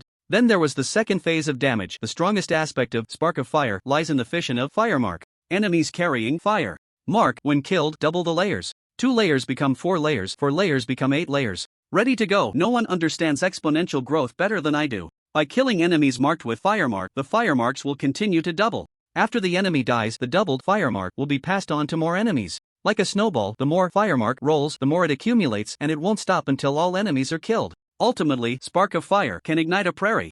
Even if there are enemies who can withstand the burning damage of fire mark, Yi Chen can rely on Heavenly Thunder to target and kill them. Moreover, Spark of Fire has a third phase detonation. When the small monsters are all dead, the fire mark concentrates on the boss, and Yi Chen can directly detonate all fire mark with a single ignite. Each layer of fire mark causes 10,000 explosive fire damage. Fatal ignition. Putting away the skill description, Yi Chen calculated in his heart. In terms of single target damage, Spark of Fire is quite ordinary. Its best combat scenario is a super strong boss accompanied by a group of small monsters. The small monsters can provide enough fuel for Spark of Fire, splitting out more fire mark. And at the moment of detonating fire mark, the damage explodes directly. Even without detonating, with the extremely high layers of fire mark, the burn damage is enough for the boss to handle. Thinking of this, Yi Chen couldn't help but shake his head. Unfortunately, such a scenario is rare. On the battlefield, Spark of Fire is completely a group combat divine skill. It compensates for Yi Chen's lack of area damage while also increasing his burst damage. This is why, upon seeing Spark of Fire for the first time, Yi Chen completely abandoned Flamestorm. After Yi Chen learned Spark of Fire, all fire elemental monsters turned into magma, returning to the volcano. Heavenly Fury Mage Fire Element class change. Secret Realm cleared. After a burst of firelight, Yi Chen returned to the giant stone. The stone floated in the void, with only 3 elemental gates that had been cleared standing in place: wind, thunder, fire. According to the order in which Yi Chen cleared them, the elemental gates began to show signs of change one after another. The 3 elements actually started to merge? Yi Chen's eyelids twitched, sensing that something was amiss. The violent elemental power swept everything away, and a terrifying monster was beginning to take shape. Young man, I advise you to take care of yourself. Without any hesitation, Yi Chen launched a 2-hit skill combo. Wrath of the Wind. Ready to strike. No matter what terrifying boss he was about to face, stacking ready to strike first could never be wrong. When in doubt, stack the buff. As Yi Chen faced the impending danger, the Eye of Insight provided a new hint: hot knowledge. The boss possesses all the skills you created in the job change Secret Realm. Yi Chen, bro, are you selling? I'll trade you the Eye of Insight. I asked, it told you to get lost. After being humiliated by the boss, Yi Chen was furious. Yi Chen, have always looked down on 2 types of people: those who cheat and those who don't let me cheat. In the 3 job change Secret Realms, the thunder and fire systems were manageable. Yi Chen actually didn't reset too many skills. The wind system. Yi Chen had reset like crazy, starting with over a dozen SSS level skills. He had really stepped on his own foot. As Yi Chen quickly stacked ready to strike, the boss gradually revealed its true form. Boss, Master of the Wind, Thunder, and Fire. Secret Realm level, 60 health, 90 million shield, 120 million skills, Boundless Wind, Thunder Spirit Phantasm, Spark of Fire. Defeating the boss rewards, Tri-Elemental Affinity plus 10%. Note, Master of the Wind, Thunder, and Fire. Secret Realm, skill release effect plus 100%, no consumption, no chanting, cannot be silenced. The Master of the Wind, Thunder, and Fire. Secret Realm can only be damaged by wind, thunder, and fire elements, and takes 80% reduced damage. Yi Chen, thank you, I already know it's a cheat. Don't say anything. I want to be quiet. Please choose how you want to be quiet. Yi Chen's vision blurred, countless images flashed by, as if a vehicle had passed. Had he accidentally triggered the young adult mode? Let's talk about it. 5 minutes later, when the boss fully appeared before Yi Chen, he struck instantly. A cheat? I'm here to beat the cheat. Blessing of thunder. Heavenly thunder. A terrifying bolt of lightning descended from the sky, directly piercing through the boss's shield, about to strike the master of the secret realm. Thunder Spirit Phantasm. The figure of the master of the wind, thunder, and fire secret realm became phantasmal, immune to thunder damage. Yi Chen's face darkened. This skill was one he had created for himself.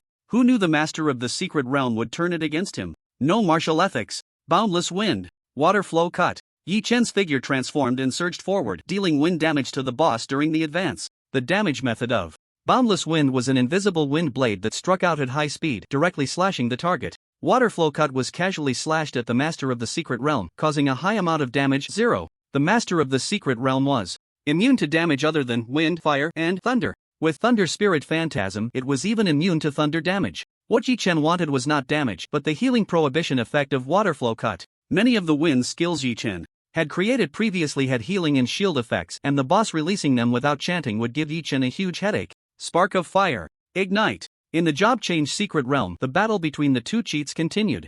Wrath of the Wind. Boundless Wind. In the Howling Wind, Yi Chen's roar echoed. Today, only one hanging wall can walk out alive from the Transition Secret Realm. Master of the Wind, Thunder, and Fire Secret Realm. I was never meant to get out. Eternal Tower, 9th floor. Clash Change Secret Realm. The strength of the Master of the Wind, Thunder, and Fire Secret Realm exceeded Yi Chen's expectations. The main reason is, Yi Chen had reset too many skills. With the enhancement of Thunder Spirit Phantasm, both the Secret Realm Master and Yi Chen were immune to thunder damage at the same time. This battle was a clash of wind and fire. Spark of Fire. Wind Fury. Wind's Boundless Reach. After repeatedly using Wind's Boundless Reach, the distance of each charge increased and the damage grew higher. The Secret Realm Master was equally unyielding. Wind's Boundless Reach. The anti-magic disc in Yi Chen's arms trembled slightly, absorbing the damage for him. Any magical damage below 10 million would be blocked. Both sides were stacking the damage of Wind's Boundless Reach. However, Yi Chen had Wind Fury and Wind Specialization minus 50% cooldown. The stacking speed was more than twice as fast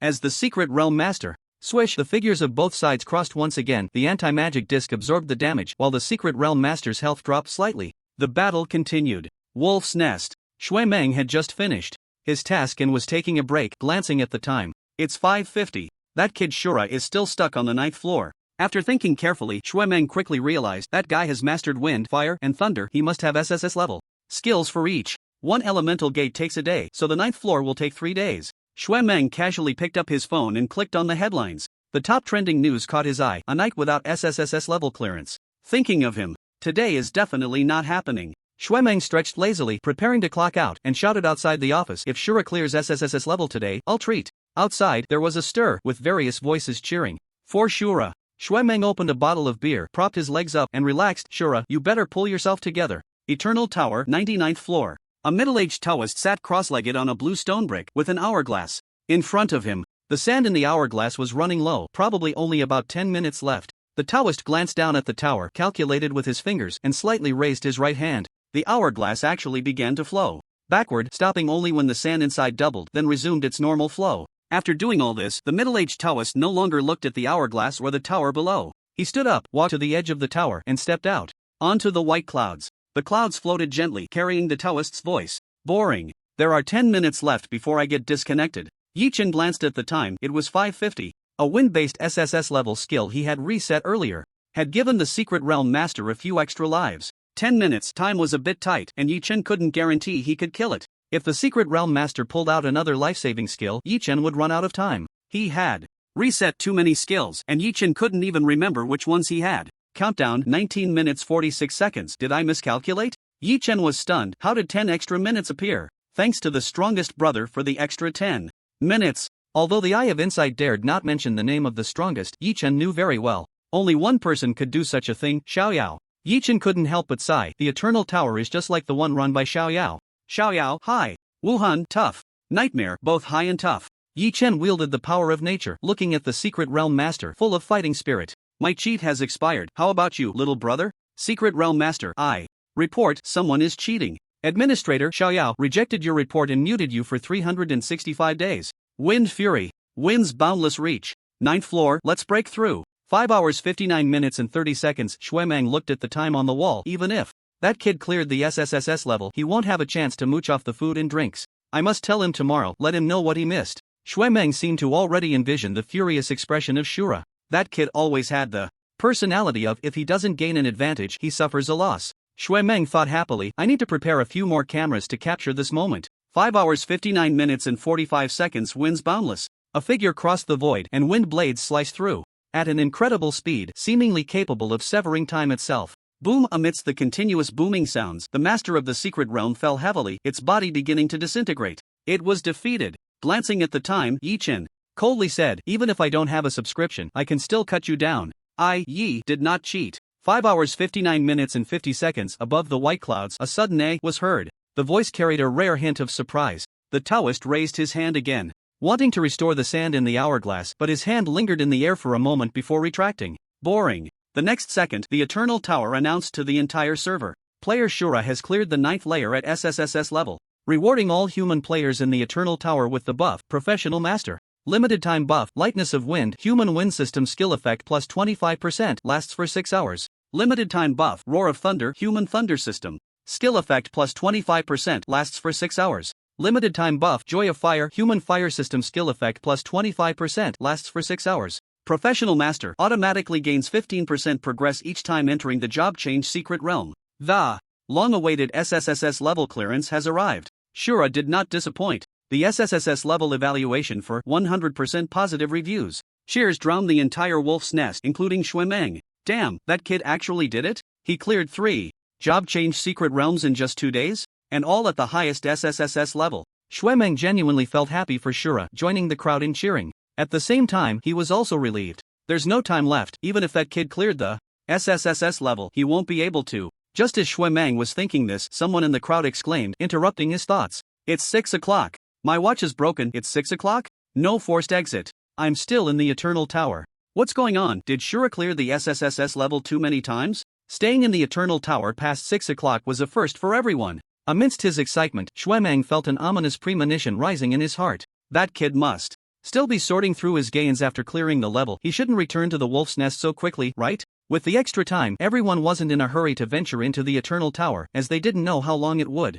last. It was better to celebrate. Cheers for Shura. Countless lone wolves surged into the wolf's nest to join the revelry. In the crowd, a low-key starry lone wolf passed by, squeezing to the bar. Dai Meng served a chilled beer and kindly reminded fourth brother. Shui Meng said earlier that if Shura clears the SSS level tonight, he would pick up the tab. Slap! A storage ring was slammed onto the table by fourth brother, exuding dominance. Dai Meng understood. Fourth brother, 5,000 individual meals? No, just fill it with alcohol. How much? Dai Meng, holding the large capacity storage ring, was momentarily confused. Yi Chen raised his beer and downed it in one go, naturally saying 2 words, fill it up.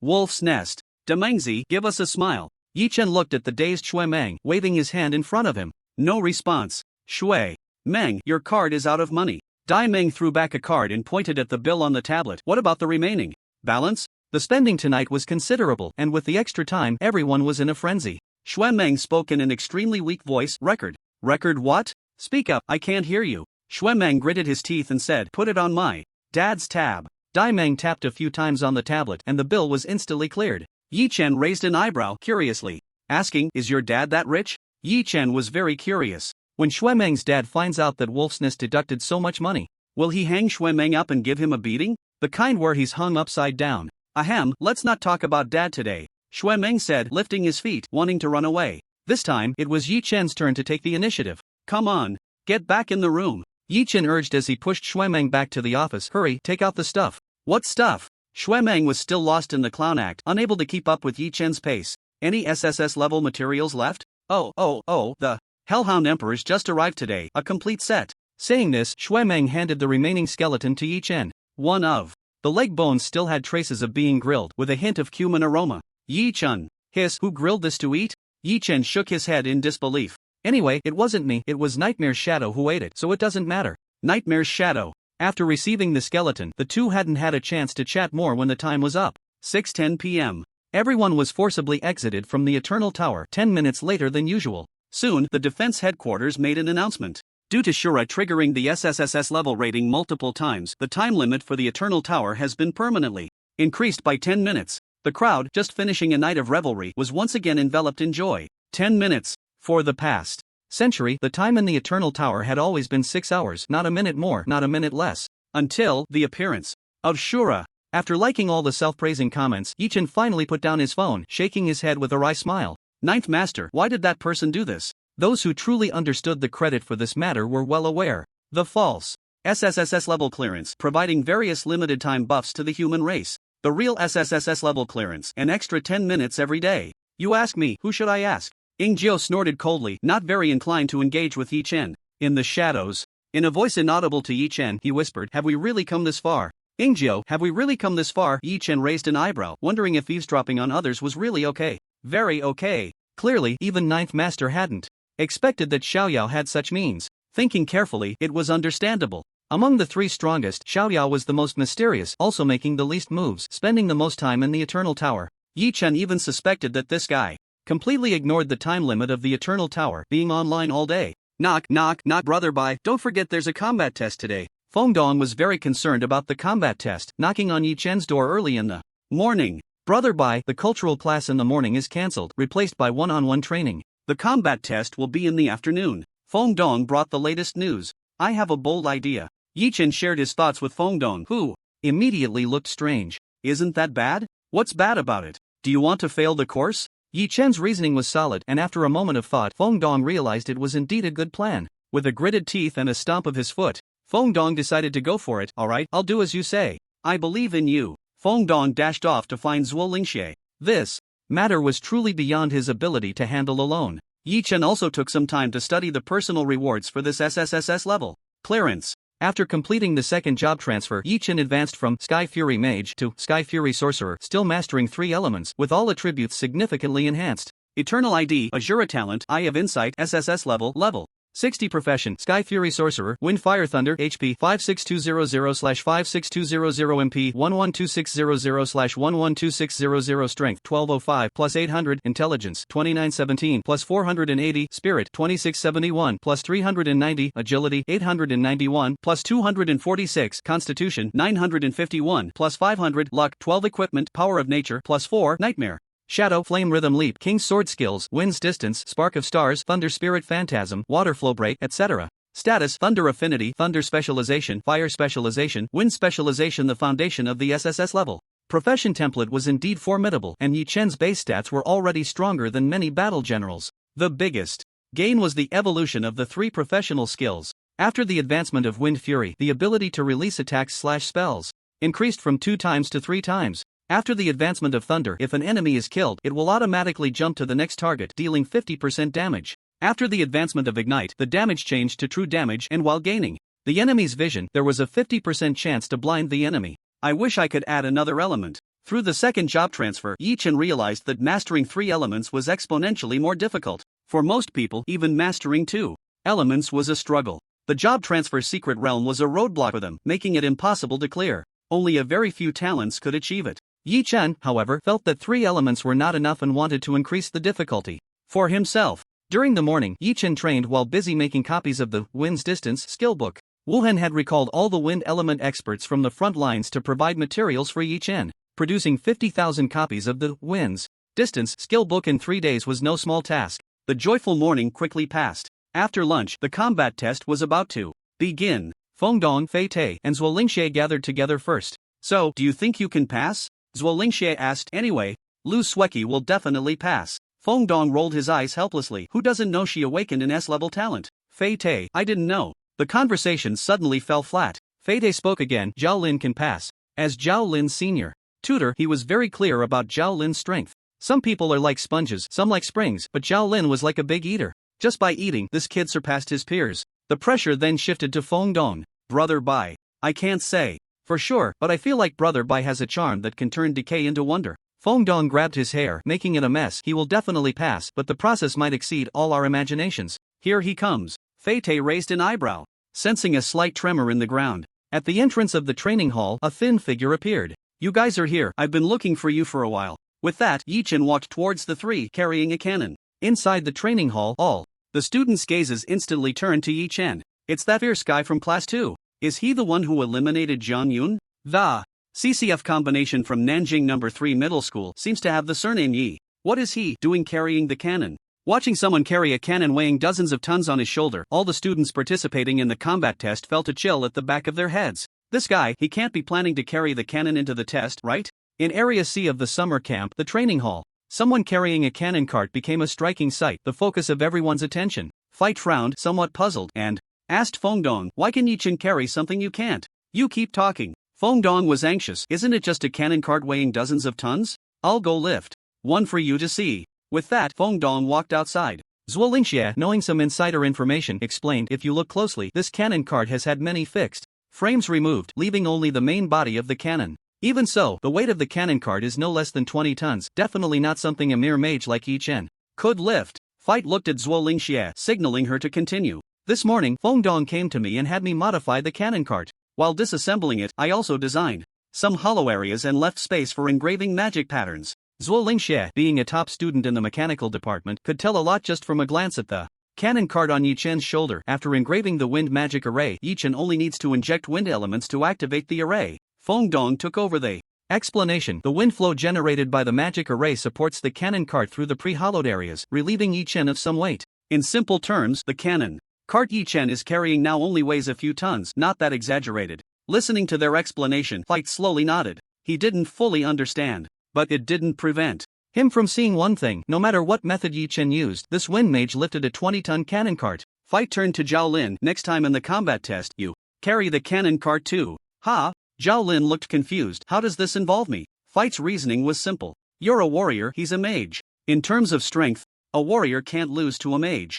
Zhao Lin tried to salvage the situation, arguing, but Debai didn't lift the cannon cart just with pure strength. Fight said solemnly, using your brain is also a form of strength. Everyone looked at Fight with surprised expressions. This usually taciturn big guy actually had such wisdom? Zhao Lin was persuaded by Fight and tacitly accepted the idea of next time in combat he would also carry a cannon cart weighing dozens of tons. For Zhao Lin, the most important thing right now was to pass this combat test first. Other matters could wait. When Instructor Lin's figure appeared in the training hall, a sharp whistle sounded. Assemble. All the students, fully armed, lined up in formation before Instructor Lin. Among them, someone at the back stood out, the cannon cart on his shoulder particularly eye-catching. Yi Chen, step forward. Instructor Lin directly called out Yi Chen's name while scanning the students in the lineup. There were a total of 500 genius seeds in Area C, coming from various regions, and they rarely interacted. Instructor Lin clearly had some opinions about Yi Chen's approach of bringing a cannon cart to combat. He spoke again. Who has the highest score in Area C right now? The assistant instructor immediately reported Tianhai No. 1 High School, S-Class Talent, Wang Zhang, Level 43 Thunderstrike. Warrior, 3rd Tier Battle Soldier, score 1900. 3rd Tier Battle Soldiers earn 300 points. This week's task completion, S-Class cleared the Eternal Tower levels 3, 4, 5, and 6, earning 400 points. Submitted in S-Class or 1.2 kilograms, earning 1,200 points. Hearing this information, many people present gasped in shock. So strong. Everyone had been at the summer camp for a while and had a general understanding of the special training. First of all, the SS Class Talent Genius Seeds had long been selected to participate in higher-level special training. It seemed to be called the Dawn Project. The Dawn Project invested huge resources, and these Genius Seeds in summer camp special training had only tasted a bit of the leftovers and were already overwhelmed. Those with SS-level talents, the prodigies among geniuses, are the ones who receive the most resources. The fact that there are no SS-level prodigies means that Wang Zhang's S-level talent is already among the top tier in Area C. Furthermore, Wang Zhang's own leveling speed is terrifying. He has already reached level 43 in such a short time. Most importantly, Wang Zhang is not only strong on paper but is also rated as a 3rd-tier warrior with extraordinary combat power. Even Lu Sueki was somewhat shocked upon hearing this information. He's only 8 levels lower than me and I've just been rated as a 5th-tier warrior. While Lu Sueki was surprised, she couldn't help but feel a bit worried. Instructor Lin has called Yi Chen out and asked for Wang Zhang's information he can't be thinking of. Oh no. Fengdong's face twisted up like crumpled tissue paper. My brother Bai is done for. They were very familiar with Lin Jiao's working style. Wang Zhang, step forward. At Lin Jiao's command, a burly boy with a simple face stepped forward, his battle armor faintly rumbling with thunder, exuding an impressive aura. First match, Wang Zhang vs Yi Chen. Hearing Lin Jiao's words, Fengdong walked silently to a corner with a mournful face. Brother Bai, GG. The disadvantage is too great. This match is over. Come on, young man with the cannon. Zhuo Lingxie, enjoying the spectacle, even cheered for Yi Chen from the side. I spent the whole morning helping you modify the cannon. Don't let my efforts go to waste. Under Lin Jiao's arrangement, all the students stepped back, clearing the entire training hall for the two. This was the first fight of the day, and it was personally called by Lin Jiao. Do you all understand the rules of the fight? Lin Jiao said coldly as the referee, as long as you Don't kill each other, fight to the death. With a war god watching, if any of you can kill the other, consider it a skill. Yi Chen? Such a good deal. Joking aside, Yi Chen couldn't really kill Wang Zhang. He occasionally still had some humanity. They were all classmates, it was just a fight, no need to take it too seriously. While Yi Chen was sizing up his opponent, Wang Zhang was also assessing Yi Chen. Yi Chen absolutely could not lose this fight, otherwise he would have a high chance of being kicked out of the summer camp. But therein lies the trouble. If he really went all out, let alone Wang Zhang, even if he called Wang Zhang's grandpa, it wouldn't be enough for Yi Chen to win. The dilemma Yi Chen faced was he had to win and win reasonably. But how could a C-level talent student defeat an S-level talent? It seemed impossible to justify. Yi Chen glanced at the cannon on his shoulder. If he wanted to win, he could only rely on the cannon. He planned to try out the method he had thought of long ago on Wang Zhang. The two were now not far apart, and Yi Chen stepped forward, extending his hand. Hello, Nanjiang No. 3 Middle School, Yi Chen. Wang Zhang was also polite, introducing himself while shaking hands. I've heard a lot about you, Tianhai No. 1 Middle School, Wang Zhang. The two were now very close. Yi Chen asked, can we start? At this distance? Wang Zhang hesitated. You're a mage and I'm a warrior. According to the fighting rules, you can request a distance of 1 kilometer. As he spoke, Wang Zhang looked at the cannon on Yi Chen's shoulder. Or are you planning to use that thing to blast me at close range? At their current distance, Yi Chen didn't even need to aim. If the distance was increased, it would instead give Wang Zhang space to dodge. You underestimate me, Yi Chen. I'm not that kind of despicable person. Yi Chen said seriously. There are no shells in this cannon, believe it or not, it's up to you. Seeing his words so sincere, Wang Zhang was somewhat swayed. Could it be that he had really misunderstood the other party? No matter what, a mage actively requesting to engage a warrior in close combat shouldn't end up at a disadvantage. Moreover, regarding the cannon, to be honest, Wang Zhang wasn't too worried. No matter what kind of trick Yi Chen had up his sleeve, in close combat, Wang Zhang had everything to gain and nothing to lose. Therefore, in response to Yi Chen's question, Wang Zhang nodded. Just as he nodded, a powerful force surged from his palm. Wang Zhang forgot that while they were talking, their hands were still clasped together. Yi Chen pulled hard, and without any defense, Wang Zhang leaned forward, nearly losing his balance. However, this was as far as it went. A glint of cold light flashed in Wang Zhang's eyes, and with a cold snort, he instantly analyzed the battlefield in his mind. The armor he wore could completely withstand the damage from close-range cannon fire. This cannon was extremely cumbersome to load and couldn't use energy, or, after one shot, it would be no different from scrap metal. By then, when the warrior fought the mage at such a close distance, the opponent would still have to bear 20 tons of heavy scrap metal. No matter how he looked at it, losing was impossible. The outcome was already decided. The next second, however, Yi Chen's actions completely overturned Wang Zhang's understanding. Yi Chen didn't fire the cannon. Instead, he threw the cannon, which was resting on his shoulder, forward. The cannon crashed right into Wang Zhang's embrace. Wang Zhang's body was already leaning, and the impact of the cannon entering his arms immediately broke the balance he was barely maintaining. At the same time, Yi Chen stopped channeling the wind element, and all the wind-based magic arrays instantly went out. The weight of the cannon pressed down heavily. Wang Zhang had one thing right. A cannon that couldn't fire was indeed scrap metal. But it was 20 tons of scrap metal. When 20 tons of scrap metal came crashing down from the sky, stumbling into his arms, a level 43 warrior had only one outcome: to be knocked away. In the moment of losing balance, Wang Zhang felt a gentle breeze brushing past, binding his hands and feet. At the same time, the cannon in his arms stuck to him like taffy. Boom! A loud bang erupted, sending countless dust particles flying. When the dust settled, the scene before everyone left them dumbfounded, unable to comprehend what had just happened. In the very center of the training hall, a 20-ton cannon stood quietly. Beneath the cannon, Wang Zhang was crushed, spitting blood continuously. His limbs spread out, firmly pinned down by the cannon, his whole body sinking into the ground, unable to rise. With 20 tons of weight, if under various buffs, Wang Zhang might have had a chance to barely lift it. But now, with his limbs spread out and being suppressed by the cannon, he had no leverage to exert force. Even with 1,000 pounds of strength, he couldn't exert even a tenth of it. A shadow appeared in Wang Zhang's blurred vision. Yi Chen looked down at Wang Zhang and said seriously, "You lost. You lost." Yi Chen's voice was not loud, but it echoed in the training hall. The entire training hall was excessively quiet, and everyone's minds were trying to comprehend what had just happened. Many students hadn't even seen it clearly. In the blink of an eye, Wang Zhang was crushed under the cannon, unable to fight back at all. Who would have thought that Yi Chen, carrying over 20 tons of cannon, would not use it to bombard someone but to crush them instead? Is this something a human can do? The winner is Yi Chen. Instructor Lin stepped forward, his voice devoid of emotion, announcing the result of the combat test. Given that many people did not understand what had happened, and that this fight had significant educational value, there were many details worth studying. Instructor Lin briefly explained, "You were misled by the cannon's appearance and function, overly wary of its bombardment, yet forgot about the cannon's own weight. After Yi Chen smashed the cannon onto Wang Zhang. He not only disrupted the formation but also used wind magic to interfere with Wang Zhang's balance. The countless dust you saw was sand thrown out from Yi Chen's storage space, lifted by the wind. As he spoke, Instructor Lin frowned slightly, as if he saw lime in the sand. This kid's shamelessness exceeded expectations. After analyzing the fight, Instructor Lin changed the subject. Wang Zhang, do you know where you lost? Crushed under the cannon, Wang Zhang's face turned red and then pale, unable to utter a word. Instructor Lin was asking Wang Zhang, but also everyone present. If your opponent is Yi Chen, can you really be stronger than Wang Zhang? First, underestimating the enemy. You even shook hands with your opponent before the fight. Haha, how do your seniors usually teach you? Are you playing house? Instructor Lin's tone was cold, each word deliberate. Combat is battle. Battle is life and death. In a real battlefield, there is no grace, no morality, no referee. Only the living and the dead. As he spoke, Instructor Lin glanced at Yi Chen and said lightly, in this regard, Yi Chen did very well. Everything he did in the fight was to pave the way for victory. If this were a real battlefield, Wang Zhang, you would already be dead. Yi Chen, it feels like this isn't a compliment. Is there a possibility that you're calling me shameless? Fengdong, you taught well. Hearing Instructor Lin's praise, Fengdong's mouth twitched, his expression slightly awkward.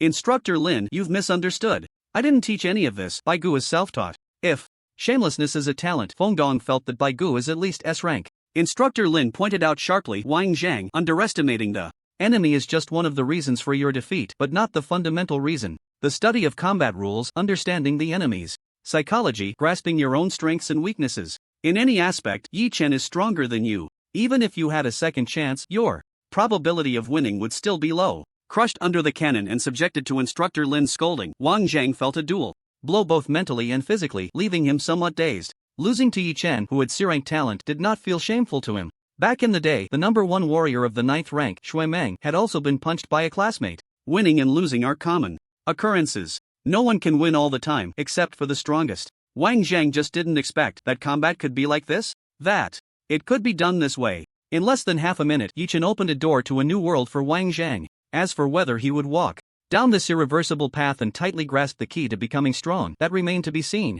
Alright, having said everything that needed to be said, Instructor Lin coldly glanced at Yi Chen. Carry your cannon and return to the team. Yi Chen took 2 steps to reach Wang Zhang's side and used wind elements to reactivate the formation. Wang Zhang immediately felt the weight on him lighten considerably. Bro, put in some effort, this thing is a bit heavy to carry. Under Yi Chen's urging, Wang Zhang helped him hoist the cannon back onto his shoulder. Thanks, I'll treat you to a meal another day. It's settled then. After saying this, Yi Chen carried the cannon back into the ranks, leaving Wang Zhang looking bewildered. Was there something wrong? Having defeated the S-class talent Wang Zhang, Yi Chen felt much more at ease. In the eyes of others, even Lin Zhao, who particularly admired Yi Chen, acknowledged that Yi Chen's paper strength was not as good as Wang Zhang's. However, it was precisely because Yi Chen could exert his strength beyond the norm and utilize all favorable factors in battle that he achieved ultimate victory. This understanding was exactly what Yi Chen wanted. He won, but not completely. The pace of the subsequent combat tests quickened significantly. Yi Chen's second opponent was an A-class talent archer. After both sides created some distance, Yi Chen immediately fired, blasting his opponent away with a single shot. Didn't you say you didn't bring any shells? The opponent, covered in soot, lost in utter confusion. Yi Chen confidently replied, oh, I was just fooling Wang Zhang. Winner, Yi Chen. Throughout the afternoon, Fengdong and the others observed the entire combat test. Big guy, I have a bad feeling about this. Fengdong still wore a mournful expression, pointing at the people on the field. Isn't Baigu a bit too fierce? At this rate, not only will I fail, but I might even get a scholarship. Yi Chen, transformed into a cannon soldier, emphasized the concept of man-cannon unity, swinging the cannon wildly up close and causing chaos from a distance. He moved with purpose, and everything went smoothly. There really is that possibility.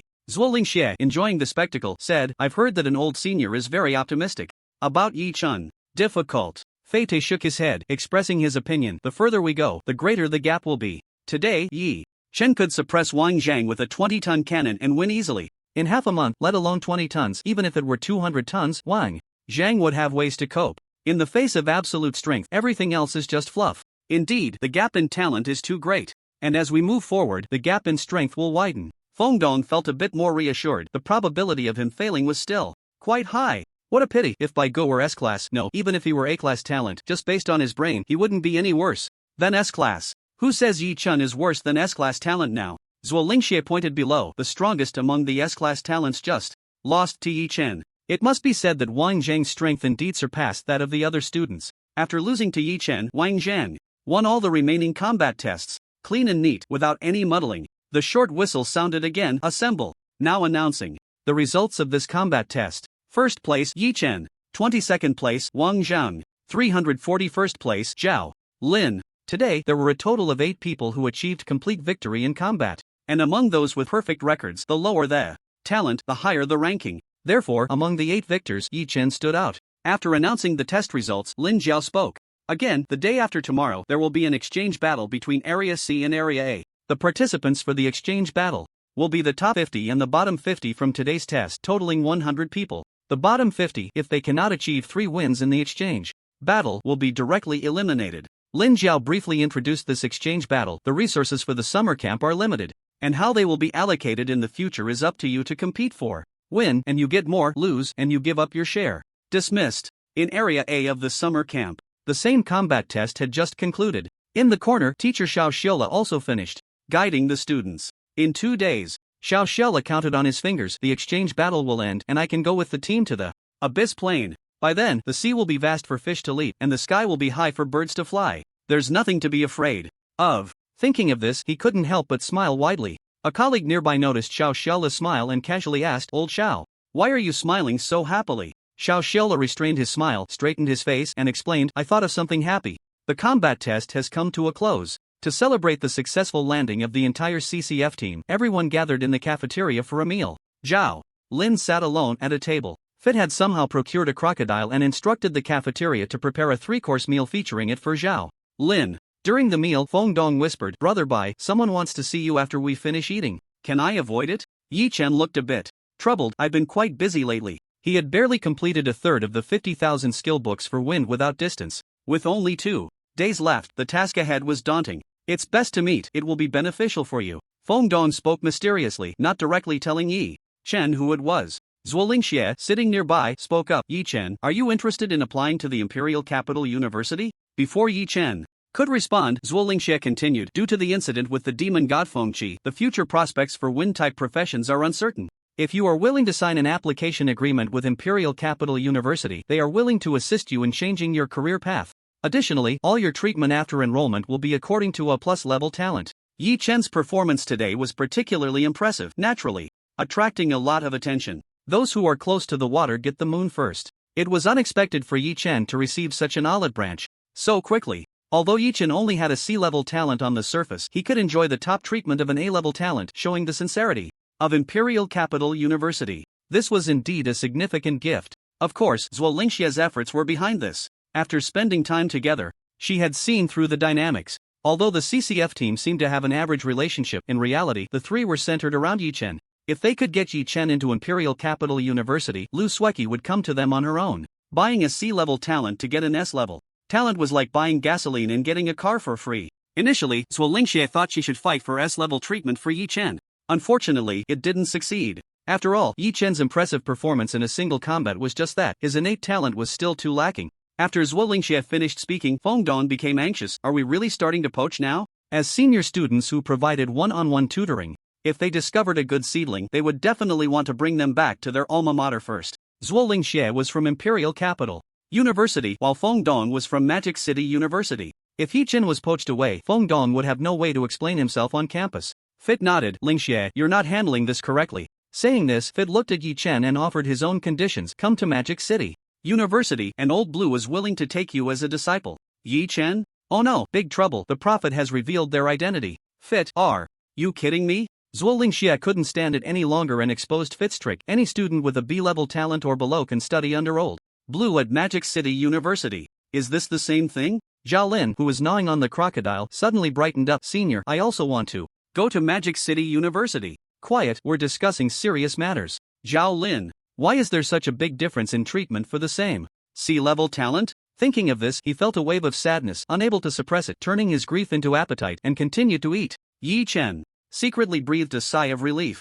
Zuolingxie pointedly stated, "We can provide Yi Chen with the best resources." Fit said solemnly, "We have Old Blue. After Yi Chen graduates, he can work at the command center, starting with the treatment of a war general. We have Old Blue. Imperial Capital University. We have Old Blue." No matter what Zuolingxie said, Fit remained unyielding. We have Old Blue. Alright, it's still early. Whether I can stay in the summer camp is a different matter. Yi Chen stepped in to stop the continuation of this farce. Let's focus on the upcoming exchange battle in 2 days. Speaking of the exchange battle, Dubai, have you heard? Zhao Lin, with his round belly, squeezed in beside Yi Chen and said that kid Jiang Yun got the top comprehensive score at Sanzhong, beating everyone there. I just heard about it. If Zhao Lin hadn't mentioned Jiang Yun, Yi Chen would have almost forgotten him. That unfortunate guy, if he hadn't brought it upon himself, should have been at the summer camp. After the first batch of summer camp seeds left, there weren't many strong seeds left at Nanjing Sanzhong, so it was expected that Jiang Yun would sweep through. Why did Zhao Lin bring him up?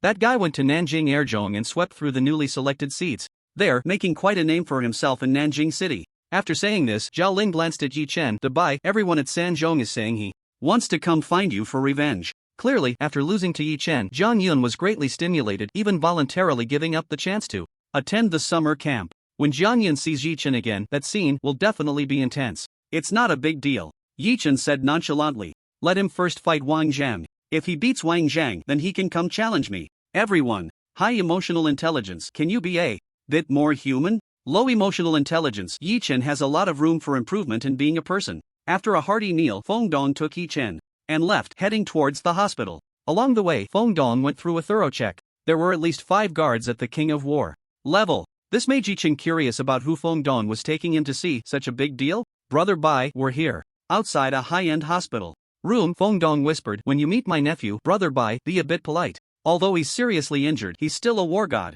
Nephew? War god? Yi Chen couldn't connect these words for a moment. Cough, my parents had me late, so my generation is a bit older. Let's not worry about that, come with me. Feng Dong pushed the door open and walked into the ward, greeting the other person warmly. Nephew, I've missed you so much.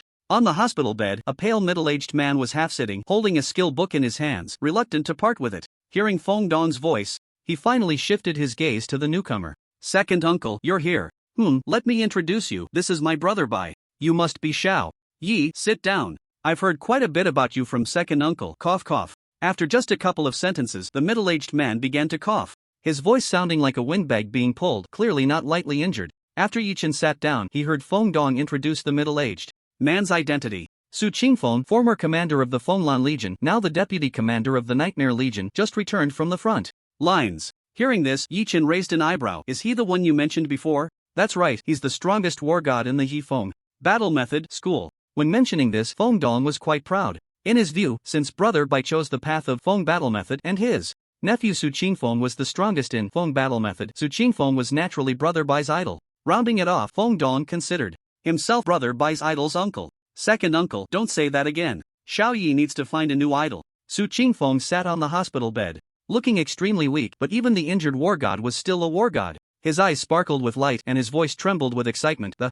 Feng battle method school has produced a true prodigy. Su Qingfeng's words immediately piqued Feng Dong's interest. Nephew, elaborate. Su Qingfeng shook his head. I can't reveal too much to you. In 2 days you should be able to find out. Speaking of which, he lowered his head, his gaze fixed on the skill book in his hand, burning with intensity. By then, the wind battle technique will become the most powerful existence among all wind mages, no, among all mages. His words were incredibly firm. From the perspective of a war god, such statements were not made lightly. Feng Dong grew even more curious, anxiously scratching his head. Nephew, can we stop being cryptic? Has someone created a core skill that fits the wind battle technique? As a genius seed of the wind system, Feng Dong knew that what the wind battle technique lacked was damage. As long as there was a damage divine skill, it could completely change the ecological environment. I can't say. Su Qingfeng pointed to his head, warning, if I tell you, you won't be able to leave this door and someone will come to seal your memory. They might even take you away and release you only after the matter is over, and I would be punished for it too.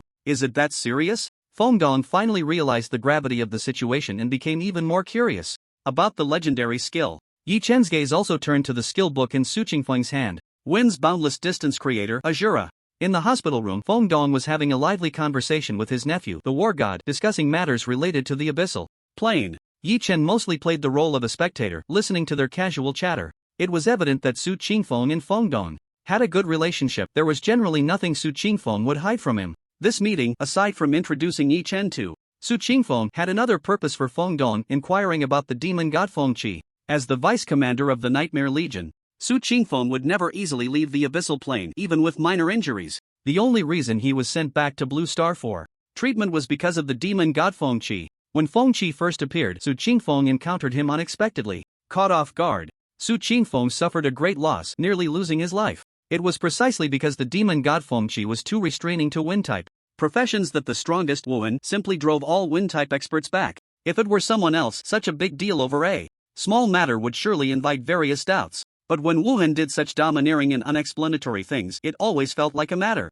of course. Yes, that was very much like Wuhan. Feng Dong, being a wind-type himself, naturally paid close attention to the prospects of his profession. You mean the demon god Feng Qi? Su Qingfeng's face showed a strange smile as he said meaningfully, we can only pray that we don't end up on the same battlefield. Feng Dong was unconvinced. Nephew, we can't let the demon god gain confidence and lose our own prestige. Yi Chen looked at Su Qingfeng, various pieces of information flashing before him. Su Qingfeng, LV 979, title. Wind of Assassination, Wind Type, Space Type SS level talent, endless when fighting a single target for every 10 seconds. The battle state lasts, damage plus 10%, beep beep beep. Yi Chen felt he had detected a glitch. Is the SS level talent really that strong? You need to keep your inside eye sharp. 99 ways to kill Su Qingfeng, self-explode identity, let Shadow 9 kill 2. Silence, listen, is this even human language? Yi Chen couldn't bear to look. Alright, it's getting late, soon the eternal tower will open, cough cough. As he spoke, Su Qingfeng began to cough violently, blood spewing out, staining his hospital gown red. Even so, the first thing he did before coughing was to lift the Wind's boundless skill book in his hand to avoid getting it stained with blood. Damn, where's the doctor? Feng Dong didn't expect his nephew to be so seriously injured. Before he could rush out to call for help, a doctor burst into the room, helping Su Qingfeng stabilize his condition. Gentlemen, please leave for now, Vice Commander. Su's injuries have relapsed. Accompanied by a priest war king, the two walked out. Just before exiting, Yi Chen glanced back at Su Qingfeng, catching a glimpse of perfect treatment method. Take 16 drops of demon god Feng Qi's blood, mix with ashes, and evenly apply to the wound. After obtaining the information he wanted, Yi Chen turned to leave. This treatment method is a bit tricky. Yi Chen felt a headache coming on. After all, Feng Qi was a demon god, and with blood and ashes involved, it showed no respect at all. One should at least have the minimum respect for a demon god, right? At this rate, to heal Su Qingfeng's injuries, it would depend on his second brother. The two returned the same way, with Feng Dong dropping Yi Chen off at his dormitory before leaving. Alone, Yi Chen cleared his throat. Lord 9? Put it down. If you maintain this attitude, I think we don't need to talk anymore. After all, healing a 9th-tier war god isn't a big deal. Yi Chen spoke halfway, without any pause, naturally transitioning, but I'm a soft-hearted person.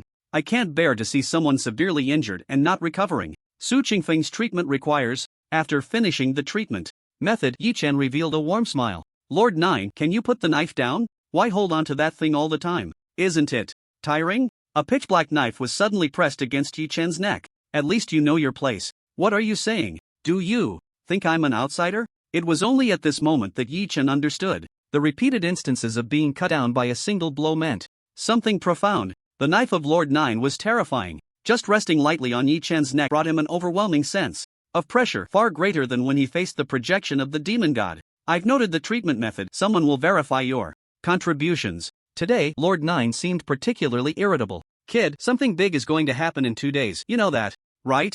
Do you need me to do something? Stay alive. Ingzhou's voice was hoarse, with a slight tremor. At that time, I won't be able to be by your side. I have my own matters to attend to. The war god won't trouble you, but the war king, you will definitely encounter him. All you need to do is one thing, stay alive, by any means necessary. Ingzhou's words were unusually serious, and Yi Chen knew it wasn't a joke, nodding gently. Understood. Also, when I'm not around, don't be alone with Xiaoyao. Okay. This wasn't the first time Ingzhou had warned Yi Chen. He seemed to be on guard against something. As Xiaoyao's master, there must be a reason for his words. Although Yi Chen couldn't grasp the situation, he decided to follow the advice. But, Lord 9, you draw your knife at the slightest disagreement. For the battle in 2 days, I've used a secret method. My combat power will increase significantly, and I'll become more bloodthirsty. As he spoke, Ingzhou's voice gradually faded. Yi Chen's eyelids twitched, feeling a chill run through his body. Is Lord 9 going to unleash a massacre? More bloodthirsty. Lord 9 wouldn't just randomly stab Yi Chen, would he?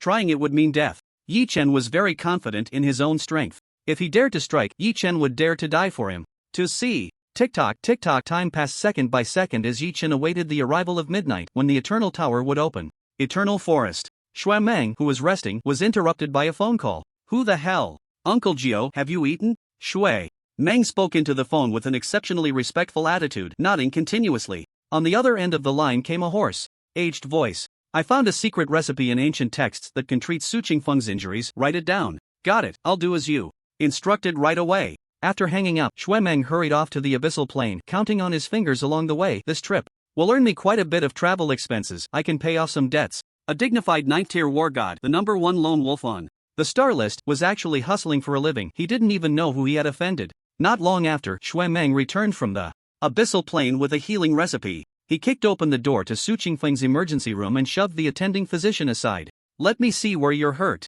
Just a couple of centimeters of injury and it hasn't healed yet?" As he spoke, Xuemeng poured a bottle of medicine down, causing Su Qingfeng to grit his teeth in pain, twisting on the bed like a maggot. He let out a roar from deep in his throat. "What the hell did you pour?" "Medicine." Xuemeng glanced down, and the label on the small bottle read, "Chili oil for interrogation, War King level. Wrong medicine. Cough, cough, you need strong medicine for a serious illness. That was just for disinfection." Saying this, Xuemeng took out another bottle. This time, he was more cautious, confirming it was correct before applying it to the other party. The wound that had not healed for a long time actually began to close. The medicine worked wonders. The attending physician beside them was utterly astonished. Su Qingfeng had been injured by a demon god, which was extremely tricky. How could he be cured by just a small bottle of medicine? Before the words of gratitude could escape his lips, Su Qingfeng caught a glimpse of the medicine bottle in Xuemeng's hand. Chili oil. He looked down at the red oil on his wound, accompanied by a fragrant aroma. That day, everyone at the summer camp heard a furious roar. "Xuemeng, I told you to run 300,000 miles ahead. At exactly 12 o'clock. Welcome to the Eternal Core City." Yi Chen did not rush to storm the Eternal Tower but instead went to the Wolf's Den first. An SS-level privilege room, a glass of rum. Holding the key to room SS004, Yi Chen entered his own exclusive space. There are quite a few things to sort out, one by one. He had spent too much time on the 9th floor of the Eternal Tower yesterday and had no time to organize. Just in terms of equipment, there were 3 items to sort: Claw of the Gluttonous Beast, Nature's Power, +4, and Nightmare's Wind. The first to be taken out by Yi Chen was the Claw of the Gluttonous Beast. It was the reward for clearing the 8th floor with an SSS rating. He had been busy with other matters lately and had left it gathering dust in his backpack. Equipment: Claw of the Gluttonous Beast, LV.60, grade, S attribute, strength +450 physical attack, 800 affix. Miser. After dealing damage to an enemy, the enemy cannot obtain currency or items. The corresponding currency and items will automatically drop.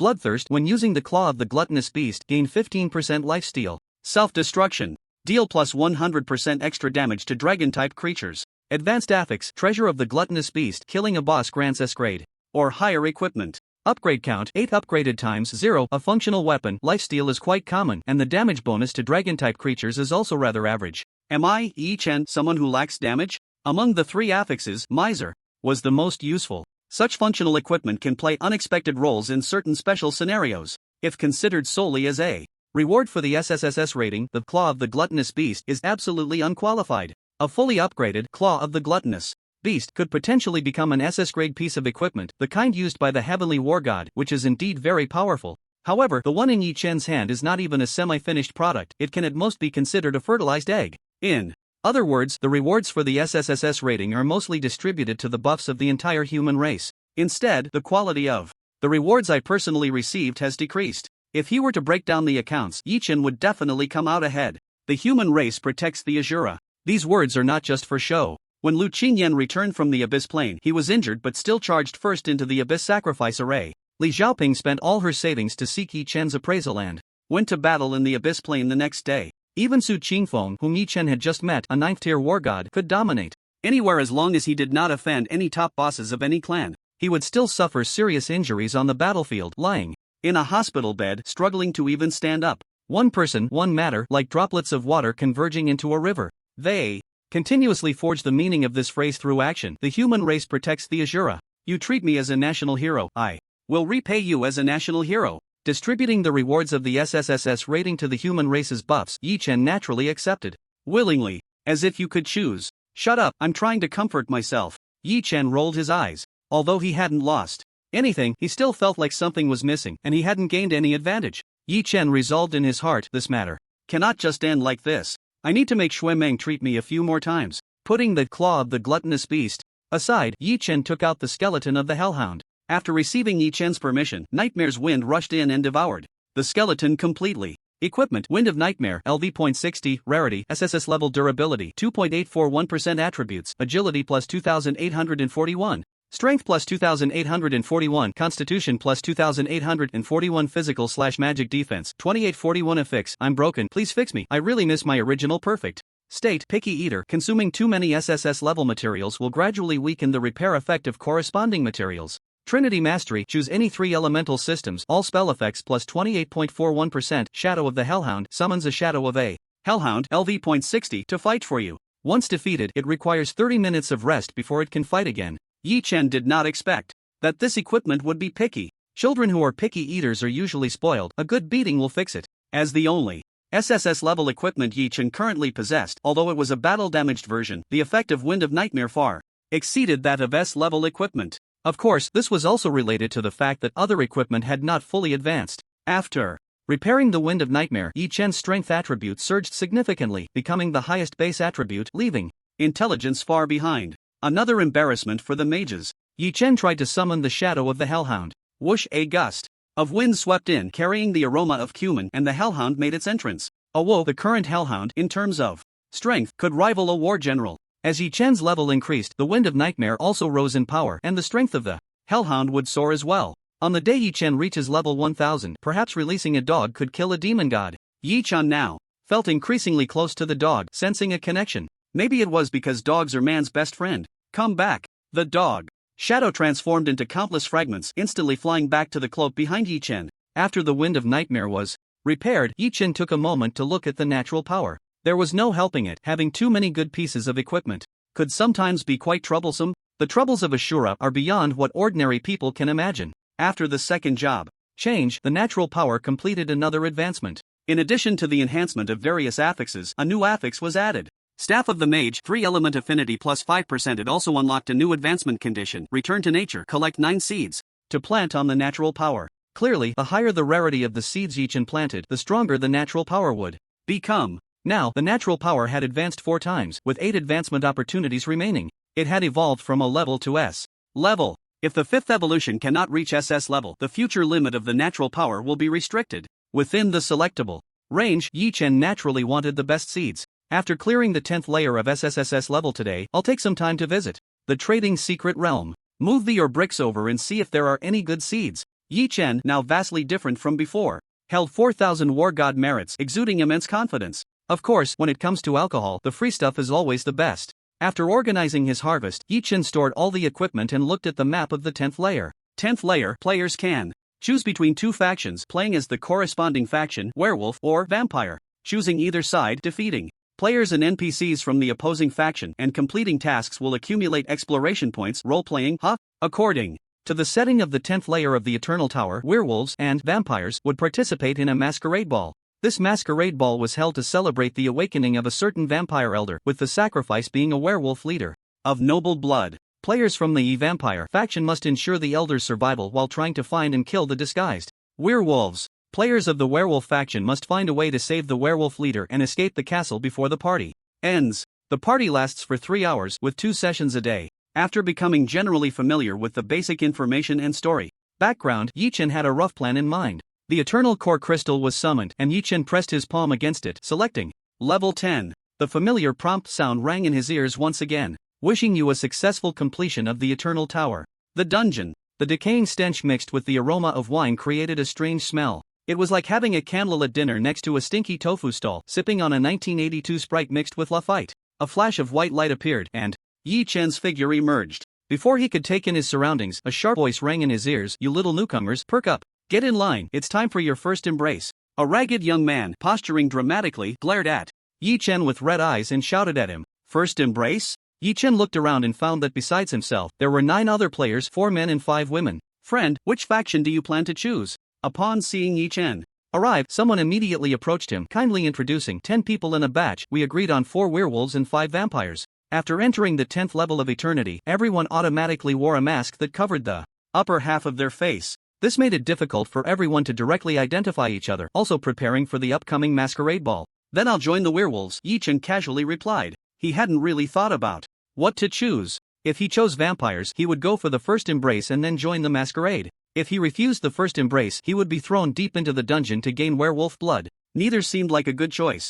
Information flashed before Yi Chen's eyes. Current werewolf faction exploration degree 0%. Current human faction exploration degree 0%. Current vampire faction exploration degree 0%. Wait. It seemed like something strange was mixed in. Human faction? Yi Chen noticed that this level was not just 2 factions, but 3. Why wasn't this mentioned in the strategy? Had no one discovered it in the past 100 years? Impossible, absolutely impossible. The novice dungeon that Yi Chen had experienced had a trigger mechanism for hidden levels that was too outrageous. Each person only had one chance to venture into the novice dungeon. This led to no one discovering the hidden level in the past 100 years. The 10th level had been studied by humans for who knows how long. It couldn't have overlooked a 3rd faction. The hints from the Eye of Insight confirmed Yi Chen's suspicions. Historical achievements: human faction SSS level clear 1 person, SS level clear 1 person. Werewolf SSS level clear 1 person. No, someone has cleared the SSS level as a human faction but didn't publish the strategy? The whole situation was getting more complicated. Yi Chen re-evaluated. In history, only 2 people have achieved SSS level clearance in the 10th level, and both are supreme beings. The information I've reviewed during this time shows that the supreme being, Xiao Yao, rose quite suddenly. By the time he appeared on the front lines, he was already at the level of a war god. Besides the novice dungeon, he basically never achieved SSS level clearance, always falling just short. Combining this with the message board he saw on the 3rd level, Yi Chen even suspected that Xiao Yao was doing it on purpose. Every time before the SSS level rating, he would actively give up, going straight to settlement. Xiao Yao must have his own reasons for doing this. Among the 3 supreme beings, excluding one, there were still Wuhan and Meng Yan. Then there's nothing more to say. It's impossible to rely on Meng Yan for finding hidden factions. This guy was a true werewolf. Yi Chen immediately locked onto the correct answer. Wuhan, achieving SSS level clearance in the human faction. Xiao Yao has an SS level rating in the human faction. Meng Yan has an SSS level rating in the werewolf faction. If that's the case, then it probably explains everything. The only 2 people found in the human faction, the second brother is aloof, probably too lazy to share.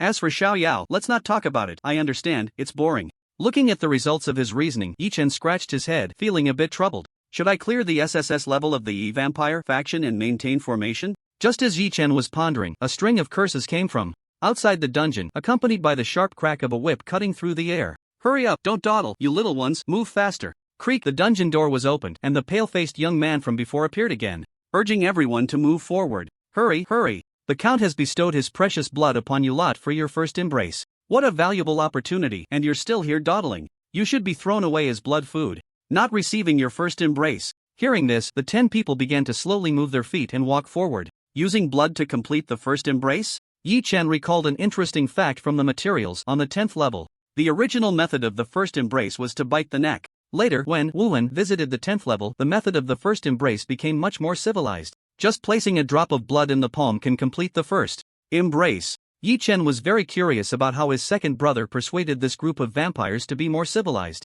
If you refuse the first embrace, it's equivalent to choosing to be a werewolf. Yi Chen didn't want to be a vampire for now and planned to explore deeper into the dungeon. But the Count's precious blood can't be wasted, right? If I don't take free stuff, am I still human? As soon as the precious blood touched his skin, it would immediately transform Yi Chen into a vampire. Yi Chen wanted to take advantage of the vampires, and the difficulty level was quite high. A bold idea appeared in Yi Chen's mind. Shadow of the Hellhound. The dog appeared quietly at Yi Chen's feet. Yi Chen whispered, "I'll hit you once, and if you don't die, I'll treat you to barbecue later, fair enough? If you don't speak, I'll take it as your agreement." Shadow of the Hellhound. Being with such a dog-like master gives a sense of returning to the pack. After discussing with the Hellhound, Yi Chen removed his other equipment, donned the Claw of Gluttony, and lightly hit the Hellhound. Bang! The Hellhound's health dropped significantly. The only good news was that it wasn't dead yet. Yi Chen looked at the Hellhound. Status: Miser. It can work. Under the Miser status, no new items or currency could be obtained. The shadow of the Hellhound gained the Miser status,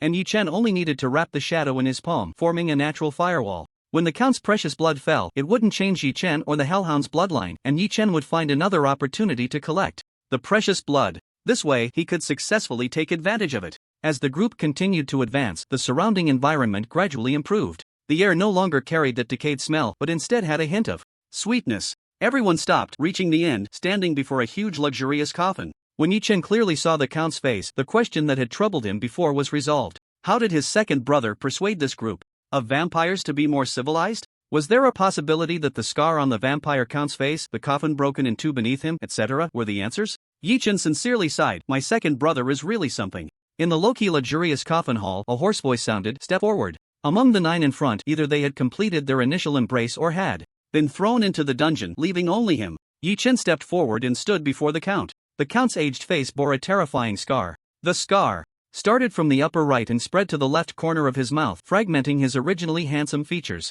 Without thinking, one could guess who had done it. "Extend your hand." The Count spoke again, and only then did Yi Chen notice that this guy's teeth were flat. Unlike in movies, where there are for sharp fangs for bloodsucking, they looked like they had been ground down, smooth and without any sharp edges. With that set of teeth, you can only drink porridge. Even chewing vegetables would be a struggle. Following the other's instructions, Yi Chen extended his palm, which was pitch black. The Count frowned, not immediately producing his blood, but instead asked, "Why is it so dark? Haven't you washed your hands?" It's a birthmark. Yi Chen explained confidently. The old Count's suspicious gaze swept back and forth across Yi Chen's face. He couldn't understand why the other would utter such a clumsy lie. The old Count said irritably, "Use the other hand." Yi Chen extended his left hand, which was even darker. "Quite symmetrical, isn't it?" Coldly glancing at Yi Chen, the old Count suddenly asked, "Do you think you're funny?" Yi Chen's fists clenched. Before Yi Chen could explode in anger, the old Count dropped a drop of bright red blood, muttering, "If it weren't for that guy's fault, just fighting you would be so simple." The blood dripped onto the shadow, falling into the small bottle Yi Chen had prepared, disappearing in an instant. One drop of the vampire Count's blood secured. The old Count stared hard at Yi Chen, trying to see something blooming on his face. 1 second, 2 seconds, 5 seconds. About half a minute later, the old Count spoke again. "Why haven't you completed your initial embrace yet? Maybe I'm tough-skinned and thick-fleshed. One drop isn't enough? Indeed, among your human race, there are some special existences." The old Count accepted this explanation while he bled again, reminiscing. Back in the day, there was a Taoist. Yi Chen sensed something. He focused intently, waiting for the next words. "Damn it, little ghost, I've already used 18 drops of blood. Why haven't you completed your initial embrace yet?" The old Count screamed, his face much paler than before, his eyes sunken, staring hard at Yi Chen. Cough. "Is that so? I didn't notice." Yi Chen awkwardly touched his nose, pretending nothing had happened, casually tossing the bottle containing 19 drops of the Count's blood into his backpack. The old Count withdrew his hand, saying ominously, "Little ghost, you have 2 paths to choose from: be thrown into the stinky dungeon, keeping company with those dog-like creatures, or..." The old Count looked behind him, glancing around to ensure no one was eavesdropping, and lowered his voice. "I will introduce you to the Duke. He will reward you with blood to complete your initial embrace. I don't know what trick you're using, but the blood you got from the Duke is a 90-10 split." "Goodness," Yi Chen exclaimed. "He's trying to take a cut here. Vampires are indeed vampires, but..." He thought wrong about one thing: Yi Chen was not that kind of person. 70-30, 80-20. 70-30. 70-30 it is? Before the Count could finish, Yi Chen interrupted again. 70% is mine. Little ghost, don't go too far. Then shall I leave? 30% is fine. A greedy look flashed in the old Count's eyes. Even a single drop of the Duke's blood would be a great boon for him. The two quickly reached an agreement, and Yi Chen spoke again. "What about the Taoist you mentioned earlier? Once you bring back the Duke's blood, I will finish this story with you." The old Count was not a fool. Their transaction had no guarantees. Since Yi Chen was interested in the Taoist story, the old Count still had some leverage. The old Count pressed down on the armrest, and immediately someone entered the hall, leading Yi Chen deeper inside. "Kid, remember to come back even if you die." "No problem, old fossil, just don't kick the bucket." First, they exchanged friendly wishes for each other. To an outsider, it would seem they had a very good relationship. Before leaving the coffin hall, Yi Chen took one last look at the old Count. Once a vampire prince, the owner of this castle of eternal night, the most powerful being in the entire castle. Until one day, he encountered a sword. Didn't second brother go a bit too hard? The story of the 10th floor of the Eternal Tower was actually an infinite loop of a certain day. The traces left by ordinary players would be reset in the next loop. Only certain individuals could completely change and influence this instance. Clearly, Wuhan was one of those people. Yi Chen withdrew his gaze. The time just spent was enough for him to gather information. The seemingly ordinary old Count actually had such a background. The Eye of Insight also prompted Yi Chen. Kill the old Count. Human race exploration degree. Plus 50%. According to this calculation, Yi Chen only needed to kill the leaders of the vampire and werewolf factions to achieve 100% exploration degree for the human race faction. However, there was a small problem. Why does it show exploration degrees for 3 factions? Yi Chen looked at the prompt in the lower right corner, deep in thought. After collecting 19 drops of the Count's blood, the exploration degree for the vampire faction increased by 19%. And the exploration degrees for the other 2 factions did not disappear. They even prompted me on how to obtain the human race exploration degree. Therefore, there was only one truth. All 3 factions can achieve 100% exploration degree. Thinking of this, Yi Chen couldn't help but feel a bit excited. Achieving 100% exploration degree for one faction was an SSS rating. Wuhan and Nightmare had already demonstrated this for Yi Chen. If all three factions achieved 100% exploration degree simultaneously, then the rating, could it be SSS level? Adding on Eternal Blessing would raise the rating another tier. Yi Chen was startled by his own thoughts. 5S completion? Can this bug be exploited? Might as well give it a try. After all, Yi Chen had nothing to lose. Under the guidance of the maid, Yi Chen walked into a more luxurious hall. Like the previous hall, this one had also been cut into. Yi Chen averted his gaze, deliberately avoiding the cracks, pretending nothing had happened. The Duke was dressed extravagantly, but his face was hidden behind a golden mask, making it impossible to see his features. Following the previous procedure, the Duke dripped blood into Yi Chen's palm, attempting to complete his initial embrace. As expected, it failed again. After collecting 9 drops of the Duke's blood, Yi Chen was still prepared to switch to another vial to continue collecting. However, the Duke withdrew his hand and coldly said, "That's it, not a drop left." 9 drops of the Duke's blood increased Yi Chen's exploration degree for the Vampire faction by 27%. Vampire faction exploration degree 46%. The Duke was unwilling to provide more blood, and Yi Chen unwilling to give up. Pressed on. Are there any stronger vampires here, like a prince? I really want to accept the initial embrace. I swear, I'm not here to scam blood. The Duke snorted coldly. Yes, do you want to be sent to become blood food? That's not out of the question, just curious. His blood volume isn't over 1 trillion, right? Yi Chen looked at his own 30 layers of potential, feeling a bit more at ease. If he really saw the vampire prince, Yi Chen would definitely strike first. With so much essence, you still couldn't complete the initial embrace. Your bloodline must be very powerful. Under the golden mask, the Duke spoke to himself. There's a scent of a dog on you, an annoying smell. Keep cursing. The Duke looked at Yi Chen and spoke again. I am willing to give you a chance to infiltrate those slaves and find out what they really want to do tonight. Do you accept the mission, Dancing with Wolves? Upon completion, Vampire faction exploration plus 50%. Accept. Yi Chen already had 46% exploration. Completing the undercover mission would add another 50%. The remaining 4% could be made up by squeezing some blood from the old Earl. Calculating this way, 100% exploration for the 3 factions seems truly possible. After Yi Chen accepted the mission, someone immediately stepped forward to put shackles on him. No need, the scent on him will make those slaves think he is one of their own. Take him to the deepest part of the dungeon. The Castle of Eternal Night. Dungeon, deepest part. Thud thud thud, heavy footsteps echoed, and Yi Chen's figure appeared at the end of the corridor. A group of ragged, filthy prisoners, shackled, were held here. Get in. Yi Chen walked into the dungeon, and many looked at him, their eyes glinting green. Behave yourselves, after tonight you will all die. The guard threw out a vicious remark and turned to leave. In the dark dungeon, soft sobs could be heard. Yi Chen looked around but couldn't find the werewolf leader. Suddenly, a shadow darted out of the darkness. Yi Chen almost unleashed a thunder strike. The sound of countless chains clashing came, and the shadow knelt at Yi Chen's feet, looking up, fixated on Yi Chen's cloak, voice trembling. I knew you would keep your promise. You surely would. We have been silently waiting for your arrival for a century. Ha? Yi Chen wanted to ask, do we know each other? The next moment, the shadow's words made Yi Chen's body tremble. You are sent by Lord Nightmare, right? Eternal Tower, 10th floor. The ancient castle of the nightless sky, deep in the dungeon. Clank clank, iron chains clashed together continuously. A shadow crawled at Yi Chen's feet, trembling. You are sent by Lord Nightmare, right? Yi Chen squatted down, helped the other up, and asked curiously, do you know my elder brother? Lord Nightmare is your elder brother. That's great, that's great. The shadow raised its head, and only then did Yi Chen see its appearance. A middle-aged Western man, with a face as if carved by a knife, sharp and defined, with azure blue pupils, bloodshot eyes, looking in poor mental condition. He spoke again, his voice filled with pleading. Do you have a way to take us out? Before I came, cough cough, my brother didn't explain clearly, just asked me to come. Yi Chen coughed lightly, wanting the other to clarify. Nightmare. Yi Chen had never even seen him. Would the second brother be angry if he privately acknowledged Nightmare as his elder brother? The third brother certainly had no objections, Yi Chen was sure. Hearing Yi Chen's words, the shadow trembled and nodded, about to say something. Suddenly, a young werewolf nearby spoke up, laced with sarcasm. Don't mind that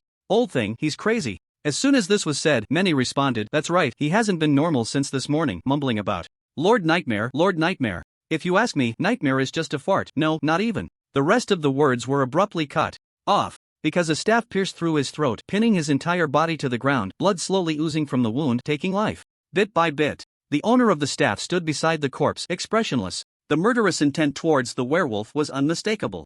Whoosh, most of the werewolves began to retreat, distancing themselves from Yi Chen, while continuously emitting threatening growls from their throats, claws appearing as if facing a great enemy. A small portion of the werewolves, on the contrary, protected Yi Chen at the center, forming a circle. They were not werewolf NPCs, but players from the human race who had simply chosen the werewolf faction. They had witnessed everything that just happened, including Yi Chen's conversation with the shadow werewolf. Referring to the powerful being Nightmare as elder brother appearing on the 10th floor today, instantly killing the disrespectful werewolf. All these factors combined led to only one answer: Azura. They had encountered Azura. However, due to the peculiar nature of the 10th floor, everyone here wore masks, and all sounds, body shapes, and appearance features would be slightly altered. Even if they met the true form of Azura, they would not be able to recognize his true identity in the real world.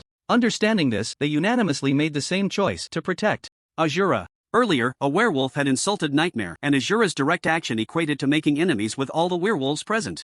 In an instant, the battlefield was clearly divided, the situation tense. Only the strong smell of blood spread in the air. Clean up the dirty things, I'm timid and can't stand blood. Yi Chen lifted his foot and kicked the shadow of the hellhound.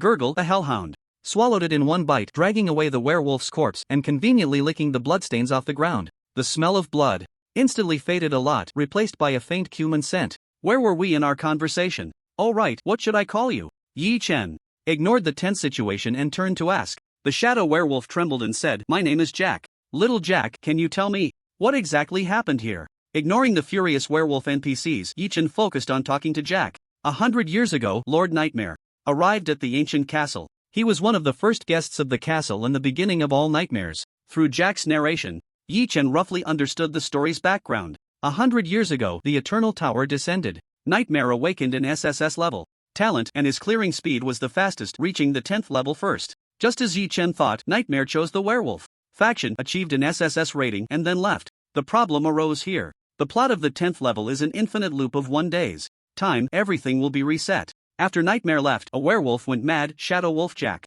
The reset had no effect on his memory. Every time he died and came back to life, Jack retained his memories and started a new loop. This was by no means a blessing, but a curse. Until today, Jack recognized Yi Chen by his cloak. So, what did my brother promise back then? This was the question Yi Chen cared about the most, even more than clearing the 5S level. Clearing the 5S level was just about getting some rewards. How could Nightmare's dark history be less important? Nightmare's dark history could summon Lord Nine to take action. Yi Chen knew what was more important. Lord Nightmare said. Shadow Wolf Jack had long memorized this line, and reciting it was no difficulty. In the future, a young man will help you break out of this endless loop. The moment you see him, you will know he has come. Yi Chen frowned. This sounded too much like a fortune teller. Could it be that Nightmare was a great prophet? It seemed that Nightmare had said a lot of information, but in reality he had said nothing. The 10th level, at the beginning of the Eternal Tower, would definitely be a young man who came here, helping to break out of the loop. Felt more like a big pie, something you could only look at but not eat.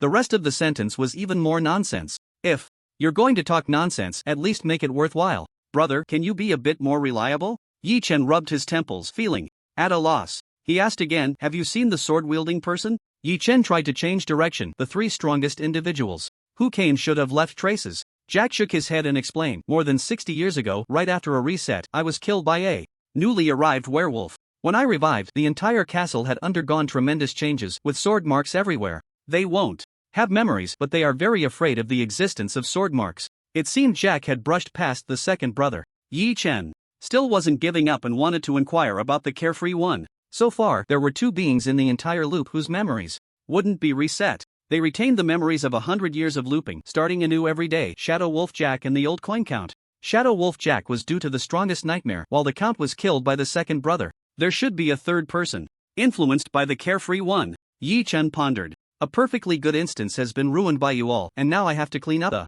mess, and no one left me a strategy. You bastards need to pay more. Clang, the sound of iron chains clashing echoed once more, but this time, it was completely different from before. As the dull sound of chains rang out, all the werewolf NPCs were as docile as lambs. They huddled against the corners, their bodies trembling incessantly. Thud thud, in the darkness, a massive shadow slowly emerged, each step causing the entire dungeon to tremble, with countless stones falling. A towering figure, 5 meters tall, gradually revealed itself. Covered in scars, its wolf fur a rare white, its pupils also white, exuding a terrifying aura, and wrapped in countless iron chains, radiating a dangerous presence. Immediately, someone whispered, Lord Azura, the White Wolf King, a being comparable to the War King, is someone you must not provoke at this stage? The White Wolf King ignored everything around him, his eyes only on Yi Chen. Are you looking for someone who wields a sword? Clearly, he had also heard the conversation between Yi Chen and Jack. Yes, you retained your memories too? I don't believe the madman Jack's nonsense. Has this kind of day really been repeating for 100 years? How is that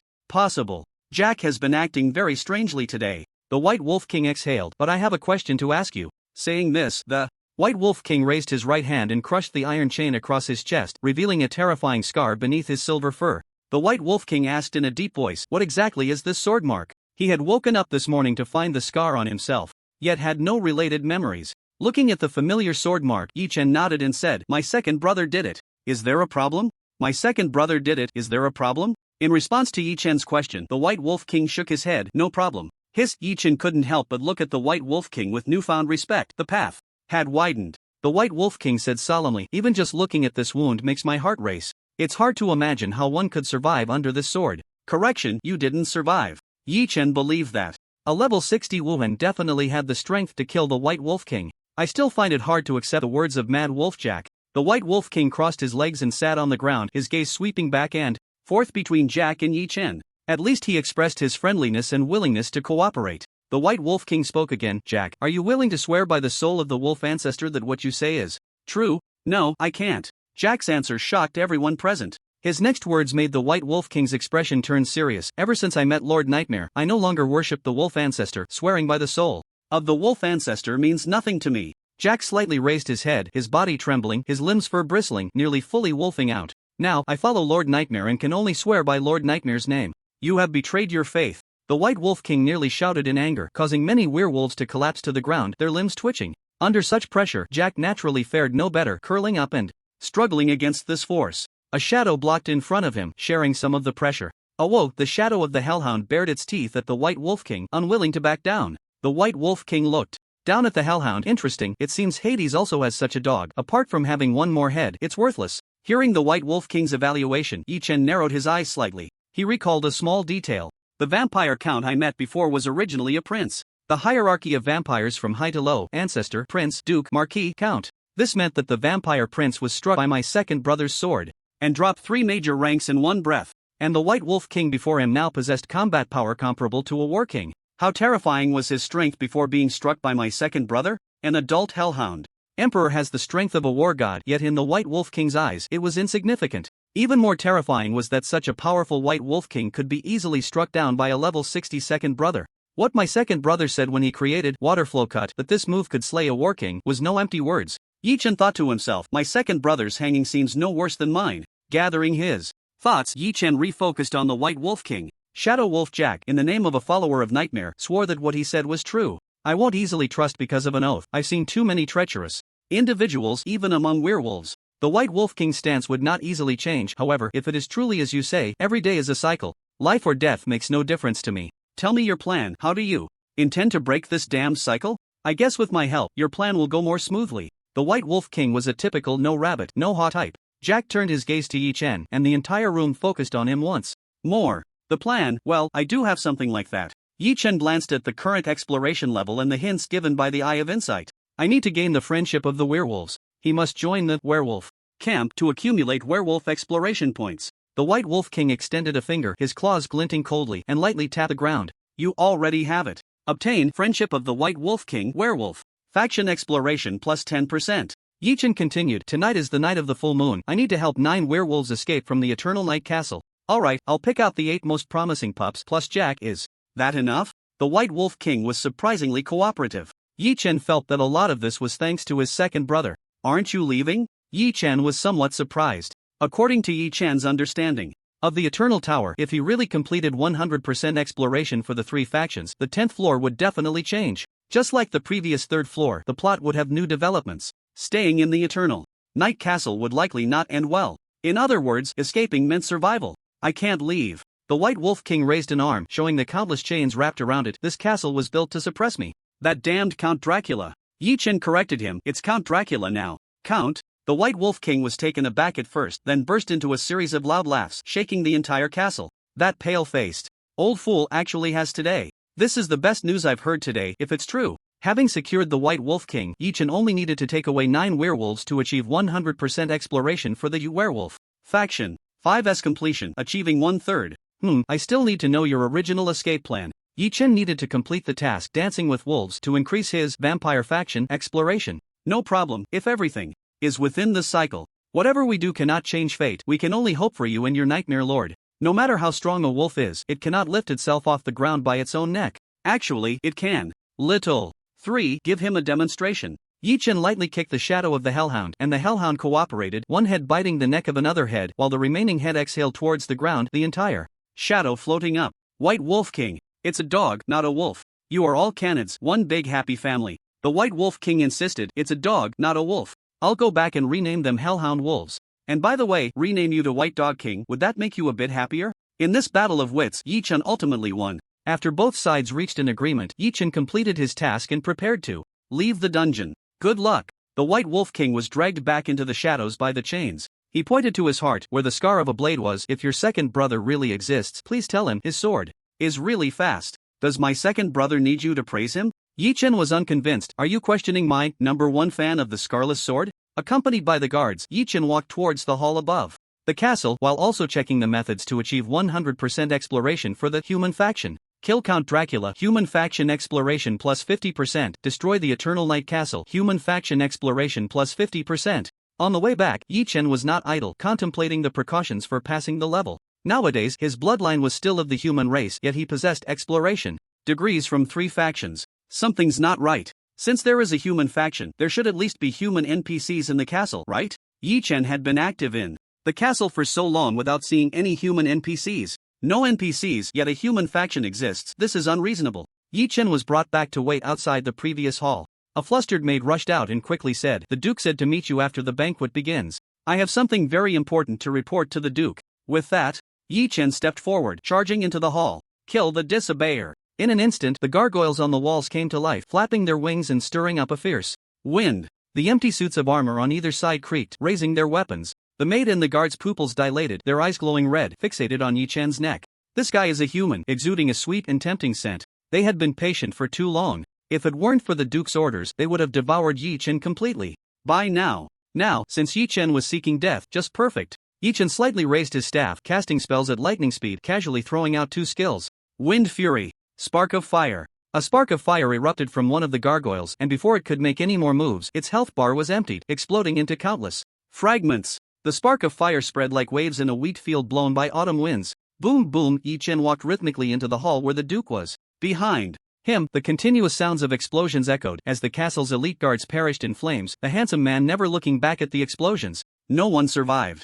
They were never human, then it's fine. When Yi Chen burst into the hall, the scene before him, even with prior mental preparation, still surprised him. The Duke, wearing a golden mask, lay unconscious beside the throne. A hole had been torn in the Duke's neck, and Count Dracula was using a straw to suck blood from the wound, looking quite ridiculous. Yi Chen cleared his throat. Ahem, old immortal, don't you think this is quite embarrassing for a vampire? Look at the other vampires, aloof, sinister, elegant. And then look at Dracula using a straw to suck blood, not caring about the vampire's dignity. This dungeon had truly been ruined by the 3 strongest beings. Little Ghost, you're back. Count Dracula, no, he should now be called Marquis Dracula. You came back much faster than I expected. That fool White Wolf actually didn't kill you? Clearly, the idea of sending Yi Chen to the dungeon came from Dracula. He was the master of this castle, and even with a drop in rank, he could still control everything. If he could use the White Wolf to directly kill Yi Chen, that would be perfect. Even if not, Dracula had made a backup plan, taking down the Duke to suck his blood. Blood was the best supplement for them.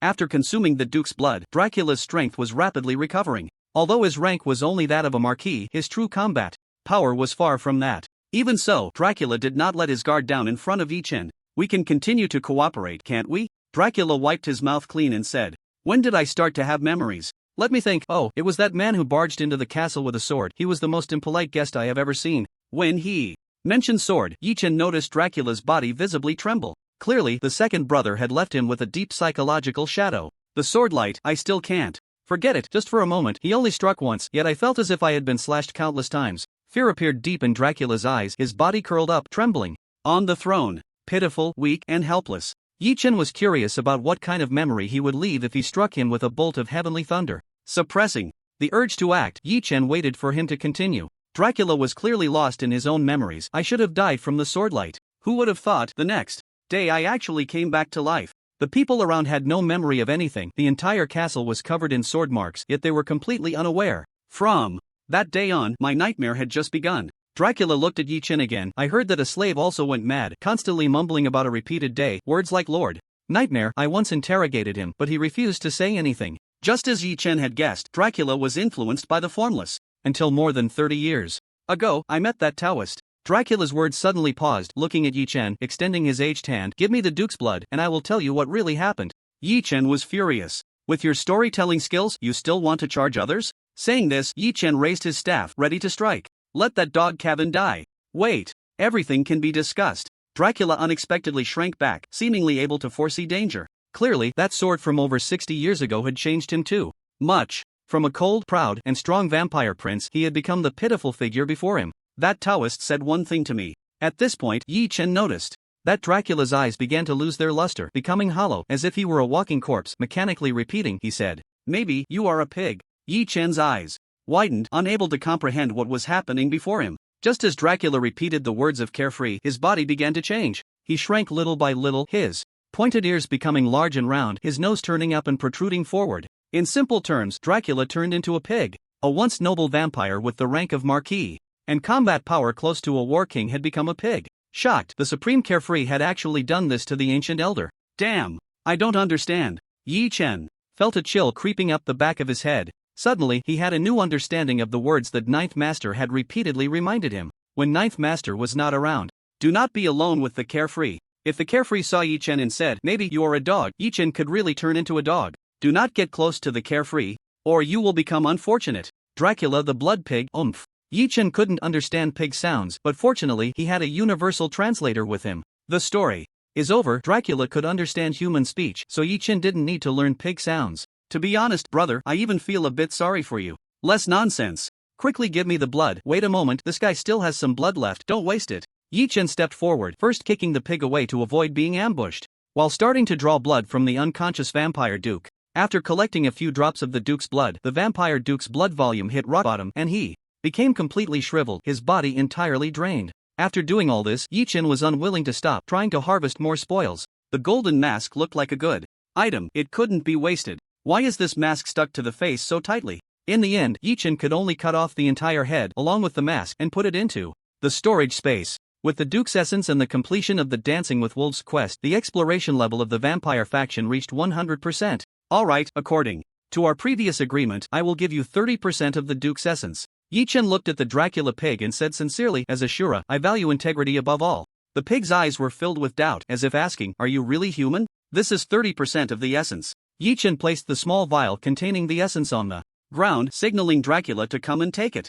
The Dracula pig cautiously approached. Then, a pair of hands suddenly grabbed its ears, lifting it off the ground, ignoring its violent struggles. What could it do? It was just a pig. Now you are my captive. According to the rules, everything belonging to a captive is my spoils. Saying this, Yi Chen tucked the small vial back into his pocket. Once something is swallowed, there's no reason to spit it out. As for you, looking at the Dracula pig before him, Yi Chen was momentarily uncertain. I'll keep you with me for now, and kill you before the end of the quest. Dracula pig, kill me, do it now. Be quiet, or I'll throw you into the pig pen. After being threatened by Yi Chen, the Dracula pig immediately became obedient. Without the Duke and the Count present, the entire castle fell into chaos, filled with disorder and panic. Hurry! Yi Chen rushed deep into the dungeon, which was already in disarray, with many werewolves taking the opportunity to break free from their shackles and flee. Jack, along with 8 werewolves, was crouched in a corner, waiting for Yi Chen's arrival. My lord! Seeing Yi Chen return, Jack was about to step forward to greet him. Get out of the way. Yi Chen did not stop at all and charged straight to the deepest part of the dungeon. The White Wolf King was still locked up here. If possible, Yi Chen wouldn't mind taking the White Wolf King with him. Even after being severely injured, he was still a War King level existence. Wasn't that much more useful than the 3-headed hellhound? Kid, it's useless. The White Wolf King sat in the darkness, the chains on him coiling tightly as if alive, leaving no room for escape. Back in his prime, these chains could keep him trapped here. Now, with only the strength of a War King, escape was even more impossible. Shut up. In the blink of an eye, Yi Chen rushed to the side of the White Wolf King, a sword appearing in his hand, and he struck down fiercely. The Heavenly King sword.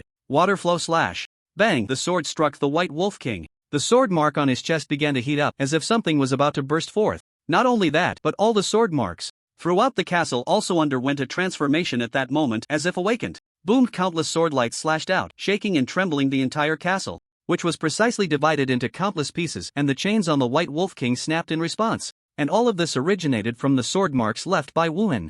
Back in the day, The White Wolf King was immensely shocked, not understanding what had just happened. Since my second brother has struck this castle once, it has long been destroyed, it just needed a trigger. Yi Chen, holding the Heavenly King's sword, let out a cold snort. No one understands my second brother's sword better than I do. The Eternal Night Ancient Castle. Dungeon at the deepest point. Yi Chen swung his sword and the entire castle began to crumble, the chains on the White Wolf King also breaking apart. Bang! A massive body burst forth from the darkness, the bright moonlight falling down, the blood-stained silver fur particularly eye-catching. Ow! The White Wolf King let out a howl, the werewolf bloodline of the entire castle uncontrollably transforming into wolf forms, fleeing rapidly. Go! The castle was severed by the swordlight left by Wuwen. Staying here would mean accompanying the castle to its grave. The White Wolf King led the way, with Jack and the other werewolves following closely behind. Yi Chen, however, remained unhurried, even having the leisure to interrogate the Dracula pig beside him. Old Immortal, is there treasure in the castle? If you don't speak now, there won't be another chance.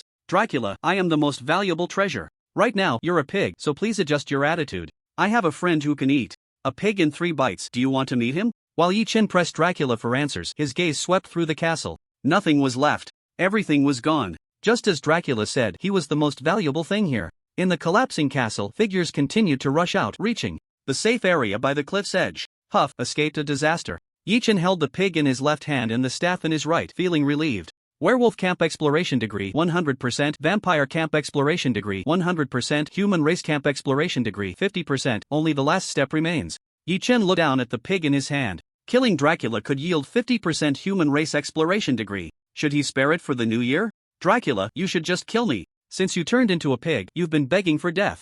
Yi Chen said coldly, if I'm not mistaken, Old Immortal, you have a way to resurrect, right? This kind of resurrection can help you escape your current predicament.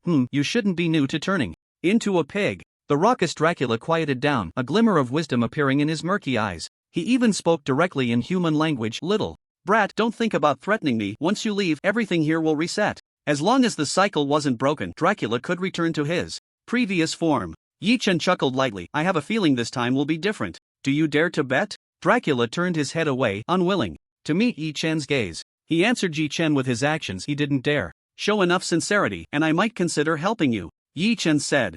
Sincerely, I'm willing to swear in the name of Azura. No. Dracula didn't even listen to the content, directly rejecting Yi Chen's offer. You have no credibility. You're even more of a vampire than a vampire. Thank you for the compliment. Dracula said angrily. I'm cursing you. Oh. Yi Chen raised the power of nature, wanting to teach this loose-tongued little pig a lesson. Wait. Dracula knew well that a sucking pig had to bow its head under the eaves. Swear in the name of your big brother and second brother, and I'll believe your words. Cough cough. Yi Chen showed an awkward expression. Isn't that inappropriate? I knew you were planning to break your promise. Dracula's ears stood up in anger, the whole pig starting to tremble. How could this person be so malicious? Yi Chen continued to work on Dracula's mindset. How about this? I have a respected elder named Shadow 9. How about I swear in his name? No. After several rounds of bargaining, they finally reached an agreement. Yi Chen swore in the name of his second brother, promising to protect Dracula within his ability, only killing him once. Dracula swore in the name of the Blood Ancestor, signing a servant contract, willingly following Azura, while offering materials no less than SSS grade. His willingness to make such a significant concession had its reasons. Yi Chen informed Dracula that the White Wolf King was not far away. The enmity between the two was not something that could be clarified in a few words. It could be called a deep-seated blood feud without exaggeration. If the pig-shaped Dracula were handed over to the White Wolf King, no one knew what would happen. Some wolves have quite broad tastes. Under Yi Chen's persuasion, Dracula quickly understood the pros and cons and sincerely said, I willingly follow Lord Azura. The oath was established between the two parties. Dracula opened his mouth and spat out a false tooth. Inside the false tooth is sealed a drop of a prince's blood, the most valuable thing in this ancient castle. So dirty. Yi Chen had the hellhound clean the false tooth on Dracula's body several times before it was finally in his hands. Prince-level blood left by Dracula.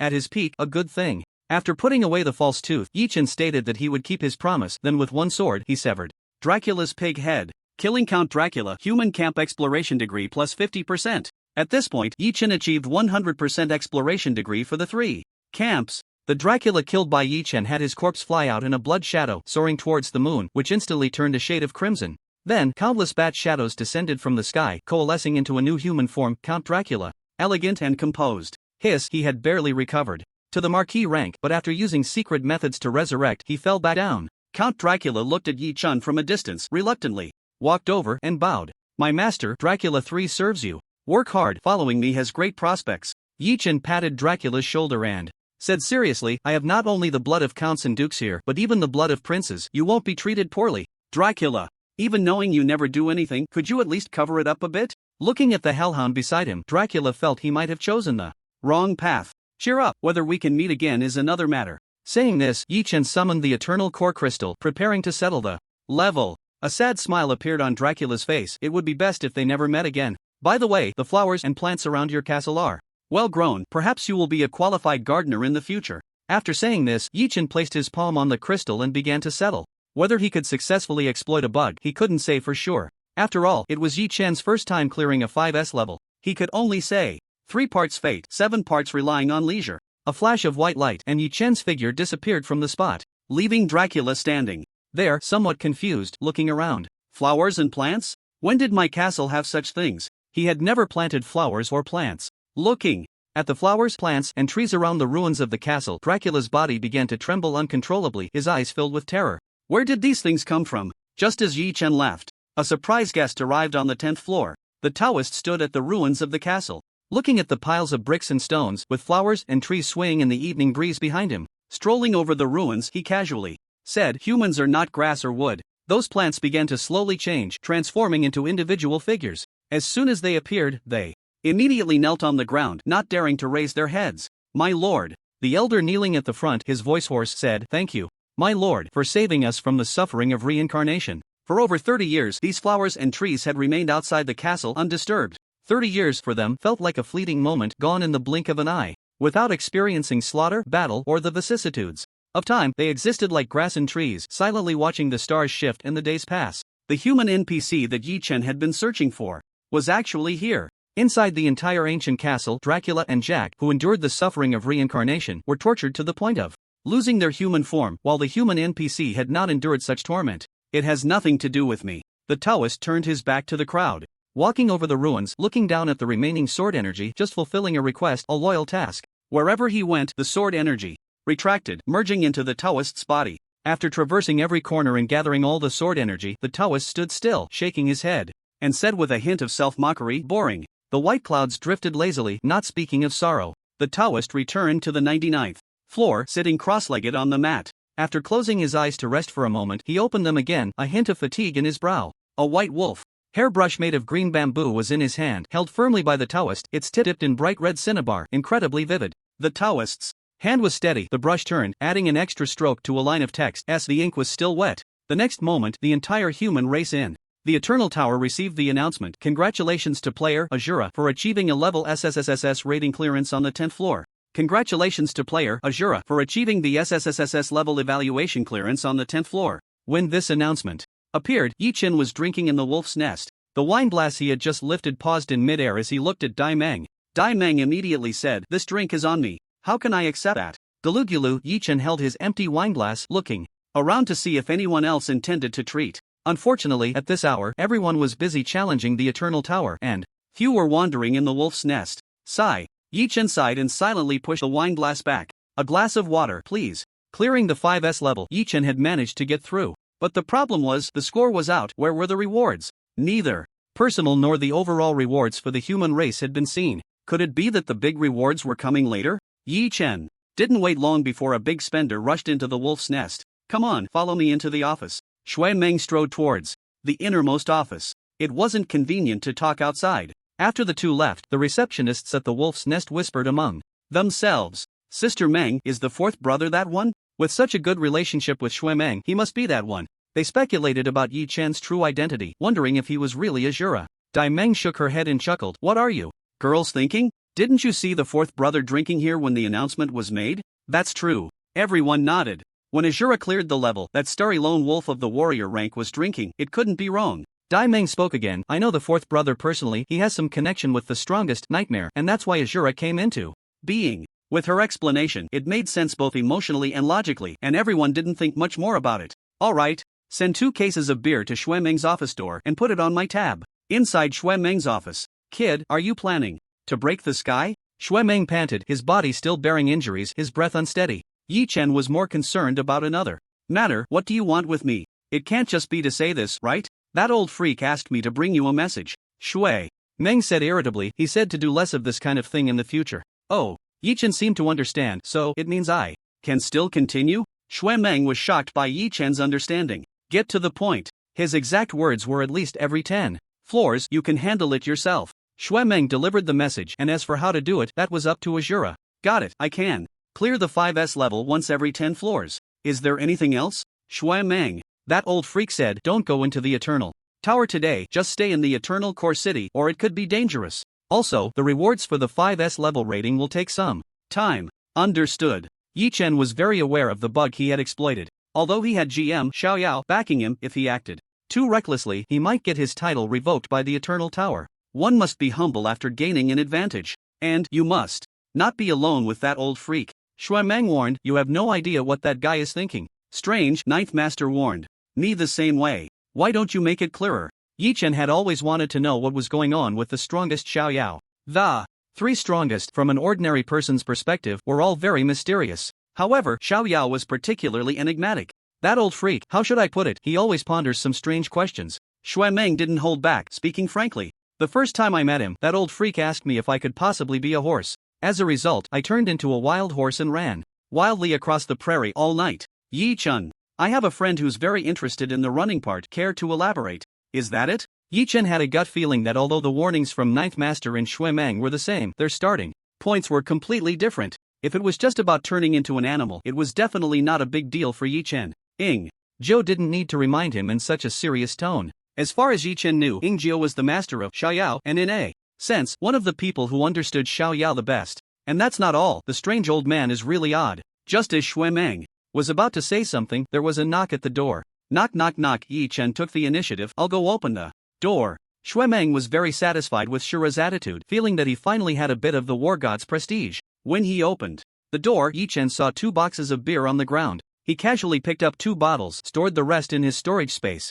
and turned back, saying naturally, Sister Meng invited us for drinks. Yi Chen opened the beers, 1 for each. Very fair. Continue. The strange old man is very old. He actually belongs to the same era as my granduncle. Xue Meng took a swig of beer and began to talk about the past. The granduncle Xue Meng mentioned was the first supreme being, Nightmare. Xiaoyao was actually from the same era as him? Yi Chen frowned. This was the first time he had heard of it. The strange old man awakened his talent very late, awakening it while lying in the ICU. It even made the news as the oldest talent awakener. Xue Meng continued. Old Lan privately told my second uncle that if it weren't for his lifespan nearing its end, the strange old man wouldn't have entered the Eternal Tower at all. Upon hearing this, Yi Chen fell into deeper silence. There were too many illogical aspects to Xiaoyao's actions. Since he was from the same era as Nightmare, why hadn't he stepped into the Eternal Tower for decades before his life was about to end? Only when his time was up did Xiaoyao reluctantly enter the Eternal Tower. Then, Xiaoyao casually awakened an SSS level talent, casually founding Geo as a master, casually broke through to the 99th floor, casually killed a demon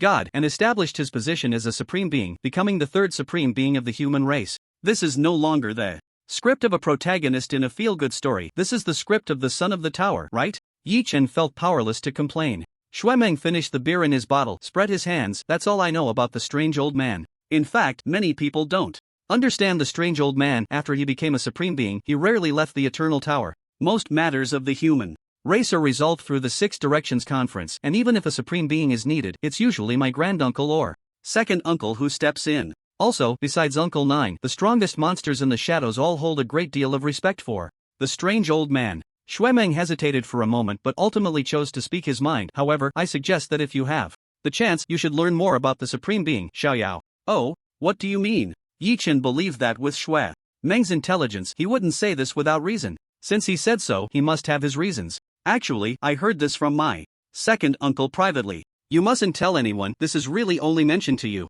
Xue Meng lowered his voice. Every supreme being has a kind of inheritance with the previous supreme being. In other words, it's more like a brotherly relationship? That's my guess. After all, I was eavesdropping on my second uncle, so I didn't hear it too clearly. Xue Meng was really good at this kind of thing. Yi Chen raised an eyebrow. According to this, Nightmare brought Wuan and Wuan brought Xiaoyao. Xiaoyao brought Shura? Yi Chen imagined in his mind the scene of meeting the supreme being, Xiaoyao, on the 99th floor. When they met, one was graceful and handsome beyond measure, while the other had an ethereal presence, like a celestial being. Then, in this historic moment, Xiaoyao casually spoke. Is it possible that you are a dog? Yi Chen. Impossible, absolutely impossible. Wolf's nest. Shui Meng's office. With the warning from Xiao Yao, Yi Chen could not continue to explore the Eternal Tower for the time being. He simply began to review his experiences on the 10th floor. The information in Yi Chen's hands was limited and he had analyzed it almost completely himself. So it was better to ask others. Demengzi, what was your rating for clearing the 10th floor back then?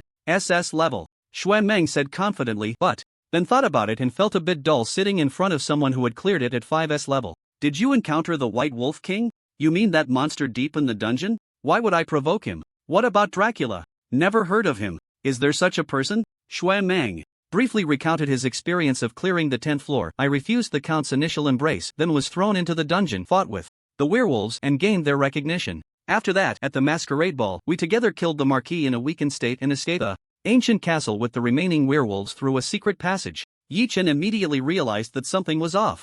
Under the prompt of insightful eye, he pieced together the clues left by the previous strongest ones and ultimately cleared it perfectly. Compared to Shui Meng, Yi Chen's experience should be a deeper story. The storyline of the Eternal Night Castle is divided into a light and a dark line. The light line is the masquerade ball, the grievances between the Marquis and the low-level werewolves. The dark line involves Dracula and the White Wolf King. Dracula 3 established the Eternal Night Castle to suppress the White Wolf King, and the 100% exploration requirement for the human camp requires Yi Chen to kill Dracula while destroying the Eternal Night Castle. Before me, my second brother actually achieved an SSS level clearance, destroyed the castle, and killed Dracula. A flash of inspiration struck Yi Chen, and he immediately realized where the problem lay. The dark line has a hidden condition: rescue the White Wolf King. With this, everything made sense. My second brother's SSS level clearance for the human camp, according to the rules of the Eternal Tower, the Eternal Night Castle instance should reset, just like when I was on the 3rd floor. Yi Chen clenched his right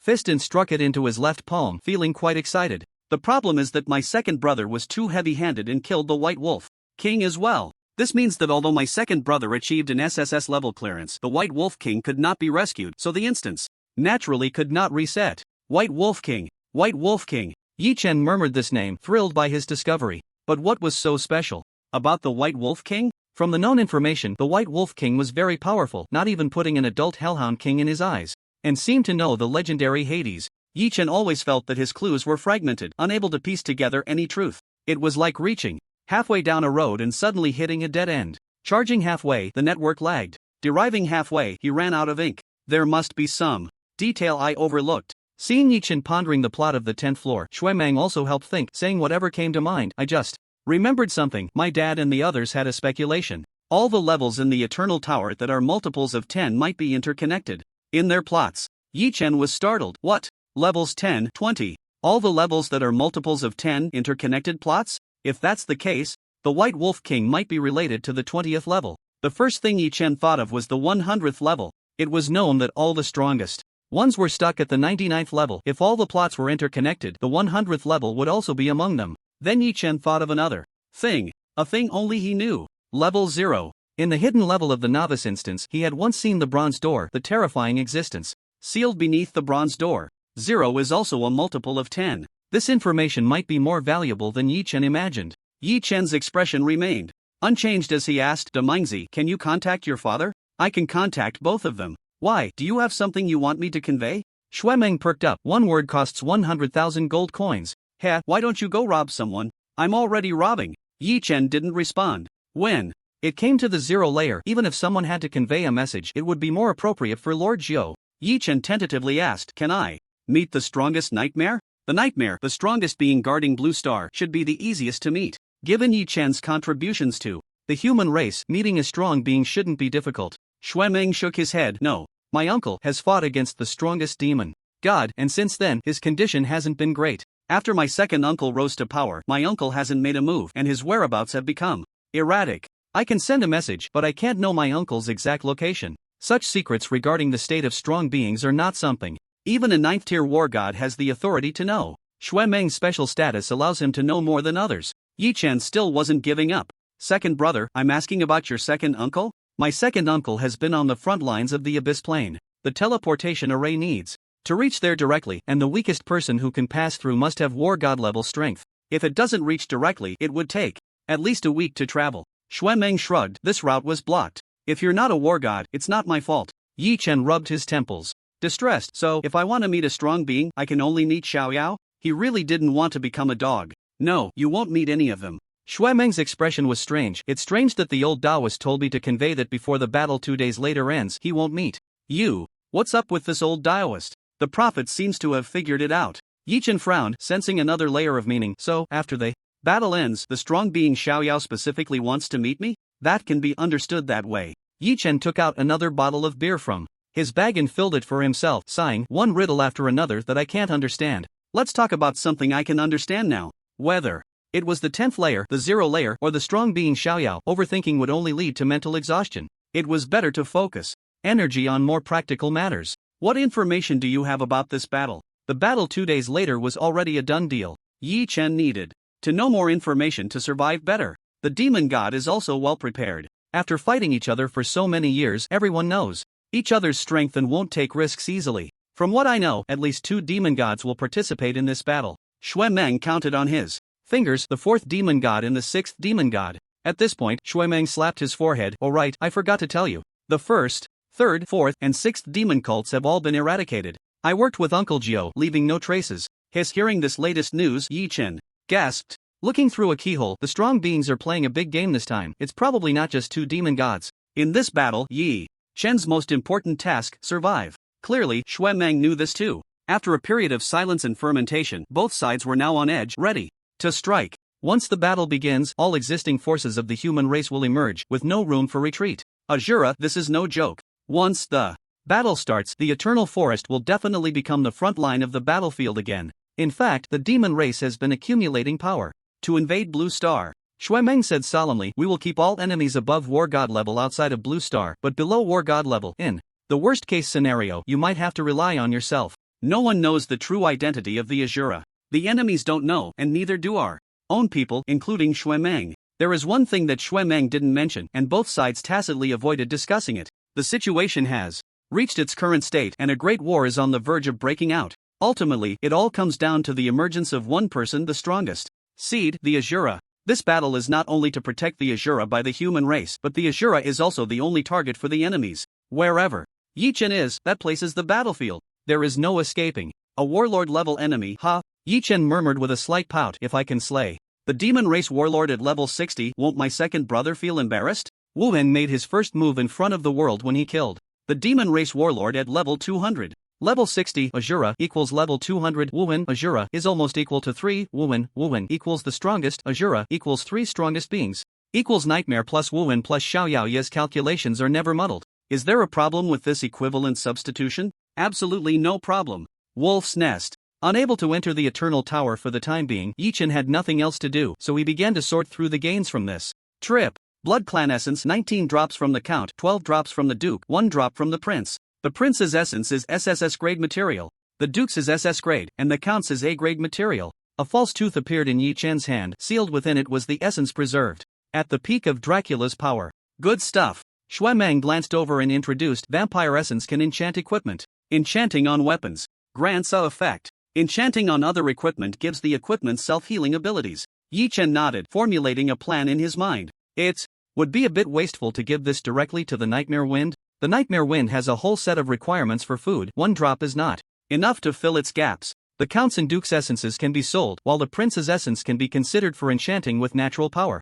Besides the Vampire Essence, before leaving, the White Wolf King also gifted him 2 wolf fangs, which are also SSS grade materials. Making the wolf fangs into knives, cough cough, that's not feasible. Yi Chen dismissed this bold idea. According to his agreement with Wu Hen, that master blacksmith from the demon clan would forge an item for Yi Chen. Since it was free forging, naturally, the higher the material grade, the better. As long as he doesn't die, he will work hard. Besides the Blood Clan Essence and the 2 wolf fangs from the White Wolf King, Yi Chen also had a vampire Duke's head and a golden mask. After counting everything, Yi Chen stood up, ready to go sell some more bricks. I'm going to sell some more. Treat me to a drink when I get back. Shui Meng, you have a mine at home, and you still want me to treat you to a drink? Am I rich? I only have 2 powerful adoptive fathers. Before Shui Meng could refuse, Yi Chen had already left, heading towards the mysterious mine. By the mysterious mine, Brother Lizard was still basking in the moonlight. According to Yi Chen's instructions, his recent meals had been reduced by a third. If anyone drinks down the mine, Brother Lizard could have an extra meal.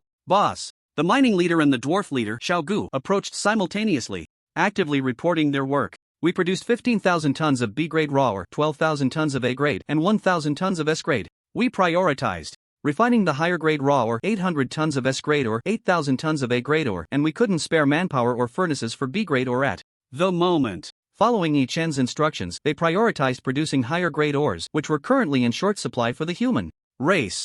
Listening to their report, Yi Chen nodded slowly. I know, the manpower issue is easy to solve. As for the furnace, the super furnace was a reward for clearing the Eternal Tower, and its efficiency in smelting ore was very high. If Yi Chen needed to start a furnace again, it would instead waste some of the ore. But if he didn't do this, production capacity couldn't be expanded and daily output would be limited. The key point was that building another furnace would cost money. Yi Chen said painfully, I will find a way to solve it. S-grade finished ore is a diamond-shaped, transparent crystal the size of a baby's fist, weighing 1 ton each, heavy in hand. After storing all the ore in his storage space, Yi Chen prepared to go to the trading secret realm to find his goblin little brother. Boss, the dwarf leader, Xiao Gu, hurriedly called out to Yi Chen. What is it? Out of alcohol? No, that kind-hearted person named Shui Meng sent enough alcohol that we won't finish it in a year. He's really a good person. Xiao Gu rubbed his thick palms, feeling a bit embarrassed. Boss, we dwarves are not only masters of smelting but also skilled in forging. Looking at so many good ores makes my hands itch. Yi Chen raised an eyebrow, having forgotten about this matter, and asked back, can you forge SSS grade equipment? No. SS grade? Xiao Gu blushed and finally shook his head. No. After saying that, he hurriedly added, S level is fine. Okay, I understand, arrangements will be made later. S-level equipment, even if Yi Chen couldn't use it himself, could be sold at a good price in the Wanwu Pavilion. The more processing times during production, the greater the profit Yi Chen could obtain. This principle is not hard to understand. Leaving the mysterious mine within the trading secret realm, the goblin minions were always at his beck and call. Congratulations, fourth brother. Zhao Qian, the master of the Wanwu Pavilion, naturally had the qualifications to know more insider information. The matter of clearing the 5S level was no small feat in a sense. The 4 strongest human beings spent 100 years collectively to achieve the 10th level of 5S clearance. Congratulations, let's take a look at the goods. A level ore was 1 million gold coins per ton, S level ore was 5 million. The goblin minions had long been numb to the terrifying output of the mysterious mine. A level ore is 8 billion gold coins, S level ore is 4 billion. Totaling 12 billion gold coins, equivalent to 12,000 points of war god merit. In just one day, Yi Chen obtained merit equivalent to slaying 3 demon war gods. Adding the previous 4,000 points of war god merit, the total was 16,000 points. You want to enchant the weapon with vampire blood? Upon hearing Shura's request, the goblin minion slowly nodded. It can be done, but a drop of prince-level blood requires 10 points of war god merit. Yi Chen did not hesitate. Drain it. Brother, there's no shortage of money at home. We have mines. Spend it lavishly. Ahem, there's no need to be like that. The goblin minion looked a bit awkward. Draining it seemed a bit too intense. Could you show me the weapon you want to enchant? Yi Chen took out the natural power +4 and handed it to the goblin minion. The Tianwang sword, as Yi Chen's trump card, should not be displayed publicly. Moreover, as an SS level weapon, the Tianwang sword could not accept such enchantment. It has already advanced 4 times. Even though he was mentally prepared, the goblin minion couldn't hide his shock upon seeing the natural power. Adjusting his mindset, he immediately introduced. It can be paired with 1 drop of blood ancestor blood and 36 drops of prince blood, which can enhance the vampiric effect to over 80%. Anymore, and the grade of natural power would not be able to bear it. The blood ancestor's blood costs 500 war god merit, totaling 860 merit, with the enchantment fee included in the materials. No problem, as soon as possible. 860 million gold coins. Yi Chen spent it without batting an eye.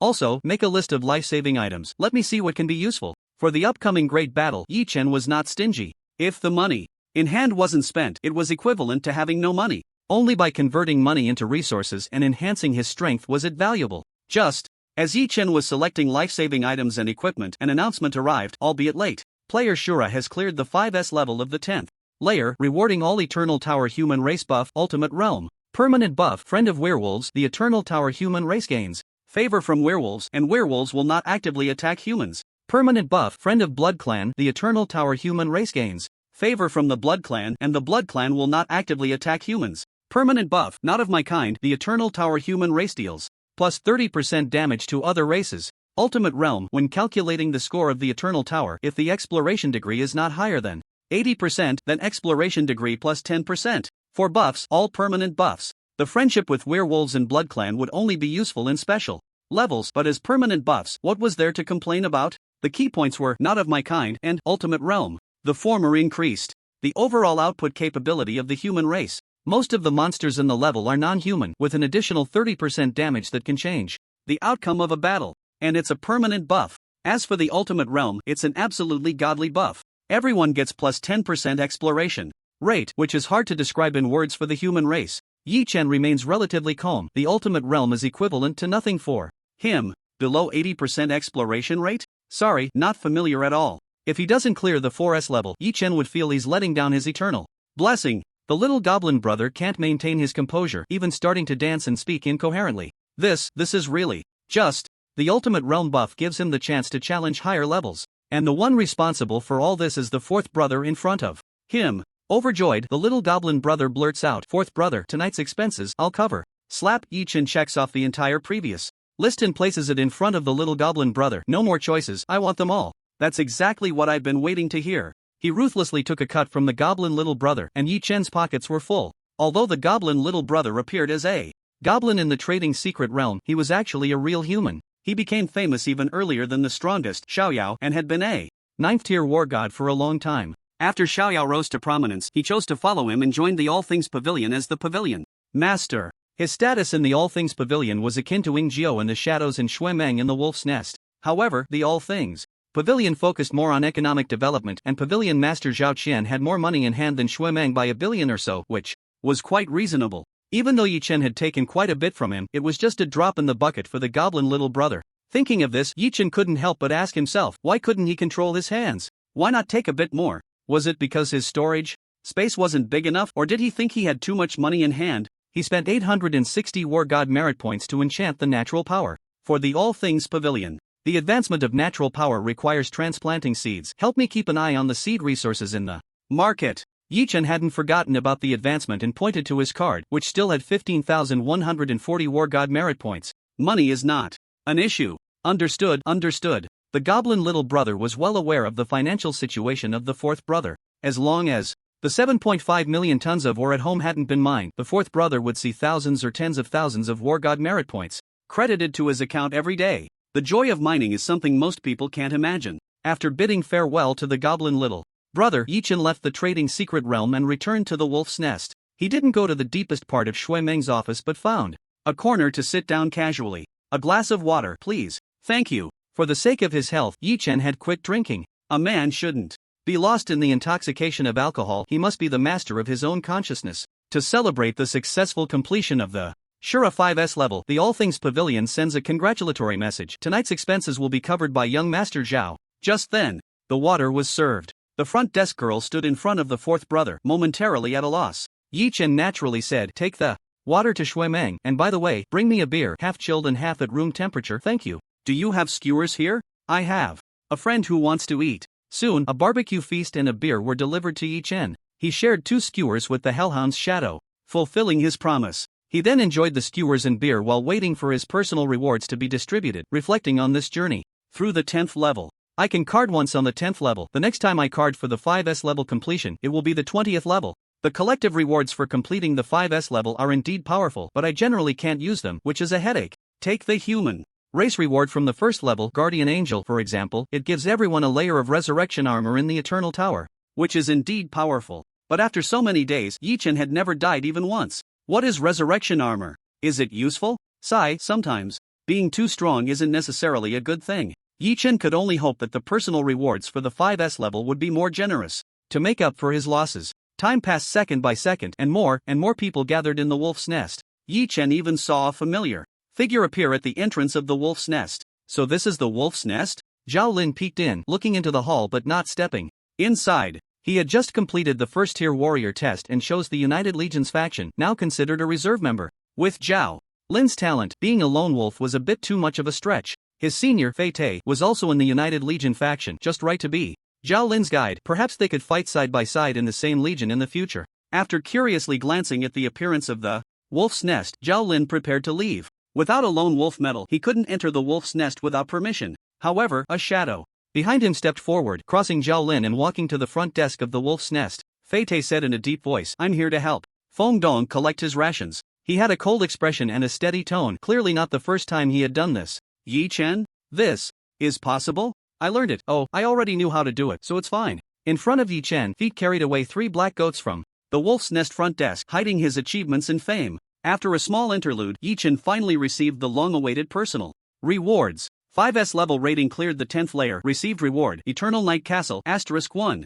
5S level rating cleared the 10th layer, received reward, Blood Clan Guard, *1. 5S level rating cleared the 10th layer, received reward, Werewolf Guard, *1. Here it comes. Yi Chen didn't expect that the entire castle would become his reward. As for what the 10th layer dungeon would turn into afterward, it was still unknown. The Eternal Night Castle, as part of Yi Chen's exclusive space, was connected to the mysterious mine. Yi Chen's exclusive space was also getting larger. Let's go take a look. Yi Chen finished the last bottle of wine, stood up leisurely, returned to room SS004 and entered his exclusive space. He had a premonition that the Dracula pig should also be in the Blood Clan Guard. It must be a special fate. Humming a little tune, Yi Chen's figure appeared in front of the Eternal Night Castle, walking towards the castle, the imperial capital. The scenic spot of the artificial hill, rumored to be the burial place of the human race's legendary war god. A man in black was pacing back and forth outside the artificial hill, looking anxious. Does this 5S level rating clearance count as breaking through the heavens? He hesitated. After receiving the news of the Azura 5S level clearance, he rushed here but did not wake the ancestor in the black coffin immediately. It had only been 4 days since the last time he woke him. If he woke him again, it would be quite a burden on the old man in the coffin. The key point was, if the phone woke him up every few seconds, why not just keep it on all the time? The same logic applied to the old man.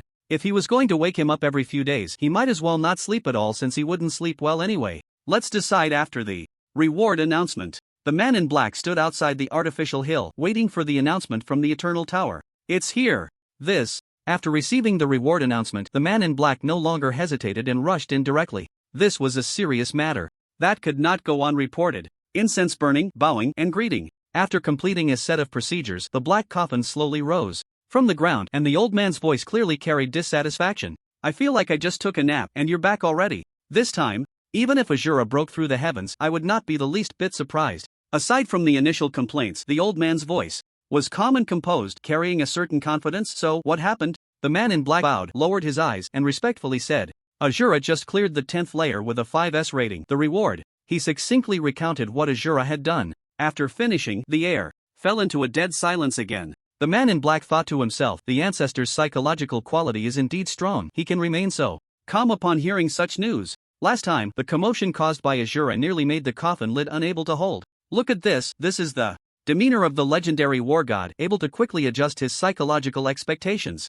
No matter what happens, the ancestor can remain calm and collected, with a clear sense of direction. Even with Azura's 5S clearance, the man in black still maintained his bowing posture, waiting for the old man's instructions from the black coffin. Half a minute, 1 minute, 3 minutes. Isn't this a bit too long? The man in black was somewhat surprised, wondering if something had gone wrong. The ancestor wouldn't have fallen asleep, would he? Thinking of this, the man in black slightly raised his head to look at the black coffin. Just a glance, and as the god of war, he was nearly scared out of his wits. The black coffin had opened a crack. A withered hand gripped the edge of the coffin. It's about to rise from the dead. Beside the black coffin, a withered hand clung tightly, leaving half a handprint. The sword marks on the coffin board emitted sword energy once again, but could not subdue it. The man in black, ignoring his fear, gritted his teeth and was about to step forward. Get out! The old man inside the black coffin roared, and the man in black was sent flying back like a kite with a broken string, crashing to the ground. The coffin shook violently, the gaps widening, clearly on the verge of being unable to contain itself.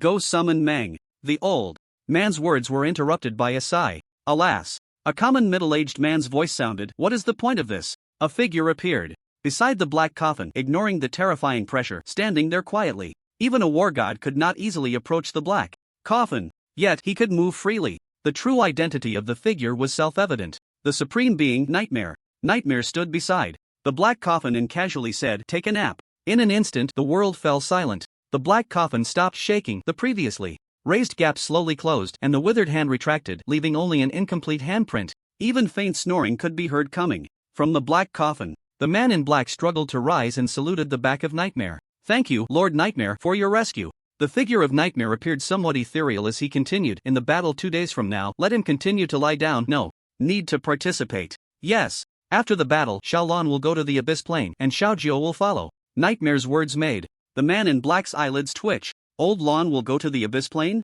And Lord Ingjiu? If anything happens to either of them, it would be an unbearable pain for humanity. The key point is, if Lord Ingjiu goes, doesn't that mean Azura will also go? Why is Lord Nightmare telling me this? The man in black clasped his fists again and said solemnly, "Please, Lord Nightmare, clarify." After they sat Off, take this coffin to the eternal forest. Beads of sweat appeared on the man's forehead. Has the situation for humanity reached this point? The old man in the black coffin, half-mad, had real combat power that could rival the war god, but when it came to actual combat, it was uncertain. Moreover, letting him fight would only worsen his injuries, pushing him toward destruction. Unless absolutely necessary, the black coffin would not be moved easily. In the end, the man in black gritted his teeth and replied, "As you command." When he looked up again, it was as if waking from a great dream, with no sign of Lord Nightmare. Only the sound of snoring from the black coffin accompanied him. The old man's dream returned to the past, mumbling incoherently. "Lan Tianchi, I'll say it one last time, I can fight against a war king-level monster.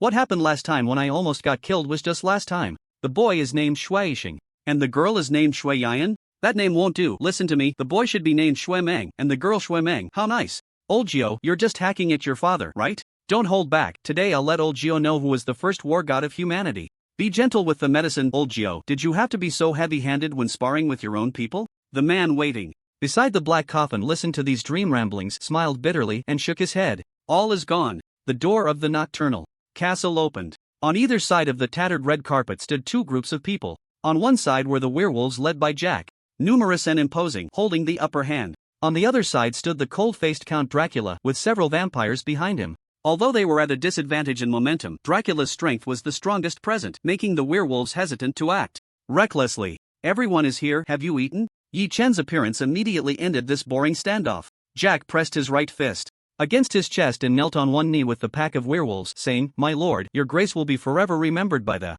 werewolf clan." Dracula cast a cold glance at them. This pack of pups really knew how to flatter. They had no idea what restraint meant. Dracula stepped forward, his voice trembling slightly. "Lord Azura, your loyal servant Dracula thought he had lost your guidance and was nearly lost in the darkness. Your reappearance has brought a new light to this hopeless world." As he spoke, Dracula began to choke up, almost to the point of tears. "Stop it, you're making me sick. I just finished a barbecue and I'm about to throw up." Yi Chen waved his hand. "Even if you turn into a white pig, your heart is still black, so stop pretending." Dracula forced a smile. "You jest, my heart is red. If you don't believe me, I can show you." "Less nonsense, stand up and let me see." Yi Chen scanned the group. 24 werewolves, 7 vampires. Most of the werewolves and vampires were below level 200, which in their racial concept meant they were still minors. Only Jack, LV.246, and Dracula, LV.299, were barely acceptable. Yi Chen chatted privately with Jack and learned that he had signed a soul contract with these werewolves and vampires. Besides following Yi Chen, they had no other choice.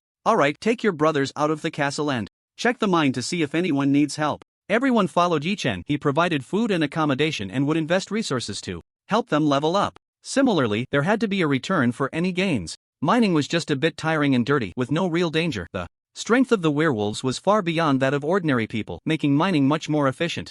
Jack nodded and led his werewolf companions away. "As for you," Yi Chen looked at the scattered vampires, "what else can you do besides sucking blood?" A young vampire said proudly, "Tasting wine, applying makeup, attending banquets." "Fool." Dracula landed a solid punch on the young vampire's face, knocking out several of his teeth, and the vampire fell heavily to the ground. "What Master Azura is asking is what value we have." Dracula quickly got into character, speaking like a butler. "Master, we can fight, gather intelligence, brew wine, and inscribe runes on equipment." Dracula listed a bunch of things, but very few were useful. Whether in battle or intelligence gathering, Yi Chen didn't need a bunch of vampires who were even worse than warriors. Perhaps Dracula himself had some training value, but the others were up for debate. "Master, we are fearless warriors, or rather, true immortals." Dracula's eyes glowed red. He knew very well that the most valuable thing should be introduced last. "As long as the Nightless Castle remains, we can be resurrected at the cost of a small amount of blood." "Now, that's interesting." Yi Chen nodded. Infinitely resurrecting vampire warriors sounded pretty good.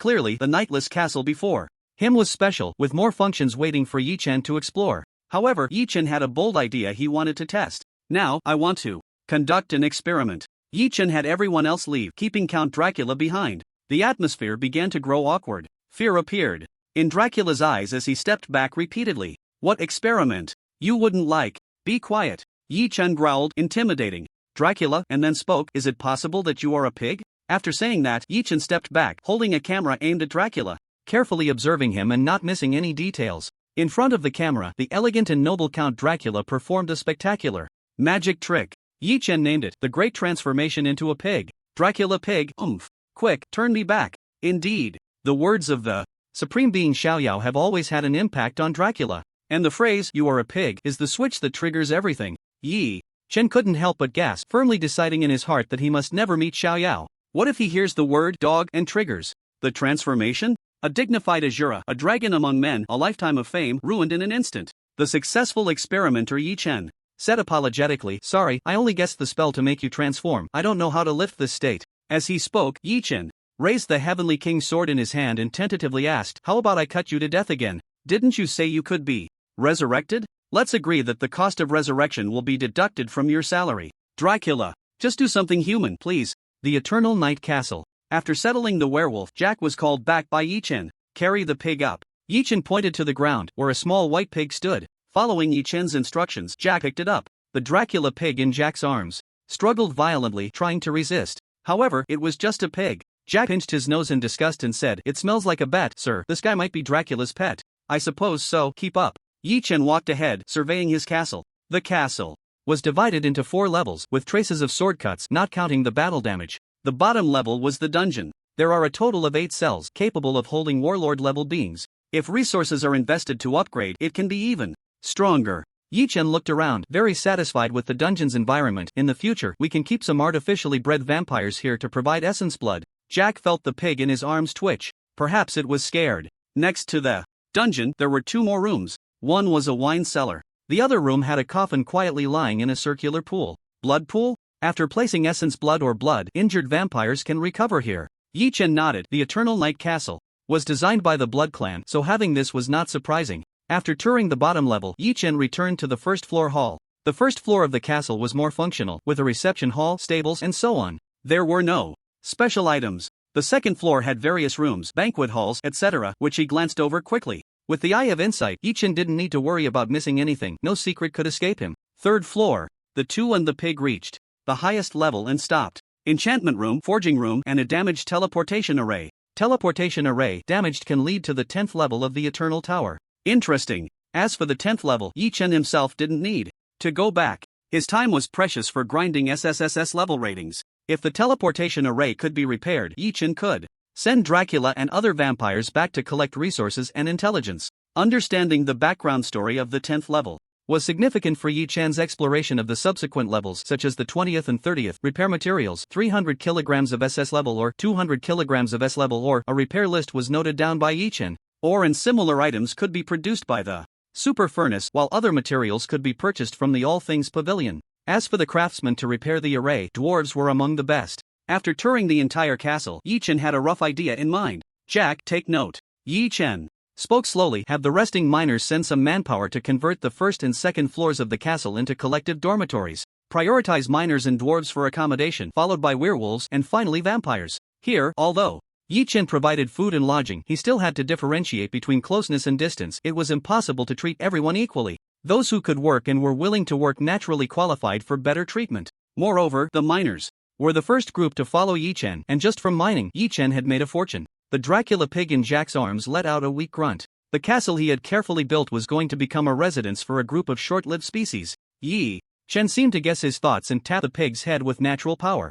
"If you grunt again, tonight we'll have roasted suckling pig." Dracula. Also, have them come up with a system for work hours and output points. Those with high points can apply to purchase what they want in addition to their daily needs. Yi Chen mentioned a few more important points, and Jack noted them down one by one. With more people, management would become a bit more complicated. Fortunately, Yi Chen preferred to focus on the big picture, delegating tasks to trustworthy individuals and investing enough resources. The results wouldn't be too bad. If he had to handle everything himself, with hundreds of people under him, he would have been exhausted long ago. "Master, what do we need to do about those stinky bats?" After noting everything down, Jack asked in confusion. Yi Chen had arranged tasks for everyone, yet he hadn't assigned any work to the vampires. "Let them rest for a couple of days. I'm a fair person and never force others to work." Yi Chen knew that, unlike the werewolves, those young vampires hadn't yet adjusted their mindset. Among the vampires, only Dracula had a higher emotional intelligence and could recognize the situation at hand. Yi Chen said lightly, "Only provide them with the essential water and food.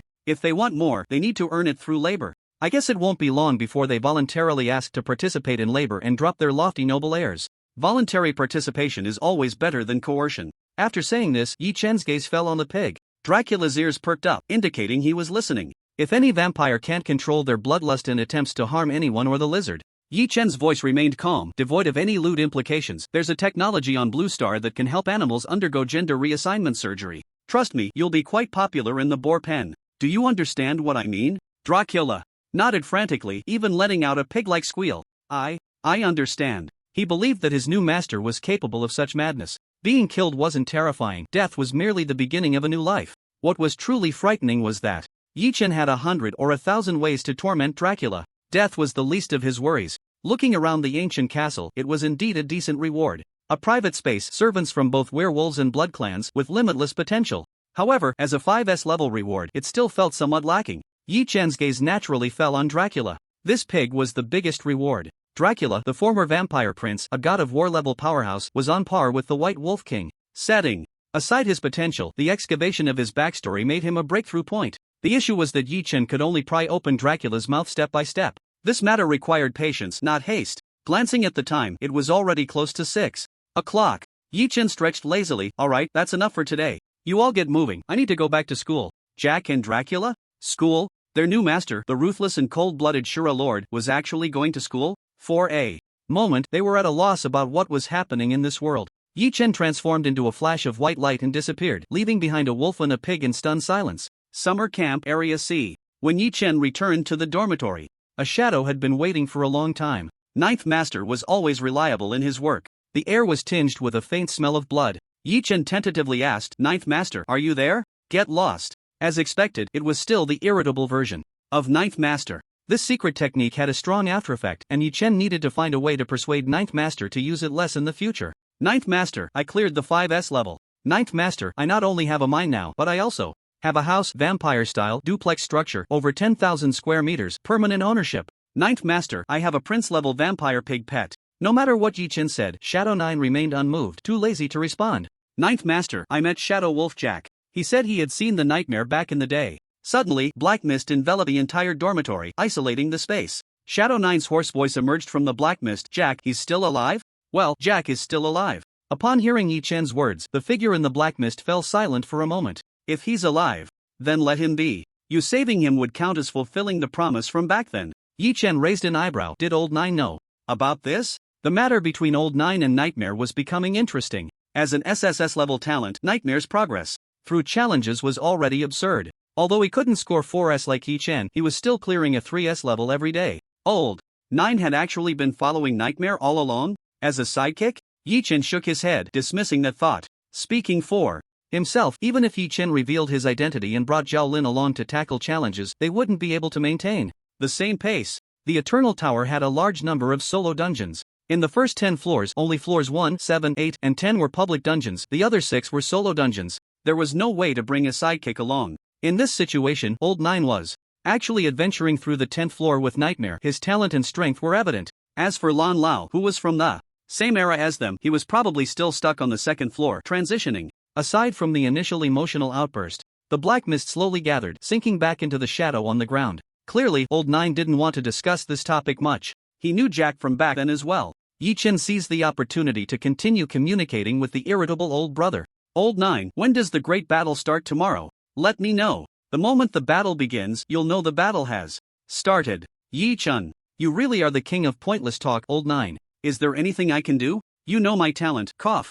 Cough. If you can't think of words to praise me, I can praise myself. If you don't want to praise me, you don't have to. Yi Chen's meaning was clear. His SSS level talent was Eye of Insight, an auxiliary type. Others might be kept in the dark about this, but the strongest ones were somewhat aware of the details. Otherwise, they wouldn't be particularly targeting the 4th demon god, who was actually a demon eye. Yi Chen could fully assist with Eye of Insight to do what he could. The shadow fell silent for a moment before speaking again. It's too dangerous, it will expose your identity. Old Nine, is there anything that's absolutely safe? Besides, you're right here with me, aren't you? Yi Chen counted on his fingers. The Eternal Forest is considered the territory of the strongest nightmare. The esteemed strongest Lord Xiaoyao lives not far from the Eternal Tower, and there's a strong figure like Old Nine protecting me. If I, Yi Chen, could die with this level of protection, then I truly deserve to die.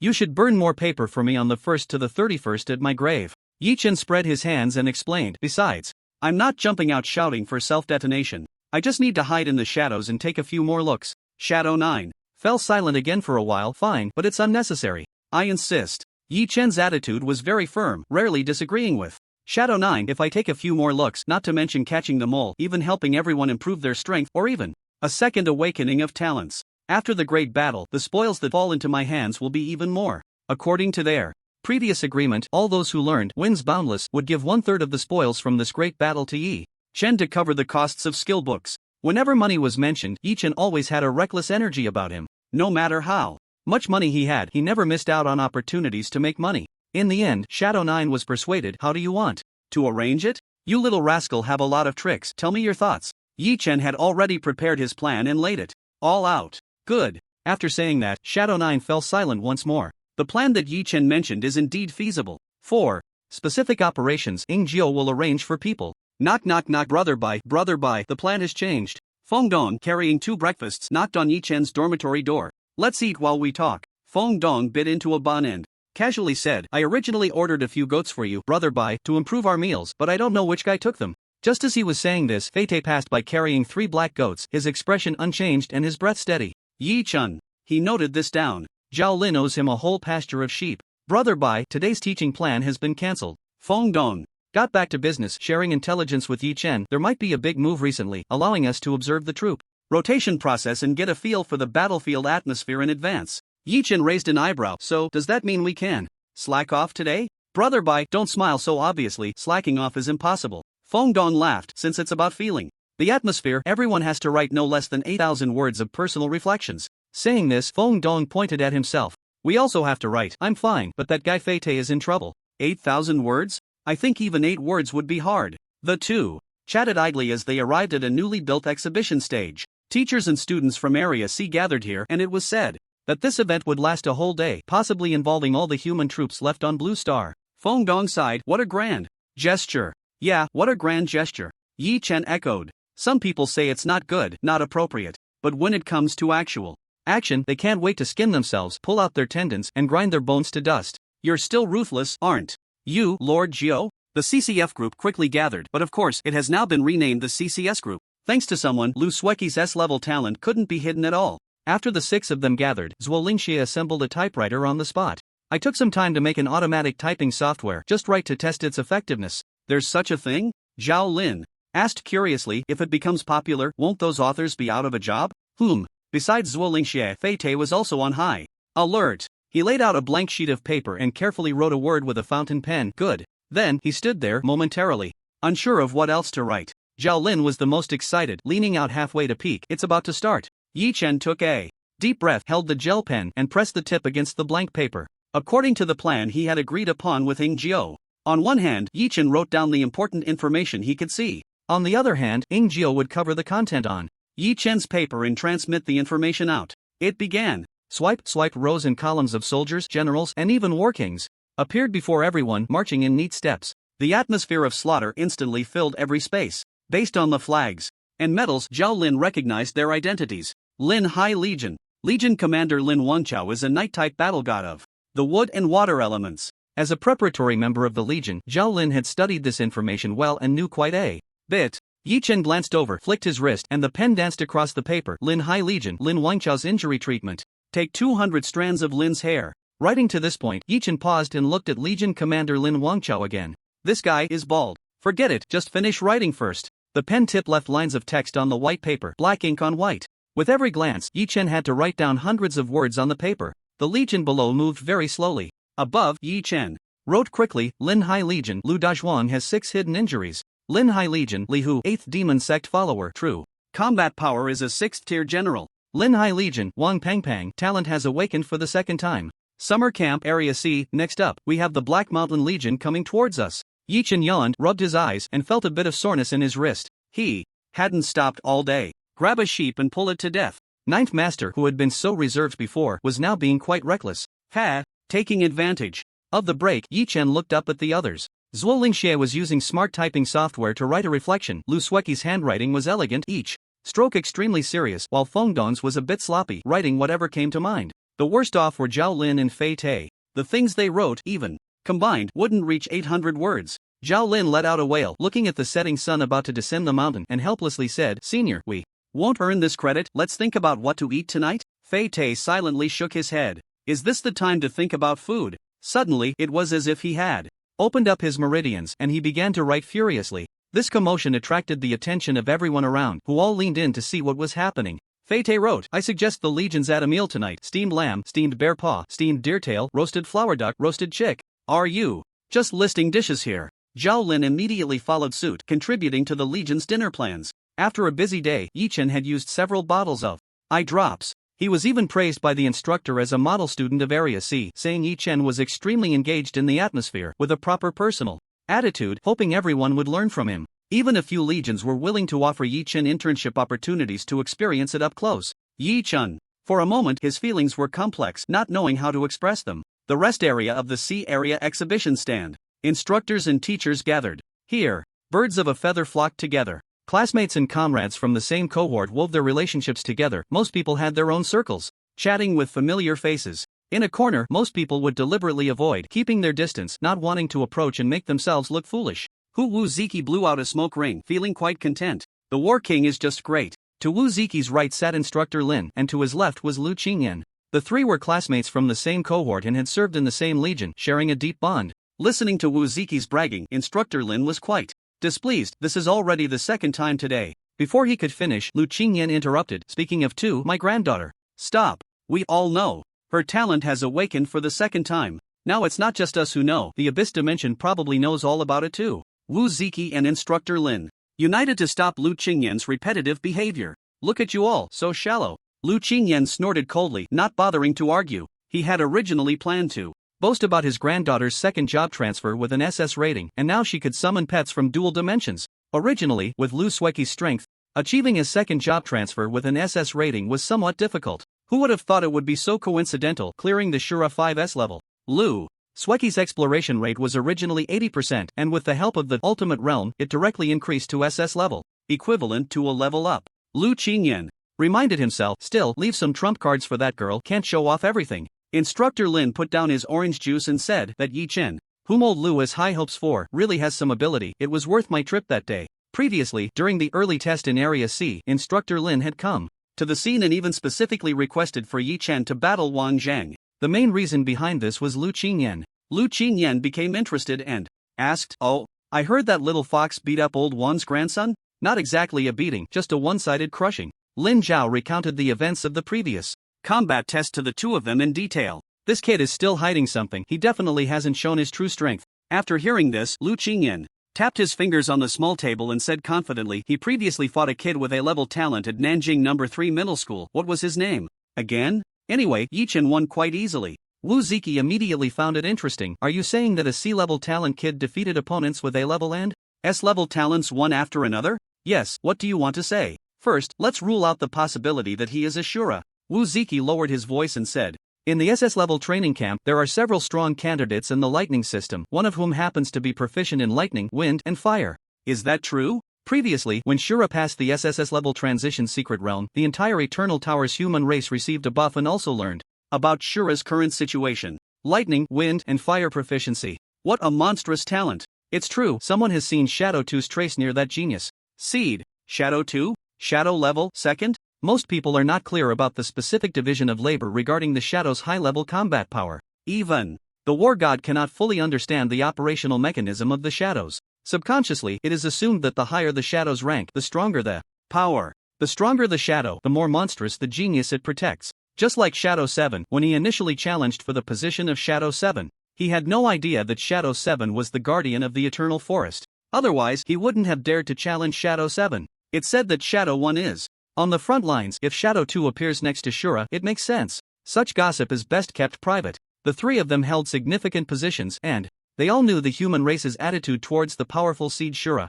In my opinion, there's no need for Shura to show up before he reaches the 9th tier. War God strength. Lin Zhao, the strongest among them, pointed out from his high ground SSS level talent with the potential to break through limits. That's the most important. Today's human race is no longer the same as it was decades ago. Back then, we needed the strongest seeds to personally fight and turn the tide. Now we can fully support Shura and let him develop well. Wuziki, however, was unyielding. I don't see it that way. A greenhouse can't grow a towering tree. Which of our human race's strongest warriors didn't come out of a sea of blood and mountains of corpses? I think it's all nonsense, Lu Qingyan said disdainfully. How you two think is your business. Shura can do whatever he wants. Who are you guys to point fingers? Even if he wants to marry a demon god is a Little wife, it's none of your business. Just as the three were bickering, everyone's phone suddenly went off at the same time. Ding, salary has arrived. Money can settle all disputes. Wu Ziki took out his phone and looked at the number in the text, feeling quite satisfied. The War King's salary is really nice. Do you see me flaunting my War God salary? As a war god, Lin Jiao naturally had the highest salary. Old Lu, how much did you get? When it comes to salaries, one not only looks at oneself but also at colleagues. Happiness arises from comparison. Wu Ziki glanced at Lu Qingyan's phone and was stunned, his mouth. Agape. What the hell? How did you get so much? Old Lu, did you apply for the Death Wish camp? No way, I haven't heard that the Death Wish camp is open this time. Lin Jiao also leaned in, and after seeing the number, he was equally incredulous. Did they pay you by mistake? Why is it one digit more than mine? Give me half, or I'll report you to the finance department. A peak War King's salary was 10 times higher than that of a war god. Could it be that Lu Qingyan was hiding his strength? The two of them started to mess with Lu Qingyan. Lin Jiao was responsible for holding Lu Qingyan down, while Wu Ziki took the opportunity to pick up his phone and check his pay stub details. Base salary is normal, benefits are normal. Old Lu, where did you get the research bonus? Wu Ziki pointed to a line on the pay stub where the extra money came from. Research project leader, Lan Tianqi.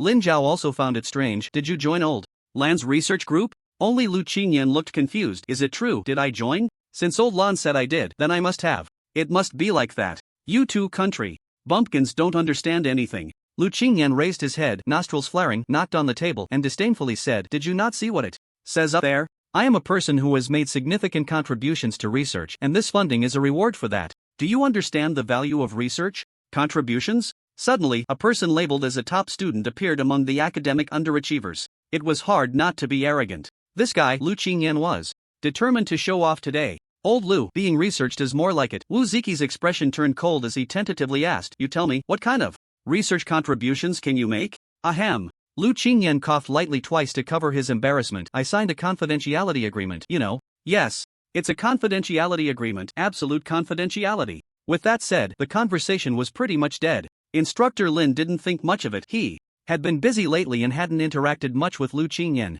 Instead, Wu Ziki's expression was strange, as if he had guessed the truth. Wu Ziki patted Lu Qingyan on the shoulder and said naturally, Old Lu, you've worked hard. This money is what you deserve. Make sure to eat more brain food lately. There's a place in the second cafeteria. Lu Qingyan's eyes lit up, eager to speak. Speaking of the second, you guys? Lin Jiao and Wu Ziki said in unison, Shut up. Summer camp, Area C, finally done. Yi Chen had an ice pack wrapped around his wrist and he wasn't feeling too well. After things settled down, they gathered in the cafeteria for a late-night snack. Brother Bai, you received a reward of 2,000 points for your outstanding personal performance in this observation. Feng Dong exclaimed, surprised by how generous the organizers were. 1 point in the summer camp can be exchanged for 10 eternal gold coins. That's 20,000 gold coins. Feng Dong gasped. He wasn't shocked by the points but rather by the realization that Brother Bai's summer camp points had quietly surged to the top tier. In the combat test, Brother Bai ranked first in Area C, earning 2,000 points, totaling 4,000 points now. Don't forget, Yi Chen hadn't submitted his task for the week yet. He hadn't registered any extra points, yet in just 2 days he had gone from 0 to 4,000 points. Feng Dong had a bad feeling. Big guy, do you think Brother Bai is going for first place in the summer camp? Feng Dong was counting on Brother Bai to help him pass. Unlikely, Fit said, stuffing half a chicken into his mouth, chewing a few times before swallowing. The overall ranking of the summer camp will consider those top students with SS level talents. Yi Chen is strong, but first place is impossible. You also think Brother Bai is strong, right? Feng Dong scratched his head, troubled, but this is strange. Brother Bai is clearly very ordinary except for being handsome, yet very confident. Fit completed Feng Dong's thought. Yi Chen has never been afraid. Zhuo Lingxie nodded, agreeing with Fit's viewpoint. That's right, during their drills even Lu Sueki would get nervous facing the cultists, but Yi Chen acted like it was nothing. Hey, Yi Chen knocked on the table, emphasizing, I'm right here, can't you talk about this without me? Feng Dong ruffled his hair into a mess, looking at Yi Chen with suspicion, and asked, Brother Bai, tell me the truth, have you awakened your talent a second time?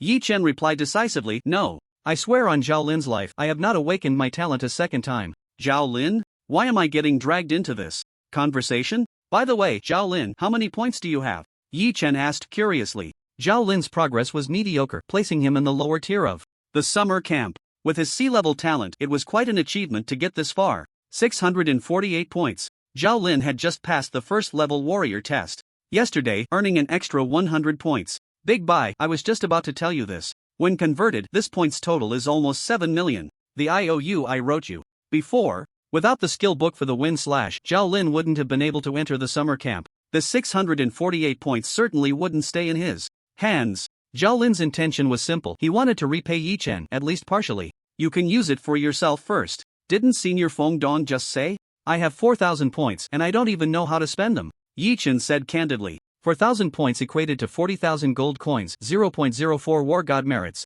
He still had over 10,000 War God merit points and used. Money really couldn't be spent. Of course, aside from Yi Chen being able to earn money, there was another important reason. He was frugal and managed his household well. Zhao Lin wanted to say something but was cut off by Yi Chen. You should invest this points in yourself first. Your 10 million debt is just 1,000 points. If you stay in the summer camp, how many points can you earn? This is your only chance in your life. Do you really expect to encounter another top seed in the future? Alright, it's settled then. Yi Chen patted Zhao Lin's shoulder. If you pay me back later, I'll charge a bit more interest. I have this all figured out. Zhao Lin? Is there something wrong? After having a late night snack, the group walked towards the dormitory area, noticing that people were hurrying along the way. Senior, what happened again? Among them, Feng Dong was the most well-informed. Having a war god as a nephew is indeed impressive. Feng Dong whispered, they're catching spies. Believe it or not, they say they've caught quite a few today, over 1,000. After interrogating a batch, they don't even need to throw them in jail, they just take them to the Eternal Forest and dispose of them. Wow, is it really that amazing? Yi Chen played along with the act. Looks like there's someone powerful behind this. No, there are sharp eyes behind this. Everyone, go back, something big is happening tomorrow. Rest well tonight and conserve your energy. Feng Dong actually didn't know much about what would happen tomorrow. Such a large-scale troop mobilization, transportation of supplies, and movement of personnel with an ever-increasing level of secrecy. Anyone with a bit of sense could tell that something major was about to happen. Transporting so many ores to the front lines, it can't be to celebrate with fireworks for the Demon Clan, right? They're preparing to have a serious battle with the Abyss Dimension. The front lines had been consolidating their defenses in recent days, and the Demon Clan had also unusually slowed their offensive. Both sides were gathering strength, brewing a storm, quietly waiting for the outbreak of war. And how this spark would ignite the powder keg, most people were still in the dark, including Yi Chen. Ninth Master, I might have a work injury. Sitting on a chair in the dormitory, Yi Chen rubbed his wrist, wanting to ask how such a situation would be compensated. Where does it hurt? The irritable version of Ninth Master, tough and not many words, said, chop it off and it won't hurt anymore. He looked like a well-trained doctor. After decades in medicine, not a single patient had died at the hands of illness. The secret was simple. As long as Ninth Master killed the patient first, the patient wouldn't be counted as having been killed by the illness. I was joking with you. Yi Chen hid his hand behind his back, maintaining a straight face, and continued asking, Ninth Master, is war starting tomorrow? Yes. Can't we be a bit flexible with our sense of time? The sooner we finish, the sooner we can get off work. Yi Chen felt that when it's time to launch a surprise attack, one should do so. In war, who moves machine guns according to telegram orders, rigidly adhering to doctrine? Moreover, from Yi Chen's limited understanding of a few supreme beings, they seemed to be of the same kind as Ninth Master. When it was time to be shameless, they would never hold back. The time isn't right yet. Ingjiu might have felt that this statement wasn't persuasive enough, adding, if we act now, the results will be much smaller. Understood. Yi Chen glanced at the time, it was 12 o'clock. Ninth Master, I won't chat anymore. I'm going to check my 4S rating, wait for my good news. Get lost. Eternal Core City. Yi Chen didn't go directly to the Eternal Tower. He wasn't sure if he could enter now and needed to confirm with Xue Meng first. Arriving at the Wolf's Nest, Yi Chen let out a slightly surprised sound. Why are there so many people? In the past, the Wolf's Nest would only be full during celebrations. But today, there were over 10,000 people gathered at the Wolf's Nest and more were arriving.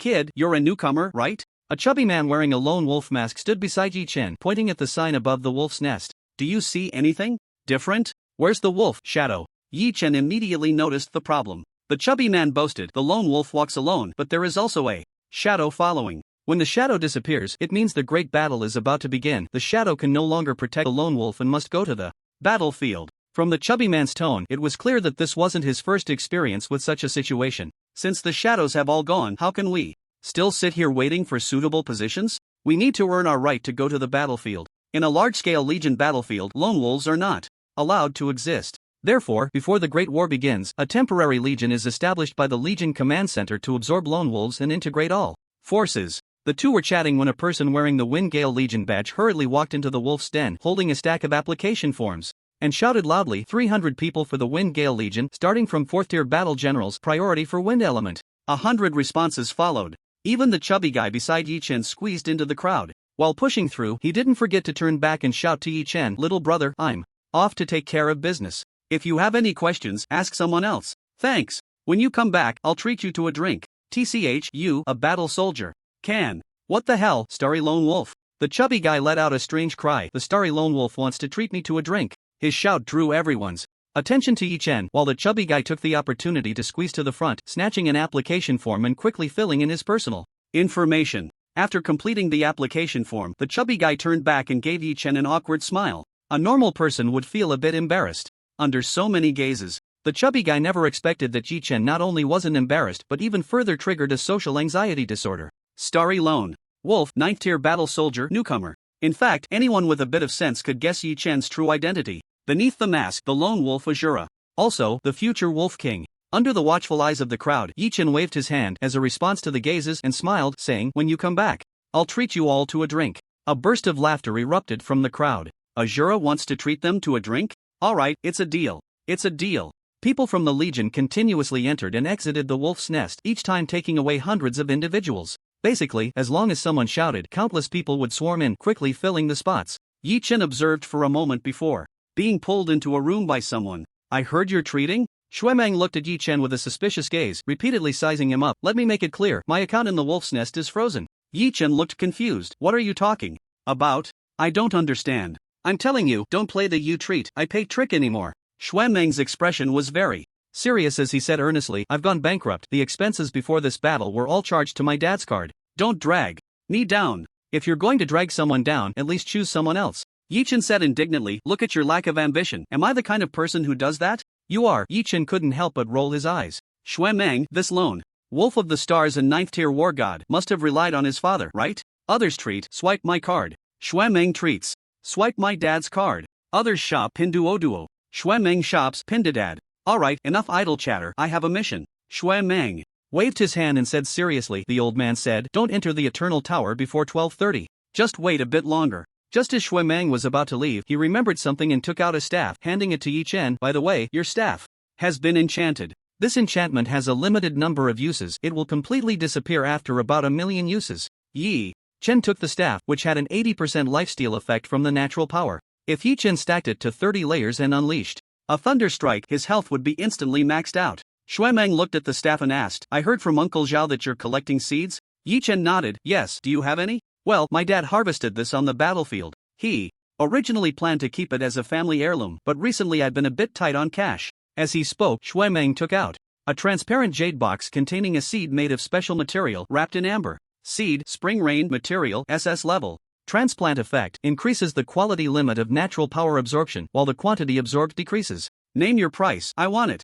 With over 10,000 war god merit points in his pocket, Yi Chen spoke with confidence. The effect of spring rain was singular to help improve the quality of natural power absorption. The natural power was only an S-level staff and didn't have as high an appetite as Nightmare Wind. Nightmare Wind accepted anything, even materials below SSS level, without a second glance. Natural power, on the other hand, eagerly eyed SSS level materials but couldn't consume them. With spring rain, this problem could be solved. Shuemeng tentatively quoted a price, 15 war god merit points? 15 million gold coins for a single SS level material wasn't cheap. However, spring rain was indeed special, perhaps only Shuemeng had it among all of humanity.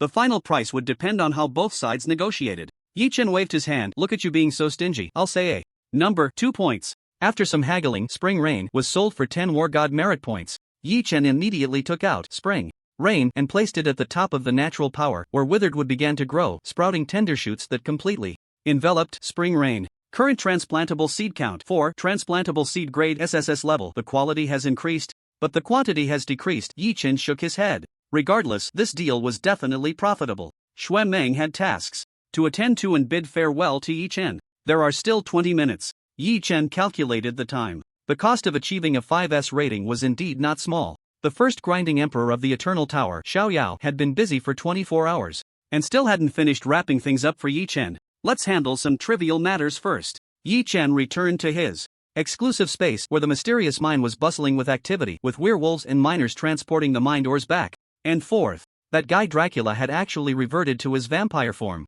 "Master, boss." Upon seeing Yi Chen, the four immediately gathered around. The miner leader, the dwarf Little Goo, Jack, and Dracula. Each briefly introduced their respective work.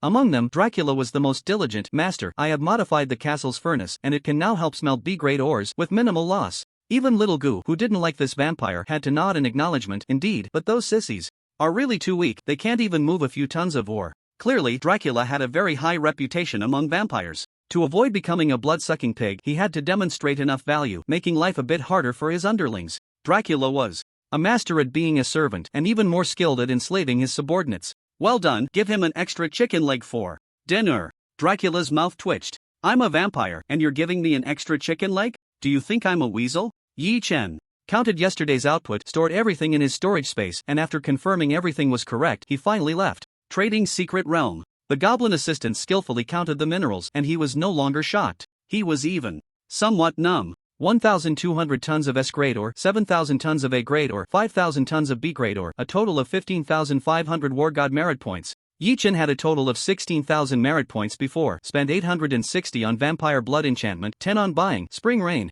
And with this 15,500 points, he still had 30,630 War God merit points left. By the way, I have some things I want to buy. Yi Chen hurriedly asked. After the natural power enchantment, there is a high amount of lifesteal. Is there any way to convert the excess lifesteal effect into a shield? To be fair, Yi Chen felt somewhat lacking in self-preservation at the moment. Health and shields piled up together provide a sense of security. Forbidden spells or high-level skills might not be suitable for your current situation, fourth brother. The goblin assistant was clearly prepared, pulling out a red gem. Directly affix it to your equipment and it can convert 12% of the excess lifesteal into a shield, with a maximum conversion of 10 billion shield value, lasting up to 5 minutes. Each Bloodfeast gem will break after converting 10 billion shields, a small item favored by War King ranks. After introducing the Bloodfeast gem, the goblin assistant quoted the price, 350,000 gold coins each. Discounted price. Yi Chen calculated he indeed needed this item, and the demand was quite significant. 3 for 1 War God merit point. How about that?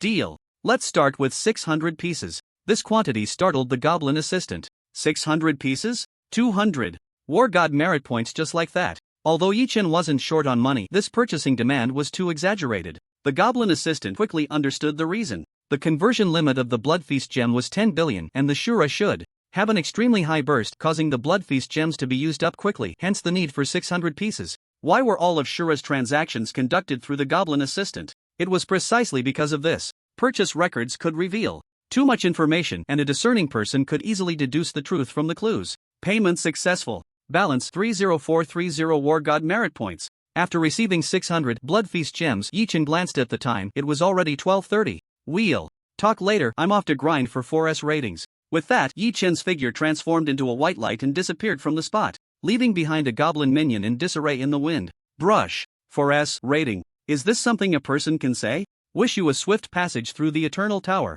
The Eternal Tower, level 11. 12:30 p.m. A flash of white light and Yi Chen appeared in the forest. The moment he appeared, a fireball came rushing towards him at high speed, which Yi Chen easily dodged. As the fireball landed in the empty space, a prompt sounded in his ear. Successfully dodged a basic fireball spell, killed a lower-tier fire element, gained 2,500 experience. After the fireball, various skill attacks followed in quick succession, dazzling the eyes. Level 11, cannot deal damage to monsters through attacks, can only dodge monster skill attacks. After a successful dodge, monsters will take corresponding damage based on their skill's mana consumption. They die when their health bar is empty, granting experience. Clear without taking damage to achieve 100% exploration rate. Simply put, the gameplay on this level is free running. You can only run, not fight. A high-level version of the nerve reaction test in the warrior test. No matter how strong the output capability, it is useless on level 11. In fact, when formulating the warrior test items, the content of the Eternal Tower's levels is referenced to ensure targeted training and enhancement.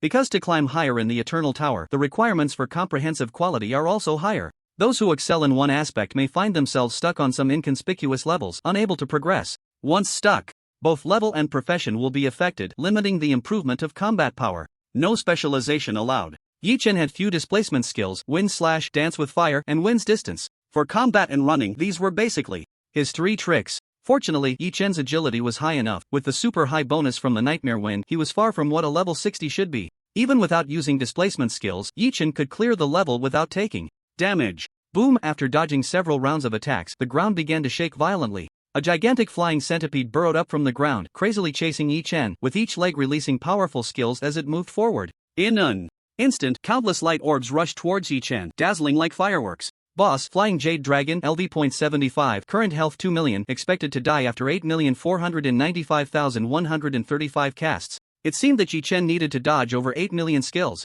which would definitely take some time. In reality, the flying centipede had 1,000 legs, and each step it took meant 1,000 casts. While attacking frantically, its own health would also drop rapidly. Come chase me! Yi Chen's figure turned into a breeze, disappearing into the distance. As long as Yi Chen ran fast enough, the boss would chase faster, cast more frequently, and die quicker. The premise was that Yi Chen must not be killed by the boss's attacks. Laughable, it couldn't hit him at all. One person and one boss, one chasing and one running, the scene was quite harmonious. While leading the boss around most of the map, a prompt popped up in front of Yi Chen. Current exploration rate 80%. Would you like to settle the clearance? The moment the prompt appeared, everything around seemed to hit the pause button, waiting for Yi Chen to make a decision. This was not a prompt from the Eye of Insight, but rather one from the Eternal Tower itself. Yi Chen nodded slightly, thinking to himself, that's quite user-friendly. In this case, the 80% exploration rate combined with the effect of Ultimate Realm would directly increase to 90%. This meant upgrading from an S-level clearance to an SS level clearance. The rewards would rise a significant tier. At the same time, there would be no situation where an exploration rate of 80.1% would be worse off than 80%. Of course, Yi Chen was also aware that some geniuses would aim for 95%, even 100%. Exploration rates. Although based on historical experience they were likely to fail, it did not hinder their determination to try. No. Yi Chen rejected the settlement of 80% exploration completion. Look who's not up to it. If I, Azura, don't clear the 4S level, am I even human? The flying centipede behind him roared again, entering its final berserk state, its 1,000 legs moving faster, releasing skills more frequently. 5 minutes later, at 12:58, all the human players in the Eternal Tower received a sudden announcement. Player Azura has cleared the 11th level with an SSS rating, rewarding all human players in the Eternal Tower with the buff Parkour Master. Limited time buff Agile Stance. Human players in the Eternal Tower gain plus 30% movement speed lasting 6 hours. Limited time buff Sweep Weakness. Human players in the Eternal Tower will not enter a weakened state after death when returning to the Eternal Core City lasting 6 hours. Limited time buff Experience Boost. Human players in the Eternal Tower gain plus 25% experience lasting 3 hours. Parkour Master. After being hit by a normal attack or skill, there is a 15% chance to evade lasting 6 hours. 4S clearance. This time it came especially fast, taking only an hour. In fact, if you exclude the half-hour Yi Chen initially wasted, he cleared the 4S level in less than 30 minutes. Compared to his attribute panel and skills, the difficulty of the 11th level was still not enough, and he cleared it easily with 100%. For the 4S clearance of the 11th level, as a personal reward, Yi Chen received a permanent buff, Perfect Hit. The first 100 times casting/attacking will have a 100% hit effect. This buff added to Yi Chen's status bar means that even if he leaves the Eternal Tower, it will still be effective. Literally, Perfect Hit doesn't seem too strong. After all, it requires accumulating 99 times before it can be used once. However, in battle, the practical effect of Perfect Hit is absolutely maximized. Especially against wind-type enemies with high evasion, Yi Chen has the capital to wear them down. Even if the opponent dodges 99 hits, Yi Chen can calmly stack up and then unleash a thunder strike. What? Have you eaten? If not, eat my thunder for a day. Putting away the status introduction, with a flash of white light, Yi Chen returned to the Eternal Core City. In the previous battle on the 11th level, he leveled up from 60 to 76, with a slight increase in attributes, and his corresponding equipment level also rose significantly. The equipment Flame Rhythm Leap also advanced due to meeting the advancement conditions, but the advanced Flame Rhythm Leap was only level 40, which was too far from Yi Chen's level, so its effectiveness naturally diminished a lot. Although Flame Rhythm Leap is indeed powerful among the same tier, it cannot make up for the level gap. Yi Chen planned to grind the Eternal Tower well today, aiming for a 4S rating, leveling up without any bugs. After clearing the levels, he would then purchase new equipment and items based on his level situation. Glancing at his attribute panel, there was nothing that caught Yi Chen's attention. He had many things to do tonight, so he summoned the Eternal Core Crystal again. Target, 12th level. Wishing you a speedy clearance of the Eternal Tower. 48 minutes later, at 1:47. The human players in the Eternal Tower, in shock, welcomed a new announcement. Player Azura has cleared the 12th level with an SSS rating, rewarding all human players in the Eternal Tower. In just 2 short hours, 2 4S clearances. Crazy, it's all gone crazy. Countless social media platforms went wild, and people didn't even discuss the rewards for the 4S clearance. They were only curious about one thing: how many times is Azura planning to clear the 4S level on this crazy night?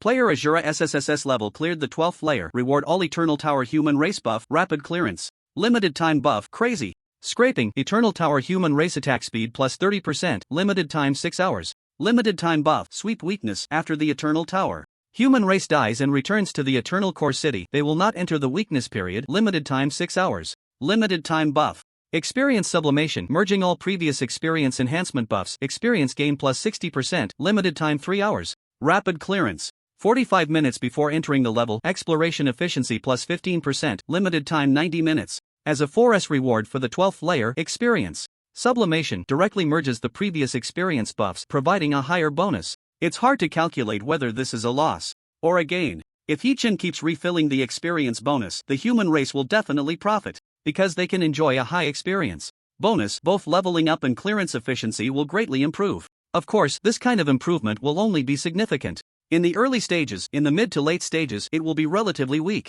Some levels are stuck on a boss or a certain scene, and with the changing requirements for upgrades in the later stages, experience bonuses are ineffective for them. It's more of a nice addition than a lifesaver. Rapid clearance is a buff that has appeared for the first time, and its powerful effect exceeds expectations. The efficiency boost in exploration. This kind of enhancement does not raise the player's upper limit but saves their time instead. To use a meal. As an example, your appetite hasn't changed, you're just eating faster, able to fill up in a shorter time, and then go into the 996 rat race in a better posture.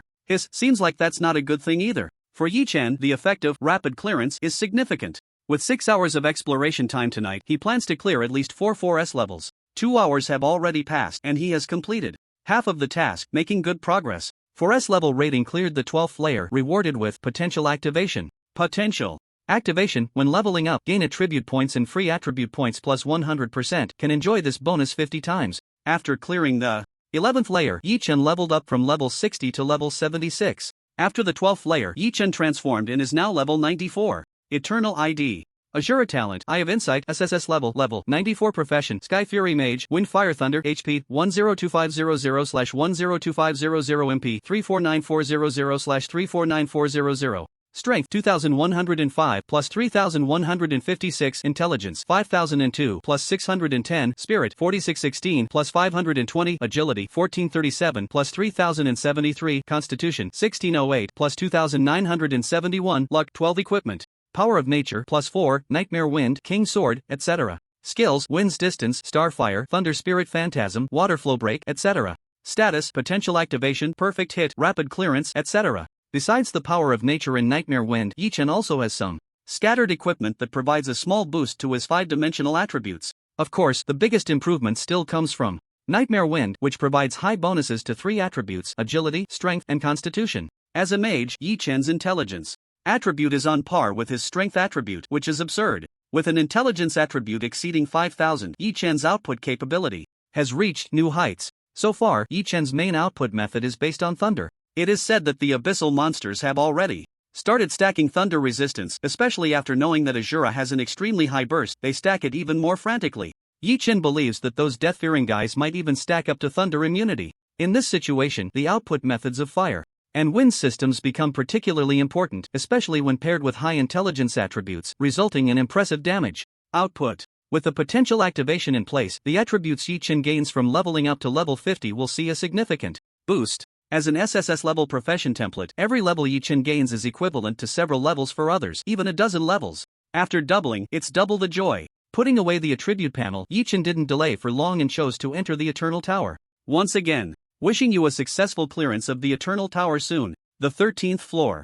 Yichen appeared in an endless wasteland, where strong winds whipped up sand and stones, stinging his face. Method to obtain exploration degree on the 13th floor. Help. The Wandering Mushroom Clan establish a tribe and successfully defend against enemy attacks. First, you need to find traces of the Mushroom Clan. For other players, just finding traces of the Mushroom Clan in the wasteland would take considerable time. However, Yichen didn't need to worry. With Insightful Eye, finding things was never a problem. Even without Insightful Eye, Yichen had Wind's Distance, a high-speed movement method allowing him to quickly locate the Mushroom Clan. Whoosh! Amidst the howling winds, Yichen's figure appeared, and several ragged little dwarfs appeared before him. They were even shorter than dwarfs, barely reaching Yichen's knees, and they liked to wear colorful umbrella-shaped hats, looking like walking mushrooms from above. A dirt-covered member of the Mushroom Clan mustered the courage to step forward, trembling slightly as he spoke. "Hello, solitary wanderer of the wasteland. Although it may be presumptuous to say this, could you please help us? In return, besides the friendship of the Mushroom Clan, you will also receive our most precious treasure."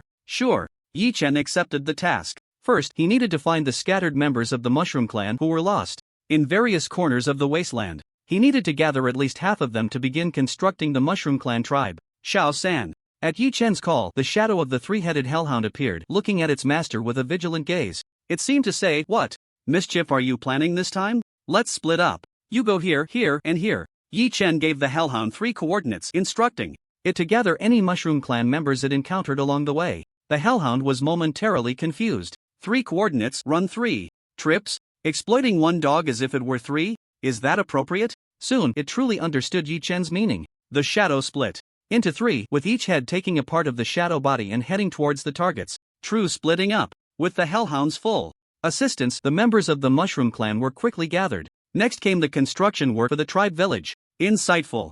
I could provide a perfect design plan. However, the problem was that the members of the Mushroom Clan were too small and lacked strength. Even with the design plan in front of him, just gathering materials would take Yi Chen quite some time. Sigh, if only I could call someone to help. Yi Chen tried to see if he could bring someone from his exclusive space into the 13th floor. Who should I summon? If I summon the wrong person, it could lead to death, so I must be careful. Yi Chen ultimately settled on a target, Dracula. After all, as a vampire, this guy could resurrect infinitely. As long as the Night Castle existed for a day, he wouldn't die. With great power comes great responsibility. Yi Chen focused his thoughts. A lavishly dressed, dignified vampire appeared before him, holding a glass of red wine in his left hand and a large drumstick in his right, looking somewhat flustered. Master? Dracula looked around in surprise. Where is this? It's a great place to work overtime. After succeeding, Yi Chen continued to summon dwarves, miners, werewolves, vampires, and even lizard brothers were all brought to the 13th floor by Yi Chen to help build the tribe of the Mushroom Clan. As the supervisor, Dracula held a small whip, watching several vampires work while also trying to get close to Yi Chen. When he learned about the number of the floor, his face paled a bit. 13th floor? My most noble master, this is not a good number. 13 is a symbol of bad luck, the homeland of demons, the origin of all misfortune and disaster. As he spoke, Dracula's voice gradually became softer. He looked at Yi Chen with a somewhat strange expression, muttering to himself, why does it sound like the 13th floor is the home of Azura? A new prompt popped up in front of Yi Chen. Dracula OS, why does it sound like the 13th floor is the home of Azura? Eternal Tower, 13th floor. Yi Chen directed everyone to build a new tribe. Add a pig pen here, design the pig feeding trough and the pig manure pit together. The people of the Mogu tribe were somewhat confused. Kind-hearted person, we don't raise pigs, pigs are too dangerous for us. This open space was originally designed for a septic tank, although they didn't understand what a septic tank was. In response to the concerns of the Mogu tribe, Yi Chen provided a reasonable explanation. It's fine, I have a pet that occasionally stays here. Dracula, danger. Because of the soul contract, Dracula appeared as simple as a black sheet of paper in front of Yi Chen. Dwarves are natural builders. Besides forging and smelting, they are also skilled at constructing buildings. Some of the stones in the wasteland were of too poor quality, and with Yi Chen's permission, the dwarves even pulled a bunch of waste materials from a mysterious mine to help build the tribe. An hour later, the work was completed. A 30-meter-high city wall, a 5-meter-deep moat, watchtowers, a commercial area, a residential area. Yi Chen looked at the towering buildings and was momentarily speechless. This was not building a village, they had directly constructed a city. They even hung up a sign, Mogu City. Mainly because the strength of the werewolves and dwarves was too great. Stones that required a dozen people to move were like building blocks in their hands. Plus, with Yi Chen supervising right beside them, everyone worked even harder. Ahem, well done. Mogu City had everything, even equipped with modern living facilities, complete with water and electricity, powered by wind turbines, completely natural and pollution-free. Since the Mogu tribe was generally short, these buildings were designed directly in the dwarven architectural style, making them quick and material efficient to construct. Not long after Mogu City was completed, the wind outside grew louder. In the wind and sand, monstrous figures appeared, rushing towards the city with terrifying roars.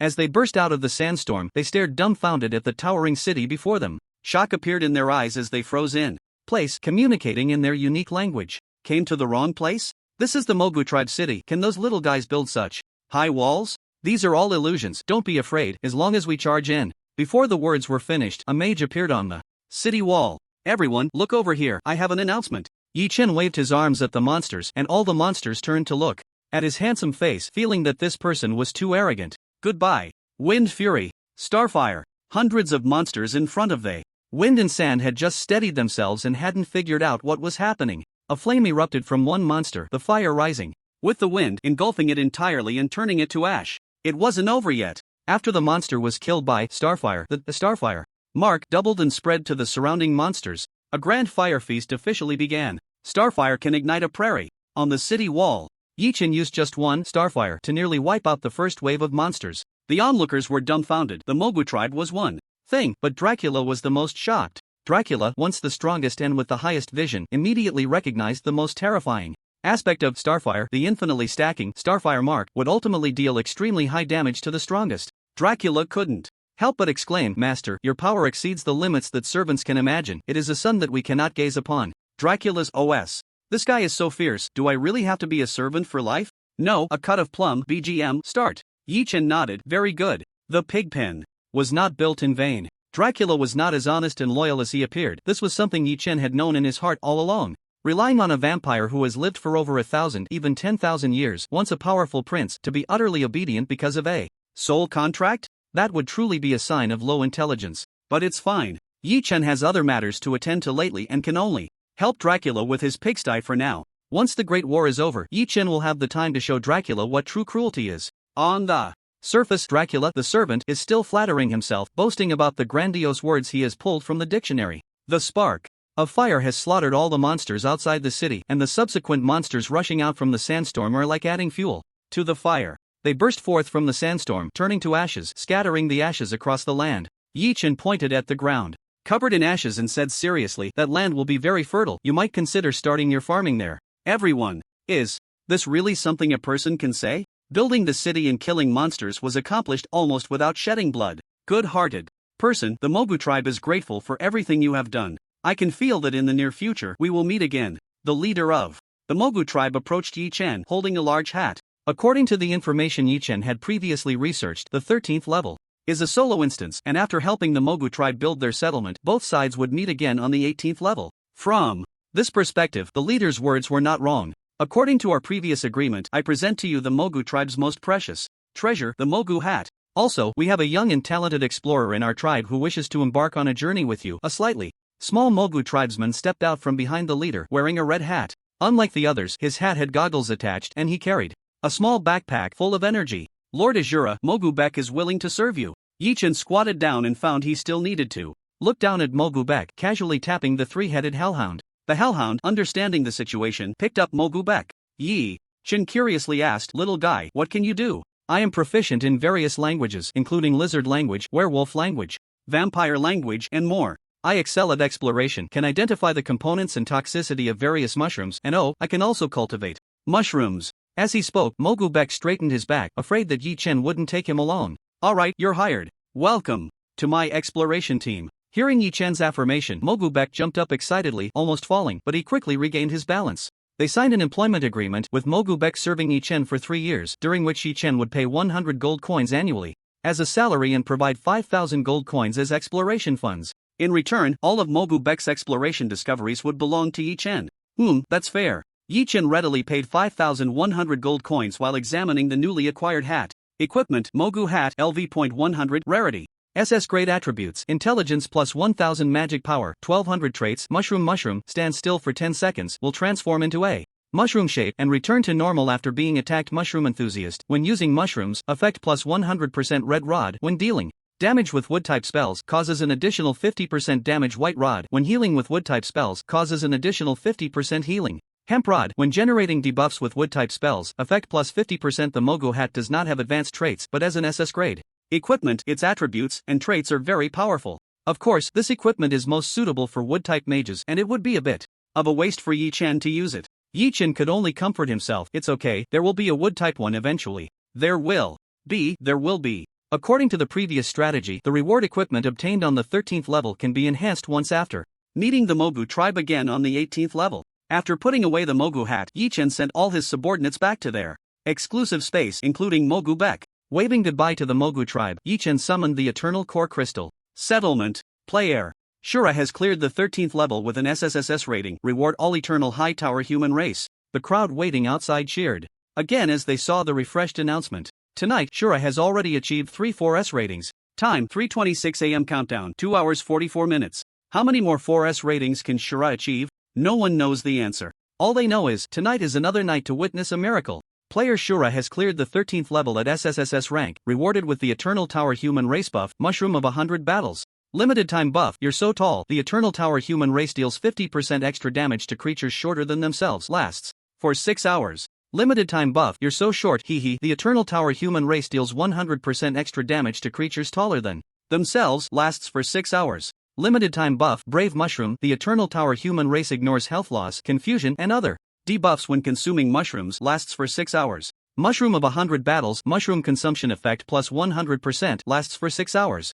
Eternal Tower, 8th level. Zhao Lin, who was struggling against monsters, felt a surge of joy upon hearing the announcement. The senior was right. Previously, when Shura cleared the level, the Eternal Tower granted buffs to all human races. Based on these buffs, it was easy to summarize a pattern. The buffs granted for clearing at 4S rank are related to the corresponding level. For example, the 3 system buffs granted after Shura's successful class change led many to deduce that Shura now has all 3 elements of wind, fire, and thunder leveled up. The buffs from avoiding level rewards were also related to movement. Based on this pattern, Feet deduced a conclusion and privately taught it to Zhao Lin. Zhao Lin could clearly recall the scene at that time. Feet had a serious expression, rarely speaking so long in one breath. Zhao Lin, your talent is too poor. Besides needing to work harder than others, you must be smarter than them. I can be mindless, but you cannot. Zhao Lin's feelings were complicated, feeling as if the senior had scolded him twice. Poor talent once, mindless once. Feet continued, you must seize every opportunity to rise, and your opportunity is on the 13th level.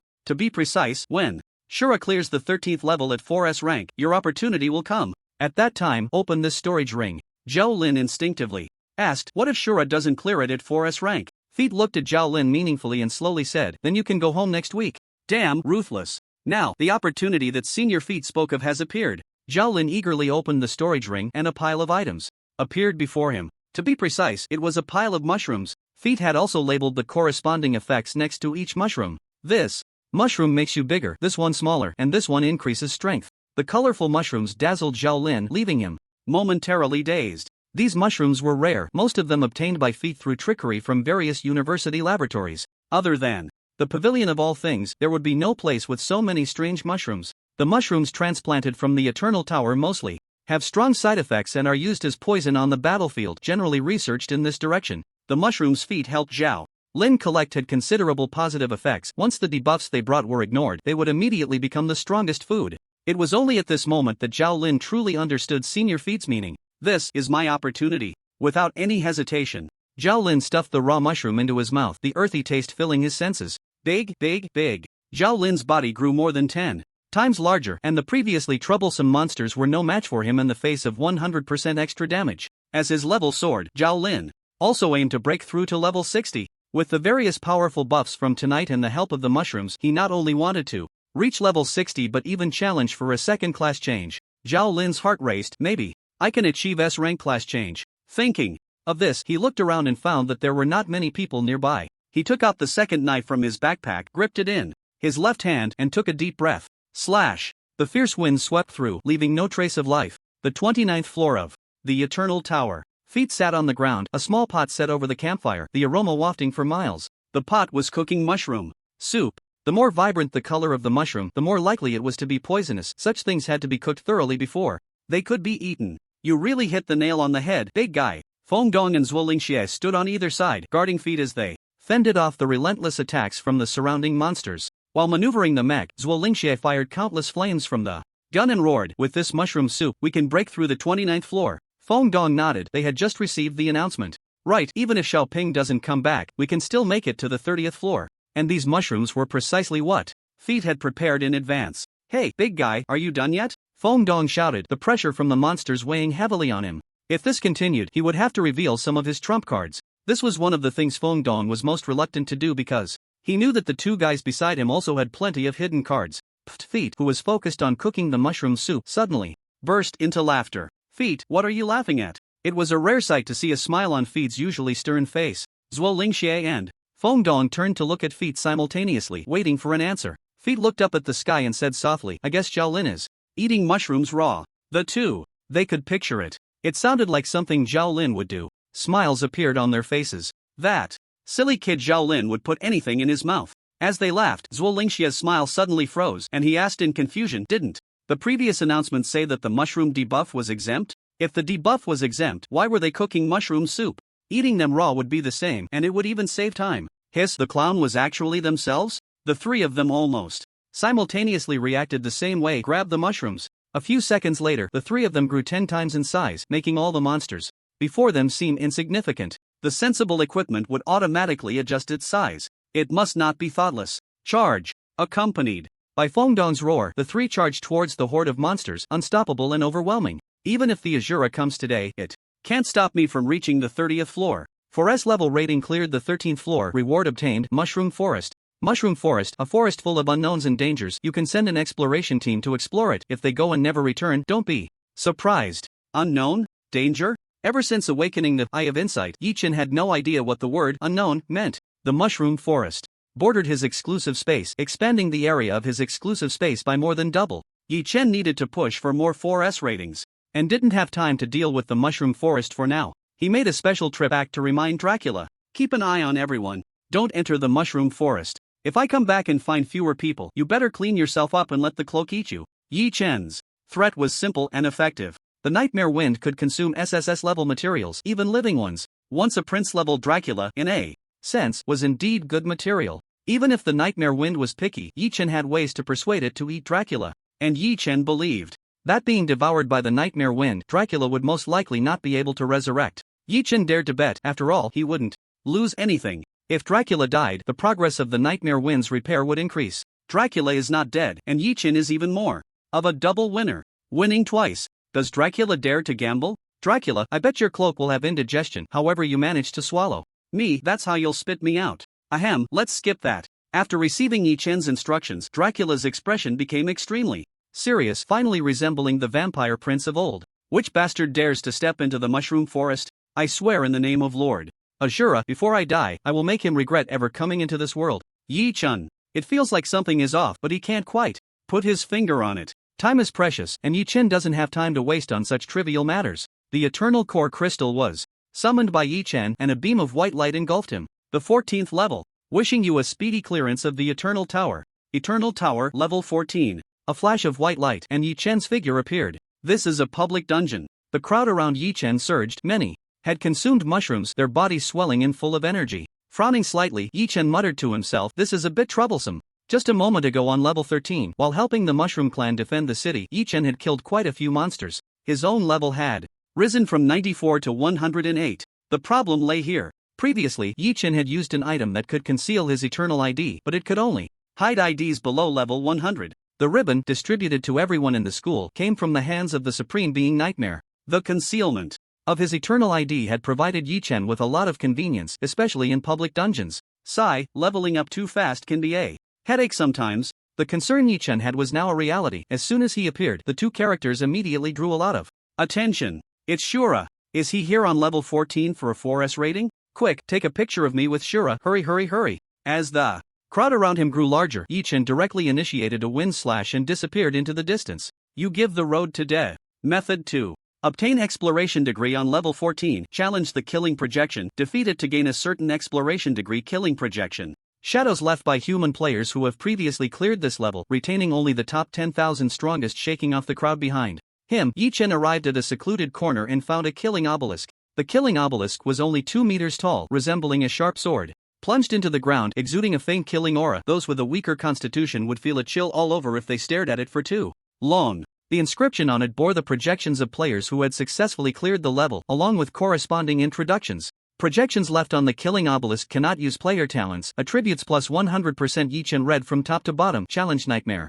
LV.107, gain 33% exploration degree. Challenge Trace. LV.105, gain 33% exploration degree. Challenge Carefree. LV.99, gain 30% exploration degree. The names of the three supreme beings naturally occupied the top 3 spots, corresponding to 2 SSS level clears and 1 SS level clear. First, let's eliminate one wrong option, Carefree. Yichen would never choose to challenge Carefree. Isn't life supposed to be enjoyable? The killing obelisk has a total of 5 challenge opportunities. Winning 3 matches is required to settle the score. To obtain an S-level rating, one must defeat anyone from the top 100. To obtain an SS level rating, one must defeat anyone from the top 10. 2. Obtain an SSS level rating, one must defeat anyone from the top 3. Not everyone leaves a projection on the killing obelisk, only the projections of the top 10,000 players remain. The killing projection cannot use talents, which is good news for me. Yichen nodded slightly. Anyway, my talent isn't very useful in actual combat. Keep cursing. With 5 challenge opportunities, Yichen needed to challenge either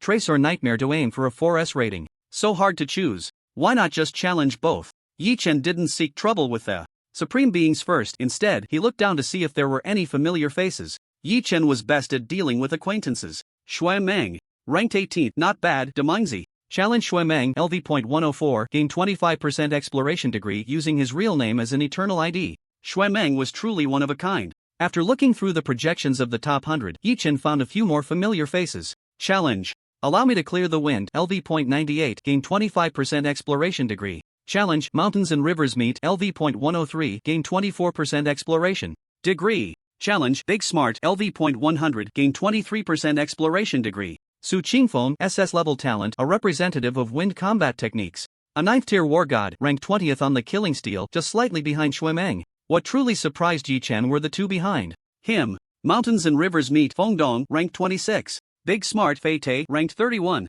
Although I know these two have hidden their strength, they are actually this strong? It should be noted that the rankings on the Killing Steel account for all human players who have attempted the challenges. The ranking is, to some extent, linked to potential. Around level 100, it is already sufficient to excavate a portion of a person's potential and convert it into strength. For Fengdong to leave his name in the top 30 of human history and Fei Te in 31, this is already an extremely exaggerated statistic. Those who leave their names in the top 50 on the Killing Steel, as long as they can grow smoothly, none will achieve less than the 9th tier war god. Looking at the rankings, Yi Chen nodded slightly. From this perspective, Fengdong being assigned to be my senior seems coincidental, but in reality, someone is manipulating things behind the scenes.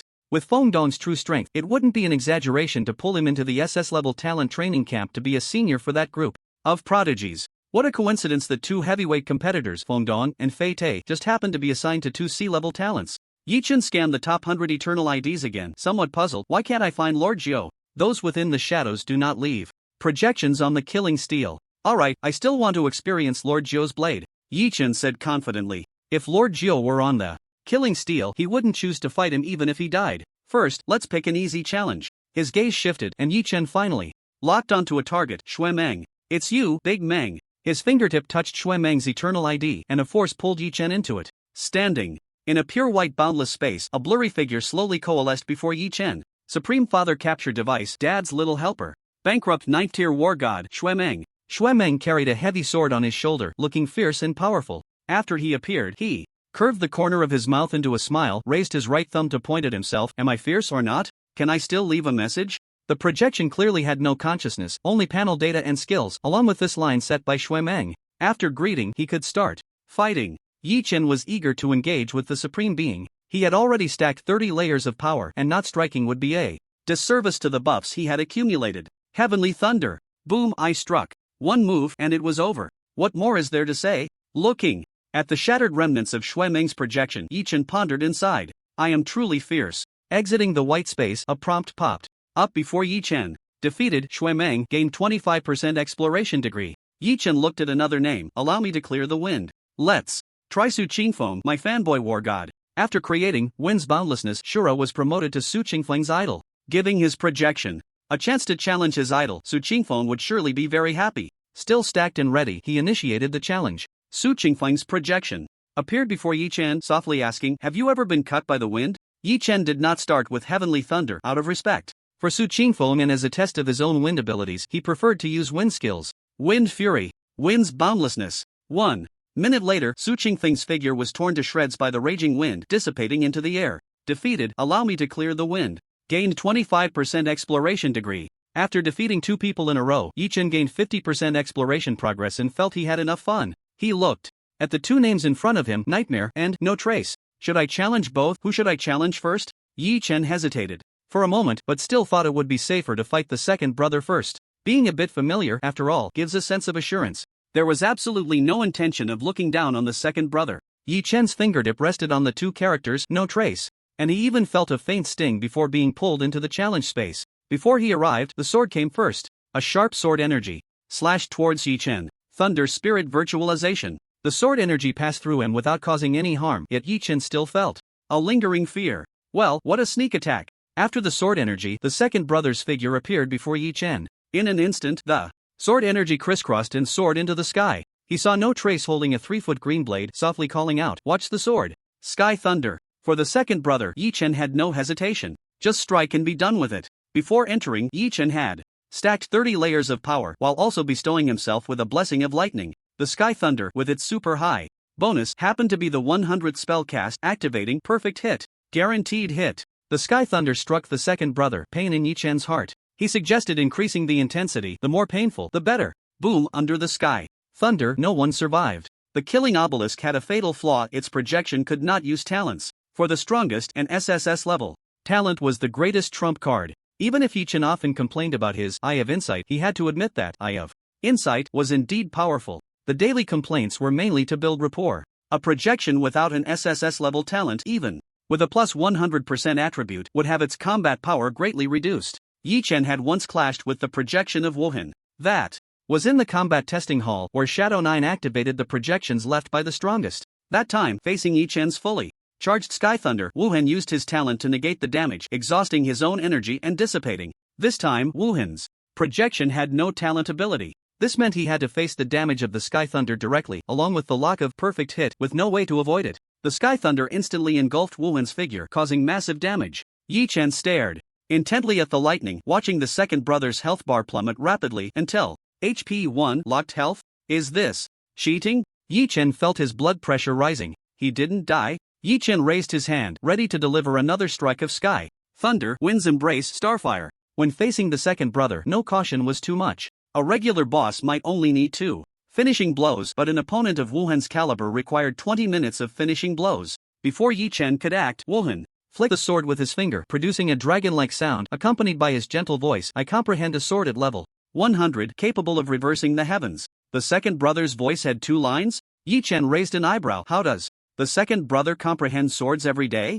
At level 50, he comprehended Waterflow Cut, capable of slaying a war king. At level 100, he comprehended reversing the heavens. Although he didn't know the specifics, it sounded impressive. Skills with such flashy names usually hurt a lot. Yi-Chen couldn't afford to be surprised. Although he was in the state of lightning spirit phantasm, the threat from the second brother's sword was still immense. This sword could very well deal real damage.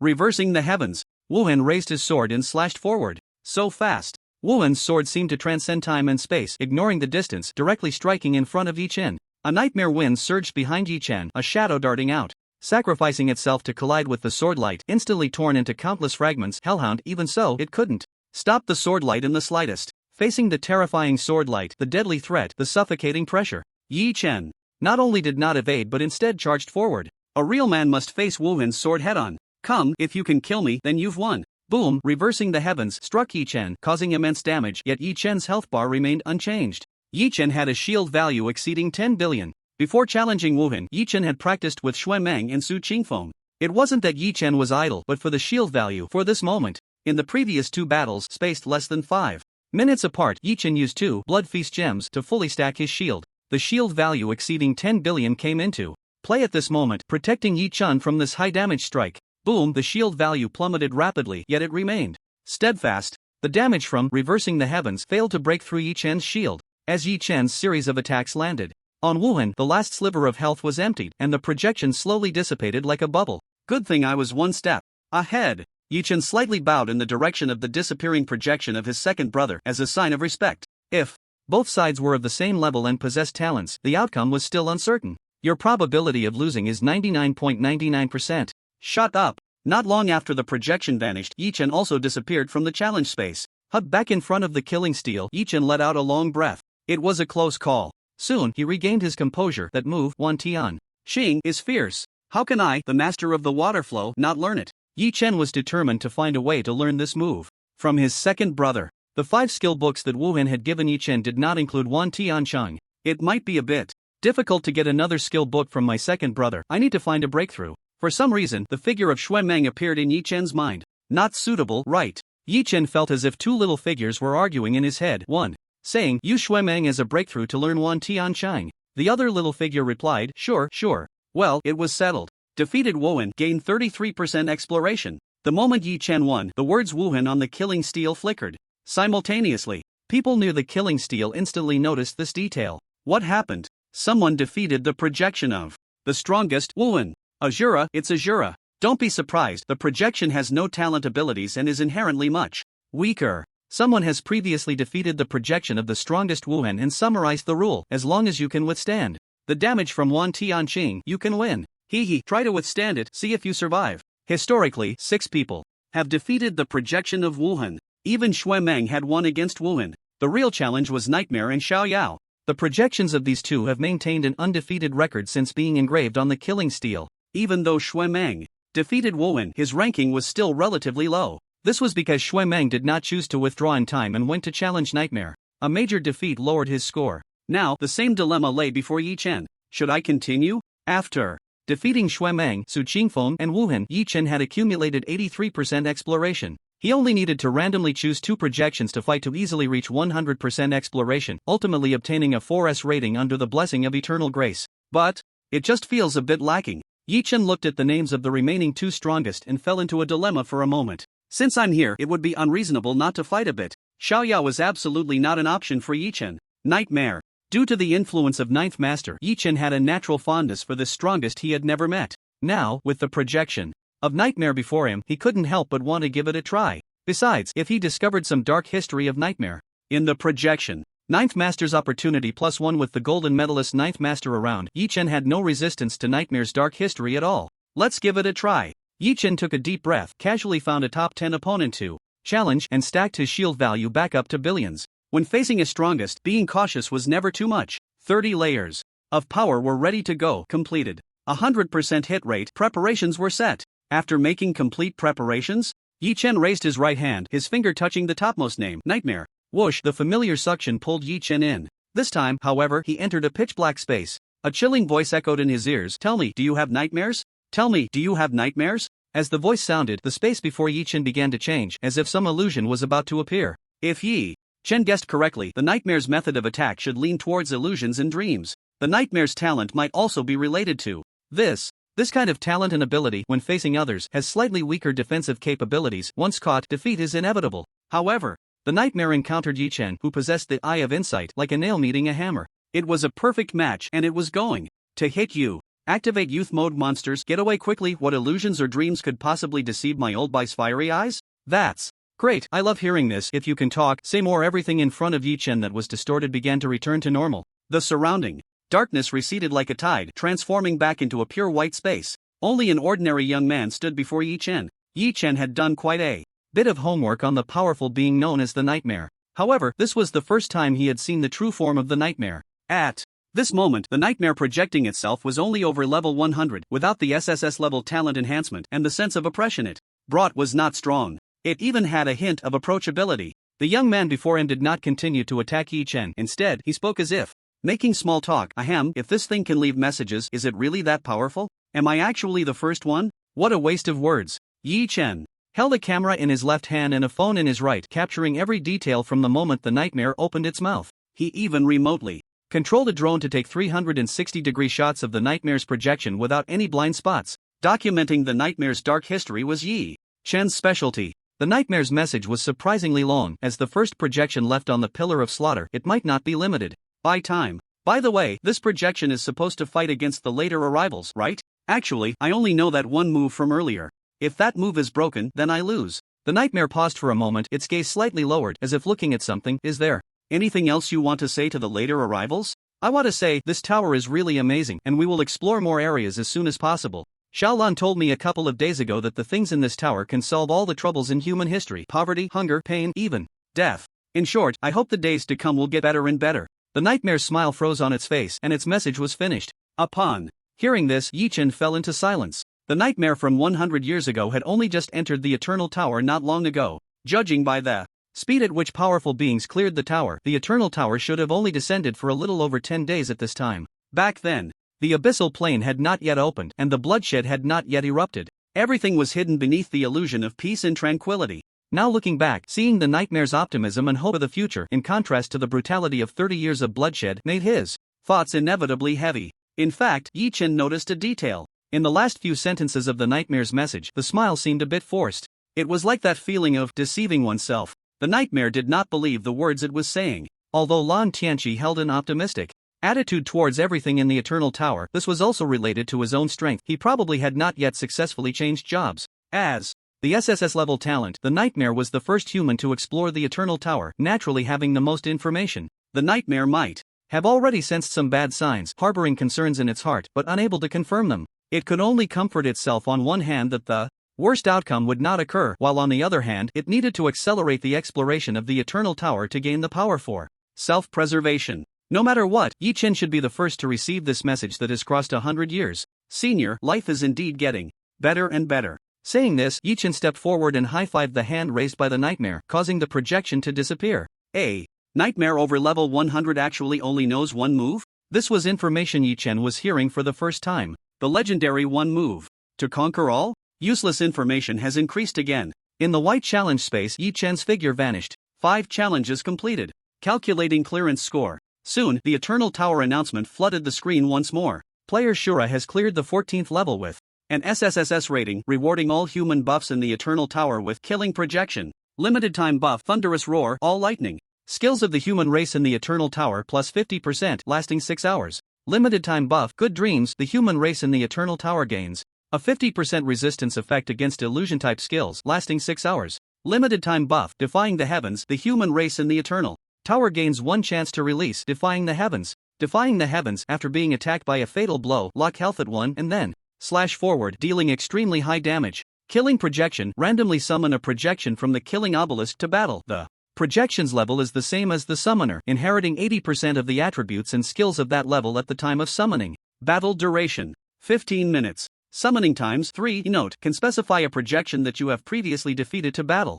Among the 4 buffs, the pattern is not hard to see. Killing projection is related to the content of the 14th level itself, summoning projections to fight. This buff is also the most powerful one among all the buffs this time or even today. If you haven't cleared the 14th level, it will summon randomly. If you summon projections like Wuhan or Nightmare, that would be a huge gain. For those who have cleared the 14th level, some of the projections they defeated are also terrifying in strength. Take Xuemeng for example, he once defeated Wuhan. If he could summon a level 980 Wuhan projection, the picture is too beautiful to imagine. Of course, this kind of summoning can only be done within the Eternal Tower and cannot be taken outside. As for the other 3 buffs, Thunderous Roar, Good Dreams, and Defying the Heavens, they are clearly related to the top 3 of the Killing Obelisk, Shura, Nightmare, Wuhan. So this is how Defying the Heavens works. This way, the battle with the second brother can also be explained. The reason the second brother could survive the thunder damage was precisely because of the health lock from Defying the Heavens. This move is very strong, even if I die, I can take a few down with me.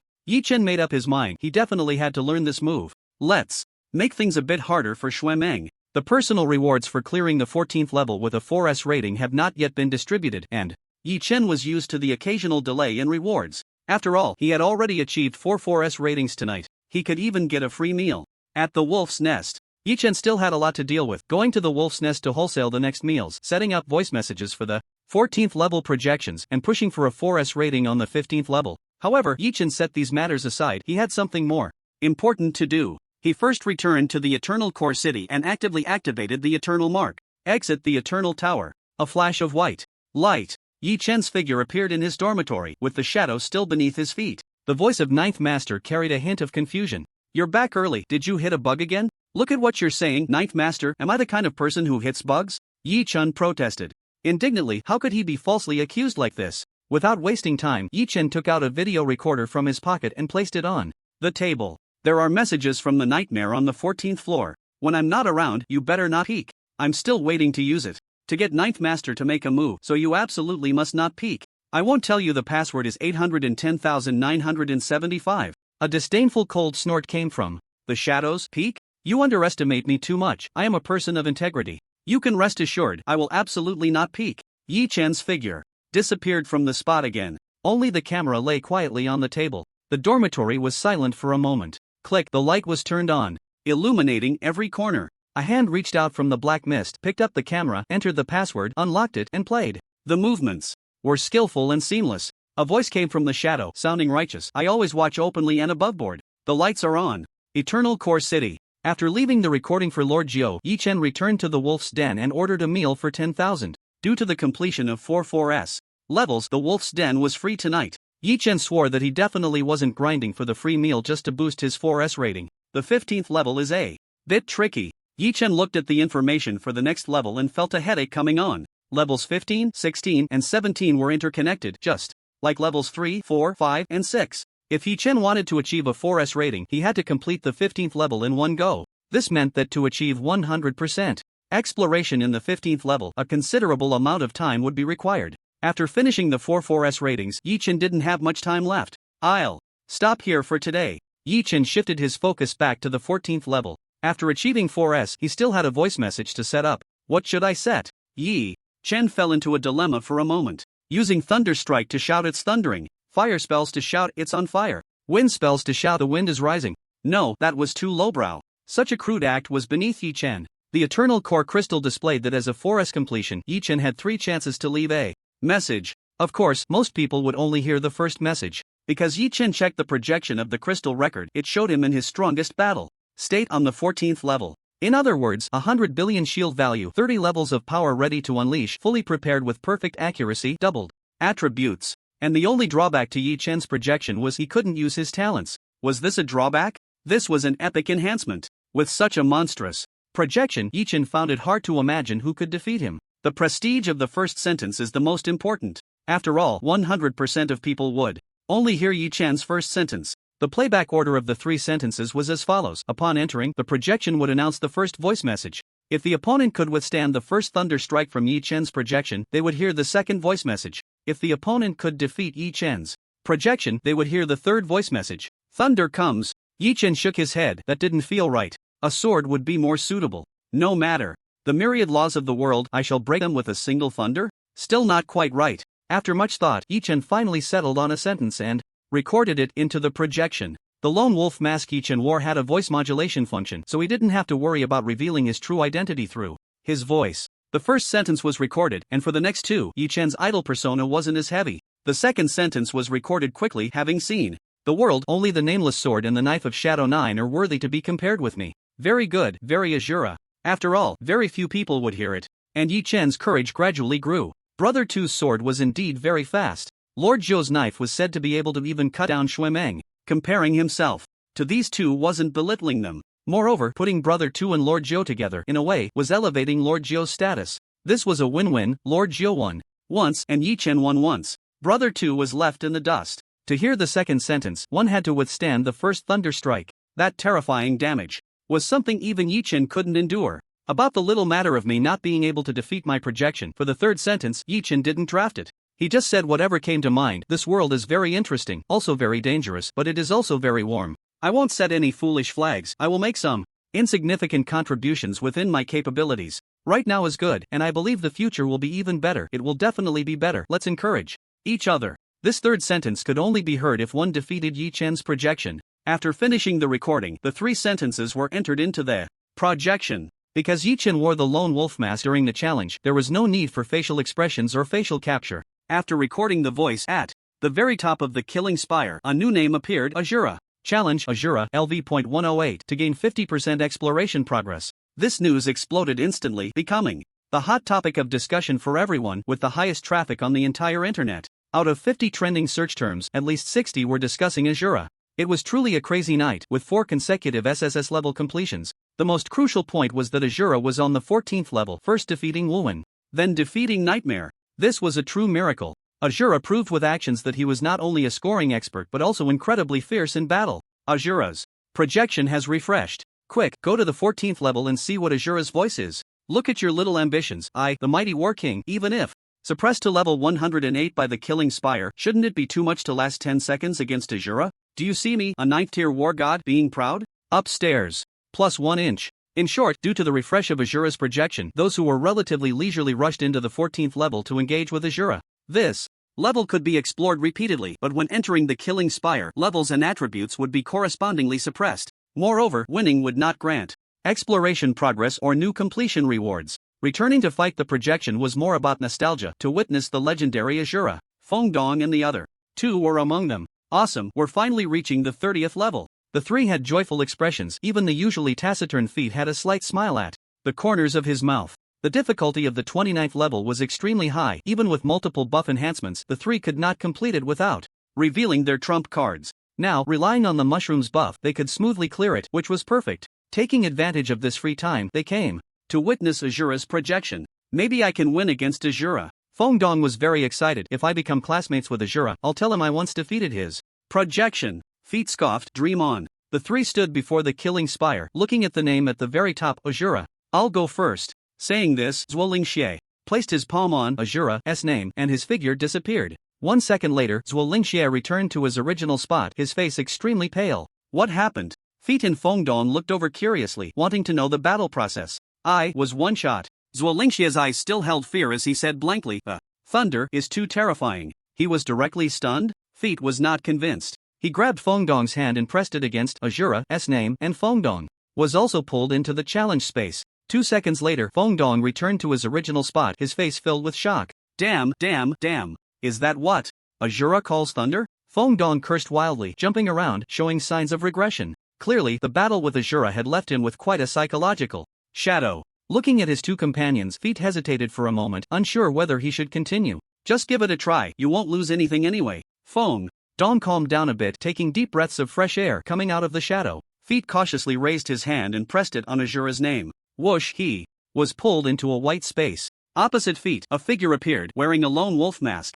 9th tier warrior, Starry Lone Wolf. Azura! A voice rang in Feet's ear. Do you know what Thunderbolt is? Boom! A terrifying red lightning bolt descended from the sky, cleansing every cell of Feet, completely engulfing his figure. 10 seconds later, Feet appeared outside the killing spire, his expression numb, his gaze vacant. Fengdong and Zhuolingxie surrounded him, hurriedly asking, how did you hold on for so long? This question was the most concerning for both of them. One of them died in the first strike of heavenly thunder in 1 second, the other in 2 seconds. That Feet could endure for 10 seconds made them feel quite embarrassed. Faced with their pressing questions, Feet could only answer honestly. I have fully stacked my thunder resistance, allowing me to briefly become immune to thunder damage. He had to expose the fact that he had been secretly studying and competing in private. Well, you thick, proud, big-eyed guy. Fengdong was furious and pressed on. What did the second voice of Shura say? Enduring for 10 seconds. Meant Feet must have heard the second voice. Feet's expression tightened as he repeated word for word, having seen the world, only the nameless sword and the knife of Shadow 9 can be worthy of being named alongside me.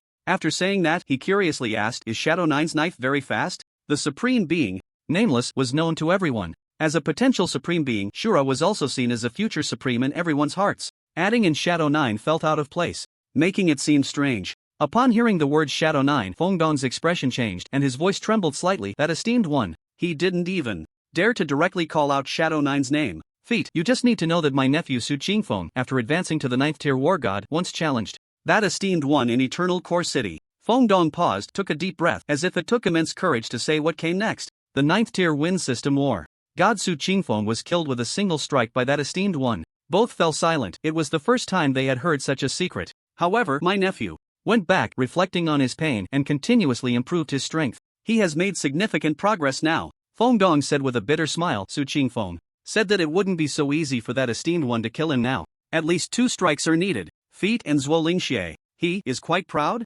Eternal Core City. After setting up his voice projection, Yi Chen no longer paid attention to the Eternal Tower. He didn't have time to grind for a 4S rating on the 15th floor for now. After tonight, the great battle would begin. Seizing the last opportunity, Yi Chen had to become stronger as much as possible. He made another trip to the trading secret realm, where the Goblin Brother was still online. 4th brother. When they met, the Goblin Brother wasted no time and took out 2 items. This is the skeleton of the Black Lotus Cloud Tiger, sent by Shuimeng. An SSS level material. Yi Chen could use it to repair the Nightmare Wind. He had already paid the related fees earlier. The Goblin Brother held a redwood box in his right hand, and as the box opened a crack, lightning flickered. The seed inside the wooden box is called Jingxia, SSS level material, lightning type, priced at 150 war god merit.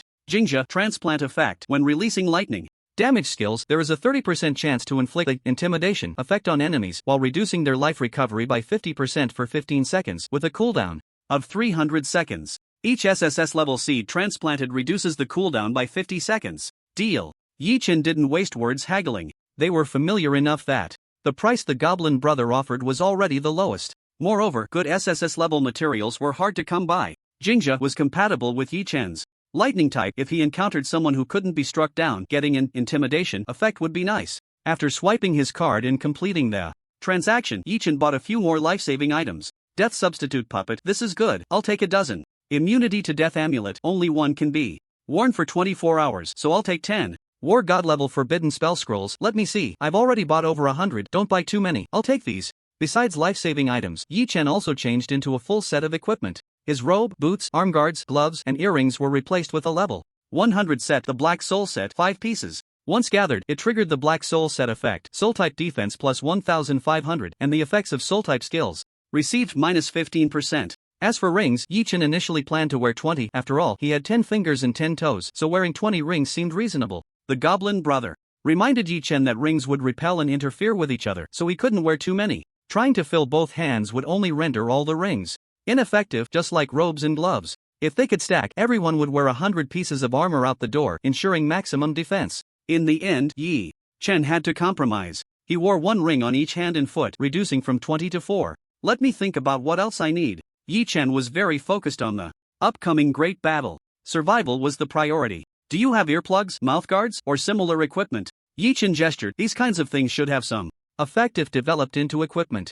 We do have. The Goblin Brother took out a few items. Earplugs could slightly increase defense while reducing the effects of dizziness and fear. Mouthguards, which could be used for offense, mimic the teeth of vampires and werewolves, having decent armor-piercing effects. Another type of mouthguard, when bitten down on, could increase one's magical defense. I'll take them all. Armed to the teeth in the true sense. After buying a bunch of miscellaneous items, Yi-Chen spent another 300 War God merit. After deducting 450 War God merit, Yi-Chen's balance plummeted to just 29,980 War God merit, not even reaching the round figure of 30,000. Yi-Chen felt like he was going bankrupt like Shui Meng. Finally, I feel a bit of security. After saying that, Yi-Chen left the trading secret realm and returned to Eternal Core City, leaving behind a disheveled little goblin in the wind. A bit of security? With all the things bought by Shura before and after, a warrior, no, an ordinary person. As long as one doesn't court death, relying on these things can ensure survival in the Abyss Plane. For Shura, it was just about increasing a bit of security.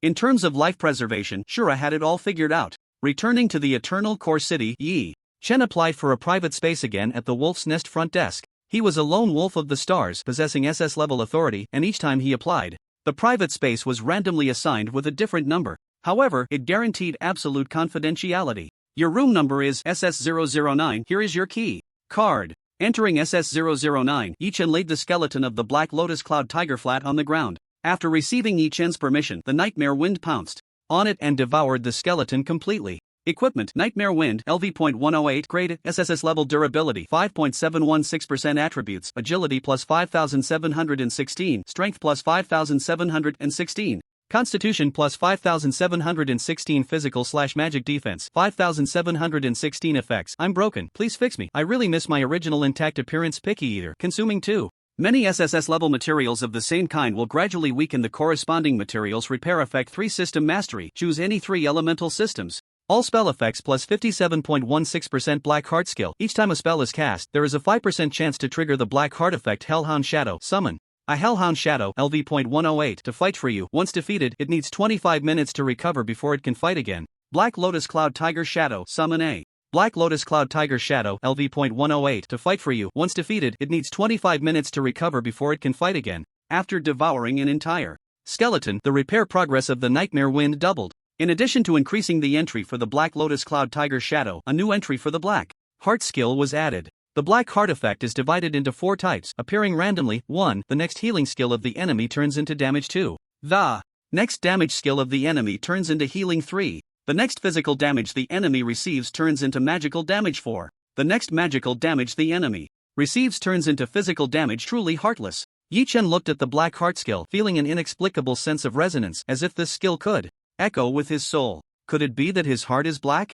Impossible, absolutely impossible. After the Nightmare Wind was further enhanced, Yi-Chen's attributes skyrocketed. His current attribute panel: Eternal ID, Shura Talent, Eye of Insight, SSS level 108, Profession, Heavenly Fury Mage, Wind Fire Thunder, HP 284600/284600, MP 516800/516800, Strength 2671 plus 6291, Intelligence 6846 plus 2260, Spirit 5437 plus 1680, Agility 2168 plus 6034, Constitution 2204 plus 6187, Luck 12. Equipment: Nature's Power plus 4, Nightmare Wind, Heavenly King Sword, Black Soul Set, etc. Skills: Wind's Boundlessness, Starfire, Thunder Spirit, Phantasm, Waterflow, Break, etc. Status: Potential Unleashed, Perfect Accuracy, Rapid Clearance, etc. Yi-Chen's current intelligence and strength attributes were both approaching the 10,000 mark, equivalent to the level of a high-tier warrior. However, the level of a warrior is generally higher once he completes 3 job changes. The attribute panel will see another boost, and the attribute increase from leveling up will be even greater. The further he goes, the greater the increase in strength. The minimum attribute requirement for the War King rank is level 600, with all 5-dimensional attributes exceeding 100,000. At level 600, Players have just completed their 5th job change and are about to experience a qualitative leap. an SS level job template can easily exceed 1 million in attributes on the level 600 attribute panel. Yi-Chen possesses an SSS level job template, so his attributes will be even higher. Putting away the attribute panel, Yi-Chen summoned the Black Lotus Cloud Tiger. Meow, a pitch-black feline creature, was summoned by Yi-Chen. The Hellhound took the opportunity to slip out as well. Yi-Chen seized the moment to scold. Next time I say go, you go. What good is it to rush out on your own? The Hellhound seemed to understand but felt that such a humanized master was somewhat unfamiliar. Yi-Chen continued, when I really need to use you as a meat shield, I won't hesitate. What good is it to rush in for nothing? The Hellhound, yes, that's right, bro. This feels just right. It's a familiar sensation. The level 108 Hellhound and Black Lotus Cloud Tiger have decent strength, and facing high-tier warriors isn't too difficult. However, when truly encountering a War King level opponent, it's still best to lie low, letting the two shadows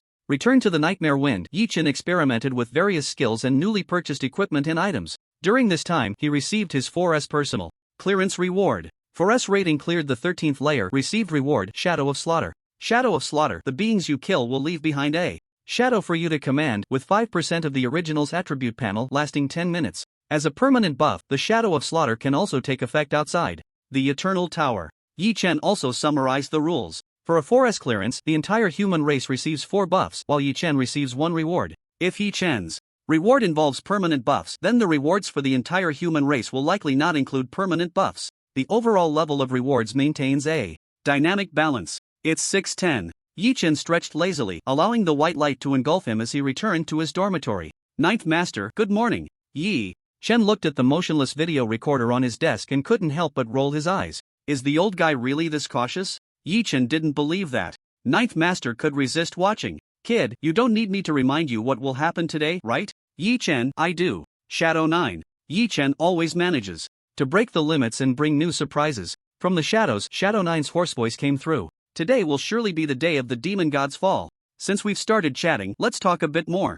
Jiao reminded Yi-Chen. The moment the great battle begins, I have someone to cut down. You better take care of yourself. Yi-Chen rolled his eyes and nodded perfunctorily. After using the secret method, the irritable old brother version of Jiao Yi spoke as if his mouth was smeared with honey. By the way, Jiao Yi. Yi-Chen took out an envelope and handed it to Ing. Just in case. Cough cough, I mean just in case, if something happens to me. There are some things I still want to explain. It sounds strange, consider it a will. Yi-Chen was very clear about this. This great battle was no small matter. Although he would only face enemies at the War King level, a slight mistake could still lead to death. Yi-Chen even used his inside eye to measure his survival probability. The chance of surviving at full health was less than 85%. In case the worst situation occurred, Yi-Chen had also made preparations in advance. That was just his nature. Steady, yet cautious yet steady, reckless when necessary, timid when needed. Why are you writing such ominous things?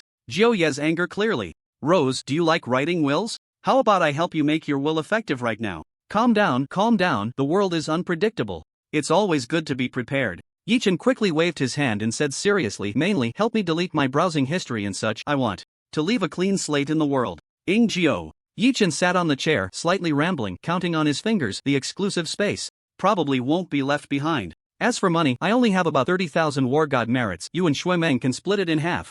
That Zhao Lin guy, find a way to send him a copy of The Boundless Wind. He doesn't need to pay back the 16 million he owes me. Just burn it for me. If you can help take care of him, living his simple life is also pretty good. Yi-Chen looked just like a miser counting his inheritance, wanting to account for every penny. In the end, he rarely cursed. Damn Abyss Dimension, I just got a bit of money, and there's a 4.52% chance of dying. How am I supposed to live? Jiao couldn't hold back his knife anymore. He wanted to cut this kid down right now. No need to wait for the demon clan from the Abyss Dimension to take action. Jiao said coldly, don't worry, as long as Xiaoyao is still in the Eternal Tower, you won't have to worry about your life. Strictly speaking, Jiao had once protected 2 supreme beings, with a success rate of 100%. It was unlikely that there would be any accidents with Yi-Chen. The two fell into silence, the atmosphere a bit heavy. Knock knock knock, brother bye, there are lamb buns.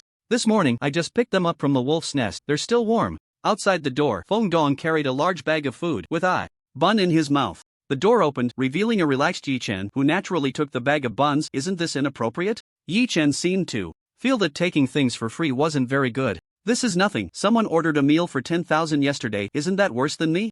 Yi Chen. Feng Dong couldn't wait to share last night's interesting stories with Yi Chen. Brother bye, I saw Shura last night. Really? Really? I challenged Shura 5 times. I was just a little bit away from breaking his shield. Feng Dong took a couple of bites of a bun, his eyes sparkling as he said, when you reach the 14th floor after clearing the level, you must go and fight Shura. Wind, Fire, and Thunder 3.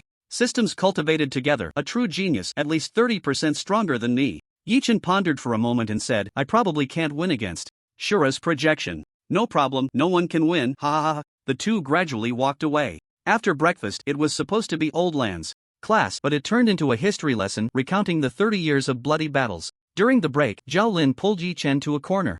Big White, something major has happened. What major thing? Zhao Lin lowered his voice and said, I leveled up to 60 last night and entered the job transition secret realm. Just as I cleared the 14th level of Shura 4S, there was an opportunity to summon a projection and I was about to lose, so I summoned one. At this point, Zhao Lin swallowed hard, still shaken. Guess who I summoned? Yi Chen boldly guessed, Shura? No, a guy named Xue Meng. He's really fierce. Yi Chen, really? I don't believe it. He was a mess when he got struck by lightning. He was even more of a mess when he couldn't pay the bill.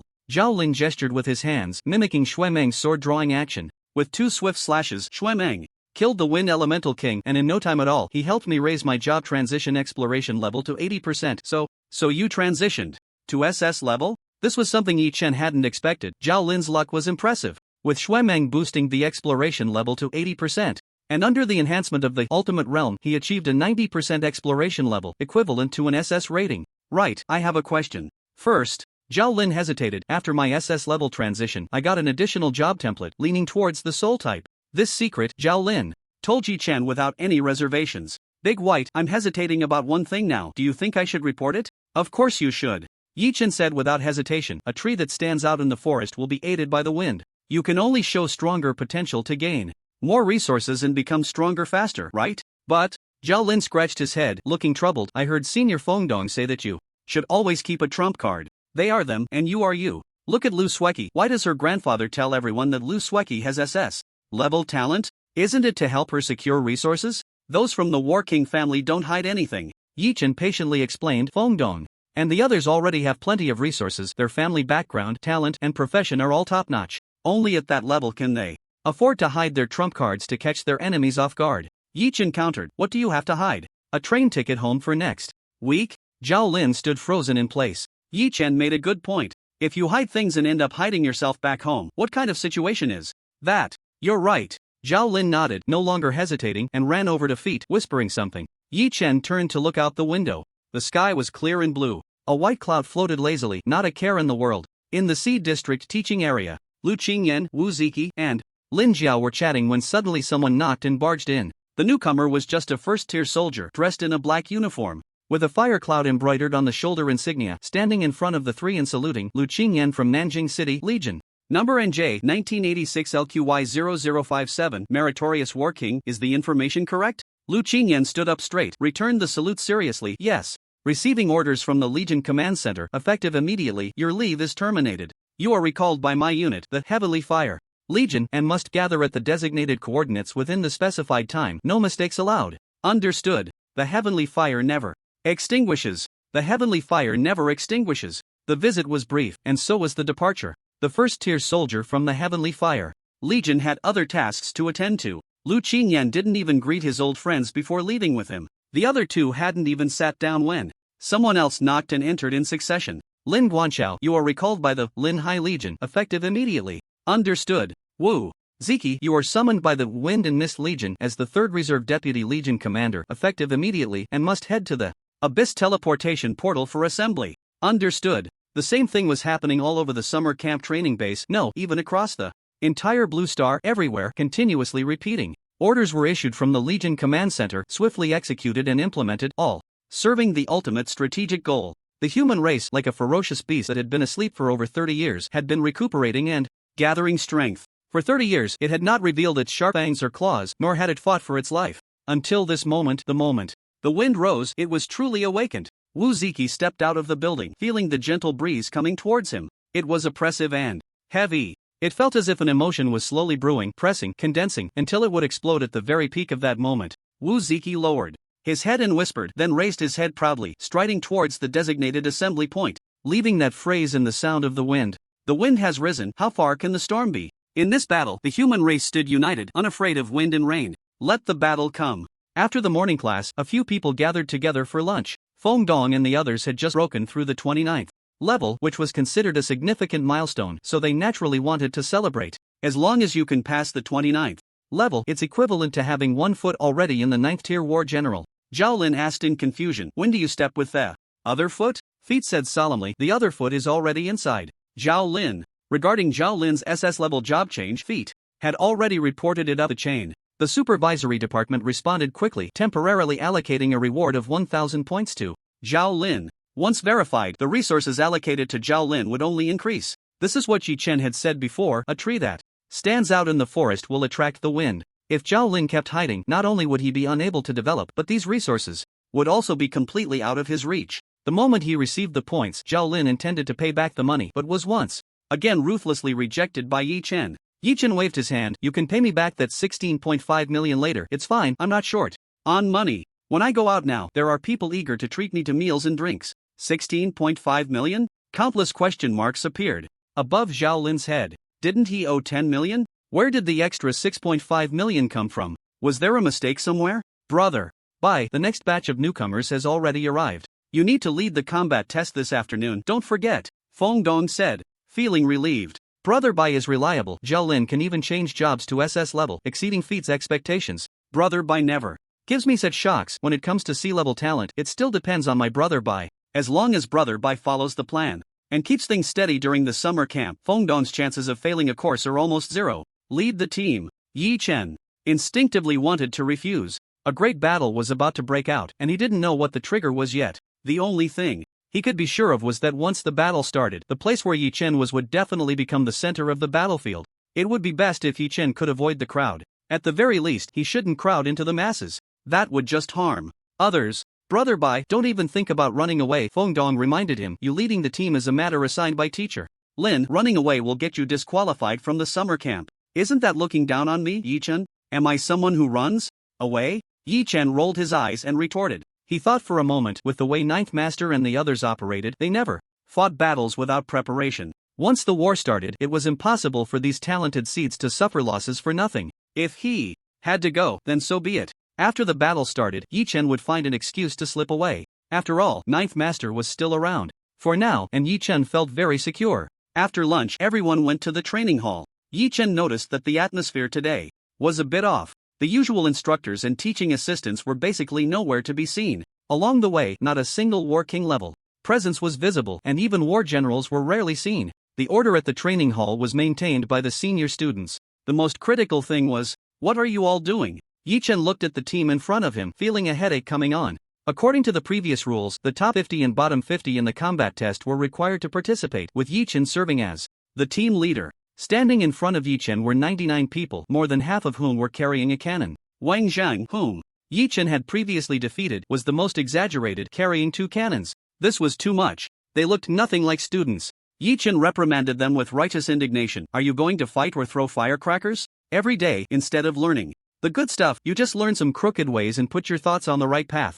On this side, Yi Chen unleashed his full firepower, spraying 99. On the other side, Zhao Lin quietly asked, wasn't it Big Bai who used the cannon first? Feng Dong slowly nodded. That's why he's particularly shameless. Zhao Lin, a person who has skewed the entire atmosphere of Area C. Yi Chen gave them a harsh lesson, then sighed helplessly. Forget it, as long as we can win. Let's go. A group of people marched towards Area A. Even those who weren't participating in the afternoon fight would follow their seniors to watch. Among all the teams participating in the fight, Area C, carrying the artillery, was the most eye-catching, attracting a lot of attention. Why is everyone from Area C carrying artillery? Haven't you heard? Yi Chen from Area C has only C-level talent, yet he defeated Wang Zhang, who has S-level talent, using artillery combat skills. Who is Yi Chen? Who else could it be but the one carrying 2 artillery pieces? Who else could be so shameless? Wang Zhang. Yi Chen spread his hands, looking quite innocent. If I'm not carrying artillery, is it my fault? According to Lin's arrangement, Area C would battle Area A. This fight was not only to determine elimination spots but also involved future resource allocation between the 2 areas. Because of this, both sides were fully committed to outdoing each other. and Area C, carrying artillery, was clearly well prepared. They had already won in terms of momentum. Regardless of whether it was practical or not, it looked intimidating. Zhao Lin whispered beside Yi Chen. Zhang Yun is here too. He came with the people from Nanjiang No. 2 Middle School in Area A. It's fine, I'm not afraid. Yi Chen had a plan. If he wants to challenge me, he has to defeat Wang Zhang first. If the demon cult leader comes, Xue Meng will block. If the demon god comes, Jiu Yi will block. If the carefree one comes, Yi Chen will run away. Yi Chen was very clear about this. Wang Zhang turned his head, looking at Yi Chen with a helpless expression. Big brother, I'm still here. Is it really appropriate to say that in front of me? You still don't know Jiang Yun, right? That guy is quite strong. It took me over 10 moves to defeat him back then. Yi Chen said seriously. If you defeat Jiang Yun, we can have another match. Wang Zhang raised an eyebrow, immediately stepping forward with 2 artillery pieces, looking at the team in Area A, and said in a deep voice, who is Jiang Yun? Carrying artillery already drew attention, and now shouting at Area A naturally attracted everyone's gaze. Of course, many also looked at another person, Jiang Yun.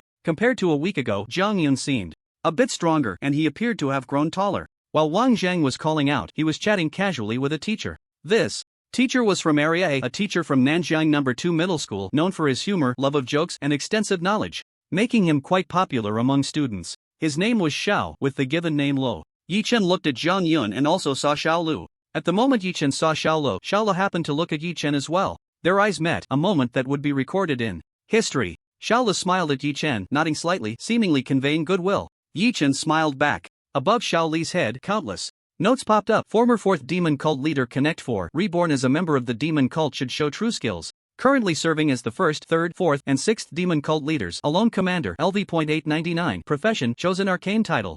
Mage, Title, Super Lucky Reborn. Yi Chen once asked Jiu Yi, when does the great battle begin? Ying Jiu replied, the moment the great battle begins, you will know the great battle has begun. Yi Chen always thought this was nonsense. Until this moment, Yi Chen truly understood the meaning of those words. Yi Chen glanced at Xiao Lu in the crowd. Yi Chen saw Xiao Lu, and naturally, Ying Jiu saw him too. Xiao Lu saw Yi Chen, and the 4th demon god naturally saw him as well. It seems like hearing thunder in silence. Suddenly a towering building rises from the ground. To meet is to part life and death. You die, we live. The great battle begins. I see you. A massive magical eye rose behind Xiao Xiaola, its dead silence shooting race towards Yi Chen. Many classmates were caught within the attack range of this ray. Wind of boundless distance. A gust of fresh wind swept through, and before anyone could comprehend what was happening, a furious roar echoed in their ears. Retreat! Yi Chen instantly dashed in front of Xiao Xiaola, ready to intercept the ray while urging the others to flee. At this moment, he couldn't care less about exposing his identity. Saving lives was paramount. Yi Chen bore the weight of dozens of lives. Even if the 4th demon god cast a glance at him, it would only cost him 1 life. If the others died, it would be true death. Boom! Before the black death ray could be unleashed, it was pressed back by a withered hand. Stand behind me, kid. A shadow floated in front of Yi Chen, blocking the gaze of the 4th demon god, and the hoarse voice of Lord 9 echoed, make your move. Without needing to be reminded by Shadow 9, the white clouds that had been floating in the sky suddenly descended, instantly enveloping the entire training hall. Except for Xiao Xiaola, Yi Chen, and Shadow 9, everyone else in the training hall collapsed to the ground, unconscious, as they were shrouded by the white clouds. A strange voice emerged from within the clouds. 10 minutes. The black mist let out a beast-like roar. Good. They were already master and disciple, perfectly in sync, understanding each other's intentions with just a few words. The black mist suddenly contracted, forming a humanoid shape equipped with a long knife at the waist. Then, the knife struck like snow. Countless beams of light from the black shadow slashed down upon the magical eye, creating cracks upon impact. Again, countless beams of light formed a prison, tightly confining the projection of the 4th demon god's magical eye within. Taking advantage of the gap while Lord 9 battled the projection of the 4th demon god, Yi Chen retreated. Since his classmates were no longer in danger, and with Lord 9 and Xiao Yao taking action, the projection of the 4th demon god also revealed itself. In this battlefield, Yi Chen had no part to play. The remaining person in the arena at the same time made the same judgment as Yi Chen. Xiao Xiaola retreated rapidly in the opposite direction of Yi Chen, instantly reaching the edge of the white cloud's coverage. His face turned pale. Can't get out? As the chessboard reached this point, countless waves surged in Xiao Xiola's heart the moment the magical eye appeared. The headquarters of the 4th demon sect was destroyed, yet the leader was injured but not dead, wandering the world, and after many twists and turns ended up here. It was a trap. A welcome to the pot. In this chess game, the 4th demon god played against Xiao Yao, while the rest were mere pawns. For some reason, the 4th demon god was particularly wary of the existence of Azura, wishing to eliminate it at all costs. Coincidentally, the human race thought the same. I am the fishhook and I am also the bait. Xiao Xiola's face was extremely pale, devoid of color. I am so foolish. I should have realized it earlier. There must be something wrong, something amiss. In a flash, Xiola's thoughts raced. He was an exceptionally intelligent person, reflecting on every detail of his rebirth journey. There was no problem. He had walked every step steadily, without issue. Rebirth is the biggest problem. Sweat beads the size of soybeans slid down Xiola's forehead, his pupils slightly dilating, as if he were witnessing the most terrifying scene. Before Xiaola, an old, venomous face seemed to appear, the very visage he had before his rebirth. Lian Kai. The aged face cackled, as if mocking Xiaola. Fool, I have never had any accomplishments in the soul. How could I conceive of the trick of faking death?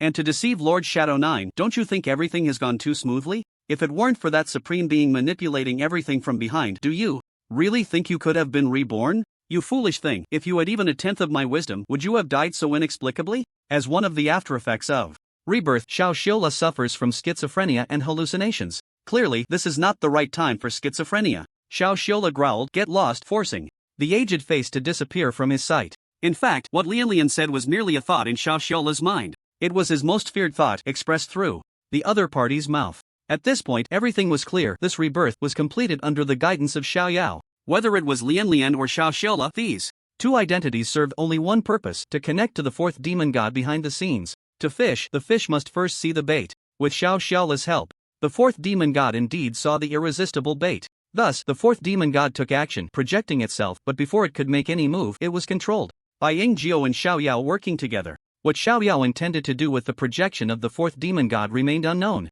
In any case, it wouldn't be anything good. Xiaola's teeth couldn't help but tremble, his whole body shaking uncontrollably. Knowing the truth, tears nearly fell from his eyes. This was too torturous. If I'm not mistaken, the bait that can attract the fourth demon god. Xiaola raised his head, locking his gaze on the student across from the training hall, the strongest seed, Shura. Xiaola forced a sinister smile, taking a deep breath. Or should I say, classmate Yi Chen? Upon having his identity exposed, Yi Chen showed no panic, nor did he retaliate. He only wanted to do one thing: run away. When gods fight, mortals suffer. The farther he was from the projection of the fourth demon god, the better. Yi Chen had no idea what role Xiaola played in this game. Xiaola was a peak battle king at level 899, with astonishing combat power. His explosive power in the face of life and death was even comparable to some battle gods. A single heavenly thunder was unlikely to truly kill Xiaola.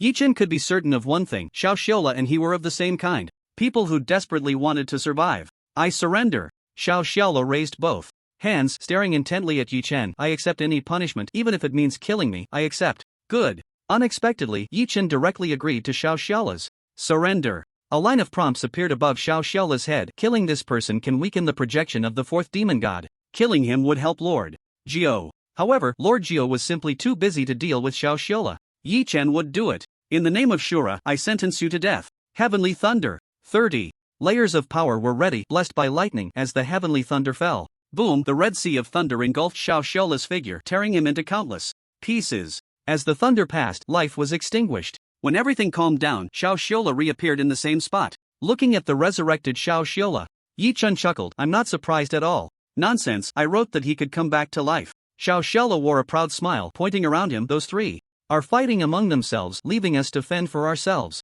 A golden light shield appeared around Xiaola, and he even took the initiative to say, I guess classmate Yi Chen should be able to understand the function of this shield. After all, your talent should be related to your eyes. Truly a figure of a hero, able to deduce the truth from scarce information. In front of Yi Chen, a prompt introduction of the light shield appeared. Returning from hell after resurrection. Enter a 10-minute invincible state, unable to inflict harm on the outside world or be harmed by the outside world unless one actively steps out of the light circle's range. This was Xiaola's confidence. It takes 10 minutes for the strongest to determine the victor against the demon god. Half a minute has already passed. Xiaola sat on the ground. As long as I don't step out of this circle, what can you do to me? Well said. Yi Chen lightly clapped his hands, cheering for Xiaola's performance. But have you ever thought that since I know you have this resurrection ability, I still chose to kill you? It means I have a way to make you step out of the light circle? Yi Chen wanted to help the ninth master and the others, so he had to deal with the trouble that was Xiaola. Nonsense, are you saying you have a way to send me to my death? Xiaola shook his head like a rattledrum. Absolutely impossible. I'll just give up. Do as you please. He didn't believe it. Yi Chen was definitely just bluffing. Scaring him? You're still too inexperienced. The next moment, when Xiaola saw the item in Yi Chen's palm, his expression changed drastically and he screamed hysterically, where did you get that thing? In Yi Chen's hand was a damaged staff. This was once the staff belonging to Lian Can, which should have been left in the safe house in Nanjing City beside Lian Can's son. After Lian was killed, it was taken by the enemy who killed his son. If the staff was in Shura's hands, didn't that mean? Xiao Xiaola's eyes reddened slightly as he thought of a certain possibility. Then, Shura's voice seemed to have a magical power drilling into Xiao Xiaola's mind. Yi Chen repeated word for word, "No matter who you are, for killing my child, I swear to kill you. Even if I fall into the abyss of hell, I will drag you down with me. Remember, this is the oath of a war god, betting my life." This line was what Lian Can had said to the enemy who killed his son. Not a word off, even the tone and inflection were exactly the same. "It's you." Xiao Xiaola stood up, his eyes bloodshot, lowly growling as he stepped forward. "You killed my child, it was you. You caused my death, it was you. You drew me into this, it was you." He stood at the edge of the light circle, just one step away from stepping out. New grudges and old hatred surged in his heart, tearing him apart, filled with uncontrollable rage. "It was me." Yi Chen casually tossed the damaged staff aside, raised his index finger at Xiao Xiaola, and sneered, "I'm right here. Do you dare to come out and fight?" Standing at the edge of the light circle, Xiao Xiaola seemed like an enraged beast with disheveled hair and bloodshot eyes, staring intently at Yi Chen. He suddenly burst into laughter. "You killed Lian's son, what does it have to do with me?" "Xiao Xiaola?" After saying this, Xiao Xiaola took several steps back, returning to the center of the light circle, and sat cross-legged again. "Let me guess, Yi Chen, you must have some kind of buff, which is why you have such high damage in the lightning system." A red light flickered in Xiao Xiaola's eyes as he crossed his hands, fingers tightly interlocked, knuckles turning white. "This buff must have a time limit. If I don't go out now, your buff should be about to disappear." Being able to instantly kill a level 899 peak Battle King, the explosion of Shura was indeed astonishing. However, thinking that the other party was a top seed, it seemed quite normal for them to achieve such a feat. Xiao Xiaola's previous self, Lian, knew many secrets and was well acquainted with the stories of the rise of the strongest. At least, during the same period, Wuhan could do the same thing as Shura. Having been killed once and resurrected using Return from Hell, Xiao Xiaola himself paid a painful price. His level dropped directly by 100, his main body entered a weakened state, and all attributes were significantly reduced. Now, if he stepped out of the light circle, Xiao Xiaola might be able to trade 1-for-1 with Shura. But it would be limited to just that. He still had 1 life left. Who knows how many lives Shura has? A little thought makes it clear that stepping out would be like giving away his life. Listening to Xiao Xiaola's analysis, Yi Chen looked at the already stacked 10 layers of momentum. Yi Chen, wonderful, wonderful. Xiao Xiaola's thoughts were indeed correct. The lightning blessing on Yi Chen was about to disappear, meaning Yi Chen would not be able to instantly kill Xiao Xiaola again. However, under the stacking of Wind Fury and Lightning specialization, the momentum would soon be fully charged. If Xiao Xiaola continued to drag out the time, it would be beneficial for Yi Chen and harmless. "I absolutely will not step out of this light circle." Xiao Xiaola pointed at the edge of the light circle and said, "For someone like me who fears death, living for another 10 minutes is worth it." The battle between Xiaoyao, Ingjiu, and the 4th demon god would take 10 minutes to determine a winner. The invincible effect of Return from Hell could only last for 10 minutes. Xiao Xiaola even took out a bottle of red wine, savoring the last rays of his life. After the provocation, Yi Chen took the initiative to distance himself from Xiao Xiaola. Since the other party was unwilling to come out, Yi Chen retreated to preserve himself. Killing Xiao Xiaola would be the best outcome. Even if he couldn't kill him, with 9th Master and Xiaoyao teaming up against the 4th demon god, the odds of winning were still high. Xiao Xiaola swirled the red wine, slightly shaking his head, looking carefree and unrestrained. In reality, the old face appeared before him again. Lian was roaring with immense anger, the veins on his sinister face bulging like poisonous snakes writhing. "Kill him! Kill him! My son died at his hands, and I died because of him. Now that my mortal enemy is right in front of me, what are you hesitating for? Kill! Kill! Kill! He's only level 108, and although you're also a level 799 waste, killing him is enough." One of the downsides of being mentally ill is that while the brain can make rational judgments, it doesn't mean every personality can be rational. Clearly, the lingering Lian had seen through the other party's clumsy provocation and was shouting to go out and give it away. Xiao Xiaola was so annoyed by Lian's incessant shouting that he growled, "Old fool, shut up." Swish, 3 gazes fell on Xiao Xiaola. "Xiaoyao, Ingjiu, 4th demon god, try saying that one more time?" To offend 3 powerful figures with a single sentence, this level of mockery, Yi Chen felt ashamed. Xiao Xiaola was completely unaware, still talking to himself. "How can you still have the face to mention your useless son? Back then, he brought you, a meritorious war king, to fall into the ranks of the demonic sect with just 1 sentence, leaving no way back. The meritorious war king was a kind of honor. In addition to accumulating military achievements, there were many harsh conditions. Yi Chen was somewhat curious. What exactly did Lian Zhang say that could make Lian Kan fall into the abyss? "After I was reborn, I found out I was a member of the demonic sect. Do you know how desperate I was? I also want to be a good person. Only good people can survive. Did you give me a chance? Xiao Xiaola spat out a mouthful of blood and cursed fiercely. You want me to risk my life to avenge your son? Dream on. If your son appears in front of me, I'll be the first to stab him. In Xiao Xiaola's view, he was cursing Liankan. In Yi Chen's view, Xiao Xiaola was going mad. Is this what they call going crazy and cursing oneself? Yi Chen kept his distance, all his life-saving tools in a semi-activated state, ready at any moment. However, as Yi Chen looked at Xiao Xiaola within the light circle, he pondered. This person's desire to survive was no less than Yi Chen's. No matter who wins, the Xiao Xiaola left behind will have no good outcome. For the fourth demon god, someone like Xiao Xiaola was dispensable. There was no need to expend great effort to take him away. It was highly likely he would be left here to fend for himself. And Shadow 9, once he made his move, the first thing he would do is kill Xiao Xiaola.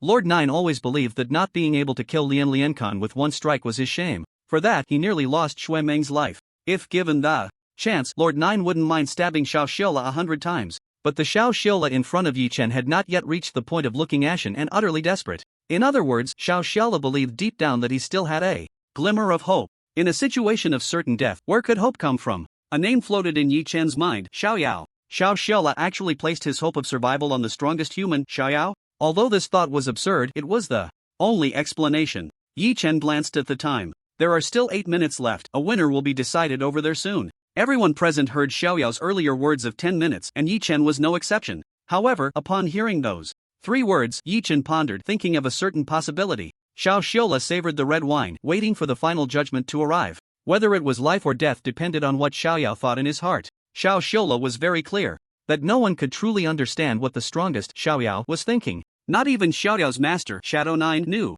If Xiao Yao were replaced by any other strongest being, Xiao Xiaola knew he would have no hope of survival whatsoever. It's okay, there are still more than 7 minutes. Just as Xiao Xiaola was counting down the time for his life, the white cloud suddenly gathered, completely enveloping the central demonic eye. The slightly thin black mist also stopped, halting. It's slashing and gasping for breath nearby. What's going on? Xiao Xiaola was dumbfounded, unable to comprehend the changes in the arena. Wasn't it said to be 10 minutes? How could it be over so quickly? Fool. Standing at the farthest point, Yi Chen was not surprised by the development of the situation at all, even having the leisure to mock. You really believed it would take 10 minutes? Is it that trustworthy? Xiao Xiaola. Damn. The strongest do not adhere to martial ethics. The strongest do not speak of martial ethics. They come to deceive, to ambush Xiao Xiaola. With only 10 minutes of life left, the cooldown is reduced by 70%. Now, it's all over. He. To Xiao Xiaola's left is Bai Yun Xiaoyao. To his right is He Wuingjiu, and directly opposite him is Azura. He is ready to deliver his last words if given the chance. Contrary to Yi Chen's expectations, Xiao Xiaola actually stepped out of the light shield, leaving the realm of invincibility. Before the strongest, no one dares to claim invincibility. Xiao Xiaola gives himself a way out, a semblance of dignity. He bows to He Wu, Criminal General Liankan has met Lord Jiu. Then he turns to Bai Yun and bows again. I, Xiao Xiaola, have met the strongest Xiao Yao. Hu Xiao Xiaola lets out a long breath, feeling much lighter. Finally, he has spoken the name of the strongest, at least he didn't back down. Among the people of the demon sect, he is the bravest. After doing all this, Xiao Xiaola looks straight ahead and smiles easily. Classmate Yi Chen is still here. Have you eaten? Yi Chen. Isn't this treatment gap a bit too big? In 3 sentences, Xiao Xiaola is actually speaking from 3 identities. Criminal General, Little Man, Teacher. Xiao Xiaola claps his hands. Since we've all met, I should die now. At this moment, he truly seeks death.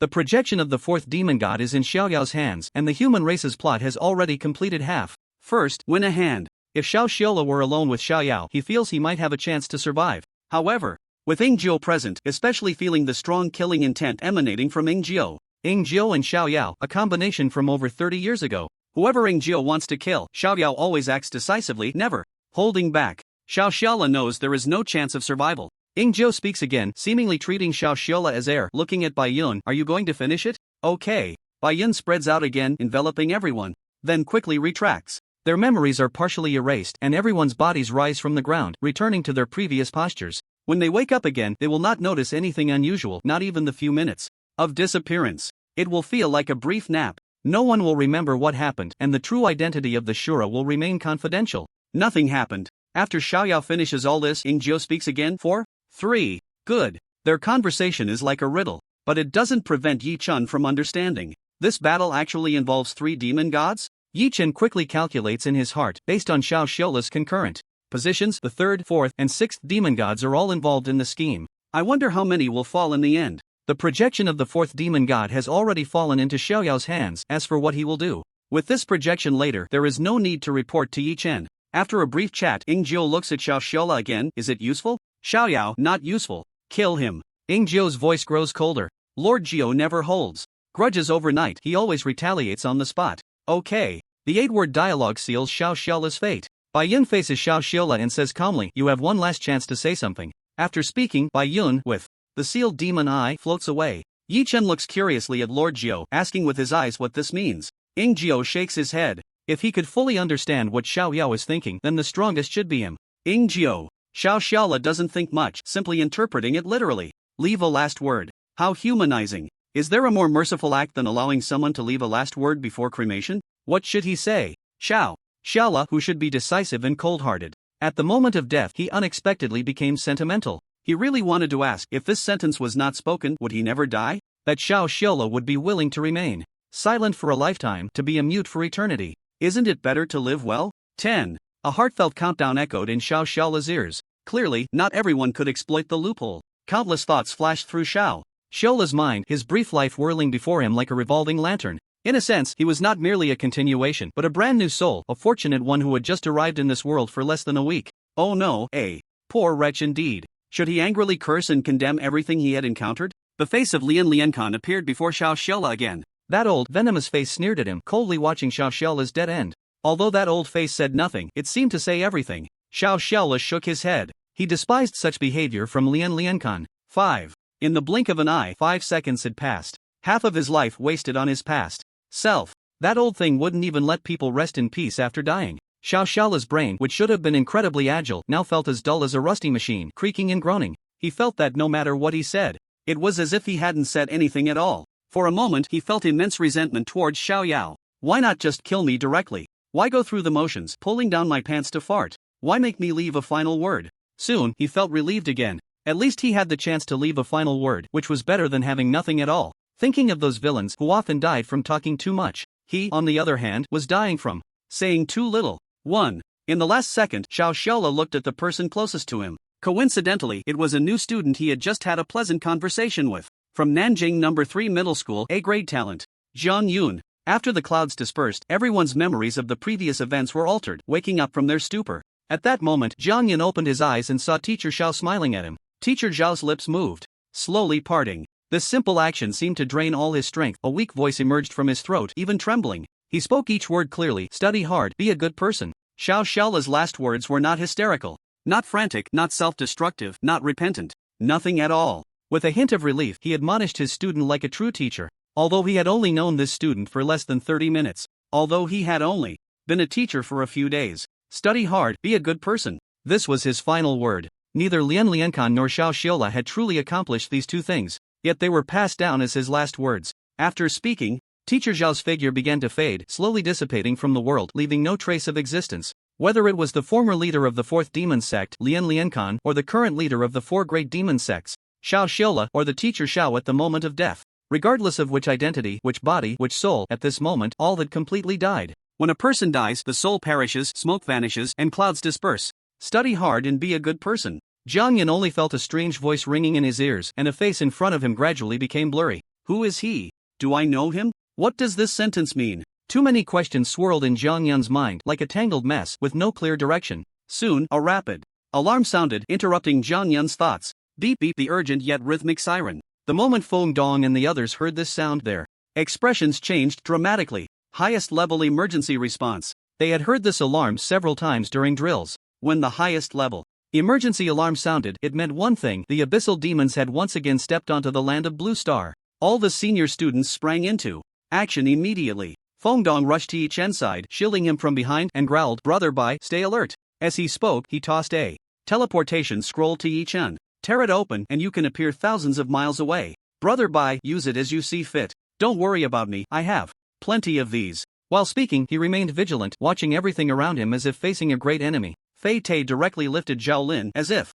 picking up a chick. A petrified armor emerged around Zhao Lin's left arm, forming a special protective shield that enveloped him entirely. Beneath Zhua Lingxie, a massive mech appeared, and before Lu Sueki could react, she was thrown into the cockpit. The mech entered pre-ignition status, and with a command from Zhua Lingxie, it could launch and allow Lu Sueki to spiral into the sky, escaping to safety. Similar situations unfolded in every corner of the training hall. Jiang Yun looked around in confusion, completely bewildered, unable to grasp the situation. What exactly is happening? The highest level.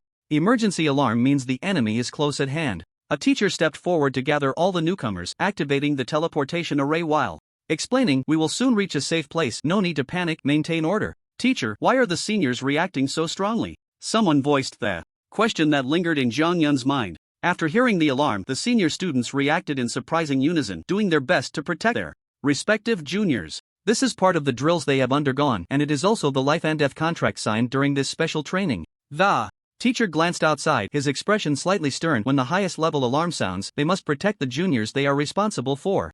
Everyone here could potentially be a Shura. To put it another way, even if the vast majority are unlikely to be Shura, the strong have a responsibility to protect the weak, don't they? As he spoke, the teacher looked out of the training hall. They, the teachers, were also busy activating the teleportation array. The summer camp's contingency plan had considered various situations, and there was a comprehensive response plan for emergency evacuations. However, no one had expected that the day would actually come when the plan would be implemented. The alarm continued to blare, and Yi Chen stood behind Feng Dong, his expression unchanged. Regarding the fourth demon god, Xiao Xiaola, no one present knew except him. The strongest, Xiaoyao, had left, and ninth master had also departed, heading straight for the abyss battlefield. Yi Chen was well aware that wherever he was, he would become the center of the battlefield. In other words, on the surface, Yi Chen needed to cooperate with the main force's retreat. In reality, he intended to secretly return to the eternal forest and quietly amaze everyone. The teleportation array is ready. Students from the two universities in the imperial capital and the demon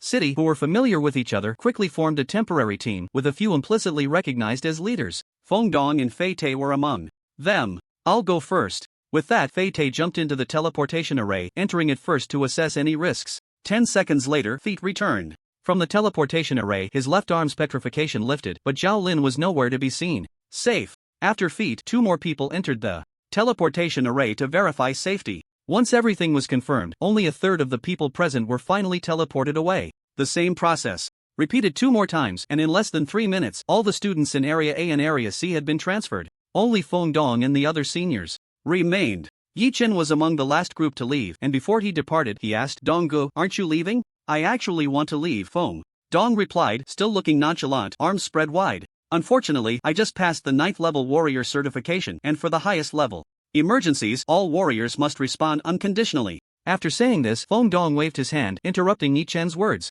"Bai Gu, you go ahead.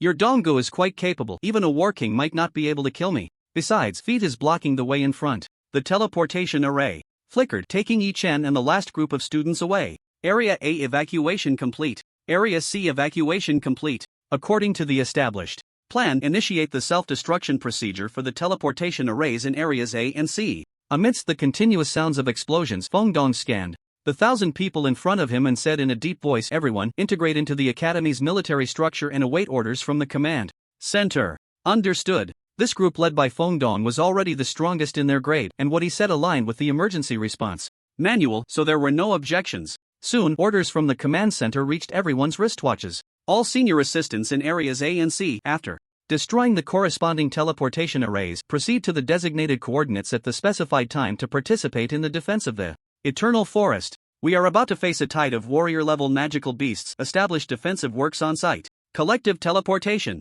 With Feng Dong's command, several lights lit up from different directions, teleporting the 1,000 people to the designated coordinates. At this moment, they were still in the prelude to the Great War, and they could still use teleportation magic. Once the real battle broke out, the entire Blue Star would restrict the use of teleportation magic, allowing only the large-scale magic arrays that had been constructed to operate. This was to prevent magical creatures from teleporting away immediately after invading Blue Star and causing destruction in major cities. Once teleportation was prohibited, every inch of soil would be fiercely contested, paid for with blood and lives. War has always been brutal. Whoosh! A flash of white light, and Yi Chen and the others were teleported to a safe house. The facilities here could stop an ordinary war god, making it absolutely safe under normal circumstances, as long as Yi Chen didn't stay here. Standing in the corner, Yi Chen took out a puppet, a substitute doll. With a dazed expression, Yi Chen leaned against the wall, looking as if he had fallen asleep. The real Yi Chen, however, tore open a prepared teleportation scroll and quietly left the safe house.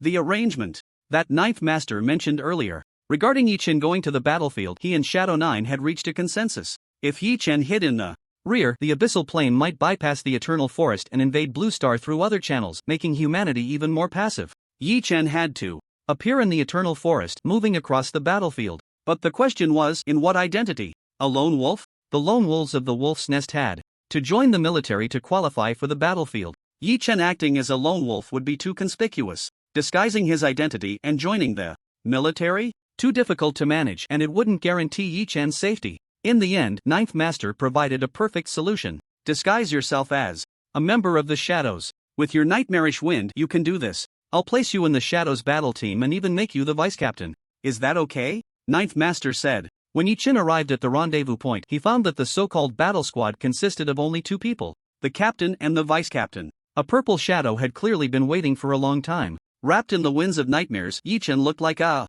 mass of darkness. The purple shadow asked irritably, shadow, level 4399? Yes. Yi Chen presented the corresponding token, which matched the other party's token. The voice from the purple shadow was incredibly hoarse, carrying a hint of weariness, clearly seasoned by the world. I've been waiting for you for a long time. Yi Chen looked at the purple shadow, which had a clean and delicate face, sharp short hair, and eyes that shone with sharpness. Somewhat resembling a tomboy. She popped out one remark after another. Shadow 7, Zhaozian, LV.985, 26 years old, single, never been in a relationship. Female, likes males, imaginary enemy, Azura, skills mastered, wins infinity, wins shadow kill. Yi Chen? Is there something wrong here? The one who calls herself an old man, Shadow 7, is actually a 26-year-old young lady? Shadow 7 spoke again, continuing to build her mysterious and powerful persona. Since you're here, let's enjoy the battle together, a long-awaited fight. What the hell is with this damn Chunibu dialogue? At the edge of the eternal forest, Yi Chen looked at the purple smoke before him, falling into silence. He felt that something was off. Shadow. General 4399, that name is too awkward. Shadow 7 frowned and pretended to be mature as he said, how about, I call you Little 9?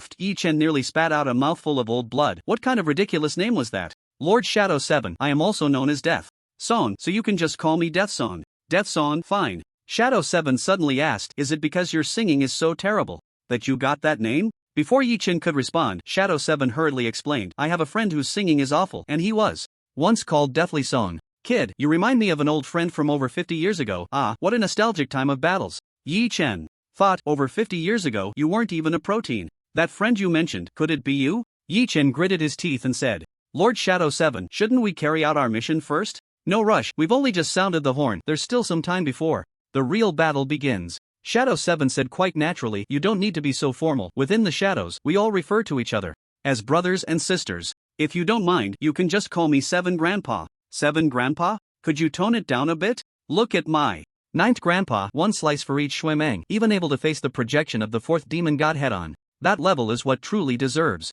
to be called Grandpa. Yi Chen played alone. Hello, 7 brother. Keek. Shadow 7 erupted into a villainous laugh and said, seriously, kid, if you want to call me 7 brother, you at least need to reach the shadow level. You're still just a battle general. You're quite far from that. By the way, not that I'm curious or anything, but how old are you this year? Yi Chen suppressed the urge to retort and replied earnestly, I'm not yet 19 this year. In fact, he had just turned 18 not long ago. So young. Shadow 7 couldn't help but exclaim. If Death Song wasn't lying, being under 19 and ranked 4,399 in the shadows basically locked him in as a 9th tier battle general, just a step away from becoming a battle king. Surely, Death Song wouldn't dare lie in front of a war god. In fact, the data on Death Song showed that he excelled in lightning and wind skills, with lightning bursts comparable to a battle king. Zhao Ziyan recalled her own days when she was 19, with SS level talent, she had mastered wind, space, blood, and slaughter systems, her combat power comparable to a peak battle king. Just an ordinary assassin. Death Song was only 2 tiers below her back then.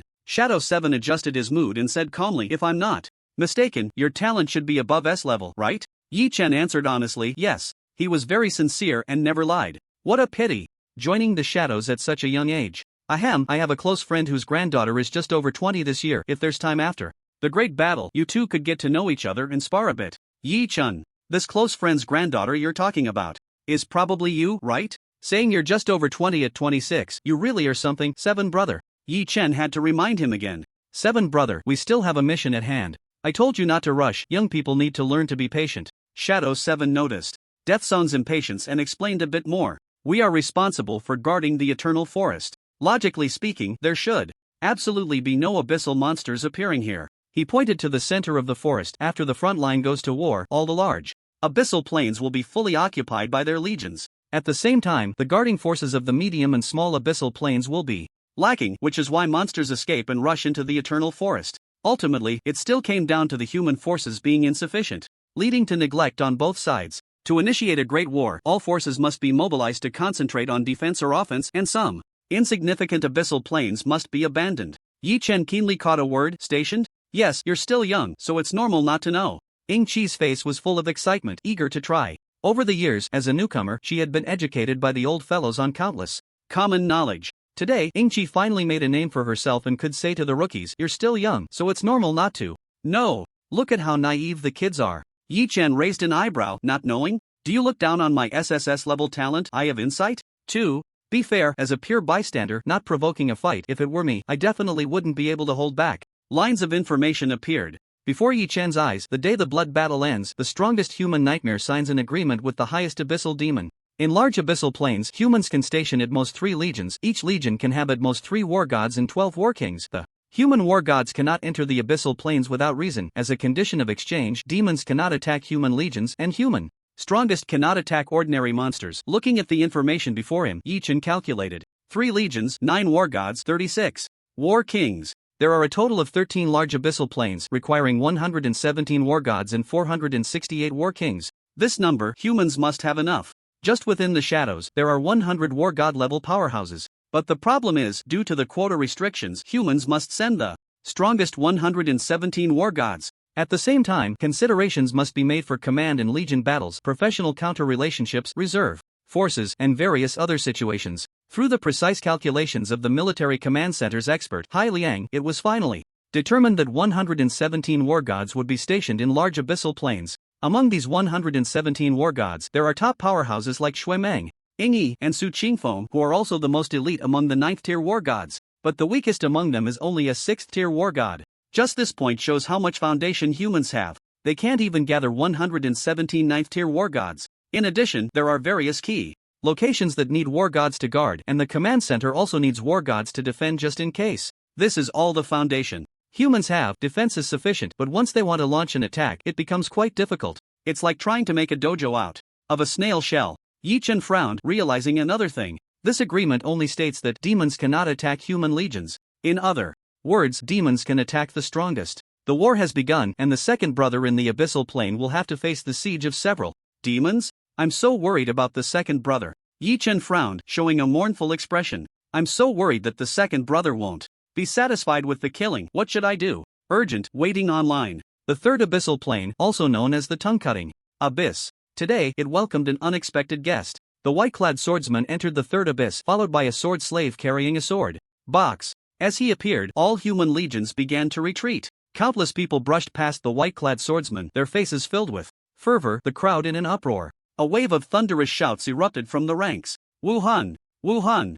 Wuhan! The strongest, Wuhan, accompanied by 9 sword slaves, he reigns over the third abyss. For the past 60 years, whenever Wuhan appeared in any abyss, the human legions of that plane would retreat to regroup and rest. The responsibility of guarding that plane would be taken over by the sword slaves. The 9 sword slaves are all 9th tier war gods capable of facing thousands of troops. Not a single monster can break through their defenses. Standing on a hillside, a gentle breeze lifted a few strands of hair, blowing Wuhan's sword robe as if white clouds were drifting. Wuhan raised his hand and lightly flicked his sword. The sound of the sword echoed through heaven and earth. Wuhan asked softly, "A guest visits, where is the master?" At the bottom of the abyss, it seemed that an indescribable terror was awakening, roaring angrily, "Wuhan, you have gone too far in your deception. Do you really think we dare not break out of the abyss and fight you humans to the death?" Wuhan lowered his head and casually slashed down 1,000,000,000 sword lights. Boom! In the world, countless sword energies crisscrossed, and the heavens suddenly sank, as if they had been cut down a few notches. The entire plane began to shake violently. "You are so arrogant, have you asked my sword?" The outskirts of the eternal forest. Under Yi Chen's feet lay several corpses of magical creatures, each torn into 108 million pieces. The deceased were emotionally stable, even giving Shadow 7 a thumbs up. Earlier, he and Shadow 7 were chatting when these magical creatures suddenly charged out, and Shadow 7, who had repeatedly said there won't be any magical creatures, at this time felt slapped in the face and was furious. So, he casually slashed a few more times. Yi Chen looked at the corpses and said softly, "These are magical creatures from the Golden Bone Abyss plane." "Impossible," Shadow 7 instinctively retorted. stepping forward to examine them closely. It really is the golden bone abyss. Strange. Brother 7, what's strange about it? As someone who wanted to show off his knowledge, Shadow 7 wouldn't miss any opportunity to educate the dead song. You're still young, it's normal not to know. Shadow 7 cleared his throat. The golden bone abyss plane is valuable, producing C-grade ore. Although it's just a small plane. Yi Chen, C-grade ore can be called a specialty? From Shadow 7's words, it seemed that the strategic value of the golden bone abyss plane was not low, belonging to the kind where legions would be stationed regularly. Even after the Great War began, the human race would not easily give it up. After all, the output of ore was crucial for the human race. It looks like the golden bone abyss plane should have been abandoned, Shadow 7 murmured. She also didn't understand why such a change had occurred. Yi Chen, if you don't understand, just ask me. I know. Clearly, with Yi Chen's high quality ore supply, the human race's need for ore had changed. The once incredibly important golden bone abyss plane had become extremely useless, its strategic value plummeting. It was reasonable to withdraw the stationed legions. Golden Valley Abyss, so love will disappear, right? Look closely. Shadow 7 pointed to the sliced corpses of the magical creatures, introducing, their bones contain a bit of silver. These things, when refined, become C-grade ore. Yi Chen glanced at it, not very interested. Oh, what are you still dawdling for? Hurry up and scrape the bones. Shadow 7 was puzzled. Don't you usually collect spoils after killing enemies? Ah, isn't that inappropriate? Yi Chen had always felt that scraping bones and skinning didn't quite match his temperament. He never did such things. It was best to let others do it. Why bother doing it himself? You're still too young. Shadow 7 pretended to be mature, educating Yi Chen. The higher your realm, the greater your daily expenses, and the more places you need money, but the ways to earn money are limited. Limited ways to earn money? Yi Chen couldn't understand. Earning money, isn't it just waking up after a good sleep and having thousands of battle god merits credited? Could it be you don't have a mine at home? Shadow 7 even used herself as an example. Not long ago, I hunted the Hell 3-headed Dog Emperor and the Black Lotus Cloud Tiger in the Hell Abyss Plain, and I only earned a few hundred battle god merits. Dead Song, your strength is even lower now, so you need to save and be frugal. Yi Chen? It seemed he had heard something incredible. He suddenly remembered that the skeleton of the Hell 3-headed Dog Emperor he obtained had a hint of cumin flavor. So it was you, kid. As expected of Brother 7, a few hundred battle god merits, that must be a lot of money. Yi Chen exclaimed.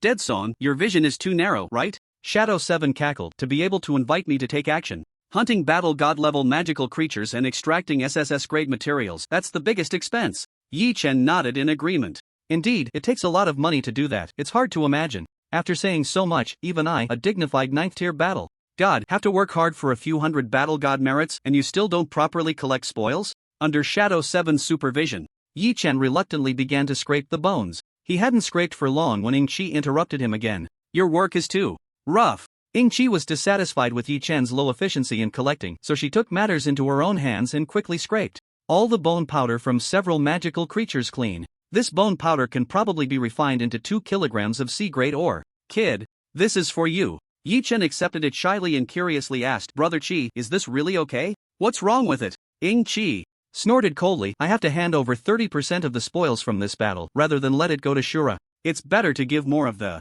spoils to you, kid. I find you more pleasing to the eye, unlike that Shura guy. Ying-Chi mumbled, seemingly wanting to speak ill of Shura but not daring to say it directly. After mumbling, she suddenly thought of something and asked, Death Song, you haven't used the Wind's Boundless skill book, have you? Yi Chen sincerely replied, no, he hadn't used a single one. However, Yi Chen had actually created over 50,000 copies. He swore that everything he said in conversation with Ying-Chi was true, not a single lie. That's good. Ying-Chi organized her words. This thing is a good item. If there's a chance after the battle, you must learn it. Death Song also practiced wind magic, and Wind's Boundless could be considered a divine skill for wind users. Yi Chen nodded. Okay, more magical creatures are coming. Ying-Chi raised an eyebrow, not expecting the magical creatures to come so frequently. In an instant, her expression changed. There are war god level magical creatures trying to break through. Clearly, the speed of events was beyond her expectations. It was strange, in the direction she was responsible for, there seemed to be particularly many magical creatures. Death Song, you guard here and don't let any magical creatures pass. Ying-Chi quickly instructed, behind you is the defense line organized by those kids from the summer camp. If a War King level magical creature comes that you can't handle, send a distress signal and other shadows will come to support you. Saying this, Ying-Chi rushed forward, leaving behind a series of afterimages. Yi Chen shouted, Brother Chi, what about you? I'm going to kill a war god, I'll be back soon. Yi Chen. Damn it, she got to show off. For those war god level magical creatures wanting to break through, it was best to strike first and kill them in the abyss dimension. After Ing-Chi left, the heavy responsibility of guarding fell on Yi-Chen. If it gets exposed that I'm sure Ing-Chi will die on the spot, and she'll definitely kill me. Even if she doesn't kill me, she'll leave me half dead. Yi-Chen counted on his fingers. Heavenly Thunder, Winds Boundless can't be used. Hell's three-headed dog, Black Tiger can't be summoned either. Hell's three-headed dog, yay! Just as he was figuring out how to conceal his identity, a group of magical creatures charged in front of Yi-Chen, their momentum fierce. The leading magical creature had a blood-red gem embedded in its forehead, a symbol of the first-tier War King. The War King magical creature roared, "Kill them, heavy rewards await. Kill!" The shouts of killing shook the heavens, causing annoyance. Yi-Chen glanced at them and casually waved his hand with natural power, Lightning Storm. With 30 layers of buildup combined with the Lightning Storm, he learned to deal with group battles. He instantly dealt trillions in damage. Under the raging thunder, everything turned to ashes. The War King level magical creature was also instantly killed. Boom! The sound of thunder echoed ahead, and Feng Dong's expression tightened. Everyone, pay attention, prepare to face the enemy. This noise must be from a forbidden spell. Could it be that a War King is guarding ahead? Zhuo Lingxie nodded in agreement. It's hard to make such a big commotion without a War King. According to the defense map, the shadows are responsible for the area in front of us. A look of eagerness appeared on Feng Dong's face. Let's go greet them and see which great person it is. I have a few classmates who are also in the shadows, and I've heard they're already at the general level. Okay, you go greet them. Fei nodded and said in a deep voice, try it and you'll die. Eternal Forest, outskirts. After Shadow 7 left, Yi-Chen faced several waves of monsters, all of which he easily dealt with. Of course, Yi-Chen did not let his guard down because of this. This great battle was initiated by the Azura, and its scope and impact exceeded Yi-Chen's expectations. Currently, he was only facing some low-tier warlord monsters, so the difficulty was naturally much lower. These monsters, even if they had life-saving means, were extremely limited. In fact, most of the monsters rushing into the Eternal Forest at this time were just cannon fodder. Shadow 7's previous judgment was correct. The human race actively provoked the war. How could the Abyss Plane not have a response? Both sides were accumulating energy for a big move. The appetizers hadn't even been finished. How could they throw out their trump cards right away? Left at the outskirts of the Eternal Forest, Yi-Chen patrolled his responsibility area. He first set up numerous traps and formations along the way, while also using his watch to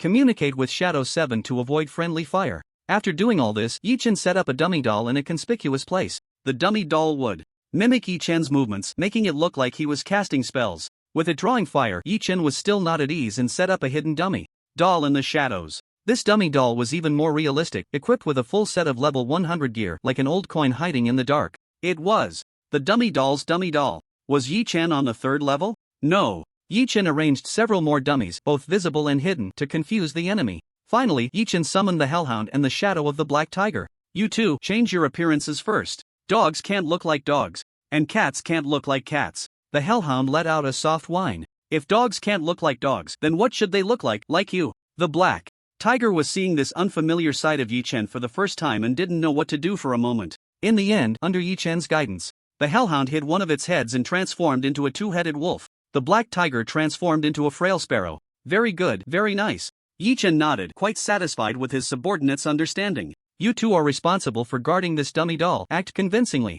And dinner will include chicken legs. The two phantoms were assigned to guard the most realistic doll, acting as if it were serious. With this, Yi-Chen felt that his sense of security had finally increased a bit. After finishing his security work, the warning formation Yi-Chen set up immediately gave a prompt. A considerable number of monsters appeared in the Eternal Forest, charging in his direction. Unlike the previous monsters, this was the first time organized monsters had appeared. They wore armor engraved with special emblems. Sixth Demon God, Bloodstained Legion. Yi-Chen recognized their origin at a glance. Over 100 minotaurs formed a scout team, their eyes red, panting, and charging forward. The formation Yi-Chen set up at the outermost layer was destroyed in one charge, failing to slow them down at all. Wind Fury, Lightning Storm. Yi-Chen did not hold back, unleashing full damage, and over 100 minotaurs were instantly turned to dust in the Sea of Thunder. At the same time Yi-Chen struck down the Minotaur scout team. Not far away, several powerful monsters were closely watching this battlefield. Watching the Minotaurs perish in the Sea of Thunder, the monsters present showed no emotional fluctuations. No one sympathized with the Minotaurs. Cannon fodder was meant for this. One Minotaur, with 9 gems embedded in its forehead, spoke up, asking in a deep voice, according to the intel, who was guarding in this direction. A bat monster, equally imposing and also a 9th-tier warlord, coldly replied, it should have been Shadow 7 a week ago. Now we don't know. The Minotaur Warlord complained discontentedly. We're like blind men, knowing nothing at all. All the demon sects have been uprooted, and those human beings had long anticipated this day. A woman's voice rang out, sultry just from the sound alone. Alright, since we are already here, let's find a way to break through. Don't worry about casualties, those little ones have plenty of homes to return to. If they die, they die. As for us, after this battle, as long as we achieve enough military merit, our Lord will rely on the source to resurrect us, no need to worry. There were a total of 4 9th-tier war kings present who had crossed through the gaps in the human defense lines with their subordinates via some mid and small planes, quietly arriving at the Eternal Forest. As long as they could break through the defenses of the unknown stronghold ahead, they would have accomplished